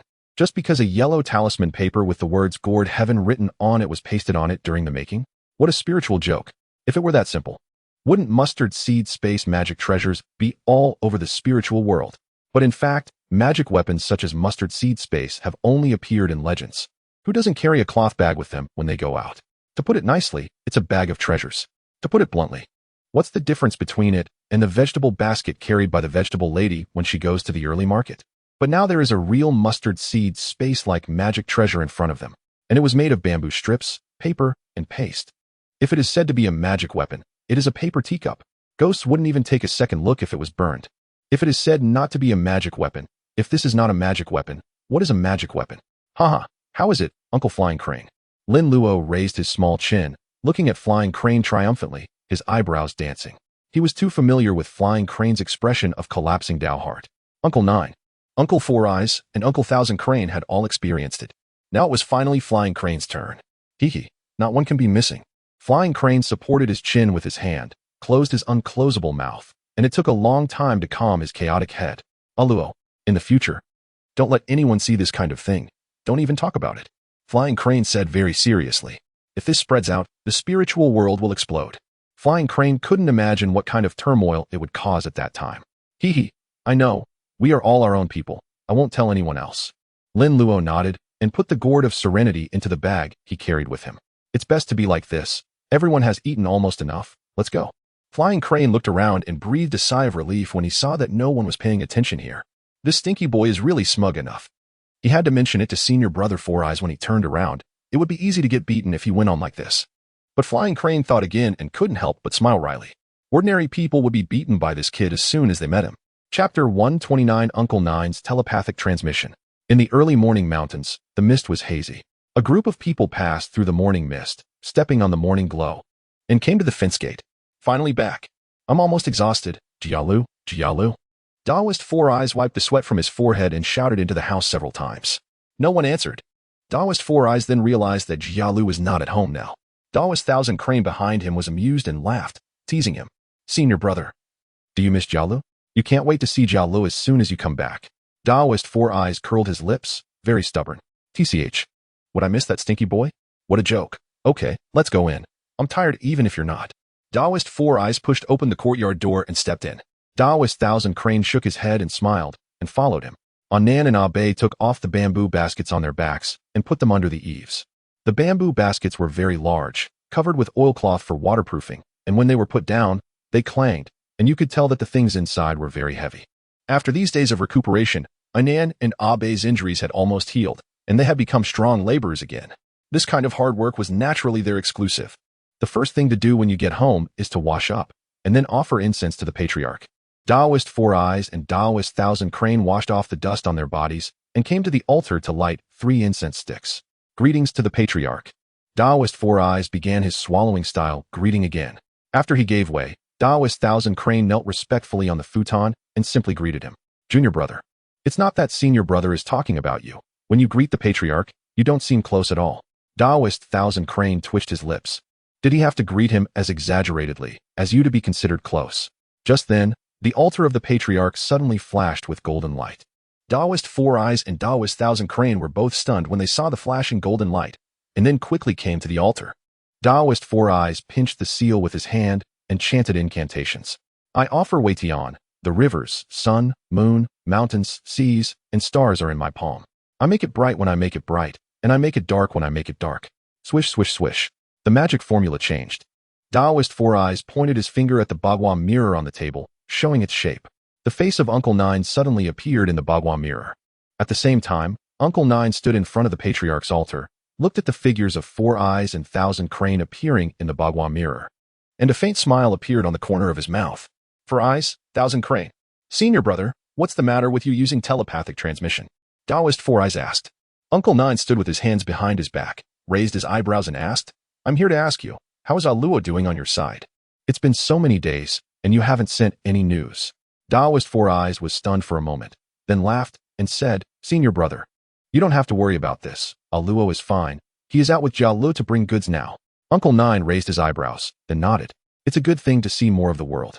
With a jovial demeanor, Four Eyes recounted the events that had transpired to Uncle Nine, whose brow furrowed deeper with each word, nearly eliciting an outburst. Blast it all, no sooner does Alok arrive than he encounters a possessed ancient corpse. If a single strand of hair on my disciple's head is harmed, I'll break your spectacles, you hear? Oh, Alok is perfectly fine. He even administered a dose of virgin boy essence to the zombie. Quite potent, I must say, thoroughly drenching the creature. Ha ha. Four Eyes and Thousand Cranes exchanged amused glances, the memory still eliciting chuckles.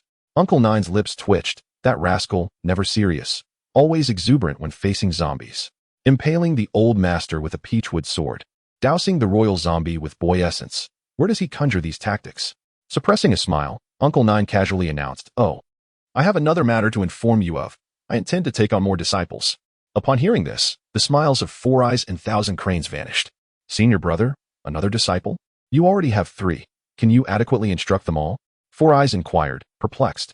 Averse to complications, he had only accepted 1 disciple, whose lack of progress caused him considerable distress. Uncle Nine raised his peculiar unibrow. Why would I be unable to? Alok is a product of my tutelage. Is he not?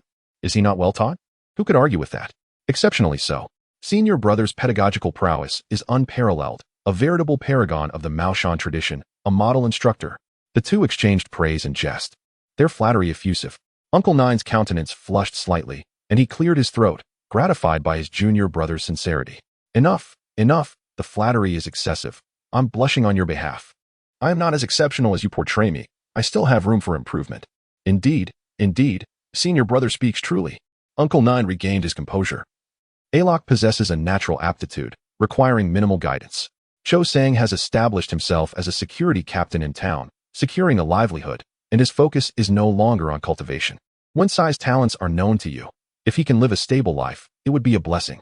I have taken on 2 new disciples this time, intending to devote my efforts to their instruction.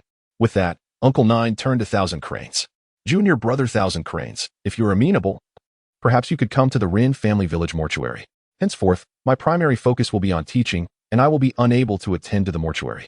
Thousand Cranes cupped his fist in a gesture of deference. Thank you for your consideration, senior brother. When Alok returns, I shall accompany him. Uncle Nine nodded. Time is of the essence, so I shall say no more. When Alok returns, ensure that the scamp cultivates diligently and does not neglect his talents. Rest assured, senior brother. Alok's aptitude is exceptional. Four Eyes' assertion carried even more conviction than that of Uncle Nine, his master. They had witnessed firsthand Lin Luo mastering the Azure Lotus sword cannon after a single viewing. A smile finally graced Uncle Nine's face, and he nodded. Very well. Let it be so. Celestial worthy of immeasurable salvation. Celestial worthy of immeasurable salvation. Farewell, senior brother. The communication terminated, and Four Eyes turned to Thousand Cranes. Pursing his lips, I am not as exceptional as you portray me.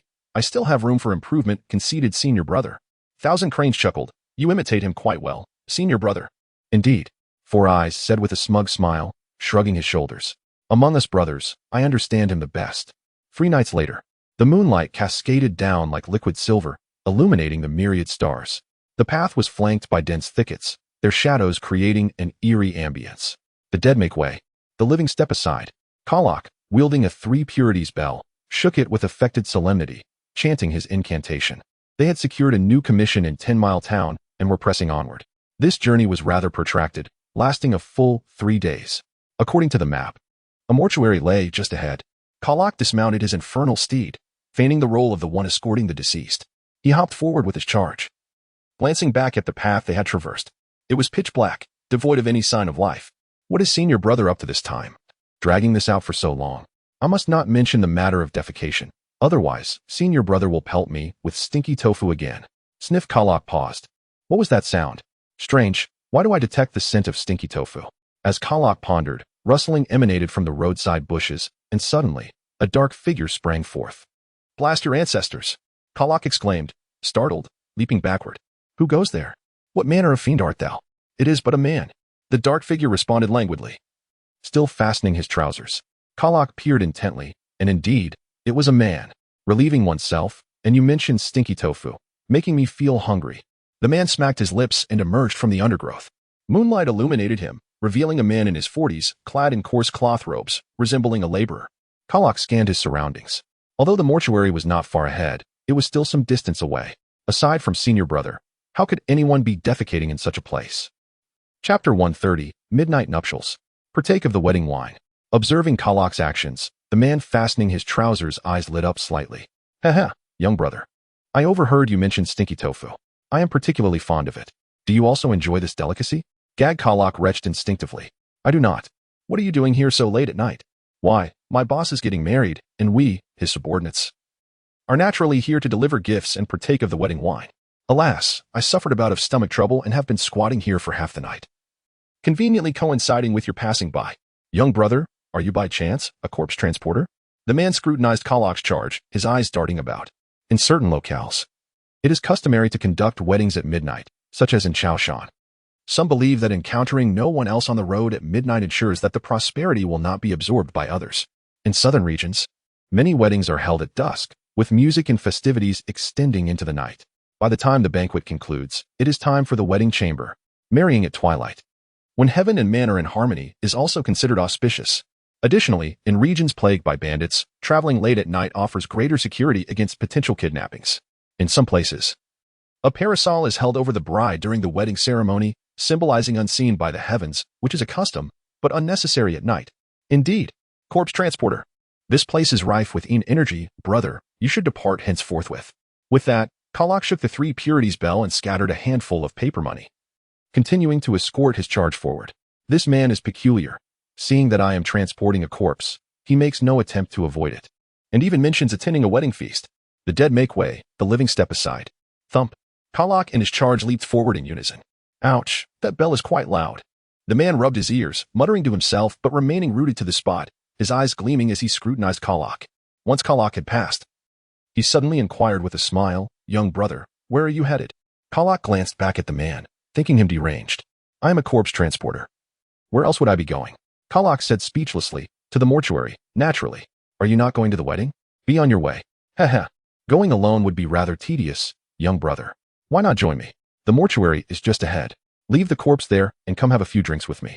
Imbibe some festive cheer. The man pursued, reaching out to put his arm around Kalak's shoulders, his smile affable and his demeanor warm. Kalak raised an eyebrow, dodging the man and brandishing the 3 purities bell. Ding ding ding, no need. It is unsuitable for one in my profession to attend a wedding feast. Jala was still quite wary of this sort of thing. Someone who deals with corpses going to a wedding celebration. That's not bringing good luck, it's bringing bad luck. He'd probably be chased out. Oh, that's not how it goes. Meeting is fate. Since we're fated to meet, what's wrong with having a cup of wedding wine and sharing the joy? Besides, you're wearing a Taoist robe. You're a Taoist, right? At the banquet, you can chant a spell and bestow blessings. The man stepped back a few paces and said enthusiastically. Jala remained unmoved. He wasn't interested in drinking, and he hadn't learned how to bestow blessings on newlyweds. It would be embarrassing if he couldn't say anything of substance. But if his senior brother were here, it wouldn't be a problem. As Jiala was thinking this, he heard the sound of hooves in the distance. Clip-clop, clip-clop, clip-clop. Two robust, tall horses galloped over, arriving in an instant. Lin Luo, the little fellow, looked quite fitting on the big horse. The fox-eared girl, by Rongrong, leaning against him was his greatest joy in riding. Lin Luo stopped the horse next to Jiala, raising an eyebrow at Jiala and the middle-aged man beside him. Senior brother, you're finally back. Jiala looked at Lin Luo, almost asking how this time had taken so long. Remembering that his senior brother might throw him a package of stinky tofu, he quickly held back. These days, there haven't been any big events, so the income's been low. It's rare to encounter such a grand occasion. The audience was enthusiastic, with concerts and dazzling light shows. So Lin Luo's delay was a bit longer. With more time, his earnings also increased, reaching 2 myriad points this time. Streamline points, 53,425. 50,000 streamline points were enough for Lin Luo to sustain himself for a long time. Who is this? Lin Luo asked. Oh, a passerby. He wants to invite me to a wedding. Jiala replied. The man chuckled, acting familiar. My surname is Xia. People call me Old Xia. I overheard this young man talking about eating stinky tofu while I was squatting by the roadside. I happen to love stinky tofu too, so I thought, since we're so fated, I'd invite him to have a cup of wedding wine and share the joy. Oh, Lin Luo smiled, his eyes narrowing, looking very interested. Where's the wedding? It's rare to come across such a good thing. Of course, we have to give a gift and have a few drinks. Senior brother, you're young. Master and senior uncle don't let you drink. Jiala quickly stopped him. If Master found out that senior brother had been drinking and he hadn't stopped him, he would definitely be beaten. It's okay. I won't drink. I'll just eat more meat. Lin Luo waved his hand dismissively. Seeing that Lin Luo had said so, Jiala was also a little tempted. Going to a wedding, eating something, seemed pretty good. Eating and drinking for free, then going back to the mortuary to sleep. All right then. Oh, the mortuary is just ahead. I'll take the client in. Jiala pointed to the shadowy building in the darkness ahead. I thought we'd have to walk a bit longer. But we're here already. Then hurry up, Lin Luo said with a smile, appearing innocent and eager to see the excitement.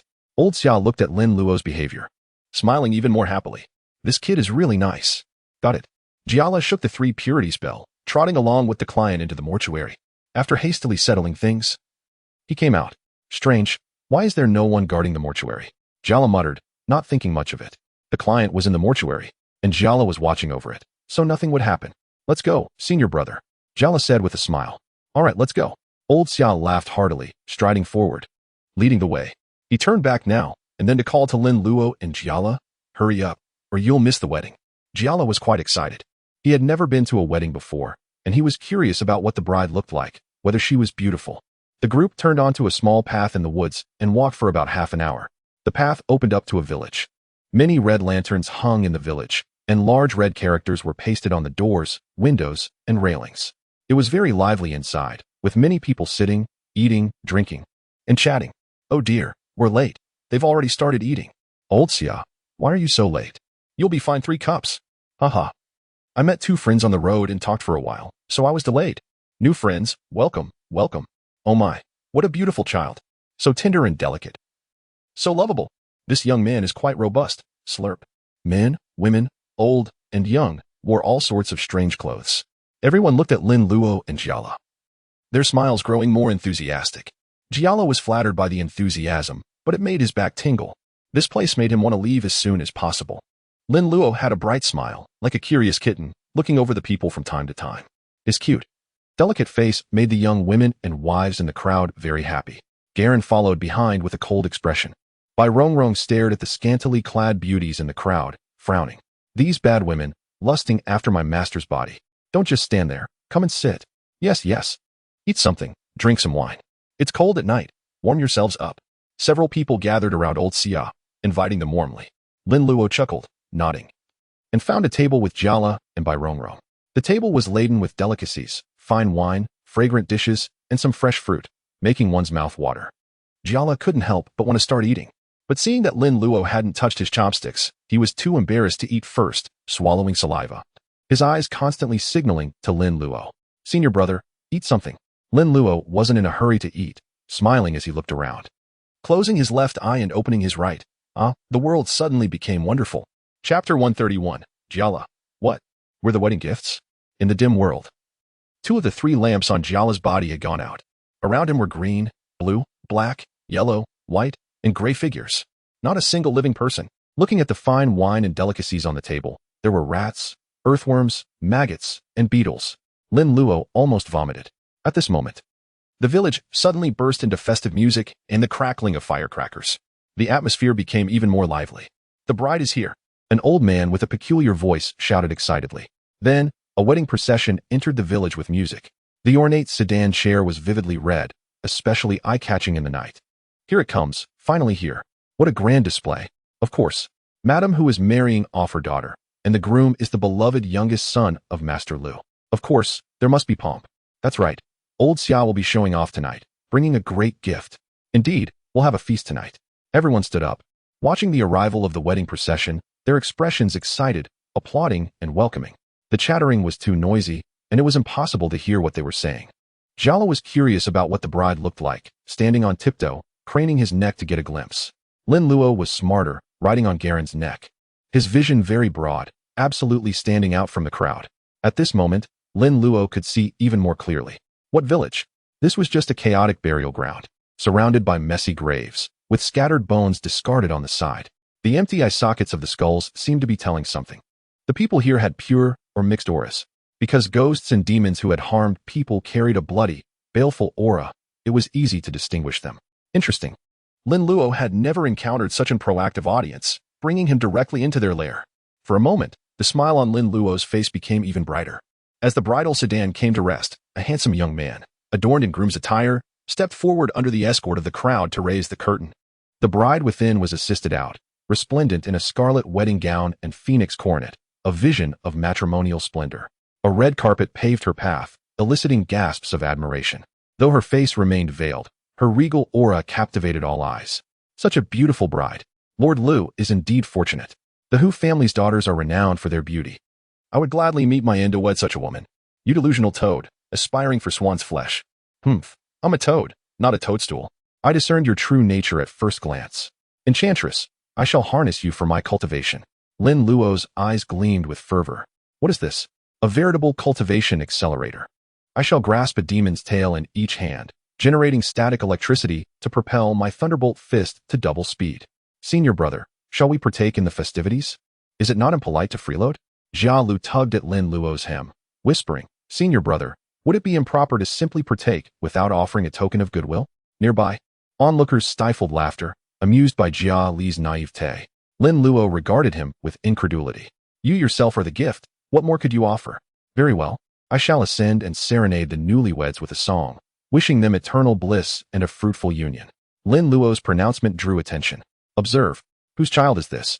So fair a face, how vigorous his life force, and such a delightful fragrance. The strapping young lad beside him is also quite appealing. Tender chicks indeed. Jia Lu, mortified, struggled to imagine what song Lin Luo might perform. Twinkle, twinkle little star? With such a limited repertoire, from whence did senior brother derive the audacity to offer a song? Senior brother, perhaps an alternative gift would be more suitable. Even a modest monetary offering would suffice. Lin Luo fixed Jia Lu with a piercing gaze, causing him to shudder. Does my heartfelt serenade pale in comparison to mere silver? Lin Luo raised an eyebrow. What ails you, Junior? Jia Lu dared not contradict him, shaking his head and murmuring. Worthy, most certainly worthy. Precisely. Lin Luo surveyed the gathering. In the innermost circle stood an elderly couple, regally attired and exuding authority. The deference shown to them suggested their eminent status. As the music subsided, the bride, guided by the groom, approached the elders. The auspicious hour has arrived. Let the bride and groom pay homage to heaven and earth. Jia Lu, standing on tiptoe and clutching Galen's arm, strained to witness the spectacle. He had never before witnessed a wedding ceremony. First bow to heaven and earth. The bride and groom commenced their obeisances. Second bow to the ancestors. Third bow to each other. Ceremony complete. Escort them to the bridal chamber. Jia Lu rubbed his ears. That master of ceremonies possesses a piercing voice. Though the surroundings are brightly illuminated, I sense an eerie atmosphere during the ceremony. Likely a mere pheasant, Lin Luo murmured, patting Galen's head. Jia Lu scratched his head. A pheasant? What relevance has a pheasant here? The bride was led to the bridal chamber, while the groom emerged to mingle with the guests, offering toasts. I extend my gratitude to all for gracing my son's wedding. The white-haired patriarch rose, clad in a festive robe. Despite his advanced age, his voice resonated with vigor. The assembled guests observed him with utmost respect. Old Xia, who had invited Lin Luo and Jia Lu, stood beside the patriarch, beaming. The old man's countenance was amiable, yet his eyes held a disquieting ferocity. Tonight, Xia brings forth a grand gift. 2 young Taoist priests from Maoshan. Jia Lu sensed a shift in the atmosphere. The gazes directed at them were unsettling, the smiles sinister. Am I mistaken? Or do some eyes gleam with green light? Lin Luo, unperturbed by the stares, maintained his smile. Such adorable youths. I savor the tender flesh, so sweet. Sister, you are too wasteful. Such young boys should be savored, a voice cackled. You depraved creature. Sparing not even the young, another voice chided. I can scarcely contain myself, a third voice hissed. Tonight, let us revel, feast, and drink to our heart's content. The patriarch's booming voice reverberated through the hall, igniting a frenzy of revelry. Senior brother, something is amiss. Jia Lu cried, his voice laced with panic. Lin Luo replied calmly. Have you not yet realized? We are the gift offered by old Xia. Ah, Jia Lu exclaimed, as the throng began to close in, their eyes glowing with eerie light. He swallowed hard, a shiver running down his spine. System, simplify the demon-binding curse. Simplified demon-binding curse detected. Celestial decree, bind demons and capture spirits. Dare you answer if I call your name? Simplification requires 10,000 simplification points. Simplify. Yes. Demon-binding curse simplified to. I claim you. With a suitable vessel, one need only shout I claim you. To bind demons and capture spirits. Ha ha. Lin Luo erupted in laughter, causing the surrounding demons to pause in confusion. Has the evil energy addled the child's mind? Perhaps the young fool's flesh remains palatable. Lin Luo spread his arms wide, shouting, Heavenly Lord, save me. The supreme unity purging sin and exorcising protection charm activated, filling Lin Luo with power. I am not targeting any single individual here, but rather, all of you present are trash. The demons roared in fury, descending upon Lin Luo. The child has lost his mind. He dares call us trash. I shall devour his tongue. I desire his manhood. It shall be mine. First come, first served. Witnessing the horde of demons lunging towards him, Lin Luo felt a surge of trepidation. Jia Lu clutched his wooden sword, his heart pounding. Master, what shall we do now? Jia Lu inquired anxiously. Why the apprehension? Today, senior brother shall demonstrate the true mettle of a Taoist vanguard, a stalwart of the Maoshan sect. As the words left Lin Luo's lips, he retrieved a copper gourd from his personal dimension. You fiendish creatures, I discerned your inhuman nature at a mere glance. I shall now exorcise you. Lin Luo's voice resounded like thunder, and with this pronouncement, a spectral wind arose, accompanied by a malevolent gale. Hundreds upon hundreds of golden threads emanated from the copper gourd, hurtling towards the encroaching specters. Any ghost ensnared by these golden filaments found itself bereft of strength, an irresistible force dragging them inexorably towards the gourd. What sorcery is this? Save us, Mistress Hu. Lord Lu, have mercy. A chorus of ghostly wails and pleas for succor pierced the air, but the surrounding demons were too slow to react.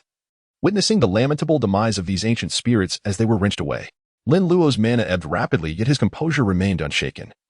For he had activated the infinite firepower mode, his mana reserves boundless. The ambient mana surged into his being, the benevolent power of the Supreme Lord of Suffering eradication bolstering him, the spiritual energy of the cosmos his unwavering support. Eerie howls echoed from every direction, a dense throng of sprites converging upon Lin Luo. With a nimble maneuver, Lin Luo dismounted Garen, and with a flourish of his right hand, his legion of puppets materialized. Swiftly manifest, nurture all life. Lin Luo incanted the golden light charm, and as the golden radiance intensified, he bestowed a golden blessing upon the infused puppets, each figure shimmering with a faint golden aura. Hold them back, Lin Luo commanded, and the puppets formed a human barricade, impeding the onrushing demons.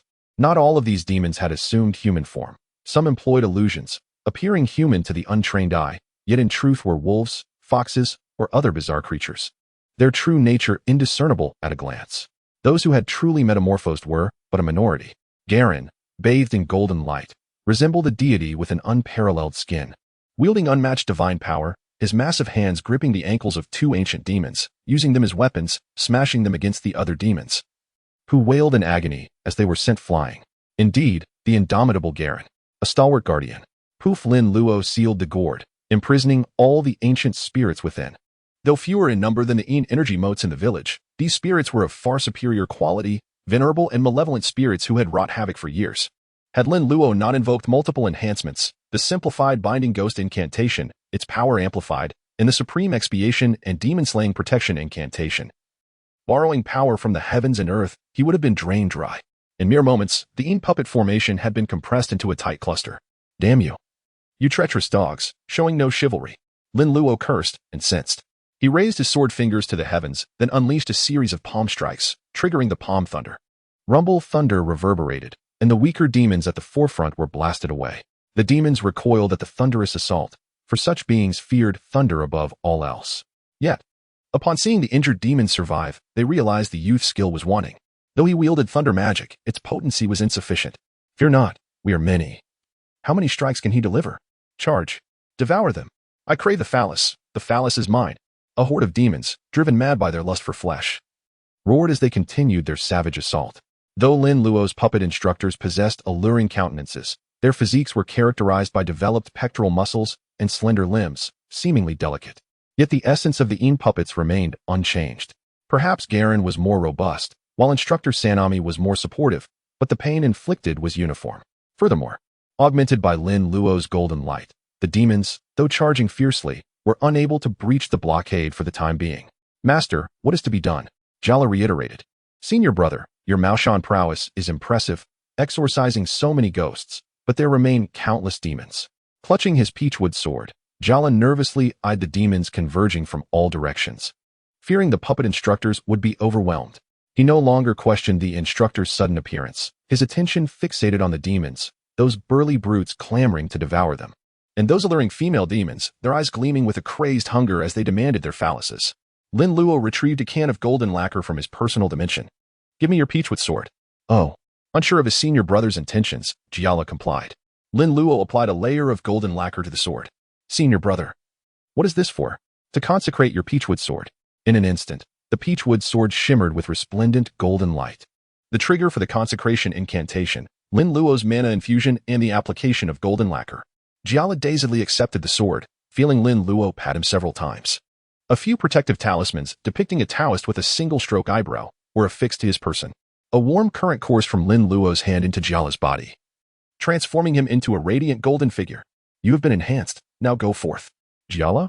I choose you, come forth, Charizard, toothless. With a sweeping gesture, Lin Luo summoned two colossal figures into the sky. Toothless and Charizard flapped their wings, generating gusts of wind, their appearance causing the surrounding demons to tremble. What are those things? They're enormous. Swiftly manifest, nurture all life. Lin Luo transformed his hands into two golden threads, tethering Charizard and Toothless. He then bathed them in golden light, imbuing them with an otherworldly aura. Go, Lin Luo commanded, and the Qian puppets and Qian dragon puppets launched a fierce counterattack. Brandishing the three purities bell in his left hand and the Jingzhen sword in his right, Lin Luo kicked the still stupefied Jiala and leaped forward. Jingle, jingle, jingle, jingle, jingle, flowing gold fire bell, vanquish evil spirits. By decree of the Jade Purity, let there be light for 10,000 miles. Jingzhen sword incantation. Thunder and fire accompany, celestial augmentation, unbreakable. Rumble, simplification points, 10, 20, 50. Do not mistake my mild demeanor for weakness. Lin Luo spearheaded the charge. The Qian puppets following, rampaging, gouging eyes, kicking groins, tearing ears, and piercing behinds, resembling battle-hardened Valkyries returned from a mad dog's tutelage. Unable to breathe fire, Toothless and Charizard crashed into the demon horde like cannonballs, relying on their immense size to act as living projectiles. Crow takes flight. Wham, wham, wham. Tornado destroys parking lot. Spin, spin, spin. One sit, one pit, one spin, one wide swath. As the battle progressed, the demons began to realize something was amiss. Who are the demons here? Their tactics are more fiendish than ours. The fire bell's radiance conjured a fiery whip, agilely striking down any demon that dared approach. The piercing chime of the bell, heard at close range, threatened to shatter their minds. Before they could react, the Jingzhen sword would either pierce their eyes or sever their necks. Lin Luo showed no mercy. Yet, the demons fought with dishonorable tactics. After losing over a dozen to Lin Luo's onslaught, they became cautious, taking turns enduring damage and dragging away any comrade about to be slain. For the first time, Lin Luo experienced the disadvantage of being outnumbered. Damn it, I must fill my personal dimension with a van load of puppet warriors. Jiala trailed closely behind Lin Luo, his peachwood sword occasionally striking a careless demon. His strength was limited, barely managing to knock the demons back, inflicting minor wounds that were far from fatal. Had the Qian puppets not held the line and Lin Luo not valiantly protected him, he would have been drained dry by the lesser demons. This cannot continue. A plan must be devised.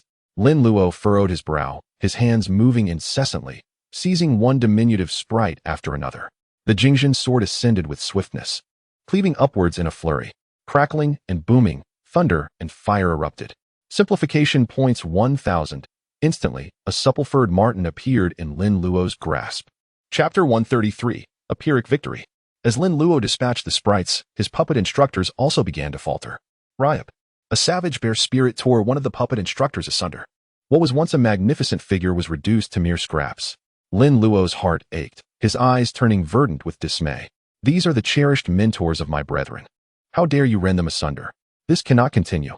If the puppet instructors are all destroyed, Jiao Lu and I will be unable to withstand this onslaught. Lin Luo inwardly lamented. He had overestimated his capabilities. He had imagined himself, empowered by his ultimate technique, as a tiger among sheep, reaping a bloody harvest. Alas, even a mere horde of lesser demons had brought him to such straits, with several transformed elder demons yet to enter the fray. All bluster, but no slaughter. Embarrassing. Jiao Lu, Rongrong, ascend. Lin Luo, seizing Jiao Lu, leapt onto Toothless. By Rongrong mounted Fire Dragon. As the two Yin Dragon puppets soared skyward, Lin Luo commanded the remaining Yin infantry puppets to execute a swift retreat. With Garen, the tank, plowing a path, the puppet instructors, single-mindedly bent on escape, proved unstoppable for the demons. Leaping and bounding, they soon broke free. The pursuing demons pressed closely, but after several hundred meters, Lin Luo, piloting Toothless, descended, his entire being radiating golden light. The three purities bell chimed incessantly as the Jingzhen sword unleashed a triple lotus strike, aimed at vital points. Cleaving, cleaving, cleaving. The demons, enraged, dared not pursue further, instead erupting in a cacophony of curses. Those two little Taoists, they are truly vile. The old one nearly deprived me of my manhood. Alas, mine is already gone. Woe is me. Cease your lamentations, brother pig, for you possess no manhood, only a swinehood. Curse your mother. The cacophony of maledictions faded into the distance. Lin Luo halted, surveying the puppet instructors behind him, and sighed in lamentation. Grievous losses. Of my 36 female bodhisattvas, only 16 remain, though thankfully, Instructor Sangha survives. When I created Instructor Sangha, I ensured she was equipped with complete armor and weaponry, which has proven invaluable in times of crisis.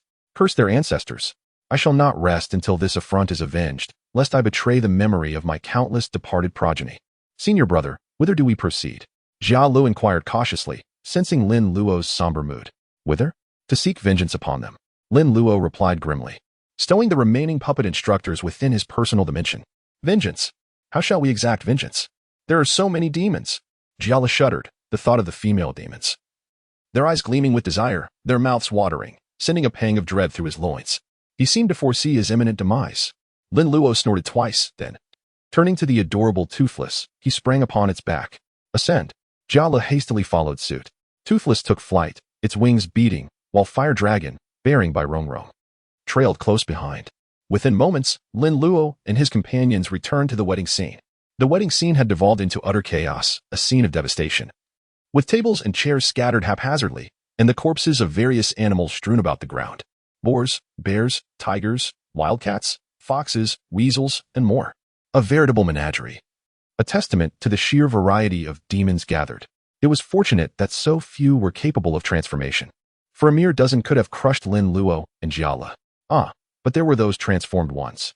The old men and women who had attained their forms through sheer longevity. Though they possessed magical power, their combat prowess was lacking. In truth, they had already intervened. But their illusions and enchantments proved ineffective. Thus, they had remained aloof. Madam Hu, Lord Lu, our brethren have suffered grievous losses, and the specters have all been captured.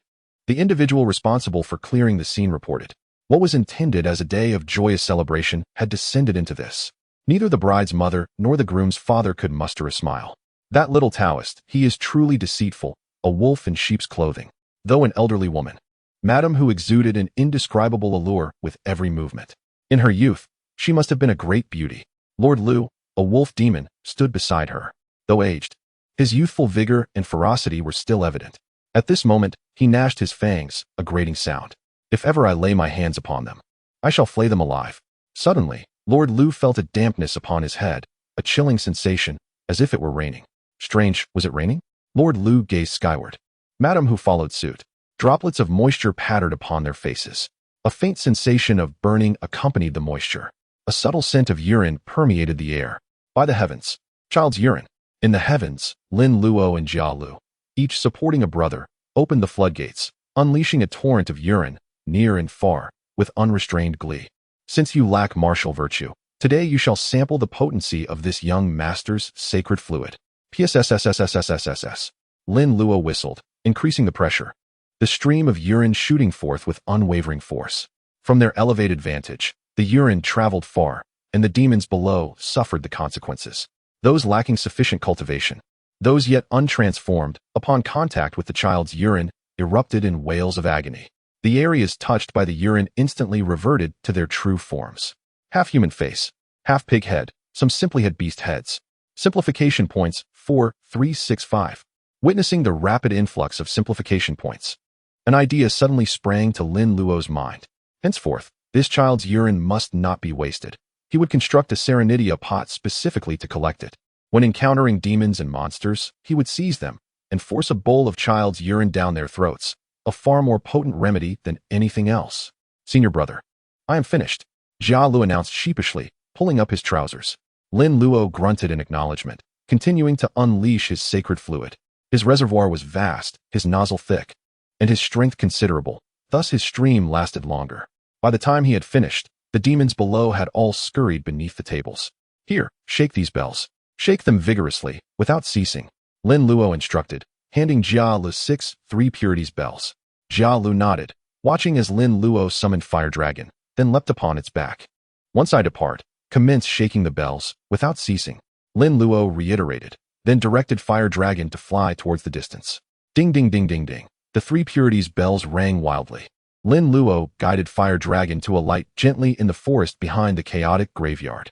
The newlyweds' nuptial chamber was located here. Lin Luo retrieved purification talismans, affixing them to himself and by Rong. These purification talismans could cleanse odors, and naturally, they could also cleanse human presence. Hush. Lin Luo raised a finger, signaling by Rong to remain silent. By Rong nodded obediently, following Lin Luo, tiptoeing towards the interior. The house was adorned with red lanterns, draped in red silk, and decorated in the style of a human wedding. Due to the chaos at the front, the inhabitants of the courtyard had all gone to assist, leaving it deserted. Only within the innermost room were 2 young maids attending to the bride as she ate. These 2 young maids were clearly paper effigies, in spirits, their movements and expressions stiff and unnatural. The bride, however, as she ate, possessed a comely countenance, elegant and graceful, youthful and beautiful, with skin as white as snow. Even more alluring than by Rong. She did not resemble a fox spirit, but rather a refined lady of noble birth. Most importantly, her aura was exceptionally clean and pure. She had never drained human essence, nor harmed human life. Crash! The door was thrust open, startling the bride as she ate. Demoness, I shall have you assist me in my cultivation. The bride's watery, vulpine eyes gazed blankly at the young boy who had barged in. He was handsome and refined, quite pleasing to the eye, but he seemed rather simple-minded. Swish! Swiftly, Lin Luo materialized, ambushing the bride with a playful pat on her head. The bride was taken aback by this unexpected gesture. From this day forward, I am your master, Luo declared.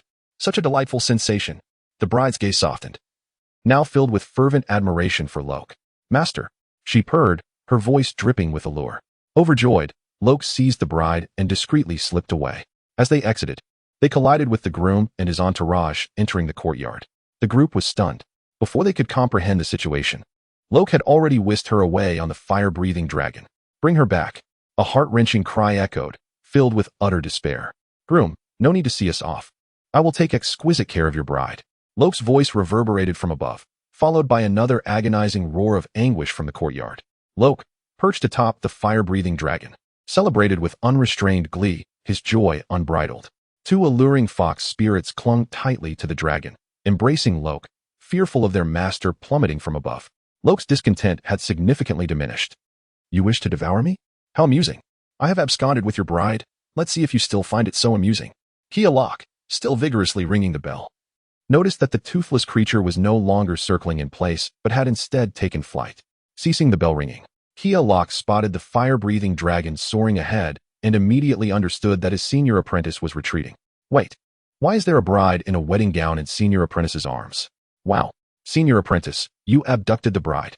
As they drew closer, Qian He joined in the joyous laughter. No wonder senior apprentice had me ringing the bell here. It was to provide cover for him to steal the bride. You never cease to amaze me, senior apprentice. Humph, I am merely teaching them a lesson, Luo proclaimed, his chin held high with pride. The thought of the groom's impotent rage and incessant roars filled Luo with unparalleled delight. The wedding night, a forceful abduction, the nightmare of a bride in a wedding gown. Transgressing before the husband. This scenario is worthy of several full-length films. Senior apprentice, I have discovered that you are truly unfathomable. When did you create these flying puppets? I have never seen them before. Luo chuckled, boasting. Is it not apparent why I am the senior apprentice? Now, quickly gather your client. We must be on our way.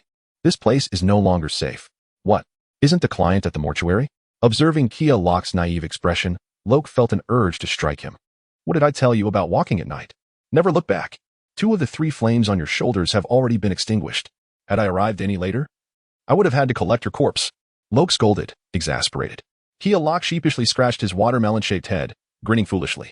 He had indeed been somewhat foolish tonight. Mainly because after so many nights of uneventful travel, he had let his guard down. Who would have expected a ghost to suddenly appear? He had been ringing the 3 purities bell, after all. In reality, the 3 purities bell must be continuously rung, ceasing its effect upon stopping. While they spoke, Luo and Qian He had returned to the dilapidated temple where they had left their client. The temple's deities had collapsed, indicating its long-standing abandonment. The client stood quietly inside, guarded by Qian He, with several lifeless wildcats lying on the ground. They had apparently attempted to consume the corpse but had been caught and strangled by Qian He. Fortunately, I left Qian He here. Otherwise, if the client's body had been damaged, I would have been in deep trouble, Qian He exclaimed, relieved that the client was unharmed. Enough nonsense. Quickly take the client and leave this place. Luo leaped onto the back of the toothless creature. The toothless creature was broad and spacious, making it more suitable for shaking. The fire-breathing dragon was smaller, with limited space in the back, making it too cramped for 3 people and prone to accidents. Qian He nodded and led the client out of the dilapidated temple. Luo collected Qian He, and Qian He and his client climbed onto the back of the fire-breathing dragon, taking to the skies in challenging conditions. At that moment, the forest echoed with howls. Luo and Qian He, suspended in midair, followed the sound and saw lights resembling will-o'-the-wisps illuminating the mountains. These orbs moved rapidly, rushing out of the forest. They were all wolves. The leader was a white giant wolf, appearing somewhat aged, but significantly larger than the others. Behind the giant wolf were many large wolves, one of which, a small white wolf, spotted Luo in the air and began howling furiously. Oh ho, they're still chasing us. Luo chuckled incessantly at the giant wolves below. He could understand what the small white wolf was shouting. Return my wife. Dream on. This young master is in the sky now. Come and bite me if you can. Qian He clutched his client tightly, preventing him from falling, and felt a chill run down his spine as he saw the giant wolves below. Had Luo not urged him to hurry, they would have been surrounded by these giant wolves in the dilapidated temple. Senior apprentice, let's leave quickly. Qian He was unnerved by the wolves' gazes. What are you afraid of? We are in the sky, and they are on the ground, Luo declared, standing up and unbuckling his belt. Although there isn't much left, I can still squeeze out a bit if I try hard enough. Psssss, as Luo's clear whistle echoed in the air, a stream of water shot down swiftly. The small white wolf, which had been howling at the sky, immediately shut its mouth, whimpering incessantly. Oh whoa! Another terrifying howl echoed as the giant wolf opened its mouth, its throat seemingly gathering a ball of silver light. Luo frowned, reversed his aim, targeted the giant wolf's mouth, and exerted a slight force, squeezing out the last bullet. In the next moment, a beam of silver light shot straight into the sky, heading toward the toothless creature at lightning speed. The toothless creature made an emergency roll, narrowly avoiding the strike. Luo was held tightly by Rong and the bride, preventing him from falling. Damn it, so you can do that too. Luo, gripping his trousers with one hand, aimed a beam of golden light at the giant wolf with the other. Golden light Qigong wave. The beam of light, like a flashlight, shone on the giant wolf's eyes, causing it to cry out in pain and close its eyes. Not enough damage. Luo frowned, taking out a peachwood sword from his personal space. This was the 30-year-old peachwood sword that Luo had been lucky enough to buy before. It was of excellent quality and was cherished by Luo. Swish. Luo produced a paint bucket filled with gold paint. With a few strokes, he coated the peachwood sword in gold paint, his eyes filled with ferocity. Golden light has no effect on you, but I don't believe the spirit sword curse won't work. Toothless, fly lower. Luo ordered, and the toothless creature lowered its altitude. The peachwood sword in Luo's hand shimmered with golden light, particularly striking in the darkness. Applying gold paint was an opening curse. ensuring the peach with sword was incredibly sharp. The giant wolf below was likely an old monster of the wolf king level, its demon skin cultivated for many years, making it exceptionally sturdy and impossible to cut with ordinary swords. Monster, here comes the little flying stick. Lok's voice was loud, echoing through the mountains. He instantly triggered the spirit sword curse. As long as he shouted, "Here comes the little flying stick," the magic sword in his hand would automatically fly out and strike the enemy. With a swish, the golden peach would sword shot towards the giant wolf below. Descend, essence of heaven. Emulate the form of mountains and rivers. Drive thunder and lightning. Primal essence destroys evil. Evil, prosperity, benefit, constancy. Destroy mountains and suppress the sea. Gather power in all directions. Spirit, sword slays evil. In the sky, the golden beam of light was extremely fast, arriving in an instant. The giant wolf narrowed its eyes, still cursing the small thing for its unsportsmanlike conduct, turning on the high beams in the dead of night. The next moment, a gust of wind assailed it, and a terrifying sensation swept through its heart. Just as the giant wolf was about to dodge, excruciating pain struck, and immediately after, the peachwood sword had already pierced through the giant wolf's head. Bang! The giant wolf's massive head was pinned firmly to the ground, smashing a large pit in the earth. Good heavens! Lin Luo couldn't help but exclaim. May the celestial venerable of primordial beginning forgive me. This disciple has lost his composure. Who could have imagined that this old wolf demon would be worth so much, instantly yielding 10,000 simplification points? It was comparable to a small concert of his. Woof with the wolf pack below descended into chaos, wails erupting on all sides. Several large wolves rushed forward, seizing the giant wolf's body and dragging it towards the forest. The remaining wolf demons also retreated in haste. With the wolf king dead, the remaining wolf demons, leaderless, became a disorganized mob. Lucky for you that you were in fast. Lin Luo manipulated Toothless to fly down, extracting the peachwood sword from the ground. The peachwood sword, stained with wolf blood, seemed to have transformed somehow. Lin Luo couldn't quite discern the change and simply put it away. Nevertheless, tonight was a bountiful harvest. Time to call it a night. Chapter 135, Breakthrough to the 4th stage of Tongqi, heading home. Senior brother, I want to learn that. In the mortuary, Jialu couldn't fall asleep, incessantly muttering about wanting to learn that. Lin Luo, engrossed in generating electricity through friction, was somewhat unwilling to pay Jialu any attention. Previously, there was only Bai Rongrong, a single fox spirit, but now there were two. Double the joy, or rather, double the cultivation speed. For a moment, Lin Luo was becoming addicted. Learn what? Lin Luo asked languidly. That, the little flying dagger. Jialu, seeing that Lin Luo was finally paying attention to him, excitedly sat up and said, Lin Luo's little flying dagger from today had directly killed the giant wolf, and that shocking scene had left a profound impression on Jialu. Heavens, that's the spirit sword incantation. I was merely improvising a sound effect to distract the enemy. If you're inclined, you can shout little flying dagger. Come forth, before doing anything in the future, and it'll work just fine. Lin Luo lied without batting an eye, because at this moment, his face was buried in the deep valley, completely obscured. It was pitch black, and Jialu couldn't see Lin Luo's movements. Only the crackling sparks of static electricity emanating from Lin Luo's direction. Really? Senior brother, I haven't been to school. Don't you try to fool me. Damn it. As if I ever went to school. Lin Luo scoffed, unable to withstand Jia Li's persistence. He got up, lit a lamp, and tossed Jialu a book. It was the very booklet that Uncle Nine had given him, containing records of 7 divine incantations. This was given to me by my master, and it contains the Supreme Unity Expiation and Demon-Slaying Protection Incantation, the Fire Bell Majestic Light Incantation, the Scene Trimmer Sword Incantation, the Spirit Sword Incantation, the Ghost Killing Incantation, the Majestic Heaven Incantation, and the Heavenly Righteous Qi Incantation. Don't say your senior brother doesn't look after you. These incantations are actually not difficult. Study them diligently. And if there's anything you don't understand, come and ask me. Your senior brother will definitely tell you everything he knows without reservation. After simplification, Lin Luo had already mastered these divine incantations. Whether it was using them through hand seals and chanting or directly through simplification, it was all no problem. Jialu scratched his watermelon head, glanced through it, and his face immediately turned ashen. What in the world is written here? I can't understand any of it. Study it carefully. I'm going out to bask in the moonlight. Lin Luo, disturbed by Jia Li's constant flipping, couldn't continue cultivating and simply went to the rooftop to bask in the stars and moon. Jialu knew that his senior brother liked to stay on the roof and acknowledged with an O, continuing to study the booklet. Lin Luo effortlessly leaped onto the roof, comfortably lying down. Bai Rongrong habitually served as Lin Luo's pillow. The newly arrived little fox spirit was somewhat at a loss, sitting beside Lin Luo, timidly looking at her master. Lin Luo turned his head, looking up from below, and the little fox spirit's appearance was truly impeccable, without any flaws. Dressed in a red wedding gown, coupled with her nervous and timid demeanor, it couldn't help but make one want to bully her.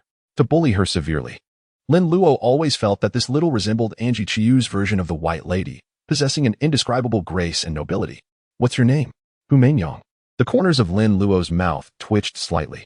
With a name like that, how can you be a fox spirit? You should be a rabbit spirit. Lin Luo took out a bronze mirror from his personal space, aiming it at Humaingyang. In the bronze mirror, Humaingyang transformed into a white-furred fox, pure white, without a single blemish. So you really are a fox spirit. Since you already have a name, then I won't name you. From now on, I'll just call you Mainyang. Mainyang nodded, smiling sweetly. Come, give me your tail. Mainyang shifted her little bottom, taking out her tail from inside her wedding gown. It had already been stroked for half a day, and she was used to it. TSK, TSK. Fox-tailed girls, indeed my weakness. Lin Luo pinched Mainyang's tail, continuing to generate electricity through friction.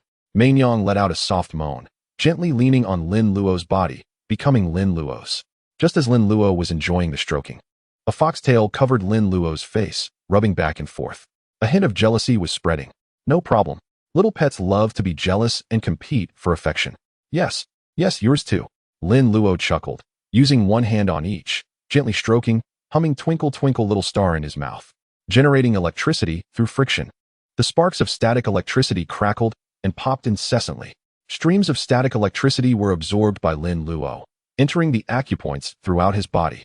The golden light body refinement technique was in operation, absorbing heavenly righteous qi and starlight.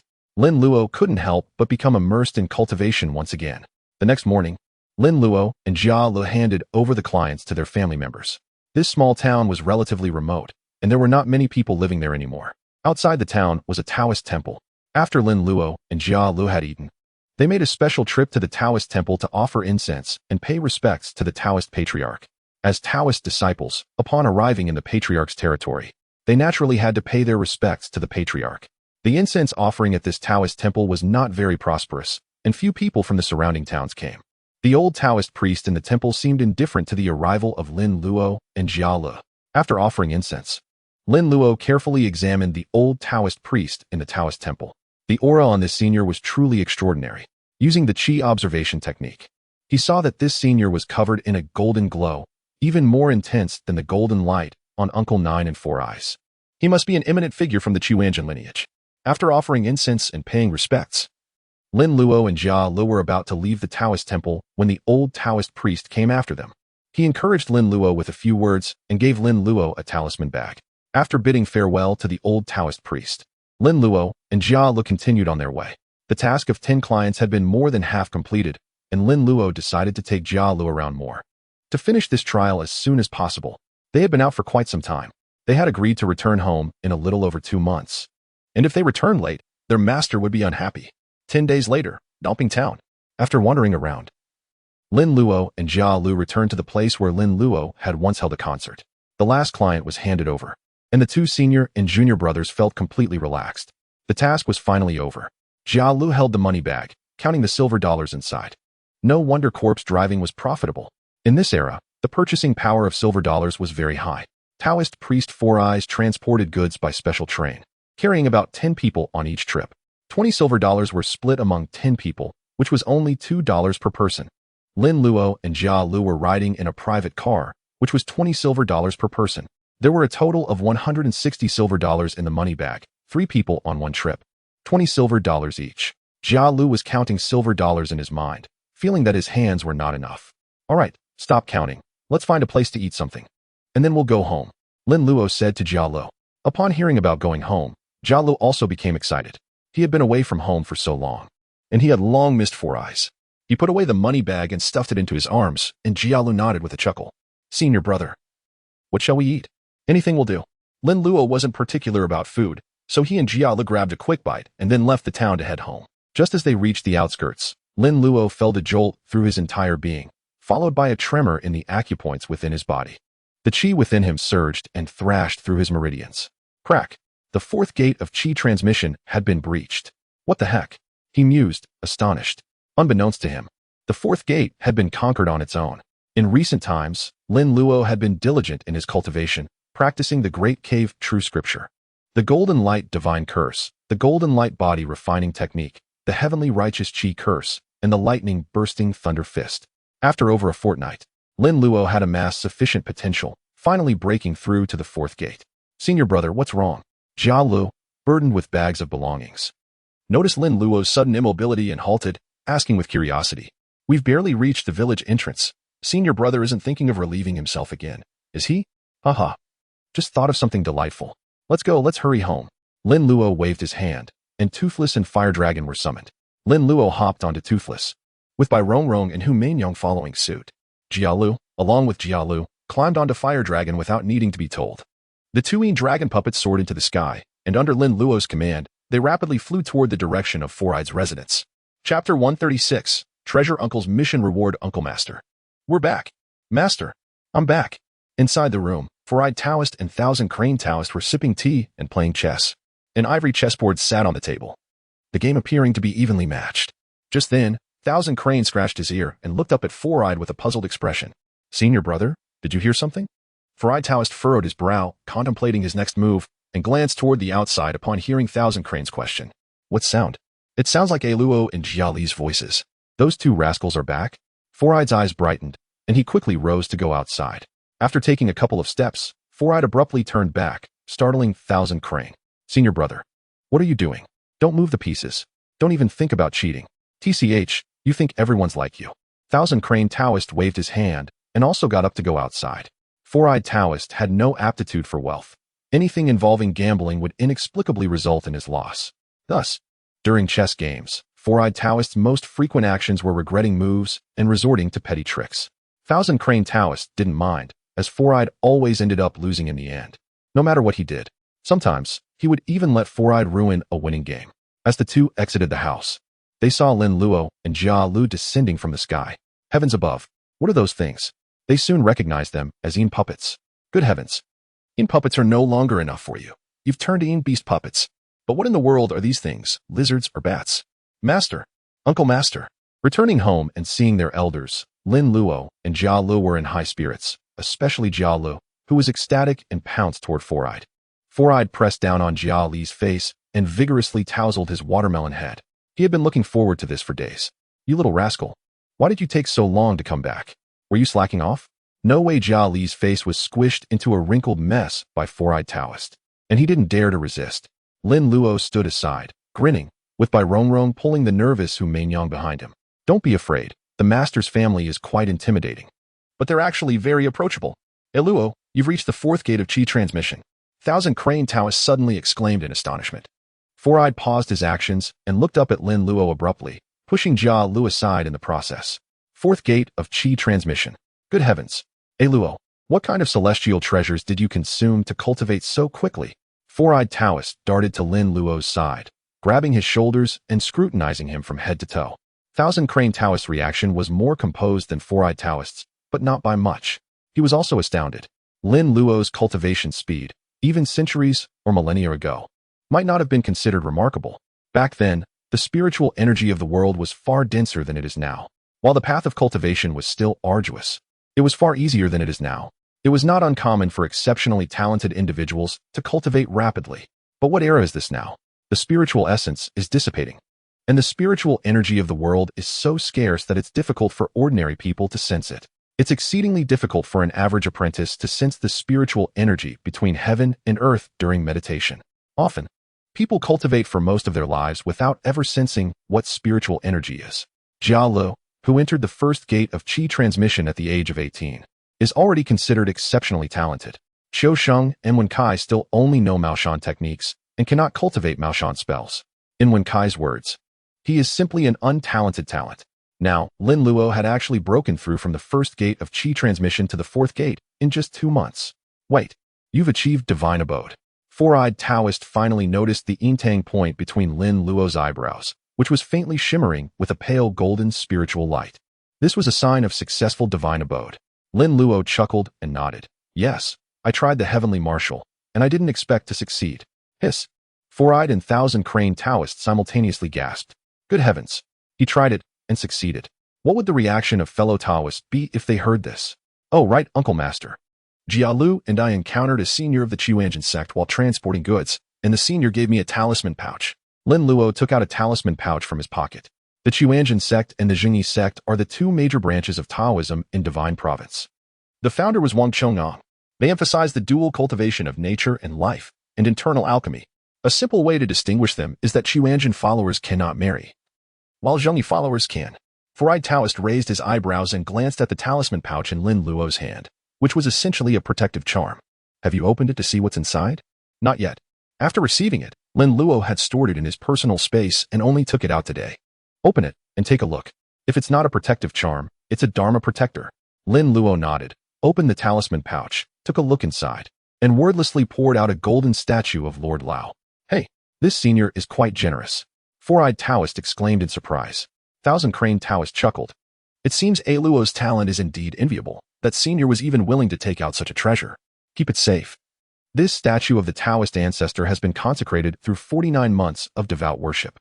Wearing it will have the protection of the Taoist ancestor, which can ward off evil and dispel misfortune and protect your life. 49 months. There are only 12 months in a year, so that's nearly 5 years of worship. To give it away so readily. The senior is indeed a senior, with a heart that cherishes the younger generation. It's truly admirable. If this were in a Buddhist temple, it would cost at least hundreds of thousands of yuan.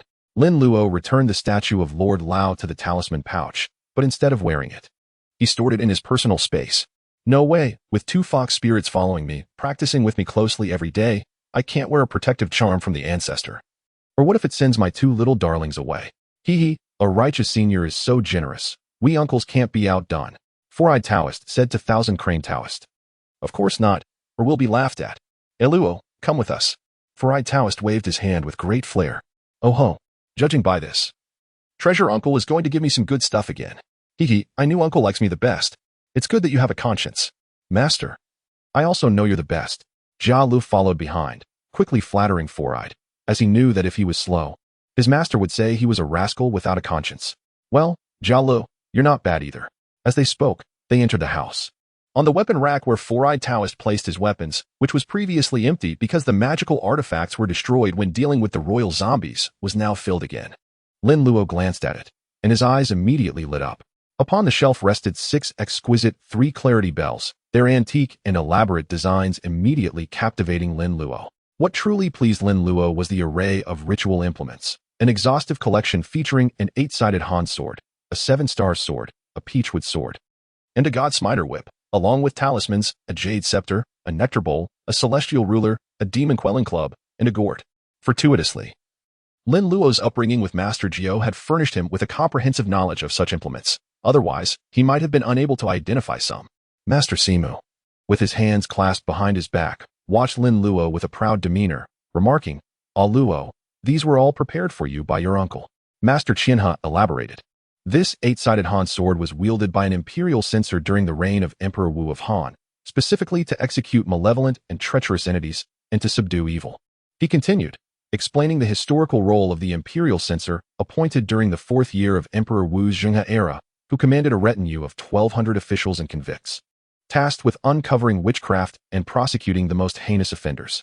This office, historically known as the Crouching Tiger, was responsible for policing not only the capital, but also the surrounding prefectures, with authority over all, regardless of rank, from marquises and imperial relatives to the 3 excellencies.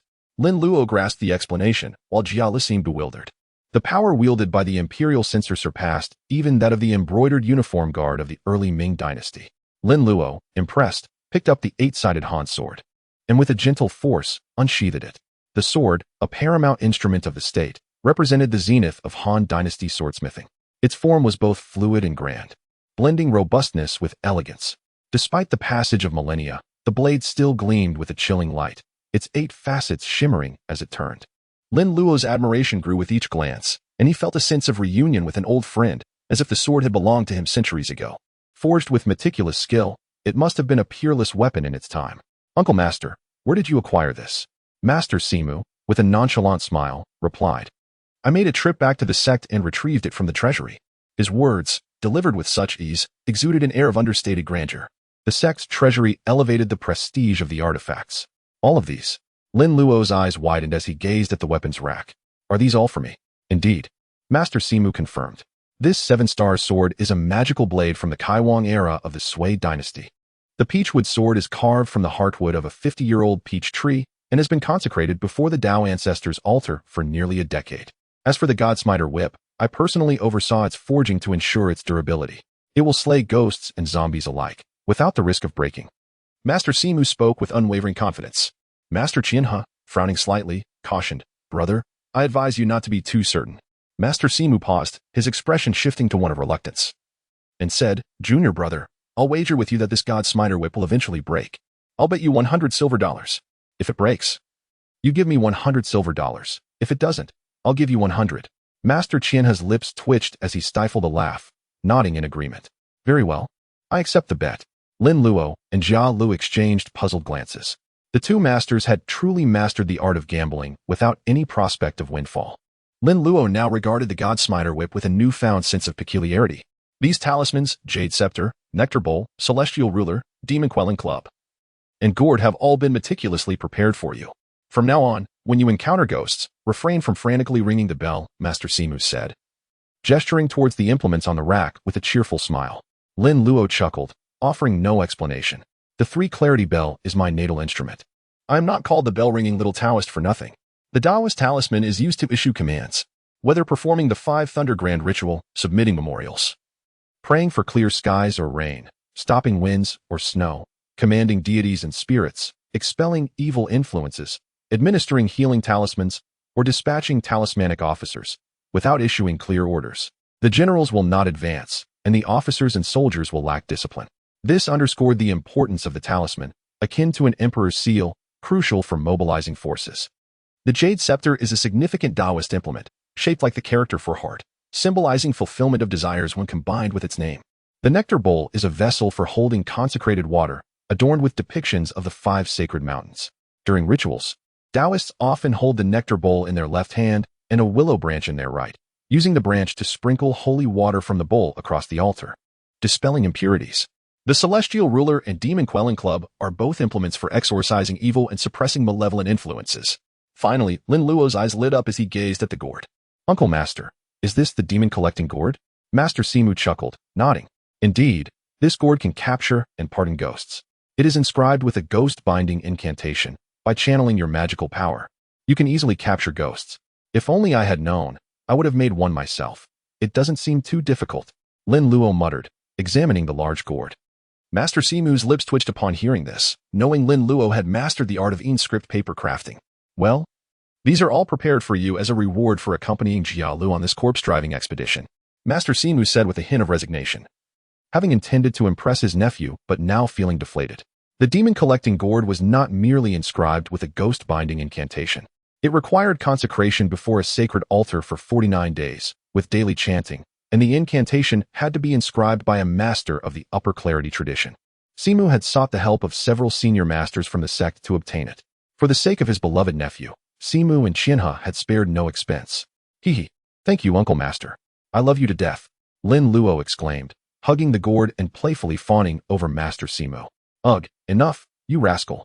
Stop being so mushy, Master Simu said, feigning disgust but smiling broadly. The 8-sided Han sword of the Crouching Tiger, the 7-star sword of the Sui dynasty, and the 50-year-old peachwood sword of Mao Shan. These 3 swords could be used to vanquish demons, slay monsters, punish evil, exorcise ghosts, neutralize baleful influences, and guard homes. Moreover, Lin Luo possessed the Jingzhen sword, which summoned thunder and fire upon being drawn. The 7-star sword that Simu had brought was far superior to the one left by Qian He, making it obsolete. Similarly, the 30-year-old peachwood sword was now redundant, replaced by the 50-year-old one. Combined with the other implements, this was akin to a minor divine equipment set. Lin Luo pondered, turning to Simu. Uncle Master, did you not prepare any implements for Jia Lu? Simu glanced at Jia Lu, who wore an expression of anticipation, and said nonchalantly, Of course, I prepared some. But whether this rascal will ever need them remains to be seen. He was at the first stage of qi cultivation when he left, and he's still at the first stage upon his return. Luo has already reached the 4th stage. I truly envy my brother for having such a talented disciple. Jia Lu chuckled sheepishly, scratching his head, and quickly promised, Master, I will definitely work hard to cultivate. Well, you better do as you say. What your senior brother has, you shall have as well. Although Simu spoke harshly, he cared deeply for his disciple. Master Simu pulled back the silk cloth from another rack, revealing the implements within. They were of the same types, but of slightly lower quality than Lin Luo's. Good items are not easily found in bulk. They are all rare. Simu spared no expense to assemble these, and Qian He also lent his reputation. Jialu was overjoyed, exclaiming, "Thank you, master. I love you to death too." This was the first time his master had proactively given him gifts. "Ugh, you're disgusting." Simu shuddered, rubbing his arms in revulsion. "You should cultivate diligently and learn from your senior brother." Simu turned to Lin Luo, saying, "By the way, I haven't asked you yet. How did your trial go? Did you encounter any trouble?" Master Qian He also looked over, concerned about the outcome of the junior disciple's delivery trial. It went smoothly for the most part, except for one instance where we encountered a demon wedding. Jialu and I were accosted by an old ghost who invited us to a wedding feast. Simu and Qian He's expressions immediately changed, their brows furrowing as they listened to Lin Luo continue. Lin Luo recounted the situation at the time, causing both individuals to break out in a cold sweat. Good heavens, this audacious lad has no fear at all. Two fledgling apprentices daring to storm a den of demons. Amidst the procession of malevolent spirits, with wolf demons seeking brides and fox spirits marrying off their daughters, what business do you two scoundrels have in such chaos? Even the likes of Simu and Qian He would not dare glance at such a place. Had you brought along Uncle Jiu? The three of us might have ventured forth. What happened next? Simu inquired anxiously. We caused quite a ruckus, leaving the scene in disarray, and my dragon puppet made its escape. Simu and Qian He breathed a sigh of relief. However, the more I thought about it, the angrier I became. So I rode back on the puppet. The relief that the two had just felt returned in an instant. What was that little rascal thinking? What did you go back for? I rode the puppet and urinated on their heads, then had Jialu shake the bell vigorously. Simu and Qian He immediately envisioned the scene, their expressions turning utterly bizarre. Is that even possible? Those demons below must have been infuriated. You had Jialu shake the bell. What did you do? Upon hearing Qian He hit the nail on the head, Lin Luo proudly raised his chin, exuding an air of arrogance. I snatched away the bride of that little wolf demon, the one outside.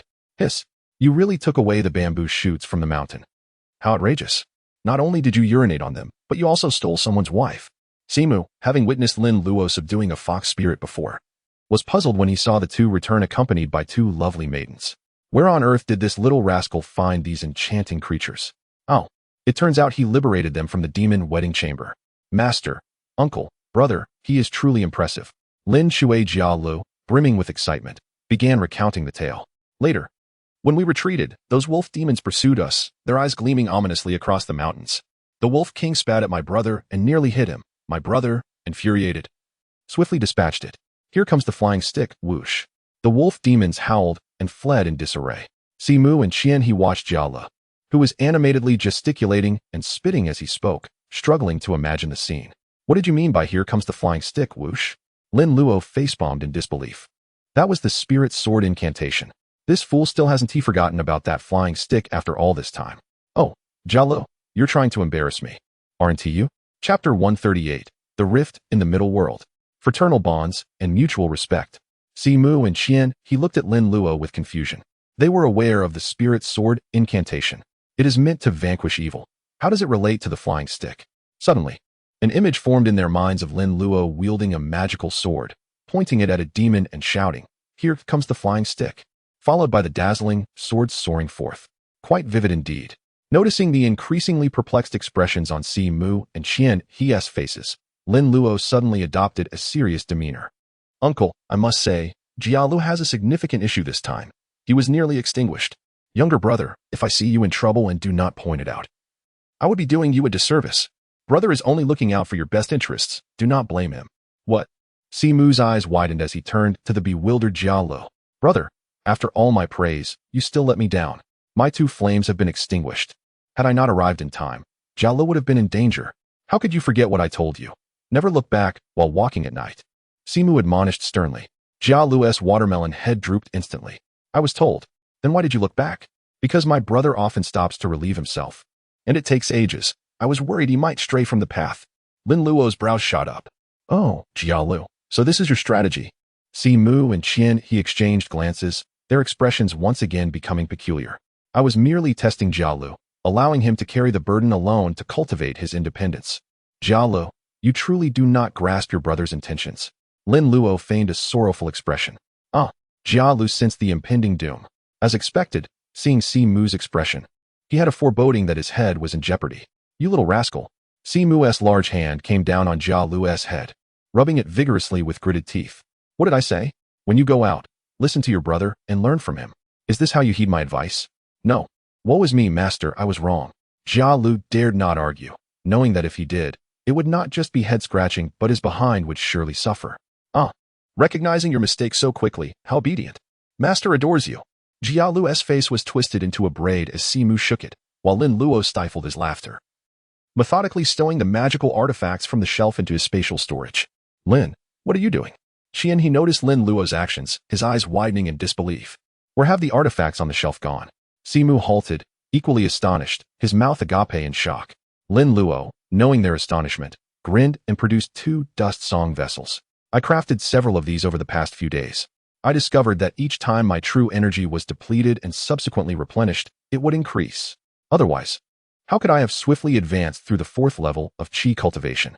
It is due to repeatedly exhausting myself and then replenishing little by little. It certainly helps that I can practice breathing exercises for 24 hours straight. Generally, cultivators spend 4 to 5 days merely meditating to recover. Their efficiency is abysmally slow. Behold." Simu and Qian He's eyes widened further as they exclaimed in unison, "The vessel of heaven." "Yes, the vessel of heaven." "It is not large. Merely the size of a box." Lin Luo gestured toward the wooden box on the shelf. 1 cubic meter is certainly sufficient to store some common magical artifacts. Simu, "Oh, Qian He. Oh, crafted with paper cutting techniques." The expressions on Simu and Qian He mirrored that of Taoist Fei when he first laid eyes on Lin Luo's creation. "Ancestor, do you see how reasonable this little disciple is?" "Ancestor, I do not wish to see. Go away. Here, you 2 take 1 each. You won't need to lug around heavy bags anymore." Lin Luo handed each of them a dust song vessel. Although it requires exhausting oneself to create each one, Lin Luo remains undeterred, having already produced several. Remember to regularly input your magical energy, otherwise, they may break. Recharge once every 7 days. The dust song vessel consumes a significant amount of energy. 1 charge can sustain it for 7 days. Simu and Qian He, handling the dust song vessels, were filled with mixed emotions.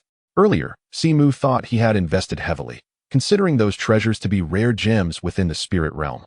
Now, compared to these dust song vessels, they seemed utterly insignificant. Such a miraculous artifact is a rarity throughout the spirit realm. This little disciple produced 2 at once. While it is a unique item crafted from paper, it is undoubtedly precious. Simu opened his mouth, but found himself at a loss for words. Qian He felt a bit embarrassed, glancing at the dust song vessel, reluctant to take out the items he had prepared for Lin Luo. "Ahem, Lin, I have also prepared a few items for you." Qian He retrieved 2 small booklets from his pocket. "Over the years, I have encountered numerous malevolent practitioners of witchcraft in the borderlands, having clashed with them repeatedly, and I am well aware of their nefarious methods. I have documented 72 specific methods for defending against and countering witchcraft. Take these. In encounters with malevolent sorcery and wicked practitioners, this book will undoubtedly serve you well. Furthermore, do take a look at this Soul Lantern invocation. It will be invaluable for sending spirits back to their homeland in the future." Lin Luo accepted the items with a sweet smile. "Thank you, Master Qian He. I will certainly study diligently." A small token of gratitude carries great significance, especially as this tome on warding off and deciphering malevolent sorcery is not trivial at all. It is a matter of life and death. The art of witchcraft is insidious and intangible, a true embodiment of evil. Many have fallen victim to these dark sorcerers, with death often considered the most merciful end. Some have faced utter devastation, losing their families and homes, with no burial place and their souls denied peace, doomed to wander for generations, if not eternally. With the assistance of Master Qian's gift, my journeys in the world will undoubtedly be much safer. Master Qian He smiled and nodded, silently resolving to acquire some impressive items in the future. Otherwise, how could he present gifts to his juniors with any dignity? "All right, Luo, Jia Luo, you both should pay your respects to the ancestor. It's getting late. Have some food and rest well." Taoist Simu, holding the dust song pot, spoke calmly. Upon returning from their outing, the first order of business was to pay respects to the revered ancestor. Lin Luo and Jia Luo left the room, quickly tidied themselves up, and proceeded to greet the ancestor. Disciples paying respect to the ancestor. "Ancestor, I have brought back some fine wine acquired during my trials outside, especially for you to taste." Lin Luo, with a touch of eagerness, retrieved a gourd of wine from his spatial pouch, poured it into a tea bowl, and placed it before the altar. Simu and Qian He exchanged glances, their eyes sparkling with delight. No wonder the ancestor holds such affection for him. He certainly deserves it. Learning from this experience, Jiala mimicked Simu's respectful gestures as he approached the ancestor. Simu shook his head in disbelief. No wonder this rascal has remained at the first stage of energy manipulation all these years, oblivious to any enlightenment. Your senior brother has set a fine example. Can't you utter some flattering words? At that moment, Simu recalled Lin Luo's mention of Jia Lu's near-extinguished 3 flames. He resolved that Jia Lu must be given a heavier burden. The old adage holds true. Without facing adversity, one remains naive throughout history. Heroes emerge from trials by fire. Jia Lu had enjoyed a smooth journey thus far, shielded by Lin Luo, yet that was insufficient. It seems he would need to take him out himself to face the world for it to be truly effective. Chapter 139. Bewildering the masters and brothers after Lin Luo and Jia Lu finished paying their respects. Simu and Qian He summoned Lin Luo into the room to inquire about the details of his recent ventures. Lin Luo recounted several significant events, particularly the golden light body refinement technique bestowed by the wealthy elder and the palm thunder technique gifted by the flying crane, eliciting amazement from Simu and Qian He. This young disciple of mine possesses extraordinary talent and fortune. The palm thunder technique from the tattered robe lineage, along with the ancient golden light body refinement technique, represents the pinnacle of magical arts within the spirit realm. For an ordinary individual to acquire even one of these would be a tremendous stroke of luck. Yet Lin Luo has effortlessly obtained both. Who would have thought the wealthy elder possessed such a treasure as the golden light body refinement technique? Taoist Simu mused.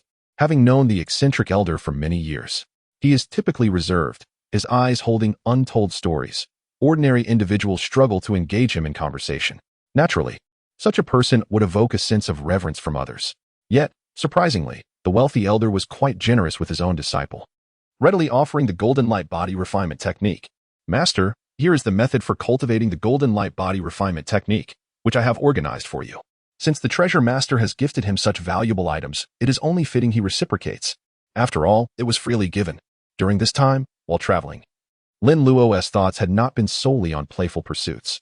He had contemplated other important matters as well. He retrieved the golden light body refinement technique along with a small booklet from his spatial pouch. Simu and Qian He curiously picked up the 2 tomes on the table to examine them. This is the golden light body refinement technique. What might this one be? Simu inquired, holding the golden light body refinement technique while looking at the book in Qian He's hands. Qian He's expression grew peculiar, his beard trembling, and after a lengthy pause, he managed to utter 5 words. Lightning, thunder fist. Could it be? Luo, did you succeed? Simu exclaimed in disbelief. Turning to Lin Luo. Lin Luo chuckled, nodding modestly. Indeed, it was rather fortuitous. I succeeded without even realizing it. As he spoke, Lin Luo clasped his hands, and instantly, azure sparks enveloped his palms, crackling with energy. This simplified version of the lightning thunder fist transformed into static electricity.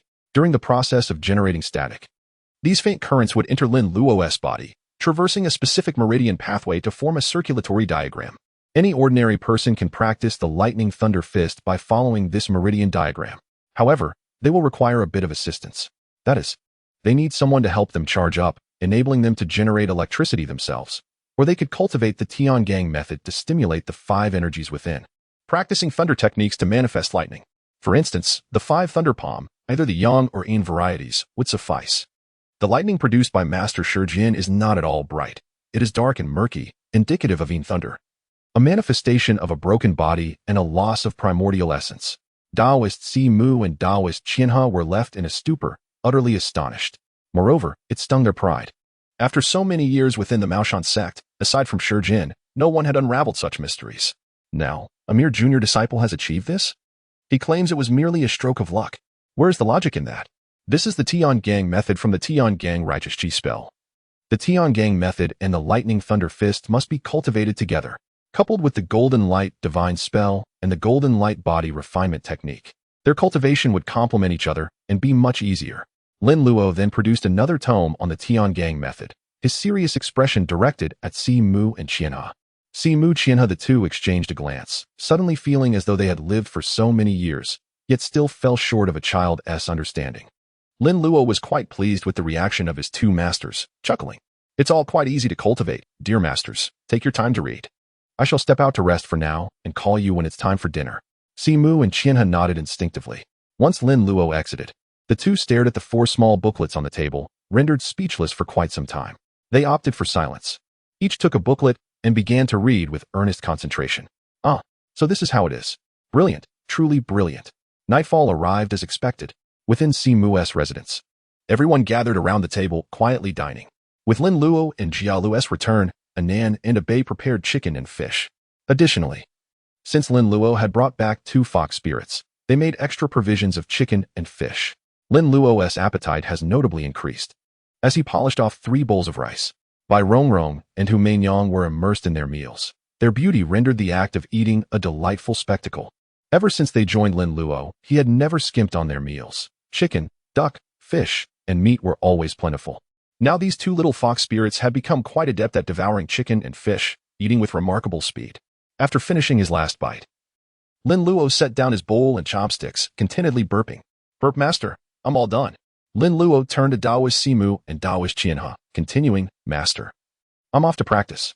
Both Simu and Qian He paused in their dining. Jiao Lu, Anan, and Abei simultaneously turned to Lin Luo, their eyes reflecting admiration and helplessness. Senior brother, must you be so diligent? You are already so remarkable, yet you strive even harder. The key is, could you not work so secretly? We, the underachievers, will have a tough time ahead. Simu and Qian He both chuckled, their gazes towards Lin Luo growing ever more affectionate. What a good child. No wonder he was so eager to finish his meal. It was to hasten his return to practice. With such talent and diligence, how could his cultivation not flourish? All right, go ahead. However, Alo, you must remember that cultivation is not an overnight endeavor. Perseverance is key, as even the most formidable tasks require time and effort. Qian He wholeheartedly concurred with the words of Simu, nodding in agreement. What my senior brother says is true. Sometimes, it is essential to relax appropriately, for excessive diligence can be counterproductive. Even the most adept divine bow must be strung down when not in use. One must maintain a balance between tension and relaxation. Jiala, Anan, and Abei gazed at their master in astonishment, hardly able to believe that such words could emanate from these two.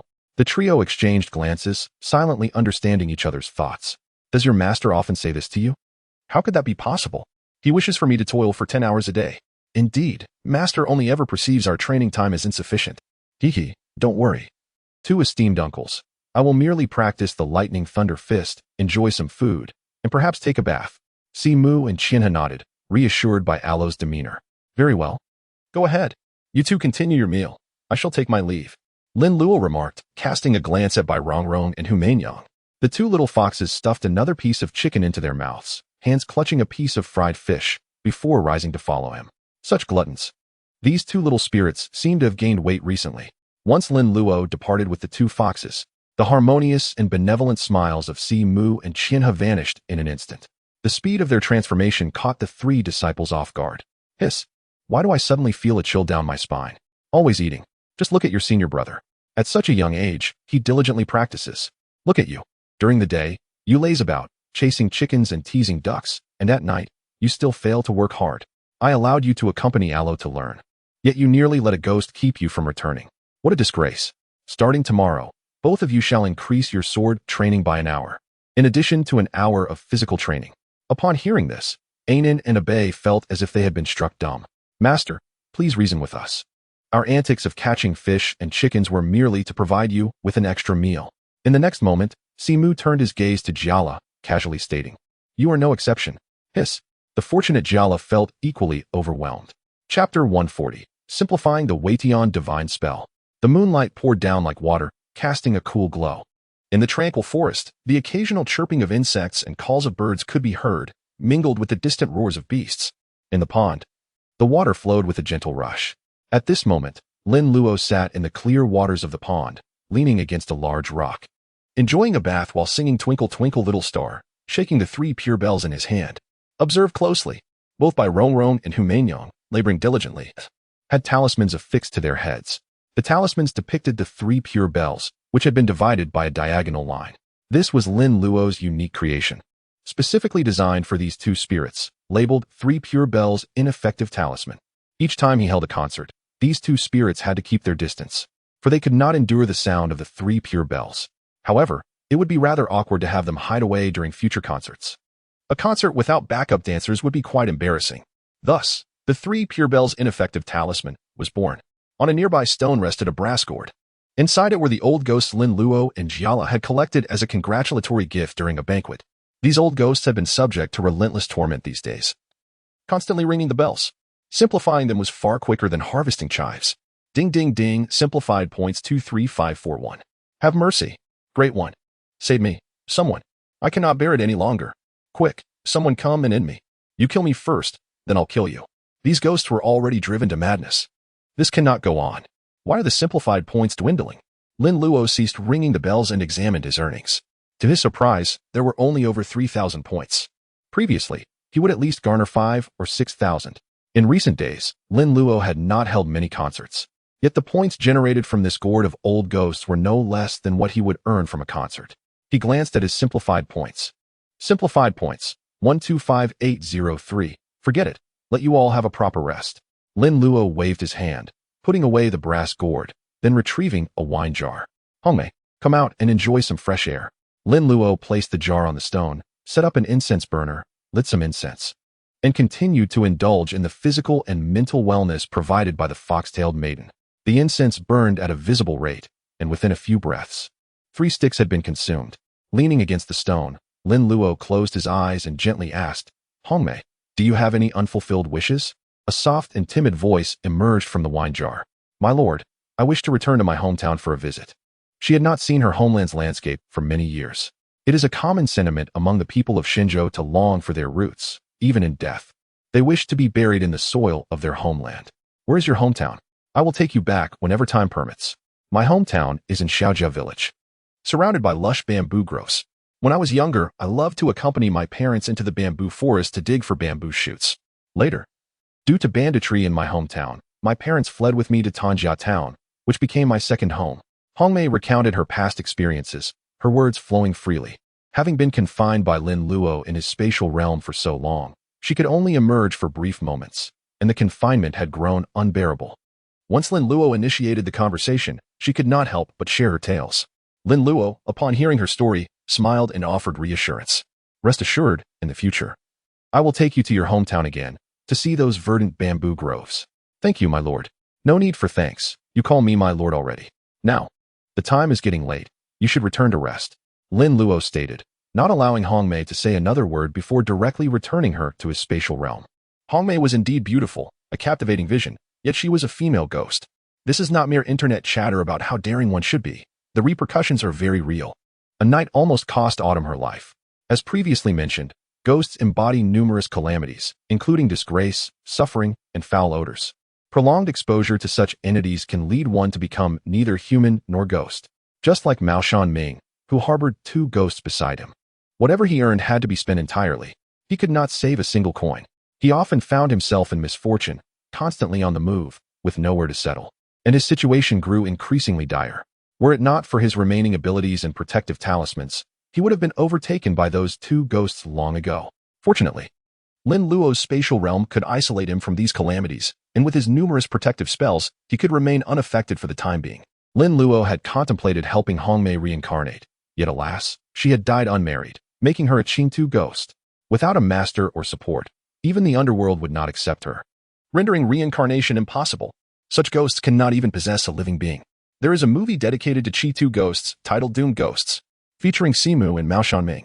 There is another film called Zhong Kuei Marries Off His Sister, wherein Zhong Kuei's sister was never able to marry, as she was a Qingtu ghost. Only a man willing to accept her could grant her the chance to reincarnate. Otherwise, as her time expired, the unmarried Qingtu ghost would be eternally lost. Perhaps I should consult my master for any suitable solutions. If all else fails, I might as well see if the system can simplify ghosts. With 120,000 simplified points, I can finally commence the simplification of the Tongtian divine spell. Lin Luo had long coveted the Tongtian divine spell. Thus far, it was the only Taoist spell he had yet to simplify. At a cost of 100,000 simplified points, it is indeed quite the expense. System. Simplify the Tongtian divine spell. Tongtian divine spell detected. By the authority of Tongtian, the rivers, sun, moon, mountains, seas, and stars are in my grasp. I command light, and there is light. I command darkness, and there is darkness. Simplification requires 100,000 simplification points. Simplification successful. The Tongtian divine incantation is simplified to consecrated mouth. As long as your mind is focused, the words you speak will manifest. The power of your incantations will also be amplified. Attention! Be careful what you say from now on. Your mouth has been consecrated. What the heck? A consecrated mouth for 100,000 simplification points.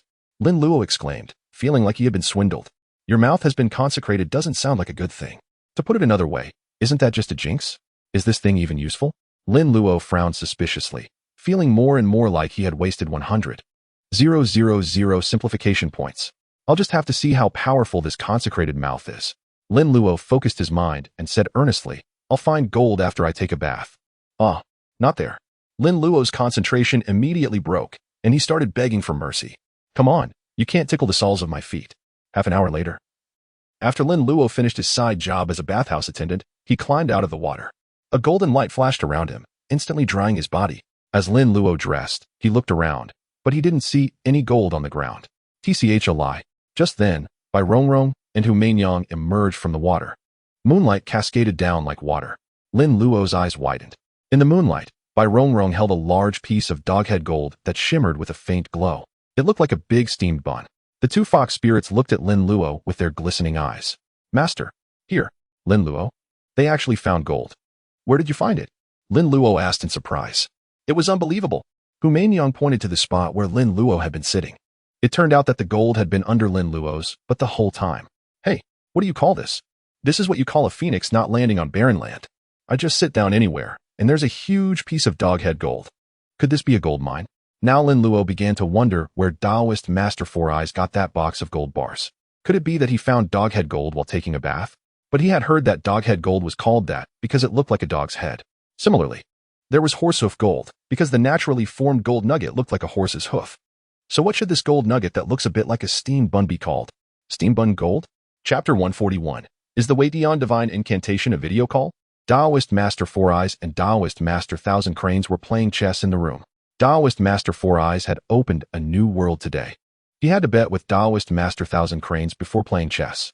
I'm definitely going to lose this game. If I win, I'll lose you a penny. Heh. He hadn't won a single game yet, but he hadn't lost either. The two of them had been drawing all the time, which made Taoist Master Four Eyes teeth itch. Taoist Master Thousand Cranes yawned, looking a bit sleepy. Have you thought about it yet, senior brother? What's the rush? Let me think. Taoist Master Four Eyes said without looking up. Frowning at the complicated situation on the chessboard. Could it be that a penny isn't enough? I don't believe it. Junior brother. I'll bet you that if I win this game, I'll lose you a piece of gold. Taoist Master Thousand Cranes covered his mouth, yawning and nodding. Whatever you say. Humph. Rook? Just then, Lin Luo's cheerful voice came from outside the door. Uncle Master, I'm back. Four Eyes and Thousand Cranes turned around and saw Lin Luo rushing into the room with a large piece of doghead gold. Uncle Master, I found a piece of doghead gold in the pool. Taoist Master Four Eyes' eyes widened. This is possible. Your luck is too outrageous. You can find such a big piece of gold in the river while taking a bath. Huh. Taoist Master Thousand Cranes slapped the table. Senior brother, I concede. You win this game. Four Eyes. Before Four Eyes could react, Taoist Master Thousand Cranes stood up and came to Lin Luo with a smile. Oh my. Amazing. Luo, such a big piece of doghead gold. Oh, you're rich. Of course. Finders keepers. Uncle Master, let's split it. Lin Luo said with a smile. Great. Just as Kong Rong yielded pears at the age of 4, Luo is now sharing gold at the age of 10. Both are worthy of being recorded in history. Taoist Master Four Eyes laughed and praised, his eyes shining. Who doesn't love doghead gold? If Taoist Master Four Eyes didn't love gold, would he have exchanged all his silver dollars for gold bars and hoarded them in a box? Senior brother is right, but senior brother, don't forget the bet you made with me. Taoist Master Thousand Cranes said with a smile, raising his eyebrows. TCH, conceding doesn't count. Luo, let Uncle Master see how heavy this gold is. Taoist Master Four Eyes took the scale and weighed the doghead gold. Ancestral Master, 13 caddies, 6 tails, and a half. We're rich. This is a good thing, but we have to tell senior brother first. Taoist Master Four Eyes stroked his chin, thinking of ninth uncle. They were all fellow disciples, who didn't know each other. If they split the doghead gold without consulting ninth uncle, he would definitely come over alone and let these two junior brothers know what a senior brother's iron fist of love was. Lin Luo was stunned for a moment, not understanding what Four Eyes meant. Tell senior brother? Wasn't Uncle Master Four Eyes senior brother his own master? They were hundreds of miles away. How could they tell him? Communication wasn't that fast now. Let's go. Senior brother should still be awake. Taoist Master Thousand Cranes nodded, agreeing with Taoist Master Four Eyes' suggestion. Huh? Lin Luo was even more stunned. Vaguely holding the dog head gold, following Four Eyes and Thousand Cranes to the ancestral altar, he saw Taoist Master Four Eyes standing in front of the ancestral altar, respectfully lighting 3 incense sticks. 3. Then, Taoist Master Four Eyes stood firm, vigorously waving his arms, chanting incantations with hand gestures. By the authority of Tian, the rivers, sun, moon, mountains, seas, and stars are in my grasp. I command light, and there is light. I command darkness, and there is darkness. Lin Luo, oh. Taoist Master Four Eyes pointed his sword fingers at the Bagua mirror on the altar. Senior brother Lin, reveal yourself. Swish, the surface of the Bagua mirror flickered with golden light. After a few flickers, Ninth Uncle's face appeared in the mirror. The familiar unibrow, the extraordinary face, the dignified presence, and the determined eyes gave people an unparalleled sense of security. Master. Lin Luo stared wide-eyed, looking at Ninth Uncle in the Bagua mirror in disbelief. Damn. How is this Tian divine incantation a video call incantation? This is even more unreliable than my talismans. Luo, you little rascal, you're back at your Uncle Master Four Eyes' house? Ninth Uncle smiled kindly when he saw Lin Luo. He had missed his little piggy disciple after not seeing him for so many days. I'm back. Master. What's the deal with this Tian divine incantation? Lin Luo asked in confusion, his eyes wide with bewilderment. 100,000 simplification points. I exchanged it for a consecrated mouth. Now that Four Eyes used the Tian divine incantation, he was completely numb. Can it be used like this? Hee. I told you long ago that the Tian divine incantation possesses some incredible powers. When you can use it, many things will become very simple. Lin Luo raised his eyebrows, gleaning some key points from Ninth Uncle's words. This Tian divine incantation, could it be a divine incantation of the words become law type? Let's talk about the main thing. The main thing. Four Eyes came closer, a little excited. Senior brother, Luo found a piece of doghead gold. Thousand Cranes also came closer, sandwiching Lin Luo between himself and Four Eyes. Senior brother, finders keepers. You're the fairest of them all. Let's split it. Ninth Uncle narrowed his eyes, finally noticing the large piece of golden doghead gold that Lin Luo was holding. Ninth Uncle hadn't really thought that the big lump his precious disciple was holding was a piece of doghead gold. Finders keepers, huh? That's right, Luo suggested it. Just as Kong Rong yielded pairs, Luo is now sharing gold. It's worthy of being recorded in history. Master Jiu chuckled, causing both Abbot Shermu and Abbot Qian He to shudder. Something was amiss. Master Jiu's laughter often presaged unforeseen circumstances. Senior brother, how shall we divide the spoils? Abbot Shermu inquired. Simple, Master Jiu replied. Luo, as my disciple, discovered the gold, so it rightfully belongs to me. As for you too, finders keepers, so you may each have a share.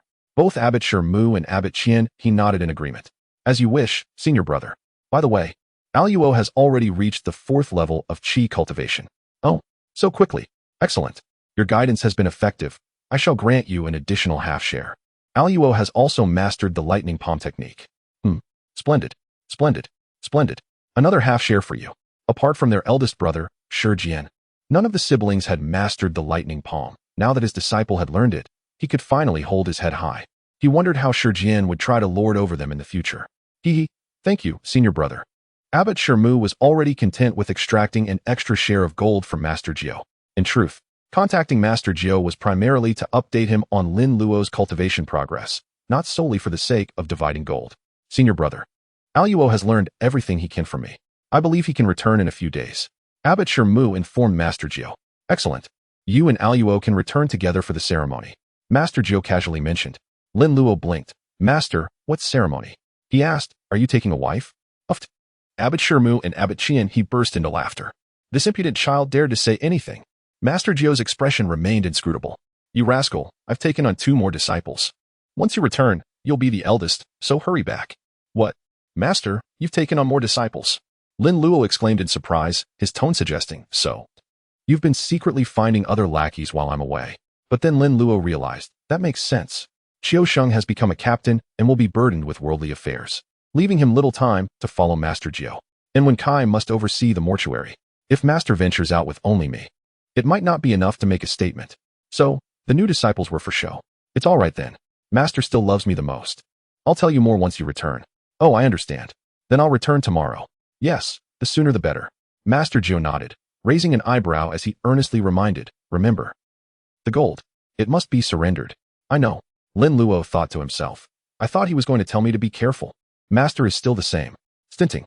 After concluding the call with Master Jiu, Lin Luo retired early. He slept soundly that night. During his absence, Abbot Shermu, along with Qian He, a nan, and a bei, had crafted several bamboo beds. His bed was wide enough to accommodate 3 people, so there was no need to sleep in a crowded space anymore. He slept quite comfortably, thanks to the fox-eared maiden's pillows and cushions, which were soft, cozy, and provided warmth in winter and coolness in summer. Abbot Ikkyu was still away, and there was no sound of chanting or wooden clappers. Moreover, Lin Luo had been diligently cultivating and hadn't slept much lately. He slept until the crack of dawn. Jia Lu, along with a nan and a bei, were preparing breakfast in the kitchen. Lin Luo gradually awoke, glanced at the light outside the window, and stretched languidly. He turned to look at Abbot Shermu's room, finding the door closed and the sound of snoring emanating from within. Lin Luo knew that even though he had slept in, it didn't count as being lazy as long as he woke up earlier than his uncles. Time to get up and exercise. Lin Luo roused the little fox spirits beside him. The master is awake. Do you pets still want to sleep? Bai Rongrong opened her eyes with resentment, whimpering at her master. He didn't care about them after he fell asleep, and life was hard. Get up quickly and catch some pheasants in the mountains. I'll grill you some chicken legs for lunch. Instantly, Bai Rongrong leaped out of bed, fully dressed in an instant.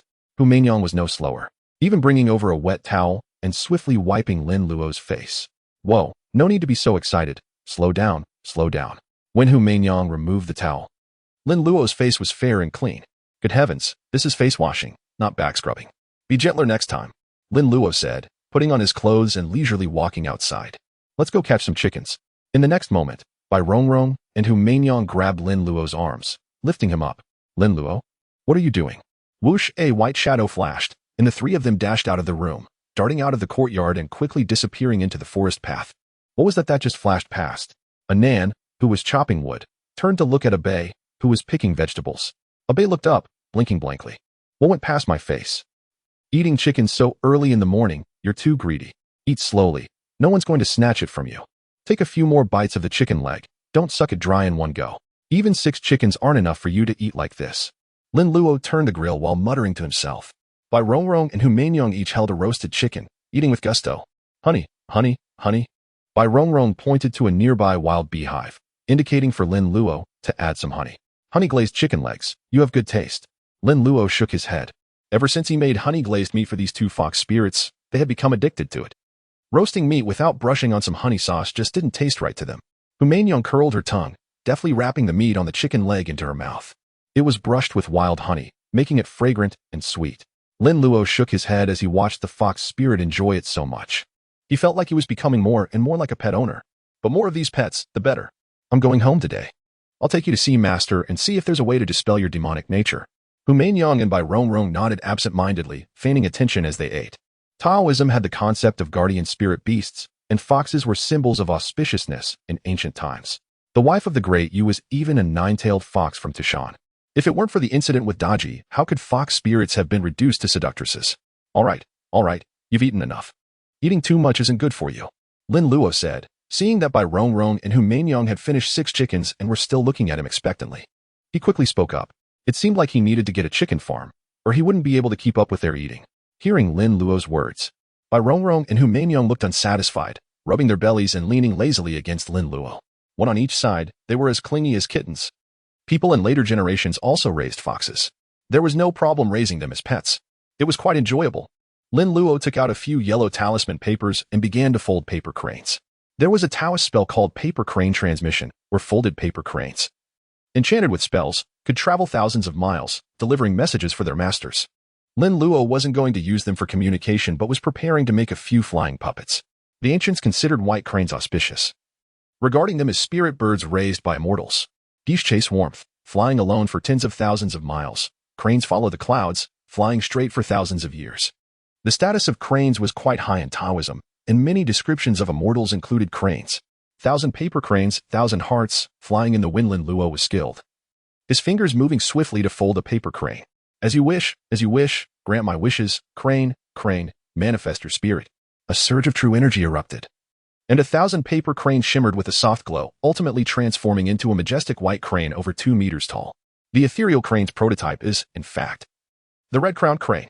A typical red-crowned crane stands over a meter tall and can reach a length of 1 6 meters, classifying it as a large wading bird. However, the crane puppet conjured by Lin Luo stands at an impressive 2 meters, effectively becoming a man-flying vehicle. Uncle Master, come out and take a look. Lin Luo's voice echoed from above. The already awake Si Mu and Qian He, perplexed by Lin Luo's call, stepped outside. What is it? They looked up to see several ethereal cranes gracefully soaring through the sky, exuding an otherworldly aura that left Si Mu and Qian He wide-eyed with wonder. Who could resist such temptation? Si Mu exclaimed joyfully, "Come down, my treasure, let me take a ride." "Here I come." Lin Luo urged the crane puppet to descend, performing a nimble flip before jumping off its back. Si Mu and Qian He approached closely, stroking the puppet's snowy white feathers, which radiated elegance and an everlasting charm. Si Mu leaped onto the crane's back, exclaiming, "Quick, let it fly." Lin Luo chuckled at the crane puppet. "You must obey, Uncle Master." He then transferred control of the crane to Si Mu. "Uncle Master, just give the orders." With excitement, Si Mu commanded, and the crane flapped its wings, taking off with a rhythmic patter. The next moment, Lin Luo and Qian He burst into laughter as Si Mu, flustered, shouted, "Wait, we're supposed to fly, not walk." With a flurry of elegant wing beats, the crane puppet took to the skies, and the air was filled with Si Mu's ecstatic cries. "Hurry, hurry, it's my turn. I want to try." Qian He, shedding his usual composure, resembled a child with a new toy. Lin Luo, amused, handed Qian He another crane puppet. "Fly, fly." Soon, Si Mu and Qian He were engaged in a playful aerial chase. The two uncles were thoroughly enjoying themselves, flying side by side. Lin Luo rested his chin in contemplation, observing his uncles above. Is my idiom slightly off? Yet, it is quite vivid. Chapter 143. The Transformation of Golden Wings and Golden Horses. Si Mu and Qian He, like children with new toys, seemed oblivious to where they had flown off to. By the time they returned, lunch was already prepared. After hastily finishing their meal, Lin Luo and his companions gathered their belongings and set off. With wealth and abundance, they rode the crane towards Yangzhou. However, their destination was not Yangzhou, but rather Rinjia town in Taiping. They planned to travel through the night, requiring 2 to 3 nights on foot, but flying on the crane would only take an hour. Outside Rinjia town, within a charitable lodge, Jiu reclined in a chair, puffing on a pipe. A teapot rested on a small table beside him. "Wenkai, refill the tea." Jiu called out to Wenkai inside the house. "Coming." Wenkai hurriedly emerged, a broad smile on his face as he approached Jiu. "Master, is my senior brother coming back?" Jiu grunted in acknowledgement, taking another puff of his pipe, appearing somewhat distracted. As Wenkai poured the tea, he noticed his master's wandering gaze and felt puzzled. "My senior brother is returning, yet master seems lost in thought." "Master tea," Wenkai prompted, but Jiu merely grunted again, continuing to smoke, his eyes still distant. Suddenly, the teapot clattered to the ground, but Jiu remained unfazed.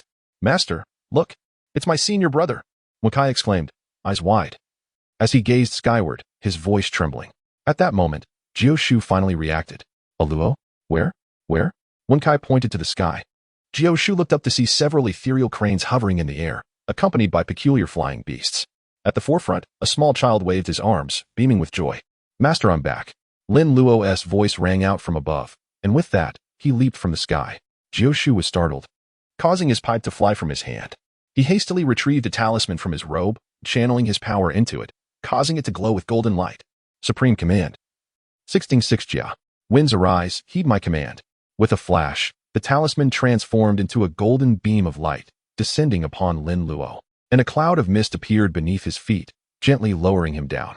Lin Luo, surprised for a moment, then began to somersault atop the mist, raising his right leg in a playful manner. I, the great sage, have arrived. Monsters, surrender my master," Lin Luo declared, pointing at Wenkai, and leaped onto the back of the fire-breathing dragon, gesturing dramatically. Wenkai squealed in response, begging for mercy. "Great sage, please spare me, I won't dare again." "Humph. Seeing that your training has been arduous, I shall let you off this time," Lin Luo replied, embodying the spirit of the Monkey King. He then somersaulted back onto the cloud. As the mist descended, it was now quite low. Lin Luo looked down upon the courtyard, glancing up at his master and uncles. Grinning widely, he stowed away his staff and leaped down from the cloud, landing gracefully with a soft thud. With a feather-light descent, Lin Luo alighted, casting a radiant smile upon his master, Uncle 9, his pearly whites gleaming in the sunlight. "Master, I have returned." "You rascal, leaping from such a height. Have you no regard for your life?" Uncle 9 retorted, seizing Lin Luo by the scruff of his neck and administering a few playful swats upon his posterior. "They hardly sting," Lin Luo chuckled, wriggling free. "Master, I have grown quite formidable, behold." At this, a pair of golden wings unfurled from Lin Luo's back, a masterful application of the golden light charm, manifesting as gilded pinions. With a few swift strokes, Lin Luo levitated momentarily before his strength waned, compelling him to cease the display. Uncle Nine, along with 4 eyes and 1,000 cranes, stood in bewildered astonishment. While familiar with the golden light charm, the manifestation of golden wings was unprecedented, leaving them utterly dumbfounded. "Ha, and there's this as well," Lin Luo exclaimed, conjuring a diminutive, golden pony, no larger than a sizable hound, endearingly quaint. Mounting the steed, Lin Luo spurred it into a trot around the courtyard. "How fares my golden light charm, Master?" It was only in the presence of Uncle Nine that Lin Luo could shed his maturity and embrace childlike exuberance, finding solace in the unwavering security his master provided. Uncle Nine, arching a brow, scrutinized Lin Luo before exclaiming in astonishment, "The righteous Qi of the heavenly mandate coupled with the golden light charm. You have mastered the righteous Qi of the heavenly mandate." "Indeed, it was quite straightforward," Lin Luo replied with a grin, before launching into a whimsical ditty. "Twinkle, twinkle, little star, how I wonder what you are." A soft, starlight-like luminescence emanated from him. Uncle Nine and his companions were astounded, their hearts filled with disbelief. The most arduous aspect of cultivating the righteous Qi of the heavenly mandate lay in discerning the location of the heavenly mandate itself. Without such knowledge, how could one possibly cultivate it? The celestial faction's method of seeking the heavenly mandate revered Qian as its locus, akin to the transformations of a dragon. It was known among cultivators of the heavenly mandate that Mao represented the sun, Yu the moon, and Qin the heavenly mandate. Within the zodiac, the dragon resided in Qian. Elusive and ever-changing, its mysteries boundless. Thus, the heavenly mandate was fixed upon Qian. Humans, as the most spiritual of beings, possessed the capacity for change, aligning with Qian in subtle ways. One's natal hour was known as one's natal yuan Qian. Thus, humans possessed a heavenly mandate point corresponding to the heavenly mandate star, allowing them to absorb its righteous Qi, the essence of the heavenly mandate technique.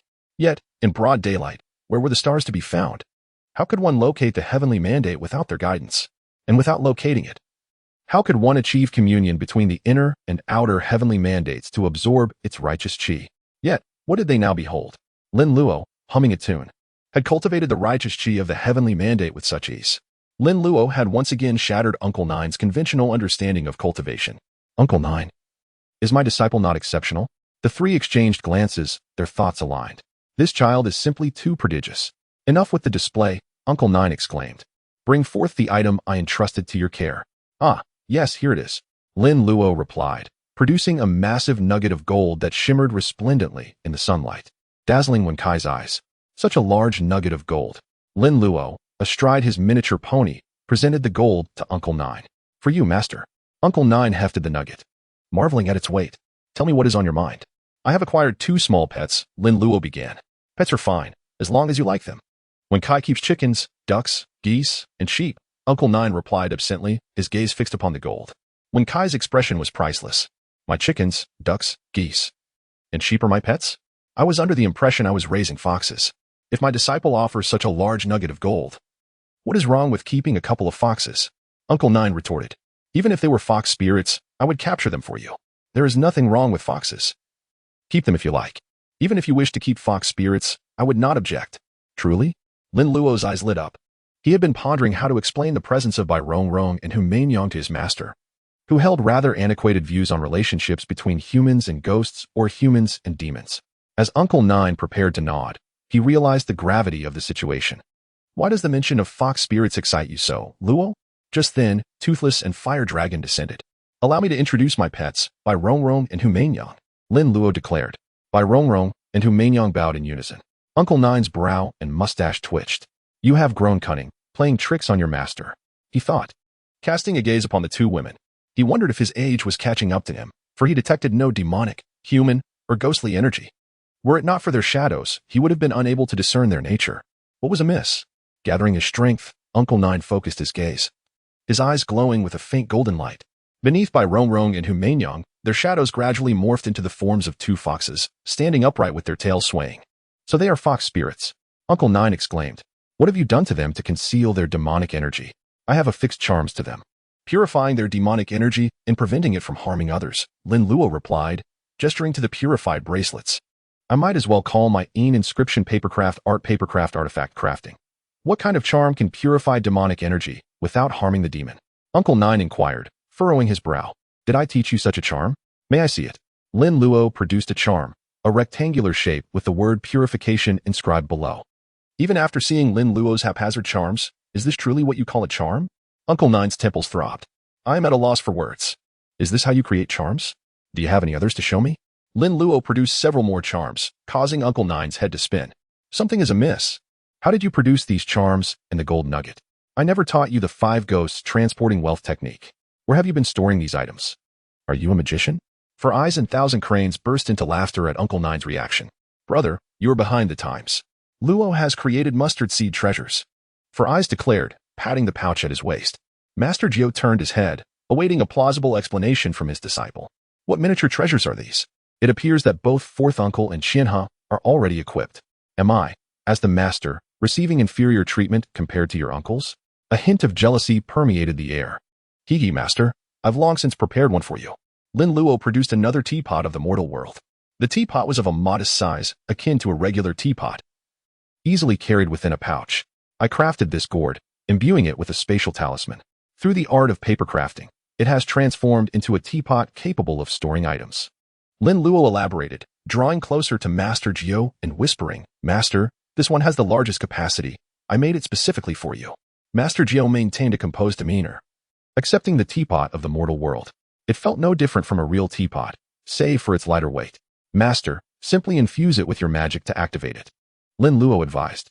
Master Jiu nodded, channeling his magic into the teapot, immediately sensing the interior space, roughly the size of a wardrobe. Good lad.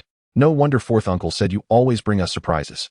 Such a treasure is unique throughout the entire spiritual realm.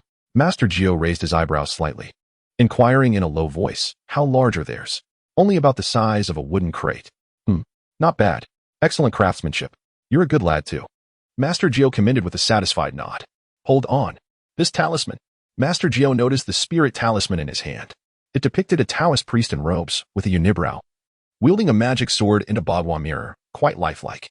The person depicted here is me, isn't it? What kind of talisman is this? Master Jiu asked with a peculiar expression. A protective charm, of course. Lin Luo lifted his chin, replying confidently. Master is my guardian. No demons or monsters dare approach. Naturally, it's a protective charm. Master Jiu was at a loss for words. Should I laugh or be speechless? Is this what you call a talisman? Is this how you draw a protective charm? But somehow, what Luo says seems to make sense. If I, the master, am not my disciple's protector, who is? Fourth uncle and Qian He also gathered around, their eyes fixed on the talisman in Master Jiu's hand. Qian He thought to himself, today, I've truly broadened my horizons. Can talismans be drawn like this?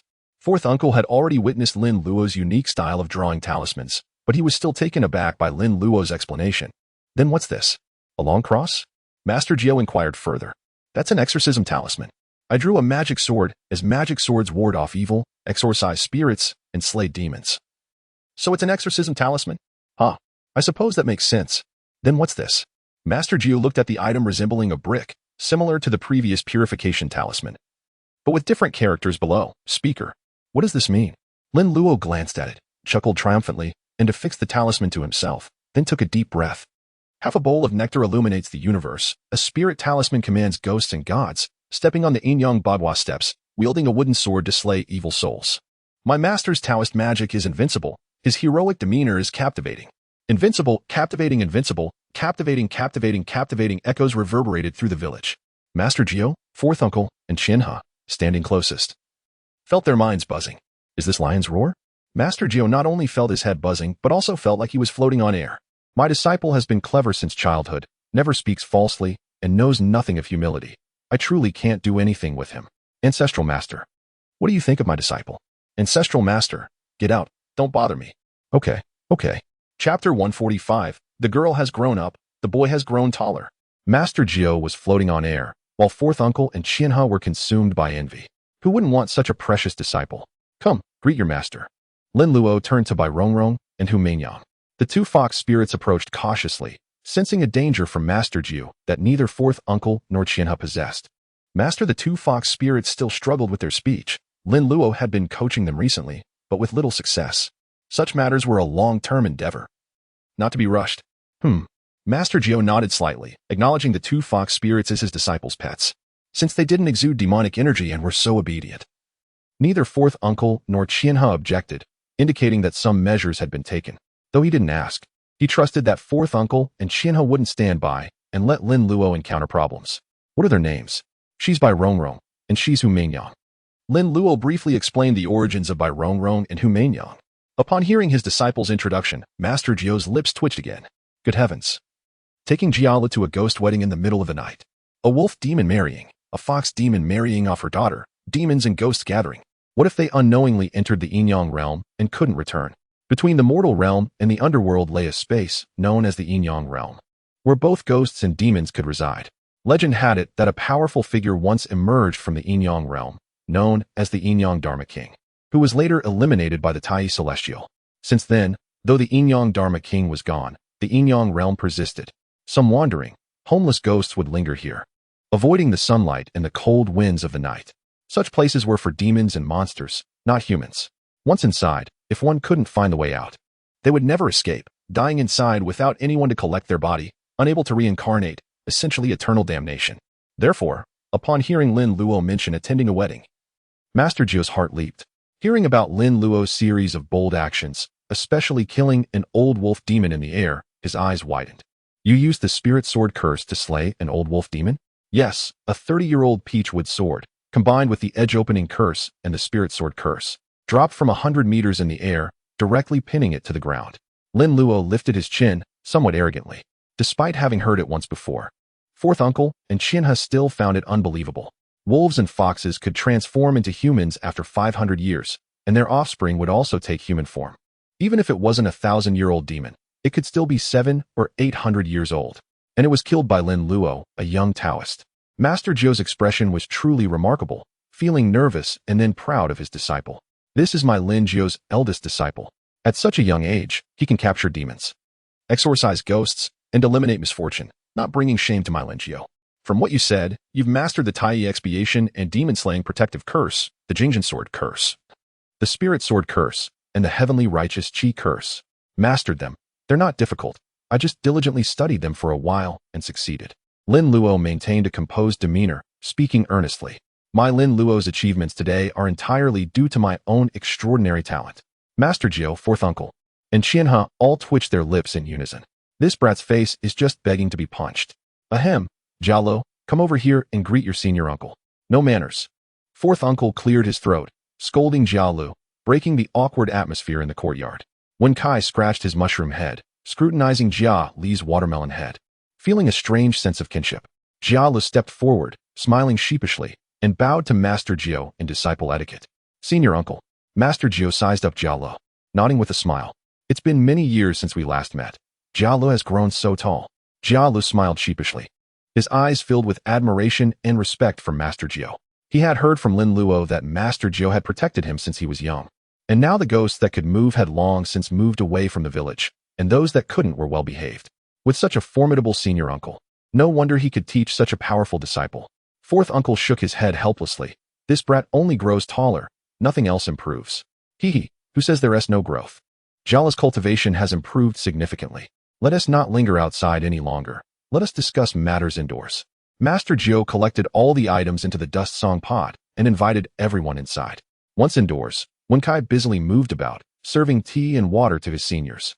Lin Luo retrieved various packages from his spatial storage and placed them on a nearby cabinet. Master Jiu conversed with Simu and Qian He, casting occasional glances at Lin Luo to see what this mischievous lad was up to. Master, I bought quite a few items while I was out. You can take your time to examine them later. And look at this, I got you a new smoking pipe. Come and give it a try. Lin Luo approached with the pipe, presenting it as a treasure. The pipe, crafted from peach wood, featured a brass bowl, a jade mouthpiece, crimson beads for decoration, and a golden silk bag embroidered with images of yin-yang fish and the bagua symbol. As Lin Luo introduced the items, Master Jiu's eyes sparkled with delight as he accepted them. These are splendid. Luo, you've truly put thought into this. You went out and remembered to bring a gift for your master. He exclaimed, filled with gratitude. Look at you, having already taken the large chunk of doghead gold.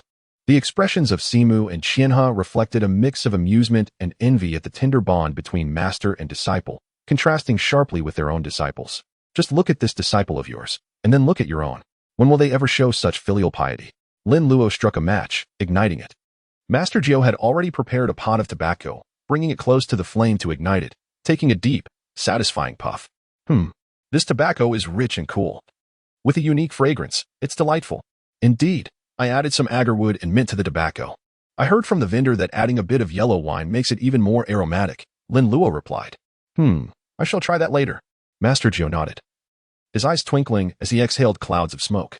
He was a man of indulgence, always carrying a smoking pipe and relishing a sip of wine during his leisure. After all, where else would all those jars of wine come from if not from his enjoyment? Truly envious of you, Master, having such a talented and filial disciple. Master Jiu chuckled, as if your own disciples are lacking. I think Jiala, Anan, and Abe are quite commendable. True, but they can't compare to Aluo. Why would you want to compare with Aluo? It's not like you could measure up in your youth either. Have you ever seen me trying to compete with Aluo? Master Jiu continued to puff away, relishing the smoke. The distinct flavor of the tobacco, sweet and fragrant, made him feel as if he were floating. Master, what of your new disciples? Oh, I purchased a house in the neighboring town, and they are helping me tidy up there. They should be able to move in the next couple of days, and the initiation ceremony will be held there as well. Master Jiu smiled. At that time, Qian He, you can take charge here, and we can gather more often as brothers. Qian He nodded in agreement. Of course, I shall be a frequent visitor. Not at all. We are all family. There is no need for such formality. Masters, I also bought some cigars. I hear they're quite delightful. You should try them. Lin Luo produced a few cigars, all procured from a foreign goods shop. I heard these cigars are rolled on the thighs of young women, and foreigners particularly enjoy smoking them. As Lin Luo spoke, an absurd image of burly men rolling and smoking cigars popped into his mind. This scene resembles a bunch of old ladies stomping grapes barefoot to make wine. Be cautious. Don't inhale too deeply. Cough, cough. You should have mentioned that sooner. Inside the room, the three brothers reveled in conversation, while Lin Luo led the younger disciples in tidying up the space. Qian He would soon be residing in the ancestral hall, and it was essential to inform Anan and Abe about the items here. They couldn't wait for inquiries. Additionally, Lin Luo needed to ask Wen Kai about the identities of the new disciples Master had taken on. Chapter 146. Master Jiu takes disciples, a Xing and Xiaoyu. The disciples Master intends to take this time are named a Xing and a Yu, hailing from Jiuquan town. A Xing is a bit foolish, tall, and his full name is Chongxing. A Yu is smaller in stature but spirited. Her given name is Chen Xiaoya. A Xing is quite capable, while Xiaoyu appears bright and obedient. Both are earnest individuals. When Master expressed his desire to take on disciples, many sought his mentorship, but he chose these two from among them. Following Wen Kai, Lin Luo listened as he introduced the new disciples, mentally matching them with Master Jiu's other apprentices. After pondering, he recalled that Master Jiu had indeed taken on a female disciple named Xiaoyu. Brother, you wouldn't believe it. Now Qiuxing is the captain, quite impressive. He is followed by numerous admirers, calling him captain, always boasting to me. Now that you've returned, let us see if he dares to boast again. Wen Kai wore an expression of relief, as if saying, finally, the big brother is back. I have support again. Lin Luo snapped back to reality, observing Wen Cai's smug demeanor, and replied with a faint smile, is Qiuxing quite arrogant now? No problem, we'll teach him a lesson together. Wen Kai's previously gloomy face lit up with a mischievous grin. Yes, let's teach him a lesson. On August 31st, 1932, the 30th day of the 7th month, Master Jiu's new residence, Maid, hosted the disciple initiation ceremony. Lin Luo finally met his junior brothers and sisters. Chongxing, tall and with a foolish demeanor, appeared rather simple-minded, lacking the imposing presence he had during his previous encounters. After all, he was still quite young, only 16. Chen Xiaoya, petite with braided hair and big, bright eyes, was not particularly beautiful, but she was a charming young girl, just 15 and already showing signs of maturity. As the only girl among the disciples, the brothers regarded her with affectionate eyes, as if she were their own sister, filled with excitement and a hint of protectiveness. In the shrine, images of the three pure ones hung on the wall, and the statues of the ancestors stood before the altar, with incense burning high, the smoke seeming to reach the heavens. Master Jiu, clad in a Taoist robe and cap, stood solemnly, embodying the essence of a master, exuding an unparalleled sense of security. Simu and Qian He, also dressed in robes and caps, smiled as they observed the ceremony, recognizing the significance of the occasion with utmost respect. The younger disciples, including Qiuxing, Wen Kai, Jiala, Anan, and Abe, stood respectfully nearby. Lin Luo was responsible for guiding a Xing and Xiaoyu into the fold. Master Jiu, with a serious expression, declared, to enter my sect, you must adhere to the rules of Mao Shan and accept its teachings. The first rule of Mao Shan, the opposition of righteousness and evil, a lifelong struggle. The second, greed is insatiable. The third, do not harm living beings. The fourth, do not desecrate the three lights. The fifth, do not conspire with miscreants. Should you violate these rules, you will face expulsion. Do you understand? Master Jiu looked at the two, his voice grave. Qing and Xiaoyu knelt before the altar, hands forming seals, their expressions earnest as they replied loudly, "We remember." "Good, Aluo, begin." Lin Luo stood to the side and began. "First, bow to the primordial supreme one." Qing and Xiaoyu knelt on the cushion, respectfully bowing to the statue of the primordial supreme one. Next, bow to the Lingbao Tianzuan. They bowed again. Now, 3 bows to the Taishang Laojun. They performed 3 bows. Lin Luo looked at Master Jiu and continued, "Let the master preside over the initiation ceremony." Master Jiu approached the altar, holding a talisman, and with a wave of his hand, 2 spiritual talismans ignited instantly. Turning, he circled the burning talismans over Qing and Xiaoyu's heads 3 times before raising his hand. The talismans transformed into ashes and midair, scattering like dust. Uncle Jiu picked up the willow branch from the table, dipped it in the dew, and sprinkled the sacred water upon the 2 individuals. Changxing, Chen Xiaoya. From this day forth, you shall be the 76th generation disciples of the Qian He sect at Maoshan. According to our lineage, I belong to the Long generation. Hence you may also refer to me as Long Jiu. Lin Luo's generation is of the Shun character, namely Lin Shun Luo and Wen Shun Kai. However, since they do not reside at the Maoshan Palace, there is no need to adhere strictly to the naming conventions. Call me as you wish. He then presented them with 2 Bagua mirrors as tokens of their initiation. Uncle Jiu retrieved the mirrors from the altar and bestowed them upon Changxing and Chen Xiaoya, who received them with joy illuminating their faces. "Thank you, master. Rise, and allow me to introduce you to the members of our sect. This is your Shirmu, and this is your Qian He. They are my direct disciples." They bowed respectfully. The Shirmu and Qian He smiled gently, each producing a compass and presenting it to the 2 newcomers. "Now, make sure to learn diligently from your master." "Thank you, Shirshu," they said earnestly as they accepted the compasses. Though the Bagua mirrors and compasses were not precious items, they were indispensable within their sect. Akin to the tokens of apprenticeship received in comedic performances, these items symbolized their lineage, which cannot be quantified by mere monetary value. "This is your Shi Xiao." Changxing and Xiaoya had heard from Wen Kai about the master's eldest disciple, renowned for his remarkable talent and strength, who was currently traveling with their Shirshu. Today marked their first encounter with Lin Luo, and they regarded him with curiosity rather than disdain. "Greetings, Shi Xiao." Lin Luo smiled and produced 2 peachwood swords. "Qing, Xiaoyu, these peachwood swords are from my collection. Today, as you enter the sect, I present them to you. From now on, you must earnestly learn from your master and honor him. Rest assured, Shi Xiao, we will remember." They replied respectfully as they accepted the swords. "You have already met Qiuxin and Wen Kai, but I must still introduce them to you. Qiuxin is my 2nd disciple, and Wen Kai is my 3rd. Greetings to both Shi Xiao." Qiuxin and Wen Kai waved cheerfully, their faces beaming with delight as the arrival of new disciples elevated their status. "Here, Qing Xiaoyu. These are the initiation gifts I have prepared for you. Accept them," Qiuxin said, producing 2 red envelopes, which he handed over with a grin. Wen Kai followed suit with his own envelopes. "I have some too." "Thank you, Shi Xiao." They replied sweetly. "Do not mention it. From now on, honor your master and diligently hone your skills." Qiuxin instructed with a knowing nod, while Wen Kai chimed in, "Indeed, striving for knowledge and respecting our teachers is essential for all disciples."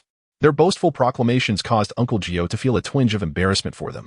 "You should consider your own qualifications before addressing your junior siblings in such a manner." Uncle Jiu shot them a disapproving glance but continued with the introductions. "This is your Shirmu's disciple, Jiala. You shall refer to him as Shi Xiao." "Shi Xiao." Jiala chuckled, suppressing the urge to grab a watermelon, returning the greeting in a silly manner. "And these are your Qian He's disciples, Anan and Bei, who are also your Shi Xiao. Greetings, Nen Shi Xiao, Bei Shi Xiao." The advantage of joining later meant addressing everyone as Shi Xiao, providing them with a plethora of elder brothers to rely upon in times of need. Once the introductions were complete, Uncle Jiu's solemn expression softened slightly. Qin and Qian He stepped forward, smiling to congratulate Uncle Jiu. "Congratulations, Shi Xiao, on acquiring excellent disciples. Indeed, congratulations to us all. Let us retire for tea and allow the younger generation to converse," Uncle Jiu said, leading Qin and Qian He away while Changxing and Xiaoya were drawn into conversation with their mini Shi Xiao. Chapter 147. Qiuxin, my fate is mine to command. Qiuxin, you have truly made a name for yourself and risen to the position of captain, Lin Luo remarked with a grin, though the smile on his face sent a chill down Qiuxin's spine. "He, what are you saying, Shi Xiao? Even if I become the mayor, I am still your disciple. Whatever you wish for me to do, I shall comply without question. Though uncertain of what had transpired, Qiuxing sought to flatter his Xixiao. Is that so? Lin Luo raised an eyebrow, noting Qiuxing's newfound cunning. Ah, this rascal has only been captain for a few days and already learned to be slick. Wen Kai interjected, teasing Qiuxing for his apparent arrogance. Qiuxing, last time you mentioned being captain, you said you no longer needed to regard your Xixiao. Did I mishear? Absolutely not. I have never looked down upon my Xixiao. Qiuxing replied, wearing a face of innocent conviction, failing to counter the claim. Wen Cai's eyes sparkled with excitement, ready to commend Qiuxing. Bravo, brother. You are bold indeed to say such a thing. Now that you are captain, you surely think yourself invincible. Jiala and the others watched with eager anticipation, their eyes gleaming as if waiting for a spectacle to unfold. Qiuxing suddenly challenged Wen Kai. What about you? Do you always regard Xixiang with respect? Wen Kai, raising his chin, hastily declared his loyalty to Lin Luo, grinning widely. Of course. Only a rebellious spirit like you would dare disregard Xixiang. Ah. I have always held my Xixiang in high esteem. What good is merely seeing him with my eyes, when I could just close them and see nothing? Qiuxing retorted with a shrug, grinning in a sycophantic manner. Xixiang has always been as important to me as master. Wen Cai's smile instantly froze. That little rascal. Chongqing and Xiaoye. The newcomers watched the exchange in trepidation, unsure of how to react to their senior brother's banter. They observed Lin Luo's expression, which seemed benign. Yet they sensed an undercurrent of tension. Lin Luo chuckled softly, causing Qiuxing and Wen Kai to shiver. That smile looks all too familiar. Indeed, when master smiles, the outcome is unpredictable. How curious. You two, one disregards me while the other holds me in low regard. How delightful. Jiala shot sympathetic glances at his two comrades. You're in for it now. Xixiang, it's all a misunderstanding. Qiuxing exclaimed. Yes, Xixiang, you know me. Wen Kai, I have always held you in high regard. Wen Kai frantically gestured to Lin Luo, trying to clarify his position. Xixiang, let us not get it twisted. We are in this together. Did we not agree to prank Qiuxing? Lin Luo smirked, clearly aware of their intentions. Have you both diligently studied the materials I left for you during my absence? Seated comfortably, Lin Luo crossed his legs, observing the two with a radiant smile. Qiuxing and Wen Kai wore expressions of dread. Oh, we're doomed. Xixiang, you know how it is. I just became the captain of the town's security team. I'm still getting the hang of it. I wake up before the rooster crows and sleep later than the dog. Who has the time to read? With a grin, Qiuxing sought to evade the situation. And you? Lin Luo turned to Wen Kai. Wen Kai's smile was forced, yet his mind raced for an excuse. Dear elder brother, as you are aware, during this period, I have been the sole attendant to our master, ensuring that every detail is attended to. With so many responsibilities resting upon my shoulders, I scarcely find the time to immerse myself in books. Whenever Qiuxing and Wen Kai mention diligent study and self-improvement, their excuses multiply, each more elaborate than the last. It seems none of you have time to read. Haha, indeed. If that is the case, then you need not accept the gifts I have brought for you. Lin Luo, feigning regret, shook his head while glancing at Xing and Xiaoyu. Xing, Xiaoyu, these gifts are now for you. Xing and Xiaoyu laughed joyfully, hastily waving their hands. No, thank you. After all, these gifts were meant for our two elder brothers. Exactly. Elder brother, how can your gifts be given to others? Indeed. Elder brother, this is not how it should be. Qiuxing and Wen Kai squeezed beside Lin Luo, anxiously exclaiming, fearing that Lin Luo might bestow their gifts upon someone else. If you do not read, then I shall not grant you the carefully selected gifts. Lin Luo replied, shaking his head. A gift? Oh, you should have mentioned it sooner. We will read. We promise to read more in the future. Qiuxing and Wen Kai patted their chests in assurance. Really? Truly? Qiuxing and Wen Kai nodded fervently. What if you do not read? If I do not read, I will be a little dog. Qiuxing raised 3 fingers, swearing with a dramatic flair. And you? Lin Luo turned to Wen Kai. I too will comply. Very well. Should my gifts be bestowed upon you, and you still neglect your studies, you must bark like a dog upon encountering me. When I deem it appropriate to release you from this obligation, only then will you cease. Lin Luo concluded. Looking at the two, what do you think? No problem, we will certainly read. Elder brother, you can rest assured. We are the most obedient. Well then, these are the gifts I meticulously selected during my travels. Lin Luo retrieved 2 gift boxes wrapped in red paper, appearing quite festive. Wow, they're so large. What could be inside? Qiuxing and Wen Cai's eyes sparkled with excitement and curiosity. They received the boxes from Lin Luo, shaking them slightly, noting their weight. My, how heavy. It must be something good. Jia Lu and the others looked on curiously at the boxes, eager to discover their contents.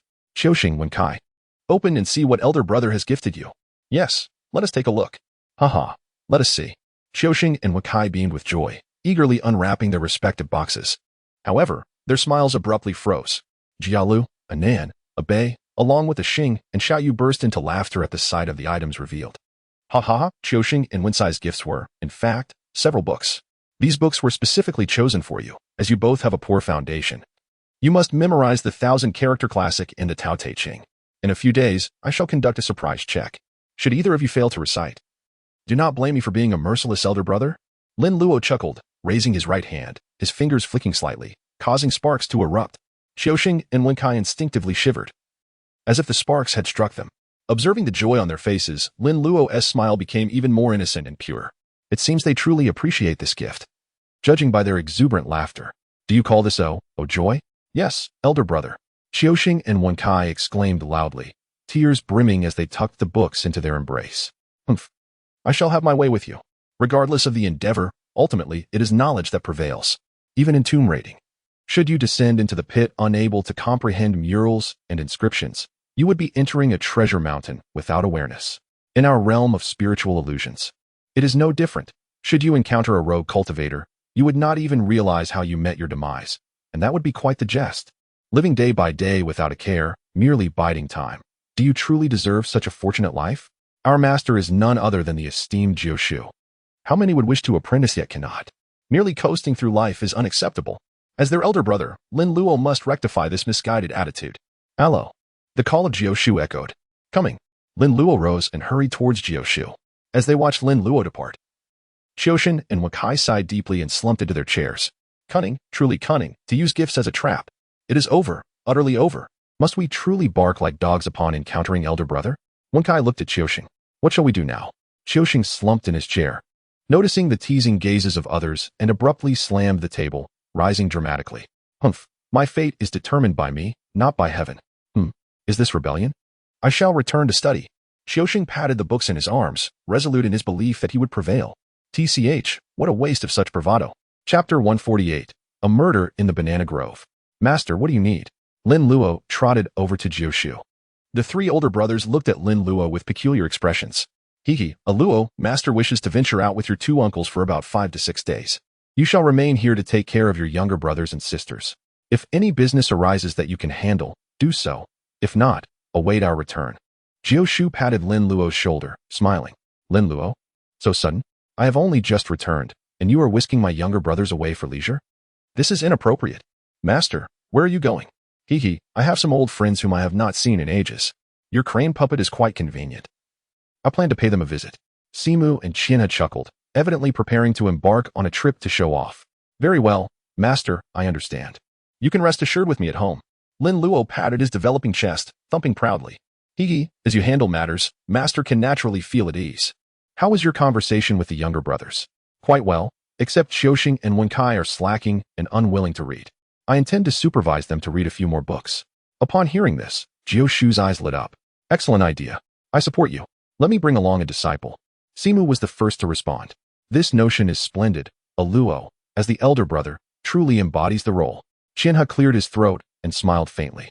Then I shall bring along my 2 disciples as well. Indeed, they're disciples. 1 sheep is easy to herd. A flock is no different. No problem. In the next few days, we shall ensure they are assigned tasks. They shall not leave without having memorized at least 2 books. Lin Luo nodded with a smile. What is the purpose of reading? Without companions, the atmosphere is lacking. They must learn together to achieve effective results. Master is coming out. Anan quietly reminded as master and the uncles emerged. The brothers and sisters, engaged in lively conversation, instantly fell silent, as if a teacher had appeared during study time, bringing an abrupt stillness. Jiu, Simu, and Qian He wore smiles, indicating their good spirits. The disciples remained unaware of the impending events, gazing eagerly at their master. Qiuxing, Wakai? Xing, Xiaoyu, I must step out for a while with your uncles. Jiu addressed his disciples calmly. Simu and Qian He also turned their gaze to their disciples. Indeed, during our absence, you shall spend time with your elder brother and learn diligently. Xing, Xiaoyu, the foundational knowledge you require will be taught by your elder brother, so pay close attention. Xing and Xiaoyu nodded earnestly, displaying their eagerness to learn. Both individuals are unfortunate souls, having lost their parents and sent to this place by their relatives. After becoming apprentices, Uncle Jiu became their guardian, and thus, his word is law. Autumn and Wenkai have been in the sect for several years, observing Uncle Jiu's expression and the mischievous grin of senior brother Lin Luo. They keenly sensed that something was amiss. Master, the town has been quite busy recently, and I have just started my job. There are many tasks that I have yet to finalize, Autumn said, rubbing his hands and laughing awkwardly, but was abruptly interrupted by Uncle Jiu. While we are away, you are to follow your senior brother's instructions. Do not consult me on this matter. Inquire with Luo instead. Uncle Jiu casually interrupted Autumn's incantation and gave Lin Luo a look that implied he should handle the situation. Lin Luo chuckled. Autumn, since your skills are lacking, it is my duty as your senior to assist in your improvement. Otherwise, we shall be ridiculed as the brothers of a waste who cannot even capture a thief. Isn't that right? Wenkai chimed in loudly. Yes, yes, how pitiful we are to be known as the brothers of the incompetent captain. Jiala nodded in agreement. Indeed. What the eldest brother says is true. We all have the obligation to help Autumn. Anan and Abe exchanged glances, realizing they too seemed to be abandoned by their master. Axing and Xiaoya, being the newest and youngest, remained silent while discreetly observing the reactions of the others. They are all formidable figures. I shall remain in the background. Autumn's expression turned sour. Oh no. It seems I am at the mercy of my senior. Lin Luo stood beside Uncle Jiu, resembling a miniature adult, both embodying a similar demeanor and aura.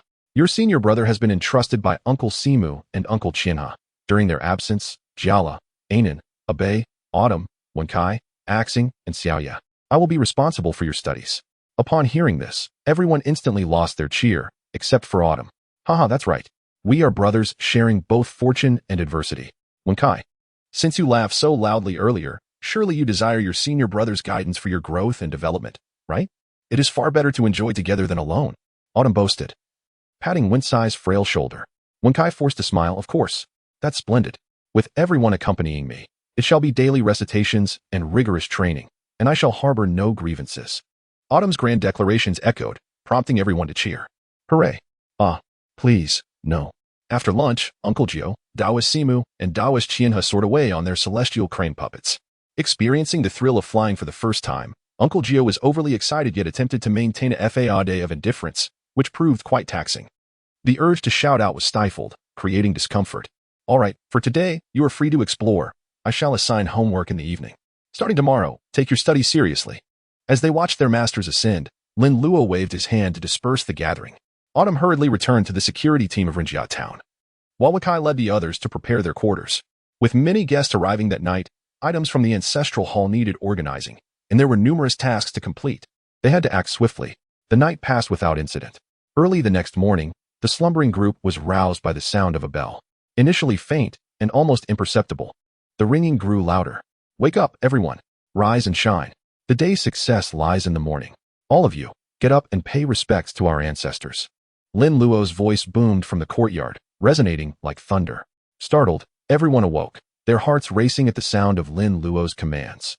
Everyone, assemble in the courtyard at once. The last to arrive shall receive a personal lesson in martial arts from me. Lin Luo's booming voice rang out again. This time, the group was fully awake, hurriedly dressing and rushing outside. Lin Luo, clad in training attire, stood with by Rong Rong and Hu Mainyang, who were acting as teaching assistants for the day. When everyone was gathered, Lin Luo was checking his watch, noting their arrival times. Wenkai, you took the longest, 10 minutes. You will accompany me in practice. Ah, no, please. Senior brother, you know me. I can't even bear to kill a chicken. Wenkai lamented, having returned late from the ancestral hall after paying respects to their relatives. He had no choice but to rise late. Furthermore, Autumn had been thoroughly thrashed by his senior brother during practice, and he was no better. You must work harder. Can you simply afford to slack off? Lin Luo scolded Wenkai, his voice amplified by a sound amplification talisman, resonating in everyone's ears. I am up early to train with my old friends in the quiet room. After such a long absence, I truly miss them. Lin Luo summoned a small star for an hour to greet his old companions, who welcomed him warmly. And look at you, Wenkai and the rest of the younger generation. Still sleeping in. How can you sleep at your age? The early bird catches the worm. Lin Luo continued, though he had already turned off the sound amplification talisman. Just then, the courtyard door was flung open, and Autumn rushed in with several subordinates, breathless. Senior brother, it's terrible. Something has happened. Autumn's exclamation shattered Lin Luo's morning training plan. Frowning, Lin Luo regarded the frantic Autumn and raised an eyebrow. What happened? Why the panic? Outside Rinjia Town, In the banana grove, there has been a murder. Chapter 149. The groom in the banana grove. A murder has occurred. Lin Luo raised an eyebrow. If there has been a murder, you should investigate. Why come here seeking help? It's a cry for help. Autumn gasped. The scene is terrifying. As if the victim had been drained by a ghost. Senior brother, you must come see. With the masters absent, the sight of the corpse sent chills down Autumn's spine, immediately reminding him of senior brother Lin Luo. Thus, he rushed back for assistance. Drained by a ghost. Wen Kai thought of the female ghost Xiaoyu and shivered. Let us go take a look. Lin Luo sensed the gravity of the situation. Waving his hand, he led the group of younger disciples.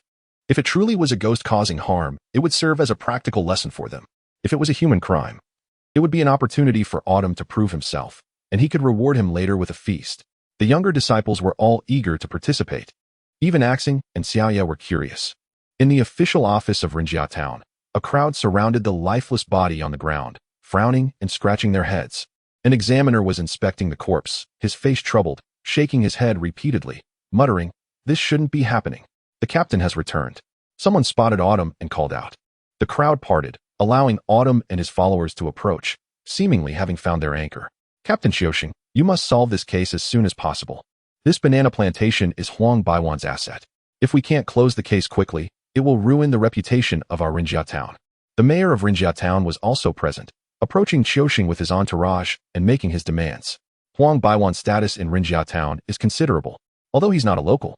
His investments here have benefited many Rinjia residents. Even Renfe would greet him proactively. Rest assured, Mayor, I've enlisted the help of my fellow disciples. Whether it's a person or a ghost, we'll capture the culprit. Qiaoxing pledged with a pat on his chest. The mayor nodded, glancing at the young Lin Luo. Feeling somewhat reassured, they were mostly aware of the matters concerning the Rin family, and it was thanks to Master Jiu and this young man that the Rin family father and daughter were still alive. However, the mayor was still concerned, inquiring with puzzlement. Where is Master Jiu? My master and 2 senior uncles have gone out, and we are unsure when they will return. The mayor frowned, lamenting that this had to happen at this particular time. Master Lin, then we're relying on you. The mayor looked at Lin Luo, earnestly imploring. Lin Luo, gazing at the corpse on the ground adorned with red silk and banana leaves, nodded. Rest assured, Mayor, you are all Master Jiu's esteemed disciples. Entrusting this to you naturally puts my mind at ease. I'm just curious, what could have caused this person's death? The mayor inquired in a hushed tone, fearing another zombie outbreak. Rinjia Town couldn't withstand another incident like that. Lin Luo, observing the corpse's pallid complexion, dark eye sockets, and parched lips, furrowed his brow. He died from exhaustion of essence and vital energy, a case of being drained to death. It's either a female ghost or a female demon. A collective gasp escaped Qiaoxing and Wakai, sending chills down their spines. So, that's what it looks like to be drained dry. Senior brother, look. There's still a smile on his face. Jiala exclaimed in surprise, pointing at the corpse's mouth. Of course, he died in ecstasy. Lin Luo remarked nonchalantly, smirking as he glanced at Qiaoxing and Wakai. Now, do you understand how Master and I treat you? Qiaoxing and Wakai nodded vigorously. Huh? Jiala, Anan, Abe, Axing. And Xiaoya looked at the nodding pair with suspicion, then turned to Lin Luo, their eyes ablaze with gossip. Senior brother, elaborate. Yeah, tell us the details. Hey, this is a crime scene, everyone. Let's not discuss matters unrelated to the case. Qiaoxing hurriedly interjected. He wanted to bury this embarrassing incident in the past. So why bring it up again? Lin Luo chuckled, giving Qiaoxing and Wenkai some face by not elaborating further. Instead, he approached the corpse, shaking his head slightly as he examined the lifeless body. So young, what a pity. Senior brother, why is he wrapped in red rope and adorned with banana leaves? Axing asked curiously. Xiaoya widened her glistening eyes, feeling somewhat scared. She hid behind Axing, peeking out with a small head, resembling those young girls watching horror movies. Both timid and curious, wanting to look but also afraid to. Lin Luo furrowed his brow as a movie title gradually surfaced in his mind. Mr. Vampire. Could it be? A banana ghost in the banana plantation? Isn't this a plot from Mr. Vampire? Speaking of which, that banana ghost was quite beautiful, but once she revealed her true form, she was even scarier than Xiaoyu. Yes, senior brother, if a female ghost harmed him, why would she wrap him in red rope? Wenkai was also curious. He had seen ghosts harm people before, but he had never seen a ghost who liked to play with bondage, tying people up before getting down to business. This ghost is no ordinary ghost. It must be a banana spirit. A banana spirit. Everyone exclaimed in unison. There were many rumors about banana spirits. According to folklore, banana trees cannot be planted for 100 years. They must be cut down before that, or else the banana tree will give birth to a tree spirit. Banana trees are inherently lewd, so the banana spirits born from them are mostly handsome men and beautiful women who use their appearance to lure passersby into the banana forest, then seize the opportunity to drain the living of their yang energy, accelerating their own cultivation. There are rumors that banana trees, when stained with human blood, will undergo a mutation and be able to transform into human form to harm people. There are also rumors that banana trees are spiritual and can provide a carrier for wandering souls, and when wandering souls enter the tree, they will also be assimilated by the tree, thus creating a new demon, which is the banana spirit. In Siam, there is a legend of the banana spirit. They call this thing Tongtian's代. As for whether it is, we'll know tonight. Lin Luo looked at his fellow disciples and junior sisters, grinning. Inside Yime's residence, Lin Luo addressed his fellow disciples. Except for Qian and Wen Kai, the four of you guys play rock, paper, scissors to see who has the best luck. Jala, Axing, Anan, and Abei exchanged glances. Although they didn't know what Lin Luo wanted to do, they still obeyed. Rock, paper, scissors. Soon, the one with the best luck emerged. Anan grinned, cupping his fist at the others. Thank you. Senior brother, I won. I have the best luck. Lin Luo nodded and smiled. Very good. Tonight you will be the one to seduce the banana spirit. Is this good luck? It's clearly bad luck. Everyone burst into laughter. Senior brother. Why exclude Qian and Wen Kai? Jiala asked Lin Luo curiously, smiling. Everyone was full of curiosity. Because banana ghosts like virgins with abundant yang energy and vigorous blood. Everyone understood instantly. Qian and Wen Kai were not virgins. Qian and Wen Kai blushed, and Wen Kai hurriedly retorted, Senior brother, Qian has been drained by a female ghost, but I haven't. I'm still a virgin. Hey, do you want to die? Qian snapped, grabbing Wen Kai's neck. Revealing my secrets in front of my fellow disciples. I'll strangle you. Wen Kai. So Qian has had this experience. Everyone's eyes widened even more. Jiala chuckled, asking puzzledly, then why, even though Wen Kai is a virgin, did you still exclude him, senior brother? Lin Luo shrugged, saying indifferently, this guy is naturally weak and has weak blood. Even two of them tied together couldn't attract the banana spirit. Qian immediately released Wen Kai, cackling. Wen Kai, so you're so weak, haha. Wen Kai rubbed his neck, gasping for breath as he retorted, well, I'm still stronger than you. Almost drained dry by a female ghost. I'll kill you. Qian once again grabbed Wen Kai's neck, yelling. Lin Luo soared into the air, delivering a sharp blow to Qian's head. Bang. Ouch. Qian squatted down, clutching his head, wearing a mask of pain, tears welling up in his eyes. Ouch, it hurts. Stop fooling around. What time is it? Go get your gear and follow me to the banana plantation. Ouch, yes. Chapter 150. How to lure it out. It was afternoon. The weather was fair and the sun shone brightly. In the banana plantation, banana leaves swayed in the breeze, rustling softly. In the small wooden hut on duty, everyone sat around. Lin Luo ate the snacks fed by Rong, a pure white fox lying in his arms, allowing Lin Luo to stroke its fur. Static electricity crackled. Absorbed by Lin Luo into his body, and practiced with the golden light body refining technique. From time to time, Lin Luo would glance at the sky outside, calculating the time in his mind. Qian, Wen Kai, Jiala, Axing, Xiaoya, Anan, and Abei, these fellow disciples and junior sisters, each held a book, chanting while reading. Qian and Wen Kai seemed to have nails under their butts, wriggling back and forth, but daring not to make big movements. Fearing that Lin Luo would notice and give them a sharp blow, their heads were already wrapped with bandages upon bandages. Everyone, read seriously. When you can recite this Tongtian breathing technique backwards, then we're done.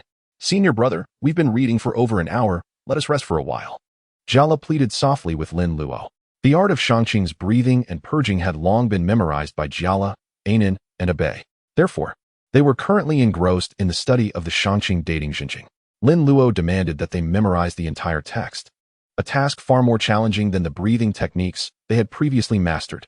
As soon as Jiala spoke, his fellow disciples gazed eagerly at Lin Luo, their eyes brimming with hope. All right, let's take a break, Lin Luo declared, retrieving some snacks from his spatial pouch and placing them on the table. Upon hearing that they could rest and enjoy some food, the group erupted in joyous laughter as they began to indulge. Senior brother, do you think the banana spirits outside will notice us with all these banana trees around? Qian asked curiously, munching on a pastry. Lin Luo peeled a sugar cane, taking a delightful bite. Upon hearing Qian's question, he spat out the sugary fibers nonchalantly. There's no need to worry. The banana spirits fear sunlight and only emerge at night. Without someone to tempt them, they want to come out. What do you mean? The group turned their eyes in unison toward Lin Luo, eagerly awaiting further explanation. Observing their curious faces, Lin Luo continued with a smile. As you can see, the banana trees outside are bearing fruit. They all nodded in acknowledgement. They had seen it upon entering. The shape of the banana flowers and fruits indicated the tree's peculiar nature. According to legend, if a man ties a red string around a banana blossom and drips a drop of blood onto it, then pulls the string into his home, a stunning woman will appear by midnight. Senior brother, won't that be dangerous with the banana spirits? Lin Luo glanced at the inquisitive Wakai, whose eyes sparkled with a mix of excitement and trepidation. Others may survive, but you might not. Jiuxing, Jiala, and the others burst into mischievous laughter. The unfortunate soul who perished last night was overly greedy, likely having heard tales of the banana spirit known as Nantani from Siam. It was said that marrying Nantani would bring immense wealth. Having spent 10 years with Uncle Jiu, Lin Luo had heard numerous ghostly legends and had encountered many supernatural beings. According to lore, Nantani was an extraordinarily beautiful woman who would come to men at midnight, marrying them while bestowing great riches. Siamese men would often venture out at night, bearing gifts to the banana trees, caressing their roots to profess their love. Those who received a response from Nantani would strike it rich. The group, including Qiuxing, Wenkai, and Jiala, listened intently, their eyes wide with intrigue. However, it was merely a matter of life and death. Much like the man who had perished the previous night, though he had gained wealth, he ultimately lost his life. Confusion swept over them. Senior brother, did that man truly become wealthy? Qiuxing questioned. When we found his body, there was no money. Perhaps his subordinates had been untrustworthy and stolen his riches. You fool, after someone dies, aren't they supposed to be honored with paper money? Hundreds of thousands of ghost notes are not actual money. Lin Luo replied, rolling his eyes. The group suddenly understood. It turned out to be the wealth of the deceased. But what use is it? Once dead, everything is lost. What good is wealth then? Tonight, Anan, you will imitate that man. Wrapping yourself in red strings and donning banana leaves, dressed as a groom. Set up dragon and phoenix candles in the courtyard. Tie the red string, light the candles, and throw one end into the banana grove while pulling the other end into the house, creating a loop to place on your toe. Anan gulped, feeling a chill run down his spine. Nevertheless, having trained under Taoist Qian He for many years, he had developed a strong disposition amidst life and death. Rest assured, senior brother, I will remember everything. Lin Luo nodded, holding high hopes for Taoist Qian He's disciple. Senior brother, if Anan is the bait, what about us? Jiala inquired. You will ambush from the rooftop. Once the banana spirit enters the house, leap down and ignite torches outside. The banana spirit fears sunlight and flames. You must use the fire to prevent its escape. The group nodded in understanding. What about you, senior brother? Where will you be? I will remain inside, guarding Anan. Xing and Xiaoyu, you will hide inside the wooden box. Don't scream and scare the banana spirit away. Xing and Xiaoyu nodded in agreement, promising. You can count on us, senior brother. We won't let you down. I believe in you. The banana spirit was not particularly formidable in the movies. Uncle Jiu easily subdued it, so Lin Luo felt confident that the night would proceed without incident. Consider it a practical lesson for Xing and Xiaoyu. As disciples of Mao Shan, they would face many ghostly encounters in the future, and it was essential to cultivate their courage from the very beginning. Otherwise, like Wenkai, who had spent decades in a mortuary, trembling at the sight of a zombie, they would be of no help and merely hinder progress. All right, we've listened to the tales, and we've eaten our fill. Now, back to your books. There's still some time before nightfall. Each of you must memorize 5 pages. Tomorrow, I will conduct a review. Anyone who fails to recite will face punishment. Yes, senior brother. With their master absent, the senior brother was in charge, and his word was law. The group, once eager, now appeared lethargic as they resumed their studies. Look at you all. Studying is not akin to sacrificing your lives. If you do not strive in your youth, you will only regret it in old age. Surely you don't wish to bring sorrow upon me, your senior brother. Senior brother. That poem doesn't seem to be interpreted that way. Wenkai timidly raised his mushroom-like head to gaze at Lin Luo. In unison, the others turned to Wenkai, silently giving him an invisible thumbs up. Impressive, impressive. Wenkai, how bold of you to voice that. Lin Luo's expression was a mix of amusement and mockery.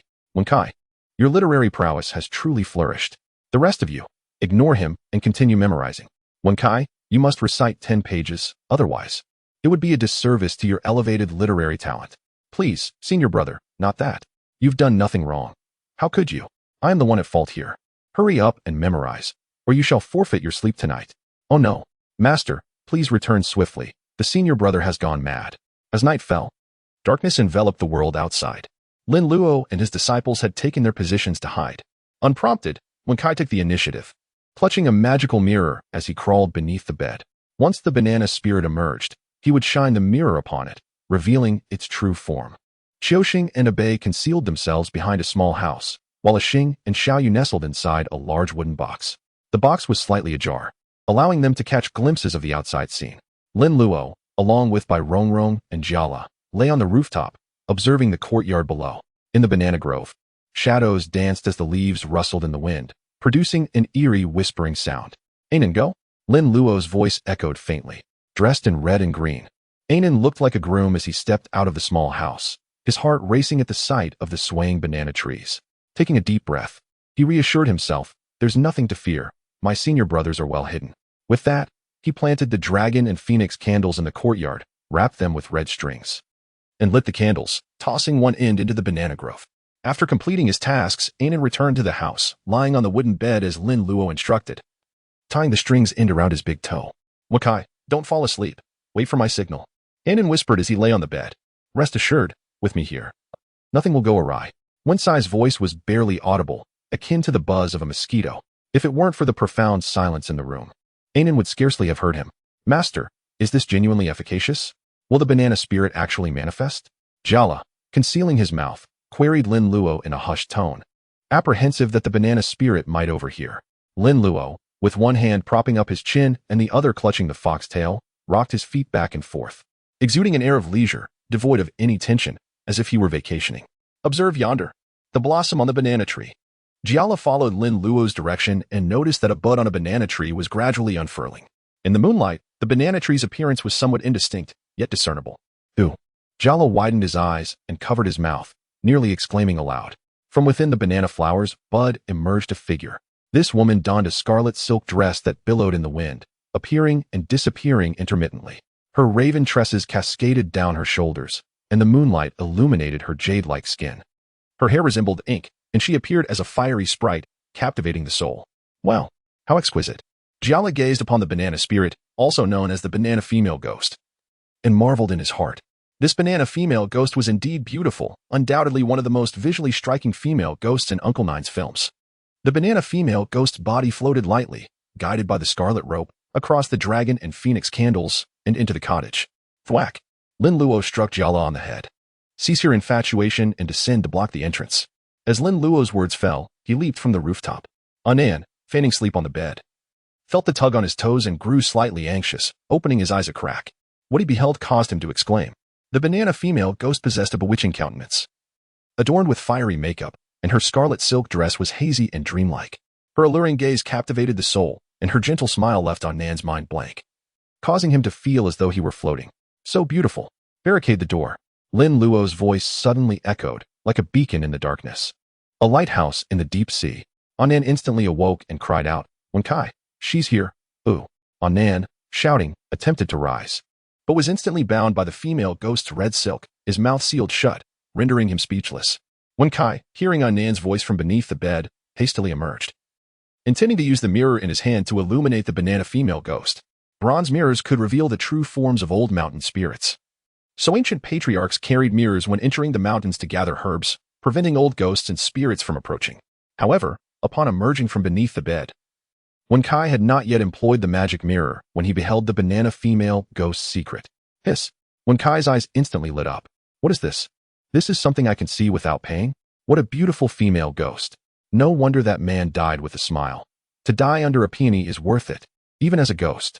The banana female ghost's eyes sparkled with delight, never expecting other men to be present inside and outside the house. "Tonight, I can feast." However, when Wenkai raised his head and saw that bitter gourd-like smiling face, the smile on the banana female ghost's face instantly vanished. "What an ugly man! Begone!" The female ghost waved her hand dismissively. A stream of red silk shot out, instantly binding Wenkai into a dumpling. "Ooh, ooh, ooh." Wenkai's mouth was entangled with red silk, rendering him speechless, but his eyes revealed the grief and dissatisfaction in his heart. With a creak, the door was flung open, and Lin Luo and Jiala burst in from outside, just in time to see Wenkai bound into a dumpling, wriggling on the ground. Seeing Lin Luo enter, Wenkai looked at Lin Luo and whimpered twice, struggling even more vigorously. The banana female ghost, gazing at Jiala and Lin Luo who had rushed in, regained her smile. "Ah, a vigorous young man and a tender and delicious little fellow." Tonight will be delightful. At this moment, Qian and Abe had already affixed a circle of spirit talismans around the cottage. The two stood at the doors and windows with torches. And if the female ghost attempted to exit, she would be met with a torch, surely driving her back. Wow, so beautiful. Jiala, upon seeing the female ghost, marveled at her appearance and figure, which were even more beautiful than the older sister he had seen in the opera troupe. Lin Luo's mouth twitched, hoping that he could still wow later. A bronze mirror instantly appeared in Lin Luo's hand. The female ghost's bewitching gaze noticed herself in the bronze mirror. And in the next moment, the enchanting banana female ghost screamed and covered her face. Her alluring countenance visibly transformed into a pale, withered, bark-like visage. The banana female ghost, covering her face with both hands, screamed in terror and forcefully flung her withered, tree branch-like hand. And Lin Luo felt the bronze mirror in his hand being struck by a tremendous force and sent flying. Ugh! Jiala, caught off guard, saw this face and instantly felt nauseous. Xing and Xiaoyu, hiding in the box, tightly closed their eyes and donned masks of pain. This female ghost was terrifyingly ugly. How stunning she had been before, how horrified they were now. Wen Kai was retching even more violently, but his mouth was still entangled, unable to vomit or swallow, and it sprayed directly from his nostrils, nearly choking Wen Kai to death. Lin Luo sneered. And 6 3 purities bells instantly appeared in his hand. Jingle, jingle, jingle. The bell rapidly rang, triggering the fire bell majestic light spell. And ghostly blue flames covered the 3 purities bells. 6 blue fire tentacles extended, shooting towards the banana female ghost. The female ghost cried out in pain, her form flickering, transforming into a ball of red light, and flying towards the cottage window, attempting to break through and escape. However, outside the window, a torch blocked the opening, sealing off the female ghost's path. The female ghost shrieked again, but it was too late to change her course. 6 blue fire tentacles tightly bound the banana female ghost to red light, and the sound of corrosion hissed. Jingle, jingle, jingle. The blue fire tentacles bound into the shape of a tortoise shell. The banana female ghost solidified into human form again, agonizingly howling and struggling, but unable to break free. This female ghost had not been formed for long and was terrified of flames. The flames condensed by the fire bell majestic light spell were also fire, a natural counter to this banana female ghost. All right, everyone come out. Jiala, go untie Wen Kai. Hearing Lin Luo's call, Xing and Abe outside ran in, and Xing and Xiaoyu also crawled out of the wooden box. Jiala untied Wen Kai and Nan. Wen Kai, once untied, retched even more violently, tears streaming down his face. Everyone was fine except for Wen Kai, who had made such a simple task so miserable. Lin Luo was speechless, resolving never to let this guy out again. Everyone look, this is the banana female ghost. Lin Luo beckoned everyone to come closer and observe. The crowd scrutinized the struggling, howling, and screaming banana female ghost, clicking their tongues in wonder. This is the banana female ghost. Too ugly, she was so pretty just now. How else would she seduce men if she wasn't pretty? This is her true face. Banana female ghost, do you have any manners? Once they had seen clearly, Lin Luo retrieved an empty wine bottle. This banana female ghost could not be killed directly. It would be too wasteful. Receive. At Lin Luo's command, golden threads sprayed from the wine bottle. Directly, hey, Wen Kai, are you all right? Qian, seeing Wen Kai's distressed appearance, asked with concern. Wen Kai wiped away his tears and shook his head in distress. Just as he was about to speak, he retched again. Nasal ejection. Chapter 152. Motivation to practice boxing. Banana female teacher. Do you have no sympathy? Wen Kai, while vomiting, indignantly accused them. He was already so miserable, yet these fellow disciples were laughing so happily. Oh dear, don't laugh, don't laugh. Wen Kai is already so miserable. Lin Luo, while laughing the loudest, told everyone not to laugh, and then even more joyous laughter erupted in the cottage. I found nothing amusing. It was merely the potency of the individual in question that elicited such a reaction, a nasal expulsion of unprecedented force. Very well, Qian. Escort Anan and Abe to fell the banana tree outside, the one bearing nascent blossoms. Wen Kai, expedite your preparations. We shall return forthwith. Lin Luo conjured a flagon and tossed Wen Kai a towel. The latter seized it with alacrity, commencing his ablutions as if it were a priceless artifact. Shortly thereafter, Qian and his cohort returned, their countenances a mixture of astonishment and perplexity. Esteemed senior, the banana tree appears to be exsanguinating, and it contains a viscous, whitish fluid that exudes a putrid odor. Lin Luo, arms crossed, glanced askance at Xiaoya. Normal. Bear it hence, that the magistrate and his ilk may examine this anomaly. Qian, animated, inquired, Senior, might this signify the resolution of the case? This was the inaugural major case of his tenure, and its conclusion seemed imminent. What are you pondering? The demise was peculiar. Scrutinize the deceased acquaintances. Ascertain who imparted the method of attracting the banana tree spirit. Such knowledge is not commonplace, should it disseminate. The ramifications would be dire, for many would sooner perish than endure penury. Hence, the clandestine exodus to foreign lands for monetary gain. Well, esteemed senior, your sagacity astounds. I had not anticipated your aptitude for investigation. Qiuxing offered Lin Luo a thumbs up, his demeanor obsequious.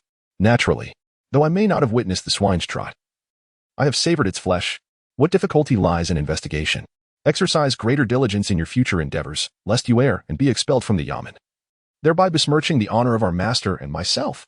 Lin Luo seized the opportunity to chide Qiuxing, loath for him to one day proclaim, "My destiny is mine to command. Not heaven's, only to be vanquished," uttering, "None may judge me." The absurdity. Within the yamen, illumination prevailed. The magistrate and his entourage, having heard of Qiuxing's return and the capture of the malefactor, hastened to the scene. Upon beholding the severed banana tree, their complexions turned ashen. "Captain Qiuxing, is this the purported perpetrator?" The magistrate gestured towards the prostrate banana tree, incredulity etched upon his visage. How could a mere tree commit homicide? Qiuxing nodded, stating earnestly, "Magistrate, observe, the tree exudes blood, and it contains this viscous, whitish substance, all of which is the deceased." His words trailed off. Yet the gentleman present comprehended the nature of the essence. The magistrate, dubious, scrutinized the tree. How could a banana tree exsanguinate? And these fluids bear no resemblance to those within a banana tree. Magistrate, the banana tree itself is incapable of homicide, but the spirit of the banana tree is not. This individual, in his delusion, sought to wed the banana tree spirit for pecuniary gain, adorning himself as a bridegroom, employing arcane methods to summon the spirit, only to be drained of his life force. Magistrate, the banana tree spirit resides within. Qiuxing produced a flagon adorned with a talisman. Within the transparent glass receptacle, a crimson silhouette writhed in agitation. Qiuxing then recounted the legend of Tongtian from Siam. The magistrate, upon hearing the tale, waved his hand dismissively. "Remove it. Is this truly the spirit of the banana tree? Should the magistrate doubt, I shall summon my senior to release it, that all may witness." Qiuxing remained unperturbed, his composure unwavering. He dared not uncork the flagon, and he surmised that none present would permit him to do so. The townspeople were well aware that Qiuxing was a disciple of Master Jiu, and who was unaware that Master Jiu was a Taoist priest of the Maoshan sect, renowned for his prowess in exorcism. If Master Jiu's disciple declared that a female spirit was culpable, then it must be so. Very well, let the case be thus concluded. However, should similar cases arise in the future, Captain Qiuxing, I expect a thorough explanation. The magistrate's countenance was grim. Magistrate, the case cannot yet be closed. We must ascertain who imparted to the deceased the knowledge of the banana tree spirit, as well as the precise methods of summoning it. Such details are not commonly known. The magistrate's gaze towards Qiuxing underwent a subtle shift. This Captain Qiuxing possesses a certain acumen, far superior to the previous away. He even considers such contingencies. You speak sagely. Proceed as you have suggested. Magistrate, rest assured, we shall expedite the resolution of this case. Qiuxing, chest puffed out, chin raised, spoke with unwavering confidence. Excellent. We shall not impede your investigation. We depart. The magistrate, with a grand gesture, led his entourage from the yamen. With the departure of the town's dignitaries, the atmosphere within the yamen lightened considerably. The security guards, with ingratiating smiles, approached, showering him with praise and adulation. However, Qiuxing was no away, and he did not allow the chorus of approbation to inflate his ego. Enough, enough. Expedite the investigation. Cease your loitering. The following afternoon, after luncheon, within the courtyard of One Brow residence, Lin Luo sat upon a chair, instructing his junior disciples in the art of martial stances and pugilism. To master martial arts, Zhan Zhuang, is fundamental.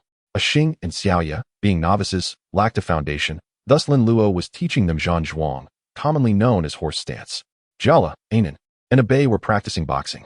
Having honed their sinews and bones under their master's tutelage for many years, their pugilistic skills were respectable.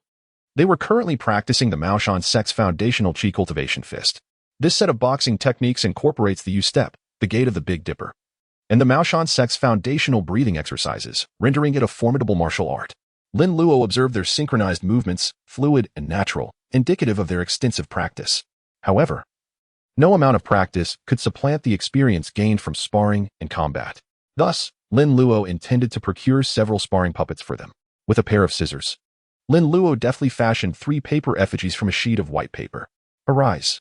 Lin Luo tapped the paper effigies on their heads, recalling the visage and attire of the banana tree spirit from the previous night. His fingertips shimmered with luminescence, and soon, 3 identical banana tree spirits materialized before him. The 3 banana tree spirits, clad in crimson silk gowns, possessed skin of an unnaturally pallid hue, radiating a lustrous glow in the sunlight.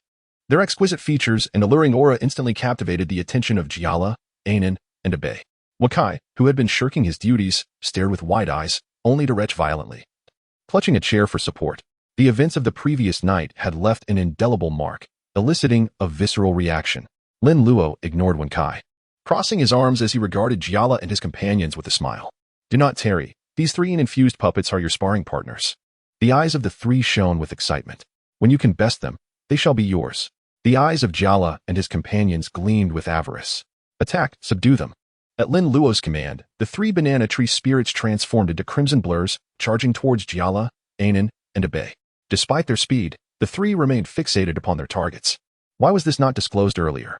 3 dull thuds resounded, and the eyes of Jiala, Anan, and Abe were adorned with dark circles, their faces contorted in agony. Ouch! That smarts. Unethical. Brothers, charge. Jiala, Anan, and Abe roared, each selecting an opponent. Double peaks pierce ears. Old ape offers fruit. Flower hidden in leaves. Within the courtyard, the 3 infused puppets and Jiala, Anan, and Abe engaged in a fierce melee. During practice, their stances and movements were flawless, their techniques refined. But in actual combat, they faltered. Jiala, in particular, resorted to wrestling, grappling with the infused puppet on the ground. It was a spectacle to behold. At that moment, Qiusheng and his entourage arrived at One Brow residence in a flurry of activity. Chapter 153. What kind of customary town is Happy Town? Esteemed Senior Wow? Qiusheng's words were stifled in his throat. A single wow sufficed to convey his shock and bewilderment. In the courtyard, Jia Lu was frolicking on the ground with Yin Puppet, undoubtedly having unlocked an extraordinary talent. Anan and Abe were also grappling with their respective Yin puppets, though it appeared they were mostly on the receiving end of the assault.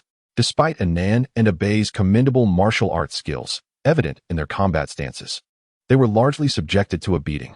While enduring the onslaught, they occasionally seized opportunities to retaliate. However, the Yin puppets possessed an immunity to pain and immense strength, allowing them to swiftly recover from blows and respond with even more ferocious counterattacks. Consequently, Jia Lu emerged relatively unscathed, save for some dishevelment. While Anan and Abe bore the brunt of the encounter, their faces swollen and bruised. Senior brother, what exactly is transpiring here? Qiusheng inquired with bewilderment as he approached Lin Luo with his entourage, observing the skirmish unfolding in the courtyard. Oh, merely Yin puppets, serving as sparring partners. Lin Luo casually replied, turning his attention to Qiusheng. What brings you here, and with company? Hee, we were on patrol, and happened to pass by. I thought it would be opportune to apprise you of the case's progress, Qiusheng explained. Patrolling? This location is beyond Rin Family Town's jurisdiction. Is it truly within your purview as a captain of Rin Family Town to patrol this far? Qiusheng then rubbed his hands together, expressing a hint of embarrassment. Of course, there is also a matter for which I seek your assistance, senior brother. With that, Qiusheng produced 2 items from his person, the wine bottle containing the banana spirit, previously provided by Lin Luo, and a pouch of money. Lin Luo accepted the items, stowing the wine bottle in his personal space, which was becoming increasingly occupied. Aside from the puppet instructors, his 2 Yin dragon puppets, Garen, the ghost consort Hongmei, and the gourd of old ghosts, he now added the banana spirit to his collection. Fortunately, as his cultivation progressed, his personal space had expanded, accommodating the growing menagerie. Seeking my assistance? What is the matter? Tell me, Lin Luo inquired, opening the money pouch and noting the substantial sum of 20 silver dollars. This was no small amount, indicating the town's satisfaction with the case's resolution, resulting in such a generous reward. In Rin Family Town, 20 silver dollars could comfortably sustain a family of 3 for 2 to 3 months. In the film, Qiusheng spent only 5 silver dollars for 50 pounds of scarce glutinous rice, underscoring the significance of the $20 reward. Qiusheng crouched beside Lin Luo, whispering, the deceased in the banana orchard was not a local, and our investigation into his social connections revealed no local knowledge of Ada and I, the banana spirit. We surmise that he learned of Ada and I from elsewhere, perhaps his hometown. Lin Luo nodded, acknowledging the reasonable deduction. Furthermore, his demise by a spirit is considered inauspicious, and the town wishes to return his remains to his ancestral home. The expenses will be borne by Huang Bai Wan and the Yamen, totaling 20 silver dollars. He. Senior brother, you and Jia Lu have experience in transporting clients. Would you consider undertaking this task, ensuring that the benefits remain within the family? Lin Luo paused his counting, glancing at the silver dollars in his hand and then at Qiu Sheng. So, these silver dollars are not solely for the case's reward? Of course not. This is the reward. The commission for the transport is held by the Yamen, Qiu Sheng clarified. That's more like it. Lin Luo nodded, stowing the money in his personal space. I accept the transport job. Where is he from? Is it far? In this era, transportation was arduous, and the mountainous terrain of the south made travel between towns difficult, often requiring days of traversing hills, valleys, and rivers.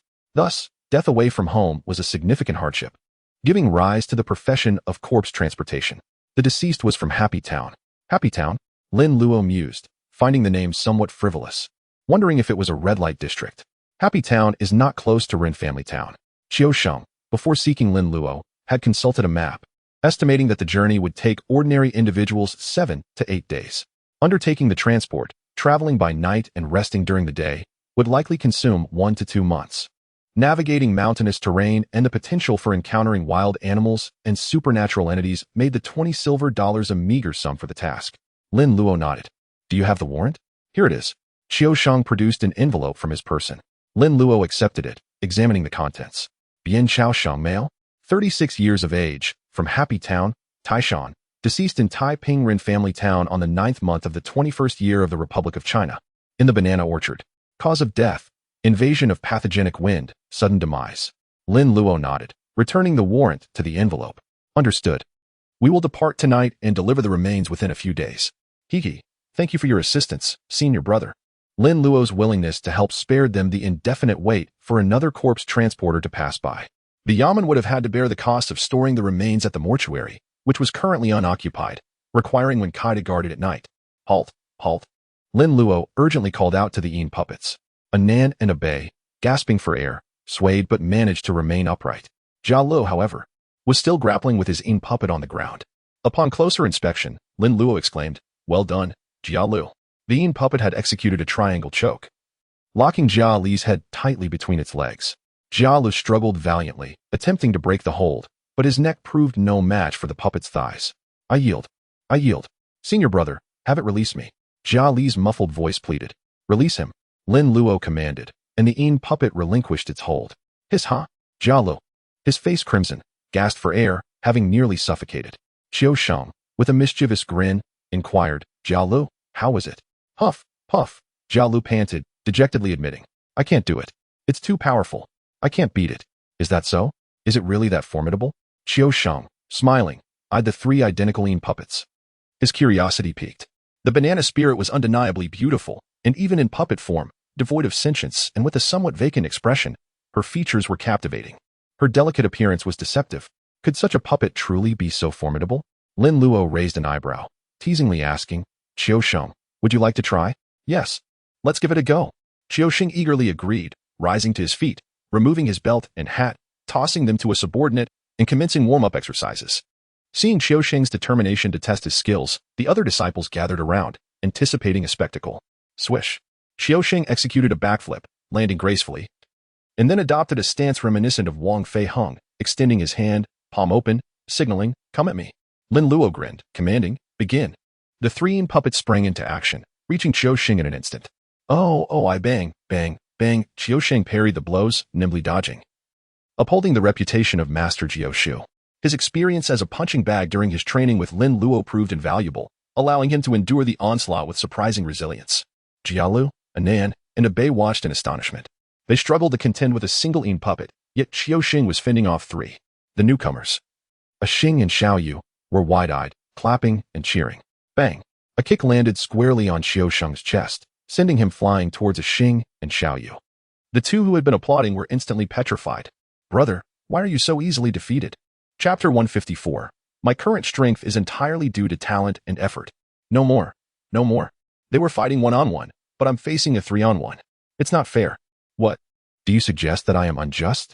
I pride myself on being the epitome of fairness. Since you desire a 1-on-1 confrontation, so be it. Lin Luo arose and casually tossed the white-furred fox he was holding. With a soft whimper, the white fox transformed into a stunningly beautiful woman, none other than Hu Mainyang. In contrast to Bai Rongrong's gray fur, Lin Luo favored Hu Mainyang's snowy coat and had recently developed a penchant for stroking her entire body. Consequently, Hu Mainyang had no choice but to revert to her original form, enduring Lin Luo's incessant friction-induced static electricity. "Cruel master," she lamented, "when you desire my touch, I am a treasure, but when you are finished, I am discarded without a second thought." Jiala and Qiuxing were unfazed by the two fox spirits in Lin Luo's company. But Xing and Xiaoya, seeing them for the first time, were astounded. How did that fox transform into a human? "Please, senior brother," Qiuxing pleaded with a sheepish grin. "I was merely speaking idly. You are indeed fair. I should face you 3 against 1. He was jesting, of course. The memory of Lin Luo's kick shattering the stone tombstone was still vivid in his mind. "What is this? Did you not desire fairness?" Lin Luo retorted. "Enough chatter. Let us proceed. I shall grant you the first strike." Lin Luo shifted his stance, adopting the posture of Bejiquan, and raised an eyebrow at Qiuxing. His aura swelled like a mountain, imposing and indomitable. Qiuxing, witnessing this, offered a wry smile. He retreated a step, his demeanor hardening as if he were a different person. "Senior brother, please temper your blows." With those words, Qiuxing lunged forward like a tiger descending from the mountains, roaring as he attacked Lin Luo. "Well done."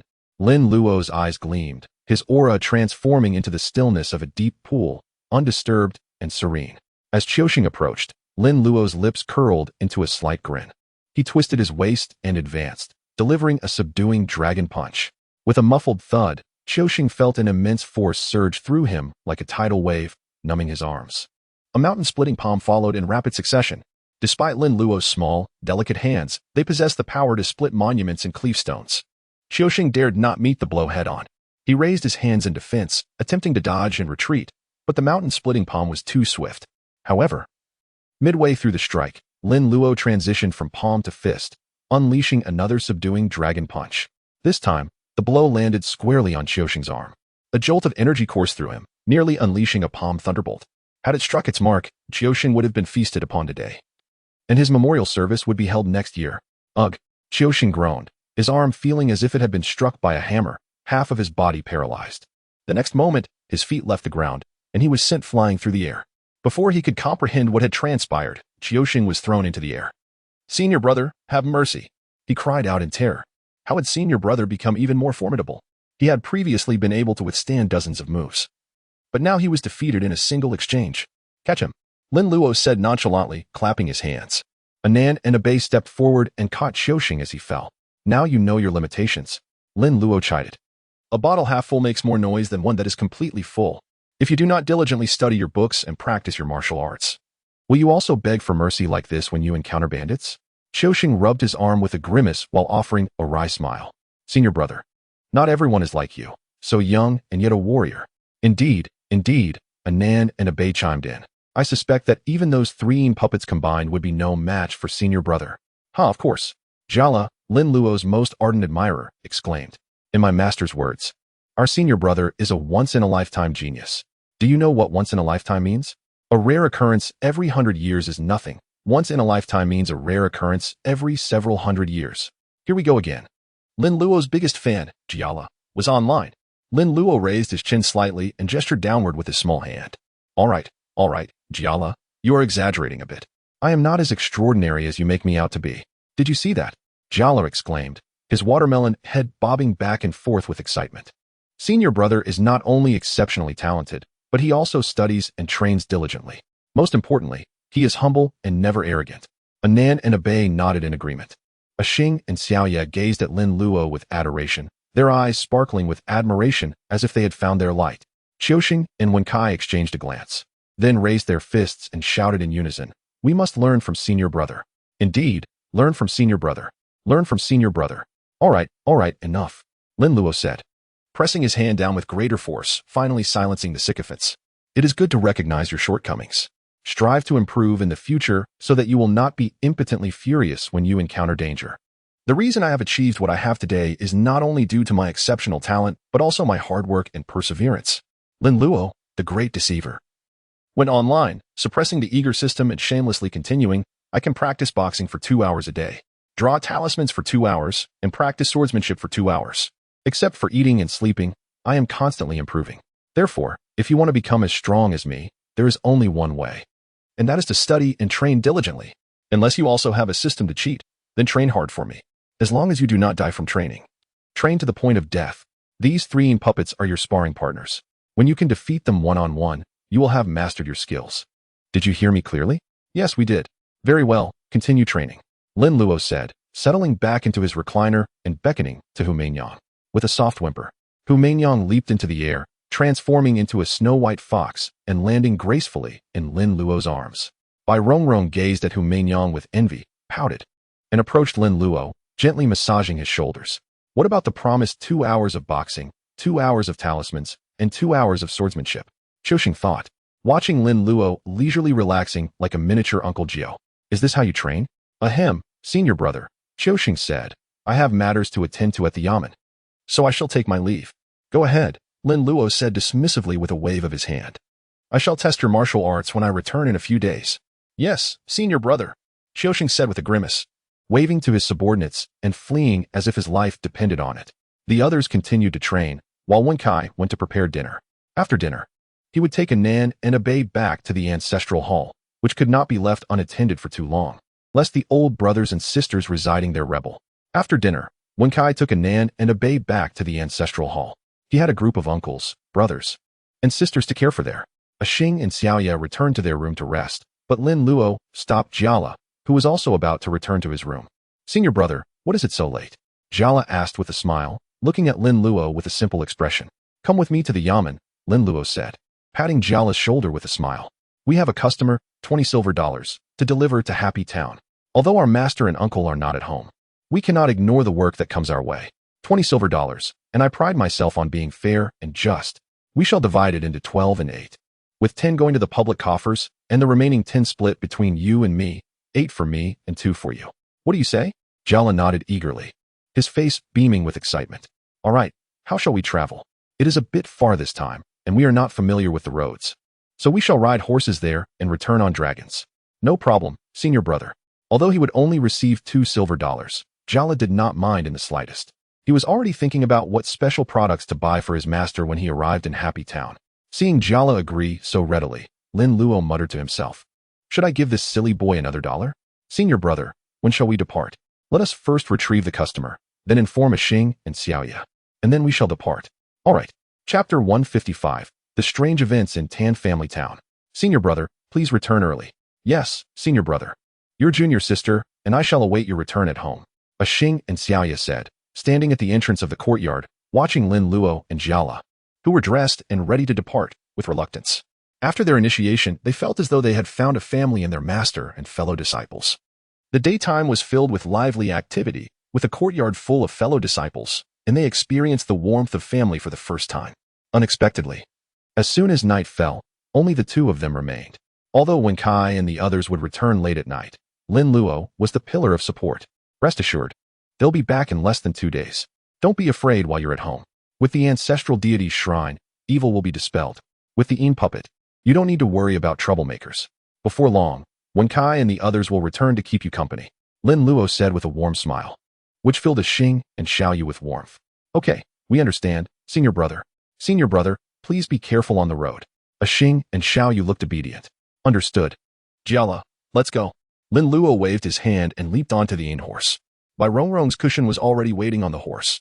After the master got on, the seat belt automatically fastened. Lin Luo leaned back comfortably, his head sinking into it, soft and springy, with a built-in massage function. It was very good for his cervical spine. Hu Meinyang snuggled in Lin Luo's arms, her fluffy tail swaying, actively rubbing against Lin Luo. Lin Luo grabbed it and began to generate electricity. Lightning palm and golden body refinement were practiced again. Let's go. Make way for the Yin. Jiala scattered paper money. Then, under the bewildered gazes of Xing and Xiaoyu, he stuffed the 3 purities bell into Jia Li's hand and jumped onto the horse himself. Ding-ling, Jia Li shook the bell and darted forward. The client behind him followed, grabbing Jia Li's shoulders. Go back and rest. Lin Luo's voice came, and the 2 of them were already galloping away on their horses. Soon, they disappeared into the darkness. Xiaoyu's big eyes were full of curiosity. Senior brother. So that's how corpse herders are like. Xing scratched the back of his head, his brain working rapidly. Is that so? Clop, clop, clop, galloping all the way. The 2 Yin horses were very fast. Jiala was indeed a Yin puppet, darting quickly and steadily. If the client could speak, They would have asked a few questions. Although I'm dead, I'm still a dead person. Although you're alive, you're really not human. As dawn broke, Jiala, who had been up all night, looked sleepy and yawned. Lin Luo was comfortable, leaning back and dozing off from time to time. This was why he wanted to bring Jiala along. Senior brother, let's find a place to rest. Jiala couldn't hold on any longer. He rubbed the sleep from his eyes and said wearily to Lin Luo, "Okay, let me look at the map." Lin Luo took out the map and judged from their speed overnight that they had traveled over 100 miles, and there should be a town nearby. There's a small town ahead. Let's go take a look. If there's a morgue, we'll put the corpse there, and we'll find a place to eat. And then you can go to sleep. Okay, Jiala responded, yawning. If he slept enough during the day, staying up all night wouldn't be a problem. He was 18 years old, the most energetic time of his life. Unfortunately, he had been wrestling with the Qian puppet all day, which was exhausting.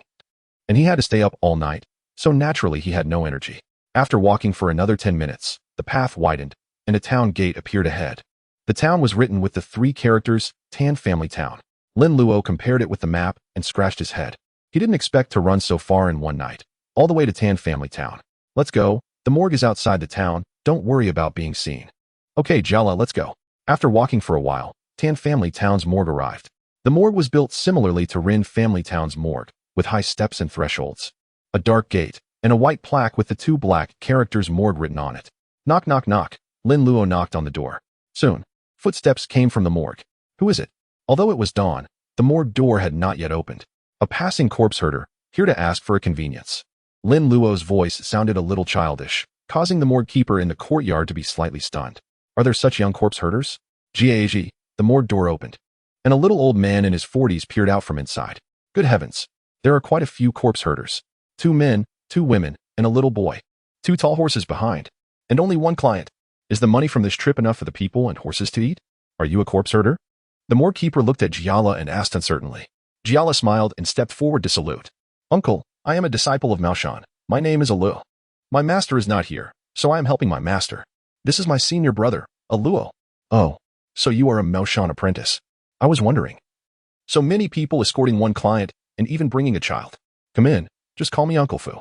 Uncle Fu said, opening the dark gate of the morgue and turning to walk into the morgue. He had already seen the Maoshan jade pendant, unique to Maoshan disciples, on Lin Luo and Jiala's necks. He had seen this thing on another corpse herder. Do you know a corpse herder wearing glasses, named Simu? That's my master. That's my uncle. Lin Luo and Jiala said in unison. Oh, you are his disciples and nephews. Uncle Fu smiled and his tone became much warmer. Where is Simu? Why did he let you come to escort corpses? Is he being lazy? No, master and my uncle have gone out, and a client came to the town. So we are helping to send them, Jiala said, yawning. So you know my master? Of course I know him. How many times has your master freeloaded here? Every time saying he'll treat, but running away before dawn, never once treating. Uncle Fu curled his lips and complained. Haha, that does sound like my uncle's style. Jiala smiled. Not wanting to comment on his master, his eyes wandered around the morgue, and then he fixed on a coffin board. Ding ling. Big brother, just stand here and rest. After Jiala settled the client, he lit 3 incense sticks. Uncle Fu, we've been traveling all night. We really can't hold on any longer. We're going to sleep first. And when we wake up, I'll treat. Let's go to Tan Family Town and have a good meal, Jiala said to Uncle Fu. Uncle Fu smiled and spat out a mouthful of dry tobacco. It settled then. Don't be like your master, pulling up his pants and leaving. What happened? Jiala lay down on the coffin board, yawned, and fell asleep. Hey, how long have you been traveling? This kid is so sleepy. Uncle Fu looked at Lin Luo and asked amusingly. Just 1 night. Only 1 night. Simu's disciple is a bit weak. I was thinking of helping you drum up business.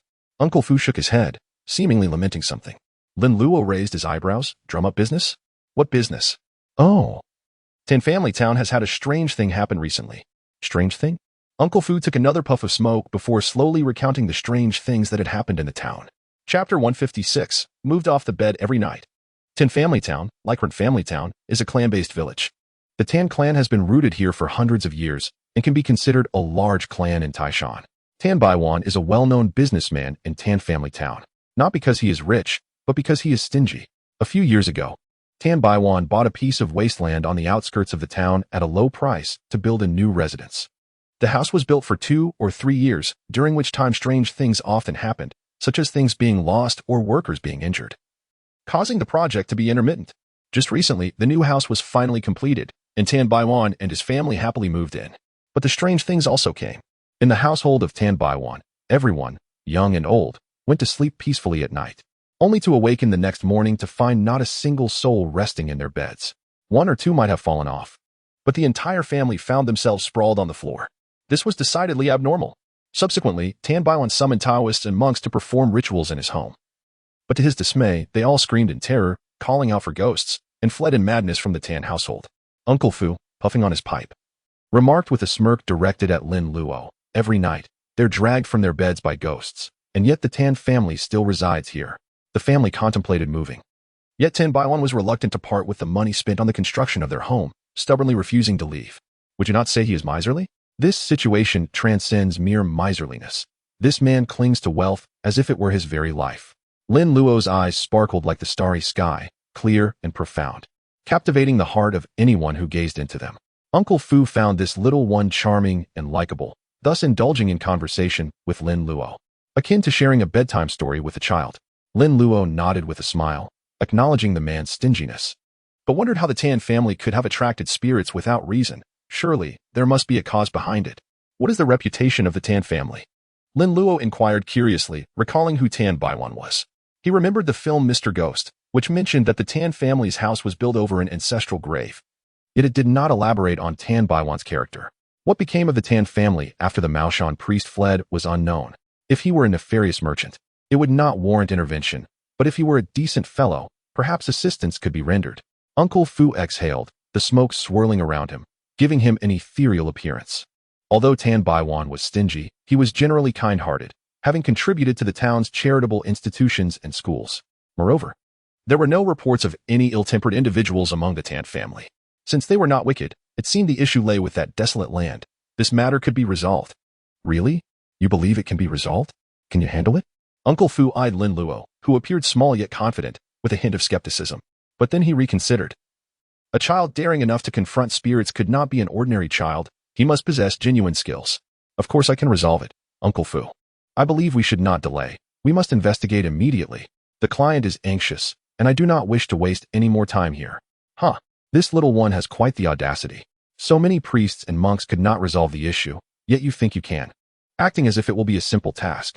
However, Maoshan disciples specialize in exorcising spirits. Perhaps the previous practitioners failed due to lack of expertise. Uncle Fu warned.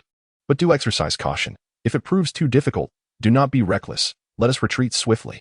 Rest assured, Uncle Fu, I am aware of my own capabilities. Lin Luo reassured him. Seeing Lin Luo's confidence, Uncle Fu ceased his admonitions and led him outside. By the way, should we not inform your junior brother? Uncle Fu paused, glancing at the snoring Jia Lu, who was in a deep slumber. He found it no surprise that Lin Luo, despite his youth, was already in a mentorship relationship. If he were to learn from Lin Luo's master now, he too would have to address Lin Luo as senior brother. The hierarchy of seniority was determined by the duration of apprenticeship, not by age. There's no need. Let him sleep. I will manage with my two sisters. Lin Luo casually replied, concealing the true identities of his fox spirit companions. Uncle Fu surveyed by Rong Rong and Hu Mainyang and nodded in agreement. With his extensive experience at the charitable institution, he sensed that these two women were extraordinary. Perhaps this was the source of the little fellow's confidence.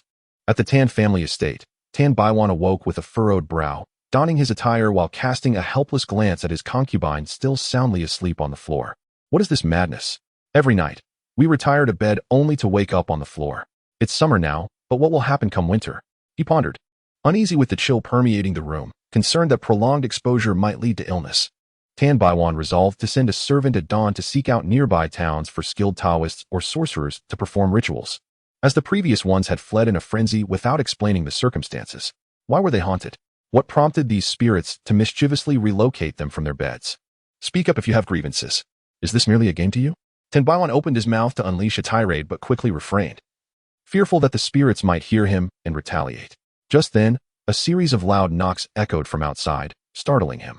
Could it be the spirits come to confront him? Who is it? He called. Sir, it is Uncle Fu from the charitable institution, accompanied by a young Maoshan master. Upon hearing this, Tan Baiwan exhaled in relief. Show them to the tea room. I will join shortly. He instructed, then hurried to awaken his concubine. Wake up, stop sleeping. She slowly opened her eyes, instinctively rising from the floor, stretching her petite frame. It's fortunate I had the floor cleaned, my lord. I suggest we lay down a carpet. It would be more comfortable upon waking.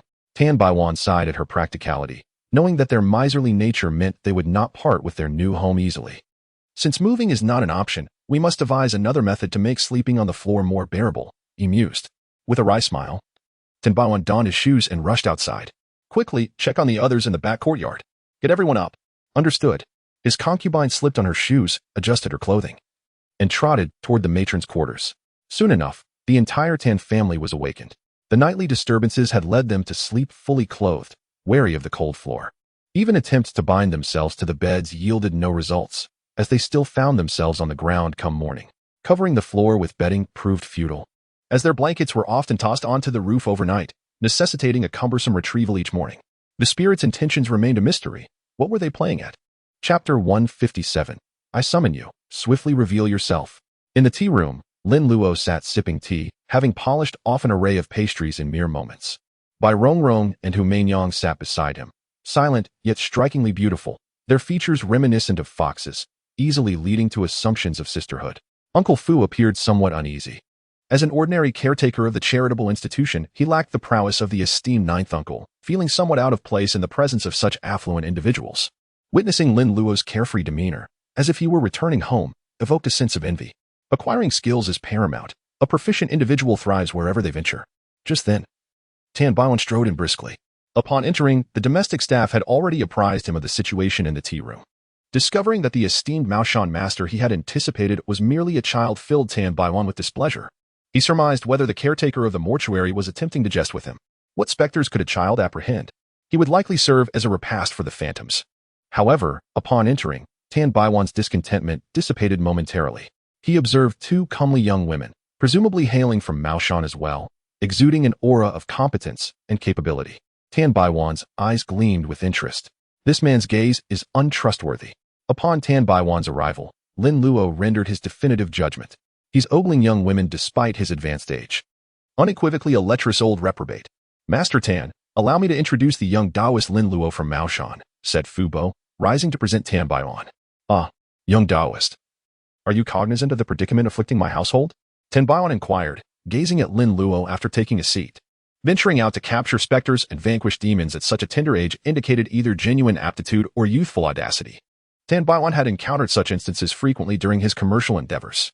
Individuals who, with a modicum of knowledge, presumed themselves extraordinary, engaging in theoretical exercises that culminated in financial ruin. However, this was not commerce but rather exorcism, a matter of life and death. Should his abilities prove inadequate, resulting in demise at the hands of the specters, Tan Baiwan would be compelled to disburse funeral expenses. Considering his youth, his demise would be regrettable. Therefore, Tan Baiwan sought to ascertain Lin Luo's mettle. Your residence is constructed upon ancestral burial grounds. Their constant subjugation has naturally provoked their ire. Their current actions merely involve displacing you from your beds and instilling fear. Should these tactics prove ineffective, they will escalate beyond mere harassment, Lin Luo stated candidly, eschewing circumlocution. Hiss. Tan Baiwan gazed at Lin Luo with astonishment. He had not anticipated that the haunting was attributable to this. However, was the child's assertion veracious? The adage smooth of lip, bare of wisdom reflected an ancient prejudice against the young. However, the inexperience and limited perspective of youth were commonplace. No one is born with innate knowledge. Consequently, Tan Baiwan remained uncertain whether to repose confidence in Lin Luo. Lin Luo discerned Tan Baiwan's predicament and glanced at the exterior sky. The sun had not yet fully ascended, casting the external sky in a dim, crepuscular light. The hour is still early. Should you doubt my veracity, I shall summon those below to converse with you, Lin Luo remarked, adopting a demeanor befitting a sage, betraying no indication of his youth. This. Tan Baiwan hesitated once more. Awareness of the presence of specters within the residence was one matter. Witnessing them firsthand was quite another. They were, after all, specters. However, without encountering the specters, how could he ascertain the veracity of Lin Luo's claims? Cease dithering. I shall remain in Tan Family Town for a single day, departing this evening. Should you deem me unreliable, I shall not detain Master Tan any longer, Lin Luo declared, rising with an air of finality. Upon perceiving Lin Luo's impending departure, Tan Baiwan grew anxious. Having piqued my interest, you intend to abscond? Unacceptable. Young Taoist, Tari, I accede to your counsel. However, what remedy do you propose for the haunting afflicting my household? Upon observing Tan Baiwan's acquiescence, Lin Luo resumed his seat. His objective was simple, to collect specters. each representing a simplified point, a sustainable harvest. However, Lin Luo never engaged in uncompensated labor. I propose summoning the malevolent specters from below to ascertain their desires. Should amicable resolution prove feasible, we shall parley. Should it not, I shall directly subjugate them. Tan Baiwan nodded, harboring apprehension. Numerous Taoists and monks have voiced similar intentions, yet they all departed in a state of derangement. Given your youth, are you capable? Young Taoist, the specters within my household are exceptionally malevolent. Are you certain of your abilities? Malevolent? They have yet to encounter one more malevolent than themselves. Lin Luo dismissed the notion with a wave of his diminutive hand, radiating assurance. Let us stipulate in advance that negotiation with specters entails a different recompense than their subjugation. Tan Baiwan chuckled. Money is of no consequence. I believe you about as much as I trust a ghost. You miserly old Tan. Old Tan is known for being extremely stingy. In that case, may I commence? Lin Luo queried, raising an eyebrow inquisitively. Proceed to the best of your abilities. Tan Baiwan responded, raising his teacup to his lips, signaling Lin Luo to commence his performance. Lin Luo rose and began to perform incantations. I beseech the majestic heavens, the rivers, the sun, the moon, the mountains, the seas, the stars, all within my dominion. I command light, and there shall be light. I command darkness, and there shall be darkness. 33 celestial deities are subject to my decree. Those who obey shall be ennobled. Those who disobey shall be slain. The incantation, delivered with formidable force, evoked a sense of peculiarity. Such a potent incantation emanated from a child of 10 years. Specters of this domain, manifest yourselves forthwith. Lin Luo concentrated his spirit, activating the majestic celestial incantation, triggering the power of his sanctified voice. Upon his command, an eerie wind swept through the chamber, and the doors and windows slammed shut with great force. An icy, white spectral mist arose from the ground. As the mist permeated the room, the temperature rapidly plummeted. Fu Bo and Tan Baiwan shuddered, staring nervously at the swirling mist, their hearts pounding with trepidation. Despite Fu Bo's residence in the mortuary, the distinction between the visible and the invisible remained significant. Within the mortuary, adherence to the rules ensured the compliance of the inhabitants, as he served as their caretaker. However, this situation was different. The caretaker had encountered a wild tiger. Could he claim to be unafraid? The magnetic field fluctuated violently, as if lightning were striking within the chamber. Subsequently, the room teemed with specters of the past, clad in attire from bygone dynasties, representing 4 generations, a veritable clan. The tea room was nearly overwhelmed. At Lin Luo's command to manifest themselves forthwith, the specters did not conceal their forms, allowing all within the room to perceive their presence. Tan Baiwan trembled, his countenance ashen. Fu Bo shared his terror. Should these specters become enraged, their demise was certain. Had he foreseen this scenario, he would have departed earlier. Rather than seeking excitement, Lin Luo crossed his arms, surveying the room. While Lin Luo scrutinized them, they, in turn, scrutinized Lin Luo. Master Tan, observe the numerous original inhabitants. What recompense do you deem appropriate? Lin Luo inquired, turning to Tan Baiwan with a smile. Tan Baiwan trembled, his mind a blank. This young Taoist lacks ethics. Demanding surgical fees after making the incision? Your heart is black. 100 silver dollars. Young Taoist, should you resolve this matter, I shall bestow upon you 100 silver dollars. 100 silver dollars. Lin Luo paused, surprised by Tan Baiwan's generosity. It seemed he had been thoroughly frightened. However, in fairness, the specters were not particularly formidable. 100 silver dollars was a substantial sum. Seeing Lin Luo's silence, Tan Baiwan grew more anxious. Does he deem it insufficient? 200 silver dollars. Young Taoist, I shall offer 200 silver dollars. Oh ho, 200 silver dollars. Fu Bo had described Tan Baiwan as miserly, yet he was now increasing the price. At 200 silver dollars, the sum was considerable. Still, Lin Luo remained silent. Did he deem even 200 insufficient? Tan Baiwan, his face contorted in distress, surveyed the multitude of specters, shivering from the cold, and raised 3 fingers. 300 silver dollars. I shall offer 300 silver dollars. Young Taoist, please, act swiftly. Lin Luo turned to the dumbfounded Fu Bo. Clearly, Uncle Fu was taken aback. How unexpectedly generous had old Tan become today? Well, 300 it is. Lin Luo slammed the table, elated. He had merely intended to make a gesture, but to his astonishment, 10 million was so magnanimous, truly befitting a person of immense wealth. How splendid it is to possess riches. I am quite fond of this. Chapter 158. Now you understand why it is called the Imperial Bell Bang.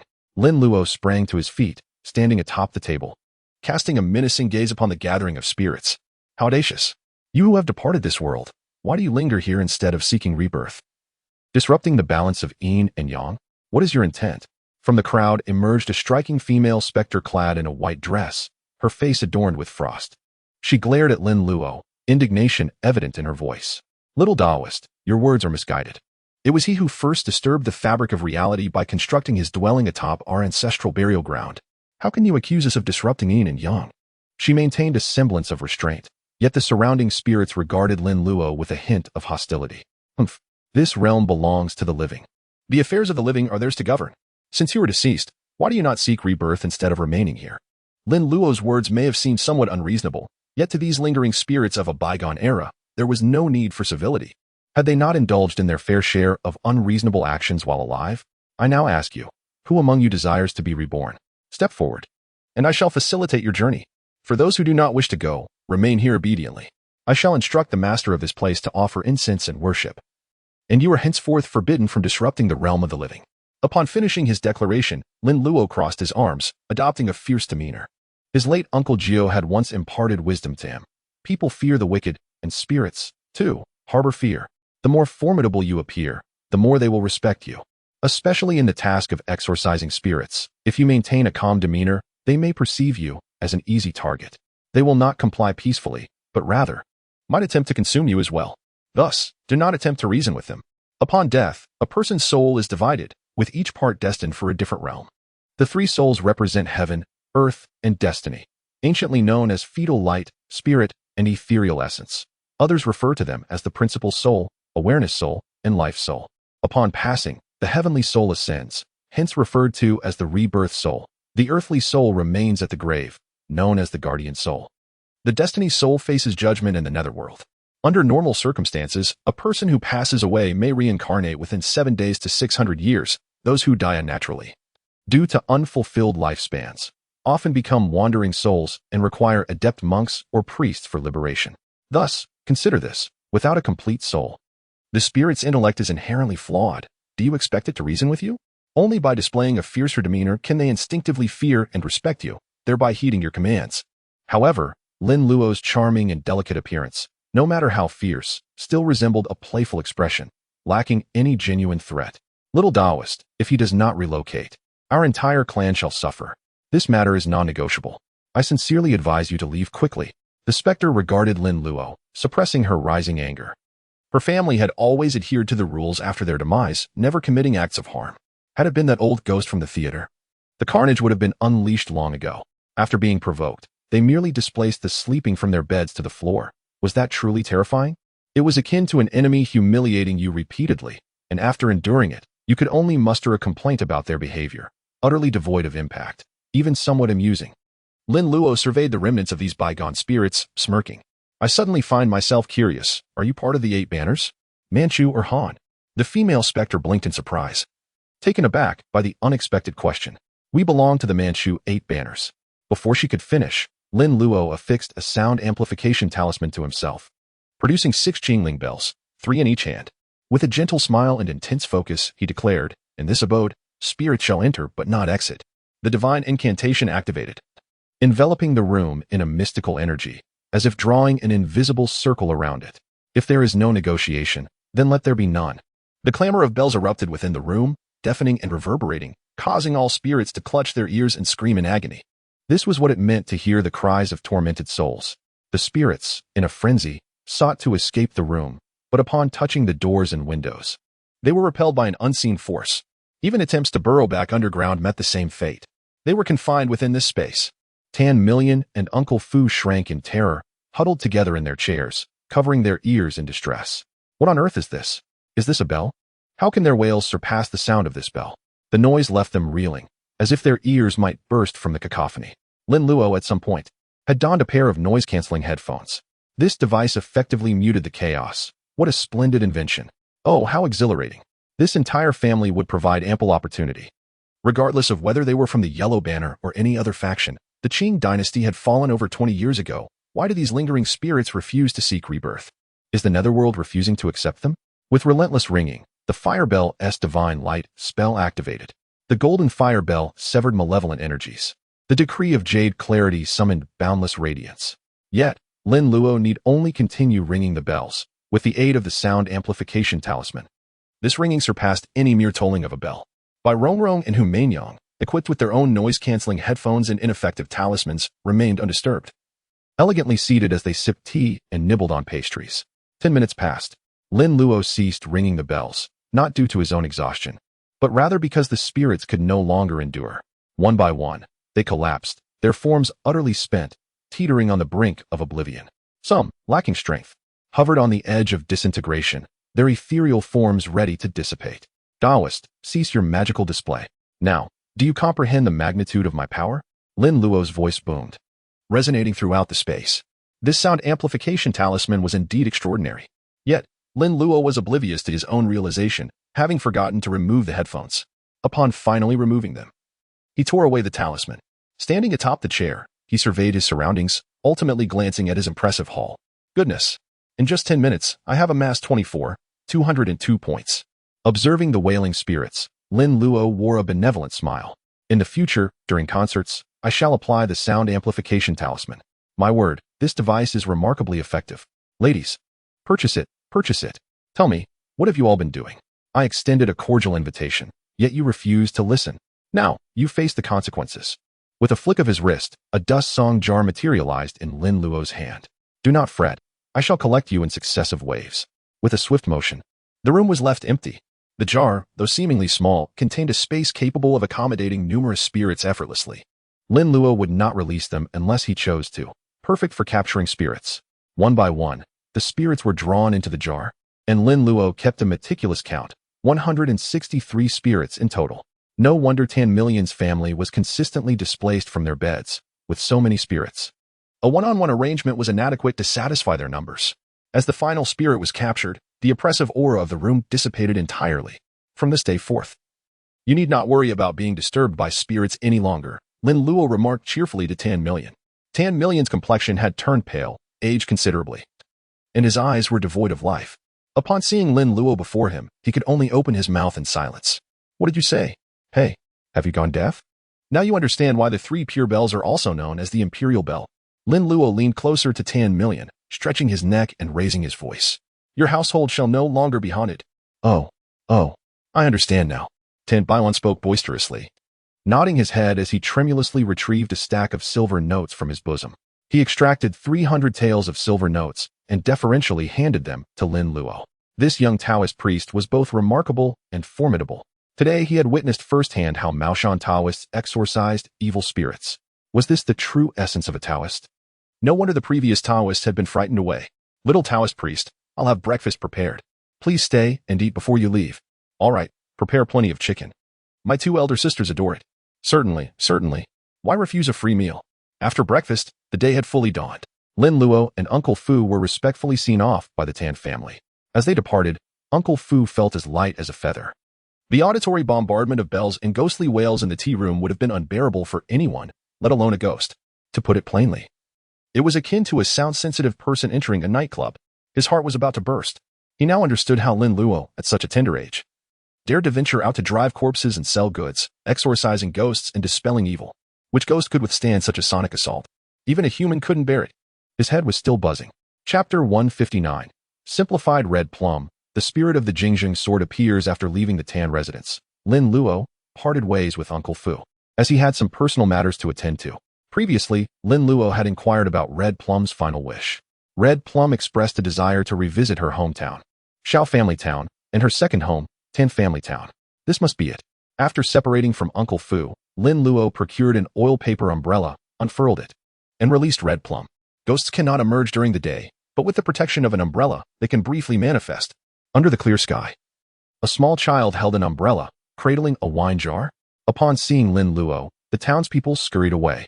Guided by Red Plum, Lin Luo traversed the town's streets and alleys, eventually arriving at a secluded, dilapidated district. The houses here were shoddily constructed, and the residents appeared impoverished. The arrival of Lin Luo by Rongrong and Humanyang immediately became the focal point of the street's inhabitants. My lord, it's just ahead, that's my home. Red Plum's voice echoed in Lin Luo's ear. In the distance, there was a dilapidated courtyard that seemed long uninhabited. The door was locked, rusted shut. However, this posed no challenge to Lin Luo. Lin Luo glanced at the top of the wall, less than 2 meters high, not particularly tall.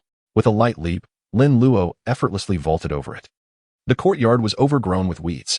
The house was dilapidated, on the verge of collapse. "My lord, this is my home, the place where I grew up," Red Plum sobbed, recounting her experiences living here with her parents. Time had flown by, both parents were gone, and she had become a wandering spirit. The world was vast. Yet she had no relatives, and even the hope of reincarnation was. The desolation and loneliness that swept through her heart left her with a bottomless sorrow. Yearning to vent, but finding no outlet. "My lord, what should Red Plum do?" In the dim, dilapidated house, Red Plum materialized, gazing at the chaotic furnishings, helplessly covering her face and weeping. At present, the only one she could rely on was Lin Luo, whom she called my lord. Lin Luo frowned, watching the weeping Red Plum, wanting to console her, but unsure how to begin. Moreover, he recalled that it was already 1932, and in a few years, the divine land would be in turmoil, and he might have to follow his master south to evade the war. At that time, not only would there be foreign invasions, but the internal chaos would be overwhelming, unless Lin Luo was willing to intervene. System, analyze Red Plum. Lin Luo said inwardly to the system. Analyzing spiritual entity, Xiaohongmei. Pure in spirit body. Reincarnation hopeless. Simplification requires 50,000 simplification points. Simplify. To be or not to be? That is the question. Lin Luo had no idea what Red Plum would become after simplification. But without simplification, Red Plum would only face the exhaustion of her own lifespan, leading to the dissipation of her soul. After all, there was only one way to reincarnate a green-headed ghost. Find a virgin boy willing to sacrifice himself for it. This was not easy to find, and even if one was found, the outcome for that virgin boy was difficult to predict. "Since you call me my lord, then I cannot ignore you," Lin Luo said softly, taking a deep breath. System, simplify. Simplification successful. In spirit body simplified to pure spirit body. Can be attached to magical artifacts to survive as a spirit, can cultivate to become a spirit immortal. Lin Luo blinked, somewhat unexpectedly. "Hey, there's such a good thing. 50,000 simplification points for a spirit." Red Plum only felt her body becoming strange, a mysterious power surging in. A blue energy enveloped Red Plum's spirit body. This peculiar change lasted only a minute. As the light dissipated, a brand new version, no, an upgrade, no. Red Plum had transformed from a ghost into a spirit. Ghosts embody shame, decay, cruelty, and 18 other calamities. But a spirit is a pure spiritual body, naturally devoid of these qualities. In other words, it was possible. Red Plum floated in midair with extreme delight, her exquisite and beautiful face even more radiant than before, unlike before when it was as pale as paper, devoid of color. "My lord, my body is different from before." Red Plum landed on the ground, embracing Lin Luo. Lin Luo felt as if he was being swallowed up, especially his handsome little face, buried in something mysterious and magnificent. Good heavens! He hadn't noticed it before because she always wore loose-fitting dresses. Red Plum's name was a misnomer. She should have been called Red Pomelo. No, Red Watermelon was more appropriate. Lin Luo struggled to pull his head out. "Put me down. Hee. My lord." Red Plum's state of mind was completely different now. No longer despondent, she beamed with delight, like a spring breeze. Lin Luo rolled his eyes. "Flattery won't work. Put me down. Hurry up, put me down. We still have serious business to attend to."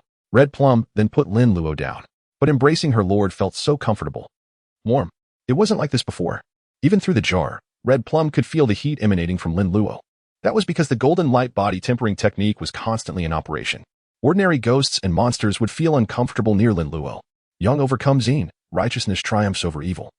It has always been so. But now it was different. Red Plum was no longer a ghost, but a spirit. Although ghosts are also spiritual bodies, they are Yin spirits. Now she belonged to the Yang spirit, which could become a spirit or a spirit immortal. It could be regarded as a change of allegiance, completely transforming into a righteous role. Lin Luo's heart was now warm. Not for anything else, but because this simplification system could not only simplify divine spells and Taoist techniques, but also simplifying spirits. What about the fox demon? Lin Luo could hardly wait. Unfortunately, Lin Luo's account was cleaner than his face at this moment. Simplification points. 5, but I can try. System. Analyzed by Rong. Analyzing fox demon. Diluted 2 Shan bloodline. Simplification requires 100,000 simplification points. Insufficient simplification points. Hiss. Awesome. Lin Luo really didn't expect that by Rong actually had the 2 Shan bloodline. It was said that the wife of Yu the Great, who controlled the floods, was a 2 Shan fox girl. System. Analyze Humaneyoung. Analyzing fox demon. Diluted Qingqiu bloodline. Simplification requires 100,000 simplification points. Insufficient simplification points. Jackpot. 2 major fox clans from ancient times, 2 Shan and Qingqiu, TSK. No wonder it required 100,000 simplification points, 200,000 for both. Although it was a bit expensive, it was worth the price. Lin Luo secretly planned to scrape together 200,000 points no matter what. To simplify these two fox-tailed pet girls. Although he didn't know what they would become after simplification, judging from the simplification of Xiao Hongmei. This simplification should be similar to purification and enhancement. Knowing this was enough. Ah, Red Plum, I desire that you become my artifact spirit. To cultivate alongside me from this day forth. My husband, I am willing. Red Plum responded with unwavering resolve, her gaze fixed upon Lin Luo. As long as I can remain by your side, I will do anything. Then, behold, Lin Luo said, retrieving his magical implements from his personal dimension. See which of these artifacts resonates with your heart. The majority had been bestowed upon him by Master Four Eyes, a crouching tiger Han sword, a 7-stars sword, a peachwood sword, a Jingzheng sword, a 3 purities bell, a jade scepter, and a god smiter whip. These were the instruments of power Lin Luo possessed. Bai Rongrong and Hu Manyang recoiled from the combined might of these artifacts. Individually, they held only a modicum of influence over them, but together, they instilled trepidation in their hearts. Red Plum surveyed the array before her, ultimately pointing to the Jingzheng sword. My husband, I choose this one. Lin Luo, too, held a fondness for the Jingzheng sword, whose unsheathing was accompanied by thunder and fire, with the infusion of a sword spirit. The Jingzheng sword would grow in power alongside its master, potentially surpassing the original in might. Very well, then, Lin Luo agreed. Red Plum offered a sweet smile before transforming into a beam of white light, which then entered the Jingzheng sword. The blade shimmered briefly before returning to its natural state. My husband, Red Plum's gentle voice echoed in Lin Luo's mind, now directly connected to his consciousness. I must slumber for a time to fully integrate with this blade. Nourish me with your spiritual energy. Is that all you ask? Lin Luo responded. Fear not, my love. I shall provide in abundance. Chapter 160. Ominous clouds above the Maoshan temple. By the time Lin Luo returned to the mortuary, the afternoon was well underway. Jialuo had awakened and was diligently practicing his stances while reading. Uncle Fu was nowhere to be seen, and the mortuary was eerily silent. Senior brother, you have returned. Jialuo greeted Lin Luo with a cheerful grin. He had grown accustomed to spending time alone at the mortuary, a habit he had developed during his time in the mountains. Where is Uncle Fu? Lin Luo inquired. Oh, someone sought his expertise in land assessment, so he is out on assignment, Jialuo replied, stowing away his book. Lin Luo's keen eyes recognized the volume he had given Jialuo. It seemed the boy was applying himself diligently. Have you memorized the incantations within? Jialuo scratched his head. His face flushed with embarrassment. Senior brother, I have indeed memorized the incantations, but I experience no sensation when reciting them. Of course not, Lin Luo retorted. They require corresponding hand seals. Since you are at the first stage of Qi passage, I shall teach you the ghost-slaying incantation. Once you reach the second stage, you may cultivate the Fire Bell Radiant Light incantation. I see, Jialuo replied. When may I learn the Spirit Sword incantation? He had not forgotten the allure of the flying sword technique. Perhaps at the third stage of Qi passage, Lin Luo replied. Even then, it will be a struggle. The third stage, Jialuo exclaimed, disheartened. When would he ever reach such a level? It was equivalent to the third level of refining essence into Qi. Figures like Master Jiu had already attained the transcendent realm, effortlessly wielding various Taoist arts. What is with that dejected demeanor? Lin Luo asked, raising an eyebrow. Take it one step at a time. Cultivation is not a sprint to the finish line. I know, senior brother, Jialuo said. But Master always chides me for my slow progress and urges me to work harder. I am already giving it my all. He scratched his head, further disheveling his already unkempt hair. Then you must exert even more effort, Lin Luo said. With your senior brother here to assist you, what is there to fear? Today, I shall impart the ghost-slaying incantation to you. Jialuo, ever the optimist, grinned at Lin Luo's words. Very well, he said. When shall we begin, senior brother? Not so fast, Lin Luo replied. I have brought sustenance. Let us dine before commencing our studies. Excellent, Jialuo exclaimed.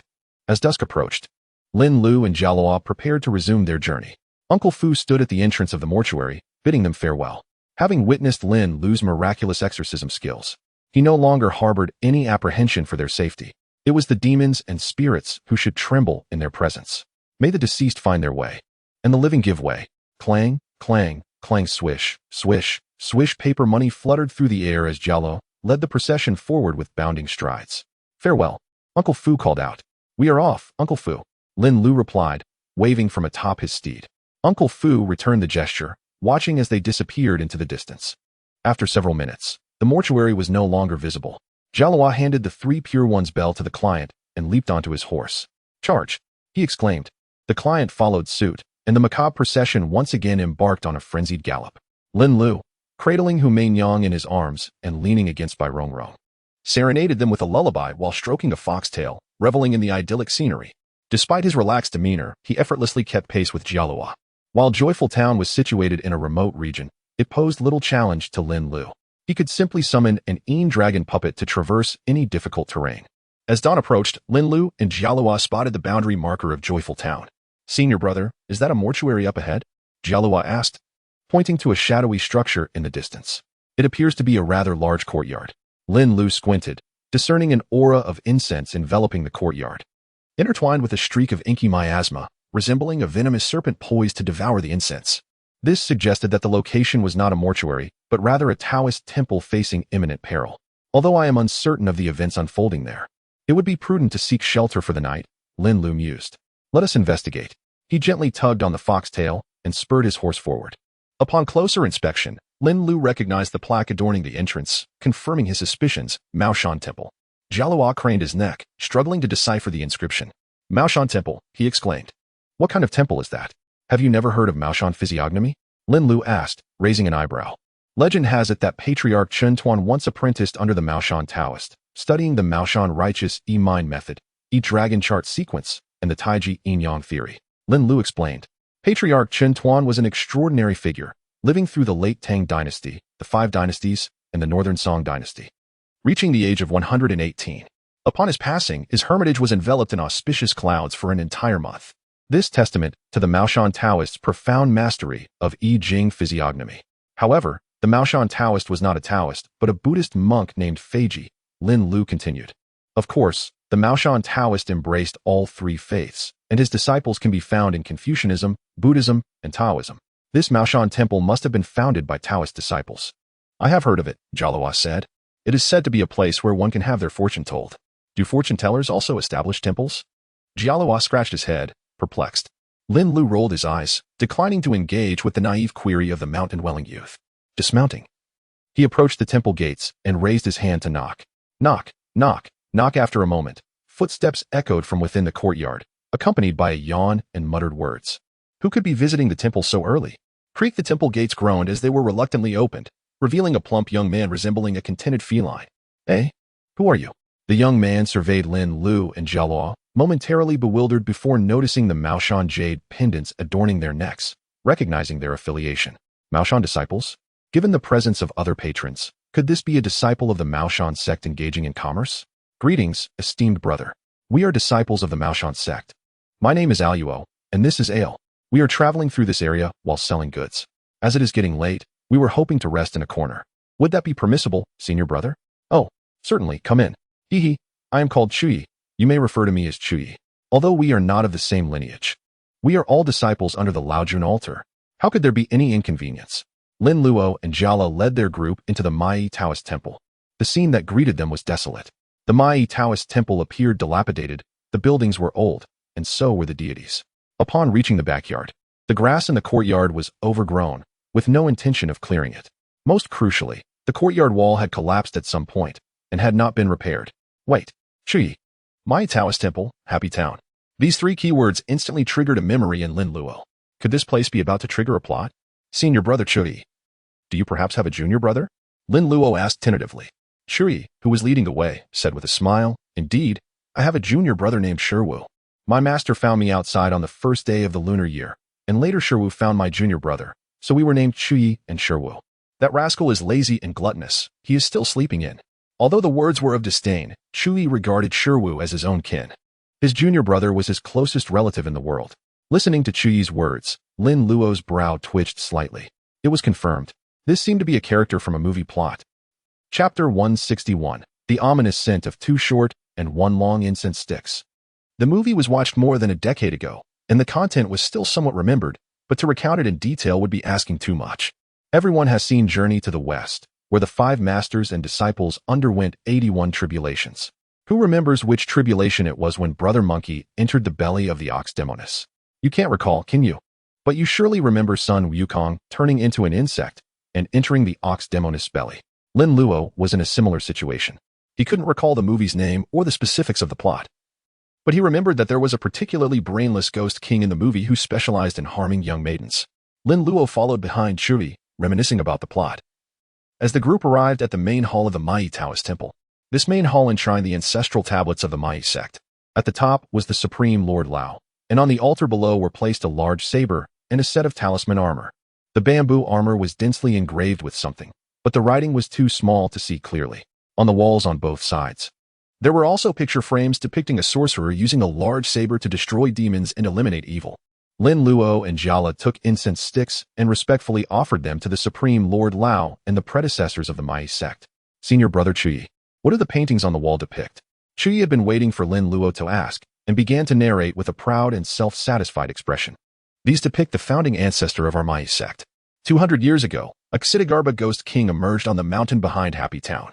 This ghost king specialized in harming maidens, and many were drained of their essence and died. Our ancestor, wielding the sacred saber and donning the talisman armor, decided to fight to the death with the Xitigarbha ghost king for the sake of the common people. These record the scenes of our Mai sect's ancestor eliminating the Xitigarbha ghost king. Qian gloriously recounted how the ancestor of the Mai sect eliminated the Xitigarbha ghost king. Lin Luo, however, recalled some of the content. In the movie, this Xitigarbha ghost king did not seem to die, and later resurrected. He successively harmed several maidens in Happy Town. There was also a female ghost, quite beautiful, who was captured by a handsome man in the town as soon as she appeared. Qian and Shiwu thought that the female ghost was the ghost king, so they squatted outside the man's house in the middle of the night, guarding the female ghost. The memory was interrupted, and Lin Luo frowned. This feeling of vaguely knowing the plot was extremely frustrating and affected his judgment. It would be better not to know it all, so he wouldn't think about it. But knowing it, yet only knowing some vague details, he worried about problems, and worried that the problems were caused by something he had done. Moreover, Lin Luo knew that the real world was different from the movie world, and the water was deeper. The Xitigarbha ghost king was definitely more dangerous than in the movie. He absolutely couldn't let this old ghost resurrect successfully. Fortunately, it was a newly resurrected old ghost, and he feared nothing more than old ghosts. Huh, strange. Why is the incense burning like this? Jiala pointed to the incense in the censer and asked in surprise. Qian and Lin Luo looked over at the same time, and saw that all 6 incense sticks in the censer were burning in the shape of 2 short and 1 long. Lin Luo was all too familiar with this ominous incense. Back in Rinjia town, Xiaoxing and Wenkai had burned the plum blossom incense array in front of old Master Ren's grave, and the incense had burned like this. Ominous incense, Lin Luo said, feigning surprise. Qi's expression changed drastically, and he quickly walked to a bookshelf, took down a book of incense patterns, and began to examine it. Jiala stood beside Lin Luo, watching Qi's actions, and asked in confusion, Senior brother, what is he looking at? The 24 methods of incense lines predicting fortune and misfortune. It's a book of incense patterns. Senior brother, I remember seeing before that ominous incense doesn't seem to be a good omen. Although Jiala was simple-minded, he was not unlearned. He was not comparable to Qiaoxing and Wakai. He had genuinely passed the first stage of qi circulation and had studied diligently. He had naturally seen incense patterns. But he had not reacted for a moment. My master said that people fear 3 long and 2 short, and incense abhors 2 short and 1 long. If this incense appears in the home, someone will surely die. Lin Luo's voice was not loud, but Qian could hear it. He also found the content about ominous incense in the book of incense patterns. Within days, there will be a person destined to calamity, tribulation. The book was too old, and the content was somewhat illegible, but hearing Lin Luo's words, Qian's heart skipped a beat. If this incense appears in the home, someone will surely die? Does it have to be so terrifying? Aluo, has your master ever said what can be used to break this ominous incense? Qian asked sheepishly. He had just spent so long telling people about the glorious achievements of his ancestor, and now he had to ask them how to break the ominous incense. It was too embarrassing. Lin Luo frowned, his small face serious, and shook his head solemnly. The atmosphere suddenly became serious. When I followed my master to relocate the grave of an old man from a wealthy family, ominous incense burned on the grave. My master suggested cremating the body, but the family disagreed and insisted on relocation. There was no choice, so my master stopped the coffin in the mortuary and hurried to find a new burial site. On the night of finding the new burial site, the corpse in the coffin mutated and turned into a green zombie upon leaving the coffin. It was invulnerable to blades and spears, immensely strong, and extremely ferocious. The zombie went straight to the family's house, wanting to suck blood and harm people. If my master hadn't arrived in time with me, the entire family would have been wiped out. Fortunately, my master was highly skilled and had profound Taoism, And after a fierce battle, he subdued the zombie, which resolved the danger of the ominous incense. You just boasted about your ancestor for so long. It's not too much for me to show off my own sex big shot, is it? Sigh. Green zombie. My God, I didn't expect your master to be so powerful. He can even subdue green zombies. Sure, he thought about what would happen if he encountered a green zombie, shuddered all over, and dared not think about it. Since ominous incense has appeared, it means that your Mai Taoist temple is bound to face a great disaster. Senior brother Qi, you should think carefully about it, or ask your ancestor what the great disaster is all about, so that you can find ways to counter it. Qi frowned and nodded. What you said makes sense. It seems I have to ask my ancestor about it. Qi looked at the many tablets on the altar, his heart filled with panic. The ominous incense behind it must represent a great calamity. If this incense appears in the home, someone will surely die, a life and death tribulation. There are only himself and his junior brother in this Mai Taoist temple. To die would mean one of them or both of them would die. Due to the urgent matter of the soul-seizing incense, Qi had to cut short his tales of ancestral glory to Lin Luo and Jiala, hastily arranging rooms for them before departing. Jiala, overcome with fatigue, fell asleep the moment he lay down. Lin Luo, eschewing the indoor accommodations, ascended to the rooftop, where he slumbered beneath the starlit sky. Immersing himself in the celestial essence of the sun, moon, and stars, Lin Luo's vitality flourished. His skin radiated a crystalline luminescence. His eyes sparkled with clarity, and his countenance possessed an exquisite charm, a youthful innocence that endeared him to all who beheld him, eliciting an instinctive desire for closeness. Previously, his standard companions were two cuddly forms, but now Jingzhen's sword had been added to the ensemble. For the sake of its spirit, he was compelled to carry it with him at all times, nurturing it with a constant flow of spiritual energy. Though it was a sword for now, its future form remained to be seen. Twinkle, twinkle, little star, Lin Luo hummed, contemplating the need to simplify the Tianyang righteousness incantation. While others might not tire of it, he found himself growing weary of its repetition. Chapter 162, A Septet of Fatalities, The Annihilation of Maoshan. When Lin Luo awoke, the sun was already high in the sky. A glance at his pocket watch revealed that it was past midday. His slumber had been extensive. The sun's rays, though somewhat scorching, brought Lin Luo no discomfort. Rather, they evoked a sensation of inexplicable bliss. As he breathed rhythmically, he simultaneously practiced the supreme purity great cave true scripture, the golden light divine incantation, and the golden light body refining technique. His body grew stronger with each passing moment, and the feeling of empowerment was indescribably exhilarating. The sensation of every hair follicle expanding in pleasure, of fatigue draining away, was a sublime experience. With a contented sigh, Lin Luo stretched languidly and sat up. The first order of business upon waking was to assess his cultivation progress. The second acupoint of the fourth gate of qi circulation had been filled. At this rate, he anticipated breaking through to the fifth gate in approximately 15 days. The reason why breakthroughs required more time as one ascended to higher realms was that the meridians widened. The acupoints expanded, and the accumulated qi increased with each advancement. Consequently, the barriers to progress became more formidable. It was a gradual process of growth, and only Lin Luo's qi allowed him to progress so rapidly. Otherwise, even a naturally gifted cultivator would require several months to achieve the same feat. Enough slumber, arise. Lin Luo commanded his two spirit pets, who were basking in the warmth and sleeping soundly. The two little foxes, rubbing their sleepy eyes, sat up slowly, casting resentful glances at their master. Master, do you have any idea how restless you are in your sleep? You toss and turn, and your limbs are never still. You may have slept comfortably, but we haven't had enough rest. The two little foxes yawned delicately, covering their mouths with their tiny paws in perfect unison. At that moment, Jiala's voice echoed from the courtyard. Senior brother, are you awake? Lin Luo rose and approached the edge of the roof, where he saw Jiala, fully dressed. I'm awake. Let's take our client and leave. After that, we'll go to town for some food, Lin Luo said to Jiala. Jiala's eyes lit up at the mention of food. He had been awake for a while, but he dared not disturb Lin Luo's rest, lest he be forced to endure the torturous horse stance and fist practice. All right. After getting dressed, Lin Luo leaped from the rooftop, a height of over 3 meters. Golden wings materialized behind him, humming as they beat, and Lin Luo descended gracefully, landing softly on the ground. The two little foxes, being accomplished fox spirits, were capable of gliding through the air for short distances, making their descent from the roof a trivial matter. After they had landed, Jiala emerged from the house, carrying a bundle. Jiala carried a large black package on his back, containing their client, Bian Chaosheng. Senior brother, I'm ready. Let's go? Let's go? Lin Luo and Jiala said, setting off towards the Maoshan Taoist temple. As they exited the backyard, they saw Qian He in the front yard, engaged in planchette divination with a slender, handsome young man. Planchette divination was an ancient form of communication with the divine. According to dictionaries, it was a superstitious practice in which two people collaborated to hold a planchette with a pin, which would then trace characters in a sand tray to predict good fortune or misfortune. It was said that deities arrived on the wind, riding phoenixes, hence the name planchette divination. It originated in the Tang dynasty and flourished among the literati in the Ming and Qing dynasties.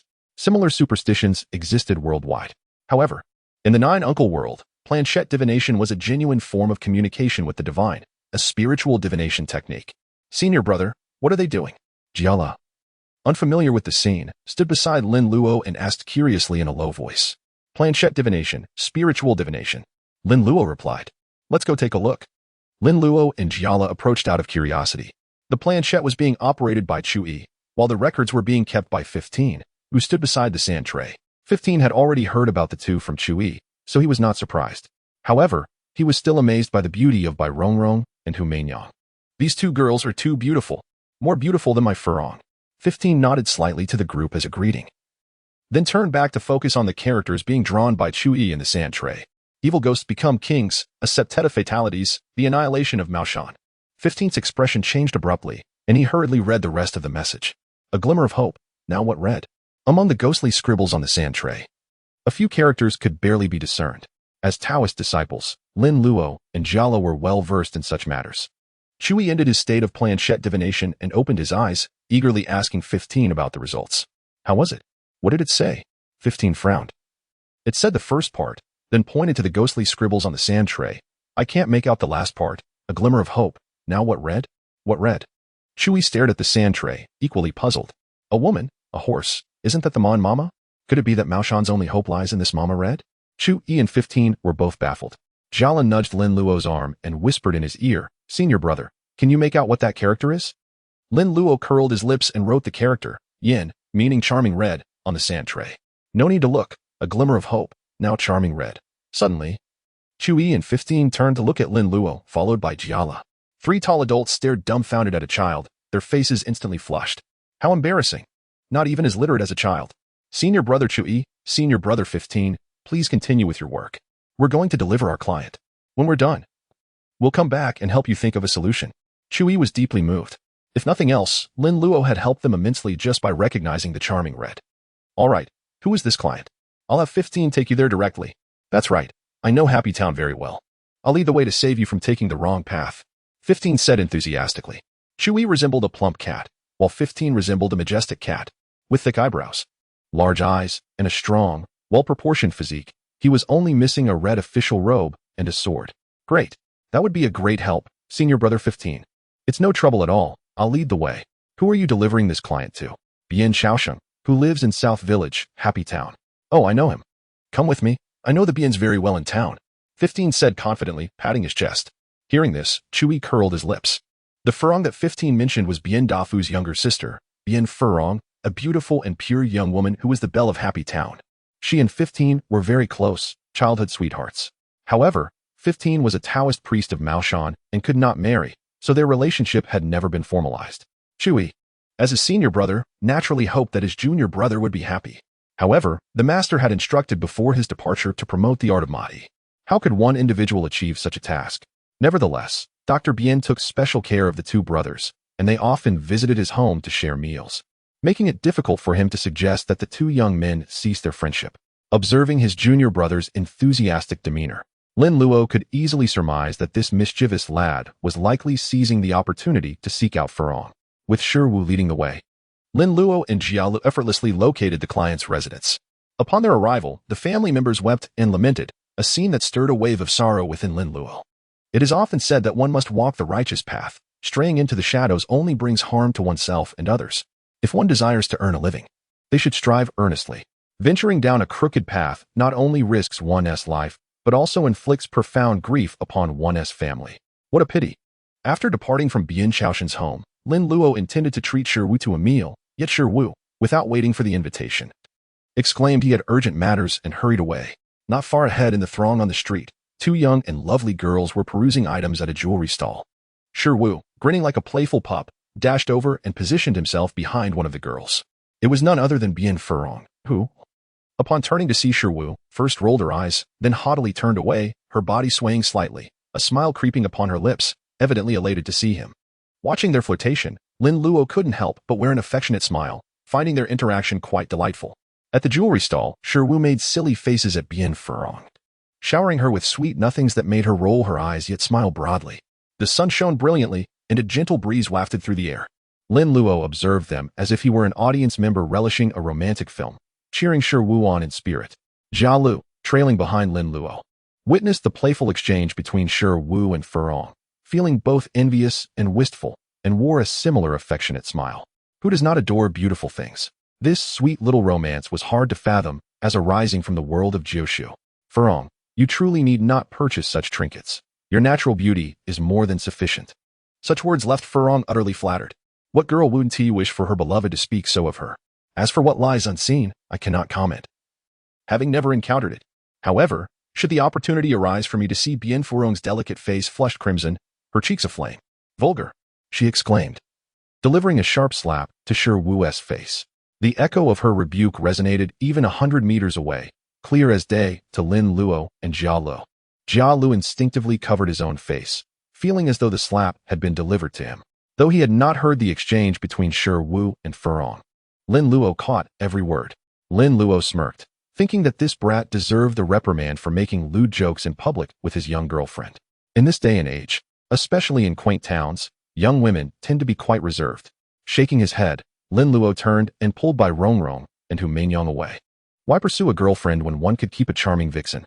They are attentive, understanding, obedient, and do as one wishes. How wonderful.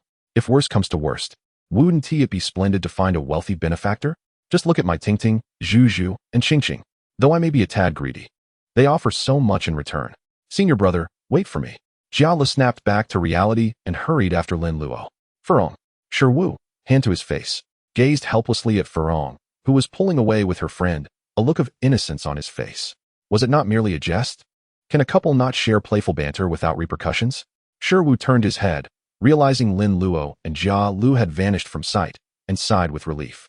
Thankfully, no one else witnessed his moment of embarrassment. Otherwise, the charming visage of Shiwu, the handsome little Taoist, would have been tarnished. In a noodle shop on the street, Lin Luo and Jia Lu found a vacant table and sat down. Shortly after, a waiter approached to take their order. Jia Lu sat there, appearing somewhat dazed. He had been startled by Lin Luo's encounter at Rin's home. Previously, he had believed Master Yi's words that women in the world below were akin to tigers. One must avoid them at all costs. Yet witnessing the sweet interaction between Shiwu and Furong made him reconsider. However, in the next moment, as Furong slapped Shiwu, his fantasies were dashed. Indeed, the women from the world below are ferocious. One must tread carefully. Lin Luo glanced at the small blackboard on the wall of the noodle shop, noting the day's menu. Bring us your specialty noodles and a selection of side dishes. Ah, young guest, today we have 3 cold and 3 hot dishes, and 6 varieties of noodles. Are you certain you want them all? The waiter looked at Lin Luo's table, noting the absence of any hefty patrons. They did not appear to be the type who could eat much. Though one need not be overweight to indulge, it is certainly those who can eat who become so. Lin Luo and Jia Lu both had lean figures, devoid of any excess fat. They usually wore loose clothing that concealed their physique, but beneath, they possessed finely toned muscles. Bai Rongrong and Hu Meinyang also appeared slender. Despite their beauty, the waiter dared not linger his gaze. The outfits worn by Bai Rongrong and Hu Meinyang had been meticulously chosen by Lin Luo. From the outside, they appeared plain and heavily layered, obscuring their figures. Only their facial features and hands could hint at their slimness. However, the little secrets beneath their outerwear were solely for Lin Luo to appreciate. Having seen countless such displays on Douyin in his past life, Lin Luo had naturally arranged for himself similar attire. Go ahead and bring it all. Lin Luo waved his hand, noticing the eager eyes of Bai Rongrong and Hu Meinyang. He added to the waiter, also, bring 3 white-cut chickens and 3 roasted chickens. Make sure they're fatty. Goodness. 6 chickens in total. All right, please enjoy your tea. Your order will be ready shortly. As the waiter departed, Jia Lu looked up from his tea and asked Lin Luo, Senior brother, why did Shiwu get slapped just now? Lin Luo rinsed his mouth with cold tea, spitting it out before responding. He had it coming. If one wishes to engage in flirtation, they ought to find a secluded spot. To speak of such things in broad daylight in the streets, inviting the ire of a young lady. He deserved that slap. Jialu scratched his head, pondering the complexities of relationships. I think I shall stick to learning the ways from master. Matters of love are far too intricate for someone like me. By the way, senior brother, what do you think about the demise of the Mai sect? Is it credible? I do not know. We shall see tonight. Lin Luo furrowed his brow, attempting to recall more about the film Mai legend, but regrettably, he could not even remember the title, much less the plot. Yet one scene lingered in his memory. The resurrection of the King of Ghosts was triggered by the blood of a newborn girl. Was this today? Tonight? Senior brother. Do you mean something will happen to the Mai sect tonight? Jia Li's eyes widened in surprise. Lin Luo, still frowning, replied earnestly, perhaps tonight. Upon saying this, Lin Luo realized something, and his furrowed brows relaxed. He must have triggered the power of prophetic speech. When others mention that one has the gift of foresight, they often refer to it as a curse. Yet Lin Luo's gift was not merely a curse. It encompassed both good and bad. This was due to the fact that Lin Luo had simplified the divine incantation, and when he focused intently on a matter, it would come to pass. Of course, the efficacy would depend on the magnitude of the issue. For example, wishing for the 4 small islands to sink would likely be impractical. At that moment, the waiter began serving the dishes. Forget that for now. Let us eat. I'm famished. Lin Luo waved his hand, snatched the bamboo chopsticks on the table, picked up the noodles, and slurped them down without fear of scalding. Bai Rongrong and Hu Mingyang grabbed the chicken legs and skillfully sucked on them. Jiala was also very hungry, burying his head in the noodles. By the time he finished a bowl and looked up, the table was already piled with chicken bones. 3 empty bowls were stacked in front of Lin Luo. Wow, senior brother, when did you get so fast? Fast my foot, I'm not done yet. Waiter, 3 more bowls of noodles. The essence of southern noodles lies not in the noodles themselves, but in the toppings, which can be understood as the side dishes, ingredients, and broth. They particularly emphasize freshness, so there isn't much noodle in a bowl. Lin Luo felt like he hadn't even started. Of course, they prefer rice noodles over wheat noodles here. Chapter 164, Second Simplification of Qi Observation Technique. 3 eyes? After the meal, Lin Luo strolled around Happy Town with Jiala and the 2 fox-eared girls. If not for the Ma sect's affairs, they would have already returned home. Happy Town isn't exactly bustling, and the people living here don't seem very wealthy. The goods sold in the market are also very cheap. Lin Luo and Jiala bought many trinkets to share with their fellow disciples when they returned home. As evening approached and the sky darkened, Lin Luo and Jiala packed some snacks from the market before returning to the Mai sect. By the time they arrived, it was completely dark, and Chu Yi and Shi Wu were just about to close the gate and head out. Oh, you're back. Shi Wu greeted Lin Luo and Jiala with a smile, then asked, we're going out for dinner. Do you want to join us? Chu Yi followed behind, smiling awkwardly. You rascal, you're shameless. We're just going to freeload. And you want to bring 4 more. Bien Furong must be cursed to have fallen for you. Lin Luo raised the packages in his hand and said with a smile, I didn't expect you to eat out. Coincidentally, we bought some things back. Sniff sniff Chu Yi sniffed the air, his eyes immediately lighting up. Wow, Bien Ji's roast goose, Chen Ji's marinated dishes, Zhang Ji's offal, and Lu Ji's wife cakes from town. You know your food. You've packed all the delicacies of our happy town. Chu Yi's nose is sharp. He could smell what was in Lin Luo's package from more than a meter away. No wonder he's chubby. He must have searched for good food in Happy Town before. Hee good nose. Lin Luo gave a thumbs up in praise. Senior brother, hurry up. Furong is waiting for me. Shi Wu urged, seeing Chu Yi talking endlessly with Lin Luo. Hey, why be so punctual when you're freeloading? Chu Yi muttered, swallowing his saliva. He smiled at Lin Luo and said, then you should go in and eat. We won't lock the gate. Chu Yi's eyes were still fixed on the oily paper package in Lin Luo's hand as he spoke. Lin Luo smiled and handed over a portion of roast goose. You're going out to eat, so here's something for you. Take it. Although they don't pay rent to live in the Mai sect, they still need to show some appreciation. Reciprocity is essential. Oh, you shouldn't have. But since you're so generous, Aluo, I won't be polite. Chu Yi's face beamed with joy as he accepted the roast goose, swallowing repeatedly. It was his favorite. Hey, senior brother, hurry up. I'm not waiting for you. I'm leaving first. Shi Wu said impatiently. Coming. What's the rush? With roast goose today, we're not freeloading. We're going with a clear conscience. Let's go. Chu Yi hugged the roast goose and moved like the wind, even faster than Shi Wu. After watching Chu Yi and Shi Wu leave, Jiala followed behind Lin Luo, puzzled. Senior brother, where do you think that ghost king will appear tonight? Chu Yi and Shi Wu don't seem worried at all. Lin Luo walked ahead, tilting his face slightly, surveying the surrounding celestial phenomena. He saw nothing. The level of his Qi observation technique is still too low. He needs to find a way to upgrade it. I don't know. Let's rest first, conserve our energy, and find the Ghost King with me tonight. Oh, Jala responded, looking eager to try. Last time, during Lin Luo's battle with the old ghost in the theater, Jala could only stand behind and cheer. This time, armed with many magical artifacts given by Taoist Simu, Jala also wanted to go on a rampage like Lin Luo.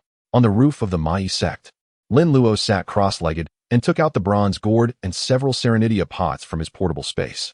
The bronze gourd was covered with dense talismans, and if you listened carefully, you could hear strange noises emanating from it, the wails of the old ghosts inside.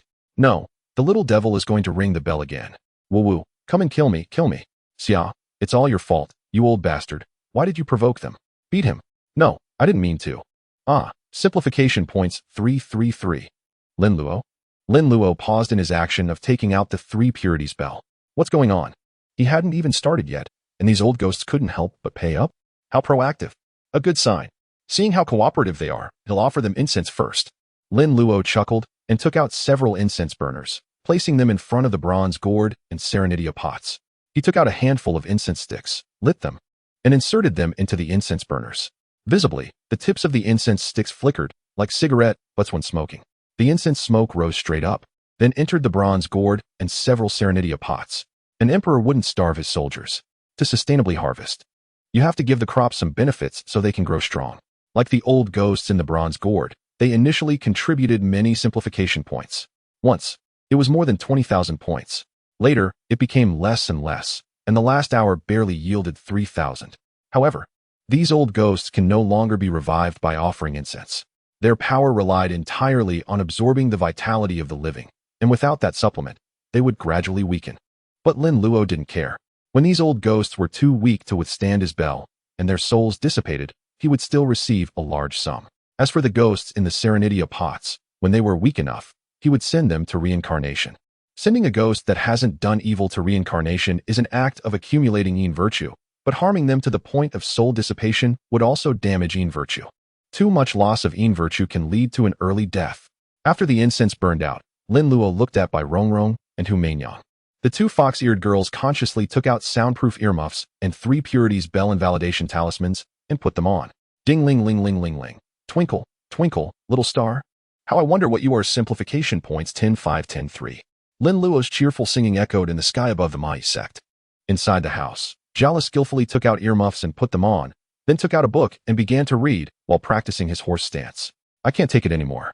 Puff. Xia, I will never forgive you, Puff. Away, Xia is already dead.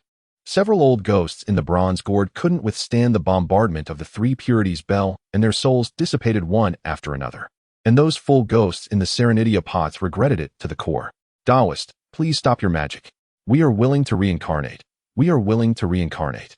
Where were you earlier? Now you want to reincarnate? It's too late. Pay the fare first. An hour later, Lin Luo stopped ringing the bell. Simplification points, 36,098. After simplifying Red Plum last time, Lin Luo only had 5 simplification points left in his account. Now, this 1 hour of ringing the bell directly brought in 36,093 points. But Lin Luo wasn't happy at all. After a ghost soul dissipates, he would receive 3,000 to 4,000 simplification points. This concert killed at least 6 old ghosts. These are all renewable resources. Why are they so pessimistic? It's better to live poorly than to die. Sigh. Your sacrifices hold merit, perhaps serving as atonement for your wicked spectral existence. System, simplify the art of aura observation. Lin Luo, adept at self-consolation, cheerfully initiates the simplification process. Simplified version of the art of aura observation detected. Yin Yang eyes. Those who seek Penglai in the sea speak of its proximity, yet fail to reach it, likely due to their inability to perceive its aura. The left eye beholds life, the right eye perceives the underworld. Simplification requires 30,000 simplification points.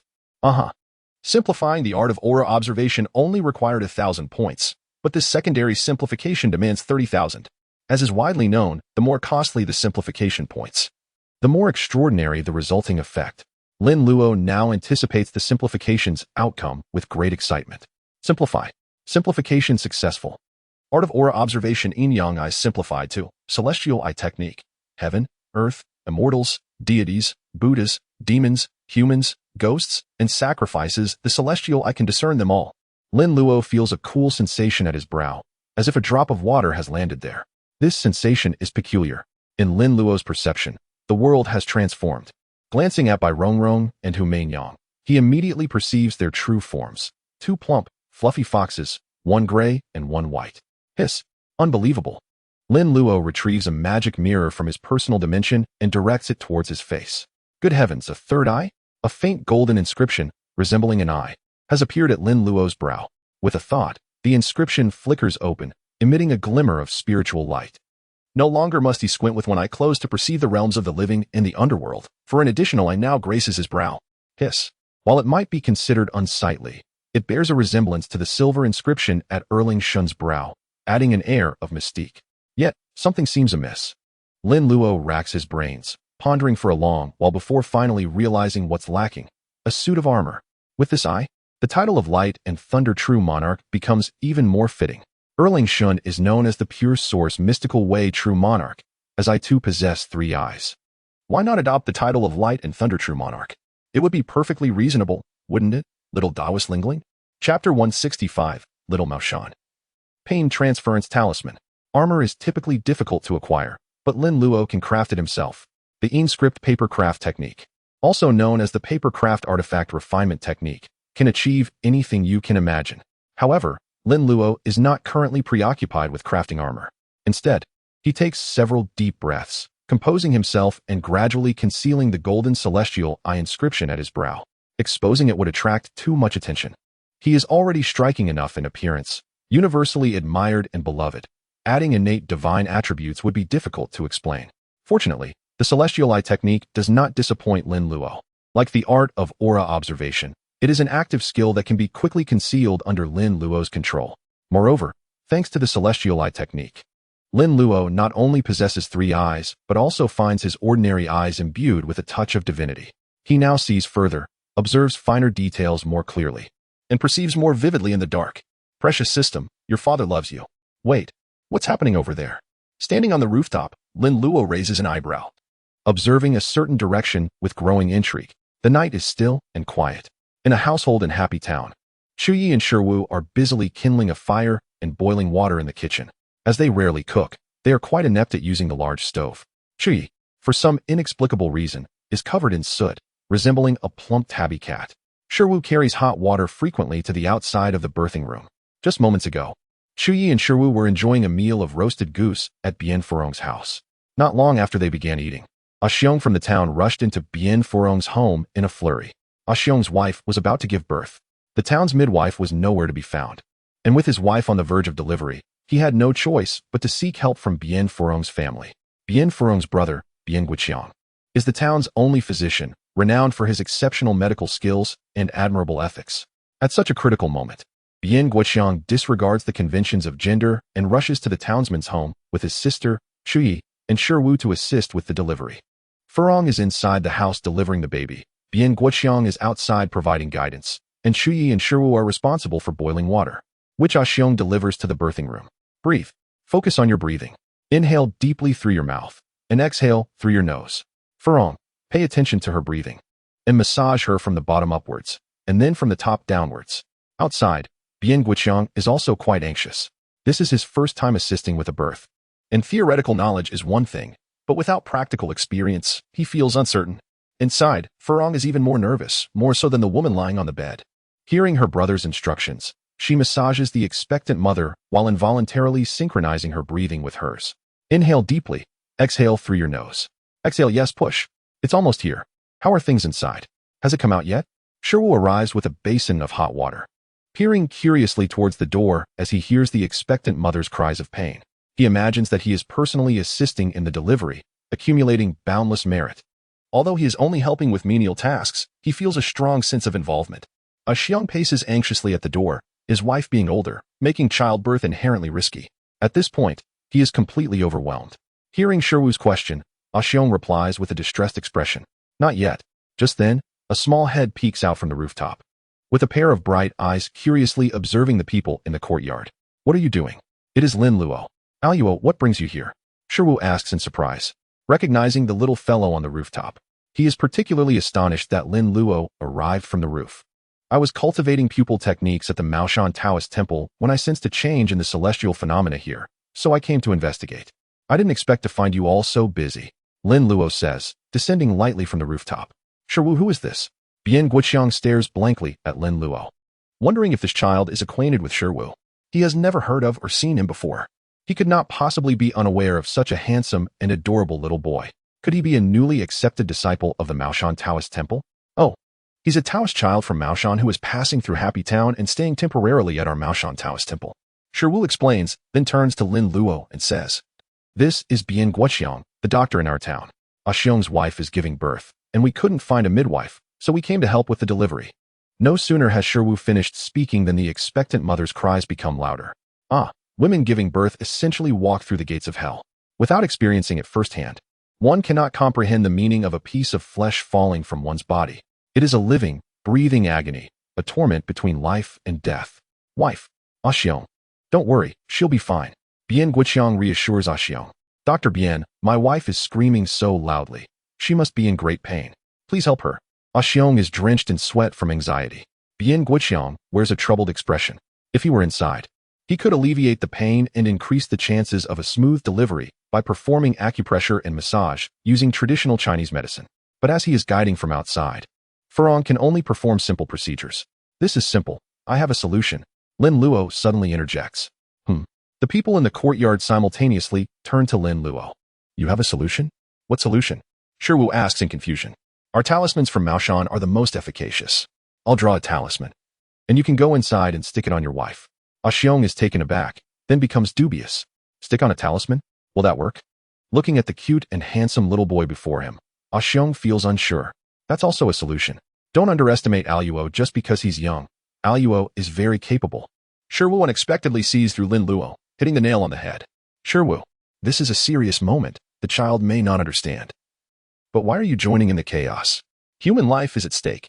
Don't engage in such futile superstition. Bian Guoqiang suddenly says sternly to Shiwu. Lin Luo's eyebrows immediately bristle. In another reality, should someone declare Maoshan techniques as feudalistic superstition, Lin Luo would not argue. However, this is the world of Uncle Nine, a realm of spectral cinema where demons, ghosts, Taoist arts, and incantations reign supreme. Even Dr. Bian, there exist phenomena in this world that defy scientific explanation. It has been said that practice yields truth. Let us endeavor, for what you have not witnessed does not negate its existence.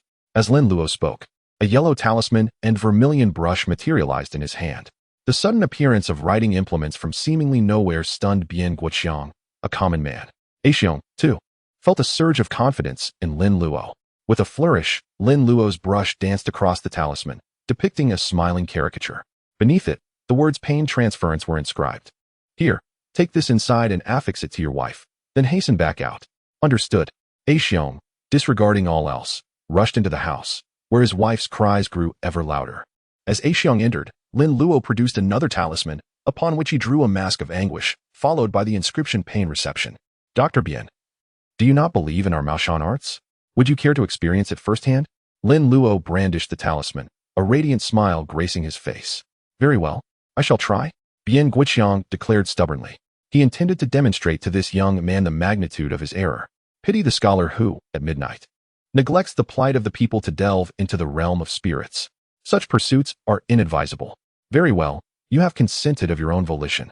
Lin Luo chuckled, affixing the talisman to Bian Guoqiang's person. Bian Guoqiang gulped, gazing at the talisman adhered to his body, yet feeling nothing. See, I told you, mere child's play. How could such a thing be effective? To draw a mere caricature and call it a talisman? What, then, is the purpose of Maoshan's centuries of tradition? How is it, Brother Bian? 15 inquired, eyes wide with curiosity, observing Bian Guoqiang. Nothing at all. 15. I told you. Lin Luo's lips curled into a subtle smile, head cocked as he regarded Bian Guoqiang. In an instant, a searing pain erupted from Bian Guoqiang's lower regions. The pain struck with such abruptness that Bian Guoqiang was utterly unprepared. Aya! Bian Guoqiang shrieked, collapsing to the ground, writhing in agony, veins bulging, and perspiration cascading down his face. Simultaneously, the cries of the woman in labor ceased. Xiong burst out of the house, elated. My wife has stopped crying, truly stopped. His smile faltered as he stared, dumbfounded, at Bian Guoqiang writhing in the courtyard. How is it that Dr. Bien's condition so closely resembles my wife's earlier state? Dr. Bien, what ails you? Chapter 166. The Jizo in the Drain. The Appearance of Virgin Boy Broth. Xiong, you have arrived at the opportune moment. Come hither. Dr. Bien, with great effort, struggled to his feet, forcing a smile that resembled a grimace, beckoning Xiong with gritted teeth. Xiong hastened to Bien Guoqiang's side, supporting him firmly. Doctor, Bien, are you unwell? Xiong was both concerned and moved, never imagining that Dr. Bien, despite his own discomfort, would persevere in assisting his wife in childbirth. He was deeply indebted and unsure how to repay such kindness. Bien Guoqiang struggled, teeth chattering, and with a swift motion, tore off the pain reception talisman, affixing it to Xiong's person. Never had he moved with such alacrity. Arg! Xiong, as if struck by lightning, let out a piercing cry. Soaring into the air before collapsing to the ground, sprawled out. Dr. Bien, what is this? It hurts so much. Bien Guoqiang wiped the perspiration from his brow, feeling as though he had narrowly escaped death. Xiong, this is the pain your wife was experiencing, transferred to you. Xiong, for the sake of your wife, you must endure. 15, in his roguish manner, was nearly hysterical with laughter, cheering Xiong on. Well, Dr. Bien, do you believe now? Lin Luo inquired with a smile. Bien Guoqiang nodded earnestly, giving a thumbs up. I believe it. Truly remarkable, as expected of Mao Shan incantations. If these talismans could be widely disseminated and used to heal and save lives, it would truly benefit the populace. Bien Guoqiang, ever the virtuous physician, harbored no resentment toward Lin Luo for his prank, instead contemplating the feasibility of widely distributing Lin Luo's talismans. I would like nothing more. However, the average person cannot create my talismans, and I can only create a few each day. Lin Luo shrugged, palms upturned in a gesture of helplessness. In truth, within Mao Shan, there exists a lesser branch, regarded by the orthodox Mao Shan as a heterodox path. For instance, when Wen Kai and Qiu Sheng pranked Wei, or when Master Ma Ma Di disciplined his disciple Hao, who had affixed a talisman to Chong. Master Ma Ma Di rewarded Hao with a beating, yet it was Chong who suffered excruciating pain, while Hao remained unscathed. This is the essence of the lesser Mao Shan. Lin Luo's pain transference reception talisman operates on the same principle as the lesser Mao Shan used by Hao, albeit with entirely different runes inscribed on the talisman. Thus, Lin Luo's talismans are not entirely fabricated. Upon hearing Lin Luo's words, Bien Guoqiang could not help but lament. What a remarkable talisman. If only it could be disseminated. Very well, I shall not disturb you further. I shall return to my cultivation. Lin Luo waved, glancing at Xiong writhing on the ground in agony, shaking his head. Childbirth is truly a trial for women. Lin Luo stepped out of Xiong's house, pausing on the narrow street. The southern towns were indeed meticulously constructed. Though the streets were narrow, they were paved with bluestone slabs, and drainage ditches lined the roadsides. The villages of the north, in contrast, would invariably become muddy quagmires, riddled with potholes, after a rainfall. Lin Luo's lips curled into a subtle smile as he gazed at a uniquely shaped herb in the drainage ditch. The herb was entwined with Yin energy, yet concealed it remarkably well. Had Lin Luo not possessed the eye of heaven, capable of perceiving its true form, he would never have suspected that it was the heart of the Ghost King. 2 centuries ago, the founder of the Ma-Yi sect, wielding a sacred blade and clad in talisman armor, battled the Jizo Ghost King. Though he destroyed the Ghost King's physical form, the Ghost King, cunning, concealed the essence of his being within his heart, escaping into the earth, disguised as an herb. For 2 centuries, the Jizo Ghost King had awaited an opportunity to revive. Today, when Bien Guoqiang ventured into the mountains to gather herbs, he stumbled upon the Ghost King's heart. He was immediately bewitched, convinced that the herb was a rare treasure, and frantically dug out the Ghost King's heart, bringing it back to town. En route, as he passed Xiong's house, a group of children accidentally bumped into him, scattering the herbs from his bamboo basket, allowing the Ghost King's heart to slip into the drain. Swish, swish, swish. Lin Luo skillfully unbuckled his belt. Since you enjoy hiding in the drain, allow me to introduce you to something different. PSSS, PSSS, PSSS. Lin Luo whistled, opening the floodgates. Whoosh, whoosh, whoosh. Golden holy water roared, washing over the Ghost King's heart. In the drain, the instant the virgin boy broth made contact with the Ghost King's heart, the Ghost King's heart trembled violently, emitting a sizzling sound. Simplified points 10-10-10. Being young and healthy is truly delightful. Need I say more? Opening the floodgates is as effortless as one could wish. Most importantly, the impact is tremendous, reaching Tinzhong against the wind. I cannot bear it any longer. The Ghost King's heart exploded with a bang, transforming into a cloud of dense mist that burst open, a shadowy figure shrieking as it darted onto the roof. I shall see where you flee. Lin Luo hastily fastened his trousers, leaping out in pursuit. On the rooftops of Happy Town, a shadowy figure fled frantically, followed closely by a faint golden light, leaving a trail of afterimages, having harmed no one for centuries. Merely concealing itself as an herb beneath the earth to accumulate energy, the Jizo Ghost King's current strength was less than 30% of its peak.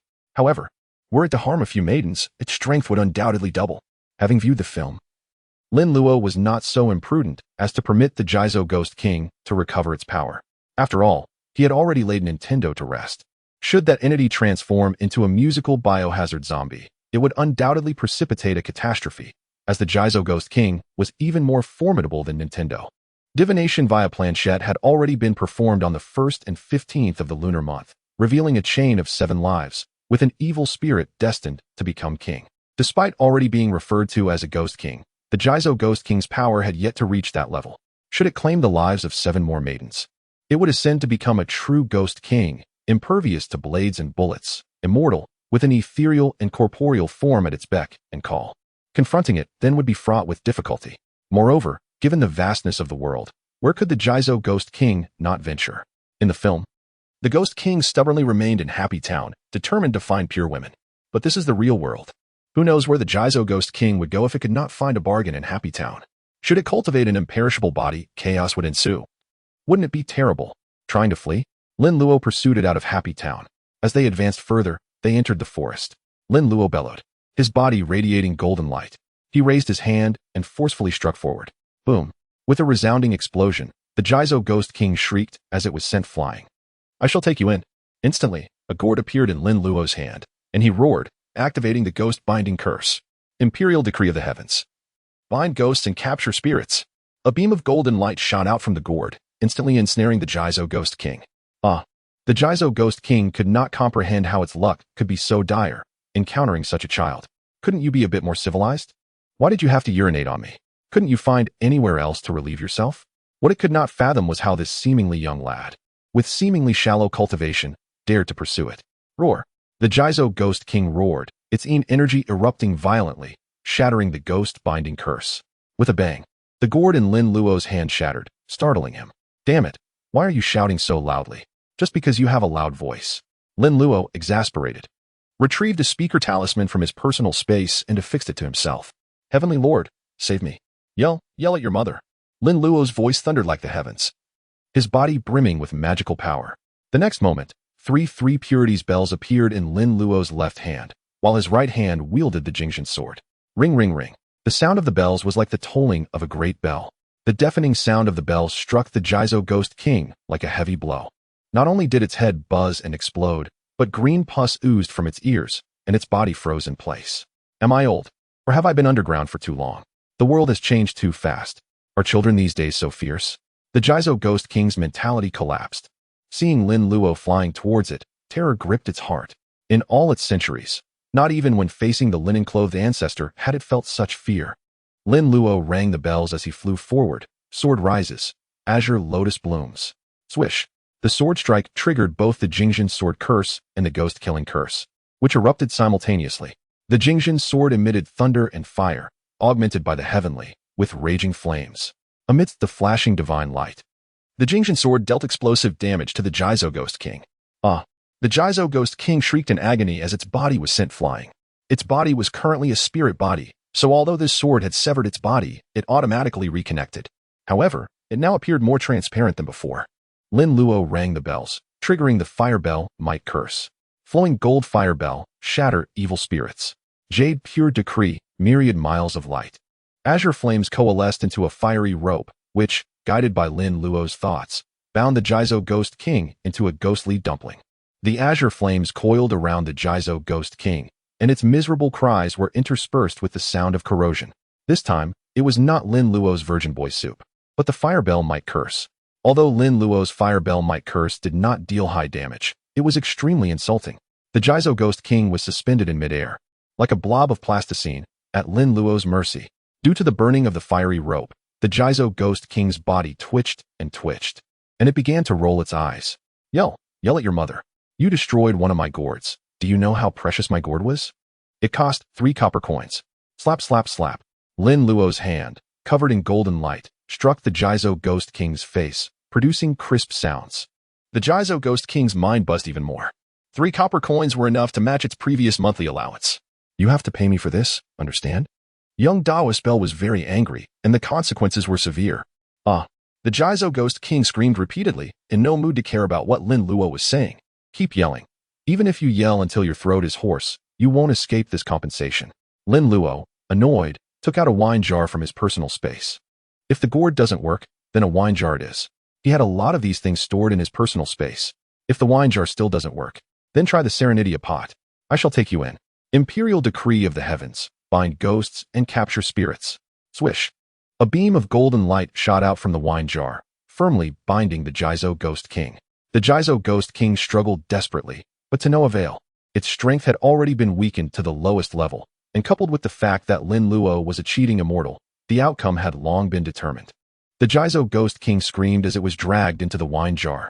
In the wine jar, the Jizo Ghost King's unwilling screams continued to echo.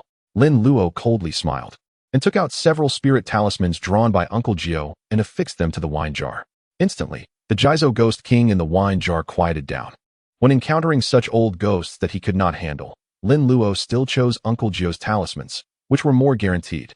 However, although the Jizo Ghost King had been captured, Lin Luo did not intend to stop ringing the bells. Just right, the time was almost up, and it was time for the grand carnival. The next moment, Lin Luo took out the bronze gourd, wine bottles, and the Serenitia pot from his personal space.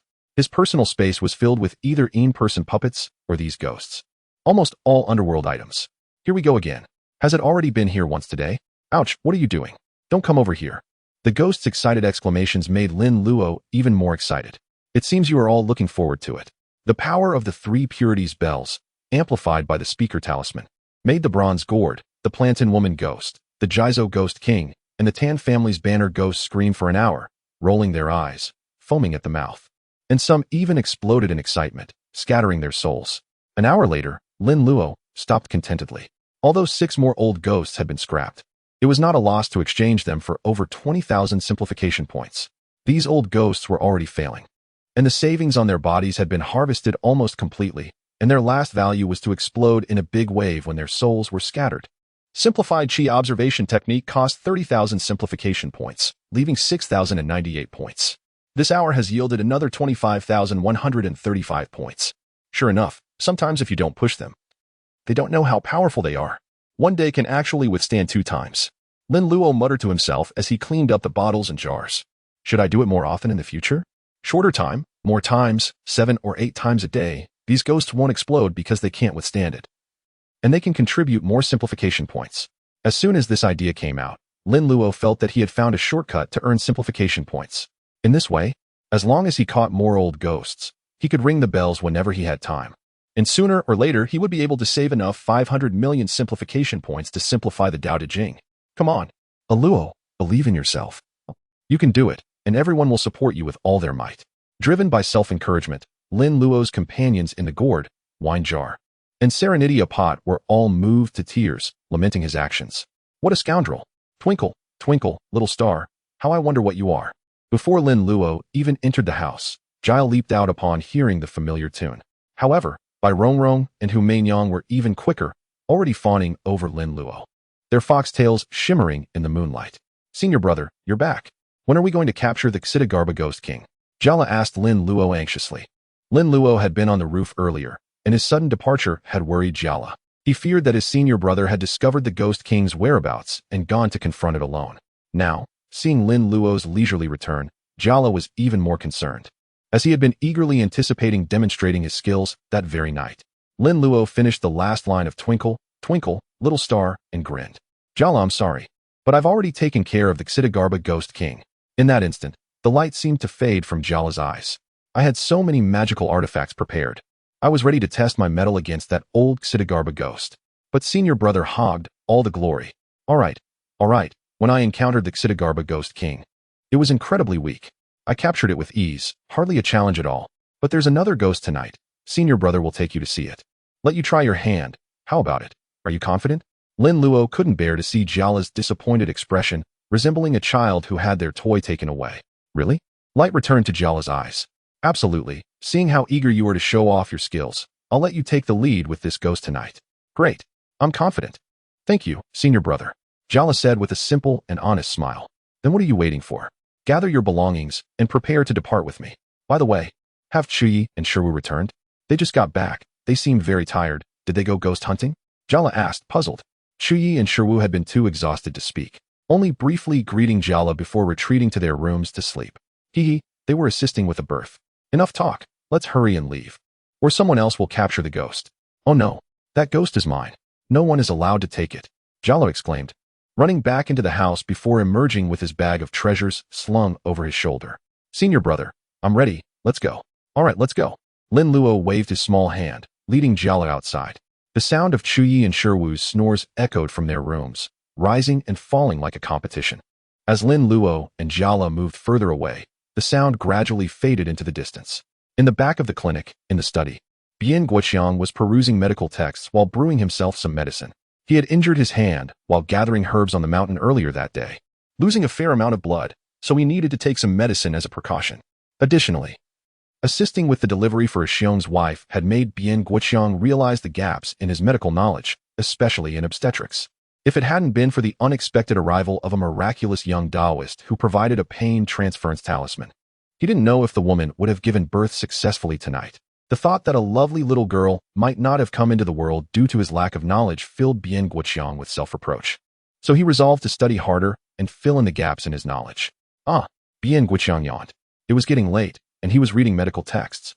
The medical books left behind by the ancient Chinese, while not exactly abstruse, were rather tedious, requiring extensive knowledge, active recall, and practical application, which was mentally taxing.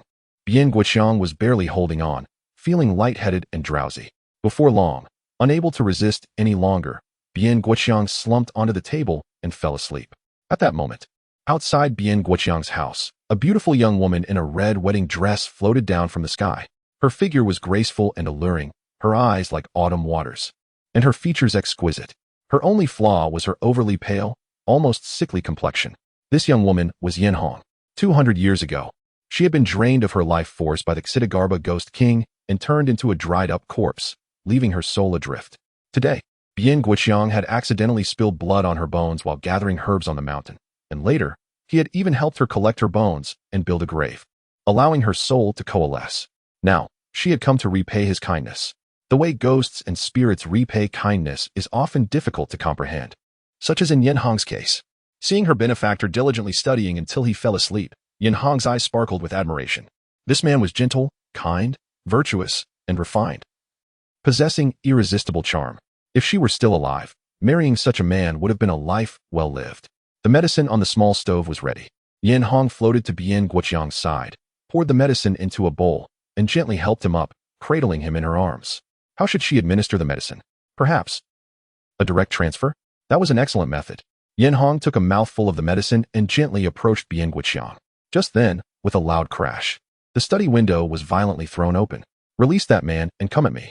In the next moment, a boy with a bowl cut, radiating confidence, wielding a peachwood sword, somersaulted through the window. Startled awake by the sudden noise, Bian Guoqiang shuddered, his heart pounding in his chest. What's going on? What's happening?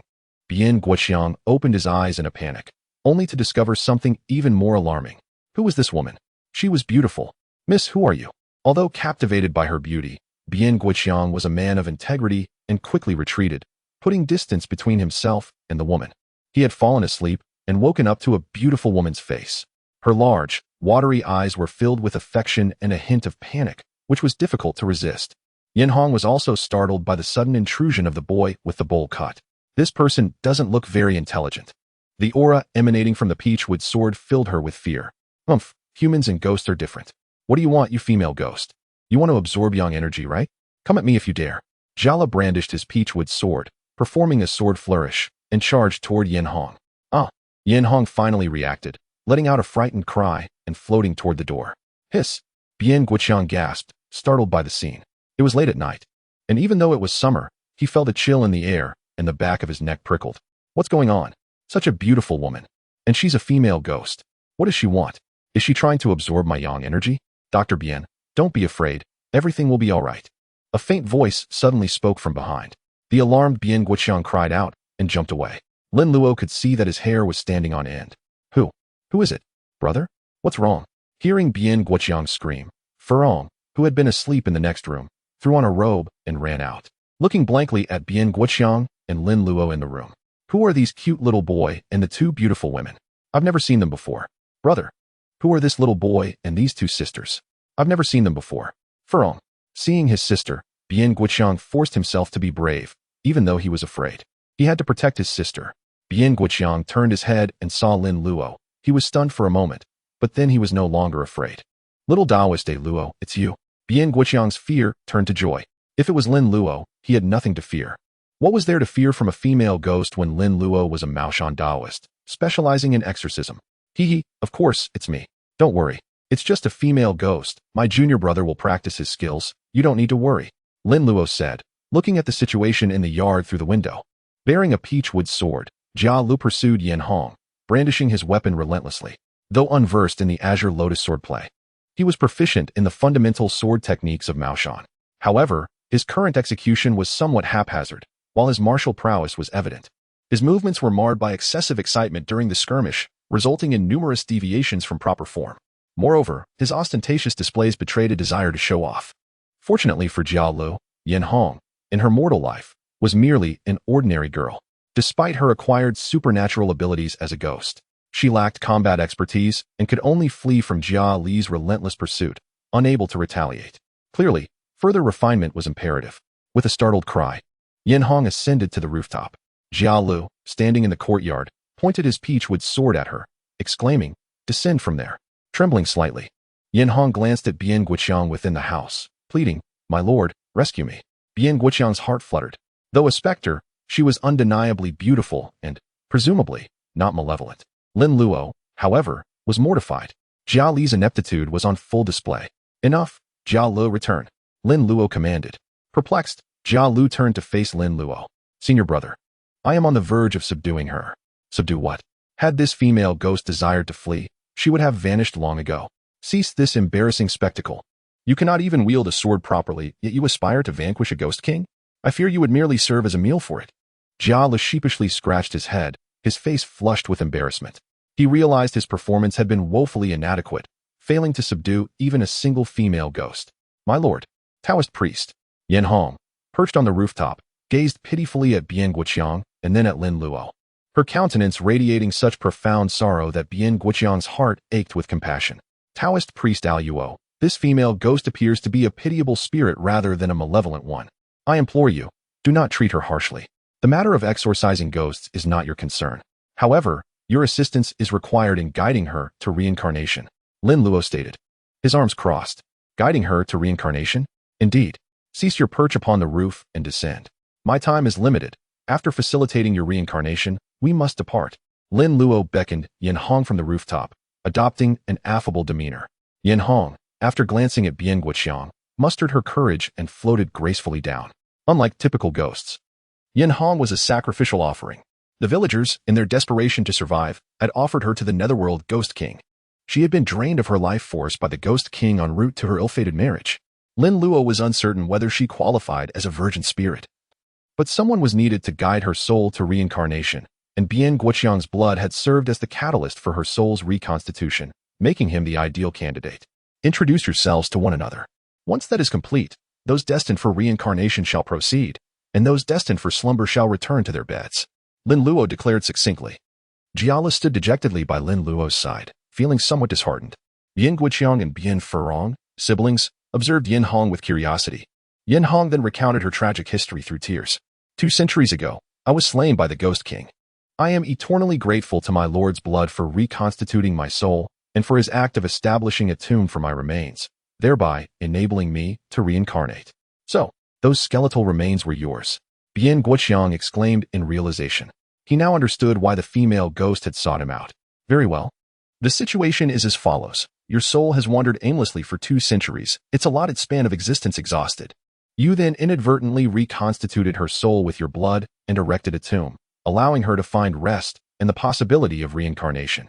However, one final step remains. Someone must guide her to reincarnation, and you are the most suitable candidate. Me. Bian Guoqiang exclaimed, pointing at himself, his eyes widening in disbelief. Indeed. Your blood has inextricably bound you together. Cease your hesitation. My time is limited. Lin Luo, ceasing further verbal exchanges with Bian Guoqiang, retrieved the necessary implements for the ritual from his personal space.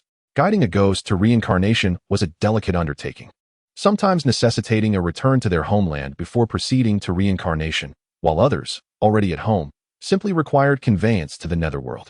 Lin Luo instructed Jia Lu to erect an altar while he sat aside, retrieving the spirit guiding lamp technique bestowed upon him by Taoist Master Qian He. Having only recently acquired this manual, Lin Luo had not yet had the opportunity to peruse it.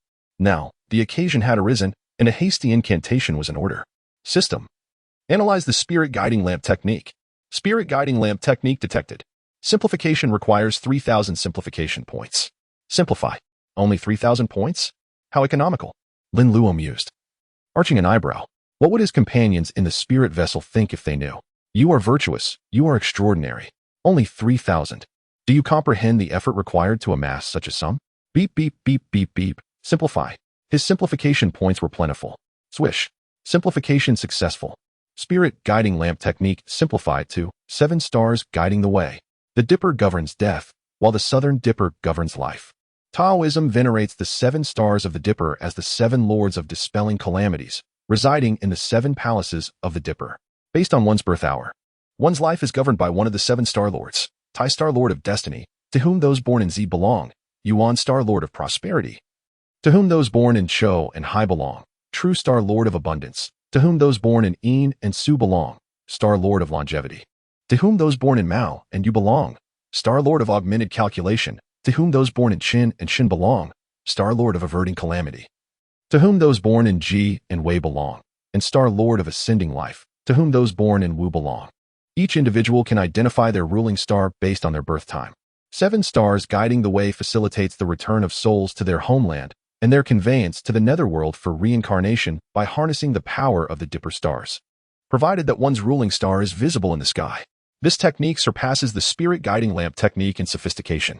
Should the lamp malfunction during the spirit guiding lamp technique, the ghost soul could become lost en route, resulting in a failed reincarnation and the potential loss of the opportunity for rebirth, leading to eternal damnation. The consequences would be dire. Furong nudged her elder brother's waist, drawing closer to Bian Guoqiang, and whispered, "Elder brother, do you believe this young Taoist priest is competent? He is perusing a book at this moment. Could he be searching for a method to guide ghosts to reincarnation?" As she spoke, Furong's large eyes scrutinized Lin Luo, learning on the spot. Is this adorable young Taoist priest reliable? Ah, Furong, do not be misled by Taoist priest Luo's youth. His abilities are formidable. He is the very Taoist priest who bestowed the talisman upon me today. Bian Guoqiang cautioned Furong. The pain transference talisman was an experience Bian Guoqiang would never forget. Childbirth. The excruciating, bone-wrenching, flesh-tearing pain of sudden rupture was still fresh in his memory. And the weakened state of Xiong as he lay prostrate on the ground after the child's birth. His expression of having narrowly escaped death was terrifying. Bian Guoqiang had come to the realization that this young Taoist priest, despite his harmless appearance and endearing countenance, was undoubtedly petty. Should he overhear his sister questioning him, who knew how he would retaliate? Ah! Bian Furong exclaimed in astonishment, her eyes widening as she stared incredulously at Lin Luo. The miraculous Taoist priest her elder brother had mentioned was this young lad. He was so diminutive. Bian Guoqiang had merely referred to him as a Taoist priest without elaborating on Lin Luo's circumstances, leading Bian Furong to assume he was a young Taoist priest of 17 or 18 years. This young fellow would be better described as a Taoist acolyte. He was remarkably adorable, possessing delicate features, a pristine aura, and an innate spirituality that made him increasingly endearing. If only her future children could resemble him. This young woman's thoughts had certainly run away with her. Taoist priest Ling Ling does not yet possess the ability to bestow offspring. Senior brother, all is prepared, Jia Lu announced, having erected the altar in the courtyard. Bian Guoqiang's courtyard was sufficiently spacious for the ritual. The erection of an altar was contingent upon the setting. Diverse endeavors necessitate distinct altars, and the venue for their construction is equally crucial. For escorting a soul back to its homeland, an expansive outdoor setting is optimal, facilitating the reception of terrestrial magnetism, thus easing the homeward journey for wandering spirits. However, with the guidance of the 7 stars, such concerns are mitigated. It's time, Lin Luo declared, rising to adjust his sleeveless Taoist robe. Though typical of a novice from the Maoshan sect, it nonetheless exuded an aura of mastery when donned by Lin Luo, albeit a diminutive master. The golden body refinement technique was indeed peculiar, having seemingly diminished his physique even further than before the system's activation. Yet, his physical fortitude far surpassed his former self. His body appeared to be undergoing a gradual compression, his skin possessing a remarkable resilience, impervious to the penetration of ordinary blades. In essence, he had attained a rudimentary invulnerability, coupled with a tenfold increase in strength. However, Lin Luo had yet to conduct thorough assessments. Upon his return from Joyful Town, he intended to venture into the mountains to rigorously evaluate his physical capabilities. The golden body refinement technique, a relic of antiquity, possessed the remarkable effect of reversing the aging process. He wondered if his esteemed Uncle Nine and Uncle Four Eyes would experience similar effects upon mastering the technique. The prospect of their transformation was indeed intriguing. Standing before the altar, Lin Luo's stature barely exceeded its height, creating a somewhat peculiar tableau. Commence preparations. Dr. Bien, begin the burning of the paper offerings. Bien Guoqiang responded affirmatively and proceeded to ignite the paper at the brazier. By the decree of the Supreme Celestial, absolve these solitary souls, spirits, and all sentient beings, granting them grace. Those with heads, elevate them. Those without, ascend. Victims of spear and sword, drowning and hanging. Those who perished in light or darkness, the unjustly wronged, creditors, and avenging offspring, kneel before my altar, where the radiance of the 8 trigrams shall illuminate your path, leading you from the depths of hardship to the shores of rebirth. As Lin Luo chanted the Taoist rebirth mantra, a faint golden aura emanated from his being. Sensing the resonance, took her place at a designated spot before the altar, her body aligning with the celestial starlight, emitting a subtle luminescence. Her natal star had stirred. I beseech the 4 emperors to bestow divine might upon me. May the 7 stars guide these souls swiftly into reincarnation. Depart. With the surge of inner magic, Lin Luo executed a hand seal, directing it towards the gate of Bien Guoqiang's residence. Immediately, he felt the rapid depletion of his true energy through his fingertips. The gate creaked open, revealing not the expected street but a world shrouded in a hazy grayness, indistinct and unclear. Lin Luo's eyes widened in astonishment. Within the nebulous realm stood a figure clad in scarlet robes, a grotesquely ugly, bearded man, a large sword at his waist, a gourd of wine suspended from his belt, and a folding fan in his hand, smiling broadly. His smile was more demonic than any devil. Of course, ordinary individuals like Bien Guoqiang were oblivious to this apparition. Only Lin Luo, with his celestial eye, could perceive it. Heavens! Lin Luo recognized the figure. Good heavens! It's Judge Zhongkue. He had merely intended to escort a female ghost to reincarnation, hardly warranting the intervention of Judge Zhongkue. Who was Zhongkue?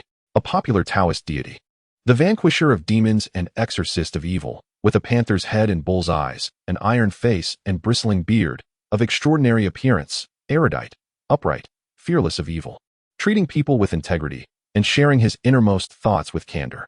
Failing to attain the coveted title of top scholar in the imperial examination, he protested in vain, found his path to serving the country blocked, and chose to sacrifice himself for righteousness, angrily striking the palace pillar to his death. The emperor, recognizing his worth, posthumously appointed him to the position of top scholar, and he was buried with honors. He later appeared in a dream, curing Emperor Tang Ming's illness by exorcising a demon, and was bestowed the title of Blessed Holy Monarch of the Household, which was proclaimed throughout the land. He was revered by Taoists as a door god, a judge who expels demons and eradicates evil, a general who subdues evil and slays malevolent spirits, commanding 3,000 ghost soldiers, and responsible for all demons and evil spirits in the human realm. Some legends also claim that he was the great marshal of ghost suppression under the King of Hell. Ha ha ha! A hearty laugh echoed, deafeningly loud.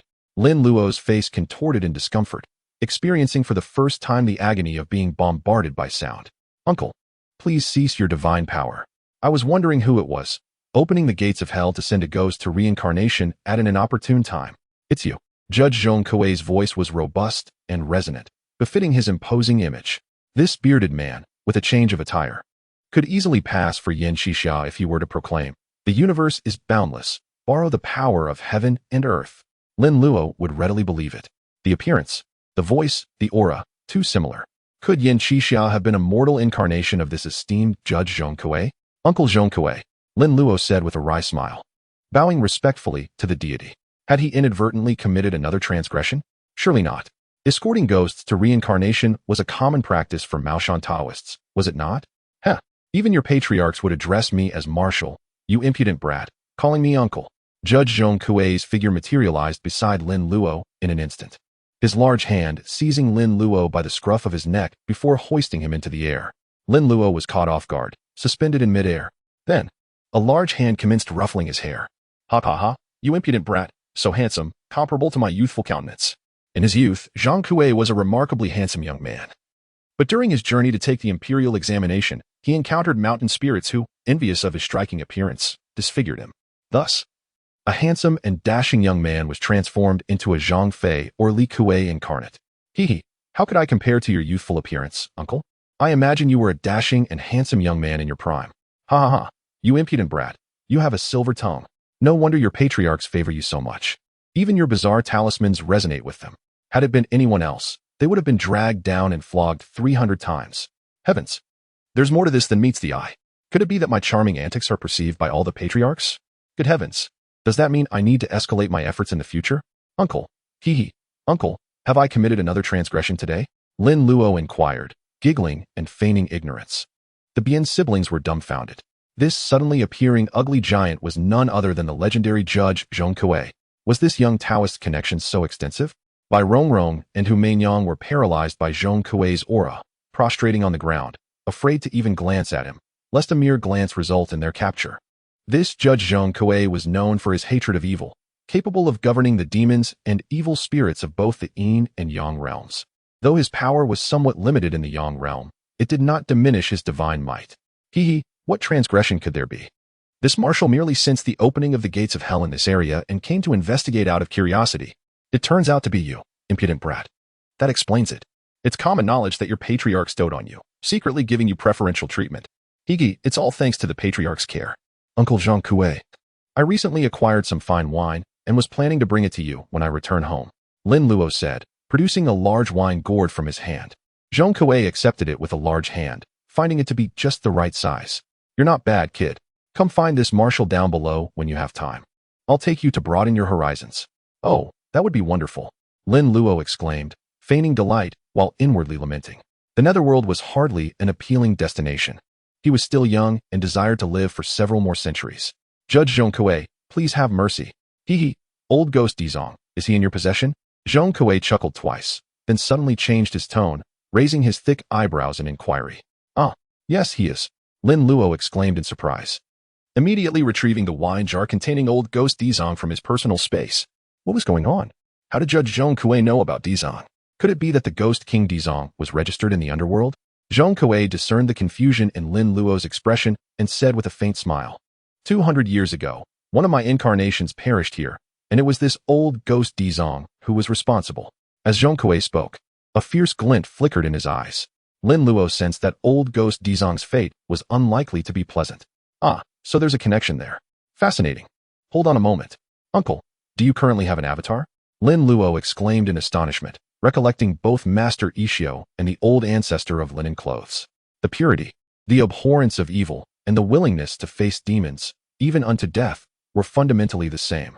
The great god Zhong Kuei chuckled, a sound that struck a chord of familiarity within Lin Luo. Humph. If I were to say that Master Ikkyu isn't your avatar, then I, Lin Luo, shall never ring a bell again. You scamp, it's enough that you know.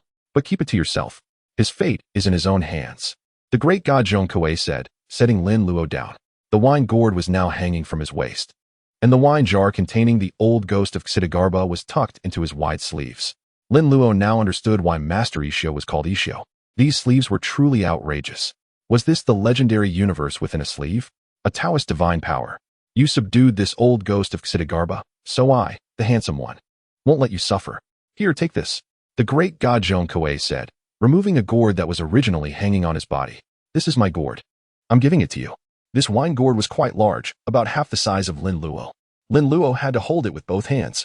This size was a bit much. It might be a bit big for you, the great god Zhong Kuei said with a smile, pointing to the gourd in Lin Luo's arms. Prajna Permitha. Shrink.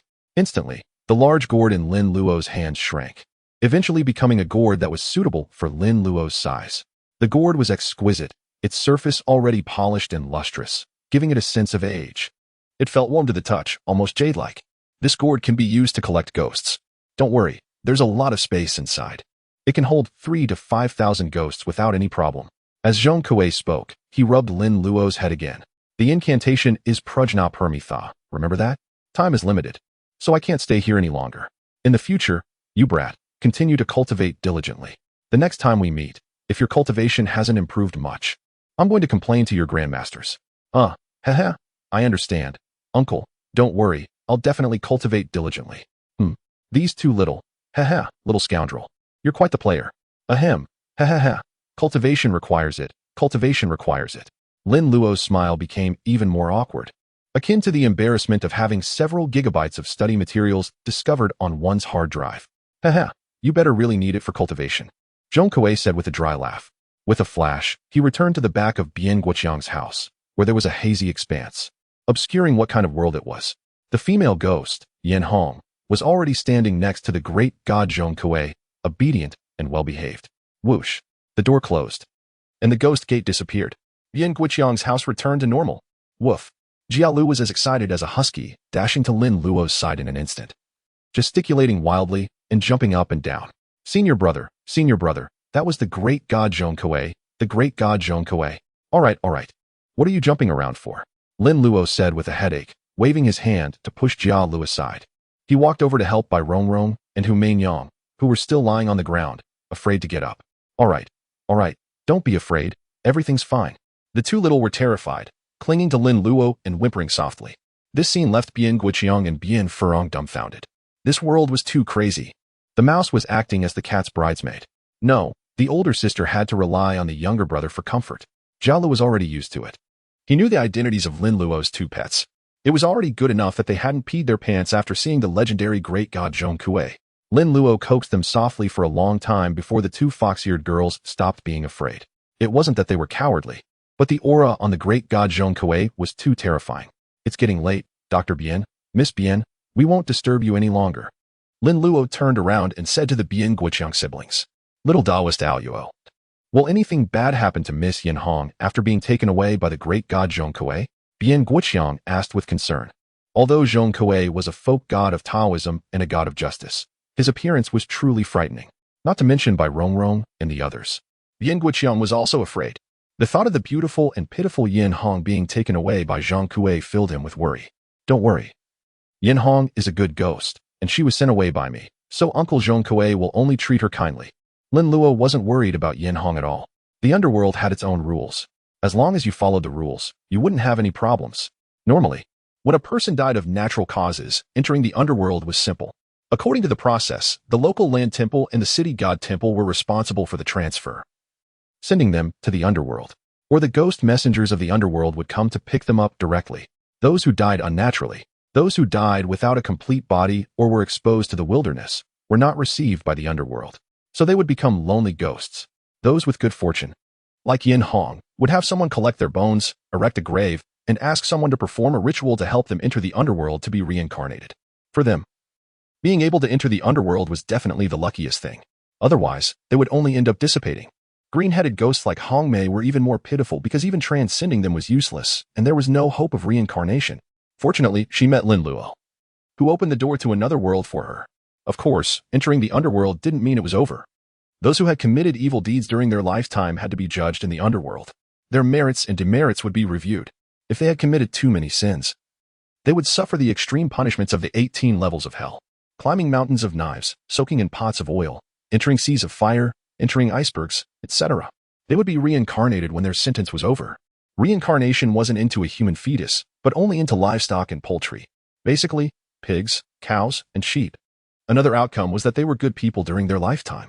Those who died of old age would be arranged to be reincarnated quickly. The welfare benefits were quite good. Some great benefactors of 9 lifetimes, or those with deep, could even stay and be hired. They would be given houses, cars, and tickets. Those with the ability would become ghost messengers, and those without much ability would wear a red armband in the city of the wrongfully dead, occupying positions such as city management guards, and their lives would be very leisurely. Good people who died tragically or wrongfully would live in the city of the wrongfully dead after being transcended, waiting for their to end. Actually, they were just waiting to be reincarnated. As for whether they had to queue up, register, or draw lots, no one knew. These were the ghosts who followed the ghost messengers to receive alms when the gates of hell opened every year. They had no income below, and no descendants above burned incense to worship them, so they could only come up to freeload during the holidays. As for the soldiers who died in battle, because they carried and after death, they were not easy to reincarnate, so they were mostly recruited into the underworld to continue fighting on the battlefield. You must know that there was also the 5 ghost emperors and the 10 kings of hell. This was not a joke. What it was like in heaven was the same below. There were heavenly soldiers and generals in heaven, and there were, and in the underworld. It was important to say that those who sacrificed themselves for the country were supported by the country, and their treatment was very good. They had priority all the way below. Those with great military achievements would even be invited to stay and take on important positions. These kinds of existences had a lot of status and face below. As for why this was the case, it might be because they couldn't afford to offend them. There was once a great general, a great hero. Because of certain reasons, he was trapped in the mountains by the enemy. In order to find him, the enemy set fire to the mountains, and the fire was raging, and it looked like he was going to die, between life and death. This big boss didn't feel tragic, but instead became poetic and wrote a magnificent 7-character poem. What is the meaning of beheading today? It was difficult to start a business with hundreds of battles. I will go to Quantai to recruit old troops and raise 100,000 flags to cut down Yama. After that, heavy rain fell, extinguishing the mountain fire, and the enemy also withdrew to hide from the rain. The big boss's crisis was resolved. You see, this is someone you can afford to offend? Chapter 171 New Puppet, Fine Branches Bear Plump Fruit Series. Senior brother, everything is packed. Jia Lu wrapped the things on the altar in yellow cloth, held them in his arms, and came to Lin Luo's side. As Lin Luo's beloved relatives, friends, and brothers, Jia Lu naturally deserved to have a Serenidia pot. However, most of what Jia had in his Serenidia pot were magical artifacts given to him by Simu, along with some trinkets Jia had collected in the town. The cubic space was almost entirely filled. Due to his poor performance earlier, Jia now seemed somewhat dejected. No wonder. He had originally wanted to display his prowess and show off, but it amounted to nothing. Lin Luo took it and casually stored it in his personal space. By today, Lin Luo's personal space had expanded to nearly 30 cubic meters, which was more than enough. Therefore, Lin Luo was also thinking of stocking up on more yin-infused puppets when he returned. However, not the teachers and anime wives. Lin Luo was planning to stock up on some proper yin-infused puppets, the last time with the wolf demon's wedding. The disadvantage was that there were too few puppets under his command, and each of them had such beautiful faces and stunning figures. Lin Luo felt heartbroken after they were damaged. In the future, he would get some rough-looking men, so he wouldn't feel bad even if they were destroyed. Moreover, Lin Luo had also thought of a new type of paper puppet, which might even upgrade his puppets. Dr. Bien, Miss Bien, it's getting late. We won't disturb you any longer. Farewell. Lin Luo cupped his hands and bowed to the two, his demeanor as a little adult surprising Bien Guoqiang and his sister. After they came to their senses, they also cupped their hands, somewhat unaccustomed to seeing Lin Luo and his group off. Oh right, Lin Luo, who had just stepped out the door, suddenly stopped and turned to look at Bien Guoqiang and his sister. What is it? We won't be returning to Maoshan's sect. Please tell senior brothers Chuyi and Shiwu that the crisis of Maoshan's sect has been resolved. Crisis? What crisis does Maoshan's sect have? Bien Furong immediately became anxious when she heard that Maoshan's sect was in danger. Her heart was entirely set on Shiwu. Hee, it's just the Xidagarba Ghost King, who has already been taken away by Zhong Kuei, Lin Luo said with a smile, taking out Toothless and Fire Dragon from his personal space. After the two stiff Yin Dragon puppets appeared, they lay on the ground, waiting for Lin Luo to ride them. Hiss! Bien Guoqiang and his sister both widened their eyes and gasped. Good heavens! What are these things? How are they so black and so big? Lin Luo mounted Toothless, and by Rongrong and Hu Mingyong skillfully found their seats. Jiala then lay on Fire Dragon's back. Let's go. After Lin Luo finished speaking, Toothless and Fire Dragon flapped their wings and soared into the sky. Oh. This time, Bien Guoqiang and his sister were even more dumbfounded. How did it fly? What is this?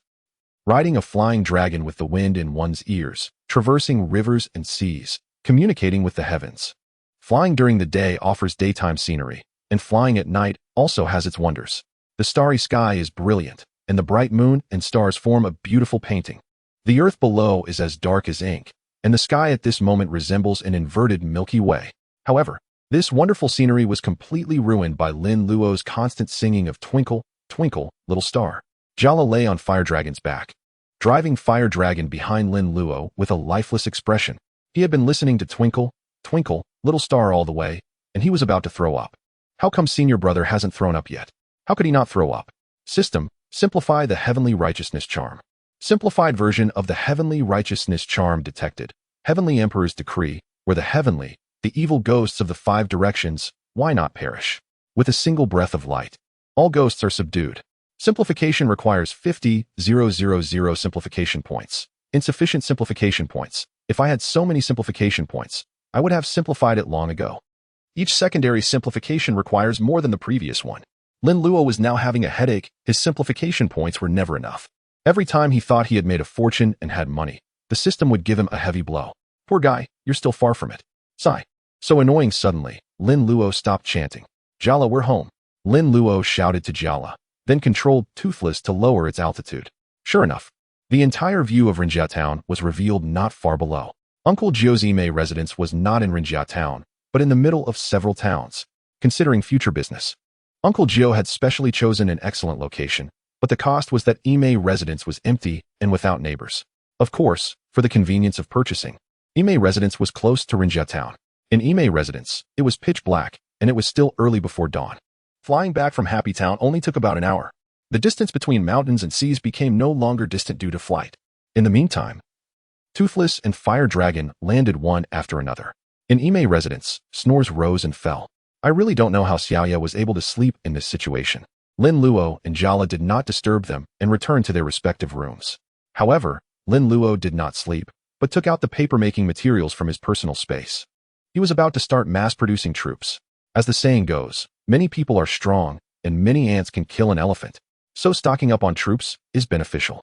After a moment, Lin Luo placed his hand on the paper figure and began to awaken it. Awaken.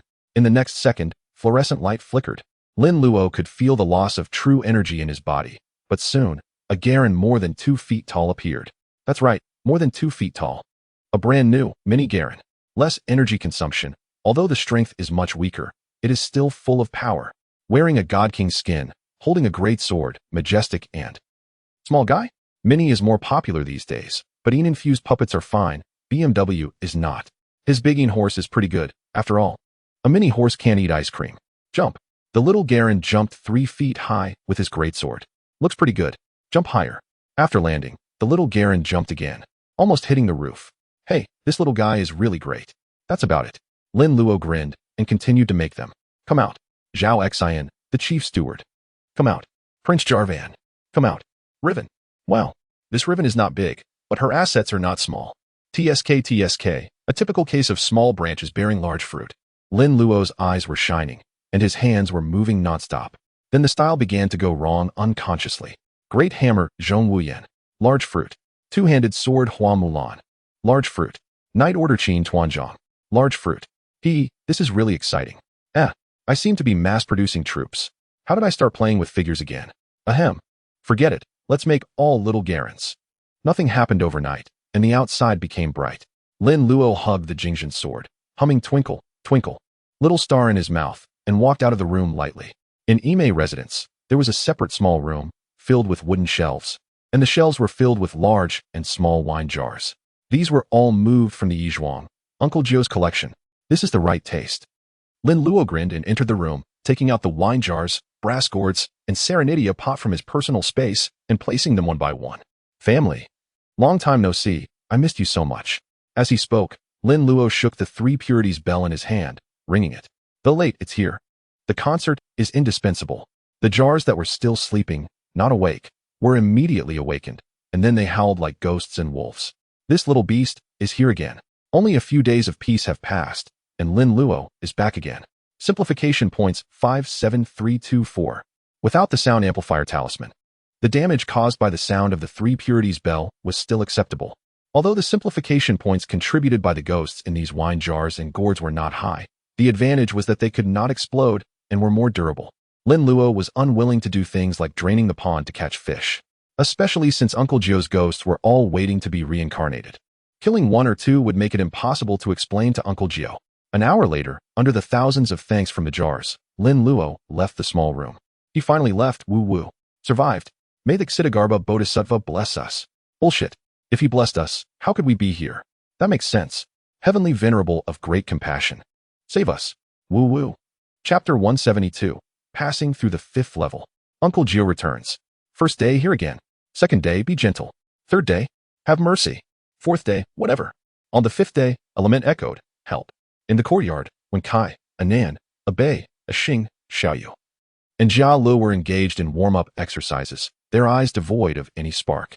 It had been 5 days since Lin Luo and Jia Li's return, and every morning before dawn, they were roused by Lin Luo to practice.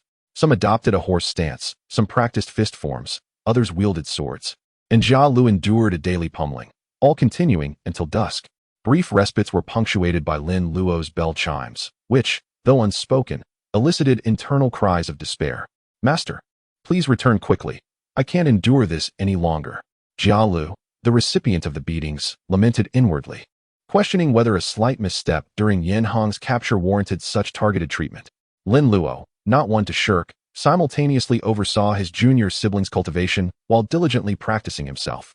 Reclining on Master Jiu's chaise lounge, cradling the white fox and the Jingzhen sword, Lin Luo absorbed sunlight, starlight, and ambient spiritual energy while humming Twinkle, Twinkle, Little Star. Subsequently, he channeled a steady stream of internal energy into the Jingzhen sword, its increasing demands attributed to Hong Mei's critical juncture within. Consequently, Lin Luo dedicated his days to the ceaseless absorption of spiritual energy, converting it into energy for Hong Mei within the Jingzhen sword. This relentless cycle of depletion and replenishment led to Lin Luo's breakthrough to the 5th level of Tongqi upon awakening that morning. Gazing at the accumulation of simplification points, Lin Luo's brow furrowed. Despite his efforts to generate points by ringing the bell, the daily yield had been dwindling. The ghosts confined within the jars and the old ghost in the copper gourd were proving to be a drain, consuming resources while offering little in return. The jars were nearing their capacity to withstand Lin Luo's frequent extractions, while the ghosts within the copper gourd could be eliminated. Those in the wine jars were essential to Master Jiu's karmic merit, allowing for sustainable harvesting but not complete eradication. The flag ghosts within the Serenitia pot, having never harmed anyone, were also exempt from elimination to preserve his own merit. The question arose, where could new sources of simplification points be found? As he pondered the expansion of simplification point sources, Lin Luo massaged Mei Nyang's neck. With nimble fingers, he expertly kneaded the little fox, causing her to tremble slightly and relax limply. Her large tail swayed languidly, and her fox eyes narrowed into crescents as she reveled in the sensation. Bai Rongrong, who was responsible for pushing, watched with envy. She felt that it was unfair that Mei Nyang was favored by the master while she was relegated to pushing. Just then, the cries of Wen Kai and the others seemed to be answered. 3 dark spots appeared in the sky. Lin Luo, swaying on the chaise lounge, naturally noticed the growing specks. Sensing something amiss, he abruptly sat up, gazing skyward. The faint golden light at the center of Lin Luo's brow flickered as the dark spots magnified, revealing the forms of 3 cranes. Astride the cranes were Master Jiu, Simu, and Taoist Qian He, their hair disheveled by the wind, eyes narrowed, and beards quivering in a rather disreputable manner. Pfft! Master and the 2 martial uncles have returned, Lin Luo exclaimed with a radiant smile, standing up and casually placing Mei Nyang in the chaise lounge.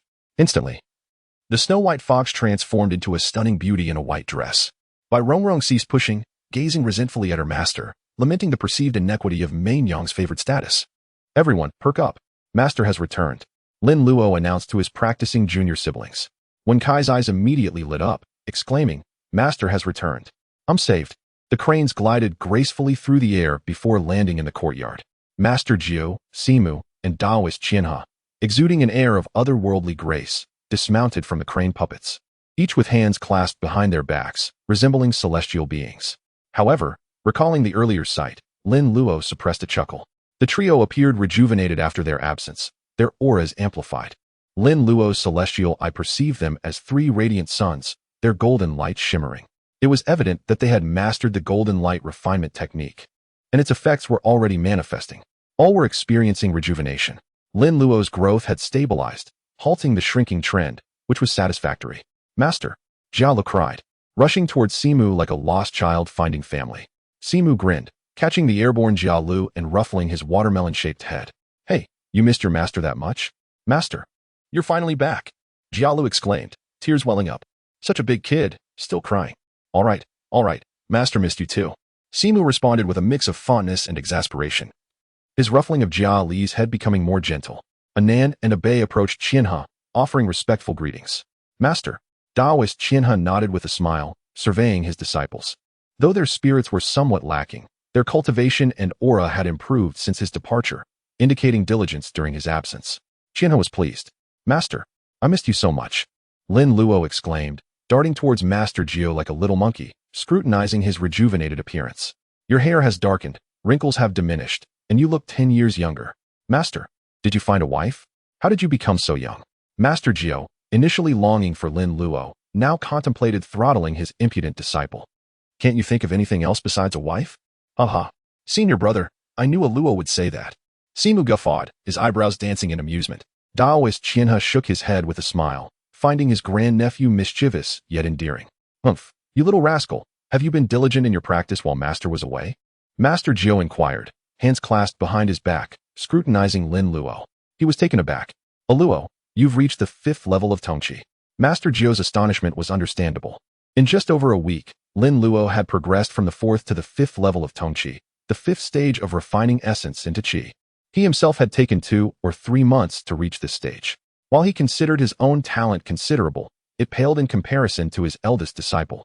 Simu and Qian He noticed Lin Luo's cultivation, their mouths agape. Simu glanced at his own disciple, who had reached the 2nd level of Tongqi. A slight improvement, but far from a Luo's 5th level. Nonetheless, it was better than stagnation. A Nan and a Bei had also progressed under Lin Luo's tutelage, reaching the 2nd level of Tongqi. Compared to Jialu, their innate talent was weaker, their cultivation having stagnated at the 1st level for years despite being in their early 20s. Master Jiu noted the progress of his martial nephews. Casting an expectant gaze upon Wen Kai, who wore an enthusiastic yet strained smile, his face as expressionless as ever. Master Jiu's smile vanished. He should not have harbored any illusions about Wen Kai.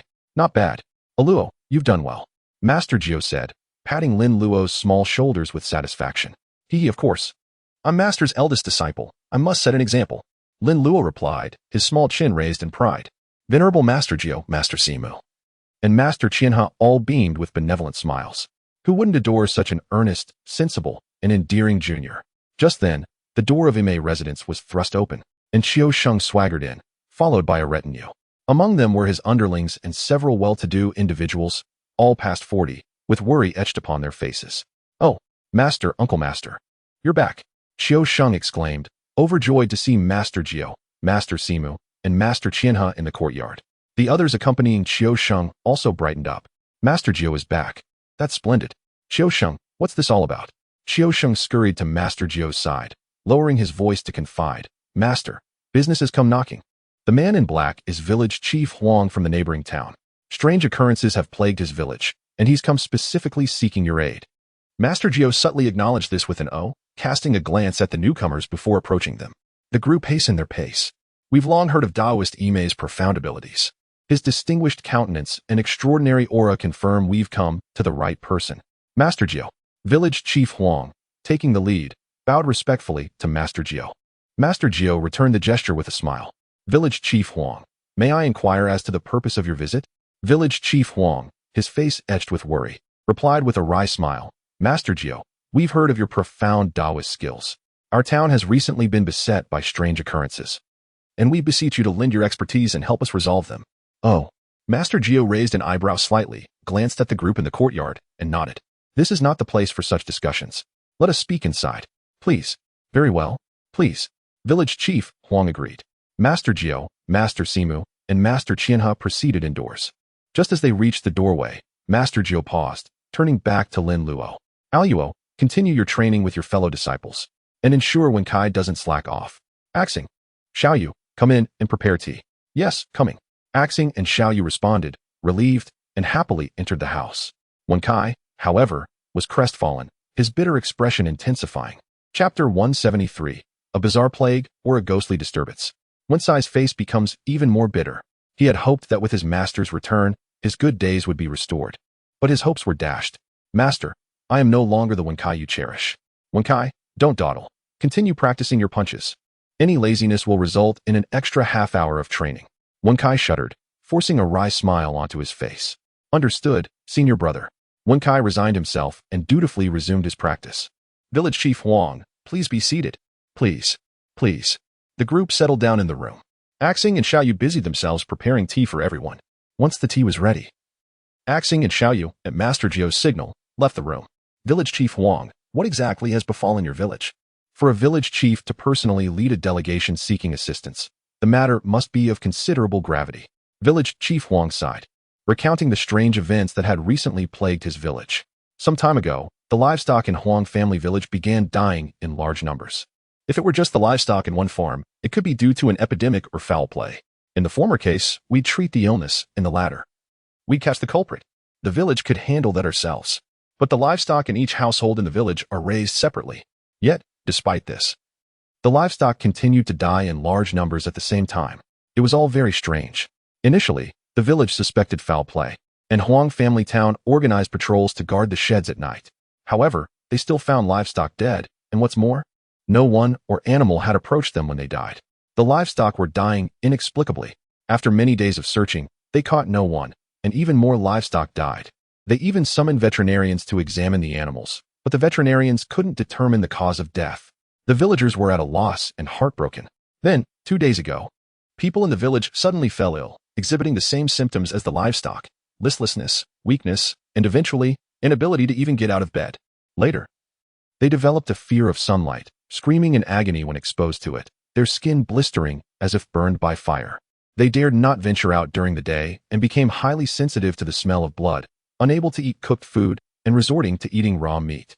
From then on, things took an even stranger turn. Some villagers suspected that the village was haunted by malevolent spirits.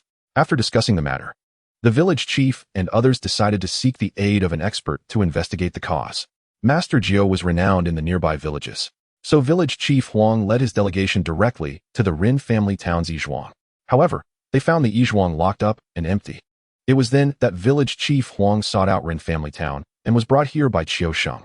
Master Jiu, Master Simu, and Master Qian He listened intently to village chief Huang's account, their brows furrowing with concern. They all simultaneously considered one possibility. Could Huang family village be plagued by zombies? Master Simu and Master Qian He refrained from speaking rashly, turning instead to Master Jiu.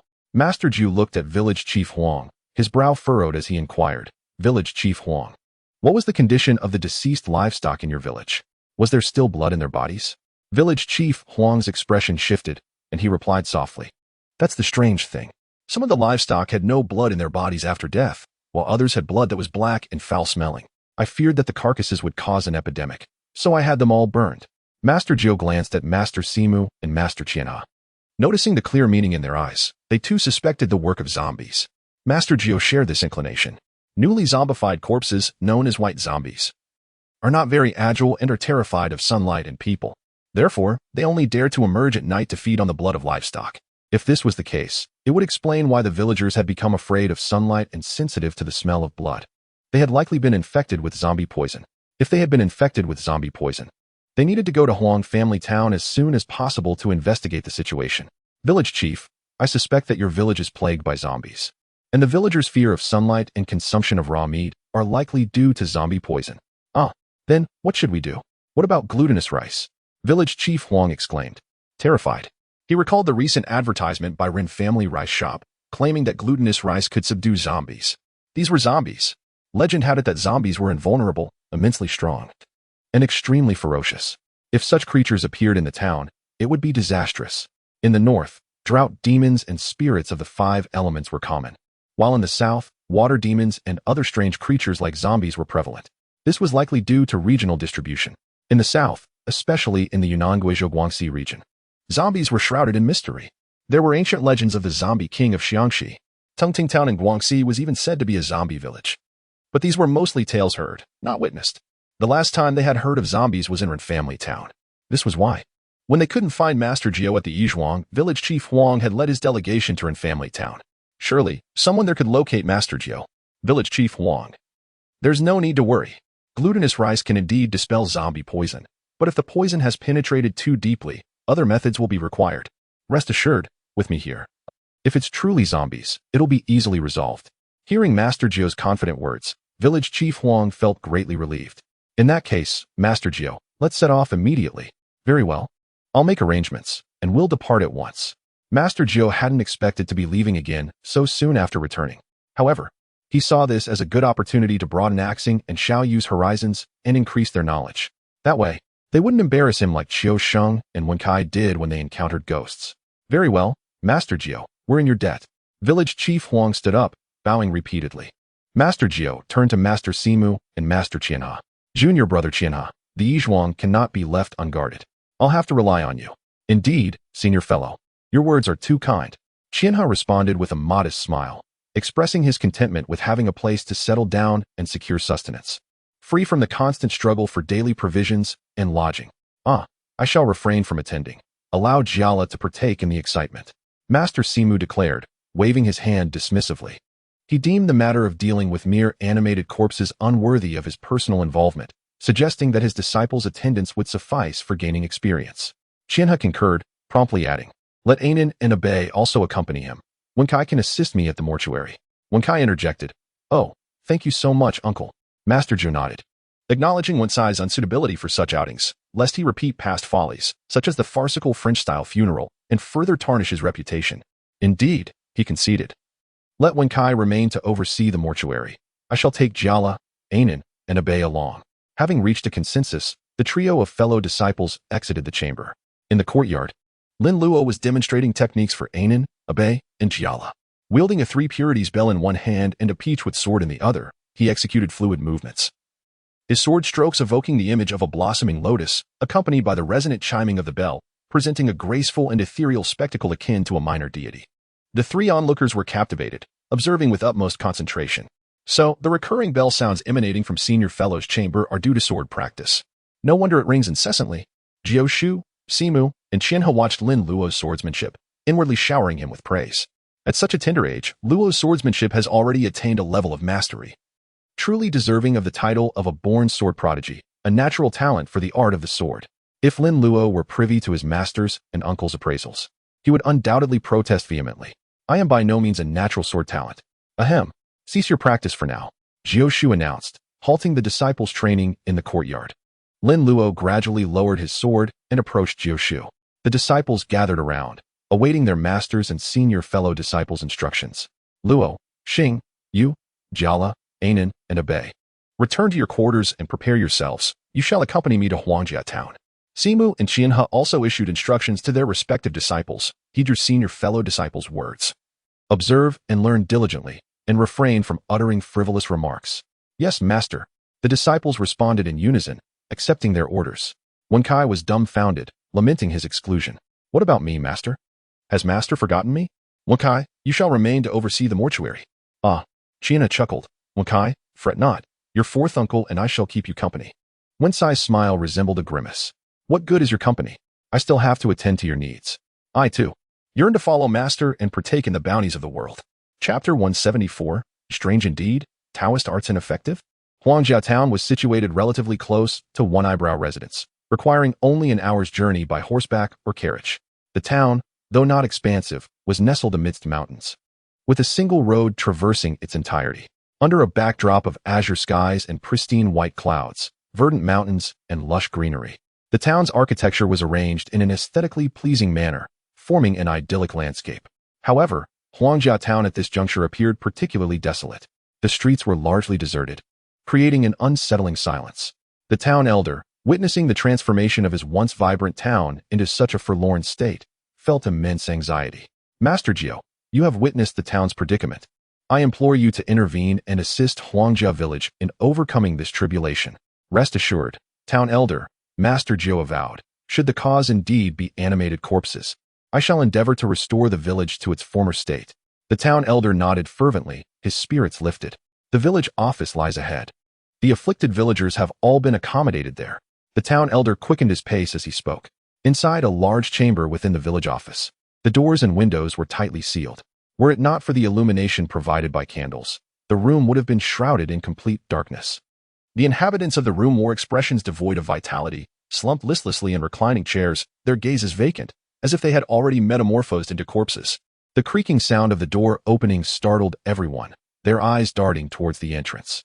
Fortunately, a curtain hung over the doorway, preventing sunlight from penetrating as people entered. The air within the room was redolent with an unpleasant odor, a combination of decay, foot odor, and perspiration, compounded by the lack of ventilation, transforming the room into a veritable biohazard zone. Upon entering, the town elder nearly succumbed to the stench.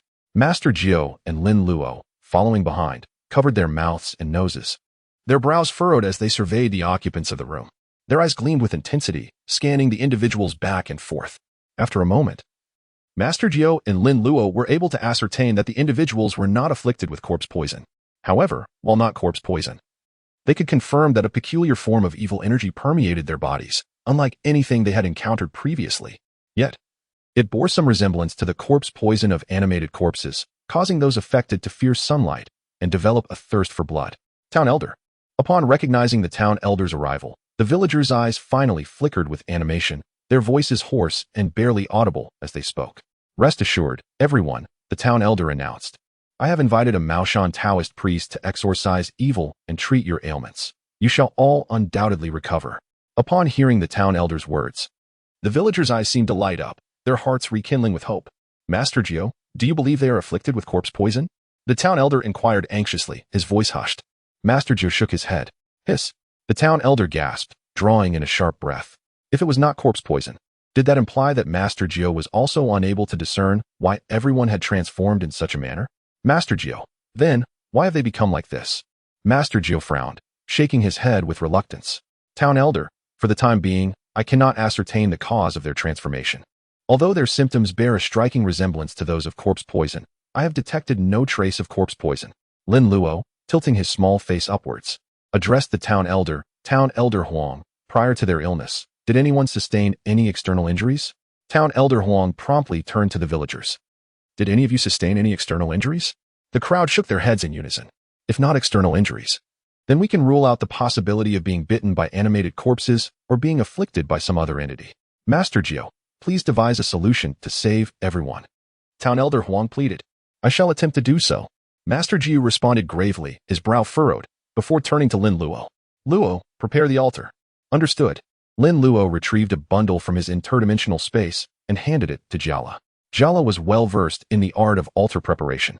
The room contained tables, upon which Jiala spread the bundle, unfolding it and arranging the contents within: an incense burner, candles, a token, a command flag, a nectar bowl, a ghost-busting rod, a peachwood sword, and so on.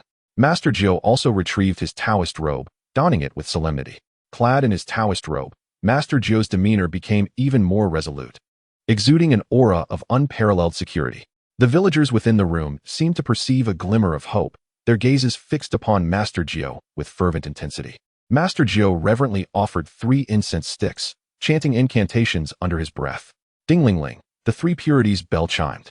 Its clear tones resonated, quieting the 10 directions. The rivers and seas stilled. The mountains exhaled clouds. The heavens were devoid of impurities, the earth free from demonic dust, the darkness illuminated, immeasurable, and profound. With the completion of the altar-raising incantation, Master Jiu manipulated spell gestures, wielding the peachwood sword before the altar. As the peachwood sword gently descended upon the altar, a talisman affixed itself to the sword. With Master Jiu's activation of the spell, the talisman ignited. Decree. The Eastern Green Plague Demon, essence of decaying wood. The Southern Red Plague Demon, essence of fiery flames. The Western Blood Plague Demon, essence of malevolent metal. The Northern Black Plague Demon, essence of foul pools. The Central Yellow Plague Demon, essence of excrement and soil. The 4 seasons and 8 festivals, born of prosperity. The spirits unnourished internally, creating external evil essences. The 5 poisonous energies, entering human forms. Whether cold or hot, the 5 limbs uneasy. 9 ugly demons, know thy names. Hasten to capture them, do not tarry. Haste, haste. As decreed by the law. As Master Jiu recited the plague exorcising incantation, an intense golden light emanated from before the altar. This golden light transformed into golden arrows, which shot forth, penetrating the bodies of the villagers within the room. The Town Elder, bathed in this golden light, felt a significant alleviation of his lower back and knee pain. However, upon the completion of the plague exorcising incantation, the villagers merely felt a slight increase in strength, with no other substantial improvement. A faint golden light flickered between Lin Luo's eyebrows. After a thorough inspection with his celestial eye technique, Lin saw that the villagers were enshrouded in wisps of dark crimson miasma, somewhat akin to the cadaverous emanations of a zombie, yet also reminiscent of spectral effluvia, redolent with decay and putrescence. The golden arrows grappled with this sinister aura, proving largely ineffective and gradually succumbing to its corrosive influence. Lin noted that Master Jiu shared this observation. Though his celestial eye technique diverged from Lin's, it was nonetheless a venerable Taoist ocular art, a veritable divine gaze. Jiu's eyes flashed with a fleeting golden glimmer, instantly revealing the plight of the villagers. "Ah!" Jiu exclaimed, astonished at the sight of Lin, who was enveloped in a faint golden radiance, shimmering with starlight. A golden speck pulsed at the center of his brow, resembling a celestial eye. Good heavens! When did the scamp unlock his celestial eye? And the legendary third eye, the divine eye, at that? If he hadn't opened it, he wouldn't be able to see anything. To think this rascal kept it hidden from his master. Lin, sensing Jiu's gaze upon him, quickly adopted an ingratiating demeanor, offering a sweet smile to his master. Jiu, ever susceptible to such displays of affection, relented, turning his gaze elsewhere. He surmised that Lin's haste to return and the sudden arrival in Huangjia town had simply left the boy no time to confide in him. "Oh, Luo is a fine lad, after all. Master Jiu, what is the situation?" The village head inquired softly, noticing Jiu's pause. Jiu shook his head. "No, I'll try again." He then began to manipulate the golden light seal. Since it was not an epidemic, he would see if the golden light mantra could be of any use. As the panacea of Taoist incantations, the golden light mantra revealed its potency at that moment. Jiu swiftly formed hand seals while chanting the divine mantra, channeling his inner magic, emitting golden rays. Bathed in the golden light, Jiu resembled a radiant sun, illuminating the room. The villagers felt a warmth spreading through their bodies, gradually dispelling the malaise within. The strange miasma dissipated under the golden light mantra. However, Jiu soon ceased his incantations. While effective, the golden light mantra was less potent than he had anticipated. Had he not possessed profound magic and cultivated the golden light mantra for years, its power might have been insufficient to aid these people. Jiu frowned, encountering such a predicament for the first time. He could confirm that the villagers were afflicted, but the affliction did not align with any known Qian, cadaverous, demonic, or pestilent energies. Most crucially, Taoist arts had little effect. How could such a thing be? In Jiu's view, Tao was omnipotent. Standing behind Jiu, Lin's brow twitched slightly. Taoist arts are ineffective, and it resembles cadaverous emanations. Could it be? Master Jiu, what is the situation? The village head asked anxiously. Seeing Jiu stop again, Jiu frowned, his face flushed, and said in a deep voice, "It's effective, but it may take some time to dispel the evil. It's good that it's effective. I really don't know what we've done to deserve this in Huangjia town." The village head lamented, suddenly raising his head as if remembering something. Master Jiu, could it be a curse or a problem with the village's feng shui? There's no reason for this to happen to the village suddenly. Jiu raised an eyebrow in agreement. What the village head said is not impossible. If it is a curse or feng shui, similar to Southeast Asian sorcery, shamanic witchcraft, or voodoo, it can also do such things. There were warlocks who harmed the whole village to cultivate evil methods, harm living beings, and collect wrong souls and evil corpses to refine evil spirits or evil goo. Such evil cultivators must be killed by the righteous. Jiu nodded slowly and said, "That's possible. Village head, take us around the village to see what's going on." Okay, come with me." The village head led the way out of the room. Jala put away the corresponding instruments for the altar and followed the crowd out of the house. The villagers in the room looked at Jiu and the others leaving, still full of expectations. Just now, Jiu's golden light mantra was very effective for them, and their condition was much better than before. Lin followed Jiu, his delicate eyebrows furrowed. He was recalling some of the plots in Jiu's movies. It had been too long, and although he liked to watch Jiu's movies, he didn't watch them all day long.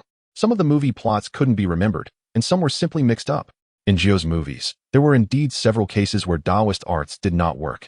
One was Nintendo, which had already appeared before. Lin intercepted it in advance and prevented Nintendo from becoming a biochemical zombie. This guy could have become a zombie if he had been more ruthless. Taoist arts do not work on science, so naturally there is no reaction to Nintendo. After all, they are two different fields. Lin's Qian, when paper-cutting technique, can materialize swords, guns, and halberds, but it cannot materialize guns and cannons, which is the reason. In addition, Taoist arts are ineffective against vampires. Eastern Taoist arts have limited effects on Western monsters. Perhaps the Taoist arts used by Jiu were originally used to deal with corpses, ghosts, and monsters, and happened to be incompatible with vampires, so the effect was limited. Lin's deepest memory was when Jiu used a big move against the vampire, and the background music started, which was both burning and handsome. As a result, the big move was like a normal attack, and the vampire easily cracked it, directly confusing Jiu. If Jiu hadn't escaped quickly, he would have been killed by the vampire.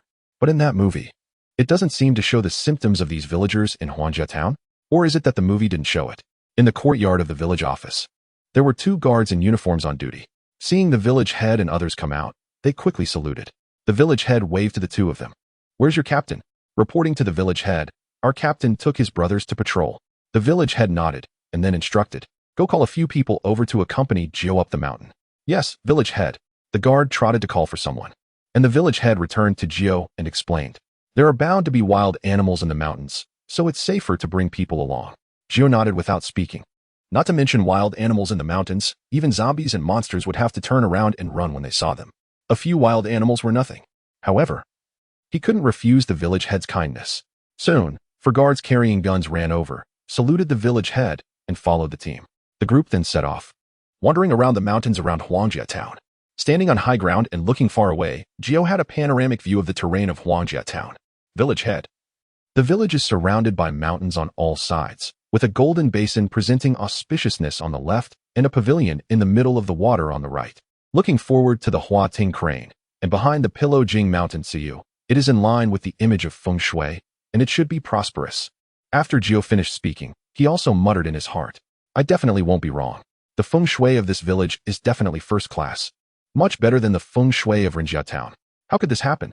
The village head looked sad and asked puzzledly, "Master Jiu, but so many things have happened in our village for no reason. Livestock have died, and the population is not working. Could it be a problem with feng shui? Feng refers to airflow, and you must never block the qi. Here, the wind is blowing, the qi is flowing smoothly, and there will be no problem with the qi. Then is there anything wrong with the water?" The village head asked again. "If there is anything wrong, we will go to the water source to see." "Okay, Master Jiu. This way, please."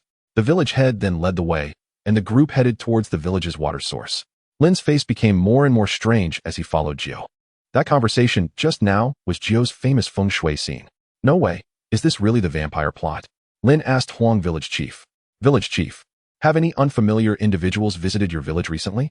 He refrained from directly inquiring about the presence of a church, reasoning that his unfamiliarity with the area would make such a question seem suspicious.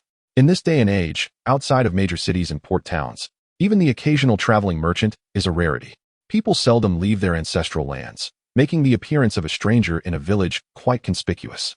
"A foreigner." Village chief Huang paused, then nodded. "Speaking of outsiders, a foreign woman and several young ladies came to our village some time ago, claiming they intended to reopen the church." Uncle Nine, who was walking ahead, abruptly halted and turned to face village chief Huang. "Reopen the church? Was there a church in your village before?" Village chief Huang explained.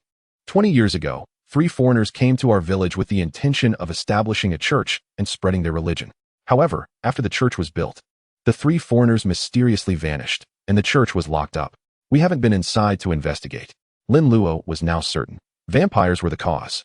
It was no wonder these individuals possessed an aura that resembled both corpse and ghost energy. It was also no wonder that Taoist magic had little effect. Vampires are not simply a combination of corpse and ghost energy. It involves the laws of the supernatural world, which differ between the East and West, resulting in weaker mutual restraint. Had it been Eastern ghosts or monsters, Uncle Nine would have dealt with them already. That person up ahead looks familiar. Lin Luo noticed 2 figures in the small grove ahead and exclaimed in surprise. One was a middle-aged man in a captain's uniform with glasses, and the other was a woman in a pink dress with a shawl, resembling a formal gown similar to one Rin Tingting had worn. Despite the warm weather, she carried a parasol, exuding the air of an elegant noblewoman, wealthy and generous. Aside from her face not being as attractive as Tingting's and possessing a certain comedic quality, she was quite fair-skinned. Well, if it isn't Captain Away. Lin Luo recognized him. After the Ren family affair was resolved, Away had been dismissed by Ren Fa. No one knew where Away had gone. When Lin Luo returned from his travels, he visited Ren family town and learned that Qiu Sheng had become the captain. And no one knew where Away had gone. He had not inquired about Away's whereabouts. He never expected Away to have been transferred to Huang family town. Judging by his attire, he was still a captain. Ren Fa had certainly been generous to his cousin. He had been transferred to another town, where he could continue to serve as captain, live comfortably, and enjoy some minor authority. He had enough to find a wife and live a good life. But who was the woman beside him? "Why are you wearing Pinru's clothes?" Away, with a broad grin, was fawning over the woman. "Cousin, would you like some French milfai?" "Yes, just a little." "Cousin, are you thirsty? Would you like some water?" "Yes, just a little." "I'll get you some water, haha." Away was quite adept at flattering. As he turned to pour water, the woman quickly devoured the milfai. Away turned back, holding the water glass, his eyes widening in surprise. Where did that big piece of milfai go?" The woman wiped her mouth with a silk scarf, accepted the water glass, and drank elegantly. The town elder's face darkened, and he glared at the security guards behind him. Weren't you supposed to be patrolling? Is this how you patrol? Loitering in the grove. The four men avoided eye contact, not daring to look at the town elder. Captain, good luck to you. We really tried our best. Chapter 176. Dragon Spitting Pearl Formation, Golden Dragon Chasing Pearl. The village chief frowned, then smiled awkwardly at Lin Luo. Oh, that's Wei, the captain of our village security team. He was transferred from Rin Family Town. You should have met him. It really is him. Lin Luo grinned and looked curiously at the woman beside Wei, who was smiling brightly. I wonder who the beautiful lady beside Captain Wei is. Her dining etiquette is so refined. The village chief's face grew even darker. Hee, that's my niece. Aru. Hey, this Wei is a genius. He never forgets his ambition to reach the sky in a single bound, and he always tries to marry someone rich. He tried to woo Rin Tingting in Rin Family Town, but failed. Now he's in Huang Family Town, trying to woo the village chief's niece. Cough. Uncle Nine, let's continue. The village's water source isn't far from here. The village chief, fearing that Lin Luo would ask more awkward questions, quickly said to Uncle Nine. Uncle Nine, with a straight face but secretly suppressing a smile, nodded and continued forward with the village chief. That rascal Luo, does he have some kind of misunderstanding about the word elegant? How can that bottomless pit be called elegant? The group's approach caught the attention of Wei and Aru. Oh dear, my uncle is here. Oh dear. The village chief and the others are here. Wei panicked and saw Uncle Nine and Lin Luo, wondering why they were here. Could the recent events in the village be caused by ghosts? Then Wei became concerned about the village chief. He was supposed to be patrolling the village, but instead, he had skipped work to take the village chief's niece on an outing. I hope this won't be a problem. I'm just trying to make Aru happy. Aru, when you get home, please say good things about me to the village chief. That depends on your performance. Hee, Aru, whatever you want, I'll do my best. Wei flexed his muscles, pounding his chest. I'll do anything to prove myself to you. That's what you say. How could it be? I'll prove it with actions. Here, would you like some more milfai? Yes, just a little. I must say, these two are a perfect match. Uncle Nine, this is our village's water source. The village chief pointed to the waterfall ahead. Water flowed from the mountain crevices, forming a water vein that flowed downward, creating a waterfall. In the sweltering September heat, the mountains were even more humid and stifling. The waterfall provided a refreshing coolness. Uncle Nine observed the water vein and was surprised by the village's water vein pattern. Village chief, as the saying goes, wind governs people and water governs wealth. If wind doesn't enter the house, the population won't prosper. If water doesn't enter the hall, wealth won't flourish. The water vein pattern in this village is top-notch. Uncle Nine gestured to the village's water vein and continued. This is called the Dragon Spitting Pearl Formation. It's formed by the impact and erosion of mountain streams, creating a water ring that traps the water flow, forming a golden dragon chasing a pearl. As the saying goes, a round and smooth pearl brings prosperity and abundance. Whether or not it's true depends on this pearl. The village chief gently fanned himself, his balding head shining in the sunlight. Where's the pearl? Right here. Uncle Nine dashed to the drainage outlet of the water flow, where a stone was inverted.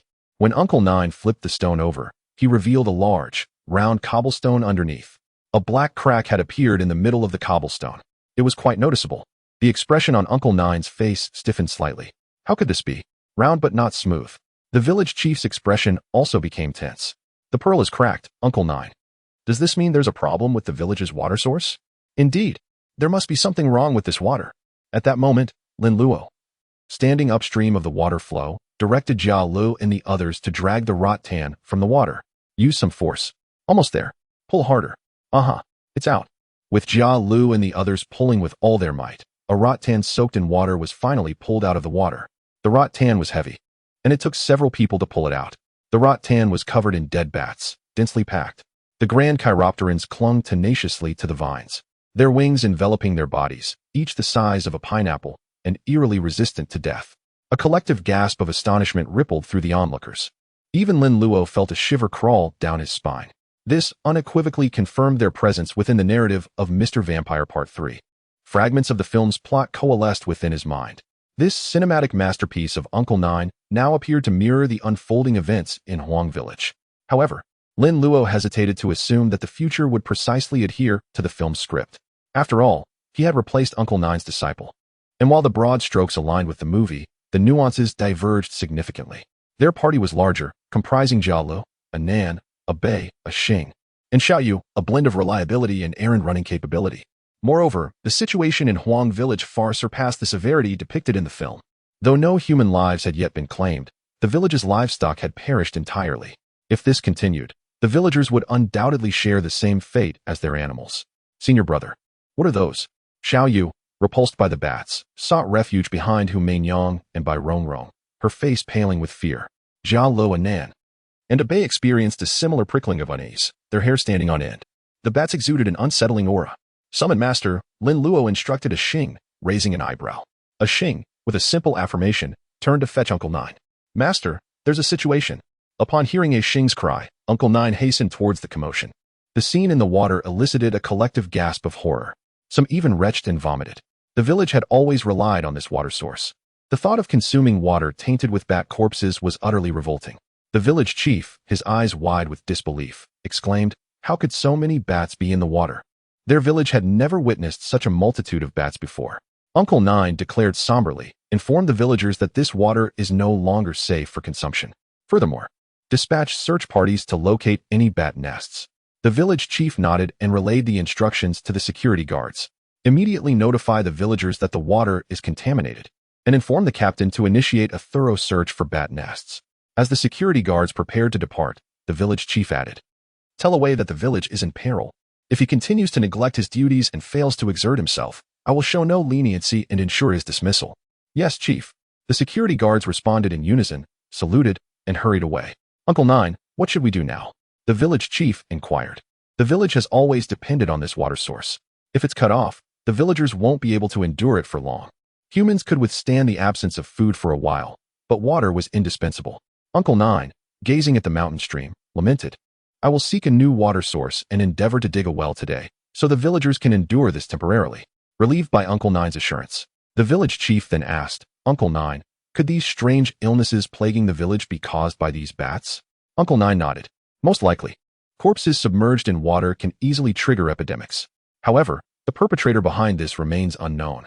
Little did Uncle Nine realize that the bats were controlled by a vampire, with the intention of compelling the villagers to reopen the water source and unearth the vampire buried beneath. While Uncle Nine remained unaware, Lin Luo recalled this crucial detail from the film. "You wish to emerge, do you? Then I shall grant you a sunbath." Lin Luo mused. "I wonder if the vampire's head-patting technique will prove effective and yield simplification points." Captain. A security guard burst into Away's presence. Captain Away was currently engaged in flattering his cousin, Aru, who was thoroughly enjoying his attention. Though not as beautiful as Rin Tingting, she possessed her own charm.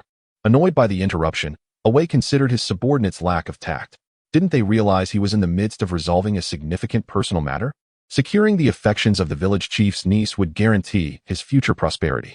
Aru, equally displeased, pouted. Their pleasant interlude had been disrupted. "Cousin, please wait a moment. I'll deal with these imbeciles and return." "Be quick."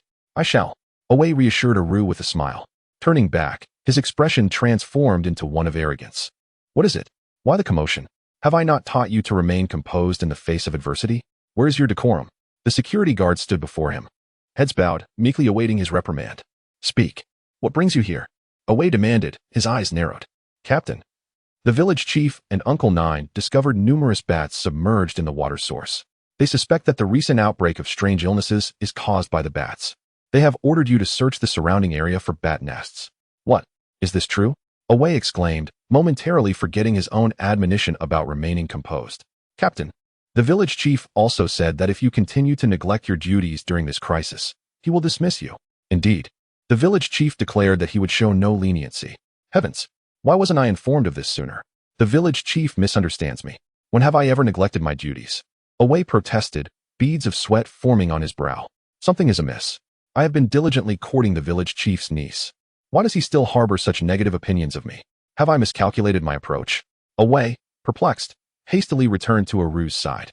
"Cousin, the village chief has issued me an urgent directive. I must lead a search party to locate bat nests around the village. I cannot accompany you any longer. Allow me to escort you home first, and I shall return to you once this matter is resolved." Aru pouted, reluctant to comply, but ultimately acquiesced. "Very well, but be quick. Rest assured, you know me. I am always swift in my endeavors." Away declared, thumping his chest. Aru rolled her eyes. "Incorrigible rascal. You dare speak of propriety?" In a dilapidated courtyard on the western outskirts of Huang village, 4 young nuns were assisting an elderly, portly nun in repairing the church. Initially, they had intended to hire villagers to assist, But the recent spate of strange occurrences had preoccupied the villagers. For the people of China, the efficacy of a deity was paramount. Useless gods were not worth worshipping. If their god was so powerful, why hadn't he intervened in the face of these bizarre events? Perhaps their arrival had angered the local ancestors and deities, who had unleashed these calamities as punishment. Thus, the onus of rebuilding the church fell solely upon these four young novices and a venerable nun. At that moment, they were in the process of hoisting a life-size crucifix to the church's rooftop. This crucifix, crafted from solid wood, stood nearly 2 meters tall and possessed considerable heft. Were it not for the pulley system, the mere notion of these young women maneuvering it would have been preposterous. Heave-ho, heave-ho. The young nuns chanted as they tugged on the ropes, inching backward with each pull. Mother Superior Maria, the stout, waddled about on the rooftop, her ample posterior swaying as she hauled on the ropes. With the nuns pulling from below and the tugging from above, they managed to painstakingly raise the weighty crucifix to the church's apex in a triangular formation. Suddenly, the novice at the rear of the procession stumbled, tripping over her own feet, and landed heavily on her posterior. The hem of her newly acquired nun's habit tore audibly, leaving a gaping rent. "Oh, how irksome! You've ruined my dress." The novice who had inadvertently trod upon her habit glanced back at the wailing novice on the ground, her expression devoid of any discernible emotion, even bordering on disdain. "How old are you?" Still throwing tantrums on the ground. From the rooftop, Mother Maria strained with every fiber of her being, clinging steadfastly to the crucifix. The sheer weight of the object left her face flushed and robbed her of her voice. "Oh, do not move haphazardly." The young nuns in the courtyard wore expressions of bewilderment, unable to decipher the silent pronouncements. "What are you saying? Do not move haphazardly. Did you not hear?" At that precise moment, a voice laced with obsequiousness echoed through the air. The nuns turned their gaze in the direction of the sound, spotting Ah Wei standing jauntily at the foot of the church, his hands resting upon his belt, exuding an air of arrogance. The gazes of the security guards flanking him were equally unsettling. The nuns pursed their lips in distaste. How unsightly these men are. Their gazes are so repulsive. "Did you hear anything?" "No, nothing at all. I detected the sound of canines barking." "Oh, the audacity." Ah Wei's eyes widened in disbelief. Never in his tenure had anyone dared to address him in such a manner to his face. With a flourish, Ah Wei drew his sidearm, while the security guards behind him raised their rifles. Of course, their intention was not to discharge their weapons, but merely to intimidate the audacious nuns. The nuns, as expected, were startled, emitting shrieks of terror and instinctively releasing their grip on the ropes. These ropes were tethered to the solid wood crucifix. With their release, the weight of the crucifix proved too much for the stout to bear alone, and it slipped from her grasp. Rumbling sounds emanated from the crucifix as it slid across the rooftop, causing Ah Wei to raise an eyebrow. There's someone else up there." "Who? Show yourself." Ah Wei, brandishing his firearm, pushed past the security guards and strode purposefully toward the church. The interior of the church was dimly lit, making it difficult to discern details. Ah Wei hesitated to venture inside rashly. Suddenly, a deafening crash behind him startled Ah Wei. The crucifix had landed squarely behind him. A presence without a voice. Could it be that I've encountered a master? Ah Wei's eyes darted about as he spun around swiftly, intending to launch a surprise attack. Freeze. Hands in the air. In the next instant, the heavy crucifix toppled forward, striking the unprepared Ah Wei and sending him crashing backward. With a muffled thud, Ah Wei let out a piercing scream of agony. A crushing blow. The crucifix had struck him with unerring accuracy. The pain. Even the slightest touch would have been excruciating, let alone a direct hit like this. It was a devastating blow. The pain was indescribable and all-encompassing. Intangible agony that permeated every fiber of his being. Upon witnessing their predicament, the security guards rushed forward to assist him. "Oh, damn your mothers. Get this damn thing off me." The guards clumsily heaved the crucifix aside. Ah Wei, curled into a fetal position, gasped for breath, writhing in agony. "We've discovered." "If you've discovered something, stop blathering and burn this damn temple to the ground." Ah Wei roared in exasperation. Burn it. Yes, burn it to the ground. What are you waiting for? Go burn it." "What? Burn my church? On what authority do you burn my church?" Ah Wei sensed a dark figure lunging toward him, and then he was sent flying through the air,